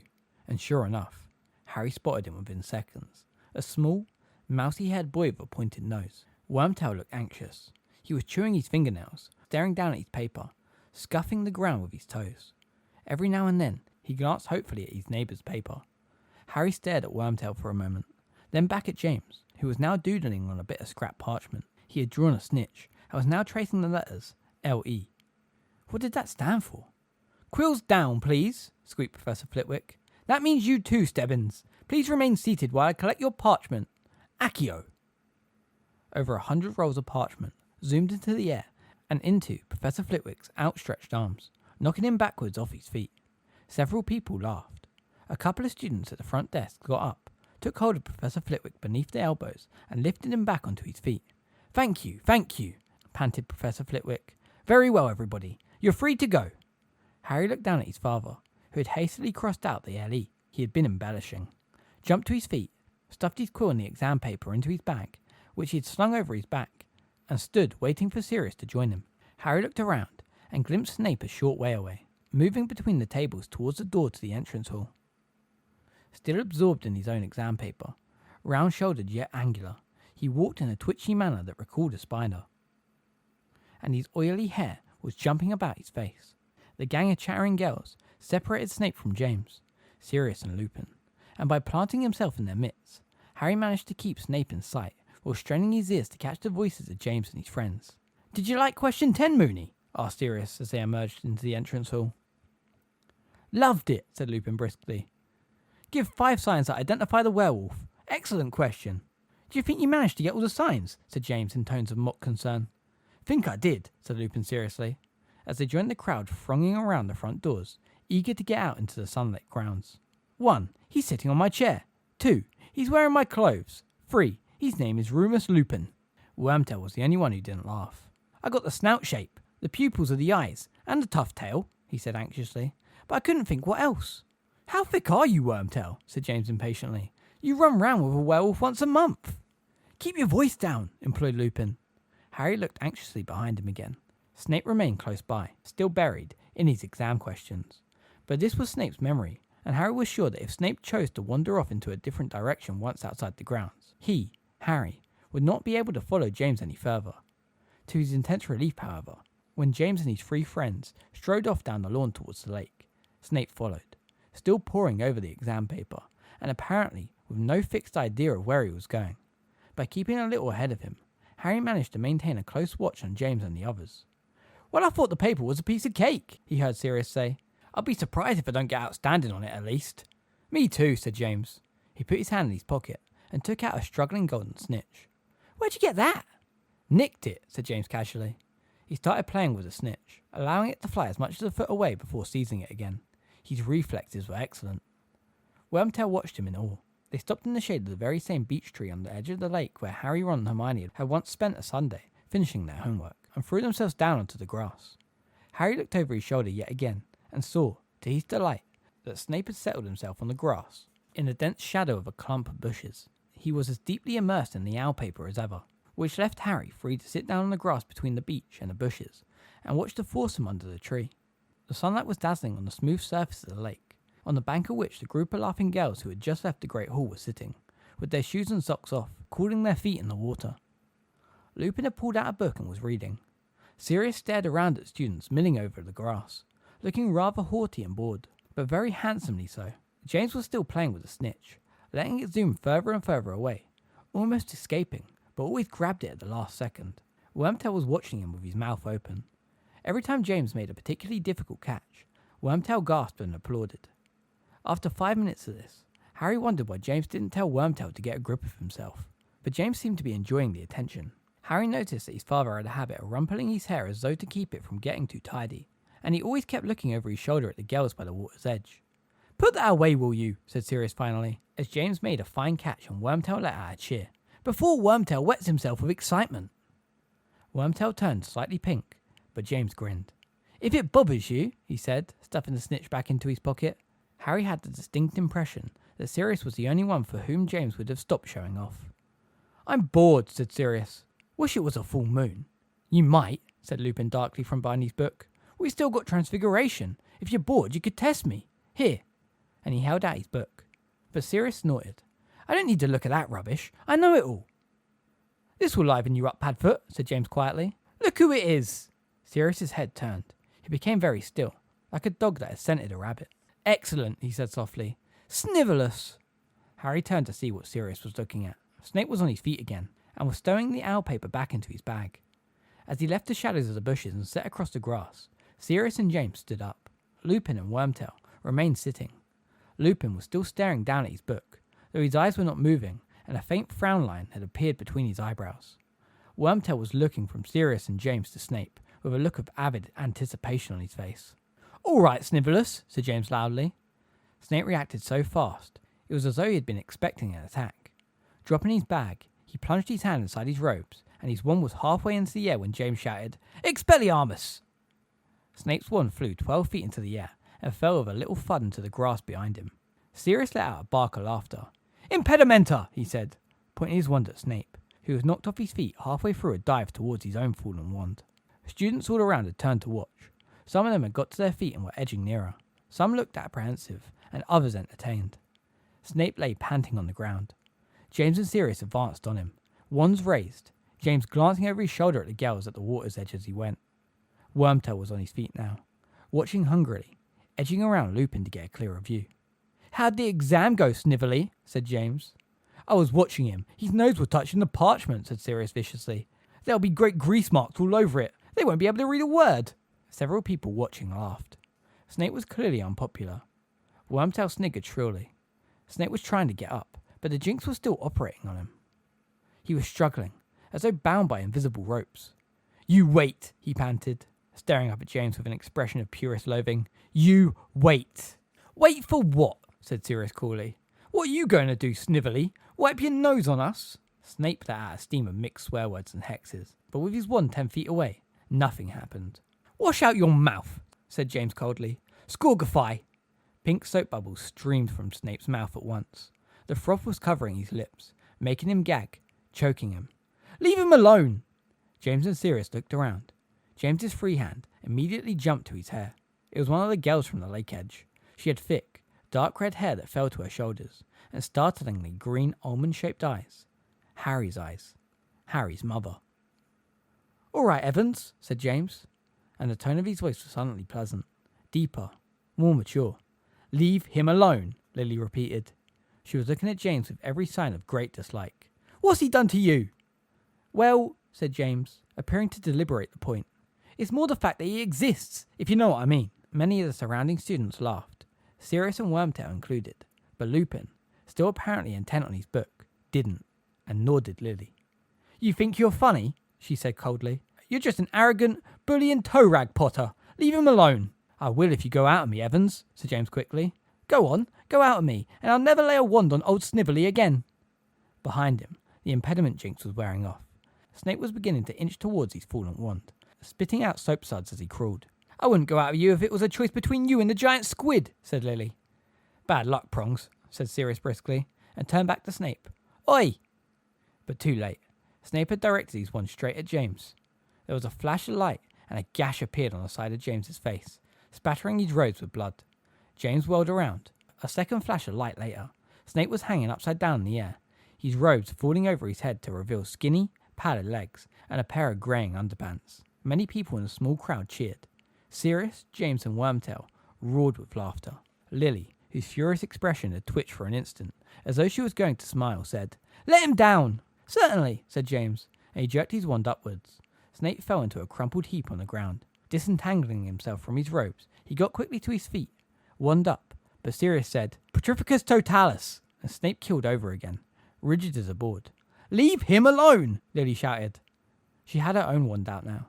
James and Sirius eyed it wearily. "Ah, Evans, don't make me hex you," said James earnestly. "Take the curses off him then." James sighed deeply, then turned to Snape and muttered the counter curse. "There you go," he said, as Snape struggled to his feet. "You're lucky Evans was here, Snivellus." "I don't need help from filthy little mudbloods like her." Lily blinked. "Fine," she said coldly. "I won't bother in future, and I'd wash your pants if I was you, Snivellus." "Apologise to Evans," James roared at Snape. His wand pointed threateningly at him. "I don't want you to make him apologise," Lily shouted, rounding on James. "You're as bad as he is." "What?" yelped James. "I'd never call you a... you-know-what. Messing up your hair because you think it looks cool, to look like you just got off your broomstick, showing off with your stupid snitch, walking down corridors and hexing anyone who annoys you just because you can. I'm surprised your broomstick can get off the ground with that fat head on it. You make me sick." She turned on a hill and hurried away. "Evans!" James shouted after her. "Hey, Evans!" But she didn't look back. "What is it with her?" said James, trying and failing to look as though this was a throwaway question of no real importance to him. "Reading between the lines, I'd say she thinks you're a bit conceited, mate," said Sirius. "Right," said James, who looked furious now. "Right." There was another flash of light, and Snape was once again hanging upside down in the air. "Who wants to see me take off Snively's pants?" But whether James really did take off Snape's pants, Harry never found out. A hand had closed tight over his upper arm, closed with a pincer-like grip. Wincing, Harry looked around to see who had hold of him, and saw, with a thrill of horror, a fully grown, adult-sized Snape standing right beside him, white with rage. Having fun? Harry felt himself rising into the air. The summer's day evaporated around him. He was floating upwards through icy blackness, Snape's hand still tight upon his upper arm. Then, with a swooping feeling, as though he had turned head over heels in midair, his feet hit the stone floor of Snape's dungeon, and he was standing again beside the pensieve on Snape's desk in the shadowy, present-day Potions Master study. "So," said Snape, gripping Harry's arm so tightly, Harry's hand was starting to feel numb. "So, been enjoying yourself, Potter?" No, said Harry, trying to free his arm. It was scary. Snape's lips were shaking. His face was white. His teeth were barred. "Amusing man, your father, wasn't he?" said Snape, shaking Harry so hard his glasses slipped down his nose. "I didn't." Snape threw Harry from him with all his might. Harry fell hard onto the dungeon floor. "You will not tell anybody what you saw," Snape bellowed. "No," said Harry, getting to his feet as far from Snape as he could. "No, of course I would." "Get out! Get out! I don't want to see you in my office ever again!" And as Harry hurtled towards the door, a jar of dead cockroaches exploded over his head. He wrenched the door open and flew along the corridor, stopping only when he had put 3 floors between himself and Snape. There, he leaned against the wall, panting and rubbing his bruised arm. He had no desire at all to return to Gryffindor Tower so early, nor to tell Ron and Hermione what he had just seen. What was making Harry feel so horrified and unhappy was not being shouted at or having jars thrown at him. It was that he knew how it felt to be humiliated in the middle of a circle of onlookers, knew exactly how Snape had felt as his father had taunted him, and that judging from what he had just seen, his father had been every bit as arrogant as Snape had always told him. Chapter 29. Careers Advice. "But why haven't you got any occlumency lessons anymore?" said Hermione, frowning. "I've told you," Harry muttered. "Snape reckons I can carry on by myself now I've got the basics." "So you stopped having funny dreams?" said Hermione sceptically.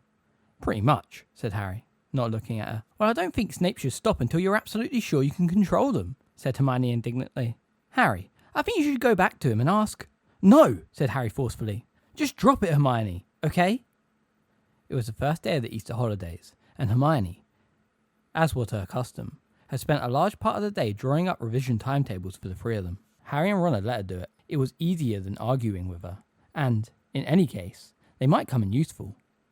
Ron had been startled to discover there were only 6 weeks left until their exams. "How can that come as a shock?" Hermione demanded, as she tapped each little square on Ron's timetable with her wand so that it flashed a different colour according to its subject.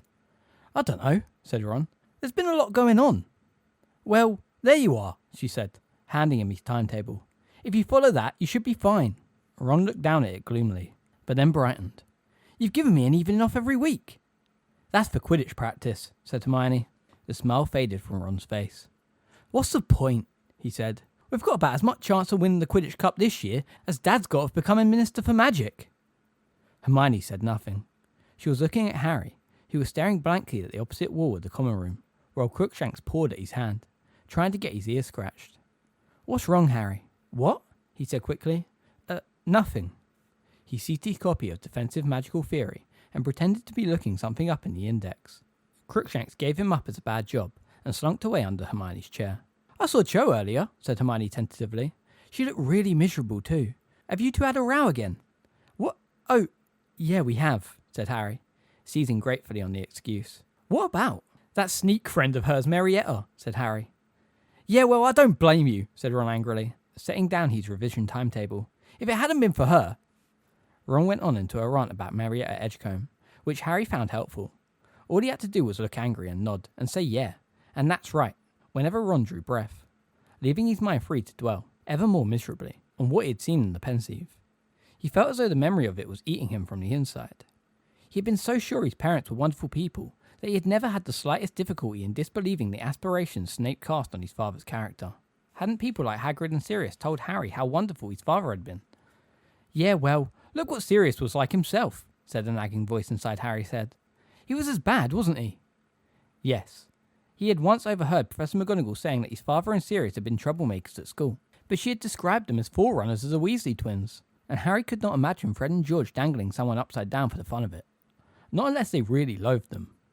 Perhaps Malfoy, or somebody who really deserved it. Harry tried to make a case for Snape having deserved what he had suffered at James's hand, but hadn't Lily asked, "What's he done to you?" And hadn't James replied, "It's more the fact that he exists, if you know what I mean."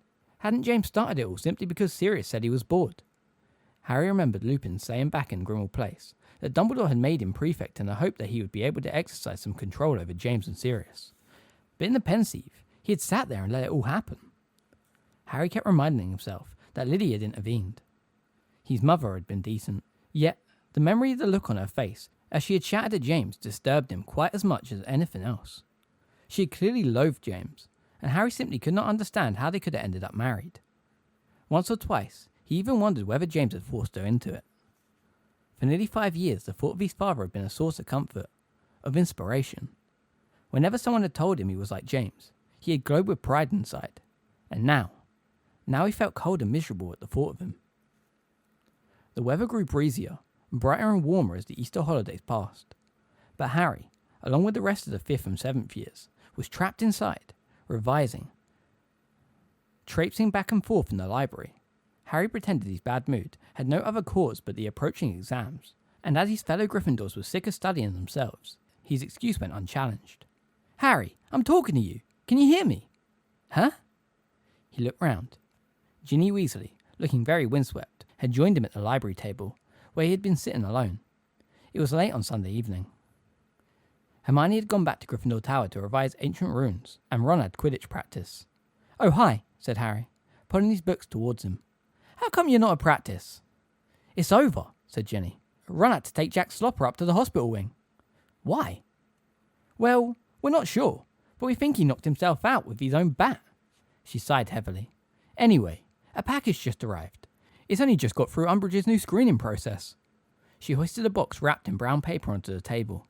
It had clearly been unwrapped and carelessly rewrapped. There was a scribbled note across it in red ink, reading, "Inspected and passed by the Hogwarts High Inquisitor." "It's Easter eggs from Mum," said Jenny. "There's one for you. There you go." She handed him a handsome chocolate egg, decorated with small ice snitches and, according to the packaging, containing a bag of fizzing Whizbees.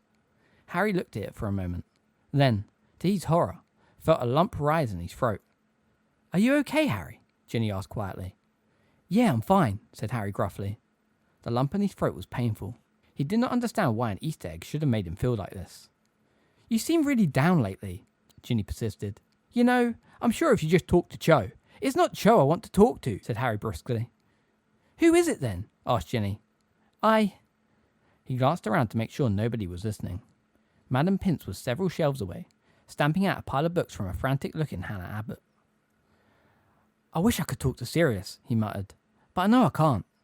More to give himself something to do than because he really wanted any, Harry unwrapped his Easter egg, broke off a large bit, and put it into his mouth. "Well," said Ginny slowly, helping herself to a bit of egg too, "if you really want to talk to Sirius, I expect we could think of a way to do it."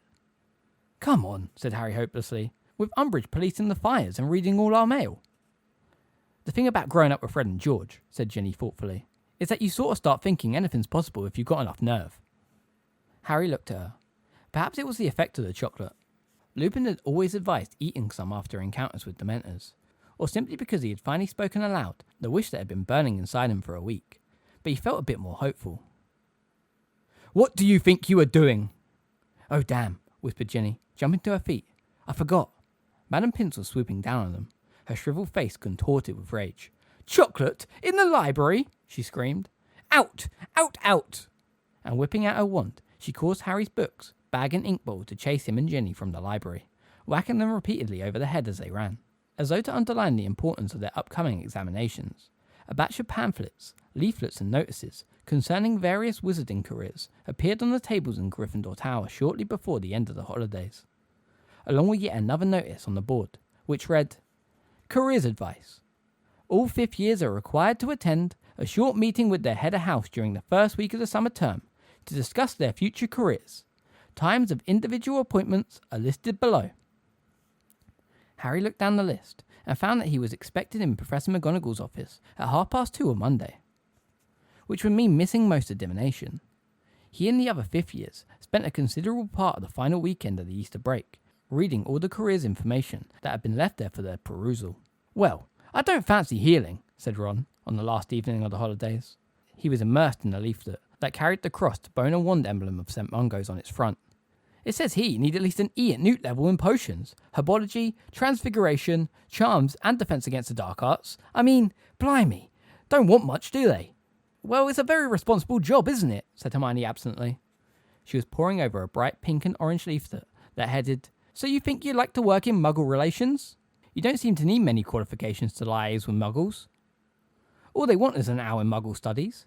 Much more important is your enthusiasm, patience, and a good sense of fun." "You need more than a good sense of fun to liaise with my uncle," said Harry darkly. "Good sense of when to duck, more like." He was halfway through a pamphlet on wizard banking. "Listen to this. Are you seeking a challenging career involving travel, adventure, and substantial danger-related treasure bonuses?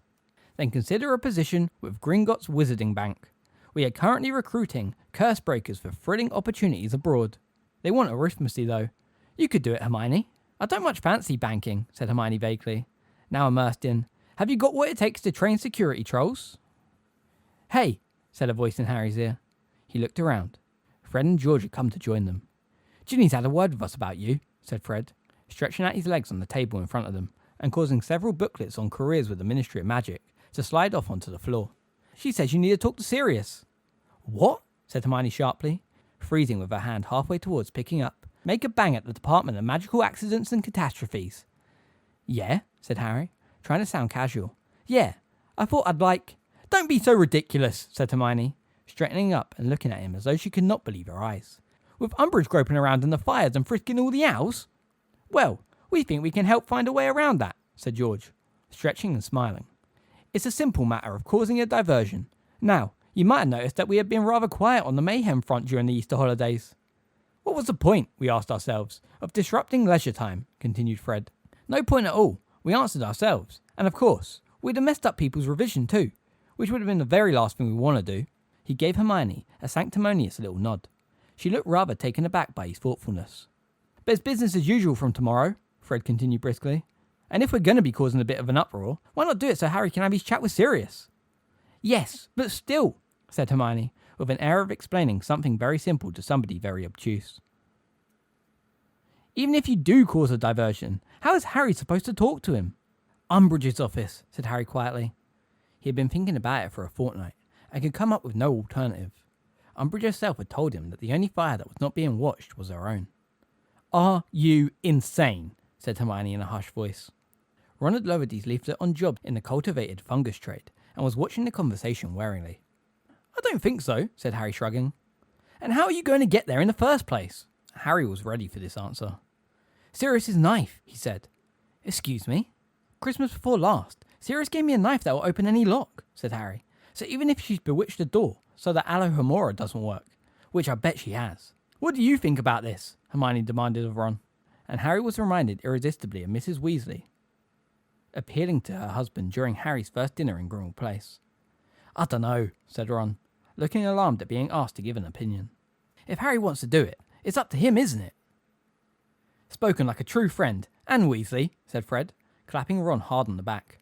"Right then, we're thinking of doing it tomorrow, just after lessons, because it should cause maximum impact if everybody's in the corridors. Harry, we'll set it off in the East Wing somewhere. Draw her right away from her own office. I reckon we should be able to guarantee you, 20 minutes? He said, looking at George. "Easy," said George. "What sort of diversion is it?"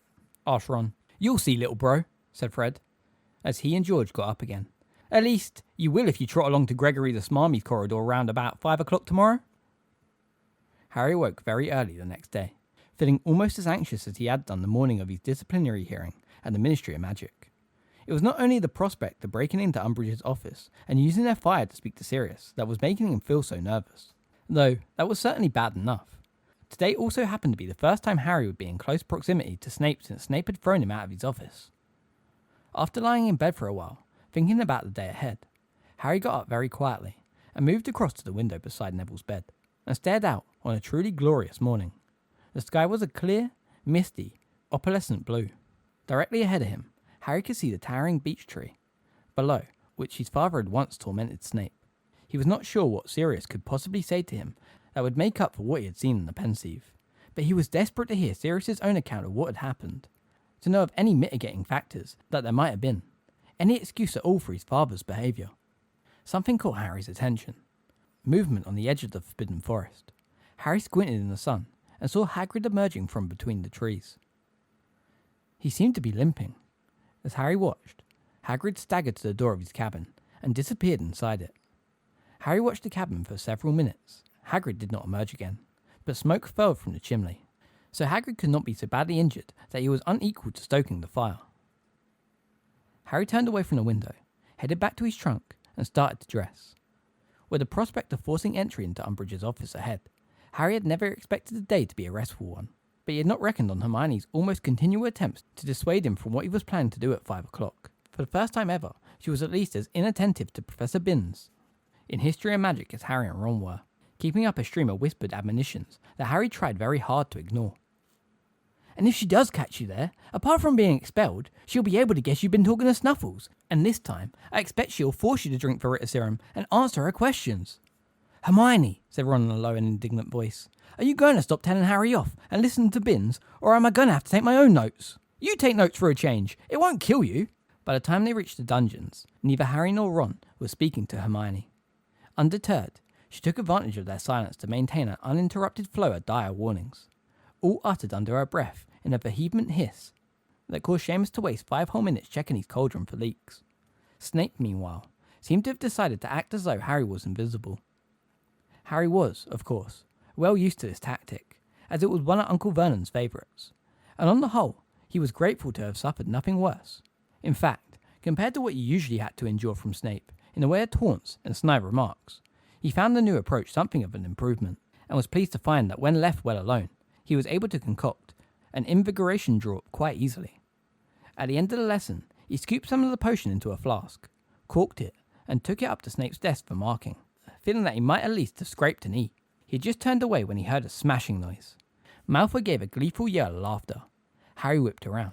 His potion sample lay in pieces on the floor, and Snape was watching him with a look of gloating pleasure. Whoops, he said softly.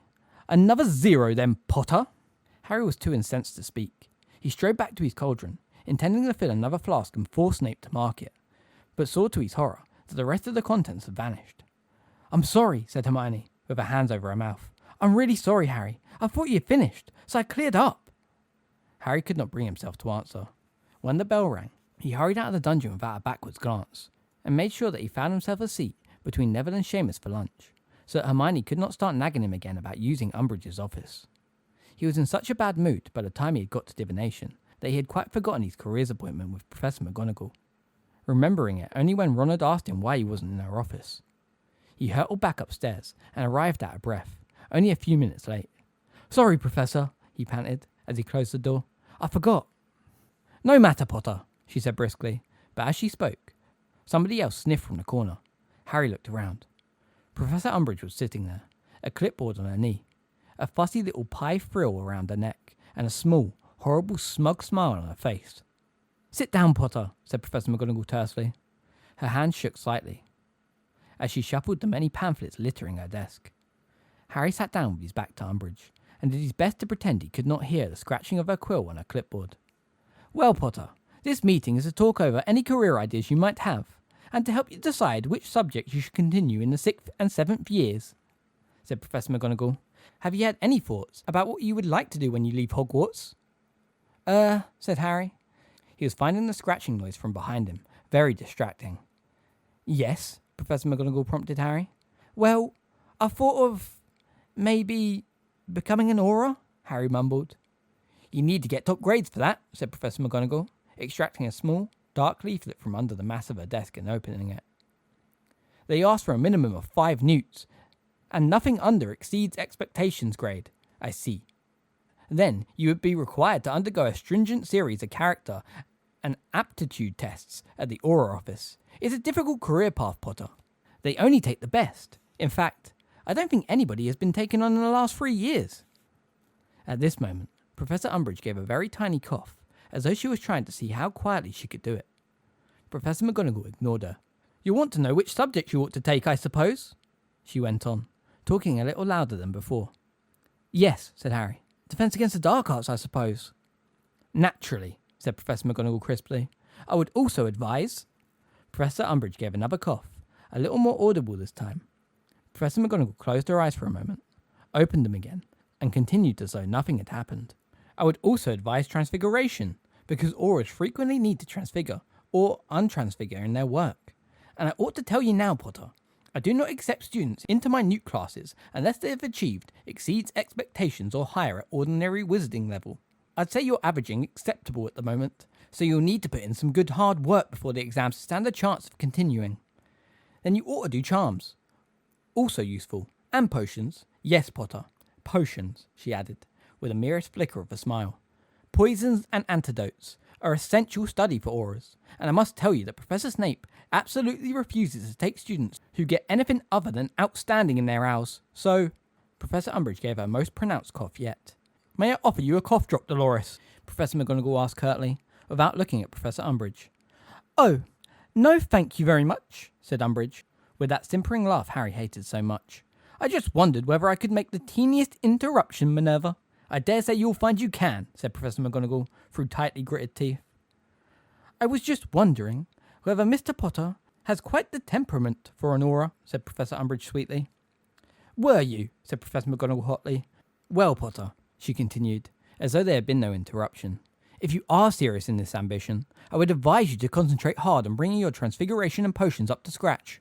I see Professor Flitwick has graded you between acceptable and exceeds expectations for the last 2 years, so your charm work seems satisfactory. As for defense against the dark arts, your marks have been generally high. Professor Lupin in particular thought you... Are you quite sure you wouldn't like a cough drop, Dolores? Oh, no need, thank you, Minerva, simpered Professor Umbridge, who had just coughed her loudest yet. I was just concerned that you might not have Harry's most recent Defense of Dark Arts marks in front of you. I'm quite sure I slipped in a note. What, this thing? Said Professor McGonagall, in a tone of revulsion, as she pulled out a sheet of pink parchment from between the leaves of Harry's folder. She glanced down it, her eyebrows slightly raised, then placed it back into her folder without comment. Yes, as I was saying, Potter, Professor Lupin thought you showed a pronounced aptitude for the subject, and obviously for an aura. Did you not understand my note, Minerva? In honeyed tones, quite forgetting to cough. Of course I understood it, said Professor McGonagall, her teeth clenched so tightly the words came out a little muffled. Well then, I am confused. I'm afraid I don't quite understand how you can give Mr. Potter false hope that... False hope, repeated Professor McGonagall, still refusing to look round at Professor Umbridge. He has achieved high marks in all his Defense Against the Dark Arts tests. I am terribly sorry to have to contradict you, Minerva, but as you will see from my note, Harry has been achieving very poor results in classes with me. I should have made my meaning plainer, said Professor McGonagall, turning at last to look at Umbridge directly in the eyes. He has achieved high marks in all Defense of Dark Arts tests, set by a competent teacher. Professor Umbridge's smile vanished as suddenly as a bulb blowing. She sat back in her chair, turned a sheet on her clipboard, and began scribbling very fast indeed, her bulging eyes rolling from side to side. Professor McGonagall turned back to Harry, her thin nostrils flared, her eyes burning. Any questions, Potter? Yes, said Harry. What sort of character and aptitude tests do the Ministry do on you? If you get enough newts? Well, you'll need to demonstrate the ability to react well to pressure, and so forth, said Professor McGonagall. Perseverance and dedication, because aura training takes a further 3 years, not to mention very high skills in practical defense. It'll mean a lot more study, even after you've left school. So unless you're prepared to... I think you'll also find, said Umbridge, her voice very cold now, that the Ministry looks into the records of those applying to be auras. They're criminal records. Unless you're prepared to take even more exams after Hogwarts, you should really look at another... Which means that this boy has every chance of becoming an aura, as Dumbledore has, of ever returning to this school. A very good chance, then, said Professor McGonagall. Potter has a criminal record, said Umbridge loudly. Potter has been cleared of all charges, said McGonagall, even more loudly. Professor Umbridge stood up. She was so short that this did not make a great deal of difference, but her fussy, simpering demeanour had given place to a hard fury that made her broad, flabby face look oddly sinister. Potter has no chance whatsoever of becoming an aura. Professor McGonagall got to her feet too, and in her case, this was a much more impressive move. She towered over Professor Umbridge. Potter, she said in ringing tones, I will assist you to become an aura if it is the last thing I do. If I have to coach you nightly, I will make sure that you achieve the required results. The Minister for Magic will never employ Harry Potter, said Umbridge, her voice rising furiously. There may well be a new Minister for Magic by the time Potter is ready to join, shouted Professor McGonagall. Aha! Shrieked Professor Umbridge, pointing a stubby finger at McGonagall. Yes, yes, yes, yes, of course. That's what you want, isn't it, Minerva McGonagall? You want Cornelius Fudge replaced by Albus Dumbledore. You think you'll be where I am, don't you? Senior Undersecretary to the Minister and Head Mistress to boot. You are raving, said Professor McGonagall, superbly disdainful. Potter, that concludes our careers consultation. Harry swung his bag over his shoulder and hurried out of the room, not daring to look at Professor Umbridge. He could hear her and Professor McGonagall continuing to shout at each other all the way back along the corridor. Professor Umbridge was still breathing as though she had just run a race when she strode into the Defense Against the Dark Arts lesson that afternoon. I hope you thought better of what you planned to do, Harry, whispered Hermione, the moment they opened their books to Chapter 34, Non-Retaliation and Negotiation. Umbridge looks like she's in a really bad mood already. Every now and then, Umbridge shot glowering looks over at Harry, who kept his head down, staring at Defensive Magical Theory, his eyes unfocused, thinking. He could just imagine Professor McGonagall's reaction if he was caught trespassing in Professor Umbridge's office mere hours after she had vouched for him. There was nothing to stop him simply going back to Gryffindor Tower and hoping that some time during the next summer holidays he would have a chance to ask Sirius about the scene he had witnessed in the Pensieve. Nothing, except that the thought of taking this sensible course of action made him feel as though a lead weight had dropped into his stomach. And then there was the matter of Fred and George, whose diversion was already planned, not to mention the knife Sirius had given him, which was currently residing in his school bag, along with his father's old invisibility cloak. But the fact remained that if he was caught, Dumbledore sacrificed himself to keep you in the school, Harry, whispered Hermione, raising the book to hide her face from Umbridge. And if you get thrown out today, it'll all have been for nothing. He could abandon the plan and simply learn to live with the memory of what his father had done on a summer's day more than 20 years ago. And then he remembered Sirius in the fire upstairs in the Gryffindor common room. You're less like your father than I thought.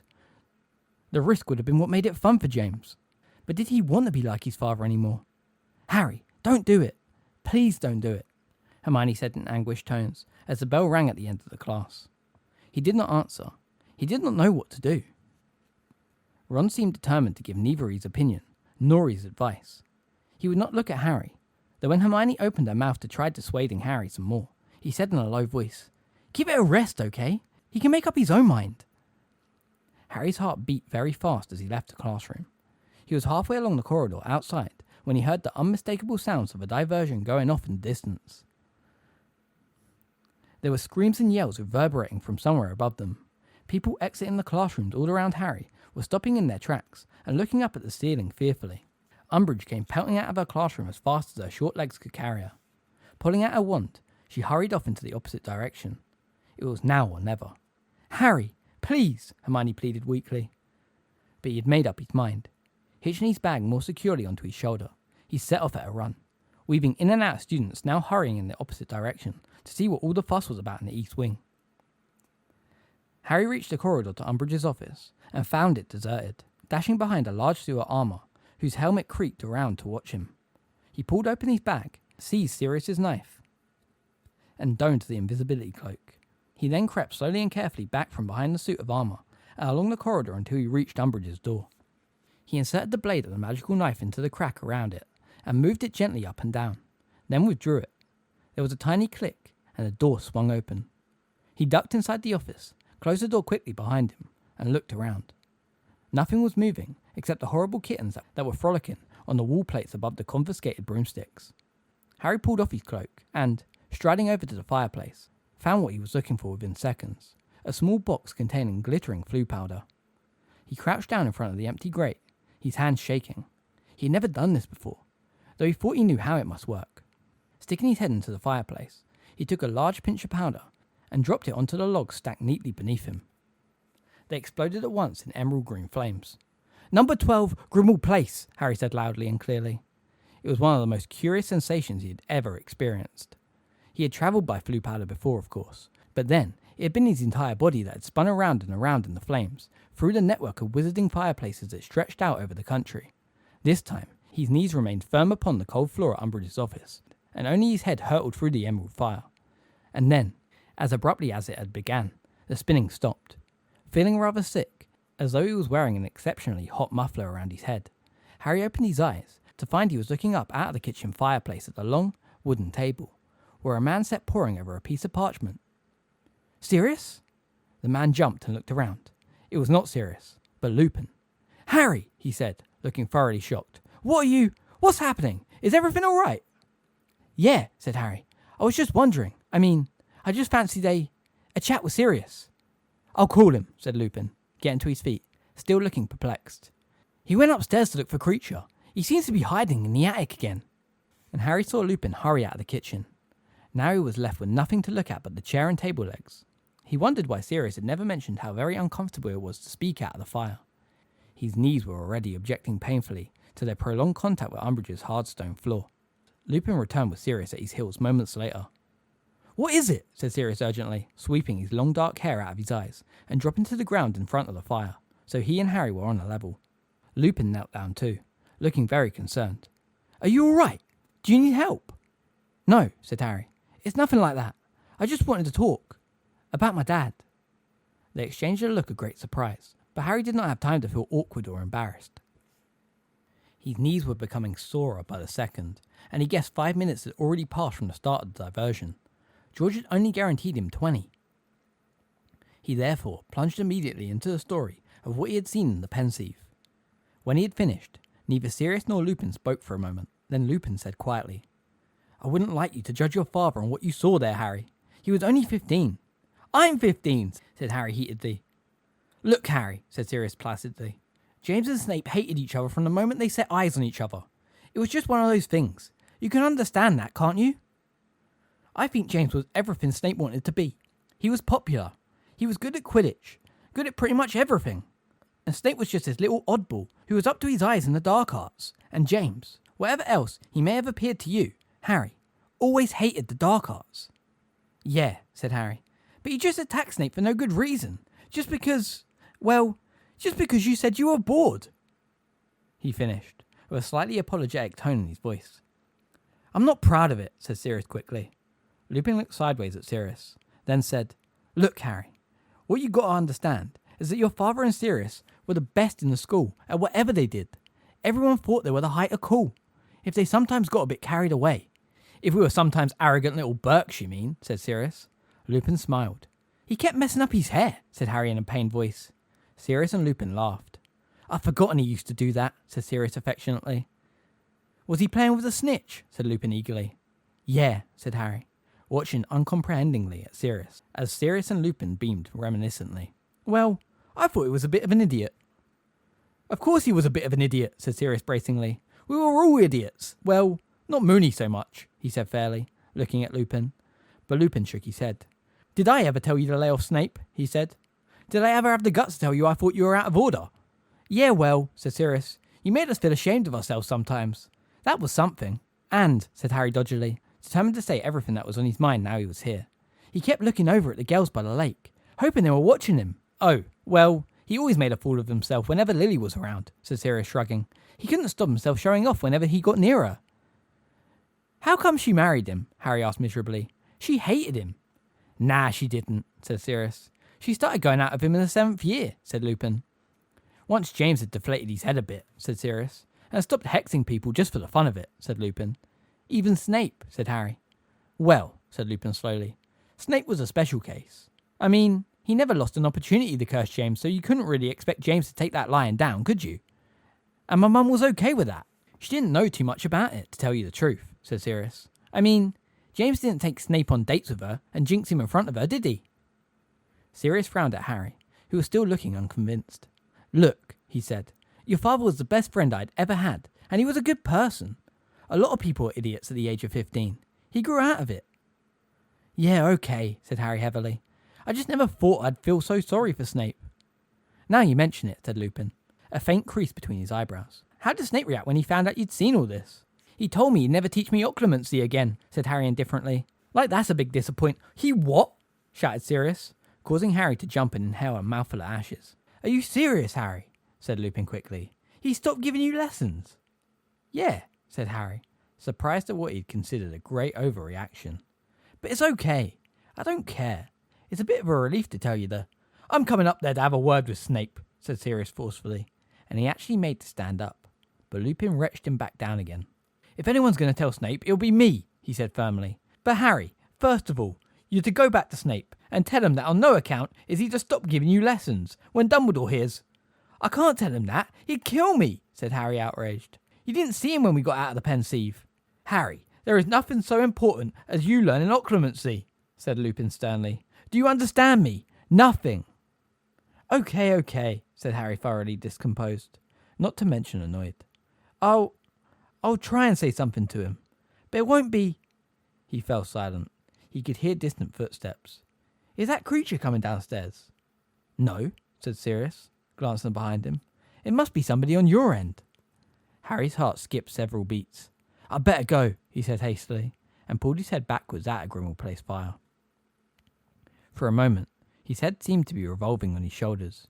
Then he found himself keeling in front of Umbridge's fire, with it firmly back on, and watching the emerald flames flicker and die. Quickly, quickly, he heard a wheezy voice mutter right outside the door. Ah, she left it open. Harry dived for the invisibility cloak, and had just managed to pull it back over himself when Filch burst into the office.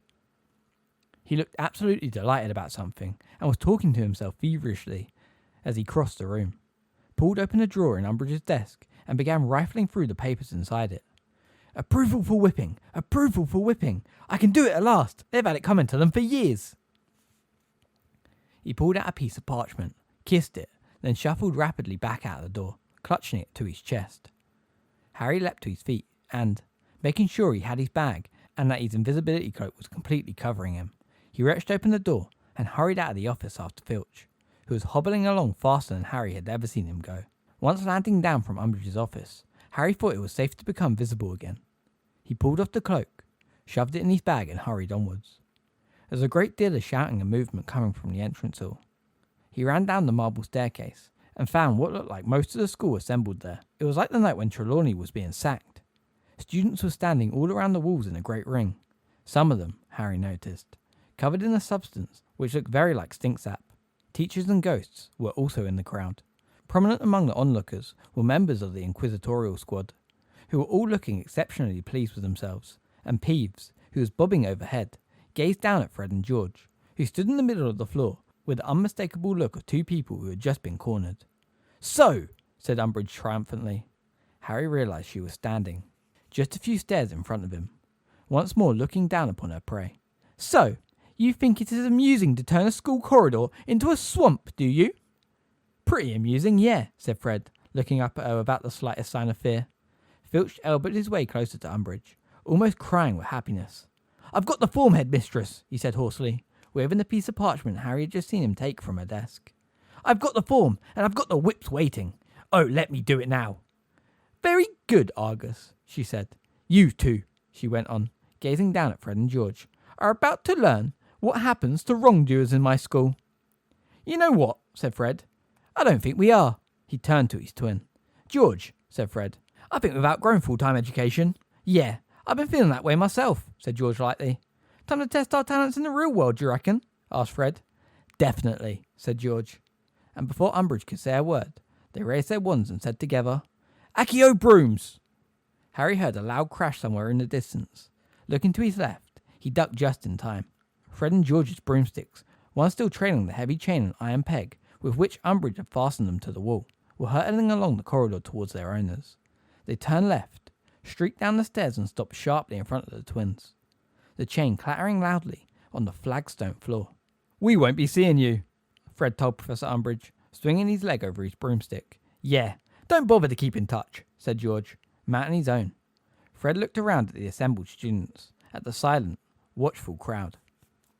If anyone fancies buying a portable swamp, as demonstrated upstairs, come to number 93, Diagon Alley, Weasley's Wizard Wheezes, he said in a loud voice. Our new premises. Special discounts to Hogwarts students who swear they're going to use our products to get rid of this old bat, added George, pointing at Professor Umbridge. Stop them, shrieked Umbridge, but it was too late. As the inquisitorial squad closed in, Fred and George kicked off from the floor, shooting 15 feet into the air, the iron pegs swinging dangerously below. Fred looked across the hall at the poltergeist bobbing on his level above the crowd. Give her hell from us, Peeves. And Peeves, who Harry had never seen take an order from a student before, swept his belled hat from his head and sprang to a salute as Fred and George wheeled about to the simultaneous applause from the students below and sped out of the open front doors into the glorious sunset. Chapter 30. Grawp. The story of Fred and George's flight to freedom was retold so often over the next few days that Harry could tell it would soon become the stuff of Hogwarts legend. Within a week, even those who had been eyewitnesses were half convinced they had seen the twins dive bomb Umbridge on their brooms and pelt her with dung bombs before zooming out of the doors. In the immediate aftermath of their departure, there was a great wave of talk about copying them. Harry frequently heard students saying things like, "Honestly, some days I just feel like jumping on my broom and leaving this place." Or else, "One more lesson like that and I might just have to do a Weasley." Fred and George had made sure nobody was likely to forget them too soon.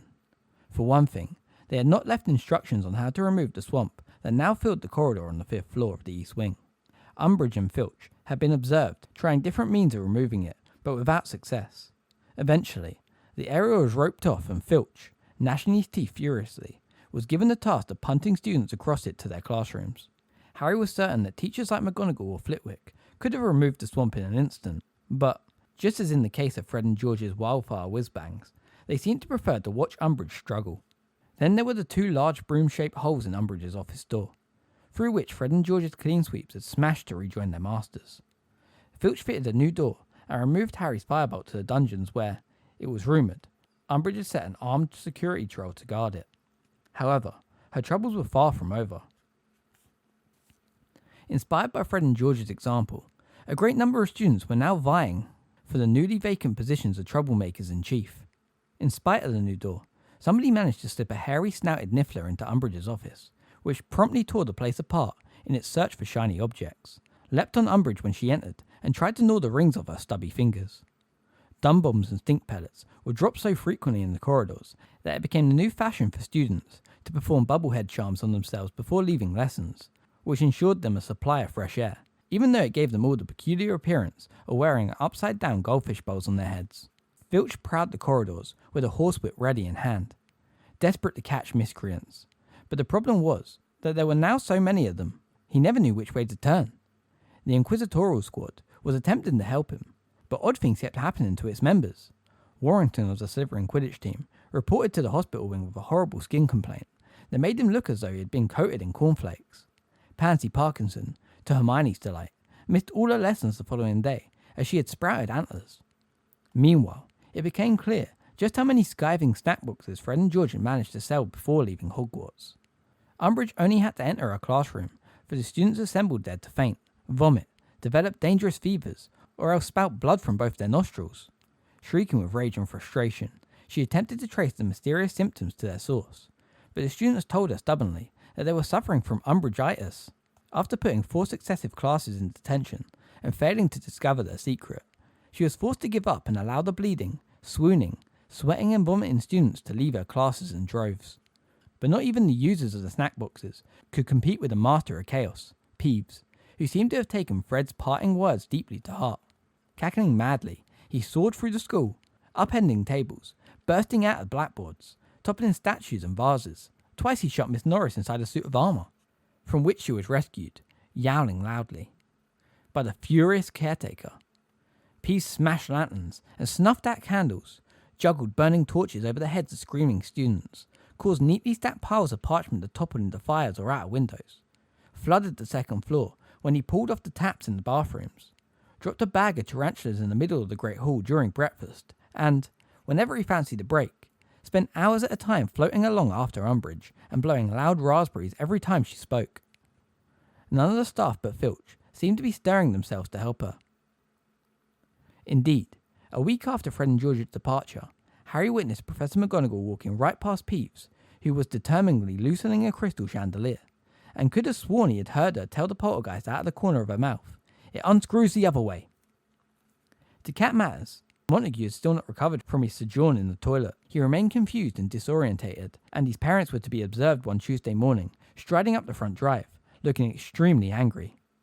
"Should we say something?" said Hermione in a worried voice, pressing her cheek against the Charms window, so that she could see Mr. and Mrs. Montague marching inside. "About what happened to him, in case it helps Madame Pomfrey cure him."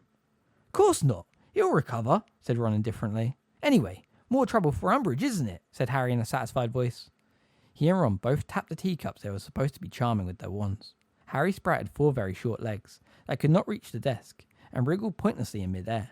Ron grew 4 very thin, spindly legs that hoisted the cup off the desk with great difficulty, trembled for a few seconds, then folded, causing the cup to crack into 2. "Reparo," said Hermione quickly, mending Ron's cup with a wave of her wand. "That's all very well, but what if Montague's permanently injured?" "Who cares?" said Ron irritably, while his teacup stood up drunkenly again, trembling violently at the knees. "Montague shouldn't have tried to take all those points from Gryffindor, should he? If you want to worry about anyone, Hermione, worry about me."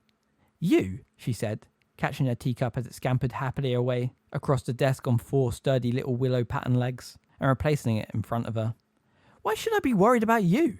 "When Mum's next letter finally gets through Umbridge's screening process," said Ron bitterly, now holding up his cup, while its frail legs tried feebly to support its weight, "I'm going to be in deep trouble. I wouldn't be surprised if she sent another howler."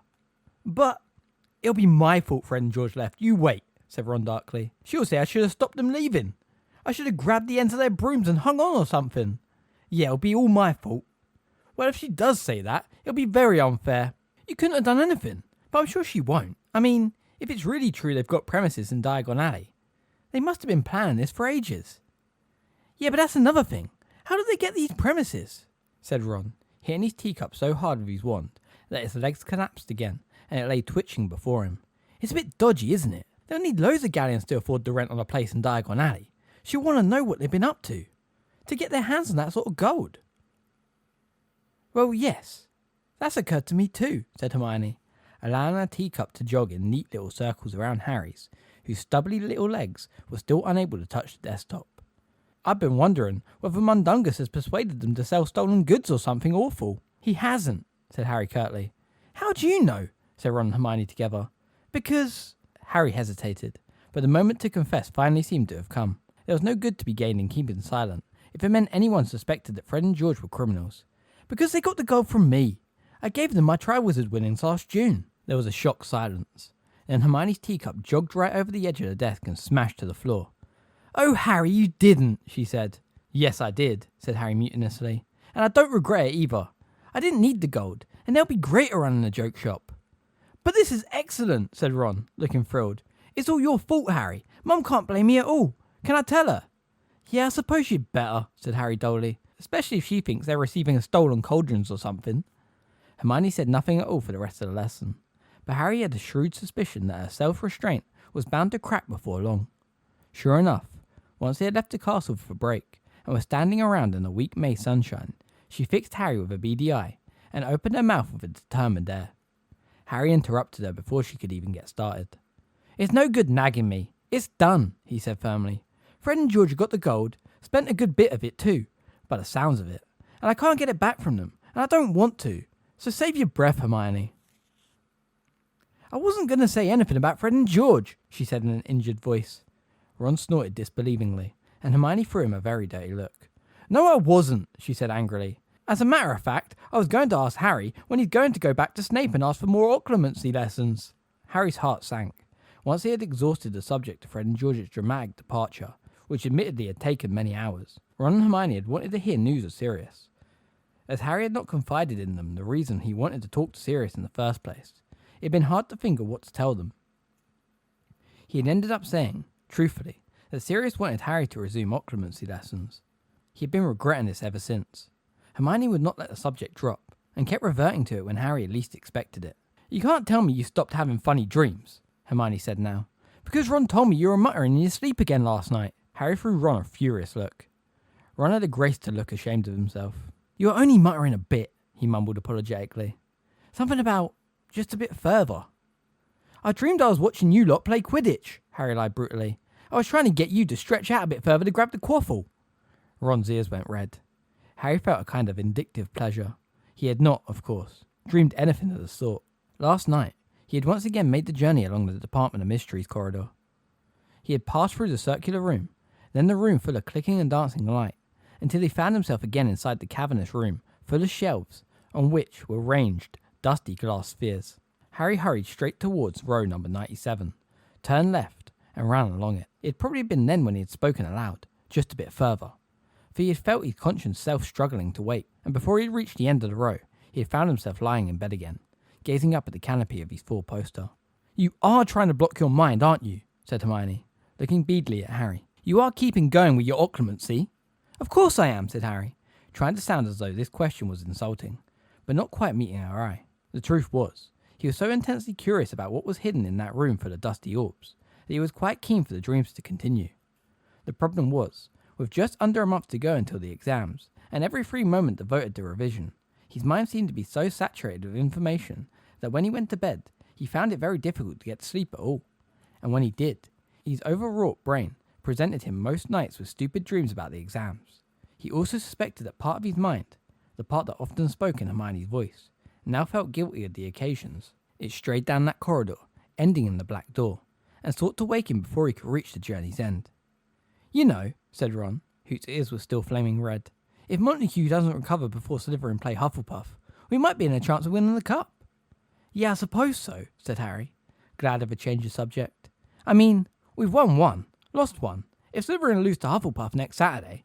"Yeah, that's right," said Harry, losing track of what he was agreeing to. Cho Chang had just walked across the courtyard, determinedly not looking at him.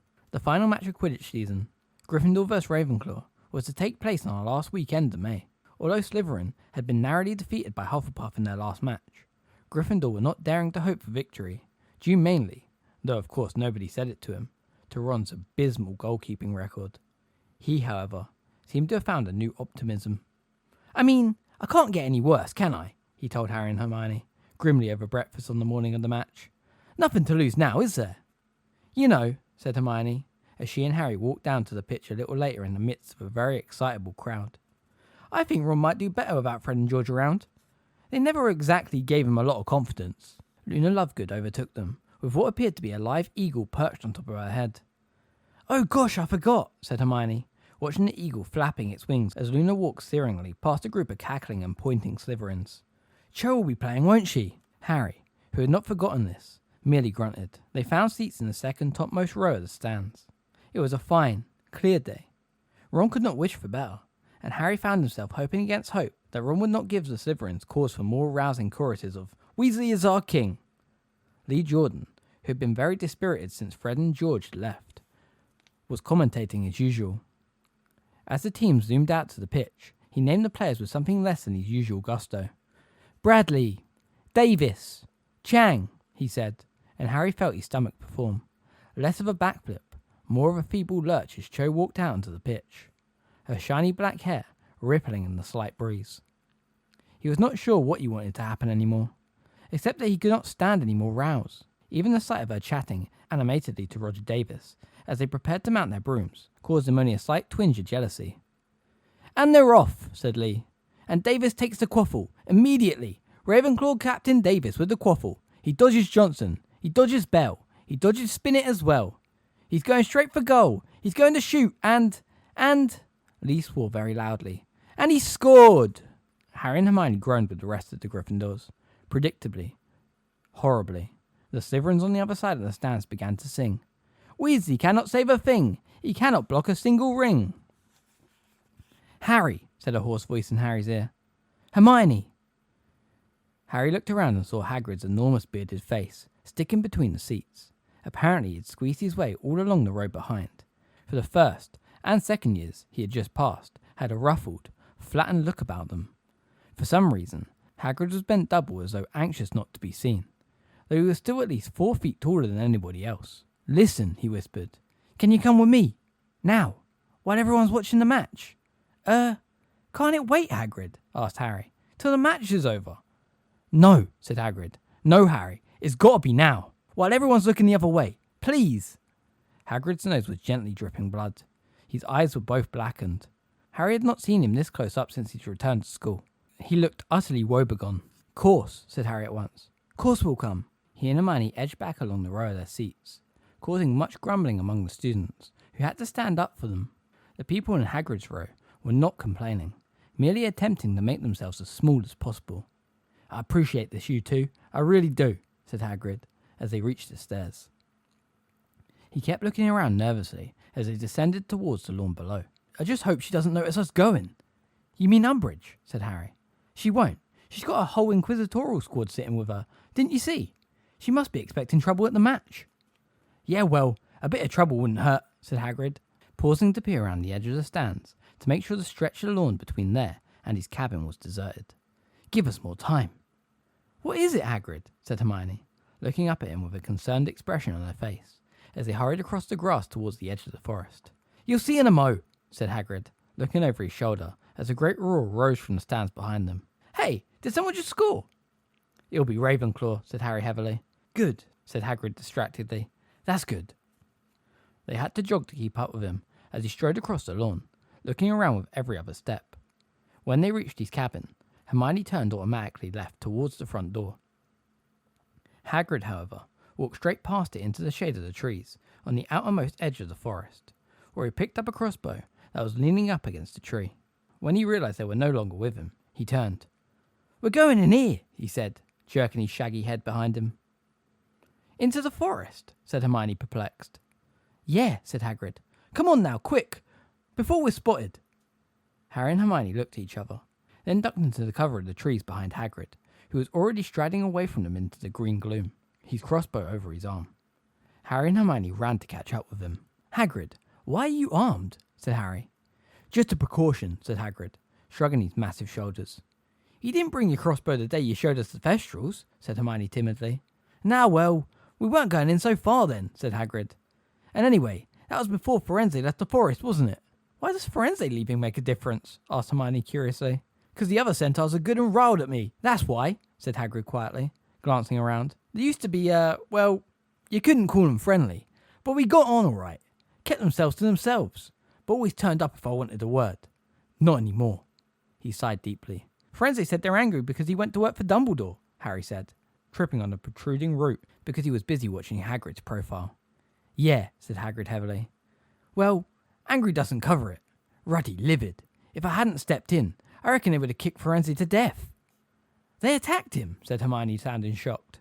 Yep, said Hagrid gruffly, forcing his way through several low-hanging branches. He had half the herd onto him. And you stopped it, said Harry, amazed and impressed. By yourself? Course I did. Couldn't stand by and watch him kill him, could I? Said Hagrid. Lucky I was passing, really. And I would have thought Firenze might have remembered that before he started sending me stupid warnings, he added hotly and unexpectedly. Harry and Hermione looked at each other, startled, but Hagrid, scowling, did not elaborate. Anyway, he said, breathing a little more heavily than usual. Since then, the other centaurs have been livid with me, and the trouble is, they got a lot more of an influence in the forest. Cleverest creatures in here. Is that why we're here, Hagrid? Asked Hermione. The centaurs? Ah, no, said Hagrid, shaking his head dismissively. No, it's not them. Well, of course they could complicate the problem, yeah. But you'll see what I mean in a bit. On this incomprehensible note, he fell silent and forged a little ahead, taking one stride for every three of theirs, so that they had great trouble keeping up with him. The path was becoming increasingly overgrown, and the trees grew so closely together as they walked further and further into the forest that it was as dark as dusk. They were soon a long way past the clearing where Hagrid had shown them the Thestrals, but Harry felt no sense of unease until Hagrid stepped unexpectedly off the path and began wending his way in and out of the trees towards the dark heart of the forest. Hagrid, said Harry, finding his way through the thickly knotted brambles, over which Hagrid had stepped with ease, and remembering very vividly what had happened to him on the other occasion he had stepped off the forest path. Where are we going? Bit further, said Hagrid over his shoulder. Come on, Harry, we need to keep together now.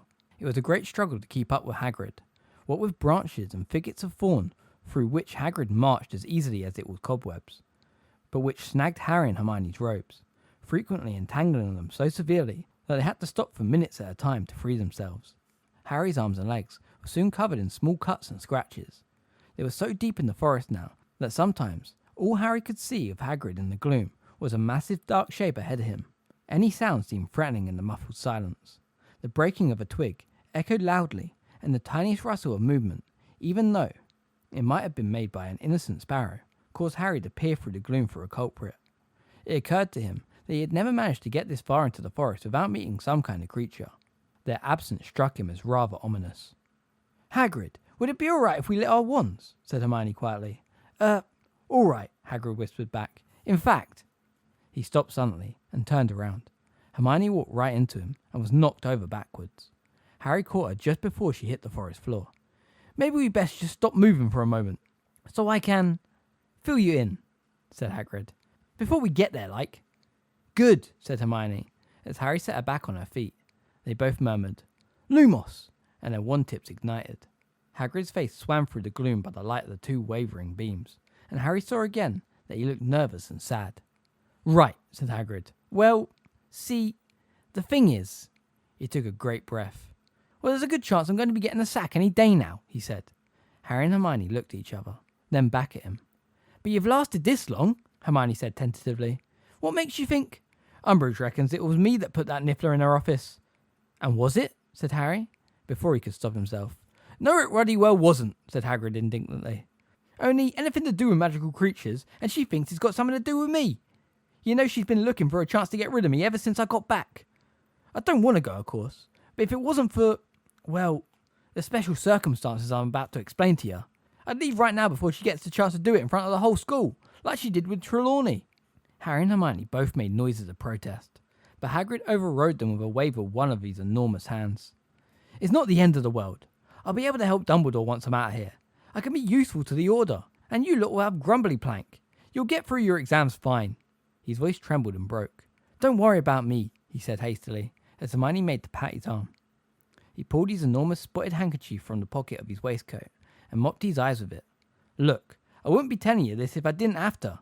See, if I go, well, I couldn't leave without telling someone, because I'll need you two to help me, and Ron if he's willing. Of course we'll help you, said Harry at once. What do you want us to do? Hagrid gave a great sniff and patted Harry wordlessly on the shoulder with such force Harry was knocked sideways into a tree. I knew you'd say yes, said Hagrid into his handkerchief, but I won't never forget. Well, come on, just a little further. Through here. Watch yourselves now. There's nettles. They walked on in silence for another 15 minutes. Harry had opened his mouth to ask how much further they had to go, when Hagrid threw out his right arm to signal they should stop. Really easy, he said softly. Very quiet now. They crept forwards, and Harry saw they were facing a large, smooth mound of earth, nearly as tall as Hagrid that he thought, with a jolt of dread, was sure to be the lair of some enormous animal. Trees had been ripped up at the roots, all around the mound, so that it stood on a bare patch of ground surrounded by heaps of trunks and boughs that formed a kind of fence or barricade, behind which Harry, Hermione and Hagrid now stood. Sleeping, breathed Hagrid. Sure enough, Harry could hear a distant, rhythmic rumbling, which sounded like a pair of enormous lungs at work. He glanced sideways at Hermione, who was gazing at the mound, with her mouth slightly open. She looked utterly terrified. Hagrid, she said in a whisper, barely audible over the sound of the sleeping creature. Who is he? Harry found this an odd question. What is it? Was the one he was planning on asking. Hagrid, you told us, said Hermione, her wand now shaking in her hand. You told us none of them wanted to come. Harry looked from her to Hagrid, and then, as realization hit him, he looked back at the mound with a small gasp of horror. The great mound of earth, on which he, Hermione and Hagrid could easily have stood, was moving slowly up and down in time with the deep, grunting breathing. It was not a mound at all. It was a curved back of what was clearly... Well, no, he didn't want to come, said Hagrid, sounding desperate. But I had to bring him, Hermione. I had to. But why? Asked Hermione, who sounded as though she wanted to cry. Why? What? Oh, Hagrid. I knew if I just got him back, said Hagrid, sounding close to tears himself, and taught him a few manners, I'd be able to take him outside and show everyone he's harmless. Harmless? Said Hermione shrilly, and Hagrid made frantic hushing noises with his hands as the enormous creature before them grunted loudly and shifted in its sleep. He's been hurting you all this time, hasn't he? That's why you've got all these injuries. He don't know his own strength, said Hagrid earnestly, and he's getting better. He's not fighting so much anymore. So this is why you took 2 months to get home, said Hermione distractedly. Oh, Hagrid, why did you bring him back if he didn't want to come? Wouldn't he have been happier with his own people? They were bullying him, Hermione, because he's so small, said Hagrid. Small? Said Hermione. Small? Hermione, I couldn't leave him, said Hagrid, tears now trickling down his bruised face into his beard. See, he's my brother. Hermione simply stared at him, her mouth open. Hagrid, when you say brother, said Harry slowly, do you mean... Well, half-brother, amended Hagrid. Turns out my mother took up with another giant when she left me dad, and she went and had Grawp here." "Grawp?" said Harry. "Yeah. Well, that's what it sounds like when he says his name," said Hagrid anxiously. "He don't speak a lot of English. I've been trying to teach him. Anyway, she don't seem to have liked him much more than she'd like me. See, with giantesses, what counts is producing good big kids. And he's always been a bit on the runty side of things for a giant. Only 16 foot. "Oh yes, tiny," said Hermione, with a great hysterical sarcasm. "Absolutely minuscule. He's been kicked around by all of them. I just couldn't leave him." "Did Madame Maxime want you to bring him back?" asked Harry. She could see it was right important to me," said Hagrid, twisting his enormous hands. But she got a bit tired of him after a while, I must admit. So we split up on the journey home. She promised not to tell anyone, though." "How on earth did you get him back without anyone noticing?" said Harry. "Well, that's why it took me so long, see?" said Hagrid. "Could only travel by night, and through wild country and stuff. Course, he covers the ground pretty quick when he wants to, but he kept wanting to go back." "Oh, Hagrid, why on earth didn't you let him?" said Hermione, flopping down onto a ripped-up tree and burying her face in her hands. "What do you think you're going to do with a violent giant who doesn't even want to be here?" "Well now, violent, that's a bit harsh," said Hagrid, still twisting his hands agitatedly. "I'll admit, he might have taken a couple of swings at me when he's been in a bit of a bad mood, but he's getting better, loads better, settling down well." "What are those ropes for then?" Harry asked. He had just noticed ropes thick as saplings, stretching from around the largest trunks of the nearby trees towards the place where Grawp lay curled on the ground with his back to them. "You have to keep him tied up," said Hermione faintly. "Well, yeah," said Hagrid, looking anxious. "See, it's like I say, he doesn't really know his own strength." Harry understood now why there had been such a suspicious lack of any other living creature in this part of the forest. "So what is it you want Harry, Ron and me to do?" Hermione asked apprehensively. "Look after him," said Hagrid croakily, "after I'm gone." Harry and Hermione exchanged miserable looks. Harry uncomfortably aware that he had already promised Hagrid that he would do whatever he asked. "What does that involve exactly?" Hermione inquired. "Not food or anything," said Hagrid eagerly. "He can get his own food, no problem. Birds and deer and stuff. No, it's company he needs. I just need to know someone was carrying on trying to help him, teaching him, you know." Harry said nothing, but turned to look back at the gigantic form lying asleep on the ground in front of them. Unlike Hagrid, who simply looked like an oversized human, Grawp looked strangely misshapen. What Harry had taken to be a vast mossy boulder to the left of the great earthen mound, he now recognised as Grawp's head. It was much larger in proportion to the body than a human head, and was almost perfectly round and covered with tightly curling, close-growing hair, the colour of bracken. The rim of a single large, fleshy ear was visible on top of the head, which seemed to sit, rather like Uncle Vernon's, directly upon the shoulders with little or no neck in between. The back, under what looked like a dirty brownish smock, comprised of animal skins, sewn roughly together, was very broad, and as Grawp slept, it seemed to strain a little at the rough seams of his skins. The legs were curled up under the body. Harry could see the soles of enormous, filthy bare feet, large as sledges, resting one on top of the other on the earthy forest floor. "You want us to teach him?" Harry said in a hollow voice. He now understood what Firenze's warning had meant. His attempt is not working. He would do better to abandon it. Of course the other creatures who lived in the forest would have heard Hagrid's fruitless attempts to teach Grawp English. "Yeah, even if it's just to talk to him for a bit," said Hagrid hopefully. "'Cause I reckon, if he can talk to people, he'll understand more." Harry looked at Hermione, who peered back at him from between the fingers over her face. "Kinda makes you wish we had Norbert back, doesn't it?" he said, and she gave a very shaky laugh.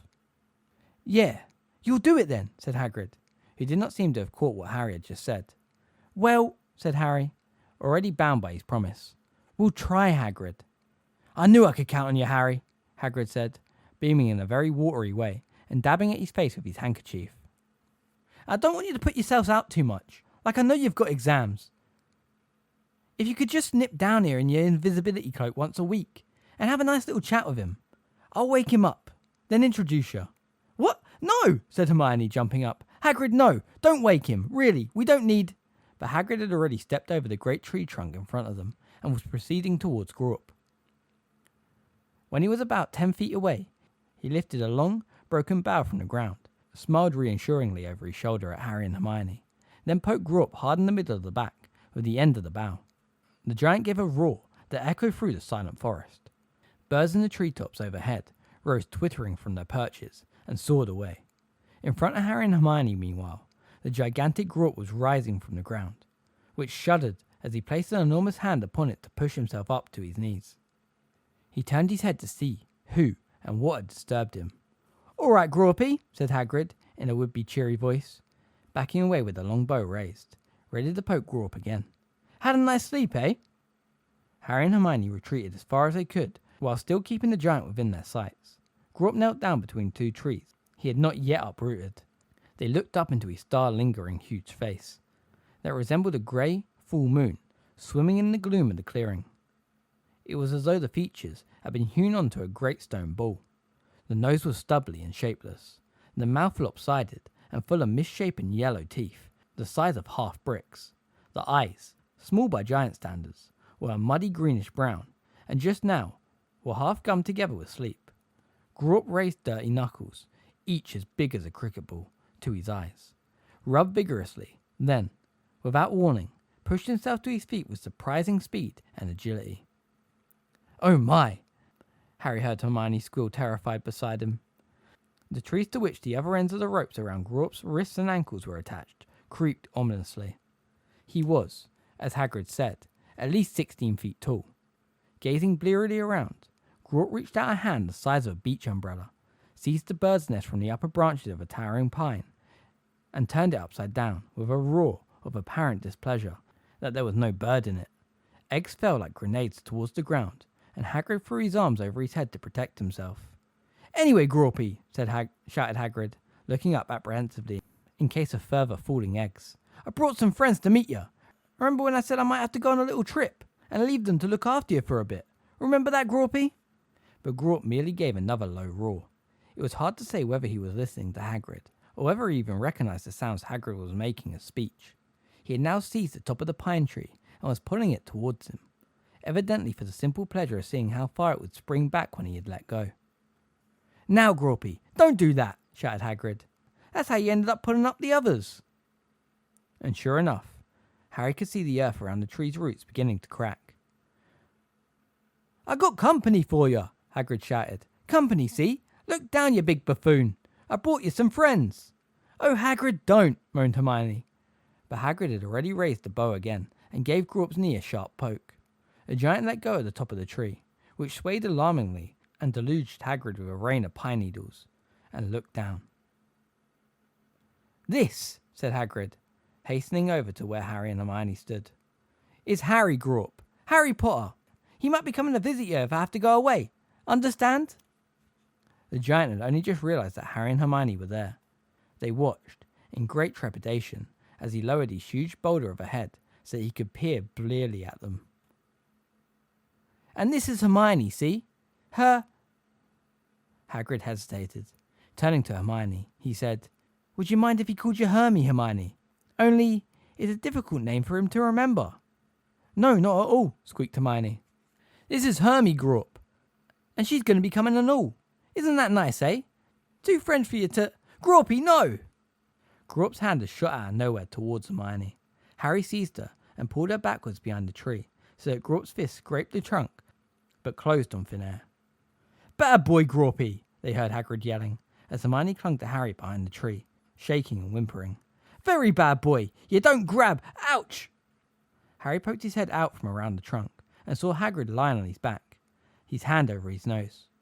Grawp, apparently losing interest, had straightened up and was again edging in, pulling back the pine as far as it would go.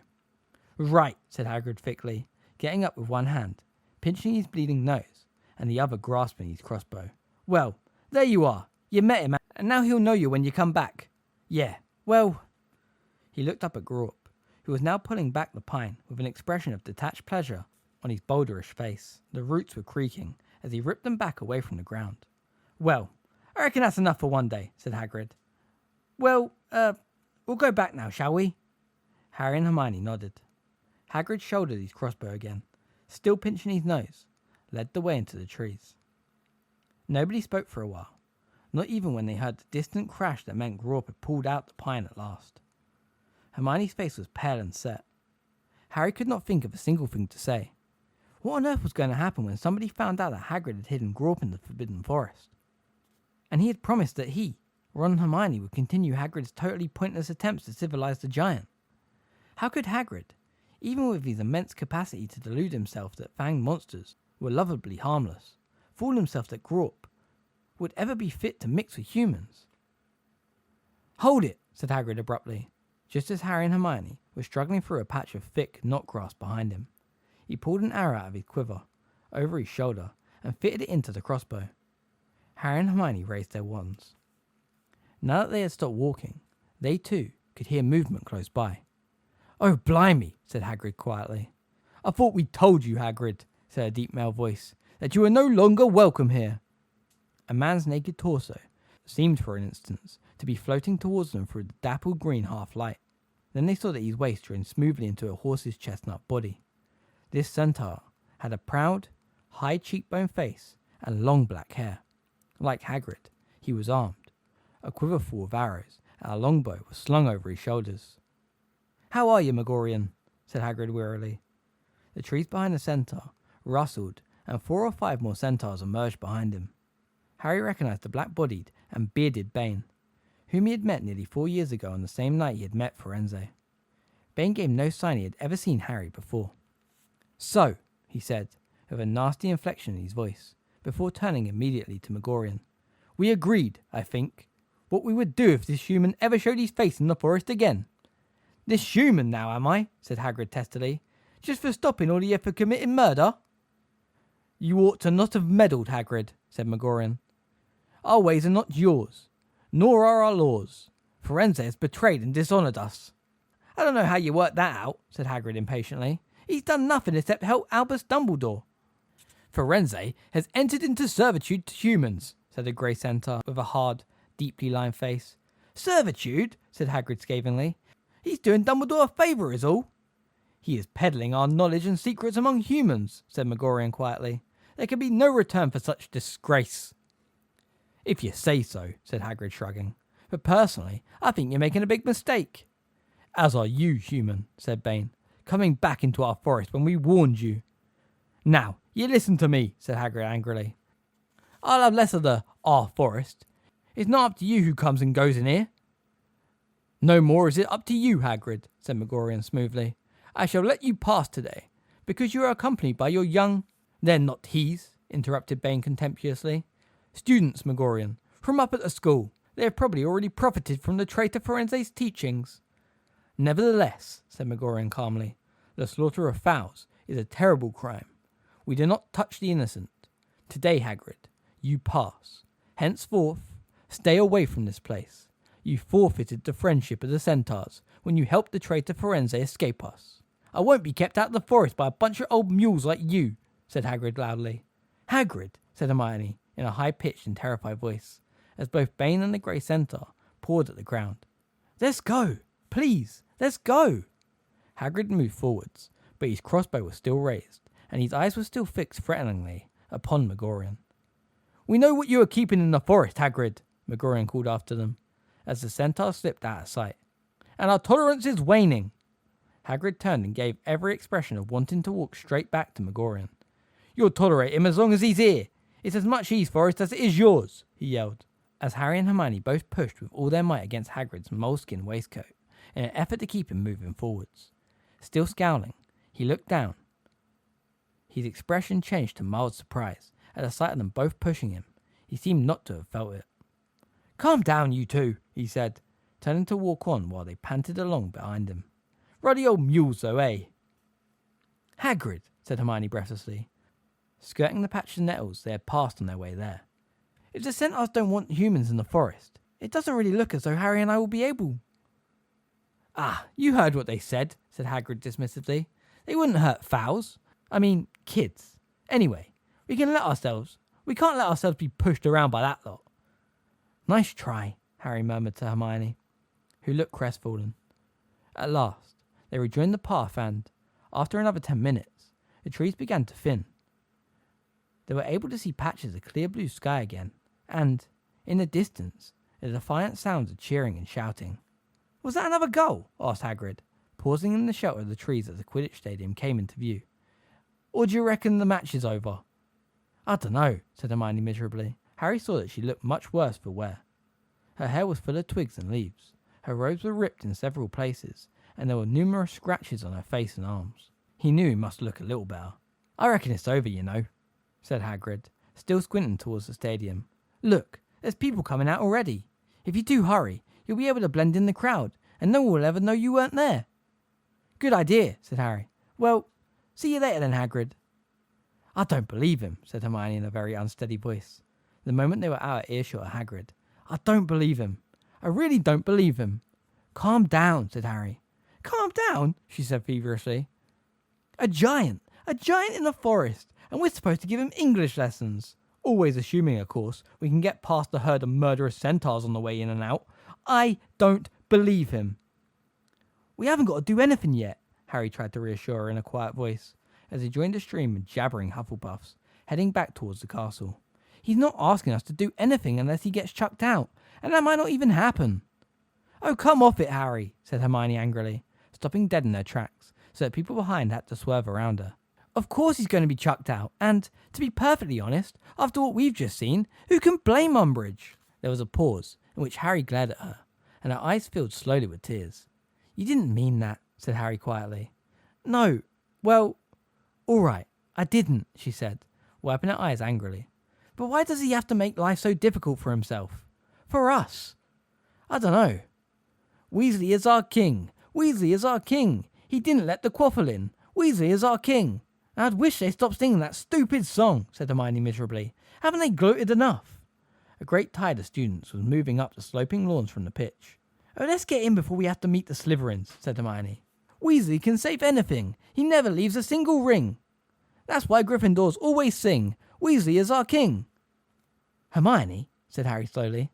The song was growing louder, but it was issuing not from a crowd of green and silver-clad Slytherins, but from a mass of red and gold moving slowly towards the castle, bearing a solitary figure upon its many shoulders. "Weasley is our king! Weasley is our king! He didn't let the quaffle in! Weasley is our king!" "No," said Hermione in a hushed voice. "Yes," said Harry loudly. "Harry! Hermione!" yelled Ron, waving the silver Quidditch cup in the air and looking quite beside himself. "We did it! We won!"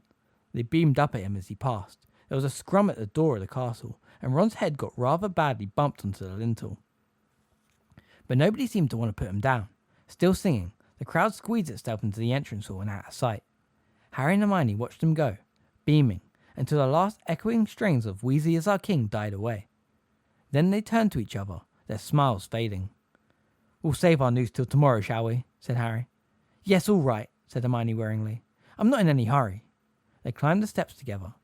At the front doors, both instinctively looked back at the Forbidden Forest. Harry was not sure whether or not it was his imagination, but he rather thought he saw a small cloud of birds erupting into the air over the treetops in the distance, almost as though the tree in which they had been nesting had just been pulled up by its roots.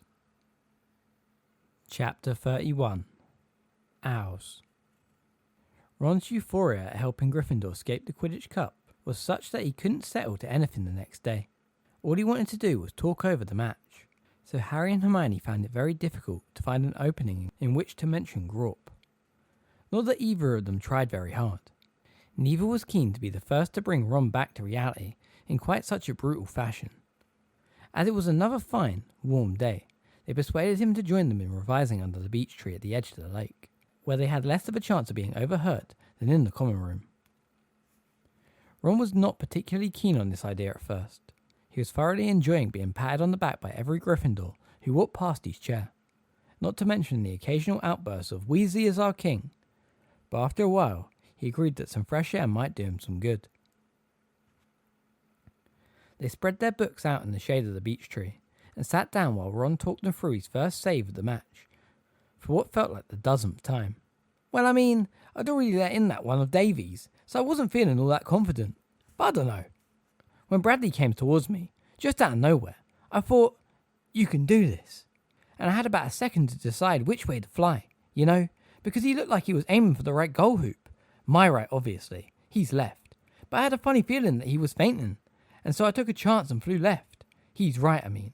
And, well, you saw what happened, he concluded modestly, sweeping his hair back quite unnecessarily, so that it looked interestingly windswept, and glancing around to see whether the people nearest to them, a bunch of gossiping third-year Hufflepuffs, had heard him. And then, when Chambers came at me about 5 minutes later... What? Ron asked, having stopped mid-sentence at the look on Harry's face. Why are you grinning? I'm not, said Harry quickly, and looked down at his transfiguration notes, attempting to straighten his face. The truth was that Ron had just reminded Harry forcibly of another Gryffindor Quidditch player, who had once sat rumpling his hair under this very tree. I'm just glad we won, that's all. Yeah, said Ron slowly, savouring the words. We won. Did you see the look on Chang's face when Ginny got the snitch right from under her nose? I suppose she cried, did she? Said Harry bitterly. Well, yeah, more out of temper than anything, though. Ron frowned slightly. But you saw her chuck her broom away when she got back to the ground, didn't you? Said Harry. Well, actually, no, Ron, said Hermione, with a heavy sigh, putting down her book and looking at him apologetically. As a matter of fact, the only bit of the match Harry and I saw was Davy's first goal. Ron's carefully ruffled hair seemed to wilt with disappointment. You didn't watch, he said faintly, looking from one to the other. You didn't see me make any of those saves. Well, no, said Hermione, stretching out a placatory hand towards him. But Ron, we didn't want to leave. We had to. Yeah, said Ron. His face was growing rather red. How come? It was Hagrid, said Harry. He decided to tell us why he's been covered in injuries ever since he got back from the Giants. He wanted us to go into the forest with him. We had no choice. You know how he gets. Anyway, the story was told within 5 minutes, by the end of which Ron's indignation had been replaced by a look of total incredulity. He brought one back and hid it in the forest. Yep, said Harry firmly. No, said Ron, as though by saying this it would make it untrue. No, he can't have. Well, he has, said Hermione firmly. Grew up's about 16 feet tall, enjoys ripping up 20-foot pine trees, and knows me, she snorted, as Hermie. Ron gave a nervous laugh. And Hagrid wants us to... Teach him English, yeah, said Harry. He's lost his mind, said Ron, in an almost awed voice. Yes, said Hermione irritably, turning a page of intermediate transfiguration and glaring at a series of diagrams, showing an owl turning into a pair of opera glasses. Yes, I'm starting to think he has. But, unfortunately, he made Harry and me promise. Well, you're just going to have to break your promise, that's all, said Ron firmly. I mean, come on, we've got exams, and we're about that far. He held up his hand to show thumb and forefinger almost touching. From being chucked out as it is. And anyway, remember Norbert? Remember Aragog? Have we ever come off better for mixing with any of Hagrid's monster mates? I know, it's just that... We promised, said Hermione, in a small voice. Ron smoothed his hair flat again, looking preoccupied. Well, he sighed, Hagrid hasn't been sacked yet, has he? He's hung on this long. Maybe he'll hang on to the end of term, and we won't have to go anywhere near Grawp. The castle grounds were gleaming in the sunlight, as though freshly painted. The cloudless sky smiled at itself in the smoothly sparkling lake. The satin green lawns rippled occasionally in a gentle breeze. June had arrived, but to the fifth years, this meant only one thing. Their hours were upon them at last. The teachers were no longer setting them homework. Lessons were devoted to revising those topics the teachers thought were most likely to come up in the exams. The purposeful, feverish atmosphere drove nearly everything but the owls from Harry's mind, though he did wonder occasionally during potions lessons whether Lupin had ever told Snape that he must continue giving Harry occlumency tuition. If he had, then Snape had ignored Lupin as thoroughly as he was ignoring Harry.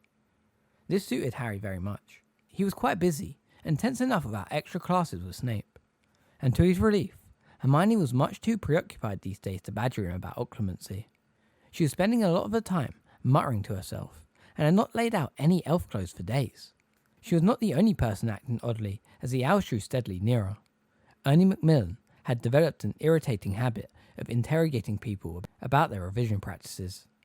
How many hours do you think you're doing a day? He demanded of Harry and Ron as they queued outside Topology, a manic gleam in his eyes. I don't know, said Ron. A few? More or less than 8. Less, I suppose, said Ron, looking slightly alarmed. I'm doing 8, said Ernie, puffing out his chest. 8 or 9. I'm getting about an hour in before breakfast every day. 8's my average. I can do 10 on a good weekend day. I did 9.5 on Monday. Not so good on Tuesday. Only 7.25. Then on Wednesday. Harry was deeply thankful that Professor Sprout ushered them into the greenhouse free at that point, forcing Ernie to abandon his recital. Meanwhile, Draco Malfoy had found a different way to induce panic. Of course, it's not what you want to know, he was heard to tell Crabbe and Goyle, loudly outside potions a few days before the exams was to start. It's who you know. Now, Father's been friendly with the head of the Wizarding Examination Authority for years. Old Griselda Marchbanks. We've had her around for dinner and everything. Do you think that's true? Hermione whispered in alarm to Harry and Ron. Nothing we can do about it if it is, said Ron gloomily. I don't think it's true, said Neville quietly from behind them, because Griselda Marchbanks is a friend of my Gran's, and she's never mentioned the Malfoys. What's she like, Neville? Asked Hermione at once. Is she strict? Bit like Gran, really, said Neville in a subdued voice. Knowing her won't hurt your chances, though, will it? Ron told him encouragingly. Oh, I don't think it'll make any difference, said Neville, still more miserably. Gran's always telling Professor Marchbanks I'm not as good as my dad. Well, you saw what she's like at St. Mungo's. Neville looked fixedly at the floor. Harry, Ron and Hermione glanced at each other, but didn't know what to say. It was the first time Neville had acknowledged that they had met at the Wizarding Hospital. Meanwhile, a flourishing black market trade in aids to concentration, mental agility, and wakefulness had sprung upon the 5th and 7th years. Harry and Ron were much tempted by the bottle of Baruffio's brain elixir offered to them by Ravenclaw's 6th year, Eddie Carmichael, who swore it was solely responsible for the 9 outstanding owls he had gained the previous summer, and was offering a whole pint for a mere 12 galleons. Ron assured Harry that he would reimburse him for his half the moment he left Hogwarts and got a job, but before they could close the deal, Hermione had confiscated the bottle from Carmichael and poured the contents down the toilet. Hermione, we wanted to buy that, shouted Ron. Don't be stupid, she snarled. You might as well take Harold Dingle's powdered Dragonclaw and have done with it. Dingle's got powdered Dragonclaw, said Ron eagerly. Not anymore, said Hermione. I confiscated that too. None of these things actually work, you know. Dragonclaw does work, said Ron. It's supposed to be incredible. Really gives your brain a boost. You come over all cunning for a few hours. Hermione, let me have a pinch. Go on. It can't hurt. This stuff can, said Hermione grimly. I've had a look at it, and it's actually dried doxy droppings. This information took the edge off Harry and Ron's desire for brain stimulants. They received their examination timetables and details of the procedure for owls during their next transfiguration lesson. As you can see, Professor McGonagall told the class, as they copied down the dates and times of their exams from the blackboard, your owls are spread over 2 successive weeks. You will sit the theory papers in the mornings and the practice in the afternoons. Your practical astronomy examination will, of course, take place at night. Now, I must warn you that most of the stringent anti-cheating charms have been applied to your examination papers. Auto-answer quills are banned from the examination hall, as are remembrals, detachable cripping cuffs, and self-correcting ink.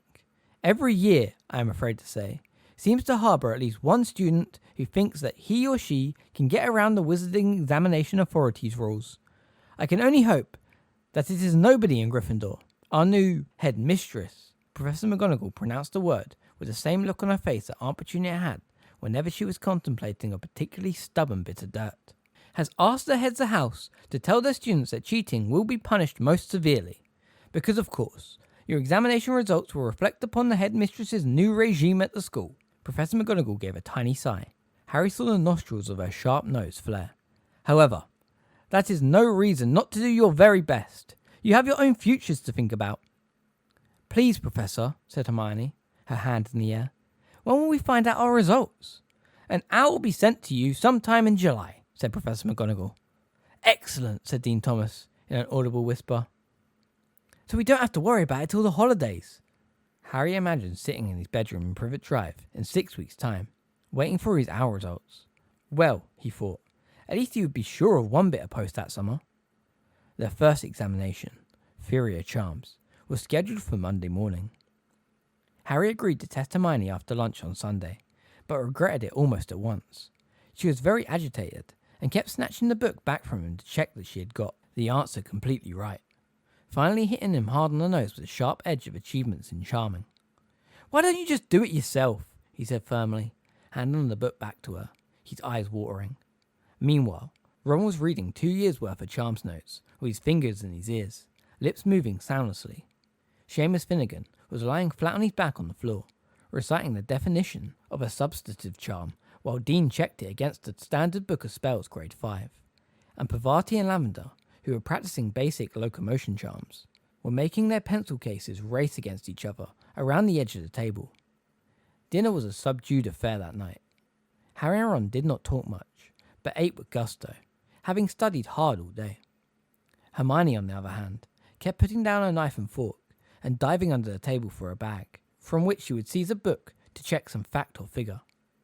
Ron was just telling her that she ought to eat a decent meal, or she would not sleep that night, when her fork slid from her limp fingers and landed with a loud tinkle on her plate. "Oh my goodness," she said faintly, staring into the entrance hall. "Is that them? Is that the examiners?" Harry and Ron whipped around on their bench.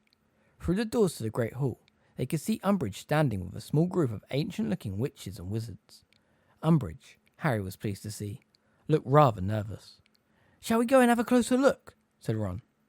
Harry and Hermione nodded, and they hastened towards the double doors into the entrance hall, slowing down as they stepped over the threshold to walk steadily past the examiners. Harry thought Professor Marchbanks must be the tiny, stooped witch with a face so lined it looked as though it had been draped in cobwebs. Umbridge was speaking to her deferentially. Professor Marchbanks seemed to be a little deaf. She was answering Professor Umbridge very loudly, considering they were only a foot apart. Journey was fine. We've made it plenty of times before," she said impatiently. "Now, I haven't heard from Dumbledore lately," she added, peering around the hall, as though hopeful he might suddenly emerge from a broom cupboard. "No idea where he is, I suppose?" "None at all," said Umbridge, shooting a malevolent look at Harry, Ron and Hermione, who were now dawdling around the foot of the stairs as Ron pretended to do up his shoelace. "But I dare say the Ministry of Magic will track him down soon enough." "I doubt it," shouted tiny Professor Marchbanks. "Not if Dumbledore doesn't want to be found. I should know. Examined him personally in Transfiguration and Charms when he did Newts. Did things with a wand I'd never seen before." "Yes. Well," said Umbridge, as Harry, Ron and Hermione dragged their feet up the marble staircase as slowly as they dared. "Let me show you to the staff room. I dare say you'd like a cup of tea after your journey." It was an uncomfortable sort of evening. Everybody was trying to do last-minute revising, but nobody seemed to be getting very far. Harry went to bed early, but then lay awake for what felt like hours. He remembered his careers consultation and McGonagall's furious declaration that she would help him become an Auror if it was the last thing she did. He wished he had expressed a more achievable ambition. Now that exam time was here, he knew he was not the only one lying awake. But none of the others in the dormitory spoke, and finally, one by one, they fell asleep. None of the fifth years talked very much at breakfast the next day either. Parvati was practicing incantations under her breath, while a salt cellar in front of her twitched. Hermione was rereading Achievements in Charming so fast that her eyes appeared blurred, and Neville kept dropping his knife and fork and knocking over the marmalade. Once breakfast was over, the 5th and 7th years milled around in the entrance hall, while the other students went off to lessons. Then, at 9:30, they were called forwards class by class to re-enter the Great Hall, which had been rearranged exactly as Harry had seen it in the Pensieve when his father, Sirius and Snape had been taking their owls. The 4 house tables had been removed and replaced instead with many tables for one, all facing the staff table end of the hall where Professor McGonagall stood. When they were all seated and quiet, she said, "You may begin," and turned over an enormous hourglass on the desk beside her, on which there was also spare quills, ink bottles, and rolls of parchment. Harry turned over his paper, his heart thumping hard. 3 rows to his right, and 4 seats ahead, Hermione was already scribbling, and lowered his eyes to the first question. A. Give the incantation, and B. Describe the wand movement required to make objects fly. Harry had a fleeting memory of a club soaring high into the air and landing loudly on the thick skull of a troll. Smiling slightly, he bent over the paper and began to write. "Well, it wasn't too bad, was it?" asked Hermione anxiously in the entrance hall 2 hours later, still clutching the exam paper. I'm not sure I did myself justice on the cheering charms. I just ran out of time. Did you put in the counter charm for hiccups? I wasn't sure whether I ought to. It felt like too much. And on question 23, Hermione, said Ron sternly, we've been through this before. We're not going through every exam afterwards. It's bad enough doing them once.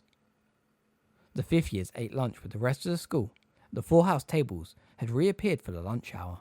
Then they trooped off into the small chamber beside the Great Hall, where they were to wait until called for their practical examination.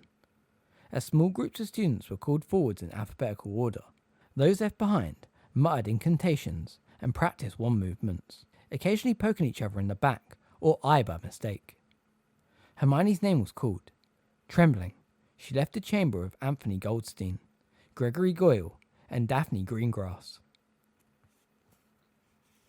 Students who had already been tested did not return afterwards, so Harry and Ron had no idea how Hermione had done. She'll be fine. Remember, she got 112% on one of our charms tests, said Ron. 10 minutes later, Professor Flitwick called. Parkinson, Pansy, Patil Padmil, Patil Pavati, Potter Harry. Good luck, said Ron quietly. Harry walked into the Great Hall, clutching his wand so tightly his hands shook. Professor Tofty is free, Potter, squeaked Professor Flitwick, who was standing just inside the door. He pointed Harry towards what looked like the very oldest and boldest examiner, who was sitting behind a small table in the far corner, a short distance from Professor Marchbanks, who was halfway through testing Draco Malfoy. Potter, is it? Said Professor Tofty, consulting his notes and peering over his pince nez at Harry as he approached. The famous Potter? Out of the corner of his eye, Harry distinctly saw Malfoy throwing a scathing look over at him.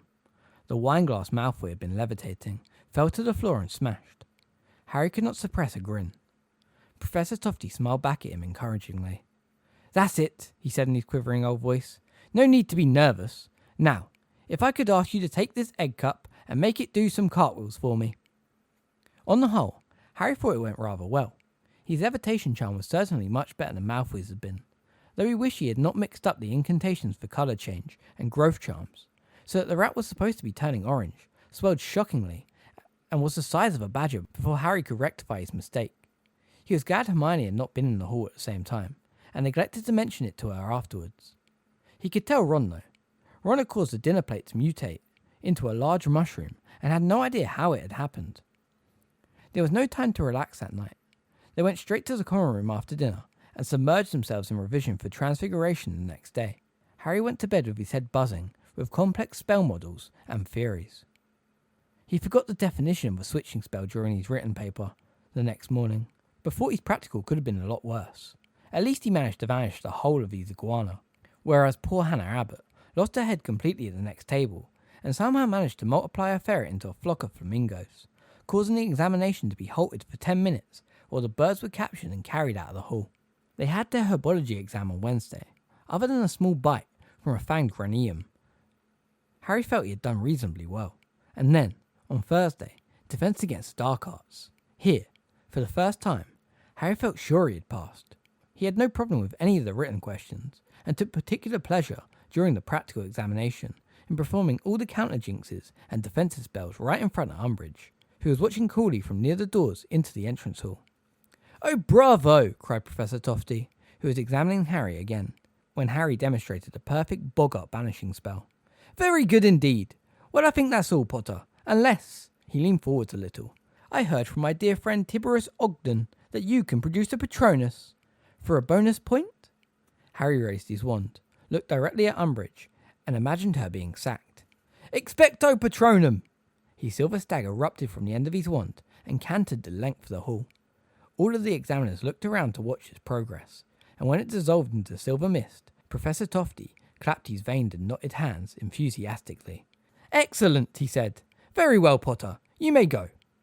As Harry passed Umbridge beside the door, their eyes met. There was a nasty smile playing around her wide, slack mouth, but he did not care.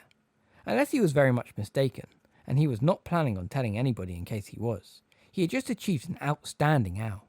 On Friday, Harry and Ron had a day off, while Hermione sat her Ancient Runes exam, and as they had the whole weekend in front of them, they permitted themselves a break from revision. They stretched and yawned beside the open window, through which warm summer air was wafting as they played wizard chess. Harry could see Hagrid in the distance, teaching a class on the edge of the forest. He was trying to guess what creatures they were examining. He thought it must be unicorns, because the boys seemed to be standing back a little when the portrait hole opened and Hermione came clambering in, looking thoroughly bad-tempered. "How are the runes?" said Ron, yawning and stretching. "I mistranslated Ewaz," said Hermione furiously. "It means partnership, not defence. I mixed it up with Ezwaz." "Oh well," said Ron lazily. "That's only one mistake, isn't it? You'll still get—" "Oh, shut up," said Hermione angrily. "It could be the one mistake that makes the difference between a pass and a fail. And what's more, someone's put another niffler in Umbridge's office. I don't know how they got it through the new door, but I just walked past there and Umbridge is shrieking her head off. By the sound of it, it tried to chew a chunk out of her leg." "Good," said Harry and Ron together. "It's not good," said Hermione hotly. "She thinks it's Hagrid's doing, remember? And we do not want Hagrid chucked out." "He's teaching at the moment. She can't blame him," said Harry, gesturing out the window. "Oh, you're so naive sometimes, Harry. You really think Umbridge will wait for proof?" said Hermione, who seemed determined to be in a towering temper, and she swept off towards the girls' dormitories, banging the door behind her. "Such a lovely, sweet-tempered girl," said Ron, very quietly, putting his queen forward to beat up one of Harry's knights. Hermione's bad mood persisted for most of the weekend, though Harry and Ron found it quite easy to ignore, as they spent most of Saturday and Sunday revising for potions on Monday, the exam which Harry had been looking forward to least, and which would be the downfall of his ambitions to become an Auror. Sure enough, he found the written paper difficult. Though he thought he might have got full marks on the question about Polyjuice Potion, he could describe its effects accurately, having taken it illegally in his second year. The afternoon practical was not as dreadful as he had expected it to be. With Snape absent from the proceedings, he found that he was much more relaxed than he usually was while making potions. Neville, who was sitting very near Harry, also looked happier than Harry had ever seen him during a potions class. When Professor Marchbanks said, "Step away from your cauldrons, please. The examination is over," Harry corked his sample flask, feeling that he might not have achieved a good grade, but he had, with luck, avoided a fail. "Only 4 exams left," said Parvati Patel worryingly, as they headed back to Gryffindor Common Room. "Only?" said Hermione snappishly. I've got arithmetic, and it's probably the toughest subject there is." Nobody was foolish enough to snap back. She was unable to vent her spleen on any of them, and was reduced to telling off some first years for giggling too loudly in the common room. Harry was determined to perform well in Tuesday's Care of Magical Creatures exam, so as not to let Hagrid down. The practical examination took place in the afternoon on the lawn at the edge of the Forbidden Forest, where students were required to correctly identify the Gnarl hidden among the dozen hedgehogs. The trick was to offer them all milk in turn. Gnarls, highly suspicious creatures, whose quills had many magical properties, generally went berserk at what they saw as an attempt to poison them. Then, demonstrate correct handling of a bowtruckle, feeding clean out a fire crab without sustaining serious burns, and choose, from a wide selection of food, the diet they would give a sick unicorn. Harry could see Hagrid watching anxiously out of his cabin window, when Harry's examiner, a plump little witch this time, smiled at him and told him he could leave. Harry gave Hagrid a fleeting thumbs up before heading back to the castle. The astronomy theory paper on Wednesday morning went well enough. Harry was not convinced he had the names of all of Jupiter's moons right, but was at least confident that none of them were inhabited by mice. They had to wait until evening for their practical astronomy. The afternoon was devoted instead to divination. Even by Harry's low standards in divination, the exam went very badly. He might as well have tried to see moving pictures on a desktop as in the stubbornly black crystal balls. He lost his head completely during tea leaf reading, saying it looked to him as though Professor Marchbanks would shortly be meeting a round, dark, soggy stranger, and rounded off the whole fiasco by mixing up the life and headlines on her palm and informing her that she ought to have died the previous Tuesday. "Well, we were always going to fail that one," said Ron gloomily, as they ascended the marble staircase.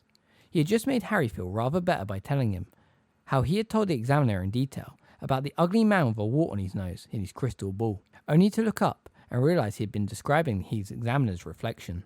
"We shouldn't have taken that stupid subject in the first place," said Harry. "Still, at least we can give it up now." "Yeah," said Harry. "No more pretending we care what happens when Jupiter and Uranus get too friendly. And from now on, I don't care if my tea leaves spell die, Ron, die. I'm just chucking them away in the bin where they belong." Harry laughed just as Hermione came running up behind them. He stopped laughing at once, in case it annoyed her. "Well, I think I've done all right in arithmetic," she said, and Harry and Ron both sighed with relief. "Just time for a quick look over our star charts before dinner then." When they reached the top of the astronomy tower at 11 o'clock, they found a perfect night for stargazing, cloudless and still. The grounds were bathed in silvery moonlight, and there was a slight chill in the air. Each of them set up on his or her telescope and, when Professor Marchbanks gave the word, proceeded to fill in the blank star chart they had been given. Professor Marchbanks and Tofty strolled among them, watching as they entered the precise positions of the stars and planets they were observing. All was quiet, except for the rustle of parchment, the occasional creak of a telescope as it was adjusted on its stand, and the scribble of many quills. Half an hour passed, then an hour. The little squares of reflected gold light flickering on the ground below started to vanish as lights in the castle windows were extinguished. As Harry completed the constellation Orion on his chart, however, the front doors of the castle opened directly below the parapet where he was standing, so that the light spilled down the stone steps. Harry glanced down as he made a slight adjustment to the position of his telescope, and saw 5 or 6 elongated shadows moving over the brightly lit grass before the doors swung shut, and the lawn became a sea of darkness once more. Harry put his eye back to his telescope and refocused it, now examining Venus. He looked down at his chart to enter the planet there, but something distracted him. Pausing, with his quill suspended over the parchment, he squinted down into the shadowy grounds and saw half a dozen figures walking over the lawn. If they had not been moving, and the moonlight had not been gilding the tops of their heads, they would have been indistinguishable from the dark ground on which they walked. Even at this distance, Harry had a funny feeling he recognised the walk of the squattish of them, who seemed to be leading the group. He could not think why Umbridge would be taking a stroll outside after midnight, much less accompanied by 5 others. Then somebody coughed behind him, and he remembered that he was halfway through an exam.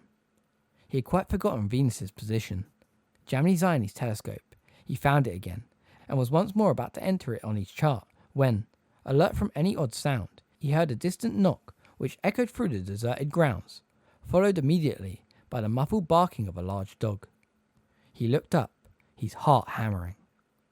There were lights on in Hagrid's windows, and the people he had observed, crossing the lawn, were now silhouetted against them. The door opened, and he distinctly saw 6 sharply defined figures walk over the threshold. The door closed again, and there was silence. Harry felt very uneasy. He glanced around to see whether Ron or Hermione had noticed what he had, but Professor Marchbanks came walking behind him at that moment, and, not wanting to look as though he was sneaking looks at anyone else's work, Harry hastily bent over his star chart and pretended to be adding notes to it, while really peering over the top of the parapet towards Hagrid's cabin. Figures were now moving across the cabin windows, temporarily blocking the light. He could feel Professor Marchbanks' eyes on the back of his neck, and pressed his eye again to his telescope, staring up at the moon, though he had marked its position an hour ago. But as Professor Marchbanks moved on, he heard a roar from the distant cabin that echoed through the darkness right at the top of the astronomy tower. Several of the people around Harry ducked out from behind their telescopes and peered instead in the direction of Hagrid's cabin. Professor Tofty gave another dry little cough. "Try and concentrate now, boys and girls," he said softly. Most people returned to their telescopes. Harry looked to his left. Hermione was gazing transfixed at Hagrid's cabin. 20 minutes to go," said Professor Tofty. Hermione jumped and returned at once to her star chart. Harry looked down at his own and noticed that he had mislabeled Venus as Mars. He bent to correct it. There was a loud bang from the grounds. Several people cried, "Ouch!" when they poked themselves in the face with the ends of their telescopes, as they hastened to see what was going on below. Hagrid's door had burst open, and by the light flooding out of the cabin, they saw him quite clearly. A massive figure roaring and brandishing his fists, surrounded by 6 people, all of whom, judging by the tiny threads of red light they were casting in his direction, seemed to be attempting to stun him. "No!" cried Hermione. "My dear," said Professor Tofty in a scandalised voice, "this is an examination!" But nobody was paying the slightest attention to their star charts anymore. Jets of red light were still flying about beside Hagrid's cabin, yet somehow they seemed to be bouncing off him. He was still upright and still, as far as Harry could see, fighting. Cries and yells echoed across the grounds. A man yelled, "Be reasonable, Hagrid!" Hagrid roared, "Reasonable be damned! You won! Take me like this, Dawlish!" Harry could see the tiny outline of Fang, attempting to defend Hagrid, leaping repeatedly at the wizards surrounding him, until a stunning spell caught him, and he fell to the ground. Hagrid gave a howl of fury, lifted the culprit bodily from the ground, and threw him. The man flew what looked like 10 feet, and did not get up again. Hermione gasped, both hands over her mouth. Harry looked around at Ron, and saw that he too was looking scared. None of them had ever seen Hagrid in a real temper before. "Look!" squealed Parvati, who was leaning over the parapet and pointing to the foot of the castle where the front doors had opened again. More light was spilling out to the dark lawn, and a single long black shadow was now rippling across the lawn. "Now really," said Professor Tofty anxiously. "Only 16 minutes left, you know." But nobody paid them the slightest attention. They were watching the person now sprinting towards the battle outside Hagrid's cabin. "How dare you!" the figure shouted as she ran. "How dare you!" "It's McGonagall," whispered Hermione. "Leave him alone! Alone, I say!" said Professor McGonagall's voice through the darkness. "On what grounds are you attacking him? He has done nothing to warrant such." Hermione, Parvati, and Lavender all screamed. The figures around the cabin had shot no fewer than 4 stunners at Professor McGonagall. Halfway between cabin and castle, the red beams collided with her. For a moment, she looked luminous and glowed an eerie red. Then she lifted right off her feet, landed hard on her back, and moved no more. "Galloping gargoyles!" shouted Professor Tofty, who also seemed to have forgotten the exam completely. "Not so much as a warning! Outrageous behaviour!" "Cowards!" bellowed Hagrid. His voice carried clearly to the top of the tower, and several lights flickered back on inside the castle. "Ruddy cowards! Have some of that! And that!" "Oh my!" gasped Hermione. Hagrid took 2 massive swipes at his closest attackers. Judging by their immediate collapse, they had been knocked cold. Harry saw Hagrid double over, and thought he had finally been overcome by a spell. But on the contrary, the next moment, Hagrid was standing again, with what appeared to be a sack on his back. Then Harry realised that Fang's limp body was draped around his shoulders. "Get him! Get him!" screamed Umbridge, but her remaining helper seemed highly reluctant to go within reach of Hagrid's fists. Indeed, he was backing away so fast, he tripped over one of his unconscious colleagues and fell over. Hagrid had turned and began to run with Fang still hung around his neck.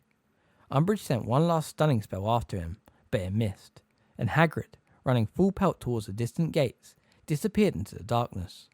There was a long minute's quivering silence as everybody gazed open-mouthed into the grounds.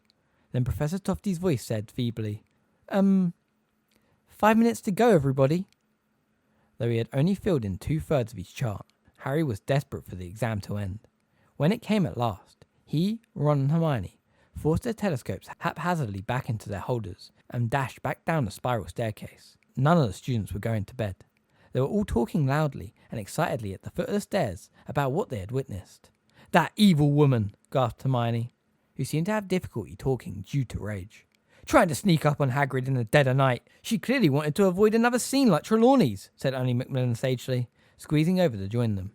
"Hagrid did well, didn't he?" said Ron, who looked more alarmed than impressed. "How come all the spells bounced off him?" "It'll be his giant's blood," said Hermione shakingly. "It's very hard to stun a giant. They're like trolls. Really tough. But poor Professor McGonagall. 4 stunners straight to the chest. And she's not exactly young, is she?" "Dreadful, dreadful," said Ernie, shaking his head pompously. "Well, I'm off to bed. Night all." People around them were drifting away, still talking excitedly about what they had just seen. "At least he didn't get to take Hagrid off to Azkaban," said Ron. "I suspect he's gone to join Dumbledore, hasn't he?" "I suppose so," said Hermione, who looked tearful. "Oh, this is awful. I really thought Dumbledore would be back before long, but now we've lost Hagrid too." They traced back to the Gryffindor common room to find it full. The commotion out in the grounds had woken several people who had hastened to rouse their friends. Seamus and Dean, who had arrived ahead of Harry, Ron and Hermione, were now telling everyone what they had seen and heard from the top of the astronomy tower. "But why sack Hagrid now?" asked Angelina Johnson, shaking her head. "It's not like Trelawney. He's been teaching much better than usual this year." "Umbridge hates part humans," said Hermione bitterly, flopping down into an armchair. "She was always going to try and get Hagrid out. And she thought Hagrid was putting nifflers in her office," piped up Katie Bell. "Oh, blimey," said Lee Jordan, covering his mouth. "It's me who's been putting the nifflers in her office. Fred and George left me a couple. I've been levitating them right through a window." "She'd have sacked him anyway," said Dean. "He was too close to Dumbledore." "That's true," said Harry, sinking into an armchair beside Hermione. I just hope Professor McGonagall's all right, said Lavender tearfully. They carried her back up to the castle. We watched through the dormitory window, said Colin Creevy. She didn't look very well. Madame Pomfrey will sort her out, said Alicia Spinnet firmly. She's never failed yet. It was nearly 4 a.m. before the common room cleared. Harry felt wide awake. The image of Hagrid sprinting away into the dark was haunting him. He was so angry with Umbridge, he could not think of a punishment bad enough for her, though Ron's suggestion of having her fed to a box of starving blast-ended Scroots had its merits. He fell asleep contemplating hideous revenges, and arose from bed 3 hours later feeling distinctly unrested. Their final exam, History and Magic, was not to take place until that afternoon. Harry would very much have liked to go back to bed after breakfast, but he had been counting on the morning for a spot of last-minute revision. So instead, he sat with his head in his hands by the common room window, trying hard not to doze off as he read through some of the 3.5 feet high stack of notes that Hermione had lent him. The 5th years entered the Great Hall at 2 o'clock and took their places in front of their face-down examination papers. Harry felt exhausted. He just wanted this to be over, so that he could go and sleep. Then tomorrow, he and Ron were going to go down to the Quidditch pitch. He was going to have to fly on Ron's broom and savour their freedom from revision. Turn over your papers, said Professor Marchbanks from the front of the hall, flickering over the giant hourglass. You may begin. Harry stared fixedly at the first question. It was several seconds before it occurred to him that he had not taken in a word of it. There was a wasp, buzzing distractingly against one of the high windows. Slowly, tortuously, he at last began to write an answer. He was finding it very difficult to remember the names and kept confusing dates. He simply skipped question 4. In your opinion, did wand legalization contribute to, or lead to better control of, goblin riots of the 18th century, thinking that he could go back to it if he had time at the end? He had a stab at question 5.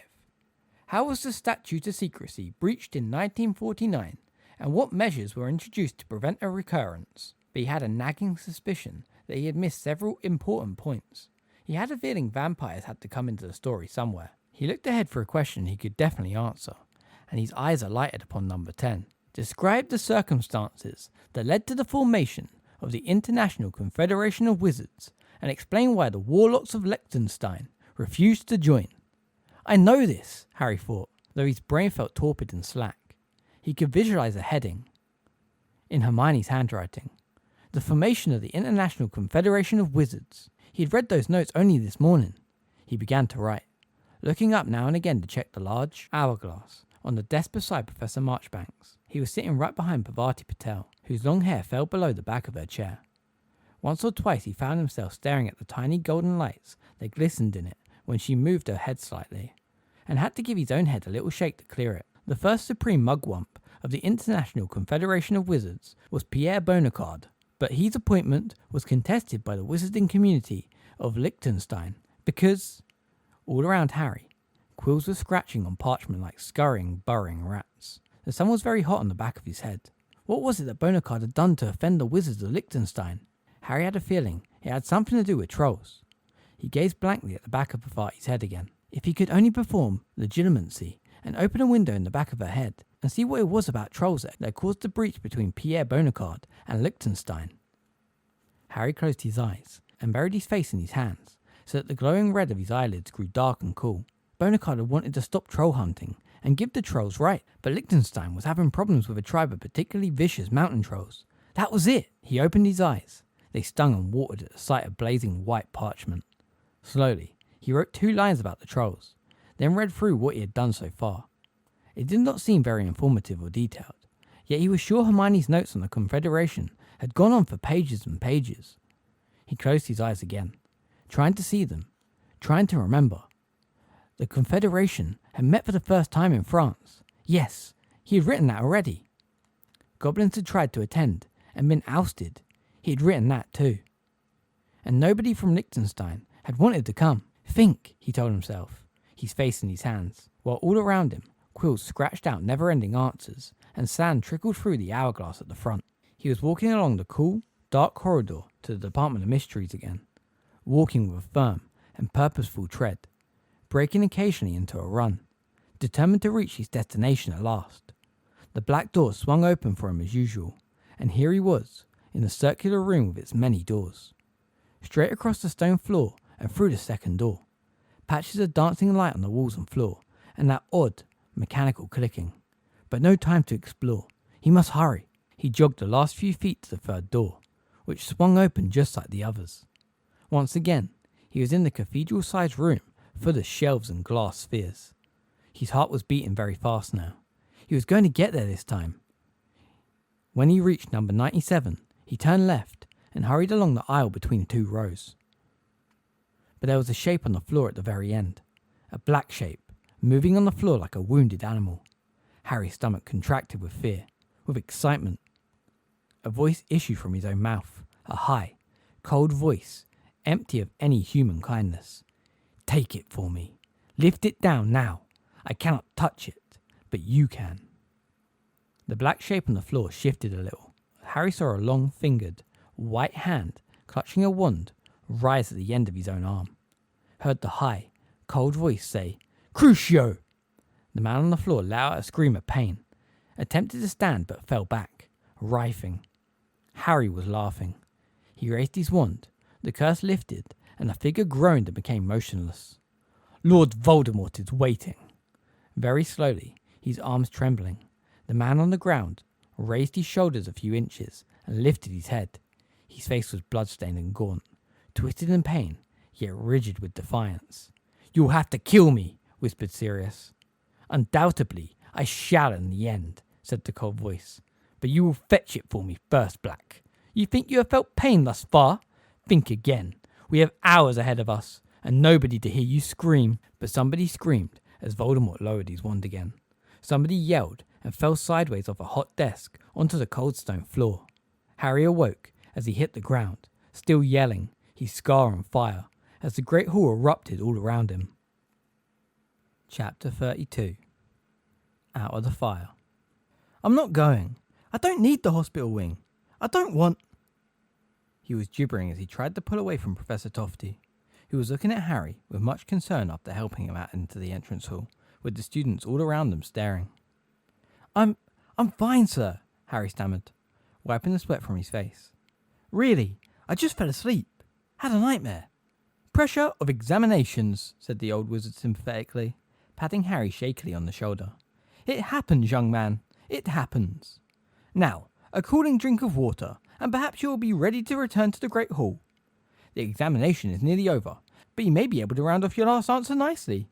"Yes," said Harry widely. "I mean, no. I've done as much as I can, I think."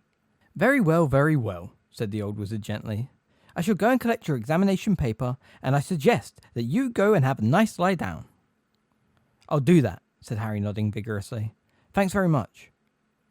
The second that old man's heels disappeared over the threshold into the Great Hall, Harry ran up the marble staircase, hurtled along the corridors so fast the portraits he passed muttered reproaches, up more flights of stairs, and finally burst like a hurricane through the double doors of the hospital wing, causing Madame Pomfrey, who had been spooning some bright blue liquid into Montague's open mouth, to shriek in alarm. "Potter, what do you think you're doing?" "I need to see Professor McGonagall," gasped Harry, the breath tearing his lungs. "Now! It's urgent!" "She's not here, Potter," said Madame Pomfrey sadly. "She was transferred to St. Mungo's this morning.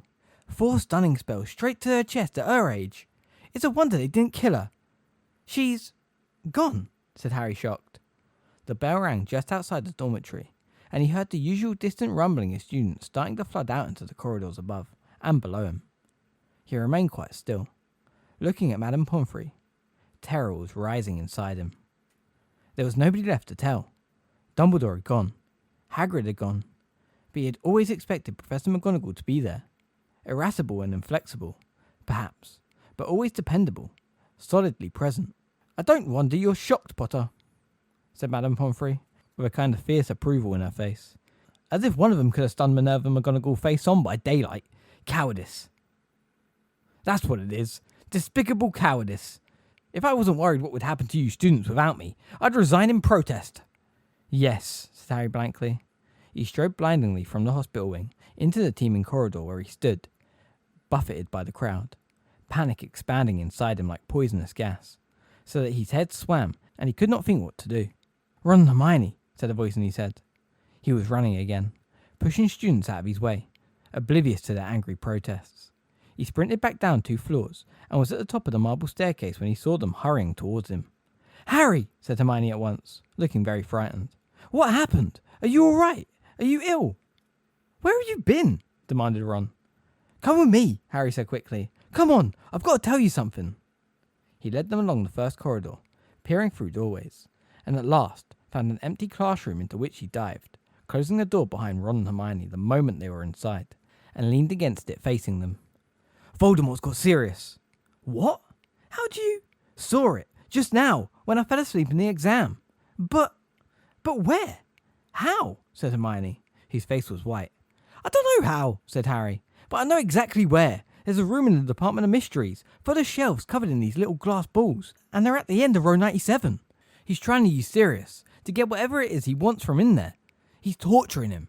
Says he'll end by killing him." Harry found his voice was shaking, as were his knees. He moved over to a desk and sat down on it, trying to master himself. "How are you going to get there?" he asked them. There was a moment's silence. Then Ron said, Get there? Get to the Department of Mysteries, so we can rescue Sirius," Harry said loudly. "But, Harry," said Ron weakly. What?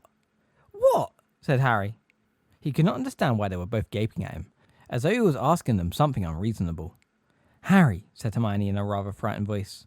How did Voldemort get into the Ministry of Magic without anybody realizing he was there?" "How do I know?" bellowed Harry. "The question is, how are we going to get in there?" "But, Harry, think about this," said Hermione, taking a step towards him. "It's 5 o'clock in the afternoon. The Ministry of Magic must be full of workers. How would Voldemort and Sirius have got in without being seen? Harry, they're probably the 2 most wanted wizards in the world. You think they could have got into a building full of auras undetected?" "I don't know. Voldemort used an invisibility cloak or something," Harry shouted. "Anyway, the Department of Mysteries has always been completely empty whenever I've been." "You've never been there, Harry," said Hermione quietly. "You've dreamed about the place. That's all." "They're not normal dreams," Harry shouted in her face, standing up and taking a step closer to her in turn. He wanted to shake her. "How do you explain Ron's dad then? What was that all about? How come I knew what happened to him?" "He's got a point," said Ron quietly, looking at Hermione. But this is just so unlikely," said Hermione desperately. "Harry, how on earth could Voldemort have got hold of Sirius when he's in Grimmauld Place all the time?" "Sirius might have cracked and just wanted some fresh air," said Ron, sounding worried. "He's been desperate to get out of that house for ages." "But why?" Hermione persisted. "Why on earth would Voldemort want to use Sirius to get the weapon? Or whatever the thing is?" "I don't know. There could be loads of reasons," Harry yelled at her. "Maybe Sirius is just someone Voldemort doesn't care about seeing hurt." "You know what? I've just thought of something," said Ron, in a hushed voice. "Sirius's brother was a Death Eater, wasn't he? Maybe he told Sirius the secret of how to get the weapon." "Yeah, and that's why Dumbledore's been so keen to keep Sirius locked up all the time," said Harry. "Look, I'm sorry," cried Hermione, "but neither of you is making sense, and we've got no proof of any of this. No proof Voldemort and Sirius are even there." "Hermione, Harry's seen them," said Ron, rounding on her. "Okay," she said, looking frightened, yet determined. "I've just got to say this." "What?" This isn't a criticism, Harry, but you do, sort of, don't you think you've got a bit of a saving people thing?" she said. He glared at her. "And what's that supposed to mean, a saving people thing?" "Well, She looked more apprehensive than ever. Last year, for instance, in the lake, during the tournament, you shouldn't have. You didn't need to save that little Delacour girl. You got a bit carried away." A wave of hot, prickly anger swept through Harry's body. How could she remind him of that blunder now? "It was really great of you and everything," said Hermione quickly, looking positively petrified at the look on Harry's face. "Everybody thought it was a wonderful thing to do." "That's funny," said Harry in a trembling voice, "because I definitely remember Ron saying I'd wasted my time acting the hero. Is that what you think this is? You reckon I want to act the hero again?" No, said Hermione, looking aghast. "That's not what I meant at all." "Well, spit out whatever you've got to say, because we're wasting time here," Harry shouted. "I'm trying to say, Voldemort knows you, Harry. He took Ginny down into the Chamber of Secrets to lure you there. It's the kind of thing he does." He knows you're the sort of person who'd go to Sirius's aid. What if he's just trying to get you into the Department of Hermione, it doesn't matter if he's done it to get me there or not. They've taken McGonagall to St. Mungo's. There isn't anyone from the Order left at Hogwarts who we can tell. And if we don't go, Sirius is dead. But Harry, what if your dream was just that? A dream? Harry let out a roar of frustration. Hermione actually stepped back from him, looking alarmed. You don't get it, Harry shouted at her. I'm not having nightmares. I'm not just dreaming. What do you think all this occlumency was for? Why do you think Dumbledore wanted me prevented from seeing these things? Because they're real, Hermione. Sirius is trapped. I've seen him. Voldemort's got him, and no one else knows. And that means we're the only ones who can save him. And if you don't want to do it, fine. But I'm going. Understand? And if I remember rightly, you didn't have a problem with my saving people thing when it was you I was saving from the Dementors. Or, he rounded on Ron, when it was your sister I was saving from the Basilisk. I never said I had a problem, said Ron heatedly. But Harry, you've just said it, said Hermione fiercely. Dumbledore wanted you to learn to shut these things out of your mind. If you'd done occlumency properly, you'd never have seen this. If you think I'm just going to act like I haven't seen. Sirius told you there was nothing more important than learning to close your mind. Well, I'd expect he'd say something different if he knew what I'd just... The classroom door opened. Harry, Ron and Hermione whipped around. Ginny walked in, looking curious, followed by Luna, who, as usual, looked as though she had drifted in accidentally. Hi, said Ginny uncertainly. We recognise Harry's voice. What are you yelling about? Never you mind, said Harry roughly. Ginny raised her eyebrows. There's no need to take that tone with me, she said coolly. I was only wondering whether I could help. Well, you can't, said Harry shortly. You're being rather rude, you know, said Luna serenely. Harry swore and turned away. The very last thing he wanted now was a conversation with Luna Lovegood. Wait, said Hermione suddenly. Wait, Harry, they can help. Harry and Ron looked at her. Listen, she said urgently. Harry, we need to establish whether Sirius has really left headquarters. I told you, I saw. Harry, I'm begging you, please, said Hermione desperately. Please, let's just check Sirius isn't home before we go charging off to London. If we find out he's not there, then I swear we won't try and stop you. I'll come. I'll do whatever it takes to try and save him. Sirius is being tortured now, shouted Harry. We haven't got time to waste. But if this is a trick of Voldemort's, Harry, we've got to check. We've got to. How? Harry demanded. How are we going to check? We'll have to use Umbridge's fire and see if we can contact him, said Hermione, who looked positively terrified at the thought. We'll draw Umbridge away again, but we'll need lookouts, and that's where we can use Ginny and Luna. Though clearly struggling to understand what was going on, Ginny said immediately, Yeah, we'll do it. And Luna said, When you say Sirius, are you talking about Stubby Boardman? Nobody answered her. Okay, Harry said aggressively to Hermione. Okay, if you can think of a way of doing this quickly, I'm with you. Otherwise, I'm going to the Department of Mysteries right now. The Department of Mysteries, said Luna, looking mildly surprised. But how are you going to get there? Again, Harry ignored her. Right, said Hermione, twisting her hands together and pacing up and down between the desks. Right. Well, one of us has to go and find Umbridge and send her off in the wrong direction. Keep her away from our office. They could tell her, I don't know, that Peeves is up to something awful as usual. I'll do it, said Ron at once. I'll tell her Peeves is smashing up the Transfiguration department or something. It's miles away from our office. Come to think of it, I could probably persuade Peeves to do it if I met him on the way. It was a mark of the seriousness of the situation that Hermione made no objection to the smashing up of the Transfiguration department. Okay, she said, her brow furrowed, as she continued to pace. Now, we need to keep students right away from our office while we force entry, or some Slytherin's bound to go and tip her off. Luna and I can stand at either end of the corridor, said Ginny promptly, and warn people not to go down there because someone's let off a load of Garrett gas. Hermione looked surprised at the readiness with which Ginny had come up with this lie. Ginny shrugged and said, Fred and George were planning to do it before they left. Okay, said Hermione. Well then, Harry, you and I will be under the invisibility cloak, and we'll sneak into the office, and you can talk to Sirius. He's not there, Hermione. I mean, you can check whether Sirius is home or not while I keep watch. I don't think you should be in there alone. Lee's already proved the window's a weak spot, sending those nifflers through it. Even through his anger and impatience, Harry recognised Hermione's offer to accompany him into Umbridge's office as a sign of solidarity and loyalty. Okay, thanks, he muttered. Right.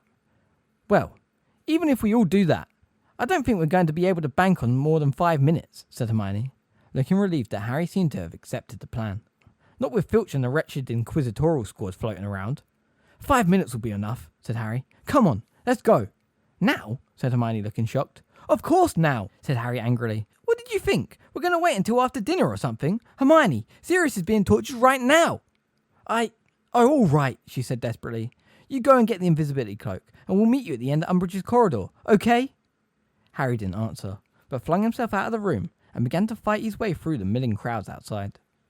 2 floors up, he met Seamus and Dean, who held him joyfully, and told him they were planning a dusk till dawn end of exams celebration in the common room.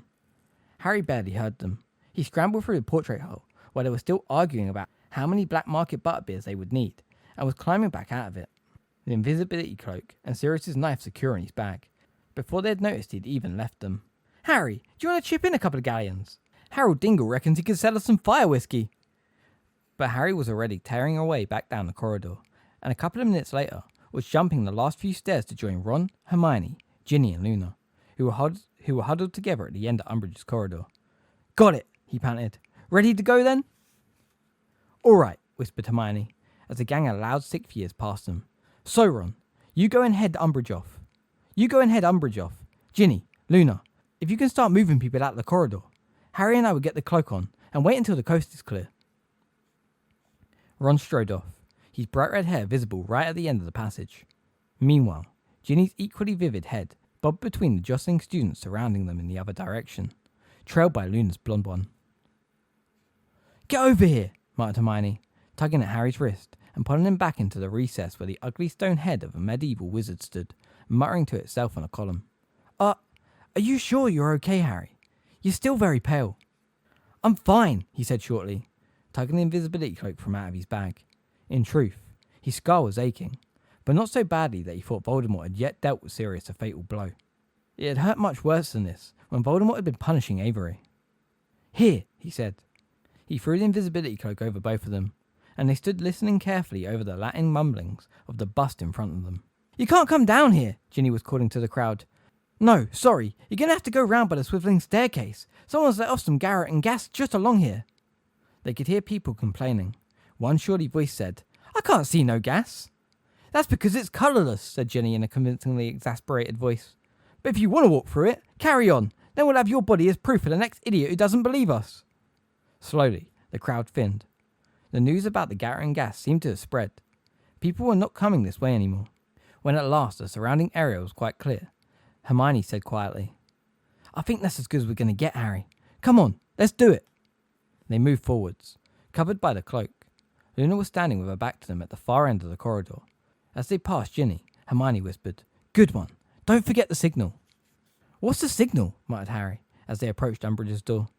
A loud chorus of, Weasley is our king, if they see Umbridge coming, replied Hermione, as Harry inserted the blade of Sirius's knife in the crack between the door and the wall. The lock clicked open, and they entered the office. The garish kittens were basking in the late afternoon sunshine that was warming their plates, but otherwise, the office was as still and unoccupied as last time. Hermione breathed a sigh of relief. I thought she might have added extra security after the second Niffler. They pulled off the cloak. Hermione hurried over to the window and stood at her sight, peering down to the grounds with her wand out. Harry dashed over to the fireplace, seized a pot of flue powder, and threw a pinch into the grate, causing emerald flames to burst into life there. He knelt down quickly, thrust his head into the dancing fire, and cried, Number 12, Grimmauld Place! His head began to spin, as though he had just got off a fairground ride, though his knees remained firmly planted on the cold office floor. He kept his eyes screwed up against the whirling ash, and when the spinning stopped, he opened them to find himself looking out at the long, cold kitchen of Grimmauld Place. There was nobody there. He had expected this, yet was not prepared for the molten wave of dread and panic that seemed to burst through his stomach at the sight of the deserted room. Sirius! He shouted. Sirius! Are you there? His voice echoed around the room, but there was no answer, except a tiny, scuffing sound to the right of the fire. Who's there? He called, wondering whether it was just a mouse. Creature the house elf crept into view. He looked highly delighted about something, though he seemed to have recently sustained a nasty injury to both hands, which were heavily bandaged. It's the Potter boy's head in the fire, Creature informed the empty kitchen, stealing furtive, oddly triumphant glances at Harry, What has he come for? Creature wonders. Where's Sirius, Creature? Harry demanded. The house elf gave a wheezy chuckle. Master has gone out, Harry Potter. Where's he gone? Where's he gone, Creature? Creature merely cackled. I'm warning you, said Harry, fully aware that his scope of inflicting punishment upon Creature was almost non-existent in this position. What about Lupin? Mad-Eye? Are any of them there? Nobody here but Creature, said the elf gleefully, and turning away from Harry, he began to walk slowly towards the door at the end of the kitchen. Creature thinks he will have a little chat with his mistress now. Yes, he hasn't had a chance in a long time. Creature's master has been keeping him away from her. Where has Sirius gone? Harry yelled after the elf. Creature, has he gone to the Department of Mysteries? Creature stopped in his tracks. Harry could just make out the back of his bald head through the forest of chair legs before him. Master does not tell poor Creature where he is going, said the elf quietly. But you know, shouted Harry. Don't you? You know where he is. There was a moment's silence. Then the elf let out his loudest cackle yet. Master will not come back from the Department of Mysteries, he said gleefully. Creature and his mistress are alone again. And he scurried forwards and disappeared through the door to the hall. You! But before he could utter a single curse or insult, Harry felt a great pain on the top of his head. He inhaled a lot of ash, and choking, found himself being dragged backwards through the flames, until with a horrible abruptness, he was staring up into the wide, pallid face of Professor Umbridge, who had dragged him backwards out of the fire by the hair, and was now bending his neck back as far as it would go, as though she was going to slit his throat. You think, she whispered, bending Harry's neck back even further, so that he was looking up at the ceiling, that after 2 nifflers, I was going to let one more foul, scavenging little creature enter my office without my knowledge? I had stealth censoring spells placed all around my doorway after the last one got in. You foolish boy. Take his wand, she barked at someone he could not see, and he felt a hand grope inside the chest pocket of his robes and removed the wand. Hers too. Harry heard a scuffle over by the door, and knew Hermione had also had her wand wrested from her. I want to know why you are in my office, said Umbridge, shaking the fist clutching his hair so he staggered. I was trying to get my firebolt, Harry croaked. Liar! She shook his head again. Your firebolt is under strict guard in the dungeons, as you very well know, Potter. You had your head in my fire.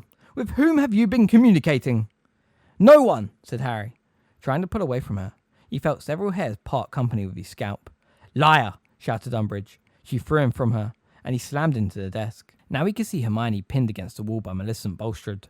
Malfoy was leaning on the windowsill, smirking, as he threw Harry's wand into the air one-handed and caught it again. There was a commotion outside, and several large Slytherins entered, each gripping Ron, Ginny, Luna, and to Harry's bewilderment, Neville, who was trapped in a stranglehold by Crabbe, and looked in immediate danger of suffocation. All 4 of them had been gagged. Got 'em all, said Warrington, shoving Ron roughly forwards into the room. That one, he poked a thick finger at Neville, tried to stop me from taking her. He pointed at Ginny, who was trying to kick the shins of the large Slytherin girl holding her. So I brought him along too. Good, said Umbridge, watching Ginny's struggles. Well, it looks as though Hogwarts will shortly be a Weasley-free zone, doesn't it? Malfoy laughed loudly and psychopathically.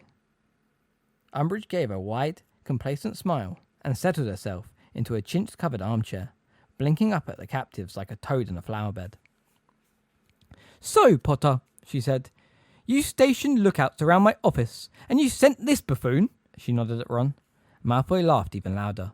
To tell me the poltergeist was wreaking havoc in the Transfiguration department when I knew perfectly well that he was busy smearing ink on the eyepieces of all the school telescopes. Mr. Filch having just informed me so. Clearly, it is very important for you to talk to somebody. Was it Albus Dumbledore? Or the half-breed Hagrid? I doubt it was Minerva McGonagall. I hear she is still too ill to talk to anyone. Malfoy and a few of the other members of the Inquisitorial squad laughed some more at that. Harry found he was so full of rage and hatred he was shaking. It's none of your business who I talk to, he snarled. Umbridge's slack face seemed to tighten. Very well, she said in the most dangerous and falsely sweet voice. Very well, Mr. Potter. I offered you a chance to tell me freely. You refused. I have no alternative but to force you. Draco, fetch Professor Snape. Malfoy stowed Harry's wand inside his robes and left the room smirking. But Harry hardly noticed. He had just realised something. He could not believe he had been so stupid as to forget it. He had thought that all the members of the Order, all those who could help him save Sirius, were gone, but he had been wrong. There was still a member of the Order of the Phoenix at Hogwarts. Snape. There was silence in the office, except for the fidgetings and scufflings resulting from the Slytherin's efforts to keep Ron and the others under control. Ron's lip was bleeding onto Umbridge's carpet as he struggled against Warrington's half Nelson. Ginny was still trying to stamp on the feet of the sick-fear girl, who had both her upper arms in a tight grip. Neville was turning steadily more purple in the face while tugging at Crabbe's arms, and Hermione was attempting, in vain, to throw Maleficent Bulstrode off her. Luna, however, stood limply by the side of her captor, gazing vaguely out of the window, as though rather bored by the proceedings. Harry looked back at Umbridge, who was watching him closely. He kept his face deliberately smooth and blank as footsteps were heard in the corridor outside, and Draco Malfoy came back into the room, holding open the door for Snape. "You wanted to see me, Headmistress," said Snape, looking around at all the pairs of struggling students with an expression of complete indifference. "Ah, Professor Snape," said Umbridge, smiling widely and standing up again. "Yes, I would like another bottle of Veritaserum, as quick as you can, please." "You took my last bottle to interrogate Potter," he said, observing her coolly through his greasy curtains of black hair. "Surely you did not use it all. I told you that 3 drops would be sufficient." Umbridge flushed. "You can make some more, can't you?" she said, her voice becoming more sweetly girlish, as it always did when she was furious. "Certainly," said Snape, his lip curling. "It takes a full moon cycle to mature. I should have it ready for you in around a month." "A month?" squawked Umbridge, swelling toadishly. "A month? But I need it this evening, Snape. I just found Potter using my fire to communicate with a person, or persons unknown." "Really?" said Snape, showing his first faint sign of interest as he looked around at Harry. "Well, it doesn't surprise me. Potter has never shown much inclination to follow school rules." His cold, dark eyes were boring into Harry's, who met his gaze unflinchingly, concentrating hard on what he had seen in his dream, willing Snape to read it in his mind, to understand. "I wish to interrogate him," shouted Umbridge angrily, and Snape looked away from Harry, back into her furious, quivering face. "I wish you to provide me with a potion that will force him to tell me the truth." "I have already told you," said Snape smoothly, "that I have no further stocks of Veritaserum, unless you wish to poison Potter, and I assure you, I would have the greatest sympathy with you if you did. I cannot help you. The only trouble is that most venoms act too fast to give the victim much time for truth-telling." Snape looked back at Harry, who stared at him, frantic to communicate without words. "Voldemort's got Sirius in the Department of Mysteries," he thought desperately. "Voldemort's got Sirius." "You're on probation," shrieked Professor Umbridge, as Snape looked back at her, his eyebrows slightly raised. "You're being deliberately unhelpful. I expected better. Lucius Malfoy always speaks most highly of you. Now get out of my office." Snape gave her an ironic bow and turned to leave. Harry knew his last chance of letting the Order know what was going on was walking out the door. "He's got Padfoot!" he shouted. "He's got Padfoot at the place where it's hidden." Snape stood with his hand on Umbridge's door handle. "Padfoot?" cried Professor Umbridge, looking eagerly from Harry to Snape. "What is Padfoot? Where is it hidden? What does he mean, Snape?" Snape looked around at Harry. His face was inscrutable. Harry could not tell whether he had understood or not, but he did not dare speak more plainly in front of Umbridge. "I have no idea," said Snape coldly. "Potter, when I want nonsense shouted at me, I shall give you a babbling beverage. And Crabbe, loosen your hold a little. If Longbottom suffocates, it will mean a lot of tedious paperwork, and I am afraid I shall have to mention it on your reference if you ever apply for a job." He closed the door behind him with a snap, leaving Harry in a state of worse turmoil than before. Snape had been his very last hope. He looked at Umbridge, who seemed to be feeling the same way. Her chest was heaving with rage and frustration. "Very well," she said, and she pulled out her wand. "Very well. I am left with no alternative. This is more than a matter of school discipline.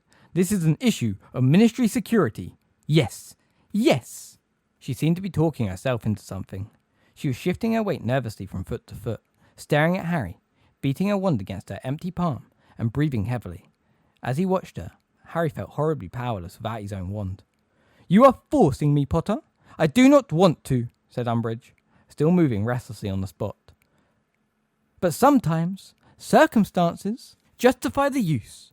I am sure the minister will understand that I had no choice." Malfoy was watching her with a hungry expression on his face.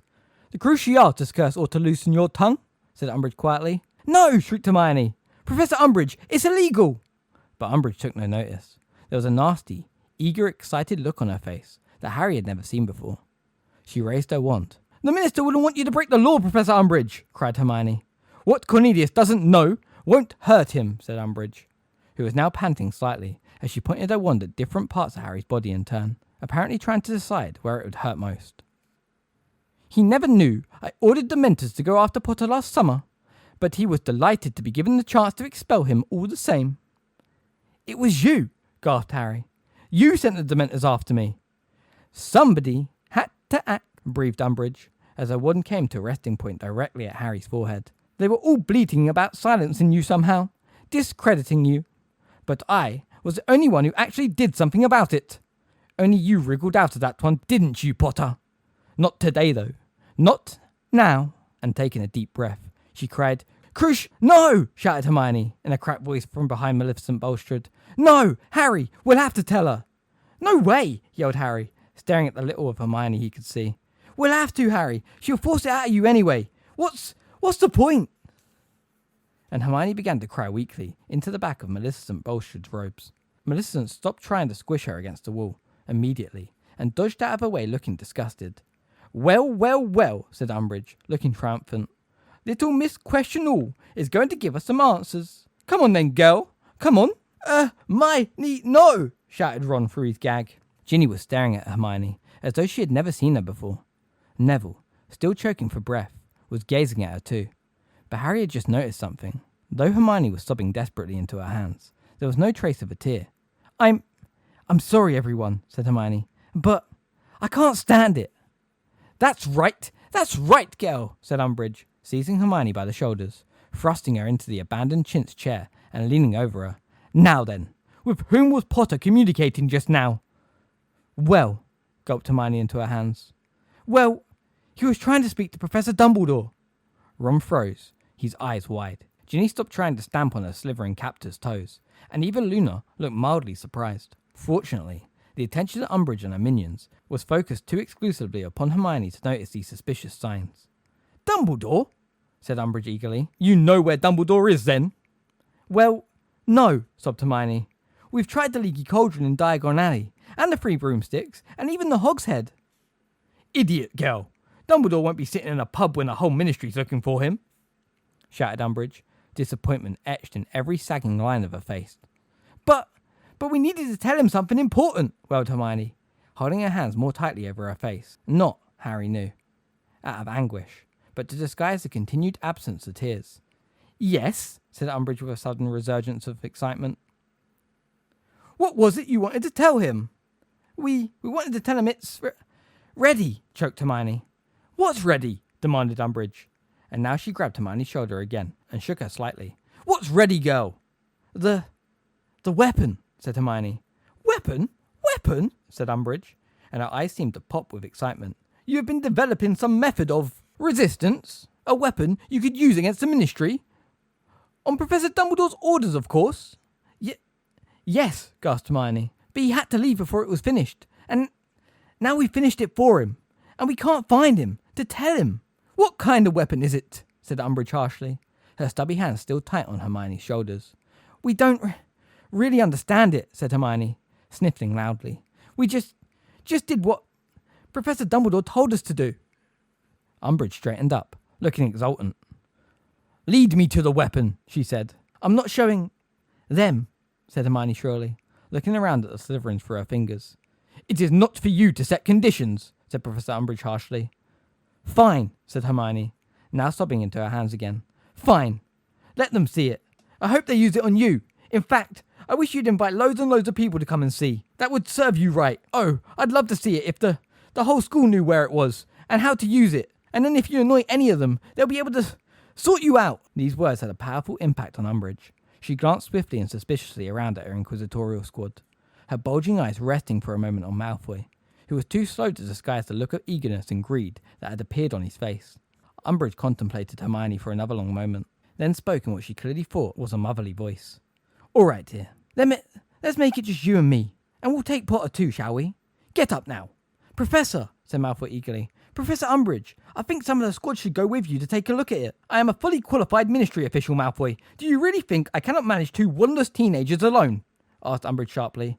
In any case, it does not sound as though this weapon is something that school children should see. You will remain here until I return, and make sure none of these, she gestured around at Ron, Ginny, Neville and Luna, escape. All right, said Malfoy, looking sulky and disappointed. And you two go ahead of me, and show me the way, said Umbridge, pointing at Harry and Hermione with her wand. Lead on. Chapter 33. Fight and Flight. Harry had no idea what Hermione was planning, or even whether she had a plan. He walked half a pace behind her as they headed down the corridor outside Umbridge's office, knowing it would look very suspicious if he appeared not to know where he was going. He did not dare attempt to talk to her. Umbridge was walking so closely behind them that he could hear her ragged breath. Hermione led the way down the stairs into the entrance hall. The din of loud voices and the clatter of cutlery on plates echoed from out of the double doors to the great hall. It seemed incredible to Harry that 20 feet away were people who were enjoying dinner, celebrating the end of exams, not a care in the world. Hermione walked straight out of the oak front doors and down the stone steps into the balmy evening air. The sun was falling towards the top of the trees in the Forbidden Forest now, and as Hermione marched purposely across the grass, Umbridge jogging to keep up, their long, dark shadows rippled over the grass behind them like cloaks. It's hidden in Hagrid's hut, is it? Said Umbridge eagerly in Harry's ear. Of course not, said Hermione scathingly. Hagrid might have set it off accidentally. Yes, said Umbridge, whose excitement seemed to be mounting. Yes, he would have done, of course, the great half-breed oaf. She laughed. Harry felt a strong urge to swing around and seize her by the throat, but resisted. His skull was throbbing in the soft evening air, but it had not yet burnt white hot, as he knew it would if Voldemort had moved in for the kill. Then, where is it? Asked Umbridge, with a hint of uncertainty in her voice, as Hermione continued to stride towards the forest. In there, of course, said Hermione, pointing into the dark trees. It had to be somewhere. The students weren't going to find it accidentally, didn't it? Of course, said Umbridge, though she sounded a little apprehensive now. Of course. Very well then. You two stay ahead of me. Can we have your wand then, if we're going first? Harry asked her. No, I don't think so, Mr. Potter, said Umbridge sweetly, poking him in the back with it. The ministry places a rather higher value on my life than yours, I'm afraid. As they reached the cool shade of the first trees, Harry tried to catch Hermione's eye. Walking into the forest without wands seemed to him to be more foolhardy than anything they had done so far this evening. She, however, merely gave Umbridge a contemptuous glance and plunged straight into the trees, moving at such a pace that Umbridge, with her shorter legs, had difficulty in keeping up. Is it very far in? Umbridge asked, as her robe ripped on a bramble.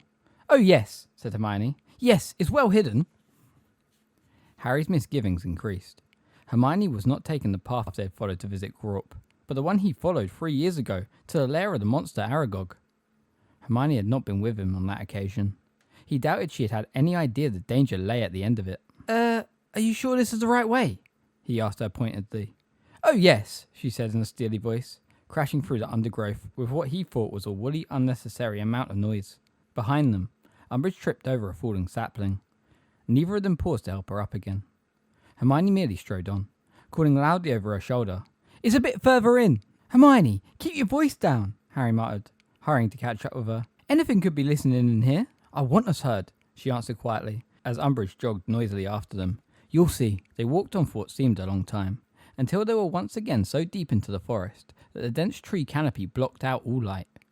Harry had the feeling he had had before in the forest, one of being watched by unseen eyes. How much further? Demanded Umbridge angrily from behind him. Not far now, shouted Hermione, as they emerged into a dim, dank clearing. Just a little bit. An arrow flew through the air and landed with a menacing thud in the tree just over her head. The air was suddenly full of the sound of hooves. Harry could feel the forest floor trembling. Umbridge gave a little scream and pushed him in front of her like a shield. He wrenched himself free of her and turned. Around 50 centaurs were emerging on every side, their bows raised and loaded, pointing at Harry, Hermione and Umbridge. They backed slowly into the centre of the clearing, Umbridge uttering odd little whimpers of terror. Harry looked sideways at Hermione.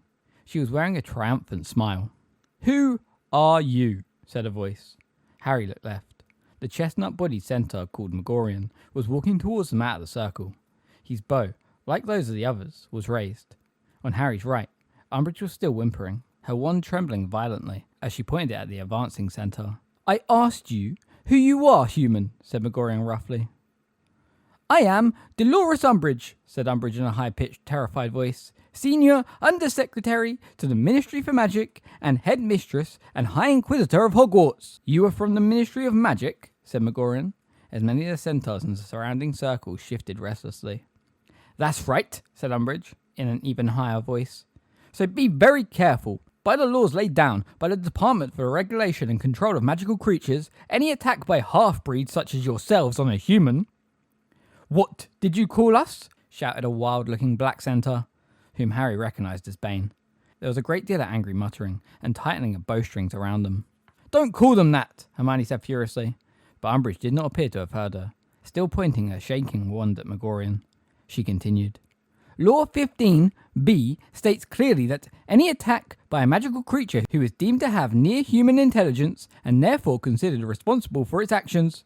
"Near-human intelligence?" repeated Megorian, as Bane and several others roared with rage and pawed the ground. "We consider that a great insult, human.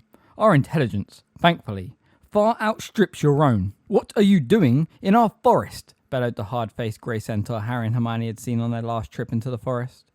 "Why are you here?" "Your forest?" said Umbridge, shaking now, not only with fright, but also, it seemed, with indignation. "I would remind you that you live here only because the Ministry of Magic permits you certain areas of land." An arrow flew so close to her head that it caught her mousy hair in passing.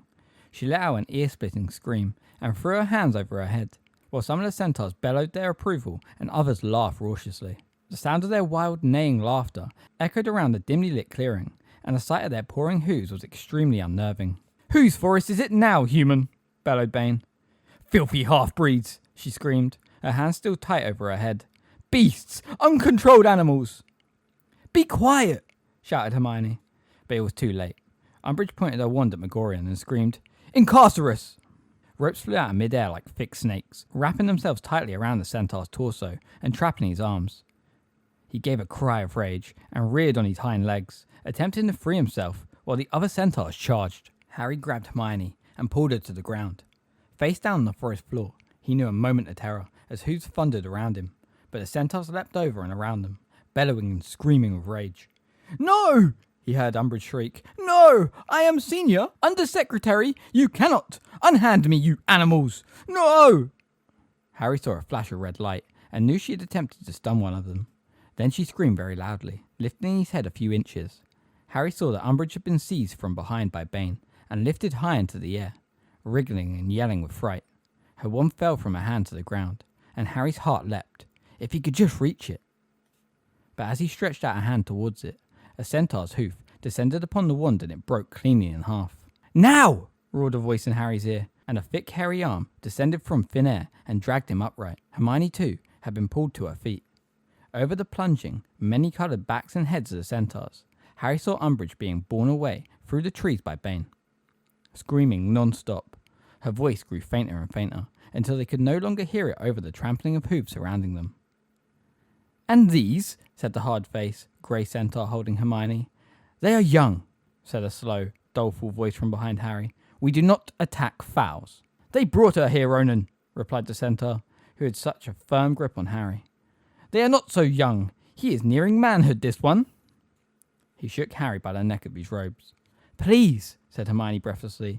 "Please don't attack us. We don't like her. We aren't Ministry of Magic employees. We only came in here because we hoped you'd drive her off for us."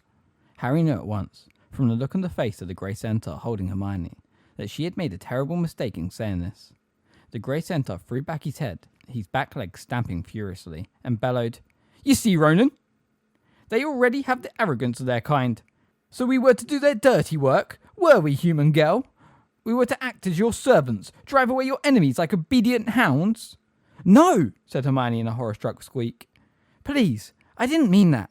I just hoped you'd be able to help us." But she seemed to be going from bad to worse. "We do not help humans," snarled the centaur holding Harry, tightening his grip and rearing a little at the same time, so that Harry's feet left the ground momentarily. "We are a race apart and proud to be so. We will not permit you to walk from here, boasting that we did your bidding.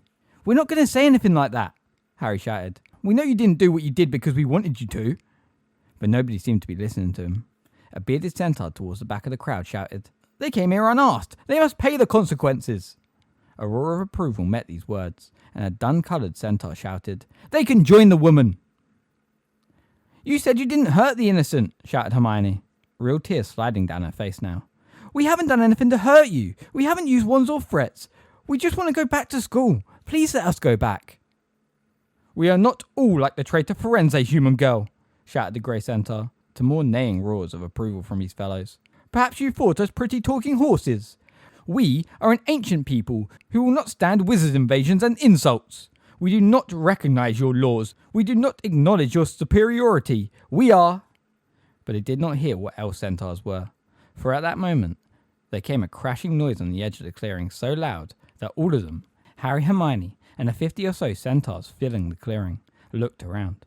Harry Centaur let him fall to the ground again as his hands flew to his bow and a quiver of arrows. Hermione had been dropped too, and Harry hurried towards her, as two thick tree trunks parted ominously, and the monstrous form of Grawp the giant appeared in the gap. The centaurs nearest to him backed into those behind. The clearing was now a forest of bows and arrows waiting to be fired, all pointing upwards at the enormous greyish face, now looming over them from just beneath the thick canopy of branches. Grawp's lopsided mouth was gaping stupidly. They could see his brick-like yellow teeth, glimmering in the half-light, his dull sludge-coloured eyes narrowed as he squinted down at the centaurs at his feet.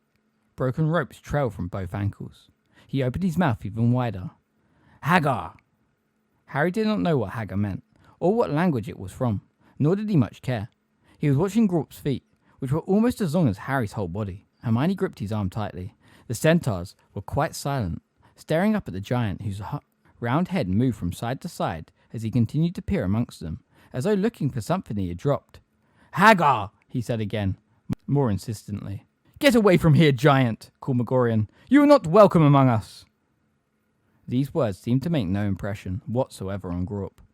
He stooped a little. The centaur's arms tensed on their bows, then bellowed, Hagar! A few of the centaurs looked worried now. Hermione, however, gave a gasp. Harry, she whispered, I think he's trying to say Hagrid. At this precise moment, Grawp caught sight of them, the only two humans in a sea of centaurs. He lowered his head another foot or so, staring intently at them. Harry could feel Hermione shaking as Grawp opened his mouth wide again and said, in a deep, rumbling voice, Hermy? Goodness, said Hermione, gripping Harry's arm so tightly it was now growing numb, and looking as though she was about to faint. He remembered. Hermy, roared Grawp. Where, Hagar? I don't know, squealed Hermione, terrified. I'm sorry, Grawp. I don't know. Grawp want Hagar. One of the giant's massive hands reached down. Hermione let out a real scream, ran a few steps backwards and fell over. Wandless, Harry braced himself to punch, kick, bite, or whatever else it took, as the hand swooped towards him and knocked a snow-white centaur off his legs. It was what the centaurs had been waiting for. Grawp's outstretched fingers were a foot from Harry when 50 arrows soared through the air at the giant, peppering his enormous face, causing him to howl with pain and rage and straighten up, rubbing his face with his enormous hands, breaking off the arrow shafts, but forcing the arrowheads in still deeper. He yelled and stamped his enormous feet, and the centaurs scattered out of the way.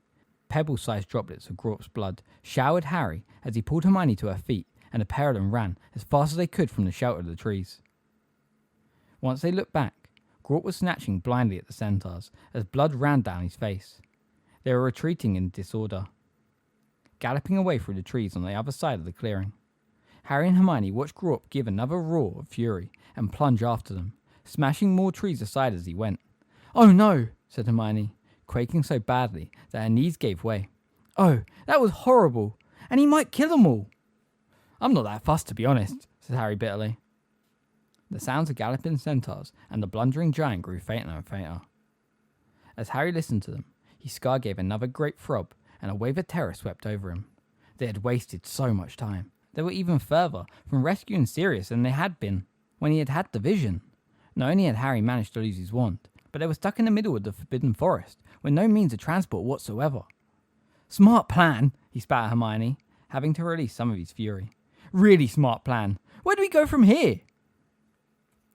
We need to get back up to the castle, said Hermione faintly. By the time we've done that, Sirius will probably be dead, said Harry, kicking a nearby tree in temper. A high-pitched chattering started overhead, and he looked up to see an angry bowtruckle flexing its long twig-like fingers at him. Well, we can't do anything without wands, said Hermione hopelessly, dragging herself up again. Anyway, Harry, how exactly were you planning to get all the way to London? Yeah, we were just wondering that, said a familiar voice from behind her. Harry and Hermione moved together instinctively and peered through the trees. Ron came into sight with Ginny, Neville and Luna hurrying along behind him. All of them looked a little worse for wear. There were several long scratches running the length of Ginny's cheek. A large, purple lump was swelling above Neville's right eye. Ron's lip was bleeding worse than ever, but all were looking rather pleased with themselves. So, said Ron, pushing aside a low-hanging branch and holding out Harry's wand. Had any ideas? How did you get away? Asked Harry in amazement, taking his wand from Ron. Couple of stunners, a disarming charm. Neville brought off a really nice little impediment jinx, said Ron erringly, now handing back Hermione's wand too. But Ginny was best. She got Malfoy, Bat Bogey Hex. It was superb. His whole face was covered in the great flapping wings. Anyway, we saw you out the window, heading into the forest and followed. What you done with Umbridge? She got carried away, said Harry, by a herd of centaurs. And they left you behind? Asked Ginny, looking astonished. No, they got chased off by Grawp, said Harry. Who's Grawp? Luna asked interestedly. Hagrid's little brother, said Ron promptly. Anyway, never mind that now. Harry, what did you find out in the fire? As you know who got Sirius, or... Yes, said Harry, as his scar gave another painful prickle. And I'm sure Sirius is still alive. But I can't see how we're going to get there to help him. They all fell silent, looking rather scared. The trouble facing them seemed insurmountable. Well, we'll have to fly, won't we? Said Luna, in the closest thing to a matter-of-fact voice Harry had ever heard her use. Okay, said Harry irritably, rounding on her. First of all, we aren't doing anything if you're including yourself in that. And second of all, Ron's the only one with a broomstick that isn't being guarded by the security troll, so... I've got a broom, said Ginny. Yeah, but you're not coming, said Ron angrily. Excuse me, but I care what happens to Sirius as much as you do, said Ginny, her jaw so set that her resemblance to Fred and George was suddenly striking. You're too... Harry began, but Ginny said fiercely, I'm 3 years older than you were when you fought you-know-who over the Philosopher's Stone, and it's because of me that Malfoy's stuck back in Umbridge's office, with giant flying bogies attacking him. Yeah, but... We were all in the DA together, said Neville quietly. It was all supposed to be about fighting you-know-who, wasn't it? And this is the first chance we've had to do something real. Or was that all just a game or something? No, of course it wasn't, said Harry impatiently. Then we should come too, said Neville simply. We want to help. That's right, said Luna, smiling happily. Harry's eyes met Ron's. He knew Ron was thinking exactly what he was. If he could have chosen any members of the DA, in addition to himself, Ron and Hermione, to join him in the attempt to rescue Sirius, he would not have picked Ginny, Neville or Luna. Well, it doesn't matter anyway, said Harry frustratedly, because we still don't know how to get there. I thought we'd settled that, said Luna maddeningly. We're flying. Look, said Ron, barely containing his anger. You might be able to fly without a broomstick, but the rest of us can't sprout wings whenever we... There are ways of flying other than broomsticks, said Luna serenely. I suppose we're going to ride on the back of Khaki Snorgle or whatever it is, Ron demanded. The crumpled horn Snorlax can't fly, said Luna in a dignified voice. But they can, and Hagrid said they're very good at finding places their riders are looking for. Harry whirled around. Standing between two trees, their white eyes gleaming eerily, were two Thestrals, watching the whispered conversations as though they understood every word. Yes, he whispered, moving towards them. They tossed their reptilian heads, throwing back long black manes, and Harry stretched out his hand eagerly and patted the nearest one's shiny neck. How could he have ever thought them ugly? Is it those mad horse things? Said Ron uncertainly, staring at the point slightly to the left of the Thestral Harry was patting. Those ones you can't see unless you watch someone snuff it. Yeah, said Harry. How many? Just 2. Well, we need 3, said Hermione, who was still looking a little shaken, but determined just the same. 4, Hermione, said Ginny, scouring. I think there are 6 of us, actually, said Luna calmly, counting. Don't be stupid. We can't all go, said Harry angrily. Look, you three, he pointed at Neville, Ginny and Luna. You're not involved in this. You're not. They burst into more protests. His scar gave another, more painful twinge. Every moment they delayed was precious. He did not have time to argue. Okay, fine. It's your choice, he said curtly. But unless we can find more Thestrals, you're not going to be able... Oh, more of them will come, said Ginny confidently, who, like Ron, was squinting in quite the wrong direction, apparently under the impression that she was looking at the horses. What makes you think that? Because in case you hadn't noticed, you and Hermione are both covered in blood, she said coolly, and we know Hagrid lures Thestrals with raw meat. That's probably why these two turned up in the first place. Harry felt a soft tug on his robes at that moment, and looked down to see the closest Thestral licking his sleeve, which was damp with Grawp's blood. Okay then, he said, a bright idea occurring. Ron and I will take these two, and go ahead. And Hermione can stay here with you three, and she will attract more Thestrals. I'm not staying behind, said Hermione furiously. There's no need, said Luna, smiling. Look, here come more now. You two must really smell. Harry turned. No fewer than 6 or 7 Thestrals were picking their way through the trees, their great leathery wings folded tight to their bodies, their eyes gleaming through the darkness. He had no excuse now. All right, he said angrily. Pick one and get on then. Chapter 34. The Department of Mysteries. Harry wound his hand tightly into the mane of the nearest Thestral, placed a foot on a stump nearby, and scrambled clumsily onto the horse's silken back. It did not object, but twisted its head around, fangs barred, and attempted to continue its eager licking of his robes. He found there was a way of lodging his knees behind the wing joint that made him feel more secure, then looked around at the others. Neville had heaved himself onto the back of the next Thestral, and was now attempting to swing one short leg over the creature's back. Luna was already in place, sitting side saddle, and adjusting her robes as though she did this every day. Ron, Hermione and Ginny, however, were still standing motionless on the spot, open-mouthed and staring.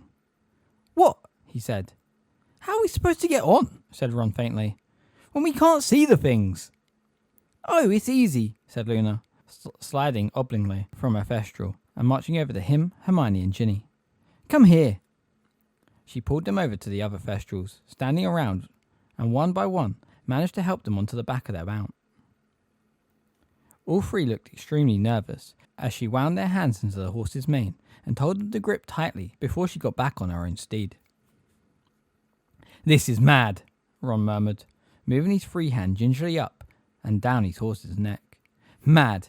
If I could just see it. You better hope it stays invisible, said Harry darkly. We all ready then? They all nodded, and he saw 5 pairs of knees tighten beneath their robes. Okay. He looked down at the back of his Thestral's glossy black head and swallowed. Ministry of Magic. Visitors' entrance. London then, he said uncertainly. If you know where to go. For a moment, Harry's Thestral did nothing at all. Then, with a sweeping movement that nearly unseated him, the wings on either side extended. The horse crouched slowly, then rocketed upwards so fast and so steeply that Harry had to clench his arms and legs tightly around the horse to avoid sliding backwards over its bony rump. He closed his eyes and pressed his face down to the horse's silky mane as they burst through the topmost branches of the trees and soared out into a blood-red sunset. Harry did not think he had ever moved so fast. The Thestral streaked over the castle, its wide wings hardly beating. The cooling air was slapping Harry's face. Eyes screwed up against the rushing wind, he looked around and saw his 5 fellows soaring along behind him, each of them bent as low as possible into the neck of their Thestral to protect themselves from his slipstream. They were over the Hogwarts grounds. They had passed Hogsmeade.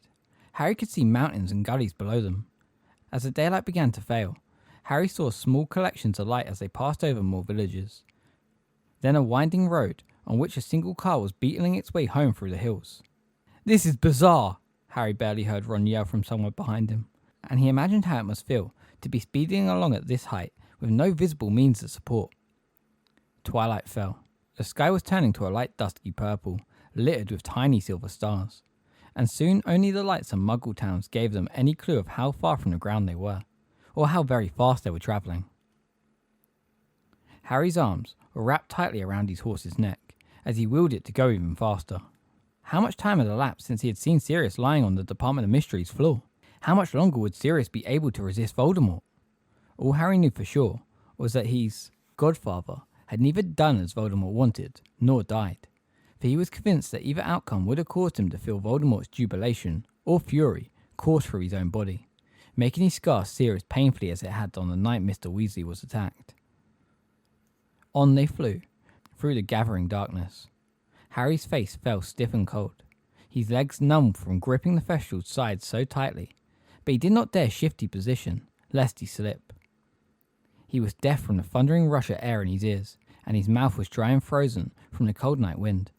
He had lost all sense of how far they had come. All his faith was in the beast beneath him, still streaking purposely through the night air, barely flapping its wings as it sped ever onwards. If they were too late. He's still alive. He's still fighting. I can feel it. If Voldemort decided Sirius was not going to crack, I'd know. Harry's stomach gave a jolt. The Thestral's head was suddenly pointing towards the ground, and he actually slid forwards a few inches along its neck. They were descending at last. He thought he heard a shriek behind him and twisted around dangerously, but could see no sign of a fallen body. Presumably, they had all received a shock from the change of direction, just as he had. And now, bright orange lights were growing larger and rounder on all sides. They could see the tops of buildings, streams of headlights like luminous insect eyes, squares of pale yellow that were windows. Quite suddenly, it seemed, they were hurtling towards the pavement. Harry gripped the Thestral with every last ounce of his strength, braced for a sudden impact, but the horse touched the dark ground as lightly as a shadow, and Harry slid from its back.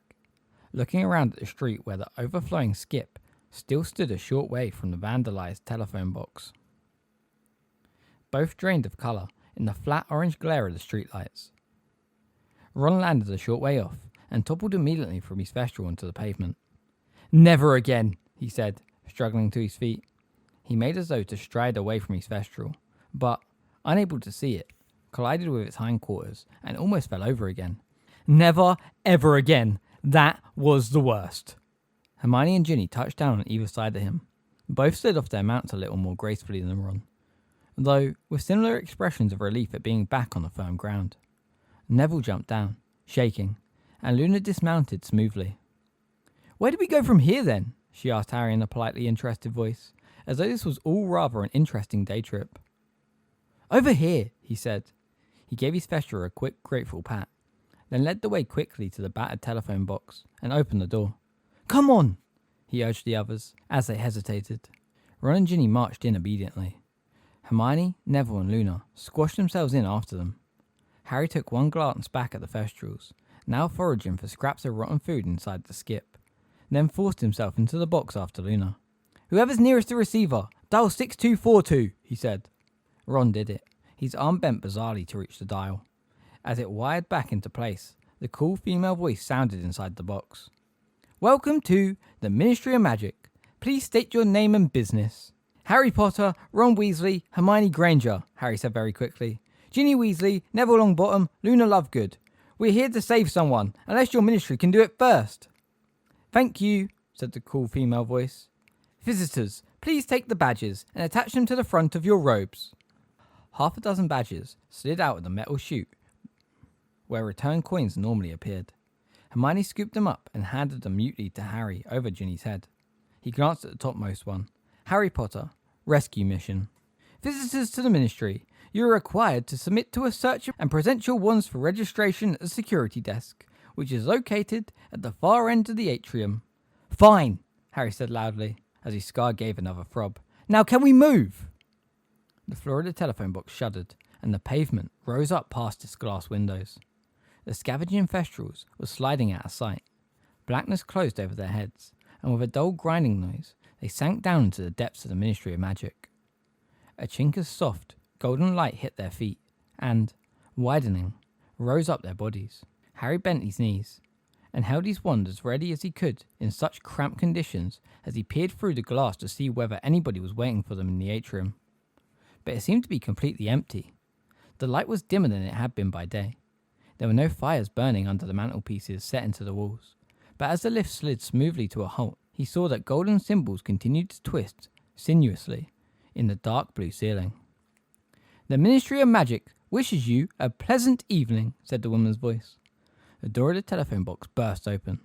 Harry toppled out of it, followed by Neville and Luna. The only sound in the atrium was the steady rush of water from the golden fountain, where jets from the wands of the witch and wizard, the point of the centaur's arrow, the tip of the goblin's hat, and the house elf's ears continued to gush in the surrounding pool.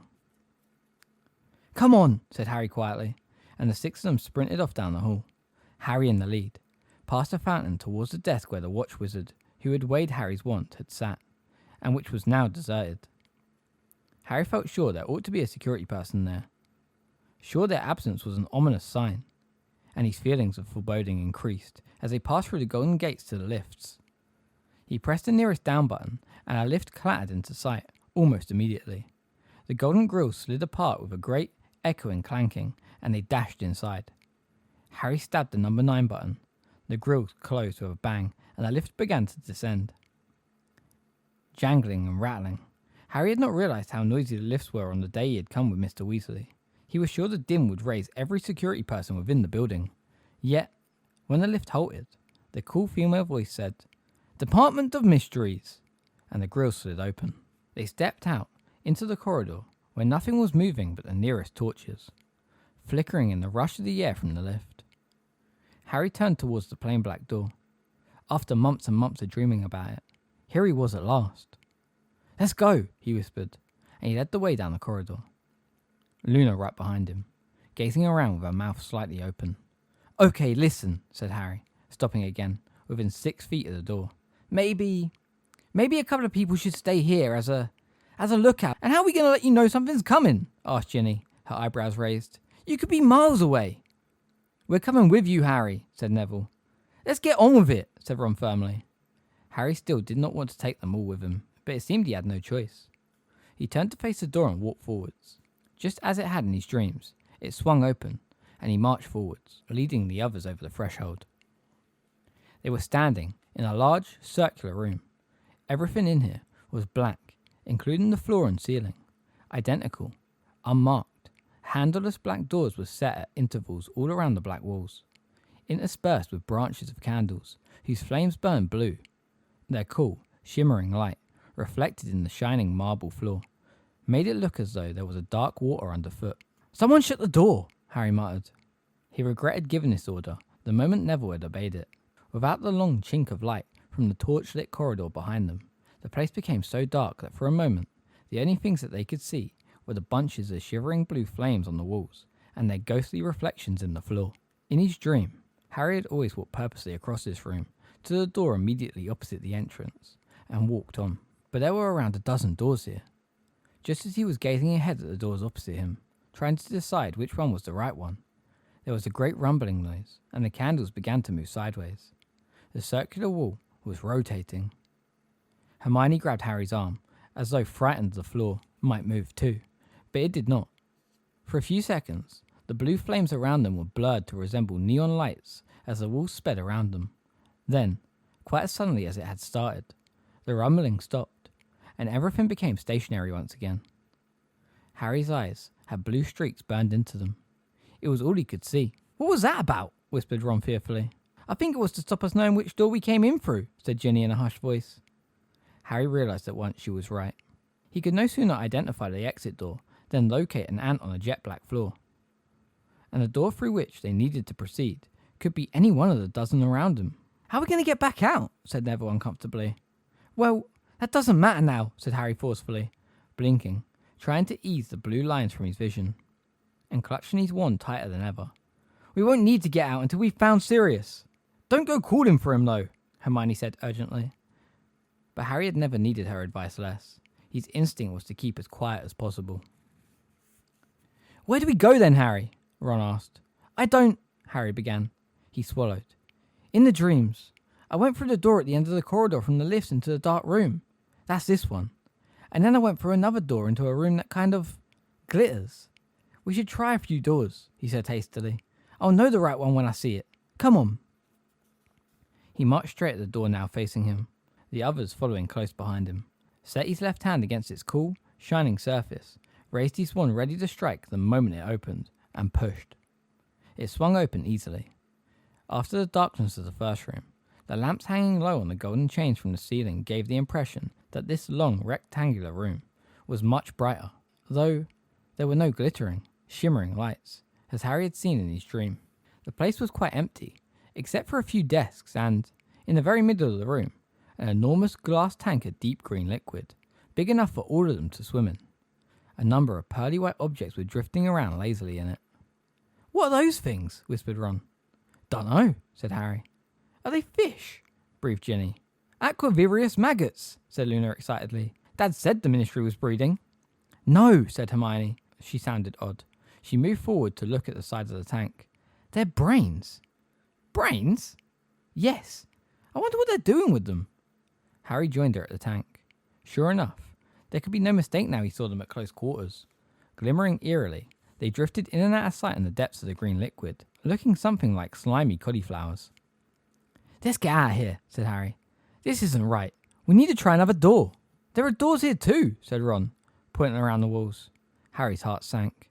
How big was this place? "In my dream, I went through that dark room into the second one," he said. "I think we should go back and try from there." So they hurried back into the dark circular room.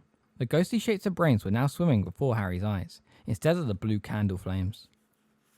"Wait," said Hermione sharply, as Luna made to close the door of the brain room behind them. "Flag rate!" She drew with her wand in midair, and a fiery X appeared on the door. No sooner had the door clicked shut behind them than there was a great rumbling, and once again the wall began to revolve very fast. But now there was a great red gold blur in amongst the faint blue, and, when all became still again, the fiery cross still burned, showing the door they had already tried. "Good thinking," said Harry. "Okay, let's try this one." Again, he strode directly at the door facing him and pushed it open, his wand still raised, the others at his heels. This room was larger than the last, dimly lit and rectangular, and the centre of it was sunken, forming a great stone pit some 20 feet deep. They were standing on the topmost tier of what seemed to be stone benches, running all around the room and descending into steep steps like an amphitheatre, or the courtroom in which Harry had been tried by the wizard gamut. Instead of a chain chair, however, there was a raised stone dais in the centre of the pit, on which stood a stone archway that looked so ancient, cracked and crumbling, that Harry was amazed the thing was still standing. Unsupported by any surrounding wall, the archway was hung with a tattered black curtain or veil which, despite the complete stillness of the cold surrounding air, was fluttering very slightly, as though it had just been touched. "Who's there?" said Harry, jumping down onto the bench below. There was no answering voice, but the veil continued to flutter and sway. "Careful," whispered Hermione. Harry scrambled down the benches one by one until he reached the stone bottom of the sunken pit. His footsteps echoed loudly as he walked slowly towards the dais. The pointed archway looked much taller from where he now stood than it had when he had been looking down onto it from above. Still the veil swayed gently, as though somebody had just passed through it. "Sirius?" Harry spoke again, but more quietly now that he was nearer. He had the strangest feeling that there was someone standing right behind the veil on the other side of the archway. Gripping his wand very tightly, he edged around the dais, but there was nobody there. All that could be seen on the other side was a tattered black veil. "Let's go," called Hermione from halfway up the stone steps. "This isn't right, Harry. Come on, let's go." She sounded scared, much more scared than she had in the room where the brain swam. Yet Harry thought the archway had a kind of beauty about it. Old though it was, the gently rippling veil intrigued him. He felt a very strong inclination to climb up on the dais and walk through it. "Harry, let's go, okay?" said Hermione more forcefully. "Okay," he said, but did not move. He had just heard something. There were faint whispering, murmuring voices coming from the other side of the veil. "What are you saying?" he said, very loudly, so that his words echoed all around the stone benches. "Nobody's talking, Harry," said Hermione, now moving over to him. "Someone's whispering behind there," he said, moving out of her reach and continuing to frown at the veil. "Is that you, Ron?" "I'm here, mate," said Ron, appearing around the other side of the archway. "Can't anyone else hear it?" Harry demanded, for the whispering and murmuring was becoming louder. Without really meaning to put it there, he found his foot on the dais. "I can hear them too," breathed Luna, joining them around the side of the archway and gazing at the swaying veil. "There are people in there." "What do you mean in there?" demanded Hermione, jumping down from the bottom step and sounding much angrier than the occasion warranted.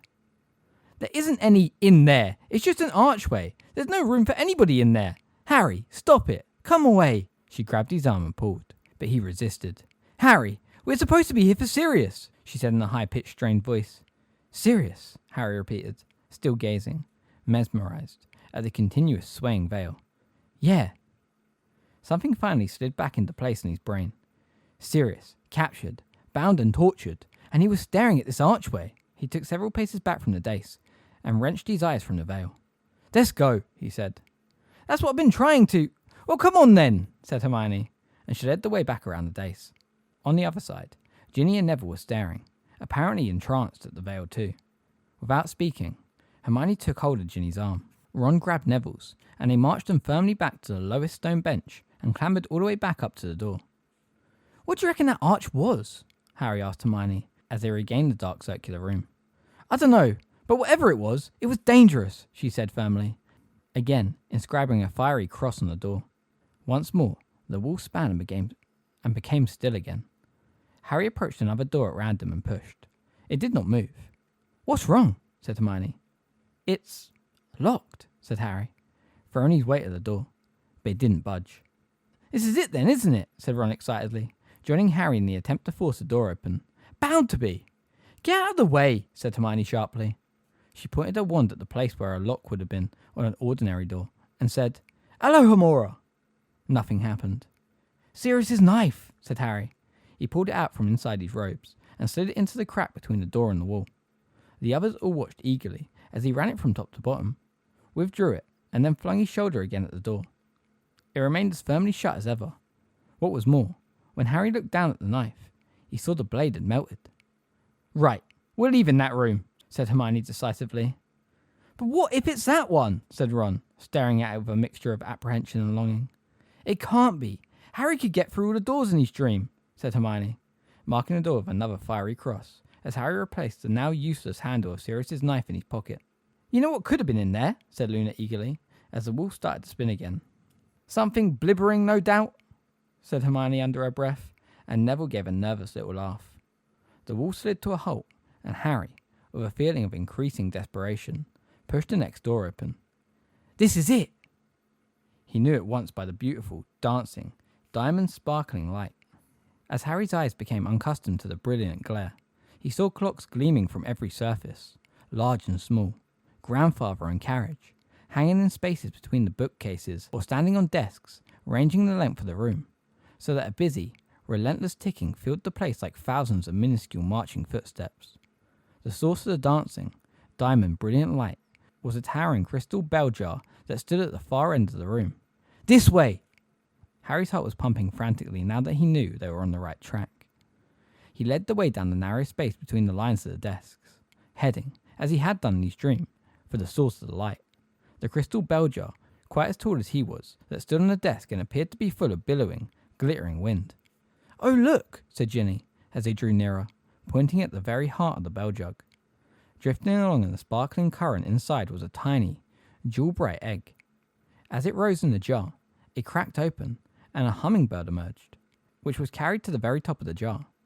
But as it fell on the draught, its feathers became bedraggled and damp again, and by the time it had been borne back into the bottom of the jar, it had been enclosed once more in its egg. Keep going, said Harry sharply, because Ginny showed signs of wanting to stop and watch the egg's progress back into a bird. You dawdled enough by that old arch, she said crossly, but followed him, past the bell jar to the only door behind it. This is it, Harry said again, and his heart was now pumping so hard and fast, he felt it must interfere with his speech. It's through here! He glanced around at them. They all had their wands out, and looked suddenly serious and anxious. He looked back at the door and pushed. It swung open. They were there. They had found the place, high as a church, and full of nothing but towering shelves covered in small, dusty glass orbs. They glimmered dully in the light, issuing from more candle brackets, set at intervals along the shelves. Like those in the circular room behind them, their flames were burning blue. The room was very cold. Harry edged forward and peered down one of the shadowy aisles between two rows of shelves. He could not hear anything, or see the slightest sign of movement. You said it was row 97, whispered Hermione. Yeah, breathed Harry, looking up at the end of the closest row. Beneath the branch of blue glowing candles, protruding from it, glimmered the silver figure 53. We need to go right, I think, whispered Hermione, squinting to the next row. Yes, that's 54. Keep your wands ready, Harry said softly. They crept forwards, glancing behind them as they went on down the long alleys of shelves, the further ends of which were in near total darkness. Tiny, yellowing labels had been stuck beneath each glass orb on the shelves.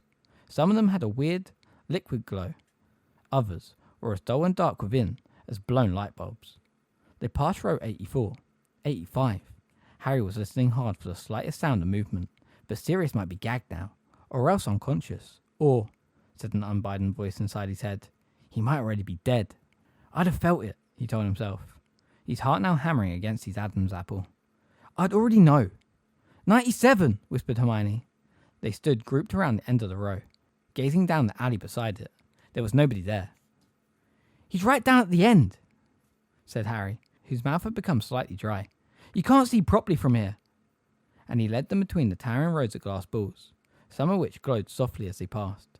He should be near here, whispered Harry, convinced that every step was going to bring the ragged form of Sirius into view on the darkened floor. Anywhere here, really close. Harry, said Hermione tentatively, but he did not want to respond. His mouth was very dry. Somewhere about here, he said. They reached the end of the row and emerged into more dim candlelight. There was nobody there. All was echoing, dusty silence. He might be, Harry whispered hoarsely, peering down the next alley. Or maybe... He hurried to look down the one beyond that. Harry, said Hermione again. What? He snarled. I don't think Sirius is here. Nobody spoke. Harry did not want to look at any of them. He felt sick. He did not understand why Sirius was not here. He had been here. This was where Harry, had seen him. He ran up the space at the end of the rows, staring down them. Empty aisle after empty aisle flickered past. He ran the other way, back past his staring companions. There was no sign of Sirius anywhere, nor any hint of a struggle. Harry, Ron called. What? He did not want to hear what Ron had to say. Did not want to hear Ron tell him he had been stupid, or suggest that they ought to go back to Hogwarts. But the heat was rising in his face, and he felt as though he would like to skulk down here in the darkness for a long while before facing the brightness of the atrium above and the others' accusing stares. Have you seen this? Said Ron. What? Said Harry, but eagerly this time. It had to be a good sign. It had to be a sign that Sirius had been there. A clue. He strode back to where they were all standing, a little way down row 97, but found nothing except Ron staring at one of the dusty glass spheres on the shelf. What? Harry repeated glumly. It's got your name on it, said Ron. Harry moved a little closer. Ron was pointing out one of the small glass spheres that glowed with a dull inner light, though it was very dusty and appeared not to have been touched for many years. My name, said Harry blankly. He stepped forwards. Not as tall as Ron. He had to crane his neck to read the yellowish label affixed to the shelf right beneath the dusty glass ball.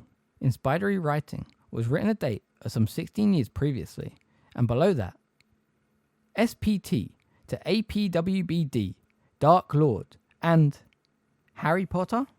Harry stared at it. What is it? Ron asked, sounding unnerved. What's your name doing down here? He glanced along at the other labels on that stretch of shelf.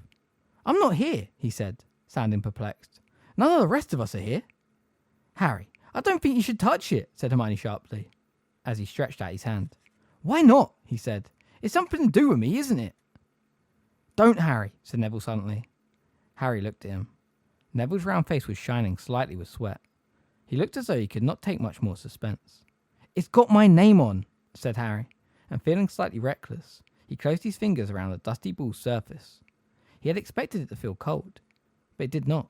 On the contrary, it felt as though it had been lying in the sun for hours, as though the glow of light within was warming it, expecting, even hoping, that something dramatic was going to happen, something exciting that might make their long and dangerous journey worthwhile after all. Harry lifted the glass ball down from its shelf and stared at it. Nothing whatsoever happened. The others moved in closer around Harry, gazing at the orb as he brushed it free of the clogging dust. And then, from right behind them, a drawling voice spoke. Very good, Potter. Now turn around, nice and slowly, and give that to me. Chapter 35. Beyond the Veil.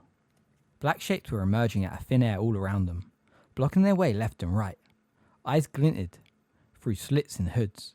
A dozen lit wand tips were pointing directly at their hearts. Ginny gave a gasp of horror.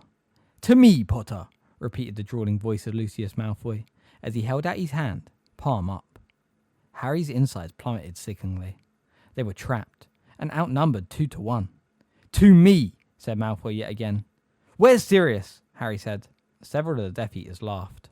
A harsh female voice from the midst of the shadowy figures to Harry's left said triumphantly, The Dark Lord always knows. Always, echoed Malfoy softly. Now give me the prophecy, Potter. I want to know where Sirius is.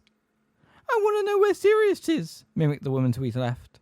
She and her fellow Death Eaters had closed in so that they were mere feet away from Harry and the others, the light from their wands dazzling Harry's eyes. You've got him, said Harry, ignoring the rising panic in his chest, the dread he had been fighting since they had first entered the 97th row. He's here. I know he is. The little baby woke up frightened and thought what it dreamed was true, said the woman in a horrible mock baby voice. Harry felt Ron stir beside him. Don't do anything, Harry muttered. Not yet. The woman, who had mimicked him, let out a raucous scream of laughter. You hear him? You hear him? Giving instructions to the other children as though he thinks of fighting us. Oh, you don't know Potter as I do, Bellatrix, said Malfoy softly. He has a great weakness for heroics. The Dark Lord understands this about him. Now give me the prophecy, Potter. I know Sirius is here, said Harry, though panic was causing his chest to constrict, and he felt as though he could not breathe properly. I know you've got him. More of the Death Eaters laughed, though the woman laughed loudest of all. It's time you learned the difference between life and dreams, Potter, said Malfoy. Now give me the prophecy, or we start using wands. Go on then, said Harry, raising his own wand to chest height. As he did so, the 5 wands of Ron, Hermione, Neville, Ginny and Luna rose on either side of him. The knot in Harry's stomach tightened. If Sirius really wasn't here, he had led his friends to their deaths for no reason. But the Death Eaters did not strike. Hand over the prophecy, and nobody needs to get hurt, said Malfoy coolly. It was Harry's turn to laugh. Yeah, right, he said. I give you this. Prophecy, is it? And you'll just let us skip off home, will you? The words were hardly out of his mouth when the female Death Eater shrieked. Accio. Harry was just ready for her. He shouted, Protego! Before she had finished her spell. And though the glass sphere slipped to the tips of his fingers, he managed to cling on to it. Oh, he knows how to play, little bitty baby Potter, she said, her mad eyes staring through the slits in her hood. Very well then. I told you no, Lucius Malfoy roared at the woman. If you smash it... Harry's mind was racing. The Death Eaters wanted this dusty spun glass sphere. He had no interest in it. He just wanted to get them all out of this alive, to make sure none of his friends paid a terrible price for his stupidity. The woman stepped forwards, away from her fellows, and pulled off her hood. Azkaban had hollowed Bellatrix Lestrange's face, making it gaunt and skull-like, but it was alive with a feverish, fanatical glow. You need more persuasion, she said, her chest rising and falling rapidly. Very well. Take the smallest one, she ordered the Death Eaters beside her. Let him watch while we torture the little girl. I'll do it. Harry felt the others close in around Ginny. He stepped sideways, so that he was right in front of her, the prophecy held up to his chest.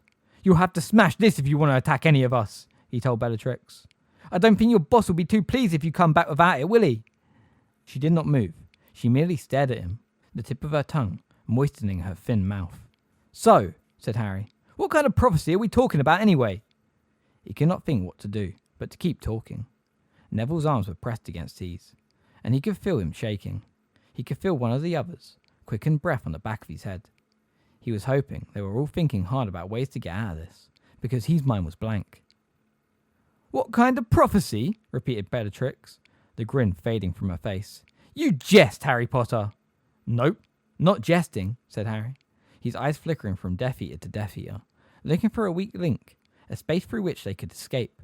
How come Voldemort wants it? Several of the Death Eaters let out low hisses. You dare speak his name, whispered Bellatrix. Yeah, said Harry, maintaining his tight grip on the glass ball, expecting another attempt to bewitch it from him. Yeah, I've got no problem with saying Vol. Shut your mouth, Bellatrix shrieked. You dare speak his name with your unworthy lips. You dare besmirch it with your half-blood's tongue. You dare. Did you know he's a half-blood too? Said Harry recklessly. Hermione gave a little moan in his ear. Voldemort, yeah, his mother was a witch, but his dad was a muggle. Or has he been telling you lot he's pure blood? Stupid! No! A jet of red light had shot from the end of Bellatrix Lestrange's wand, but Malfoy had deflected it. His spell caused hers to hit the shelf A foot to the left of Harry, and several of the glass orbs there shattered. Two figures, pearly white as ghosts, fluid as smoke, unfurled themselves from the fragments of broken glass upon the floor, and each began to speak. Their voices vied with each other, so that only fragments of what they were saying could be heard over Malfoy and Bellatrix's shouts. "At the solstice will come anew," said a figure of an old bearded man. Do not attack! We need the prophecy." He dares! Shrieked Bellatrix incoherently. "He stands there, filthy half-blood." "Wait until we've got the prophecy," bawled Malfoy. "And none will come after," said the figure of a young woman. The two figures that had burst from the shattered spheres had melted into thin air. Nothing remained of them, or their erstwhile homes, but fragments of glass upon the floor. They had, however, given Harry an idea. The problem was going to be conveying it to the others. "You haven't told me what's so special about this prophecy I'm supposed to be handing over," he said, playing for time.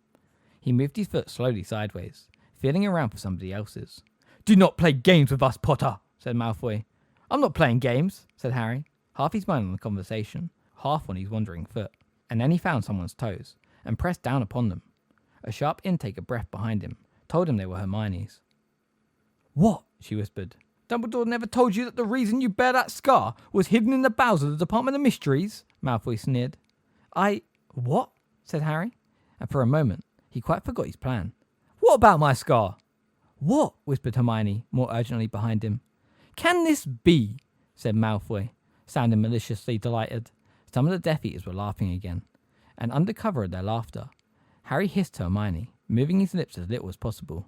"Smash shelves." "Dumbledore never told you?" Malfoy repeated. "Well, this explains why you didn't come earlier, Potter. The Dark Lord wondered why." "When I say now, you didn't come running when he showed you the place where it was hidden in your dreams. He thought natural curiosity would make you want to hear the exact wording." "Did he?" said Harry. Behind him, he felt rather than heard Hermione passing the message to the others, and he sort of kept talking, to distract the Death Eaters. "So he wanted me to come and get it, did he? Why?" "Why?" Malfoy sounded incredulously delighted. "Because the only people who are permitted to retrieve a prophecy from the Department of Mysteries, Potter, are those about whom it was made, as the Dark Lord discovered when he attempted to use others to steal it for him." "And why did he want to steal a prophecy about me?" "About both of you, Potter. About both of you. Haven't you ever wondered why the Dark Lord tried to kill you as a baby?" Harry stared into the slitted eye holes through which Malfoy's grey eyes were gleaming. Was this prophecy the reason Harry's parents had died? The reason he carried his lightning bolt scar? Was the answer to all this clutched in his hand? "Someone made a prophecy about Voldemort and me," he said quietly, gazing at Lucius Malfoy, his fingers tightening around the warm glass sphere in his hand. It was hardly larger than a snitch, and still gritty with dust. "And he's made me come and get it for him. Why couldn't he come and get it himself?" "Get it himself?" shrieked Bellatrix over a cackle of mad laughter. "The Dark Lord walk into the Ministry of Magic when they are so sweetly ignoring his return? The Dark Lord revealed himself to the Aurors when at the moment they are wasting their time on my dear cousin? So he's got you doing his dirty work for him, has he?" said Harry. "Like he tried to get Sturgis to steal it, and Bode." "Very good, Potter, very good," said Malfoy slowly. "But the Dark Lord knows you are not unintelligent." "Now!" yelled Harry. 5 different voices behind him bellowed, "Reducto!" 5 curses flew in 5 different directions, and the shelves opposite them exploded as they hit. The towering structure swayed as 100 glass spheres burst apart. Pearly white figures unfurled into the air and floated there, their voices echoing from who knew what long dead past, amid the torrent of crashing glass and splintering wood now raining down upon the floor. "Run!" Harry yelled, as the shelves swayed precariously, and more glass spheres began to fall from above. He seized a handful of Hermione's robes and dragged her forwards, holding one arm over his head as chunks of shelf and shards of glass thundered down upon them. A Death Eater lunged forwards through the cloud of dust, and Harry elbowed him hard in the masked face. They were all yelling. There were cries of pain, and thunderous crashes of shelves collapsed upon themselves, weirdly echoing fragments of the seers unleashed from their spheres. Harry found the way ahead clear, and saw Ron, Ginny and Luna sprint past him, their arms over their head. Something heavy struck him on the side of the face, but he merely ducked his head and sprinted onwards. A hand caught him by the shoulder. He heard Hermione shout, "Stupefy!" The hand released him at once. They were at the end of row 97.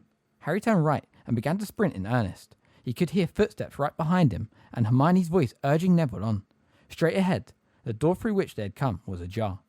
Harry could see the glittering light of the bell jar. He pelted through the doorway, the prophecy still clutched tight and safe in his hand, and waited for the others to hurtle over the threshold before slamming the door behind them.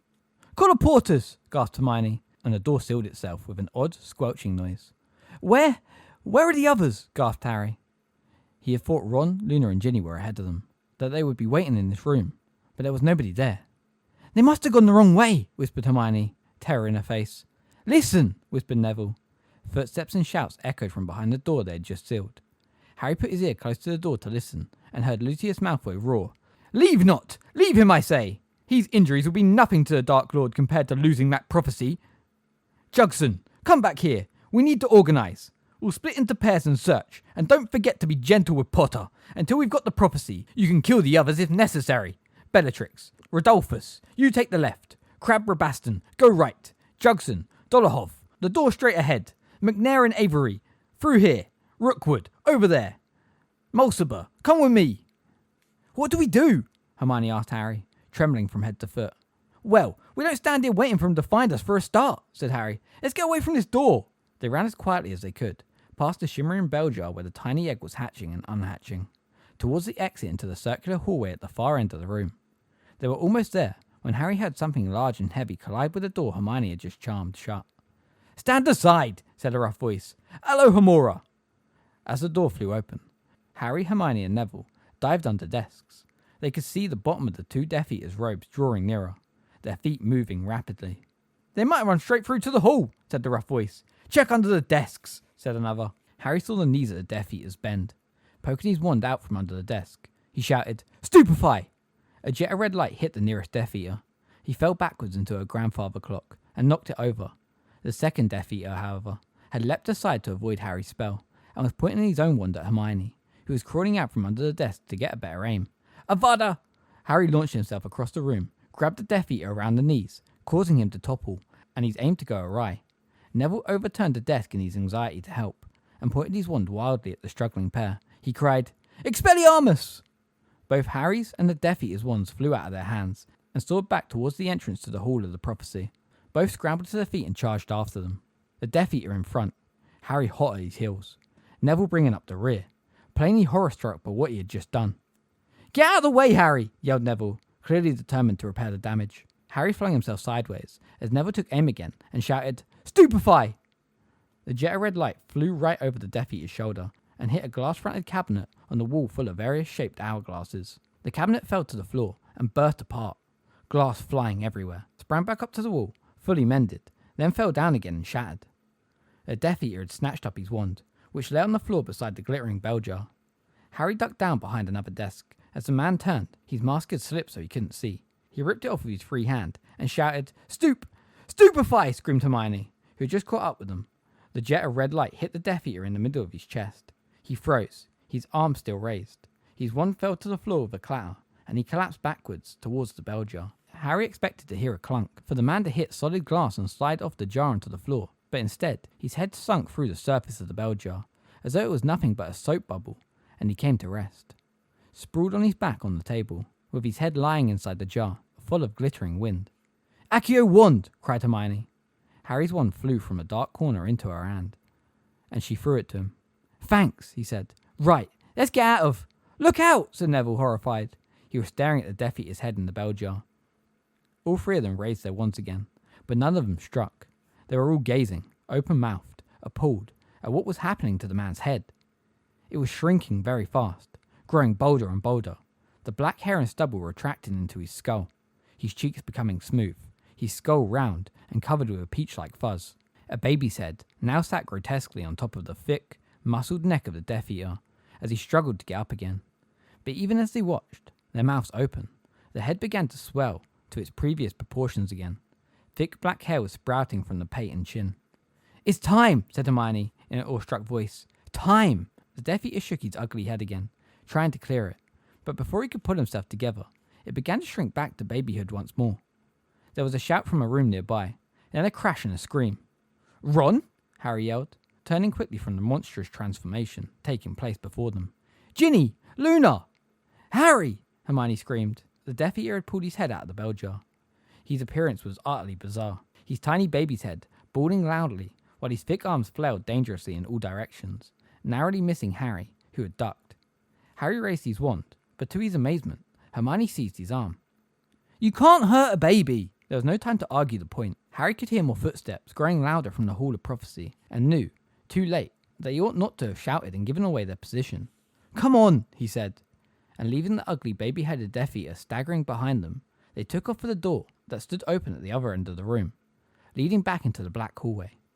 They had run halfway towards it when Harry saw through the open door 2 more Death Eaters running across the black room towards them. Veering left, he burst instead into a small, dark, cluttered office and slammed the door behind them. "Coolo," began Hermione, but before she could complete the spell, the door had burst open and the 2 Death Eaters had come hurtling inside. With a cry of triumph, both yelled, "Impedimenta!" Harry, Hermione and Neville were all knocked backwards off their feet. Neville was thrown across the desk and disappeared from view. Hermione smashed into a bookcase and was promptly deluged in a cascade of heavy books. The back of Harry's head slammed into the stone wall behind him. Tiny lights burst in front of his eyes, and for a moment he was too dizzy and bewildered to react. "We've got him!" yelled the Death Eater nearest Harry. "In an office, off! Silencio!" cried Hermione, and the man's voice was extinguished. He continued to mouth through the hole in his mask, but no sound came out. He was thrust aside by his fellow Death Eater. "Petrificus totalis!" shouted Harry, as the second Death Eater raised his wand. His arms and legs snapped together, and he fell forwards, face down onto the rug at Harry's feet, stiff as a board and unable to move. "Well done, But the Death Eater Hermione had just struck dumb, made a sudden slashing movement with his wand. A streak of what looked like purple flame passed right across Hermione's chest. She gave a tiny ow, as though of surprise, and crumpled onto the floor, where she lay motionless. "Hermione!" Harry fell to his knees beside her, as Neville crawled rapidly towards her from under the desk, his wand held up in front of him. The Death Eater kicked out hard at Neville's head as he emerged. His foot broke Neville's wand in two, and connected with his face. Neville gave a howl of pain and recoiled, clutching his mouth and nose. Harry twisted around, his own wand held high, and saw that the Death Eater had ripped off his mask and was pointing his wand directly at Harry, who recognised the long, pale, twisted face from the Daily Prophet, Antonin Delahoff, the wizard who had murdered the Pruitts.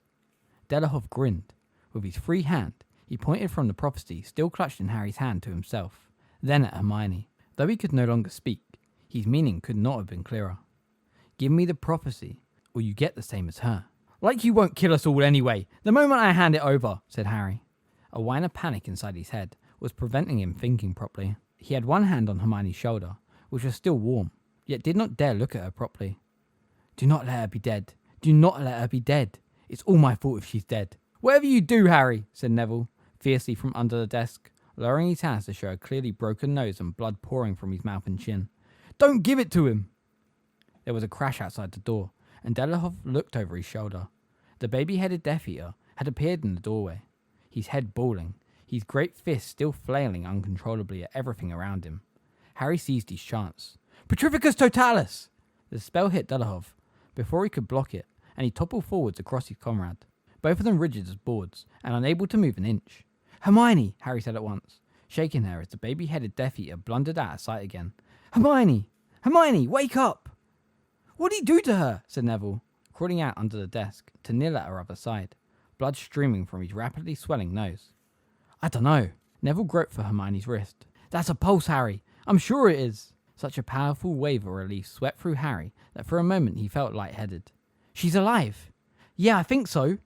There was a pause in which Harry listened hard for the sound of more footsteps, but all he could hear were the whispers and blunderings of the baby-headed Death Eater in the next room. "Neville, we're not far from the exit," Harry whispered. "We're right next to that circular room. If we can get there, if we can just get you across it and find the right door before any more Death Eaters come, I'll bet you can get Hermione up the corridor and into the lift. Then you could find someone, raise the alarm." "And what are you going to do?"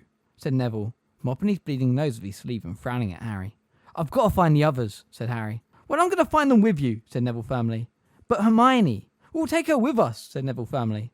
"I'll carry her. You're better at fighting them than I am." He stood up and seized one of Hermione's arms, glaring at Harry, who hesitated, then grabbed the other and helped hoist Hermione's limp form over Neville's shoulders. "Wait," said Harry, snatching up Hermione's wand from the floor and shoving it into Neville's hand. "You'd better take this." Neville kicked aside the broken fragments of his own wand as they walked slowly towards the door. "My Gran's going to kill me," said Neville thickly, blood spattering from his nose as he spoke. That was my dad's old wand. Harry stuck his head out of the door and looked around cautiously. The baby-headed Death Eater was screaming and banging into things, toppling grandfather clocks and overturning desks, bawling and confused, while the glass-fronted cabinet that Harry now suspected had contained time-turners continued to fall, shattering and repairing itself against the wall behind them. "He's never going to notice us," he whispered. "Come on, keep close behind me." They crept out of the office and back towards the door into the black hallway, which now seemed completely deserted. They walked a few steps forwards, Neville tottering slightly due to Hermione's weight. The door of the time room swung shut behind them, and the walls began to rotate once more. The recent blow on the back of Harry's head seemed to have unsteadied him. He narrowed his eyes, swaying slightly, until the walls stopped moving again. With a sinking heart, Harry saw that Hermione's fiery crosses had faded from the doors. "So which way do you reckon?" But before they could make a decision as to which way to try, a door to their right sprang open, and 3 people fell out of it. "Ron!" croaked Harry, dashing towards them. "Ginny, are you all—" "Harry!" said Ron, giggling weakly, lurching forwards, seizing the front of Harry's robes and gazing at him with unfocused eyes. "There you are! You look funny, Harry. You're all messed up." Ron's face was very white, and something dark was trickling away from the corner of his mouth. Next moment, his knees had given way, but he still clutched the front of Harry's robes, so that Harry was pulled into a kind of bow. "Ginny?" Harry said fearfully. "What happened?" But Ginny shook her head and slid down the wall into a sitting position, panting and holding her ankle. "I think her ankle's broken. I heard something crack," whispered Luna, who was bending over, and who alone seemed to be unhurt. "4 of them chased us into a dark room full of planets. It was a very odd place. Some of the time we were just floating in the dark." "Harry, we saw Uranus up close," said Ron, still giggling feebly. "Get it, Harry? We saw Uranus." A bubble of blood grew at the corner of Ron's mouth and burst. "Anyway, one of them grabbed Ginny's foot. I used the reducto curse and blew up Pluto in his face. But—" Luna gestured hopelessly at Ginny, who was breathing in a very shallow way, her eyes still closed. "And what about Ron?" said Harry fearfully, as Ron continued to giggle, still hanging off the front of Harry's robes.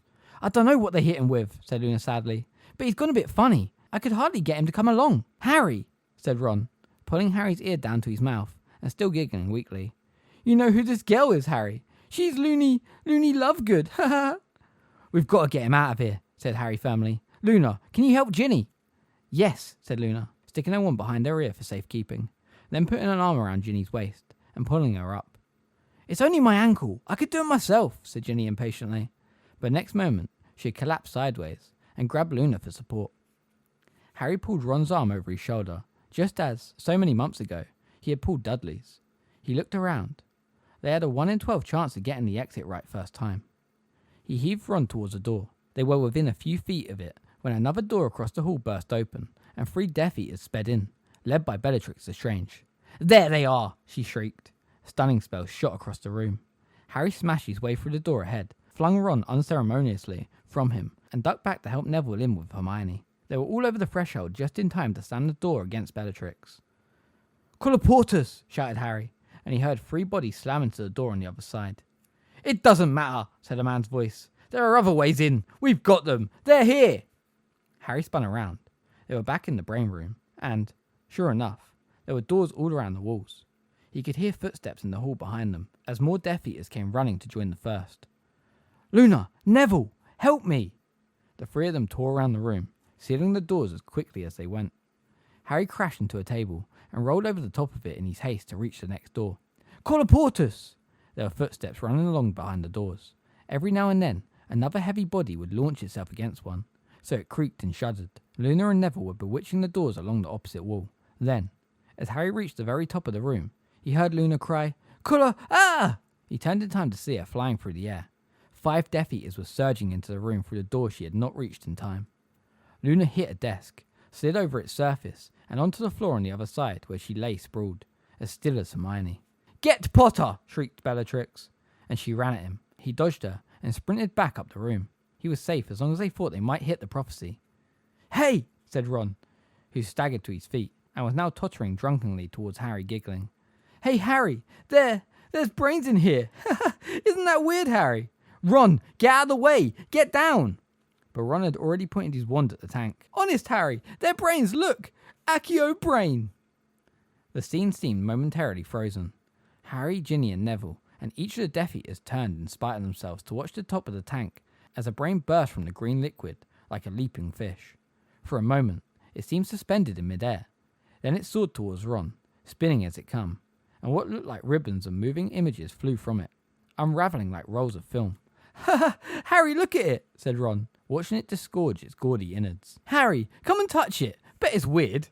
"Ron, no!" Harry did not know what would happen if Ron touched the tentacles, or thought, now flying behind the brain. But he was sure it would not be anything good. He darted forwards, but Ron had already caught the brain in his outstretched hands. The moment they made contact with his skin, the tentacles began wrapping themselves around Ron's arm like ropes. "Harry, look what's happened! No, I don't like it! No, stop! But the thin ribbons were spinning around Ron's chest now. He tugged and tore at them, as the brain was pulled tight against him like an octopus's body. "Defindo!" yelled Harry, trying to sever the feelers wrapping themselves tightly around Ron before his eyes, but it would not break. Ron fell over, still thrashing against his bonds. "Harry, it will suffocate him!" screamed Ginny, immobilized by a broken ankle on the floor. Then a jet of red light flew from one of the Death Eater's wands and hit her squarely in the face. She keeled over sideways and laid there unconscious. "Stupefy!" shouted Neville, wheeling around and waving Hermione's wand at the oncoming Death Eaters. Stupefy! But nothing happened.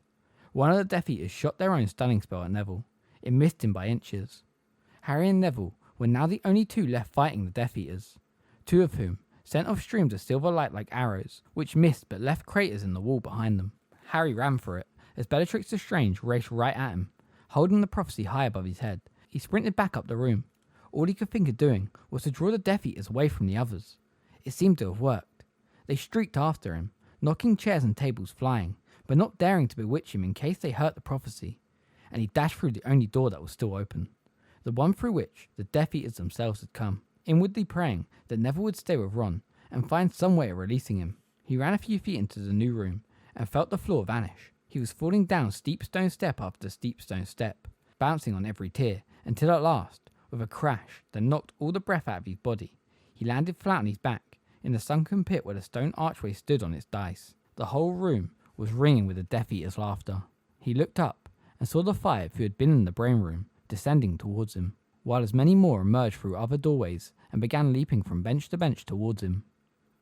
Harry got to his feet, though his legs were trembling so badly they barely supported him. The prophecy was still miraculously unbroken in his left hand, his wand clutched tightly in his right. He backed away, looking around, trying to keep all the Death Eaters within his sight. The back of his legs hit something solid. He had reached the dais where the archway stood. He climbed backwards onto it. The Death Eaters all halted, gazing at him, some were panting as hard as he was. One was bleeding badly. Dolohov, freed of the body-bind curse, was leering, his wand pointing straight at Harry's face. "Potter, your race is run," drawled Lucius Malfoy, pulling off his mask. "Now hand me the prophecy like a good boy." Let the others go and I'll give it to you," said Harry desperately. A few of the Death Eaters laughed. "You're not in a position to bargain, Potter," said Lucius Malfoy, his pale face flushed with pleasure. "You see, there are 10 of us, and only one of you. Or hasn't Dumbledore ever taught you how to count?" "He's not alone," shouted a voice from above them. "He's still got me." Harry's heart sank, and Neville was scrambling down the stone benches towards them, Hermione's wand held fast in his trembling hand. "Neville, no! Go back to Ron!" "Stupefy!" Neville shouted again, pointing his wand at each Death Eater in turn. "Stupefy! One of the largest Death Eaters seized Neville from behind, pinning his arms to his sides. He struggled and kicked. Several of the Death Eaters laughed. "It's Longbottom, isn't it?" sneered Lucius Malfoy. "Well, your grandmother is used to losing family members to our cause. Your death will not come as a great shock." "Longbottom?" repeated Bellatrix. A truly evil smile lit her gaunt face. "Why, I have had the pleasure of meeting your parents, boy." "I know you have," roared Neville, and he fought so hard against his captor's encircling grip that the Death Eater shouted, "Someone stun him!" No, said Bellatrix. She looked transported, alive with excitement as she glanced at Harry, then back at Neville. "No, let's see how Longbottom lasts before he cracks like his parents. Unless Potter wants to give us the prophecy." "Don't give it to him!" roared Neville, who seemed beside himself, kicking and writhing as Bellatrix drew nearer to him and his captor, her wand raised. "Don't give it to him, Harry!" Bellatrix raised her wand. "Crucio!" Neville screamed, his legs drawn up to his chest, so the Death Eater holding him was momentarily holding him off the ground. The Death Eater dropped him, and he fell to the floor, twitching and screaming in agony. "That was just a taster," said Bellatrix, raising their wand so that Neville's screams stopped, and he lay sobbing at her feet. She turned and gazed up at Harry. "Now, Potter, either give us the prophecy, or watch your little friend die the hard way." Harry did not have to think. There was no choice. The prophecy was hot with the heat of his clutching hand as he held it out. Malfoy jumped forwards to take it. Then, high above them, 2 more doors burst open, and 5 more people sprinted into the room. Sirius, Lupin, Moody, Tonks, and Kingsley. Malfoy turned and raised his wand, but Tonks had already sent a stunning spell right at him. Harry did not wait to see whether it had made contact, but dived off the dais, out of the way. The Death Eaters were completely distracted by the appearance of the members of the Order, who were now raining spells down upon them as they jumped from step to step towards the sunken floor. Through the darting bodies, the flashes of light, Harry could see Neville crawling along. He dodged another jet of red light and flung himself flat onto the ground to reach Neville. "Are you okay?" he yelled, as another spell soared inches over their heads. "Yes," said Neville, trying to pull himself up. "And Ron?" "I think he's all right. He was still fighting the brain when I left." The stone floor between them exploded as a spell hit, leaving the crater right where Neville's hand had been only seconds before. Both scrambled away from the spot. Then a thick arm came out of nowhere, seized Harry around the neck, and pulled him upright, so that his toes were barely touching the floor. "Give it to me!" growled a voice in his ear. "Give me the prophecy!" The man was pressing so tightly on Harry's windpipe that he could not breathe. Through watering eyes, he saw Sirius dueling with a Death Eater some 10 feet away. Kingsley was fighting 2 at once. Tonks, still halfway up the tiered seats, was firing spells down at Bellatrix. Nobody seemed to realise that Harry was dying. He turned his wand backwards towards the man's side, but had no breath to utter an incantation, and a man's free hand was groping towards the hand in which Harry was grasping the prophecy. "Ah!" Neville had come lunging out of nowhere, unable to articulate a spell. He had jabbed Hermione's wand hard into the eye hole of the Death Eater's mask. The man relinquished Harry at once, with a howl of pain. Harry whirled around to face him and gasped, "Stupefy!" The Death Eater keeled over backwards, and his mask slipped off. It was McNair, Buckbeak's would-be killer, one of his eyes now swollen and bloodshot. "Thanks," Harry said to Neville, pulling him aside as Sirius and his Death Eater lurched past, dueling so fiercely that their wands were blurs. Then Harry's foot made contact with something round and hard, and he slipped. For a moment, he thought he had dropped the prophecy, but then he saw Moody's magical eye spinning away across the floor. Its owner was lying on its side, bleeding from the head, and his attacker was now bearing down upon Harry and Neville. Dolohov, his long pale face twisted with glee. "Tarantelagra!" he shouted. His wand pointed at Neville, whose legs went immediately into a kind of frenzied tap dance, unbalancing him and causing him to fall to the floor again. "Now, Potter!" He made the same slashing movement with his wand that he had used on Hermione just as Harry had yelled Protego. Harry felt something streak across his face like a blunt knife. The force of it knocked him sideways, and he fell over Neville's jerking legs. But the shield charm had stopped the worst of the spell. Dolohov raised his wand again. "Accio Prof!" Sirius had hurtled out of nowhere, rammed Dolohov with his shoulder, and sent him flying out of the way. The prophecy had again flown to the tips of Harry's fingers, but he had managed to cling onto it. Now Sirius and Dolohov were dueling, their wands flashing like swords, sparks flying from their wand tips. Dolohov drew back his wand to make the same slashing movement he had used on Harry and Hermione.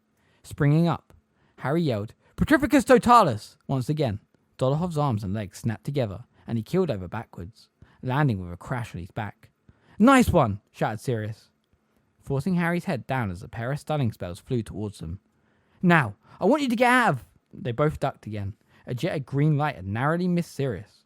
Across the room, Harry saw Tonks fall from halfway up the stone steps, her limp form toppling from stone seat to stone seat, and Bellatrix, triumphant, running back towards the fray. "Harry, take the prophecy, grab Neville and run!" Sirius yelled, dashing to meet Bellatrix. Harry did not see what happened next. Kingsley swayed across his field of vision, battling with the poke-marked, and no longer masked Rookwood. Another jet of green light flew over Harry's head as he launched himself towards Neville. "Can he stand?" he bellowed in Neville's ear, as Neville's legs jerked and twitched uncontrollably. "Put your arm around my neck." Neville did so. Harry heaved. Neville's legs were still flying in every direction.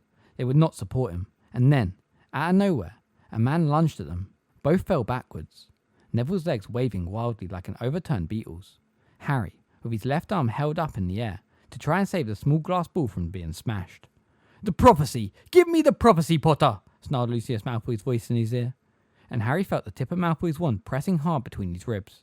No! Get off me! Neville! Catch it! Harry flung the prophecy across the floor. Neville spun himself around on his back and scooped the ball to his chest. Malfoy pointed the wand instead at Neville, but Harry jabbed his own wand over his shoulder and yelled, Impedimenta! Malfoy was blasted off his back. As Harry scrambled up again, he looked around and saw Malfoy smash into the dais, on which Sirius and Bellatrix were now dueling. Malfoy aimed his wand at Harry and Neville again, but before he could draw breath to strike, Lupin had jumped between them. Harry, round up the others and go! Harry seized Neville by the shoulder of his robes and lifted him bodily onto the first tier of the stone steps. Neville's legs twitched and jerked and would not support his weight. Harry heaved again with all the strength he possessed, and they climbed another step. A spell hit the stone bench at Harry's heel. It crumpled away, and he fell back to the step below. Neville sank to the ground, his legs still jerking and thrashing, and he thrust the prophecy into his pocket. Come on, said Harry desperately, hauling at Neville's robes. Just try and push with your legs. He gave another stupendous heave, and Neville's robes tore all along the left seam. The small, spun glass ball dropped from his pocket, and, before either of them could catch it, one of Neville's floundering feet kicked it. It flew some 10 feet to their right, and smashed on the step beneath them. As both of them stared at the place where it had broken, appalled at what had just happened, a pearly white figure with hugely magnified eyes rose into the air, unnoticed by any of them. Harry could see its mouth moving, but in all the crashes and screams and yells surrounding them, not one word of the prophecy could he hear. The figure stopped speaking and dissolved into nothingness. Harry, I'm sorry, cried Neville, his face anguished as his legs continued to flounder. I'm so sorry, Harry. I didn't mean to. It doesn't matter, Harry shouted. Just try and stand. Let's get out of... Dumbledore, said Neville, his sweaty face suddenly transported, staring over Harry's shoulder. What? Dumbledore! Harry turned to look where Neville was staring. Directly above them, framed in the doorway from the brain room, stood Albus Dumbledore, his wand aloft, his face white and furious. Harry felt a kind of electric charge surge through every particle of his body. They were saved. Dumbledore sped down the steps past Neville and Harry, who had no more thoughts of leaving. Dumbledore was already at the foot of the steps when the Death Eaters nearest realised he was there and yelled to the others. One of the Death Eaters ran for it, scrambling like a monkey up the stone steps opposite. Dumbledore's spell pulled him back as easily and effortlessly as though he had hooked him with an invisible line. Only one pair was still battling, apparently unaware of the new arrival. Harry saw Sirius duck Bellatrix's jet of red light. He was laughing at her. Come on, you can do better than that, he yelled, his voice echoing around the cavernous room. The second jet of red light hit him squarely on the chest. The laughter had not quite died from his face, but his eyes widened in shock. Harry released Neville, though he was unaware of doing so.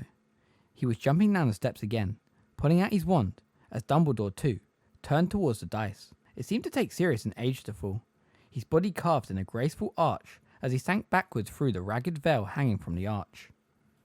Harry saw the look of mingled fear and surprise on his godfather's wasted, once handsome face, as he fell through the ancient doorway and disappeared behind the veil, which fluttered for a moment, as though in a high wind, then fell back into place.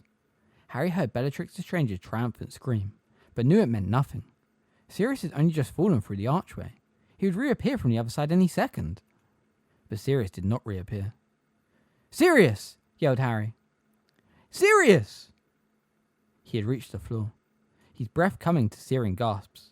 Sirius must just be behind the curtain. He, Harry, would pull him back out. But as he reached the ground and sprinted towards the dice, Lupin grabbed Harry around the chest, holding him back. There's nothing you can do, Harry.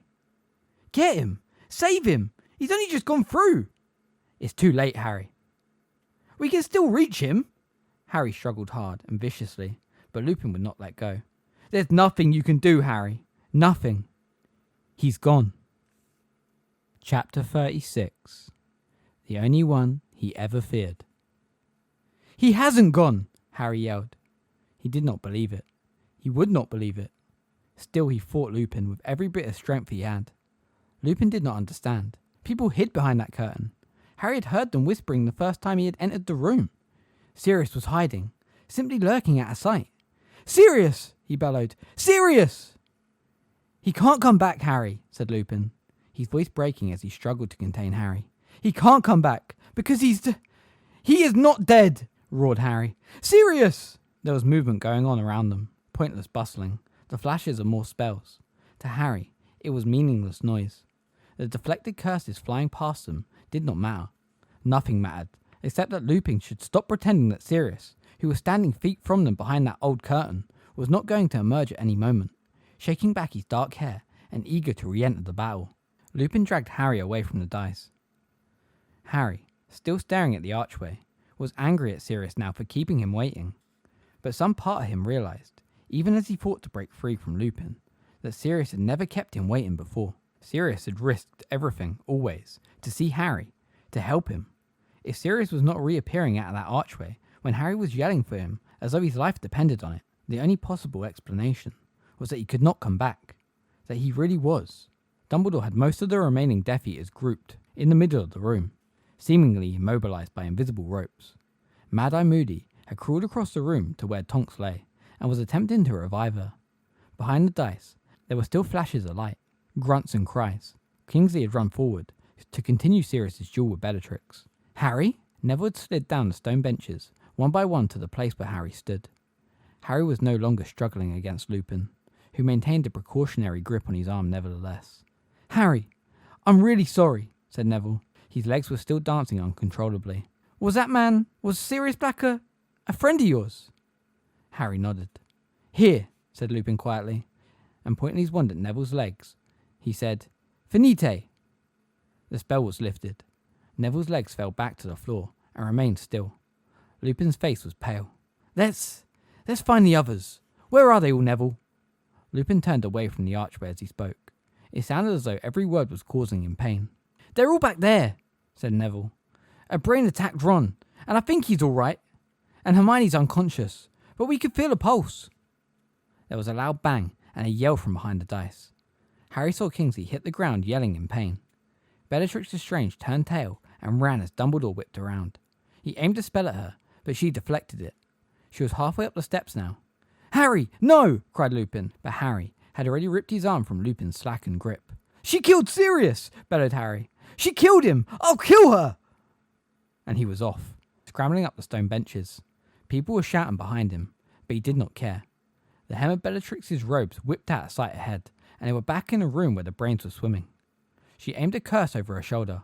The tank rose into the air. Harry was deluged in the foul-smelling potion within. The brains slipped and slid over him and began spinning their long-coloured tentacles, but he shouted, Wingardium Leviosa!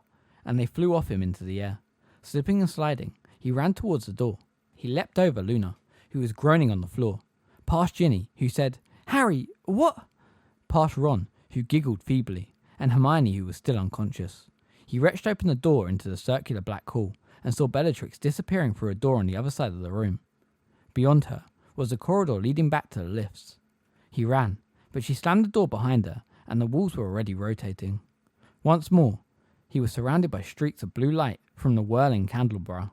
Where's the exit? He shouted desperately, as the wall rumbled to a halt again. Where's the way out?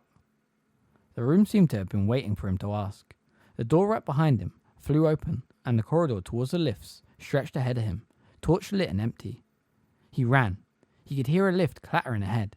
He sprinted up the passageway, swung around the corner, and slammed his fist onto the button to call a second lift. It jangled and banged lower and lower. The grille slid open, and Harry dashed inside, now hammering the buttons marked Atrium. The door slid shut, and he was rising.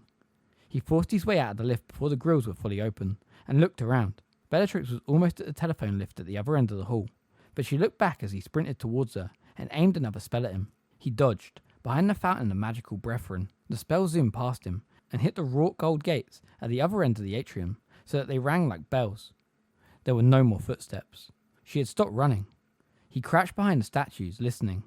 Come out, little Harry, she called in her mock baby voice, which echoed off the polished wooden floors.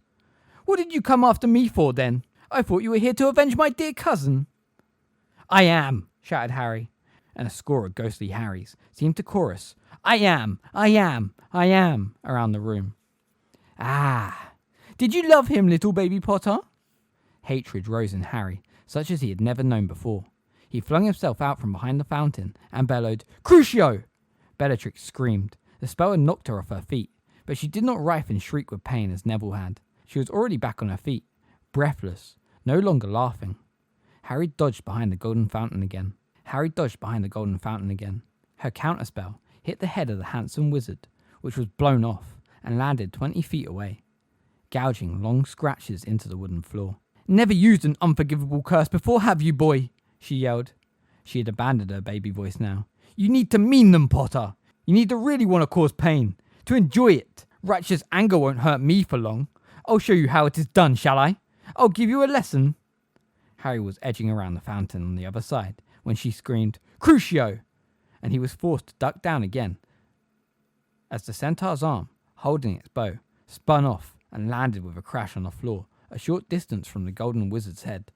"Potter, you cannot win against me!" she cried. He could hear her moving to the right, trying to get a clear shot of him. He backed around the statue away from her, crouching behind the centaur's legs, his head level with the house elves. "I was and am the Dark Lord's most loyal servant. I learned the dark arts from him, and I know spells of such power that you, pathetic little boy, can never hope to complete." "Stupefy!" yelled Harry. He had edged right around to where the goblin stood, beaming up at the now headless wizard, and taken aim at her as she peered around the fountain. She reacted so fast he barely had time to duck. "Protego!" The jet of red light, his own stunning spell, bounced back at him. Harry scrambled back behind the fountain, and one of the goblin's ears went flying across the room.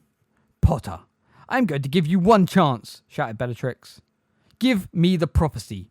Roll it out towards me now, and I may spare your life."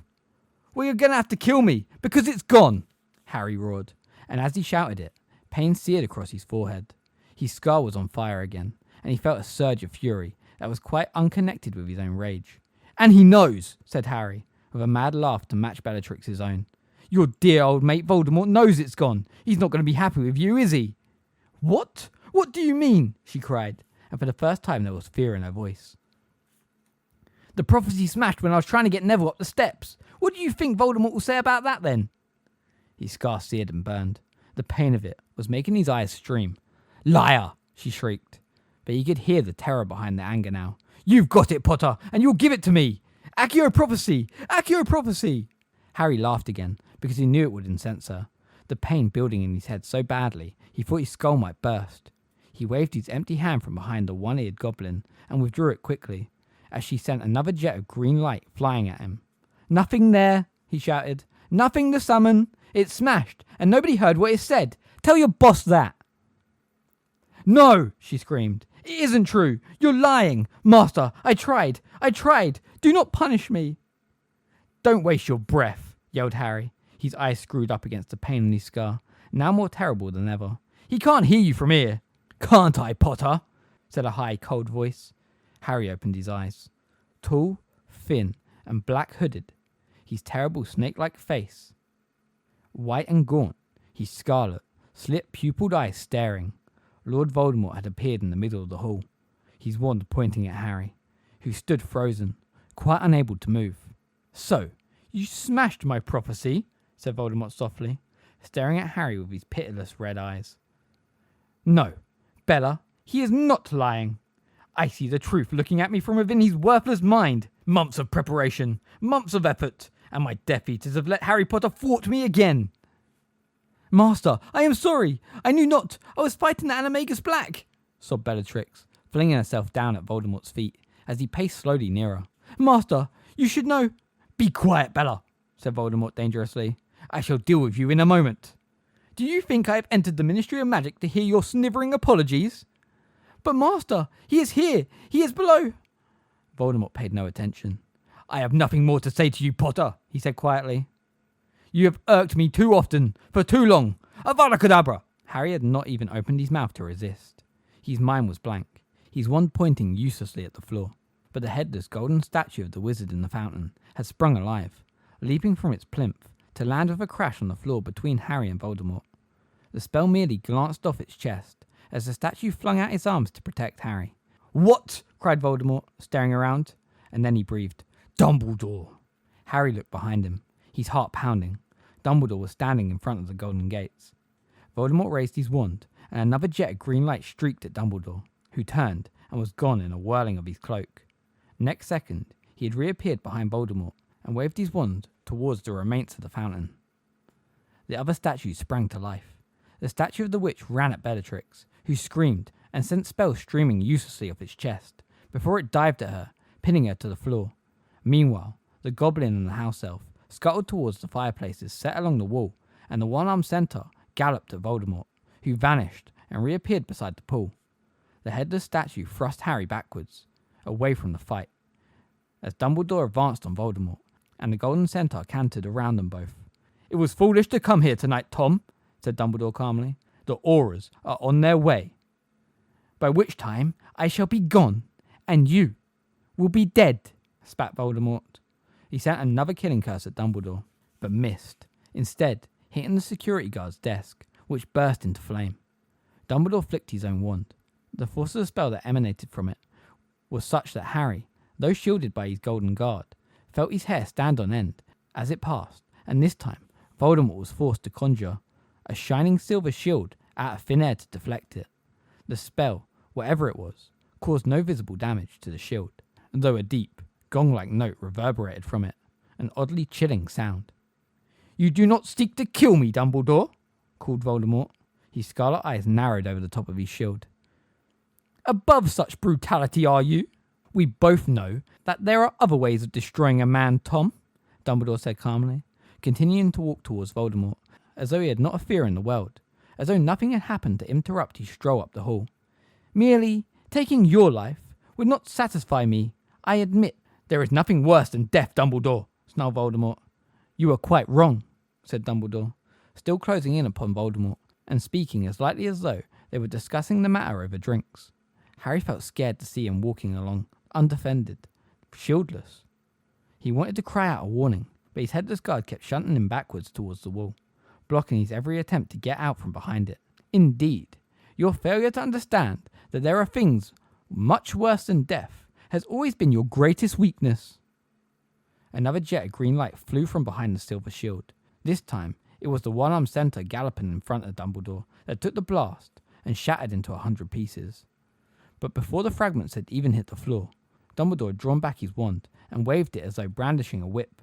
A long, thin flame flew from the tip. It wrapped itself around Voldemort, shield and all. For a moment, it seemed Dumbledore had won, but then the fiery rope became a serpent, which relinquished its hold on Voldemort at once, and turned, hissing furiously to face Dumbledore.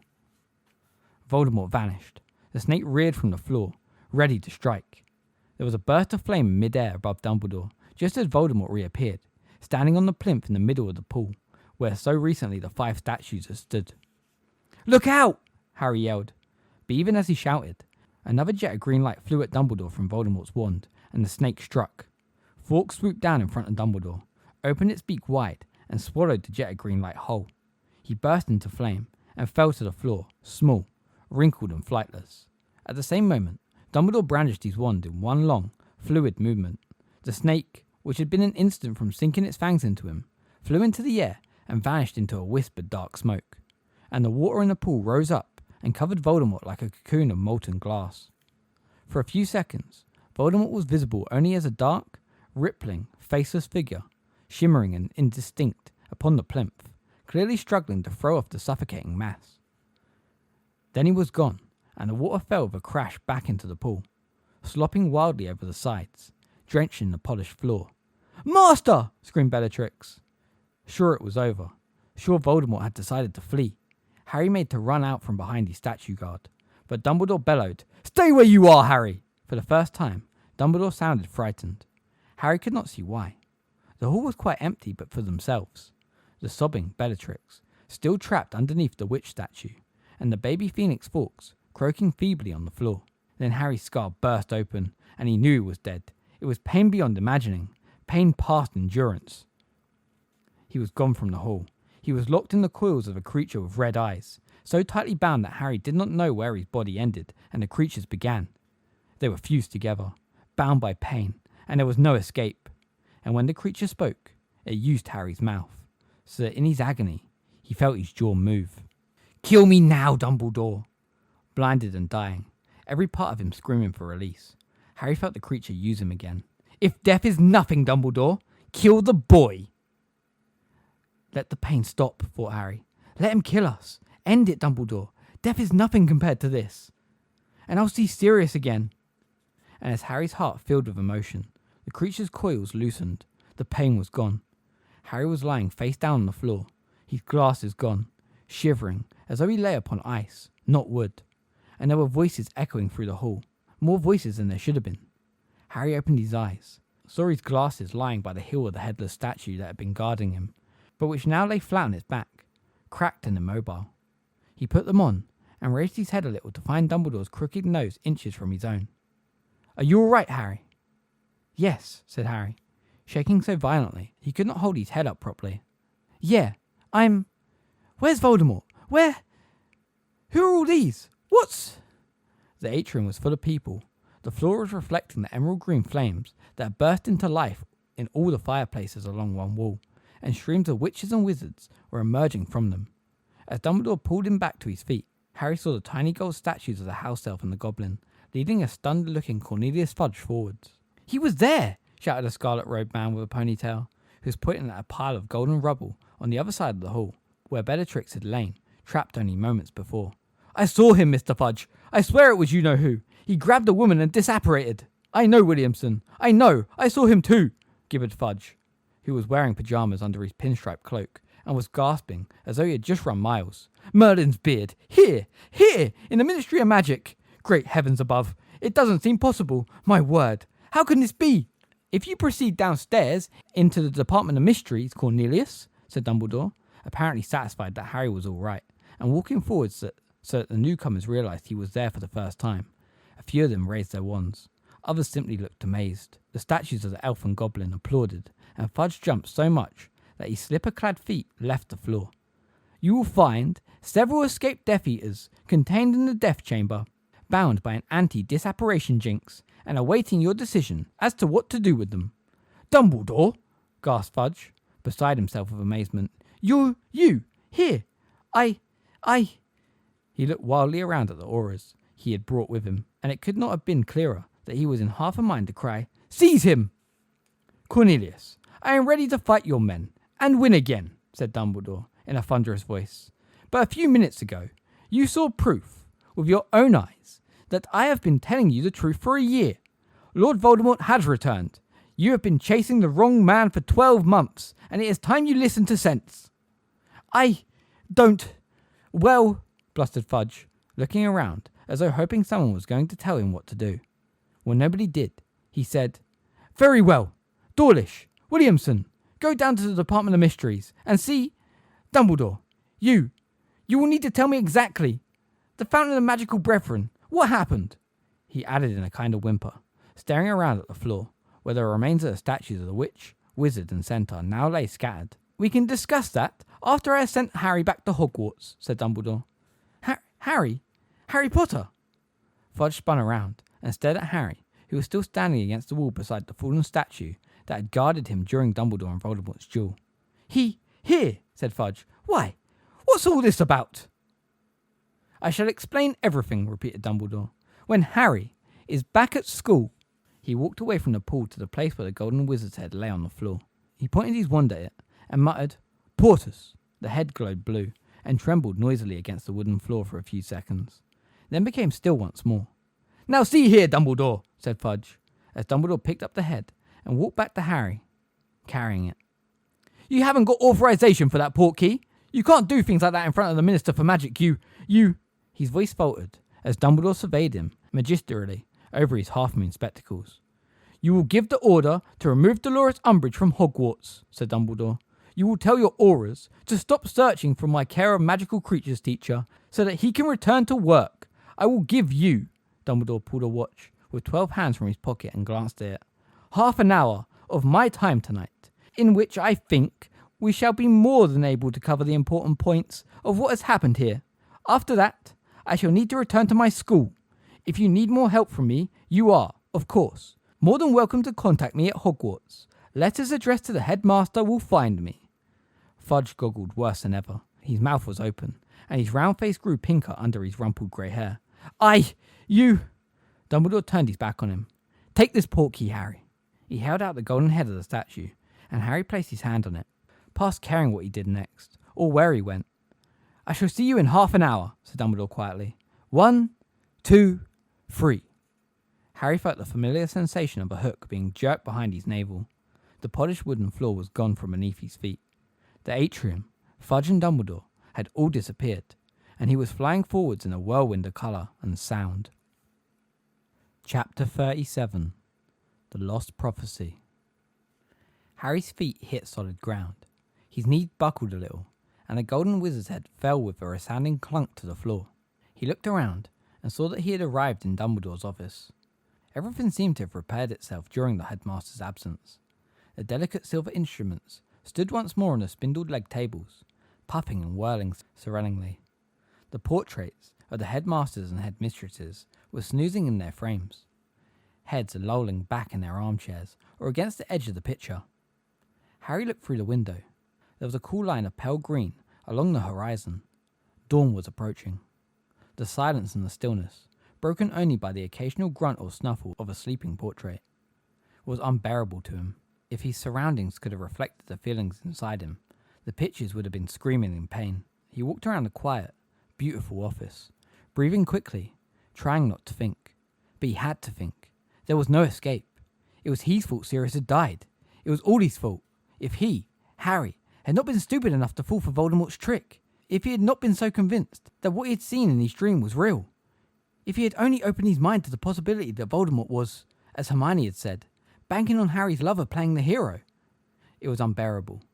He would not think about it. He could not stand it. There was a terrible hollow inside him. He did not want to feel or examine. A dark hole where Sirius had been, where Sirius had vanished. He did not want to have to be alone with that great, silent space. He could not stand it. A picture behind him gave a particularly loud grunting snore, and a cool voice said, "Ah, Harry Potter!" Phineas Nigellus gave a long yawn, stretching his arms as he watched Harry with shrewd, narrow eyes. "And what brings you here in the early hours of the morning?" said Phineas eventually. "This office is supposed to be barred to all but the rightful headmaster, or as Dumbledore sent you here. Oh, don't tell me." He gave another shuddering yawn. "Another message from my worthless great-great-grandson." Harry could not speak. Phineas Nigellus did not know that Sirius was dead, but Harry could not tell him. To say it aloud would be to make it final, absolute, irretrievable. A few more of the portraits had stirred now. Terror of being interrogated made Harry stride across the room and seize the doorknob. It would not turn. He was shut in. "I hope this means," said the corpulent red-nosed wizard, who hung on the wall behind the headmaster's desk, "that Dumbledore will soon be back among us." Harry turned. The wizard was eyeing him with great interest. Harry nodded. He tugged again at the doorknob behind his back, but it remained immovable. "Oh, good," said the wizard. "It has been very dull without him. Very dull indeed." He settled himself on the throne-like chair on which he had been painted and smiled benignly upon Harry. "Dumbledore thinks very highly of you, as I am sure you know," he said comfortably. "Oh yes, holds you in great esteem." The guilt filling the whole of Harry's chest, like some monstrous, weighty parasite, now writhed and squirmed. Harry could not stand this. He could not stand being himself anymore. He had never felt more trapped inside his own head and body, never wished so intensely that he could be somebody, anybody else. The empty fireplace burst into emerald green flame, making Harry leap away from the door, staring at the man spinning inside the grate, as Dumbledore's tall form unfolded itself into the fire. The wizards and witches on the surrounding walls jerked awake, many of them giving cries of welcome. "Thank you," said Dumbledore softly. He did not look at Harry first, but walked over to the perch beside the door and withdrew from inside a pocket of his robes the tiny, ugly, featherless forks, whom he had placed gently on the tray of soft ashes beneath the golden post where the full-grown forks usually stood. "Well, Harry," said Dumbledore, finally turning away from the baby bird, "you will be pleased to hear that none of your fellow students are going to suffer lasting damage from the night's events." Harry tried to say good, but no sound came out. It seemed to him that Dumbledore was reminding him of the amount of damage he had caused, and although Dumbledore was for once looking at him directly, and although his expression was kindly rather than accusatory, Harry could not bear to meet his eyes. "Madame Pomfrey is patching everybody up," said Dumbledore. "Nymphadora Tonks may need to spend a little time in St. Mungo's, but it seems she will make a full recovery." Harry contented himself with nodding at the carpet, which was growing lighter as the sky outside grew paler. He was sure all the portraits around the room were listening eagerly to every word Dumbledore spoke, wondering where Dumbledore and Harry had been, and why there had been so many injuries. "I know how you're feeling, Harry," said Dumbledore very quietly. "No, you don't," said Harry, and his voice was suddenly loud and strong. White-hot anger leapt inside him. Dumbledore knew nothing about his feelings. "You see, Dumbledore," said Filius Nigellus slyly, "never try to understand the students. They hate it. They would much rather be tragically misunderstood, wallow in self-pity, stew in their own—" "That's enough, Phineas," said Dumbledore. Harry turned his back on Dumbledore and stared determinedly out of the window. He could see the Quidditch stadium in the distance. Sirius had appeared there once, disguised as a shaggy black dog, so he could watch Harry play. He had probably come to see whether Harry was as good as James had been. Harry had never asked him. "There is no shame in what you are feeling, Harry," said Dumbledore's voice. "On the contrary, the fact you can feel pain like this is your greatest strength." Harry felt the white-hot anger lick his insides, blazing in the terrible emptiness, filling him with the desire to hurt Dumbledore for his calmness and his empty words.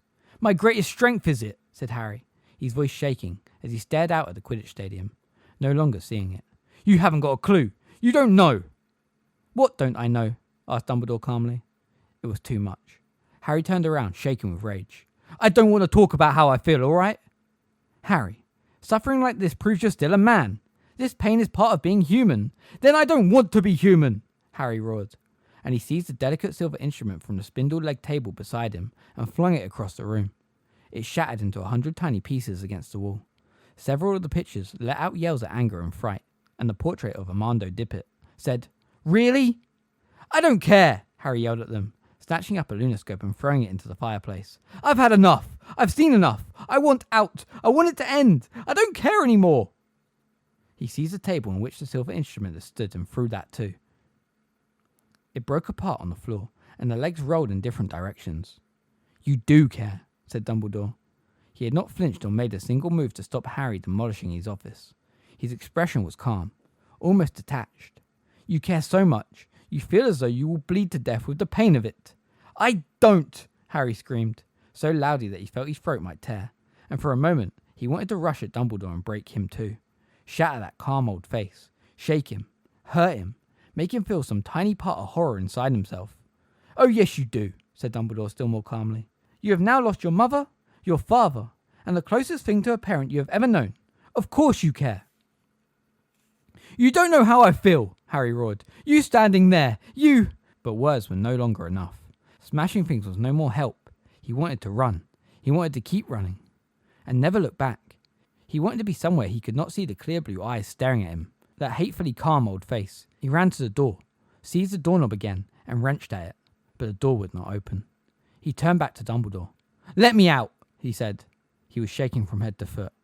"No," said Dumbledore simply. For a few seconds, they stared at each other. "Let me out," said Harry again. "No," Dumbledore repeated. If you keep me in here, if you don't let me—" "By all means, continue destroying my possessions," said Dumbledore serenely. "I dare say I have too many." He walked around his desk and sat behind it, watching Harry. "Let me out," Harry said again, in a voice that was cold and almost as calm as Dumbledore's.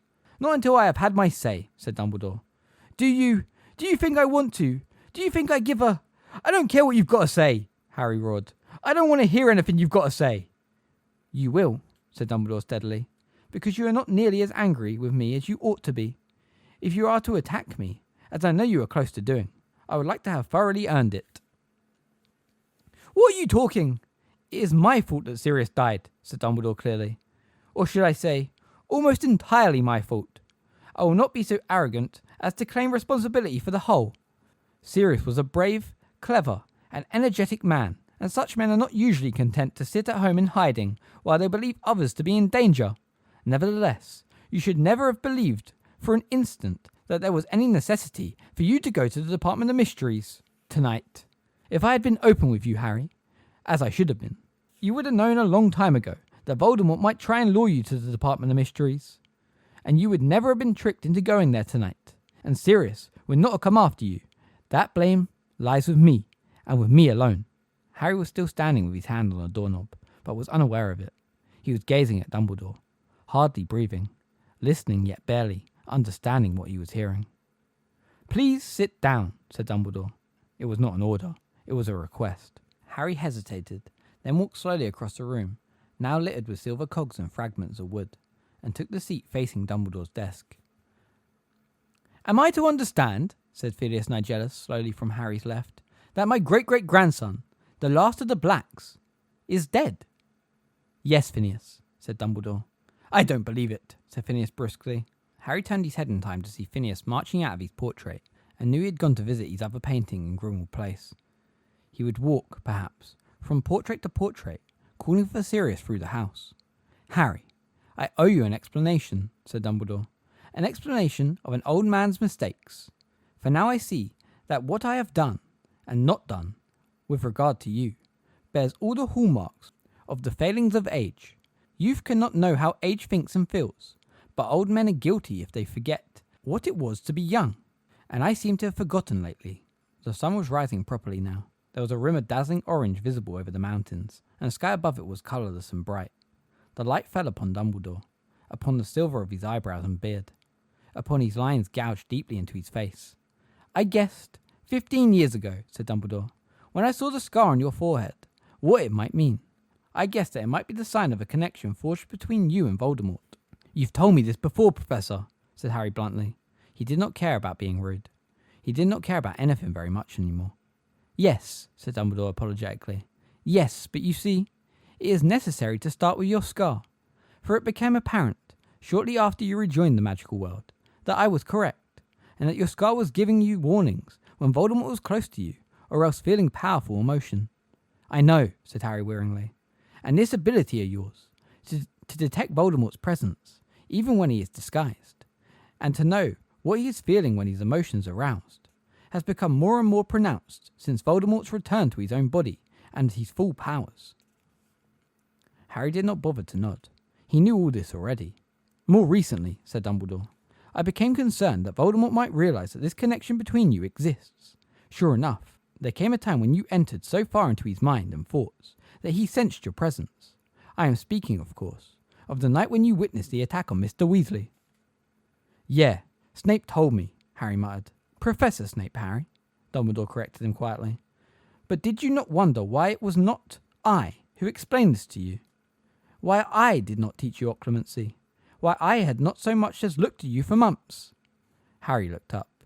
He could see now that Dumbledore looked sad and tired. "Yeah," Harry mumbled. "Yeah, I wondered. You see," Dumbledore continued, "I believed it could not be long before Voldemort attempted to force his way into your mind, to manipulate and misdirect your thoughts, and I was not eager to give him more incentives to do so.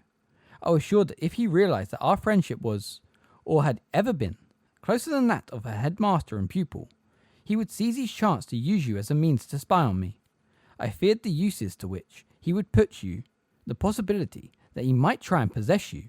Harry, I believe I was right to think that Voldemort would have made use of you in such a way, on those rare occasions when we had close contact. I thought I saw a shadow of him stir behind your eyes." Harry remembered the feeling that a dormant snake had risen inside him, ready to strike, in those moments when he and Dumbledore had made eye contact. "Voldemort's aim in possessing you, as he demonstrated tonight, would not have been my destruction. It would have been yours. He hoped, when he possessed you briefly a short while ago, that I would sacrifice you in the hope of killing him. So you see, I have been trying, in distancing myself, to protect you, Harry.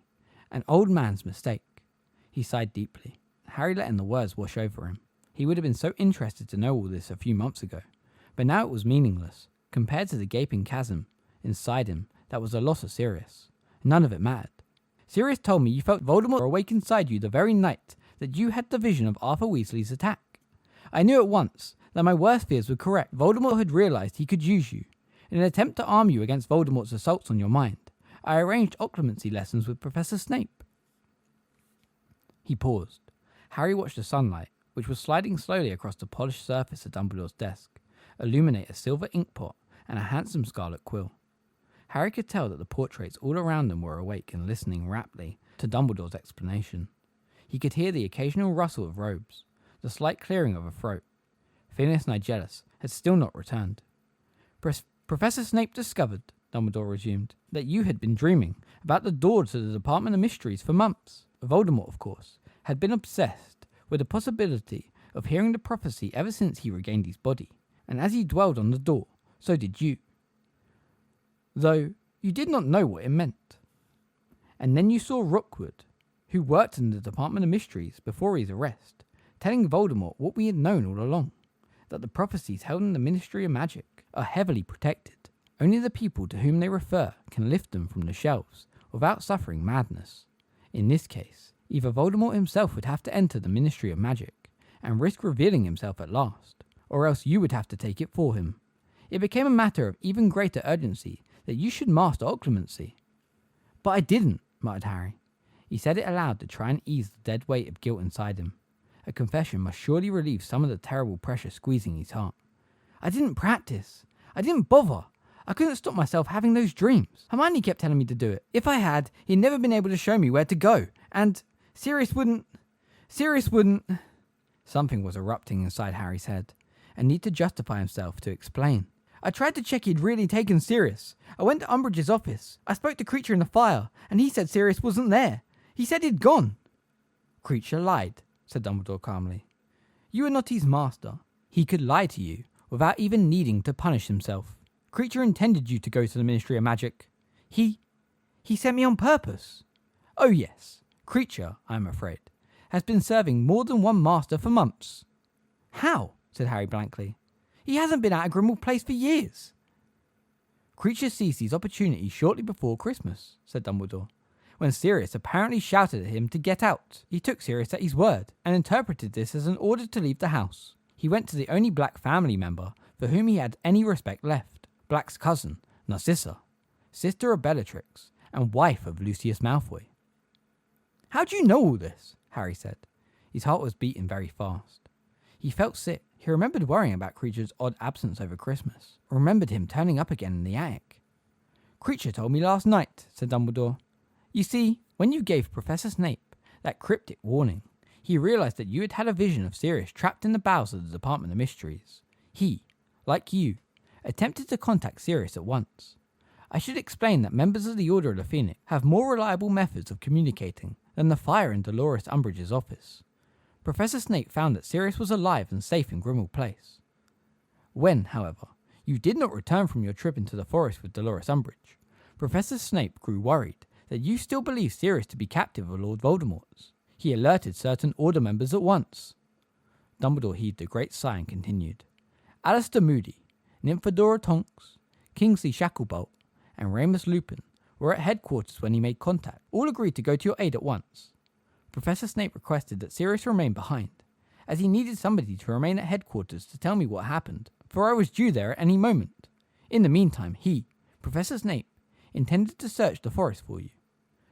But Sirius did not wish to remain behind while the others went to search for you. I delegated to Creature the task of telling me what had happened, and so it was that, when I arrived in Grimmauld Place shortly after they had all left for the Ministry, it was the elf who told me, laughing fit to burst, where Sirius had gone. He was laughing, said Harry in a hollow voice. Oh yes, said Dumbledore. You see, Creature was not able to betray us totally. He is not secret keeper for the Order. He could not give the Malfoys our whereabouts, or tell them any of the Order's confidential plans.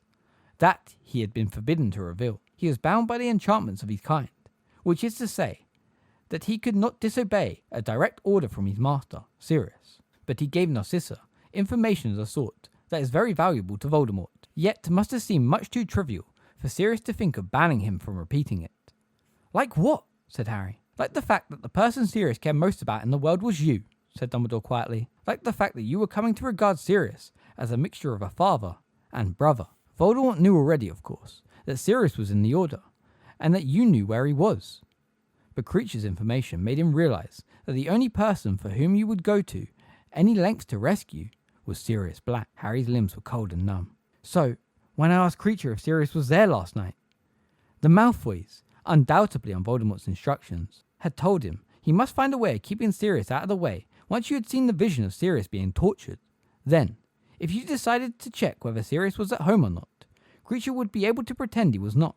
Creature injured Buckbeak the Hippogriff yesterday. And, at the moment when you made your appearance in the fire, Sirius was upstairs tending to him. There seemed to be very little air in Harry's lungs. His breathing was quick and shallow. "And Creature told you all this, and laughed," he croaked. "He did not wish to tell me," said Dumbledore, "but I am a sufficiently accomplished legilimens myself to know when I am being lied to, and I persuaded him to tell me the full story before I left for the Department of Mysteries." "And," whispered Harry, his hands curled into cold fists on his knees, "and Hermione kept telling us to be nice to him." "She was quite right, Harry," said Dumbledore. "I warned Sirius when we adopted 12 Grimmauld Place as our headquarters that Creature must be treated with kindness and respect. I also told him that Creature could be dangerous to us. I do not think Sirius took me very seriously, or that he ever saw Creature as a being with feelings, as acute as a human's." Don't you talk about Sirius like..." Harry's breath was constricted. He could not get the words out properly, but the rage that had subsided briefly flared inside him again. He would not let Dumbledore criticize Sirius. "Creature's a lying, foul. He deserved..." "Creature is what he has been made by wizards, Harry," said Dumbledore. "Yes, he is to be pitied. His existence has been as miserable as your friend Dobby's. He was forced to do Sirius's bidding, because Sirius was the last of the family to which he was enslaved. But he felt no true loyalty to him, and whatever Creature's faults, it must be admitted that Sirius did nothing to make Creature's lot easier." "Don't talk about Sirius like that!" Harry yelled. He was on his feet again, furious, ready to fly at Dumbledore, who had plainly not understood Sirius at all. How brave he was, how much he had suffered. "What about Snape?" Harry spat. "You're not talking about him, are you? When I told him Voldemort had Sirius, he just sneered at me as usual." "Harry, you know Professor Snape had no choice but to pretend not to take you seriously in front of Dolores Umbridge," said Dumbledore steadily. "But as I have explained, he informed the Order as soon as possible about what you had said. It was he who deduced where you had gone when you did not return from the forest. It was he, too, who gave Professor Umbridge fake Veritaserum when she was attempting to force you to tell her Sirius's whereabouts." Harry disregarded this. He felt a savage pleasure in blaming Snape. It seemed to be easing his own sense of dreadful guilt, and he wanted to hear Dumbledore agree with him. Snape goaded Sirius about staying in the house. He made out Sirius was a coward." "Sirius was much too old and clever to have allowed such feeble taunts to hurt him," said Dumbledore. "Snape stopped giving me occlumency lessons," Harry snarled. "He threw me out of his office." "I am aware of it," said Dumbledore heavily. "I have already said that it was a mistake for me not to teach you myself, though I was sure, at the time, that nothing could have been more dangerous than to have opened your mind even further to Voldemort while in my presence." "Snape made it worse. My scar always hurt worse after lessons with him." Harry remembered Ron's thought on the subject and plunged on. "How do you know he wasn't trying to soften me up for Voldemort? Make it easier for him to get inside my..." "I trust Severus Snape," said Dumbledore simply. "But I forget, another old man's mistake, that some wounds run too deep for the healing. I thought Professor Snape could overcome his feelings about your father. I was wrong." "But that's okay, is it?" yelled Harry, ignoring the scandalized faces and disapproving mutterings of the portraits on the wall. "It's okay for Snape to hate my dad, but it's not okay for Sirius to hate Creature." "Sirius did not hate Creature," said Dumbledore. "He regarded him as a servant, unworthy of much interest or notice. Indifference and neglect often do much more damage than outright dislike. The fountain we destroyed tonight told a lie. We wizards have mistreated and abused our fellows for too long, and we are now reaping our reward." "So Sirius deserves what he got, did he?" Harry yelled. "I did not say that, nor will you ever hear me say it," Dumbledore replied quietly. "Sirius was not a cruel man. He was kind to house elves in general. He had no love for Creature, because Creature was a living reminder of the home Sirius had hated." "Yeah, he did hate it," said Harry, his voice cracking, turning his back on Dumbledore and walking away. The sun was bright inside the room now, and the eyes of all the portraits followed him as he walked, without realizing what he was doing, without seeing the office at all. "You made him stay shut in that house, and he hated it. That's why he wanted to get out last night." "I was trying to keep Sirius alive," said Dumbledore quietly. "People don't like being locked up," Harry said furiously, rounding on him. "You did it to me all last summer." Dumbledore closed his eyes and buried his face in his long-fingered hands. Harry watched him. But this uncharacteristic sign of exhaustion, or sadness, or whatever it was from Dumbledore, did not soften him. On the contrary, he felt even angrier that Dumbledore was showing signs of weakness. He had no business being weak when Harry wanted to rage and storm at him. Dumbledore lowered his hands and surveyed Harry through his half-moon glasses. "It is time," he said, "for me to tell you what I should have told you 5 years ago, Harry. Please sit down. I am going to tell you everything. I ask only a little patience. You will have your chance to rage at me, to do whatever you like. When I have finished, I will not stop you." Harry glared at him for a moment, then flung himself back into the chair opposite Dumbledore and waited. Dumbledore stared for a moment at the sunlit grounds outside the window, then looked back at Harry and said, "5 years ago, you arrived at Hogwarts, Harry, safe and whole, as I planned and intended. Well, not quite whole. You had suffered. I knew you would when I left you on your aunt and uncle's doorstep.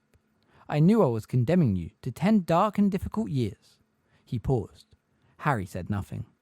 You might ask, and with good reason, why it had been so. Why could some wizarding family not have taken you in? Many would have done so more than gladly, would have been honoured and delighted to raise you as a son. My answer is that my priority was to keep you alive. You are in more danger than perhaps anyone I realised.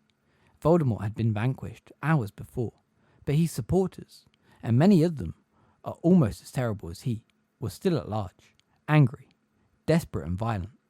I had to make my decision too, with regard to the years ahead. Did I believe that Voldemort was gone forever?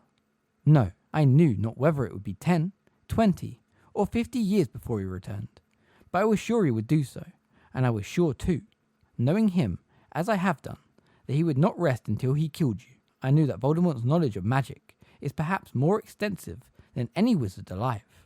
I knew that even my most complex and powerful protective spells and charms were unlikely to be invincible if he ever returned to full power. But I knew too that Voldemort was weak, and I so made my decision. You would be protected by an ancient magic of which he knows, which he despises, and which he has always, therefore, underestimated, to his cost. I am speaking, of course, of the fact that your mother died to save you. She gave you a lingering protection he never expected, a protection that flows in your veins to this day. I put my trust, therefore, in your mother's blood. I delivered you to her sister, her only remaining relative. She doesn't love me, said Harry at once. She doesn't give a damn. But she took you, Dumbledore cut across him. She may have taken you grudgingly, furiously, unwillingly, bitterly, yet still she took you, and in doing so, she sealed the charm I placed upon you. Your mother's sacrifice made the bond of blood the strongest shield I could give you. I still don't, while you can still call home the place where your mother's blood dwells. There you cannot be touched or harmed by Voldemort. He shed her blood, but it lives on in you and her sister. Her blood became your refuge. You need return there only once a year, but as long as you can still call it home, whilst you are there he cannot hurt you. Your aunt knows this. I explained what I had done in the letter I left, with you, on her doorstep. She knows that allowing you house room may well have kept you alive for the past 15 years. Wait, said Harry. Wait a moment. He sat up straighter in his chair, staring at Dumbledore. You sent that howler. You told her to remember. It was your voice. I thought, said Dumbledore, inclining his head slightly, that she might need reminding of the pact she had sealed by taking you. I suspected the Dementor attack might have awoken her to the dangers of having you as a surrogate son. It did, said Harry quietly. Well, my uncle more than her. He wanted to chuck me out, but after the howler came, she said I could stay. He stared at the floor for a moment, then said, But what's this got to do with... He could not say Sirius's name. 5 years ago then, continued Dumbledore, as though he had not paused in his story. You arrived at Hogwarts, neither as happy, nor as well nourished as I would have liked perhaps, yet alive and healthy. You were not a pampered little prince, but as usual as a boy, as I could have hoped under the circumstances. Thus far, my plan was working well. And then, well, you will remember the events of your first year at Hogwarts quite as clearly as I do. You rose magnificently to the challenge that faced you, and sooner, much sooner than I had expected, you found yourself face to face with Voldemort. You survived him again. You did more. You delayed his return to power and strength. You fought a man's fight. I was prouder of you than I could say. Yet, there was a flaw in this wonderful plan of mine, said Dumbledore. An obvious flaw that I knew even then might be the undoing of it all. And yet, knowing how important it was that my plan should succeed, I told myself that I would not permit this flaw to ruin it. I alone could prevent this. So I alone must be strong. And here was my first test. As you lay in the hospital wing, weak from your struggle with Voldemort. I don't understand what you're saying, said Harry. Don't you remember me asking, as you lay in the hospital wing, why Voldemort had tried to kill you when you were a baby? Harry nodded. Ought I to have told you then? Harry stared into the blue eyes and said nothing, but his heart was racing again. You do not see the flaw in the plan yet? No, perhaps not. Well, as you know, I decided not to answer you. 11, I told myself, was much too young to know. I had never intended to tell you when you were 11. The knowledge would be too much at such a young age. I should have recognized the danger signs then. I should have asked myself why I did not feel more disturbed that you had already asked me the question to which I knew, one day, I must give a terrible answer. I should have recognized that I was too happy to think that I did not have to do it on that particular day. You were too young, much too young. And so we entered your second year at Hogwarts, and once again you met challenges even grown wizards have never faced. Once again, you acquitted yourself beyond my wildest dreams. You did not ask me again, however, why Voldemort had left that mark on you. We discussed your scar. Oh yes, we came very, very close to the subject. Why did I not tell you everything? Well, it seemed to me that 12 was, after all, hardly better than 11 to receive such information. I allowed you to leave my presence, blood-stained, exhausted, but exhilarated.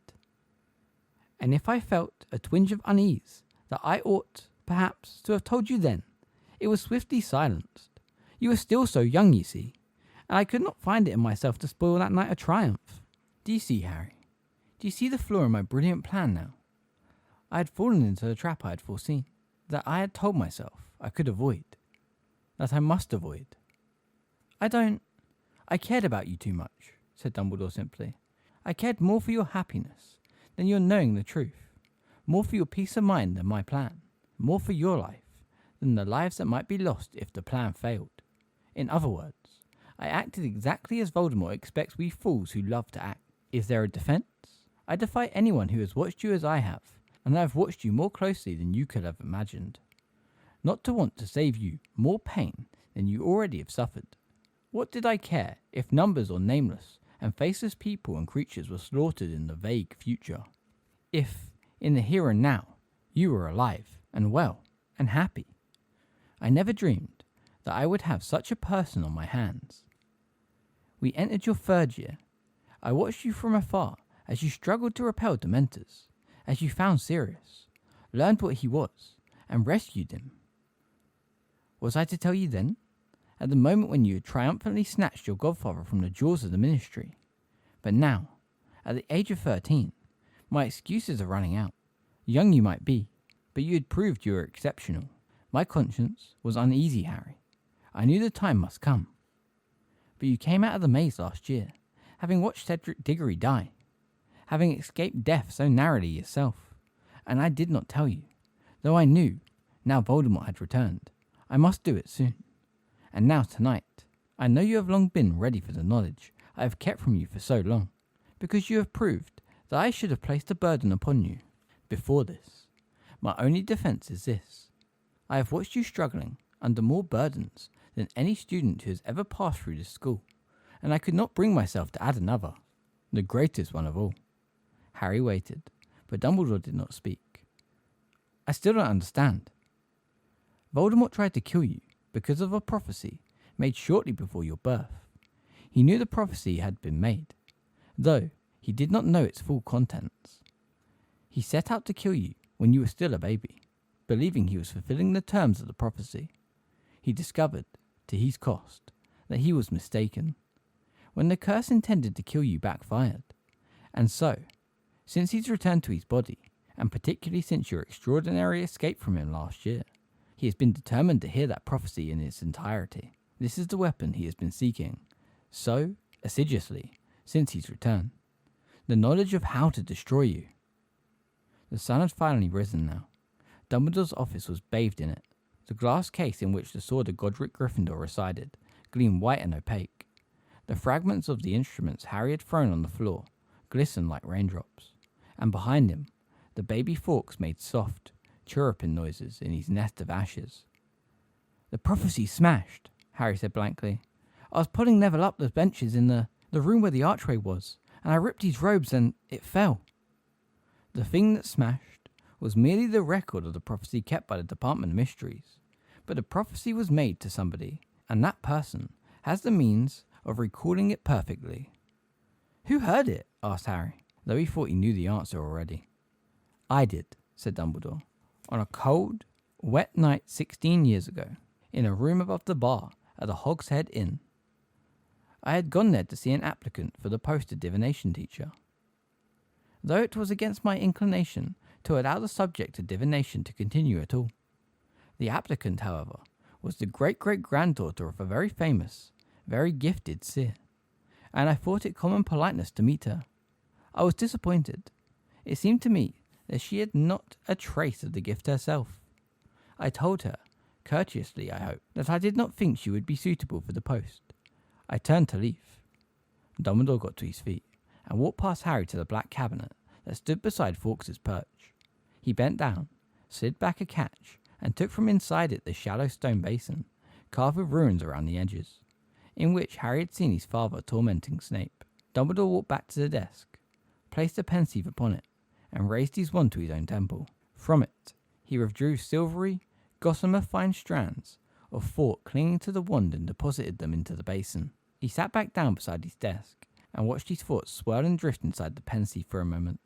Then, with a sigh, he raised his wand and prodded the silvery substance with its tip. A figure rose out of it, draped in shawls, her eyes magnified to enormous size behind her glasses, and she revolved slowly, her feet in the basin.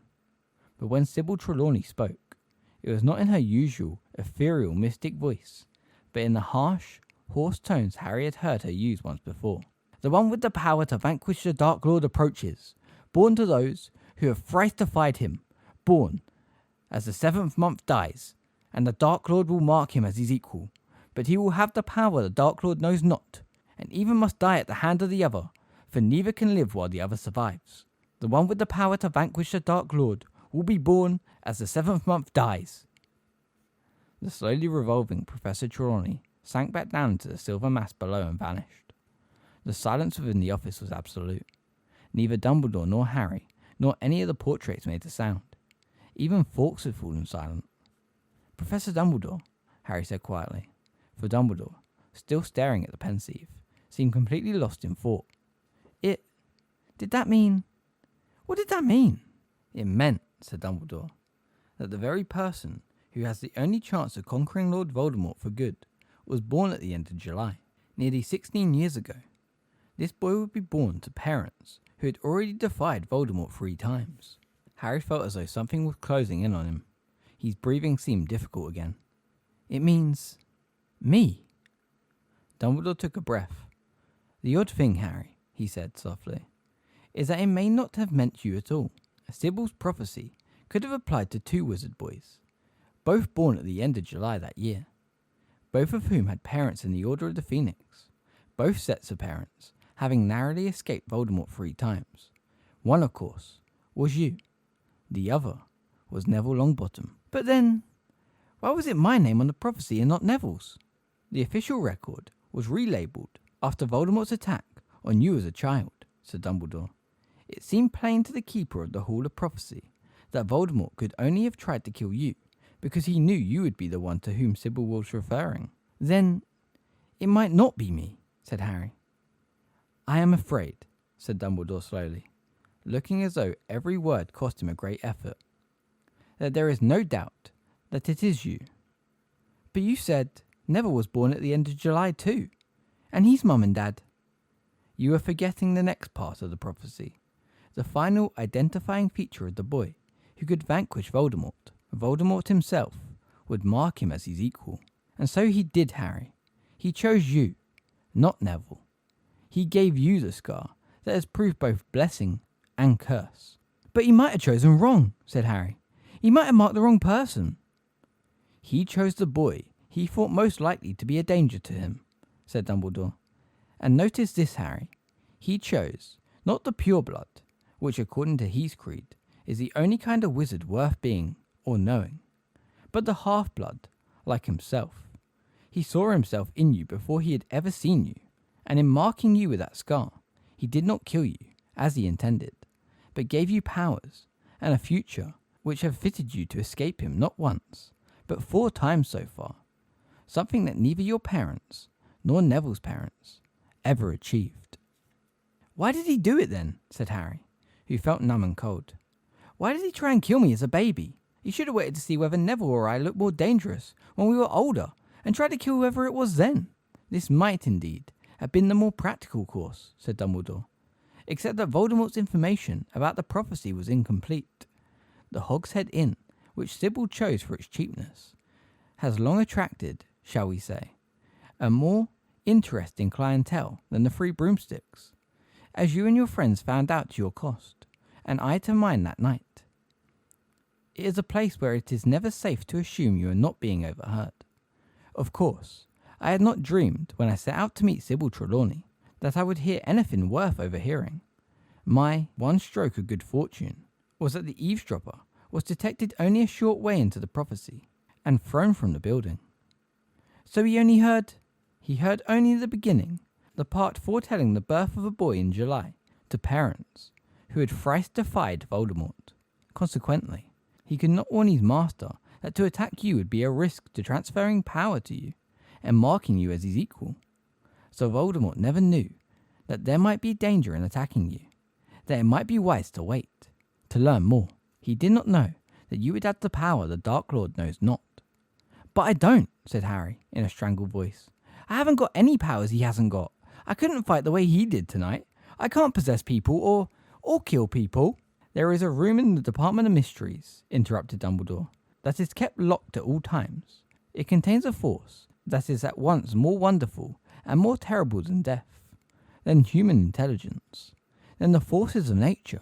It is also, perhaps, the most mysterious of many subjects for study that reside there. It is the power held within that room that you possess in such quantities, and which Voldemort does not at all.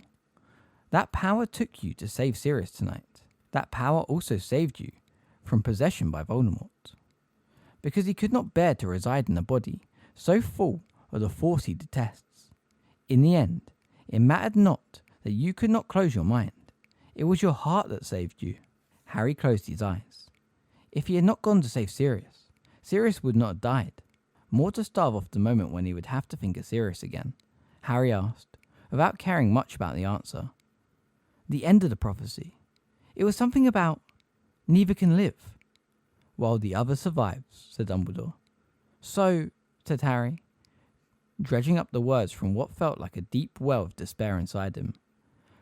So does that mean that one of us has got to kill the other one, in the end? Yes, said Dumbledore. For a long time, neither of them spoke.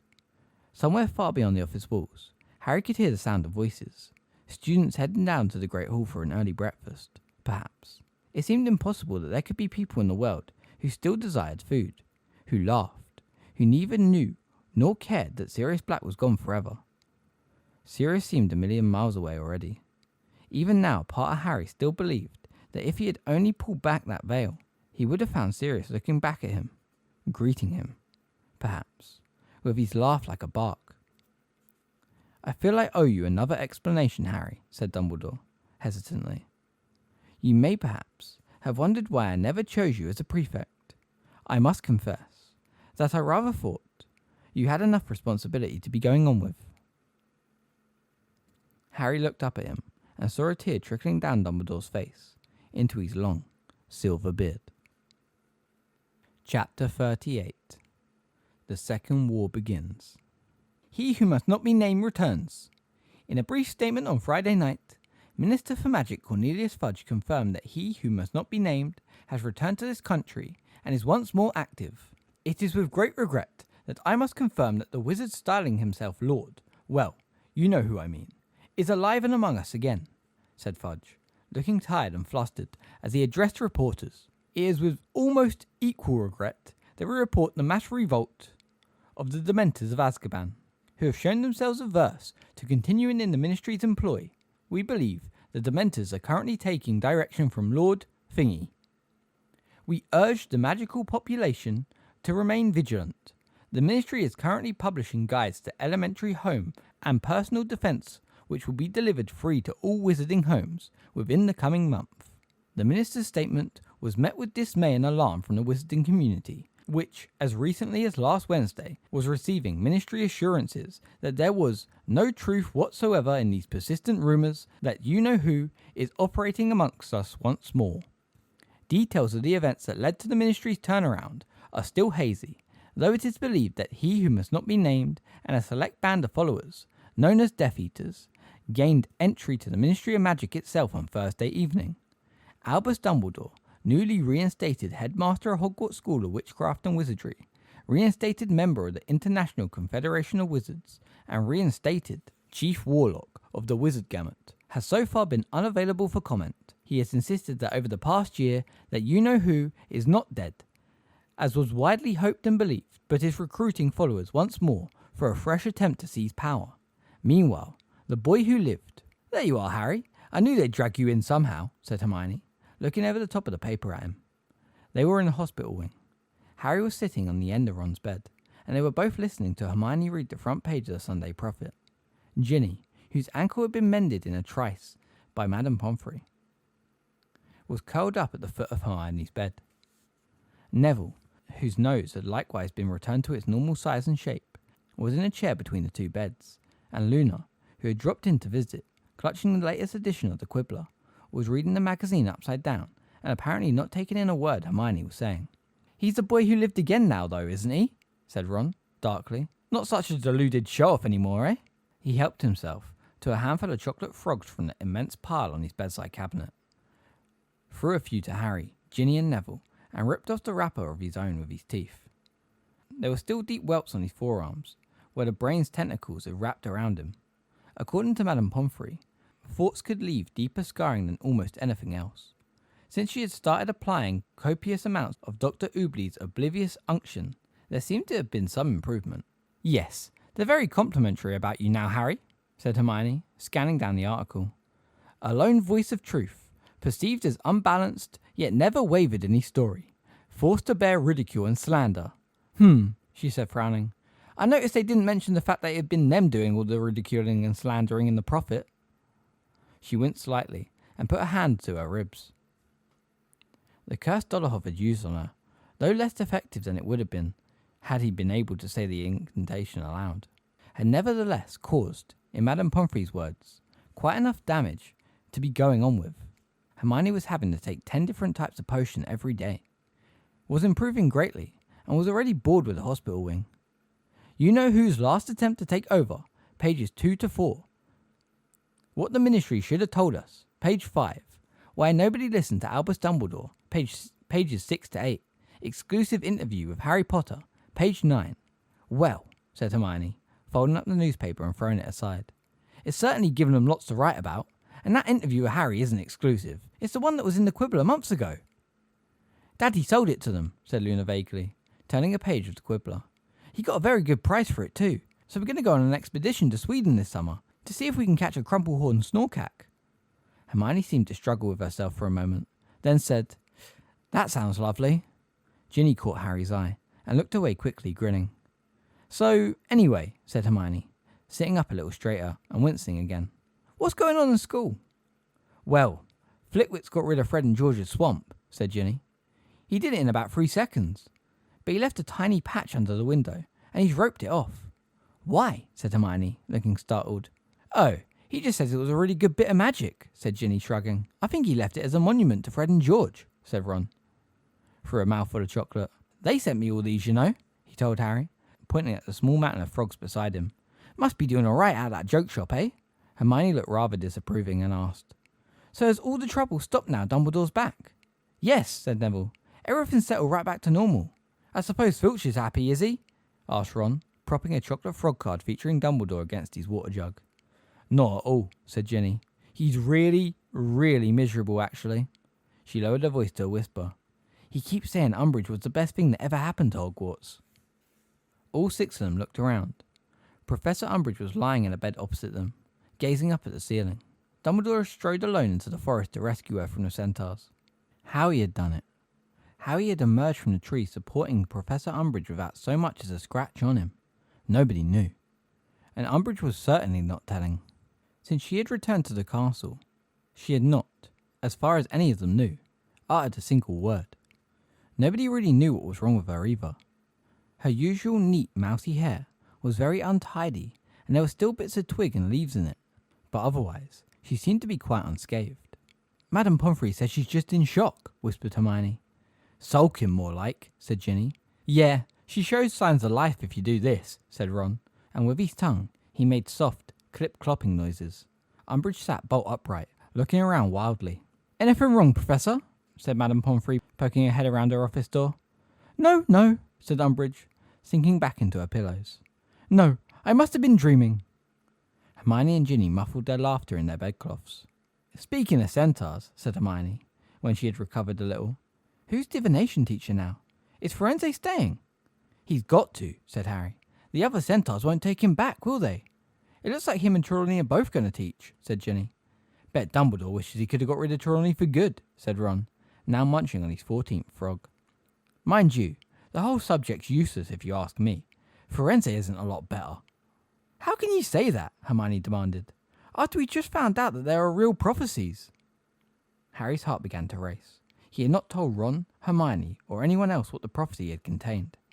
Neville had told them it had smashed while Harry was pulling him up the stone steps, in the death room, and Harry had not yet corrected this impression. He was not ready to see their expressions when he told them that he must either be a murderer or victim. There was no other way. It is a pity it broke, said Hermione quietly, shaking her head. Yeah, it is, said Ron. Still, at least you know who never found out what was in it either. Where are you going? He added, looking both surprised and disappointed as Harry stood up. Hagrid's, said Harry. You know, he just got back, and I promised I'd go down and see him, and tell him how you two are doing. All right then, said Ron grumpily, looking out of the dormitory window at the patch of bright blue sky beyond. Wish we could come. Say hello to him for us, called Hermione, as Harry proceeded down the ward. And ask him what's happening about his little friend.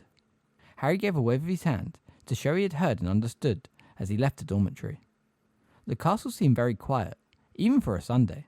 Everybody was clearly out in the sunny grounds, enjoying the end of their exams and the prospect of the last few days of term unhampered by revision or homework.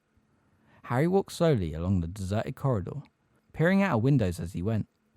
He could see people messing around in the air over the Quidditch pitch, and a couple of students swimming in the lake, accompanied by the giant squid.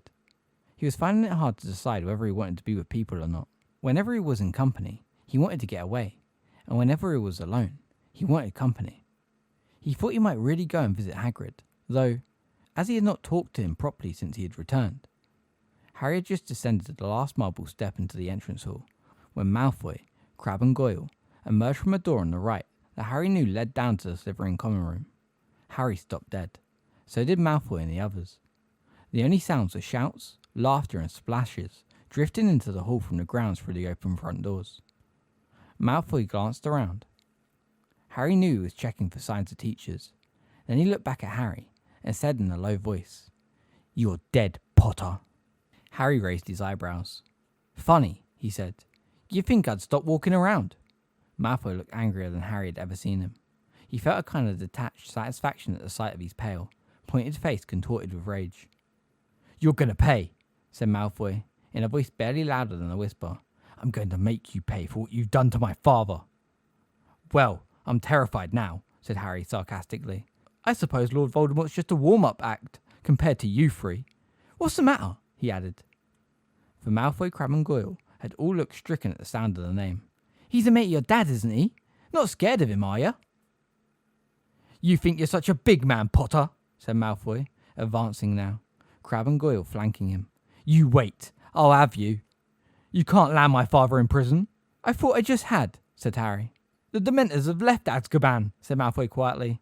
"Dad and the others will be out in no time." "Yeah, I expect they will," said Harry. "Still, at least everyone knows what scumbags they are now." Malfoy's hand flew towards his wand, but Harry was too quick for him. He had drawn his own wand before Malfoy's fingers had even entered the pocket of his robes. "Potter!" The voice rang across the entrance hall. Snape had emerged from the staircase leading down to his office, and at the sight of him, Harry felt a great rush of hatred beyond anything he felt towards Malfoy. Whatever Dumbledore said, he could never forgive Snape. Never. "What are you doing, Potter?" said Snape, as coldly as ever, as he strode over to the four of them. "I'm trying to decide what curse to use on Malfoy, sir," said Harry fiercely. Snape stared at him. "Put that wand away at once," he said curtly. 10 points from Griff. Snape looked towards the giant hourglasses on the walls and gave a sneering smile. "Ah, I see there are no longer any points left in Gryffindor hourglass to take away. In that case, Potter, we will simply have to add some more." Professor McGonagall had just stumped up the stone steps into the castle. She was carrying a tartan carpet bag in one hand and leaning heavily on a walking stick with her other, but otherwise looked quite well. "Professor McGonagall," said Snape, striding forwards. "At St. Mungo's, I see." "Yes, Professor Snape," said Professor McGonagall, shrugging off her travelling cloak. "I'm quite as good as new. You two, Crabbe, Goyle." She beckoned them forwards imperiously, and they came, shuffling their large feet and looking awkward. "Here," said Professor McGonagall, thrusting her carpet-bag into Crabbe's chest and her cloak into Goyle's. "Take these up to my office for me." They turned and stumped away up the marble staircase. "Right then," said Professor McGonagall, looking up at the hourglasses on the wall. "Well, I think Potter and his friends ought to have 50 points apiece for alerting the world to the return of you-know-who. What say you, Professor Snape?" "What?" snapped Snape, though Harry knew he had heard perfectly well. "Oh, well, I suppose. So that's 50 each for Potter, the two Weasleys, Longbottom and Miss Granger," said Professor McGonagall, and a shower of rubies fell down into the bottom bulb of Gryffindor's hourglass as she spoke. "Oh, and 50 for Miss Lovegood, I suppose," she added, and a number of sapphires fell into Ravenclaw's glass. "Now, you wanted to take 10 from Mr. Potter, I think, Professor Snape, so there we are." A few rubies retreated into the upper bulb, leaving a respectable amount below nevertheless. "Well, Potter, Malfoy, I think you ought to be outside. On a glorious day like this," Professor McGonagall continued briskly. Harry did not need telling twice. He thrust his wand back inside his robes and headed straight for the front doors without another glance at Snape and Malfoy. The hot sun hit him with a blast as he walked across the lawns towards Hagrid's cabin. Students lying around on the grass sunbathing, talking, reading the Sunday Prophet and eating sweets, looked up at him as he passed. Some called out to him, or else waved, clearly eager to show that they, like the Prophet, had decided he was something of a hero. Harry said nothing to any of them. He had no idea how much they knew of what had happened 3 days ago, but he had so far avoided being questioned and preferred to keep it that way. He thought at first, when he knocked on Hagrid's cabin door, that he was out, but then Fang came charging around the corner and almost bowled him over with the enthusiasm of his welcome. Hagrid, it transpired, was picking runner beans in his back garden. "All right, Harry," he said, beaming, when Harry approached the fence. Come in. We'll have a cup of dandelion juice." "How's things?" Hagrid asked him, as he settled down at his wooden table with a glass apiece of iced juice. "You, feeling all right, are you?" Harry knew from the look of concern on Hagrid's face that he was not referring to Harry's physical well-being. "I'm fine," Harry said quickly, because he could not bear to discuss the thing that he knew was on Hagrid's mind. "So where you been?" "Been hiding out in the mountains," said Hagrid. "Up in a cave like Sirius did when he—" Hagrid broke off, cleared his throat gruffly, looked at Harry, and took a long draught of juice. "Anyway, back now," he said feebly. You look better," said Harry, who was determined to keep the conversation moving away from Sirius. "What?" said Hagrid, raising a massive hand and filling his face. Oh yeah. Well, Grawpy's loads better behaved now. Loads. Seemed right pleased to see me when I got back. Tell you the truth, he's a good lad, really. I've been thinking about trying to find him a lady friend, actually." Harry would normally have tried to persuade Hagrid out of this idea at once. The prospect of a second giant taking up residence in the forest, possibly even wilder and more brutal than Grawp, was positively alarming. But somehow, Harry could not muster the energy necessary to argue the point. He was starting to wish he was alone again, and with the idea of hastening his departure, he took several large gulps of his dandelion juice, half emptying his glass. "Everyone knows you've been telling the truth now, Harry," said Hagrid softly and unexpectedly. "That's got to be better, hasn't it?" Harry shrugged. "Look." Hagrid leaned towards him across the table. I knew Sirius longer than you did. He died in battle, and that's the way he would have wanted to go." "He didn't want to go at all," said Harry angrily. Hagrid bowed his great shaggy head. "Nah, I don't reckon he did," he said quietly. "But still, Harry, he was never one to sit around at home and let others do the fighting. He couldn't have lived with himself if he hadn't gone to help." Harry leapt up. "I've got to go and visit Ron and Hermione in the hospital wing," he said mechanically. "Oh," said Hagrid, looking rather upset. "Oh, all right then, Harry. Take care of yourself then. And drop back in if you got to, Mo." "Yeah, right." Harry crossed to the door as fast as he could and pulled it open. He was out in the sunshine again before Hagrid had finished saying goodbye and walking away across the lawn. Once again, people called out to him as he passed.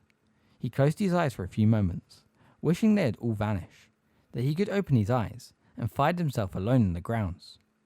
A few days ago, before his exams had finished, and he had seen the vision Voldemort had planted in his mind, he would have given almost anything for the wizarding world to know that he had been telling the truth, for them to believe that Voldemort was back, and to know that he was neither a liar nor mad.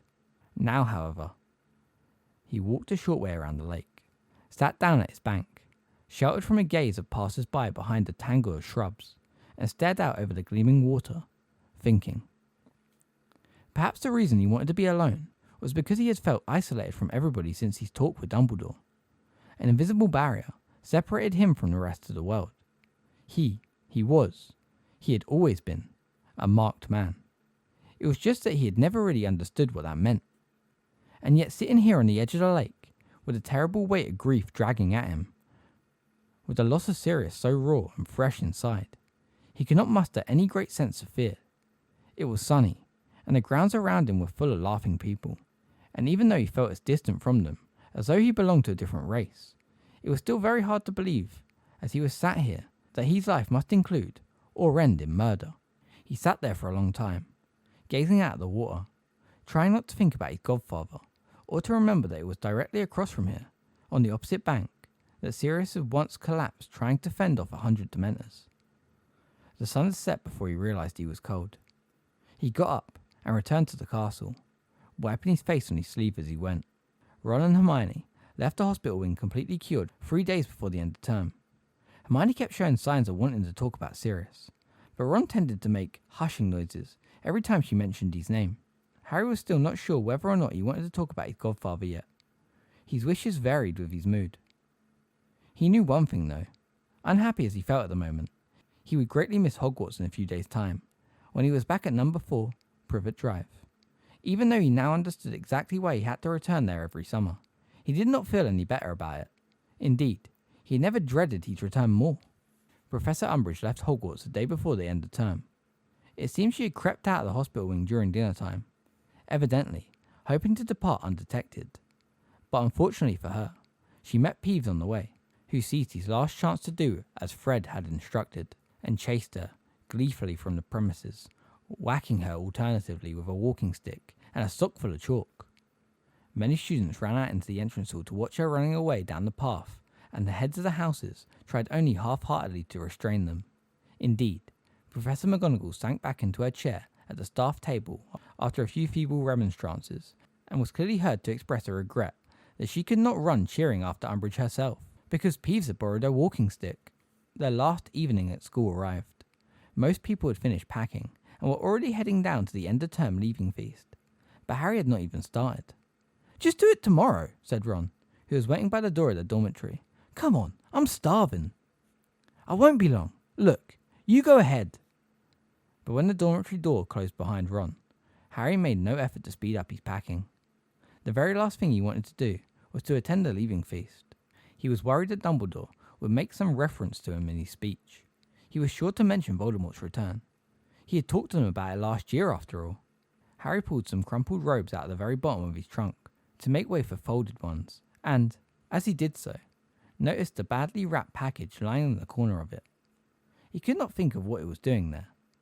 He bent down, pulled it out from underneath his trainers and examined it. He realised what it was within seconds. Sirius had given it to him just inside the front door at number 12 Grimmauld Place. "Use it if you need me, alright?" Harry sank down onto his bed and unwrapped the package. Out fell a small, square mirror. It looked old. It was certainly dirty. Harry held it up to his face and saw his own reflection looking back at him. He turned the mirror over. There on the reverse side was a scribbled note from Sirius. "This is a two-way mirror. I've got the other one of the pair. If you need to speak to me, just say my name into it. You will appear in the mirror, and I'll be able to talk to yours. James and I used to use them when we were in separate detentions." Harry's heart began to race. He remembered seeing his dead parents in the mirror of Erised 4 years ago. He was going to be able to talk to Sirius again. Right now. He knew it. He looked around to make sure there was nobody else there. The dormitory was quite empty. He looked back at the mirror, raised it in front of his face with trembling hands, and said loudly and clearly, "Sirius! Sirius!" His breath misted the surface of the glass. He held the mirror even closer, excitement flooding through him, but the eyes blinking back at him through the fog were definitely his own. He wiped the mirror clear again and said, so that every syllable rang clearly through the room, "Sirius Black!" Nothing happened. The frustrated face looking back out of the mirror was still, definitely his own. "Sirius didn't have his mirror on him when he went through the archway," said a small voice in Harry's head. "That's why it's not working." Harry remained quite still for a moment, then held the mirror back into the trunk, where it shattered. He had been convinced for a whole, shining minute that he was going to see Sirius, talk to him again. Disappointment was burning in his throat. He got up and began throwing his things pell-mell into the trunk on top of the broken mirror. But then an idea struck him. A better idea than a mirror. A much bigger, more important idea. How had he never thought of it before? Why had he never asked? He was sprinting out of the dormitory and down the spiral staircase, hitting the walls as he ran, and barely noticing, he hurtled across the empty common room, through the portrait hole, and off along the corridor, ignoring the fat lady, who called after him, "The feast is about to start, you know. You're cutting it very fine." But Harry had no intention of going to the feast. How could it be that the place was full of ghosts, whenever you didn't need one? Yet now. He ran down staircases and along corridors and met nobody either alive or dead. They were all, clearly, in the great hall. Outside his charms classroom, he came to a halt, panting and thinking, disconsolately, that he would have to wait until later, until after the end of the feast. But just as he had given up hope, he saw it, a translucent somebody drifting across the end of the corridor. Hey, Nick! Nick!" The ghost stuck its head back out of the wall, revealing the extravagantly plumbed hat and dangerously wobbling head of Sir Nicholas de Mimsey Porpington. "Good evening," he said, withdrawing the rest of his body from the solid stone and smiling at Harry. "I am not the only one who is late then. Though," he sighed, "in a rather different sense, of course. Nick, can I ask you something?" A most peculiar expression stole over nearly headless Nick's face as he inserted a finger into the stiff ruff of his neck and tugged it a little straighter, apparently to give himself thinking time. He desisted only when his partially severed neck seemed about to give way completely. Now, Harry," said Nick, looking discomfited. "Can't it wait until after the feast?" "No, Nick, please," said Harry. "I really need to talk to you. Can we go in here?" Harry opened the door of the nearest classroom, and nearly headless Nick sighed. "Oh, very well," he said, looking resigned. "I can't pretend I haven't been expecting it." Harry was holding the door open for him, but he drifted through the wall instead. "Expecting what?" Harry asked, as he closed the door. "You, to come and find me," said Nick, now gliding over to the window and looking out at the darkening grounds. "It happens sometimes, when somebody has suffered a loss." "Well," said Harry, refusing to be deflected, "you were right. I've come to find you." Nick said nothing. "It's," said Harry, who was finding this more awkward than he had anticipated. "It's just, you're dead, but you're still here, aren't you?" Nick sighed and continued to gaze out at the grounds. "That's right, isn't it?" Harry urged him. "You died, but I'm talking to you. You can walk around Hogwarts and everything, can't you?" "Yes," said nearly headless Nick quietly. "I walk and talk, yes." "So you come back, didn't you?" said Harry urgently. "People can come back, right? As ghosts. They don't have to disappear completely." "Well?" he added impatiently, when Nick continued to say nothing. Nearly headless Nick hesitated, then said, "Not everyone can come back as a ghost." "What do you mean?" said Harry quickly. "Only Only wizards. Oh, said Harry, and he almost laughed with relief. Well, that's okay then. The person I'm asking about is a wizard. So he can come back, right? Nick turned away from the window and looked mournfully at Harry. He won't come back. Who? Sirius Black, said Nick. But you did, said Harry angrily. You came back. You're dead and you didn't disappear. Wizards can leave an imprint of themselves upon the earth, to walk palely where their living selves once trod, said Nick miserably. But very few wizards choose that path. Why not, said Harry. Anyway, it doesn't matter. Sirius won't care if it's unusual. He'll come back. I know he will. And so strong was his belief, Harry actually turned his head to check the door, sure, for a split second, that he was going to see Sirius, pearly white and transparent but beaming, walking through it towards him. He will not come back, repeated Nick. He will have gone on. What do you mean, gone on? Said Harry quickly. Gone on where? Listen, what happens when you die anyway? Where do you go? Why doesn't everyone come back? Why isn't this place full of ghosts? Why? I cannot answer, said Nick. You're dead, aren't you? Said Harry exasperatedly. Who can answer better than you? I was afraid of death, said Nick softly. I chose to remain behind. I sometimes wonder whether I ought to have. Well, that is neither here nor there. In fact, I am neither here nor there. He gave a small sad chuckle. I know nothing of the secrets of death, Harry. For I chose my feeble imitation of life instead. I believe learned wizards study the matter in the Department of Mysteries. Don't talk to me about that place, said Harry fiercely. I am sorry not to have been more help, said Nick gently. Well, do excuse me. The feast, you know. And he left the room, leaving Harry there alone, gazing blankly at the wall, through which Nick had just disappeared. Harry felt almost as though he had lost his godfather all over again, in losing the hope that he might be able to see or speak to him once more.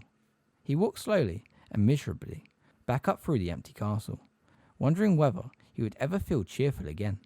He had turned the corner towards the fat lady's corridor when he saw somebody up ahead, fastening a note to a board on the wall. A second glance showed him it was Luna. There was no good hiding places nearby. She was bound to have heard his footsteps, and in any case, Harry could hardly muster the energy to avoid anyone at the moment. Hello, said Luna vaguely, glancing around at him as she stepped back from the notice. How come you're not at the feast? Harry asked. Well, I've lost my possessions, said Luna serenely. People take them and hide them, you know. But as it's the last night, I really do need them back. So I've been putting up signs. She gestured towards the notice board, upon which, sure enough, she had pinned a list of all her missing books and clothes, with a plea for their return. An odd feeling rose in Harry, an emotion quite different from the anger and grief that had filled him since Sirius's death. It was a few moments before he realised that he was feeling sorry for Luna. How come people hide your stuff? He asked her, frowning. Oh, well, she shrugged. I think they think I'm a bit odd, you know. Some people call me Loony Lovegood, actually. Harry looked at her, and a new feeling of pity intensified rather painfully. That's no reason for them to take your things, he said flatly. Do you want help finding them? Oh no, she said, smiling at him. They'll come back. They always do in the end. It was just that I wanted to pack tonight. Anyway, why aren't you at the feast? Harry shrugged. Just didn't feel like it. No, said Luna, observing him with those oddly misted, protuberant eyes. I don't suppose you do. That man the Death Eaters killed was your godfather, wasn't he? Ginny told me. Harry nodded curtly, but found that for some reason he did not mind Luna talking about Sirius. He had just remembered that she too could see Thestrals. Have you? He began. I mean, who? Has anyone you known ever died? Yes, said Luna simply. My mother. She was quite an extraordinary witch, you know. But she did like to experiment, and one of her spells went rather badly wrong one day. I was 9. I'm sorry, Harry mumbled. Yes, it was rather horrible, said Luna controversially. I still feel very sad about it sometimes, but I've still got Dad. And anyway, it's not as though I'll never see Mum again, is it? Isn't it? Said Harry, uncertainly. She shook her head in disbelief. Oh, come on. You heard them. Just behind the veil, didn't you?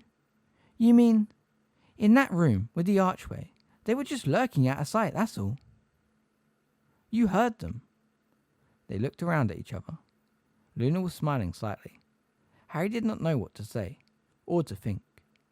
Luna believed so many extraordinary things, yet he had been sure he had heard voices behind the veil too. Are you sure you don't want me to help you look for your stuff? He said. Oh no, said Luna. No, I think I'll just go down and have some pudding, and wait for it all to turn up. It always does in the end.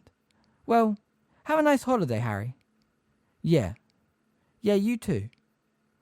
She walked away from him, and as he watched her go, he found that terrible weight in his stomach seemed to have lessened slightly. The journey home on the Hogsmeade Express the next day was eventful in several ways. Firstly, Malfoy, Crabbe and Goyle, who had clearly been waiting all week for the opportunity to strike without teacher witnesses, attempted to ambush Harry halfway down the train as he made his way back from the toilet.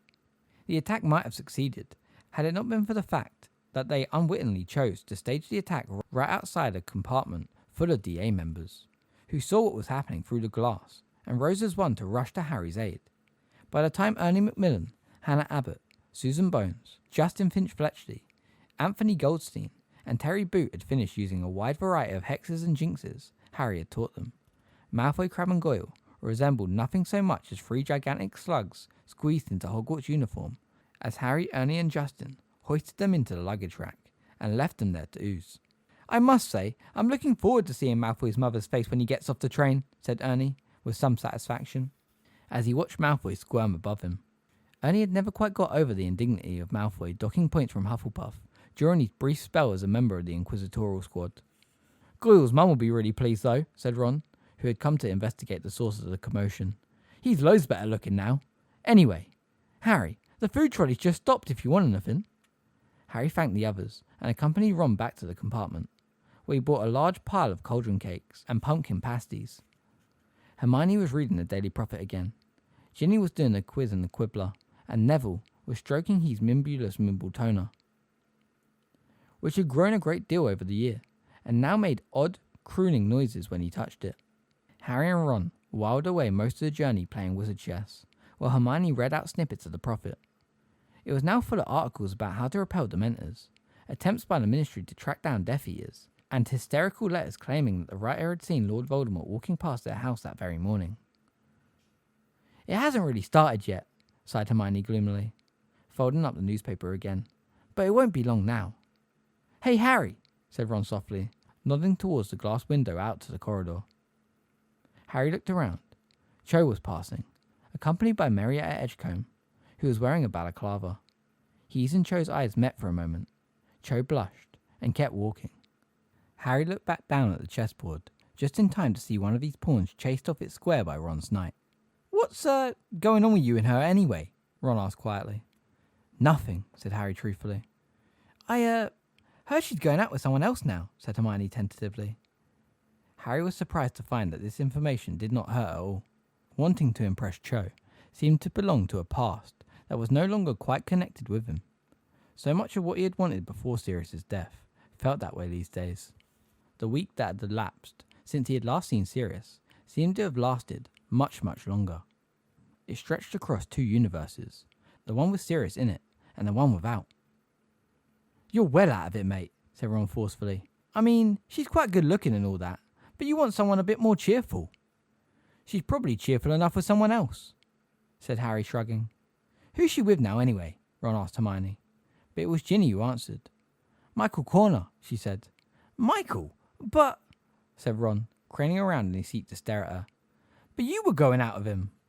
Not anymore, said Ginny resolutely. He didn't like Gryffindor beating Ravenclaw at Quidditch, and got really sulky, so I ditched him and ran off to comfort Cho instead. She scratched her nose absently with the end of her quill, turned the quibbler upside down, and began marking her answers. Ron looked highly delighted. Well, I always thought he was a bit of an idiot, he said, prodding his queen forwards towards Harry's quivering castle. Good for you. Just choose someone better next time. He cast Harry an oddly furtive look as he said it. Well, I've chosen Dean Thomas. Would you say he's better? Asked Ginny vaguely. What? Shouted Ron, upending the chessboard. Crookshanks went plunging after the pieces, and Hedwig and Pigwidgeon twittered and hooted angrily from overhead. As the train slowed down, in the approach to King's Cross. Harry thought he'd never wanted to leave it less. He even wondered fleetingly what would happen if he simply refused to get off, but remained stubbornly sitting there until the 1st of September, when it would take him back to Hogwarts. When it finally puffed to a standstill, however, he lifted down Hedwig's cage and prepared to drag his trunk from the train as usual. When the ticket inspector signalled to Harry, Ron and Hermione that it was safe to walk through the magical barrier between platforms 9 and 10, however, he found a surprise awaiting him on the other side. A group of people standing there to greet him, who he had not expected at all. There was Mad-Eye Moody, looking quite as sinister, with his bowler hat pulled low over his magical eye, as he would have done without it, his gnarled hands clutching a long staff, his long body wrapped in a voluminous travelling cloak. Tonks stood just behind him, her bright, bubblegum pink hair gleaming in the sunlight, flittering through the dirty glass of the station ceiling. Wearing heavily patched jeans and a bright purple t-shirt bearing the legend, The Weird Sisters. Next to Tonks was Lupin, his face pale, his hair greying, a long and threadbare overcoat covering a shabby jumper and trousers. At the front of the group stood Mr. and Mrs. Weasley, dressed in their muggle best, and Fred and George, who were both wearing brand new jackets in some lurid green scaly material. "Ron! Ginny!" called Mrs. Weasley, hurrying forwards and hugging her children tightly. "Oh, and Harry dear, how are you?" "Fine," lied Harry, as she pulled him into a light embrace. Over her shoulder, he saw Ron goggling at the twins' new clothes. "What are they supposed to be?" he asked, pointing at the jackets. "Finest dragon skin, little bro," said Fred, giving his zip a little tweak. "Business is booming, and we thought we'd ought to treat ourselves." "Hello, Harry," said Lupin, and Mrs. Weasley let go of Harry and turned to greet Hermione. "Hi," said Harry. "I didn't expect... What are all you doing here?" "Well," said Lupin with a slight smile, "we thought we might have a little chat with your aunt and uncle before letting them take you home." "I don't know if that's a good idea," said Harry at once. "Oh, I think it is," growled Moody, who had limped a little closer. "That'll be them, will it, Potter?" He pointed with his thumb over his shoulder. His magical eye was evidently peering through the back of his head, and his bowler hat. Harry leaned an inch or so to the left to see where Mad-Eye was pointing, and there, sure enough, were the 3 Dursleys, who looked positively appalled to see Harry's reception committee. "Ah, Harry," said Mr. Weasley, turning from Hermione's parents, who he had just greeted enthusiastically, and who were now taking it in turns to hug Hermione. "Well, shall we do it then?" "Yeah, I reckon so, Arthur," said Moody. He and Mr. Weasley took the lead across the station towards the Dursleys, who were apparently rooted to the floor. Hermione disengaged herself gently from her mother to join the group. "Good afternoon," said Mr. Weasley pleasantly to Uncle Vernon, as he came to a halt right in front of him. "You might remember me. My name's Arthur Weasley." As Mr. Weasley had single-handedly demolished most of the Dursley living room 2 years previously, Harry would have been very surprised if Uncle Vernon had forgotten him. Sure enough, Uncle Vernon turned a deeper shade of puce and glared at Mr. Weasley, but chose not to say anything. Partially, perhaps, because the Dursleys were outnumbered 2 to 1. Aunt Petunia looked both frightened and embarrassed. She kept glancing around, as though terrified somebody she knew would see her in such company. Dudley, meanwhile, seemed to be trying to look small and insignificant, a feat at which he was failing extravagantly. "We thought we'd just have a few words with you about Harry," said Mr. Weasley, still smiling. "Yeah," growled Moody. "About how he's treated when he's at your place." Uncle Vernon's moustache seemed to bristle with indignation, possibly because the bowler hat gave him the entirely mistaken impression that he was dealing with a kindred spirit. He addressed himself to Moody. "I am not aware that it is any of your business what goes on in my house." "I expect what you're not aware of would fill several books, Dursley," growled Moody. "Anyway, that's not the point," interjected Tonks, whose pink hair seemed to offend Aunt Petunia more than all the rest put together, for she closed her eyes rather than look at her. "The point is, if we find out you've been horrible to Harry, and make no mistake, we'll find out about it," added Lupin pleasantly. "Yes," said Mr. Weasley, "even if you won't let Harry use the Felietone." "Telephone," whispered Hermione. "Yeah, if we get any hint that Potter's been mistreated in any way, you'll have us to answer to," said Moody. Uncle Vernon swelled ominously. He sensed the outrage, even his fear of this bunch of oddballs. "Are you threatening me, sir?" he said, so loudly that passers-by actually turned to stare.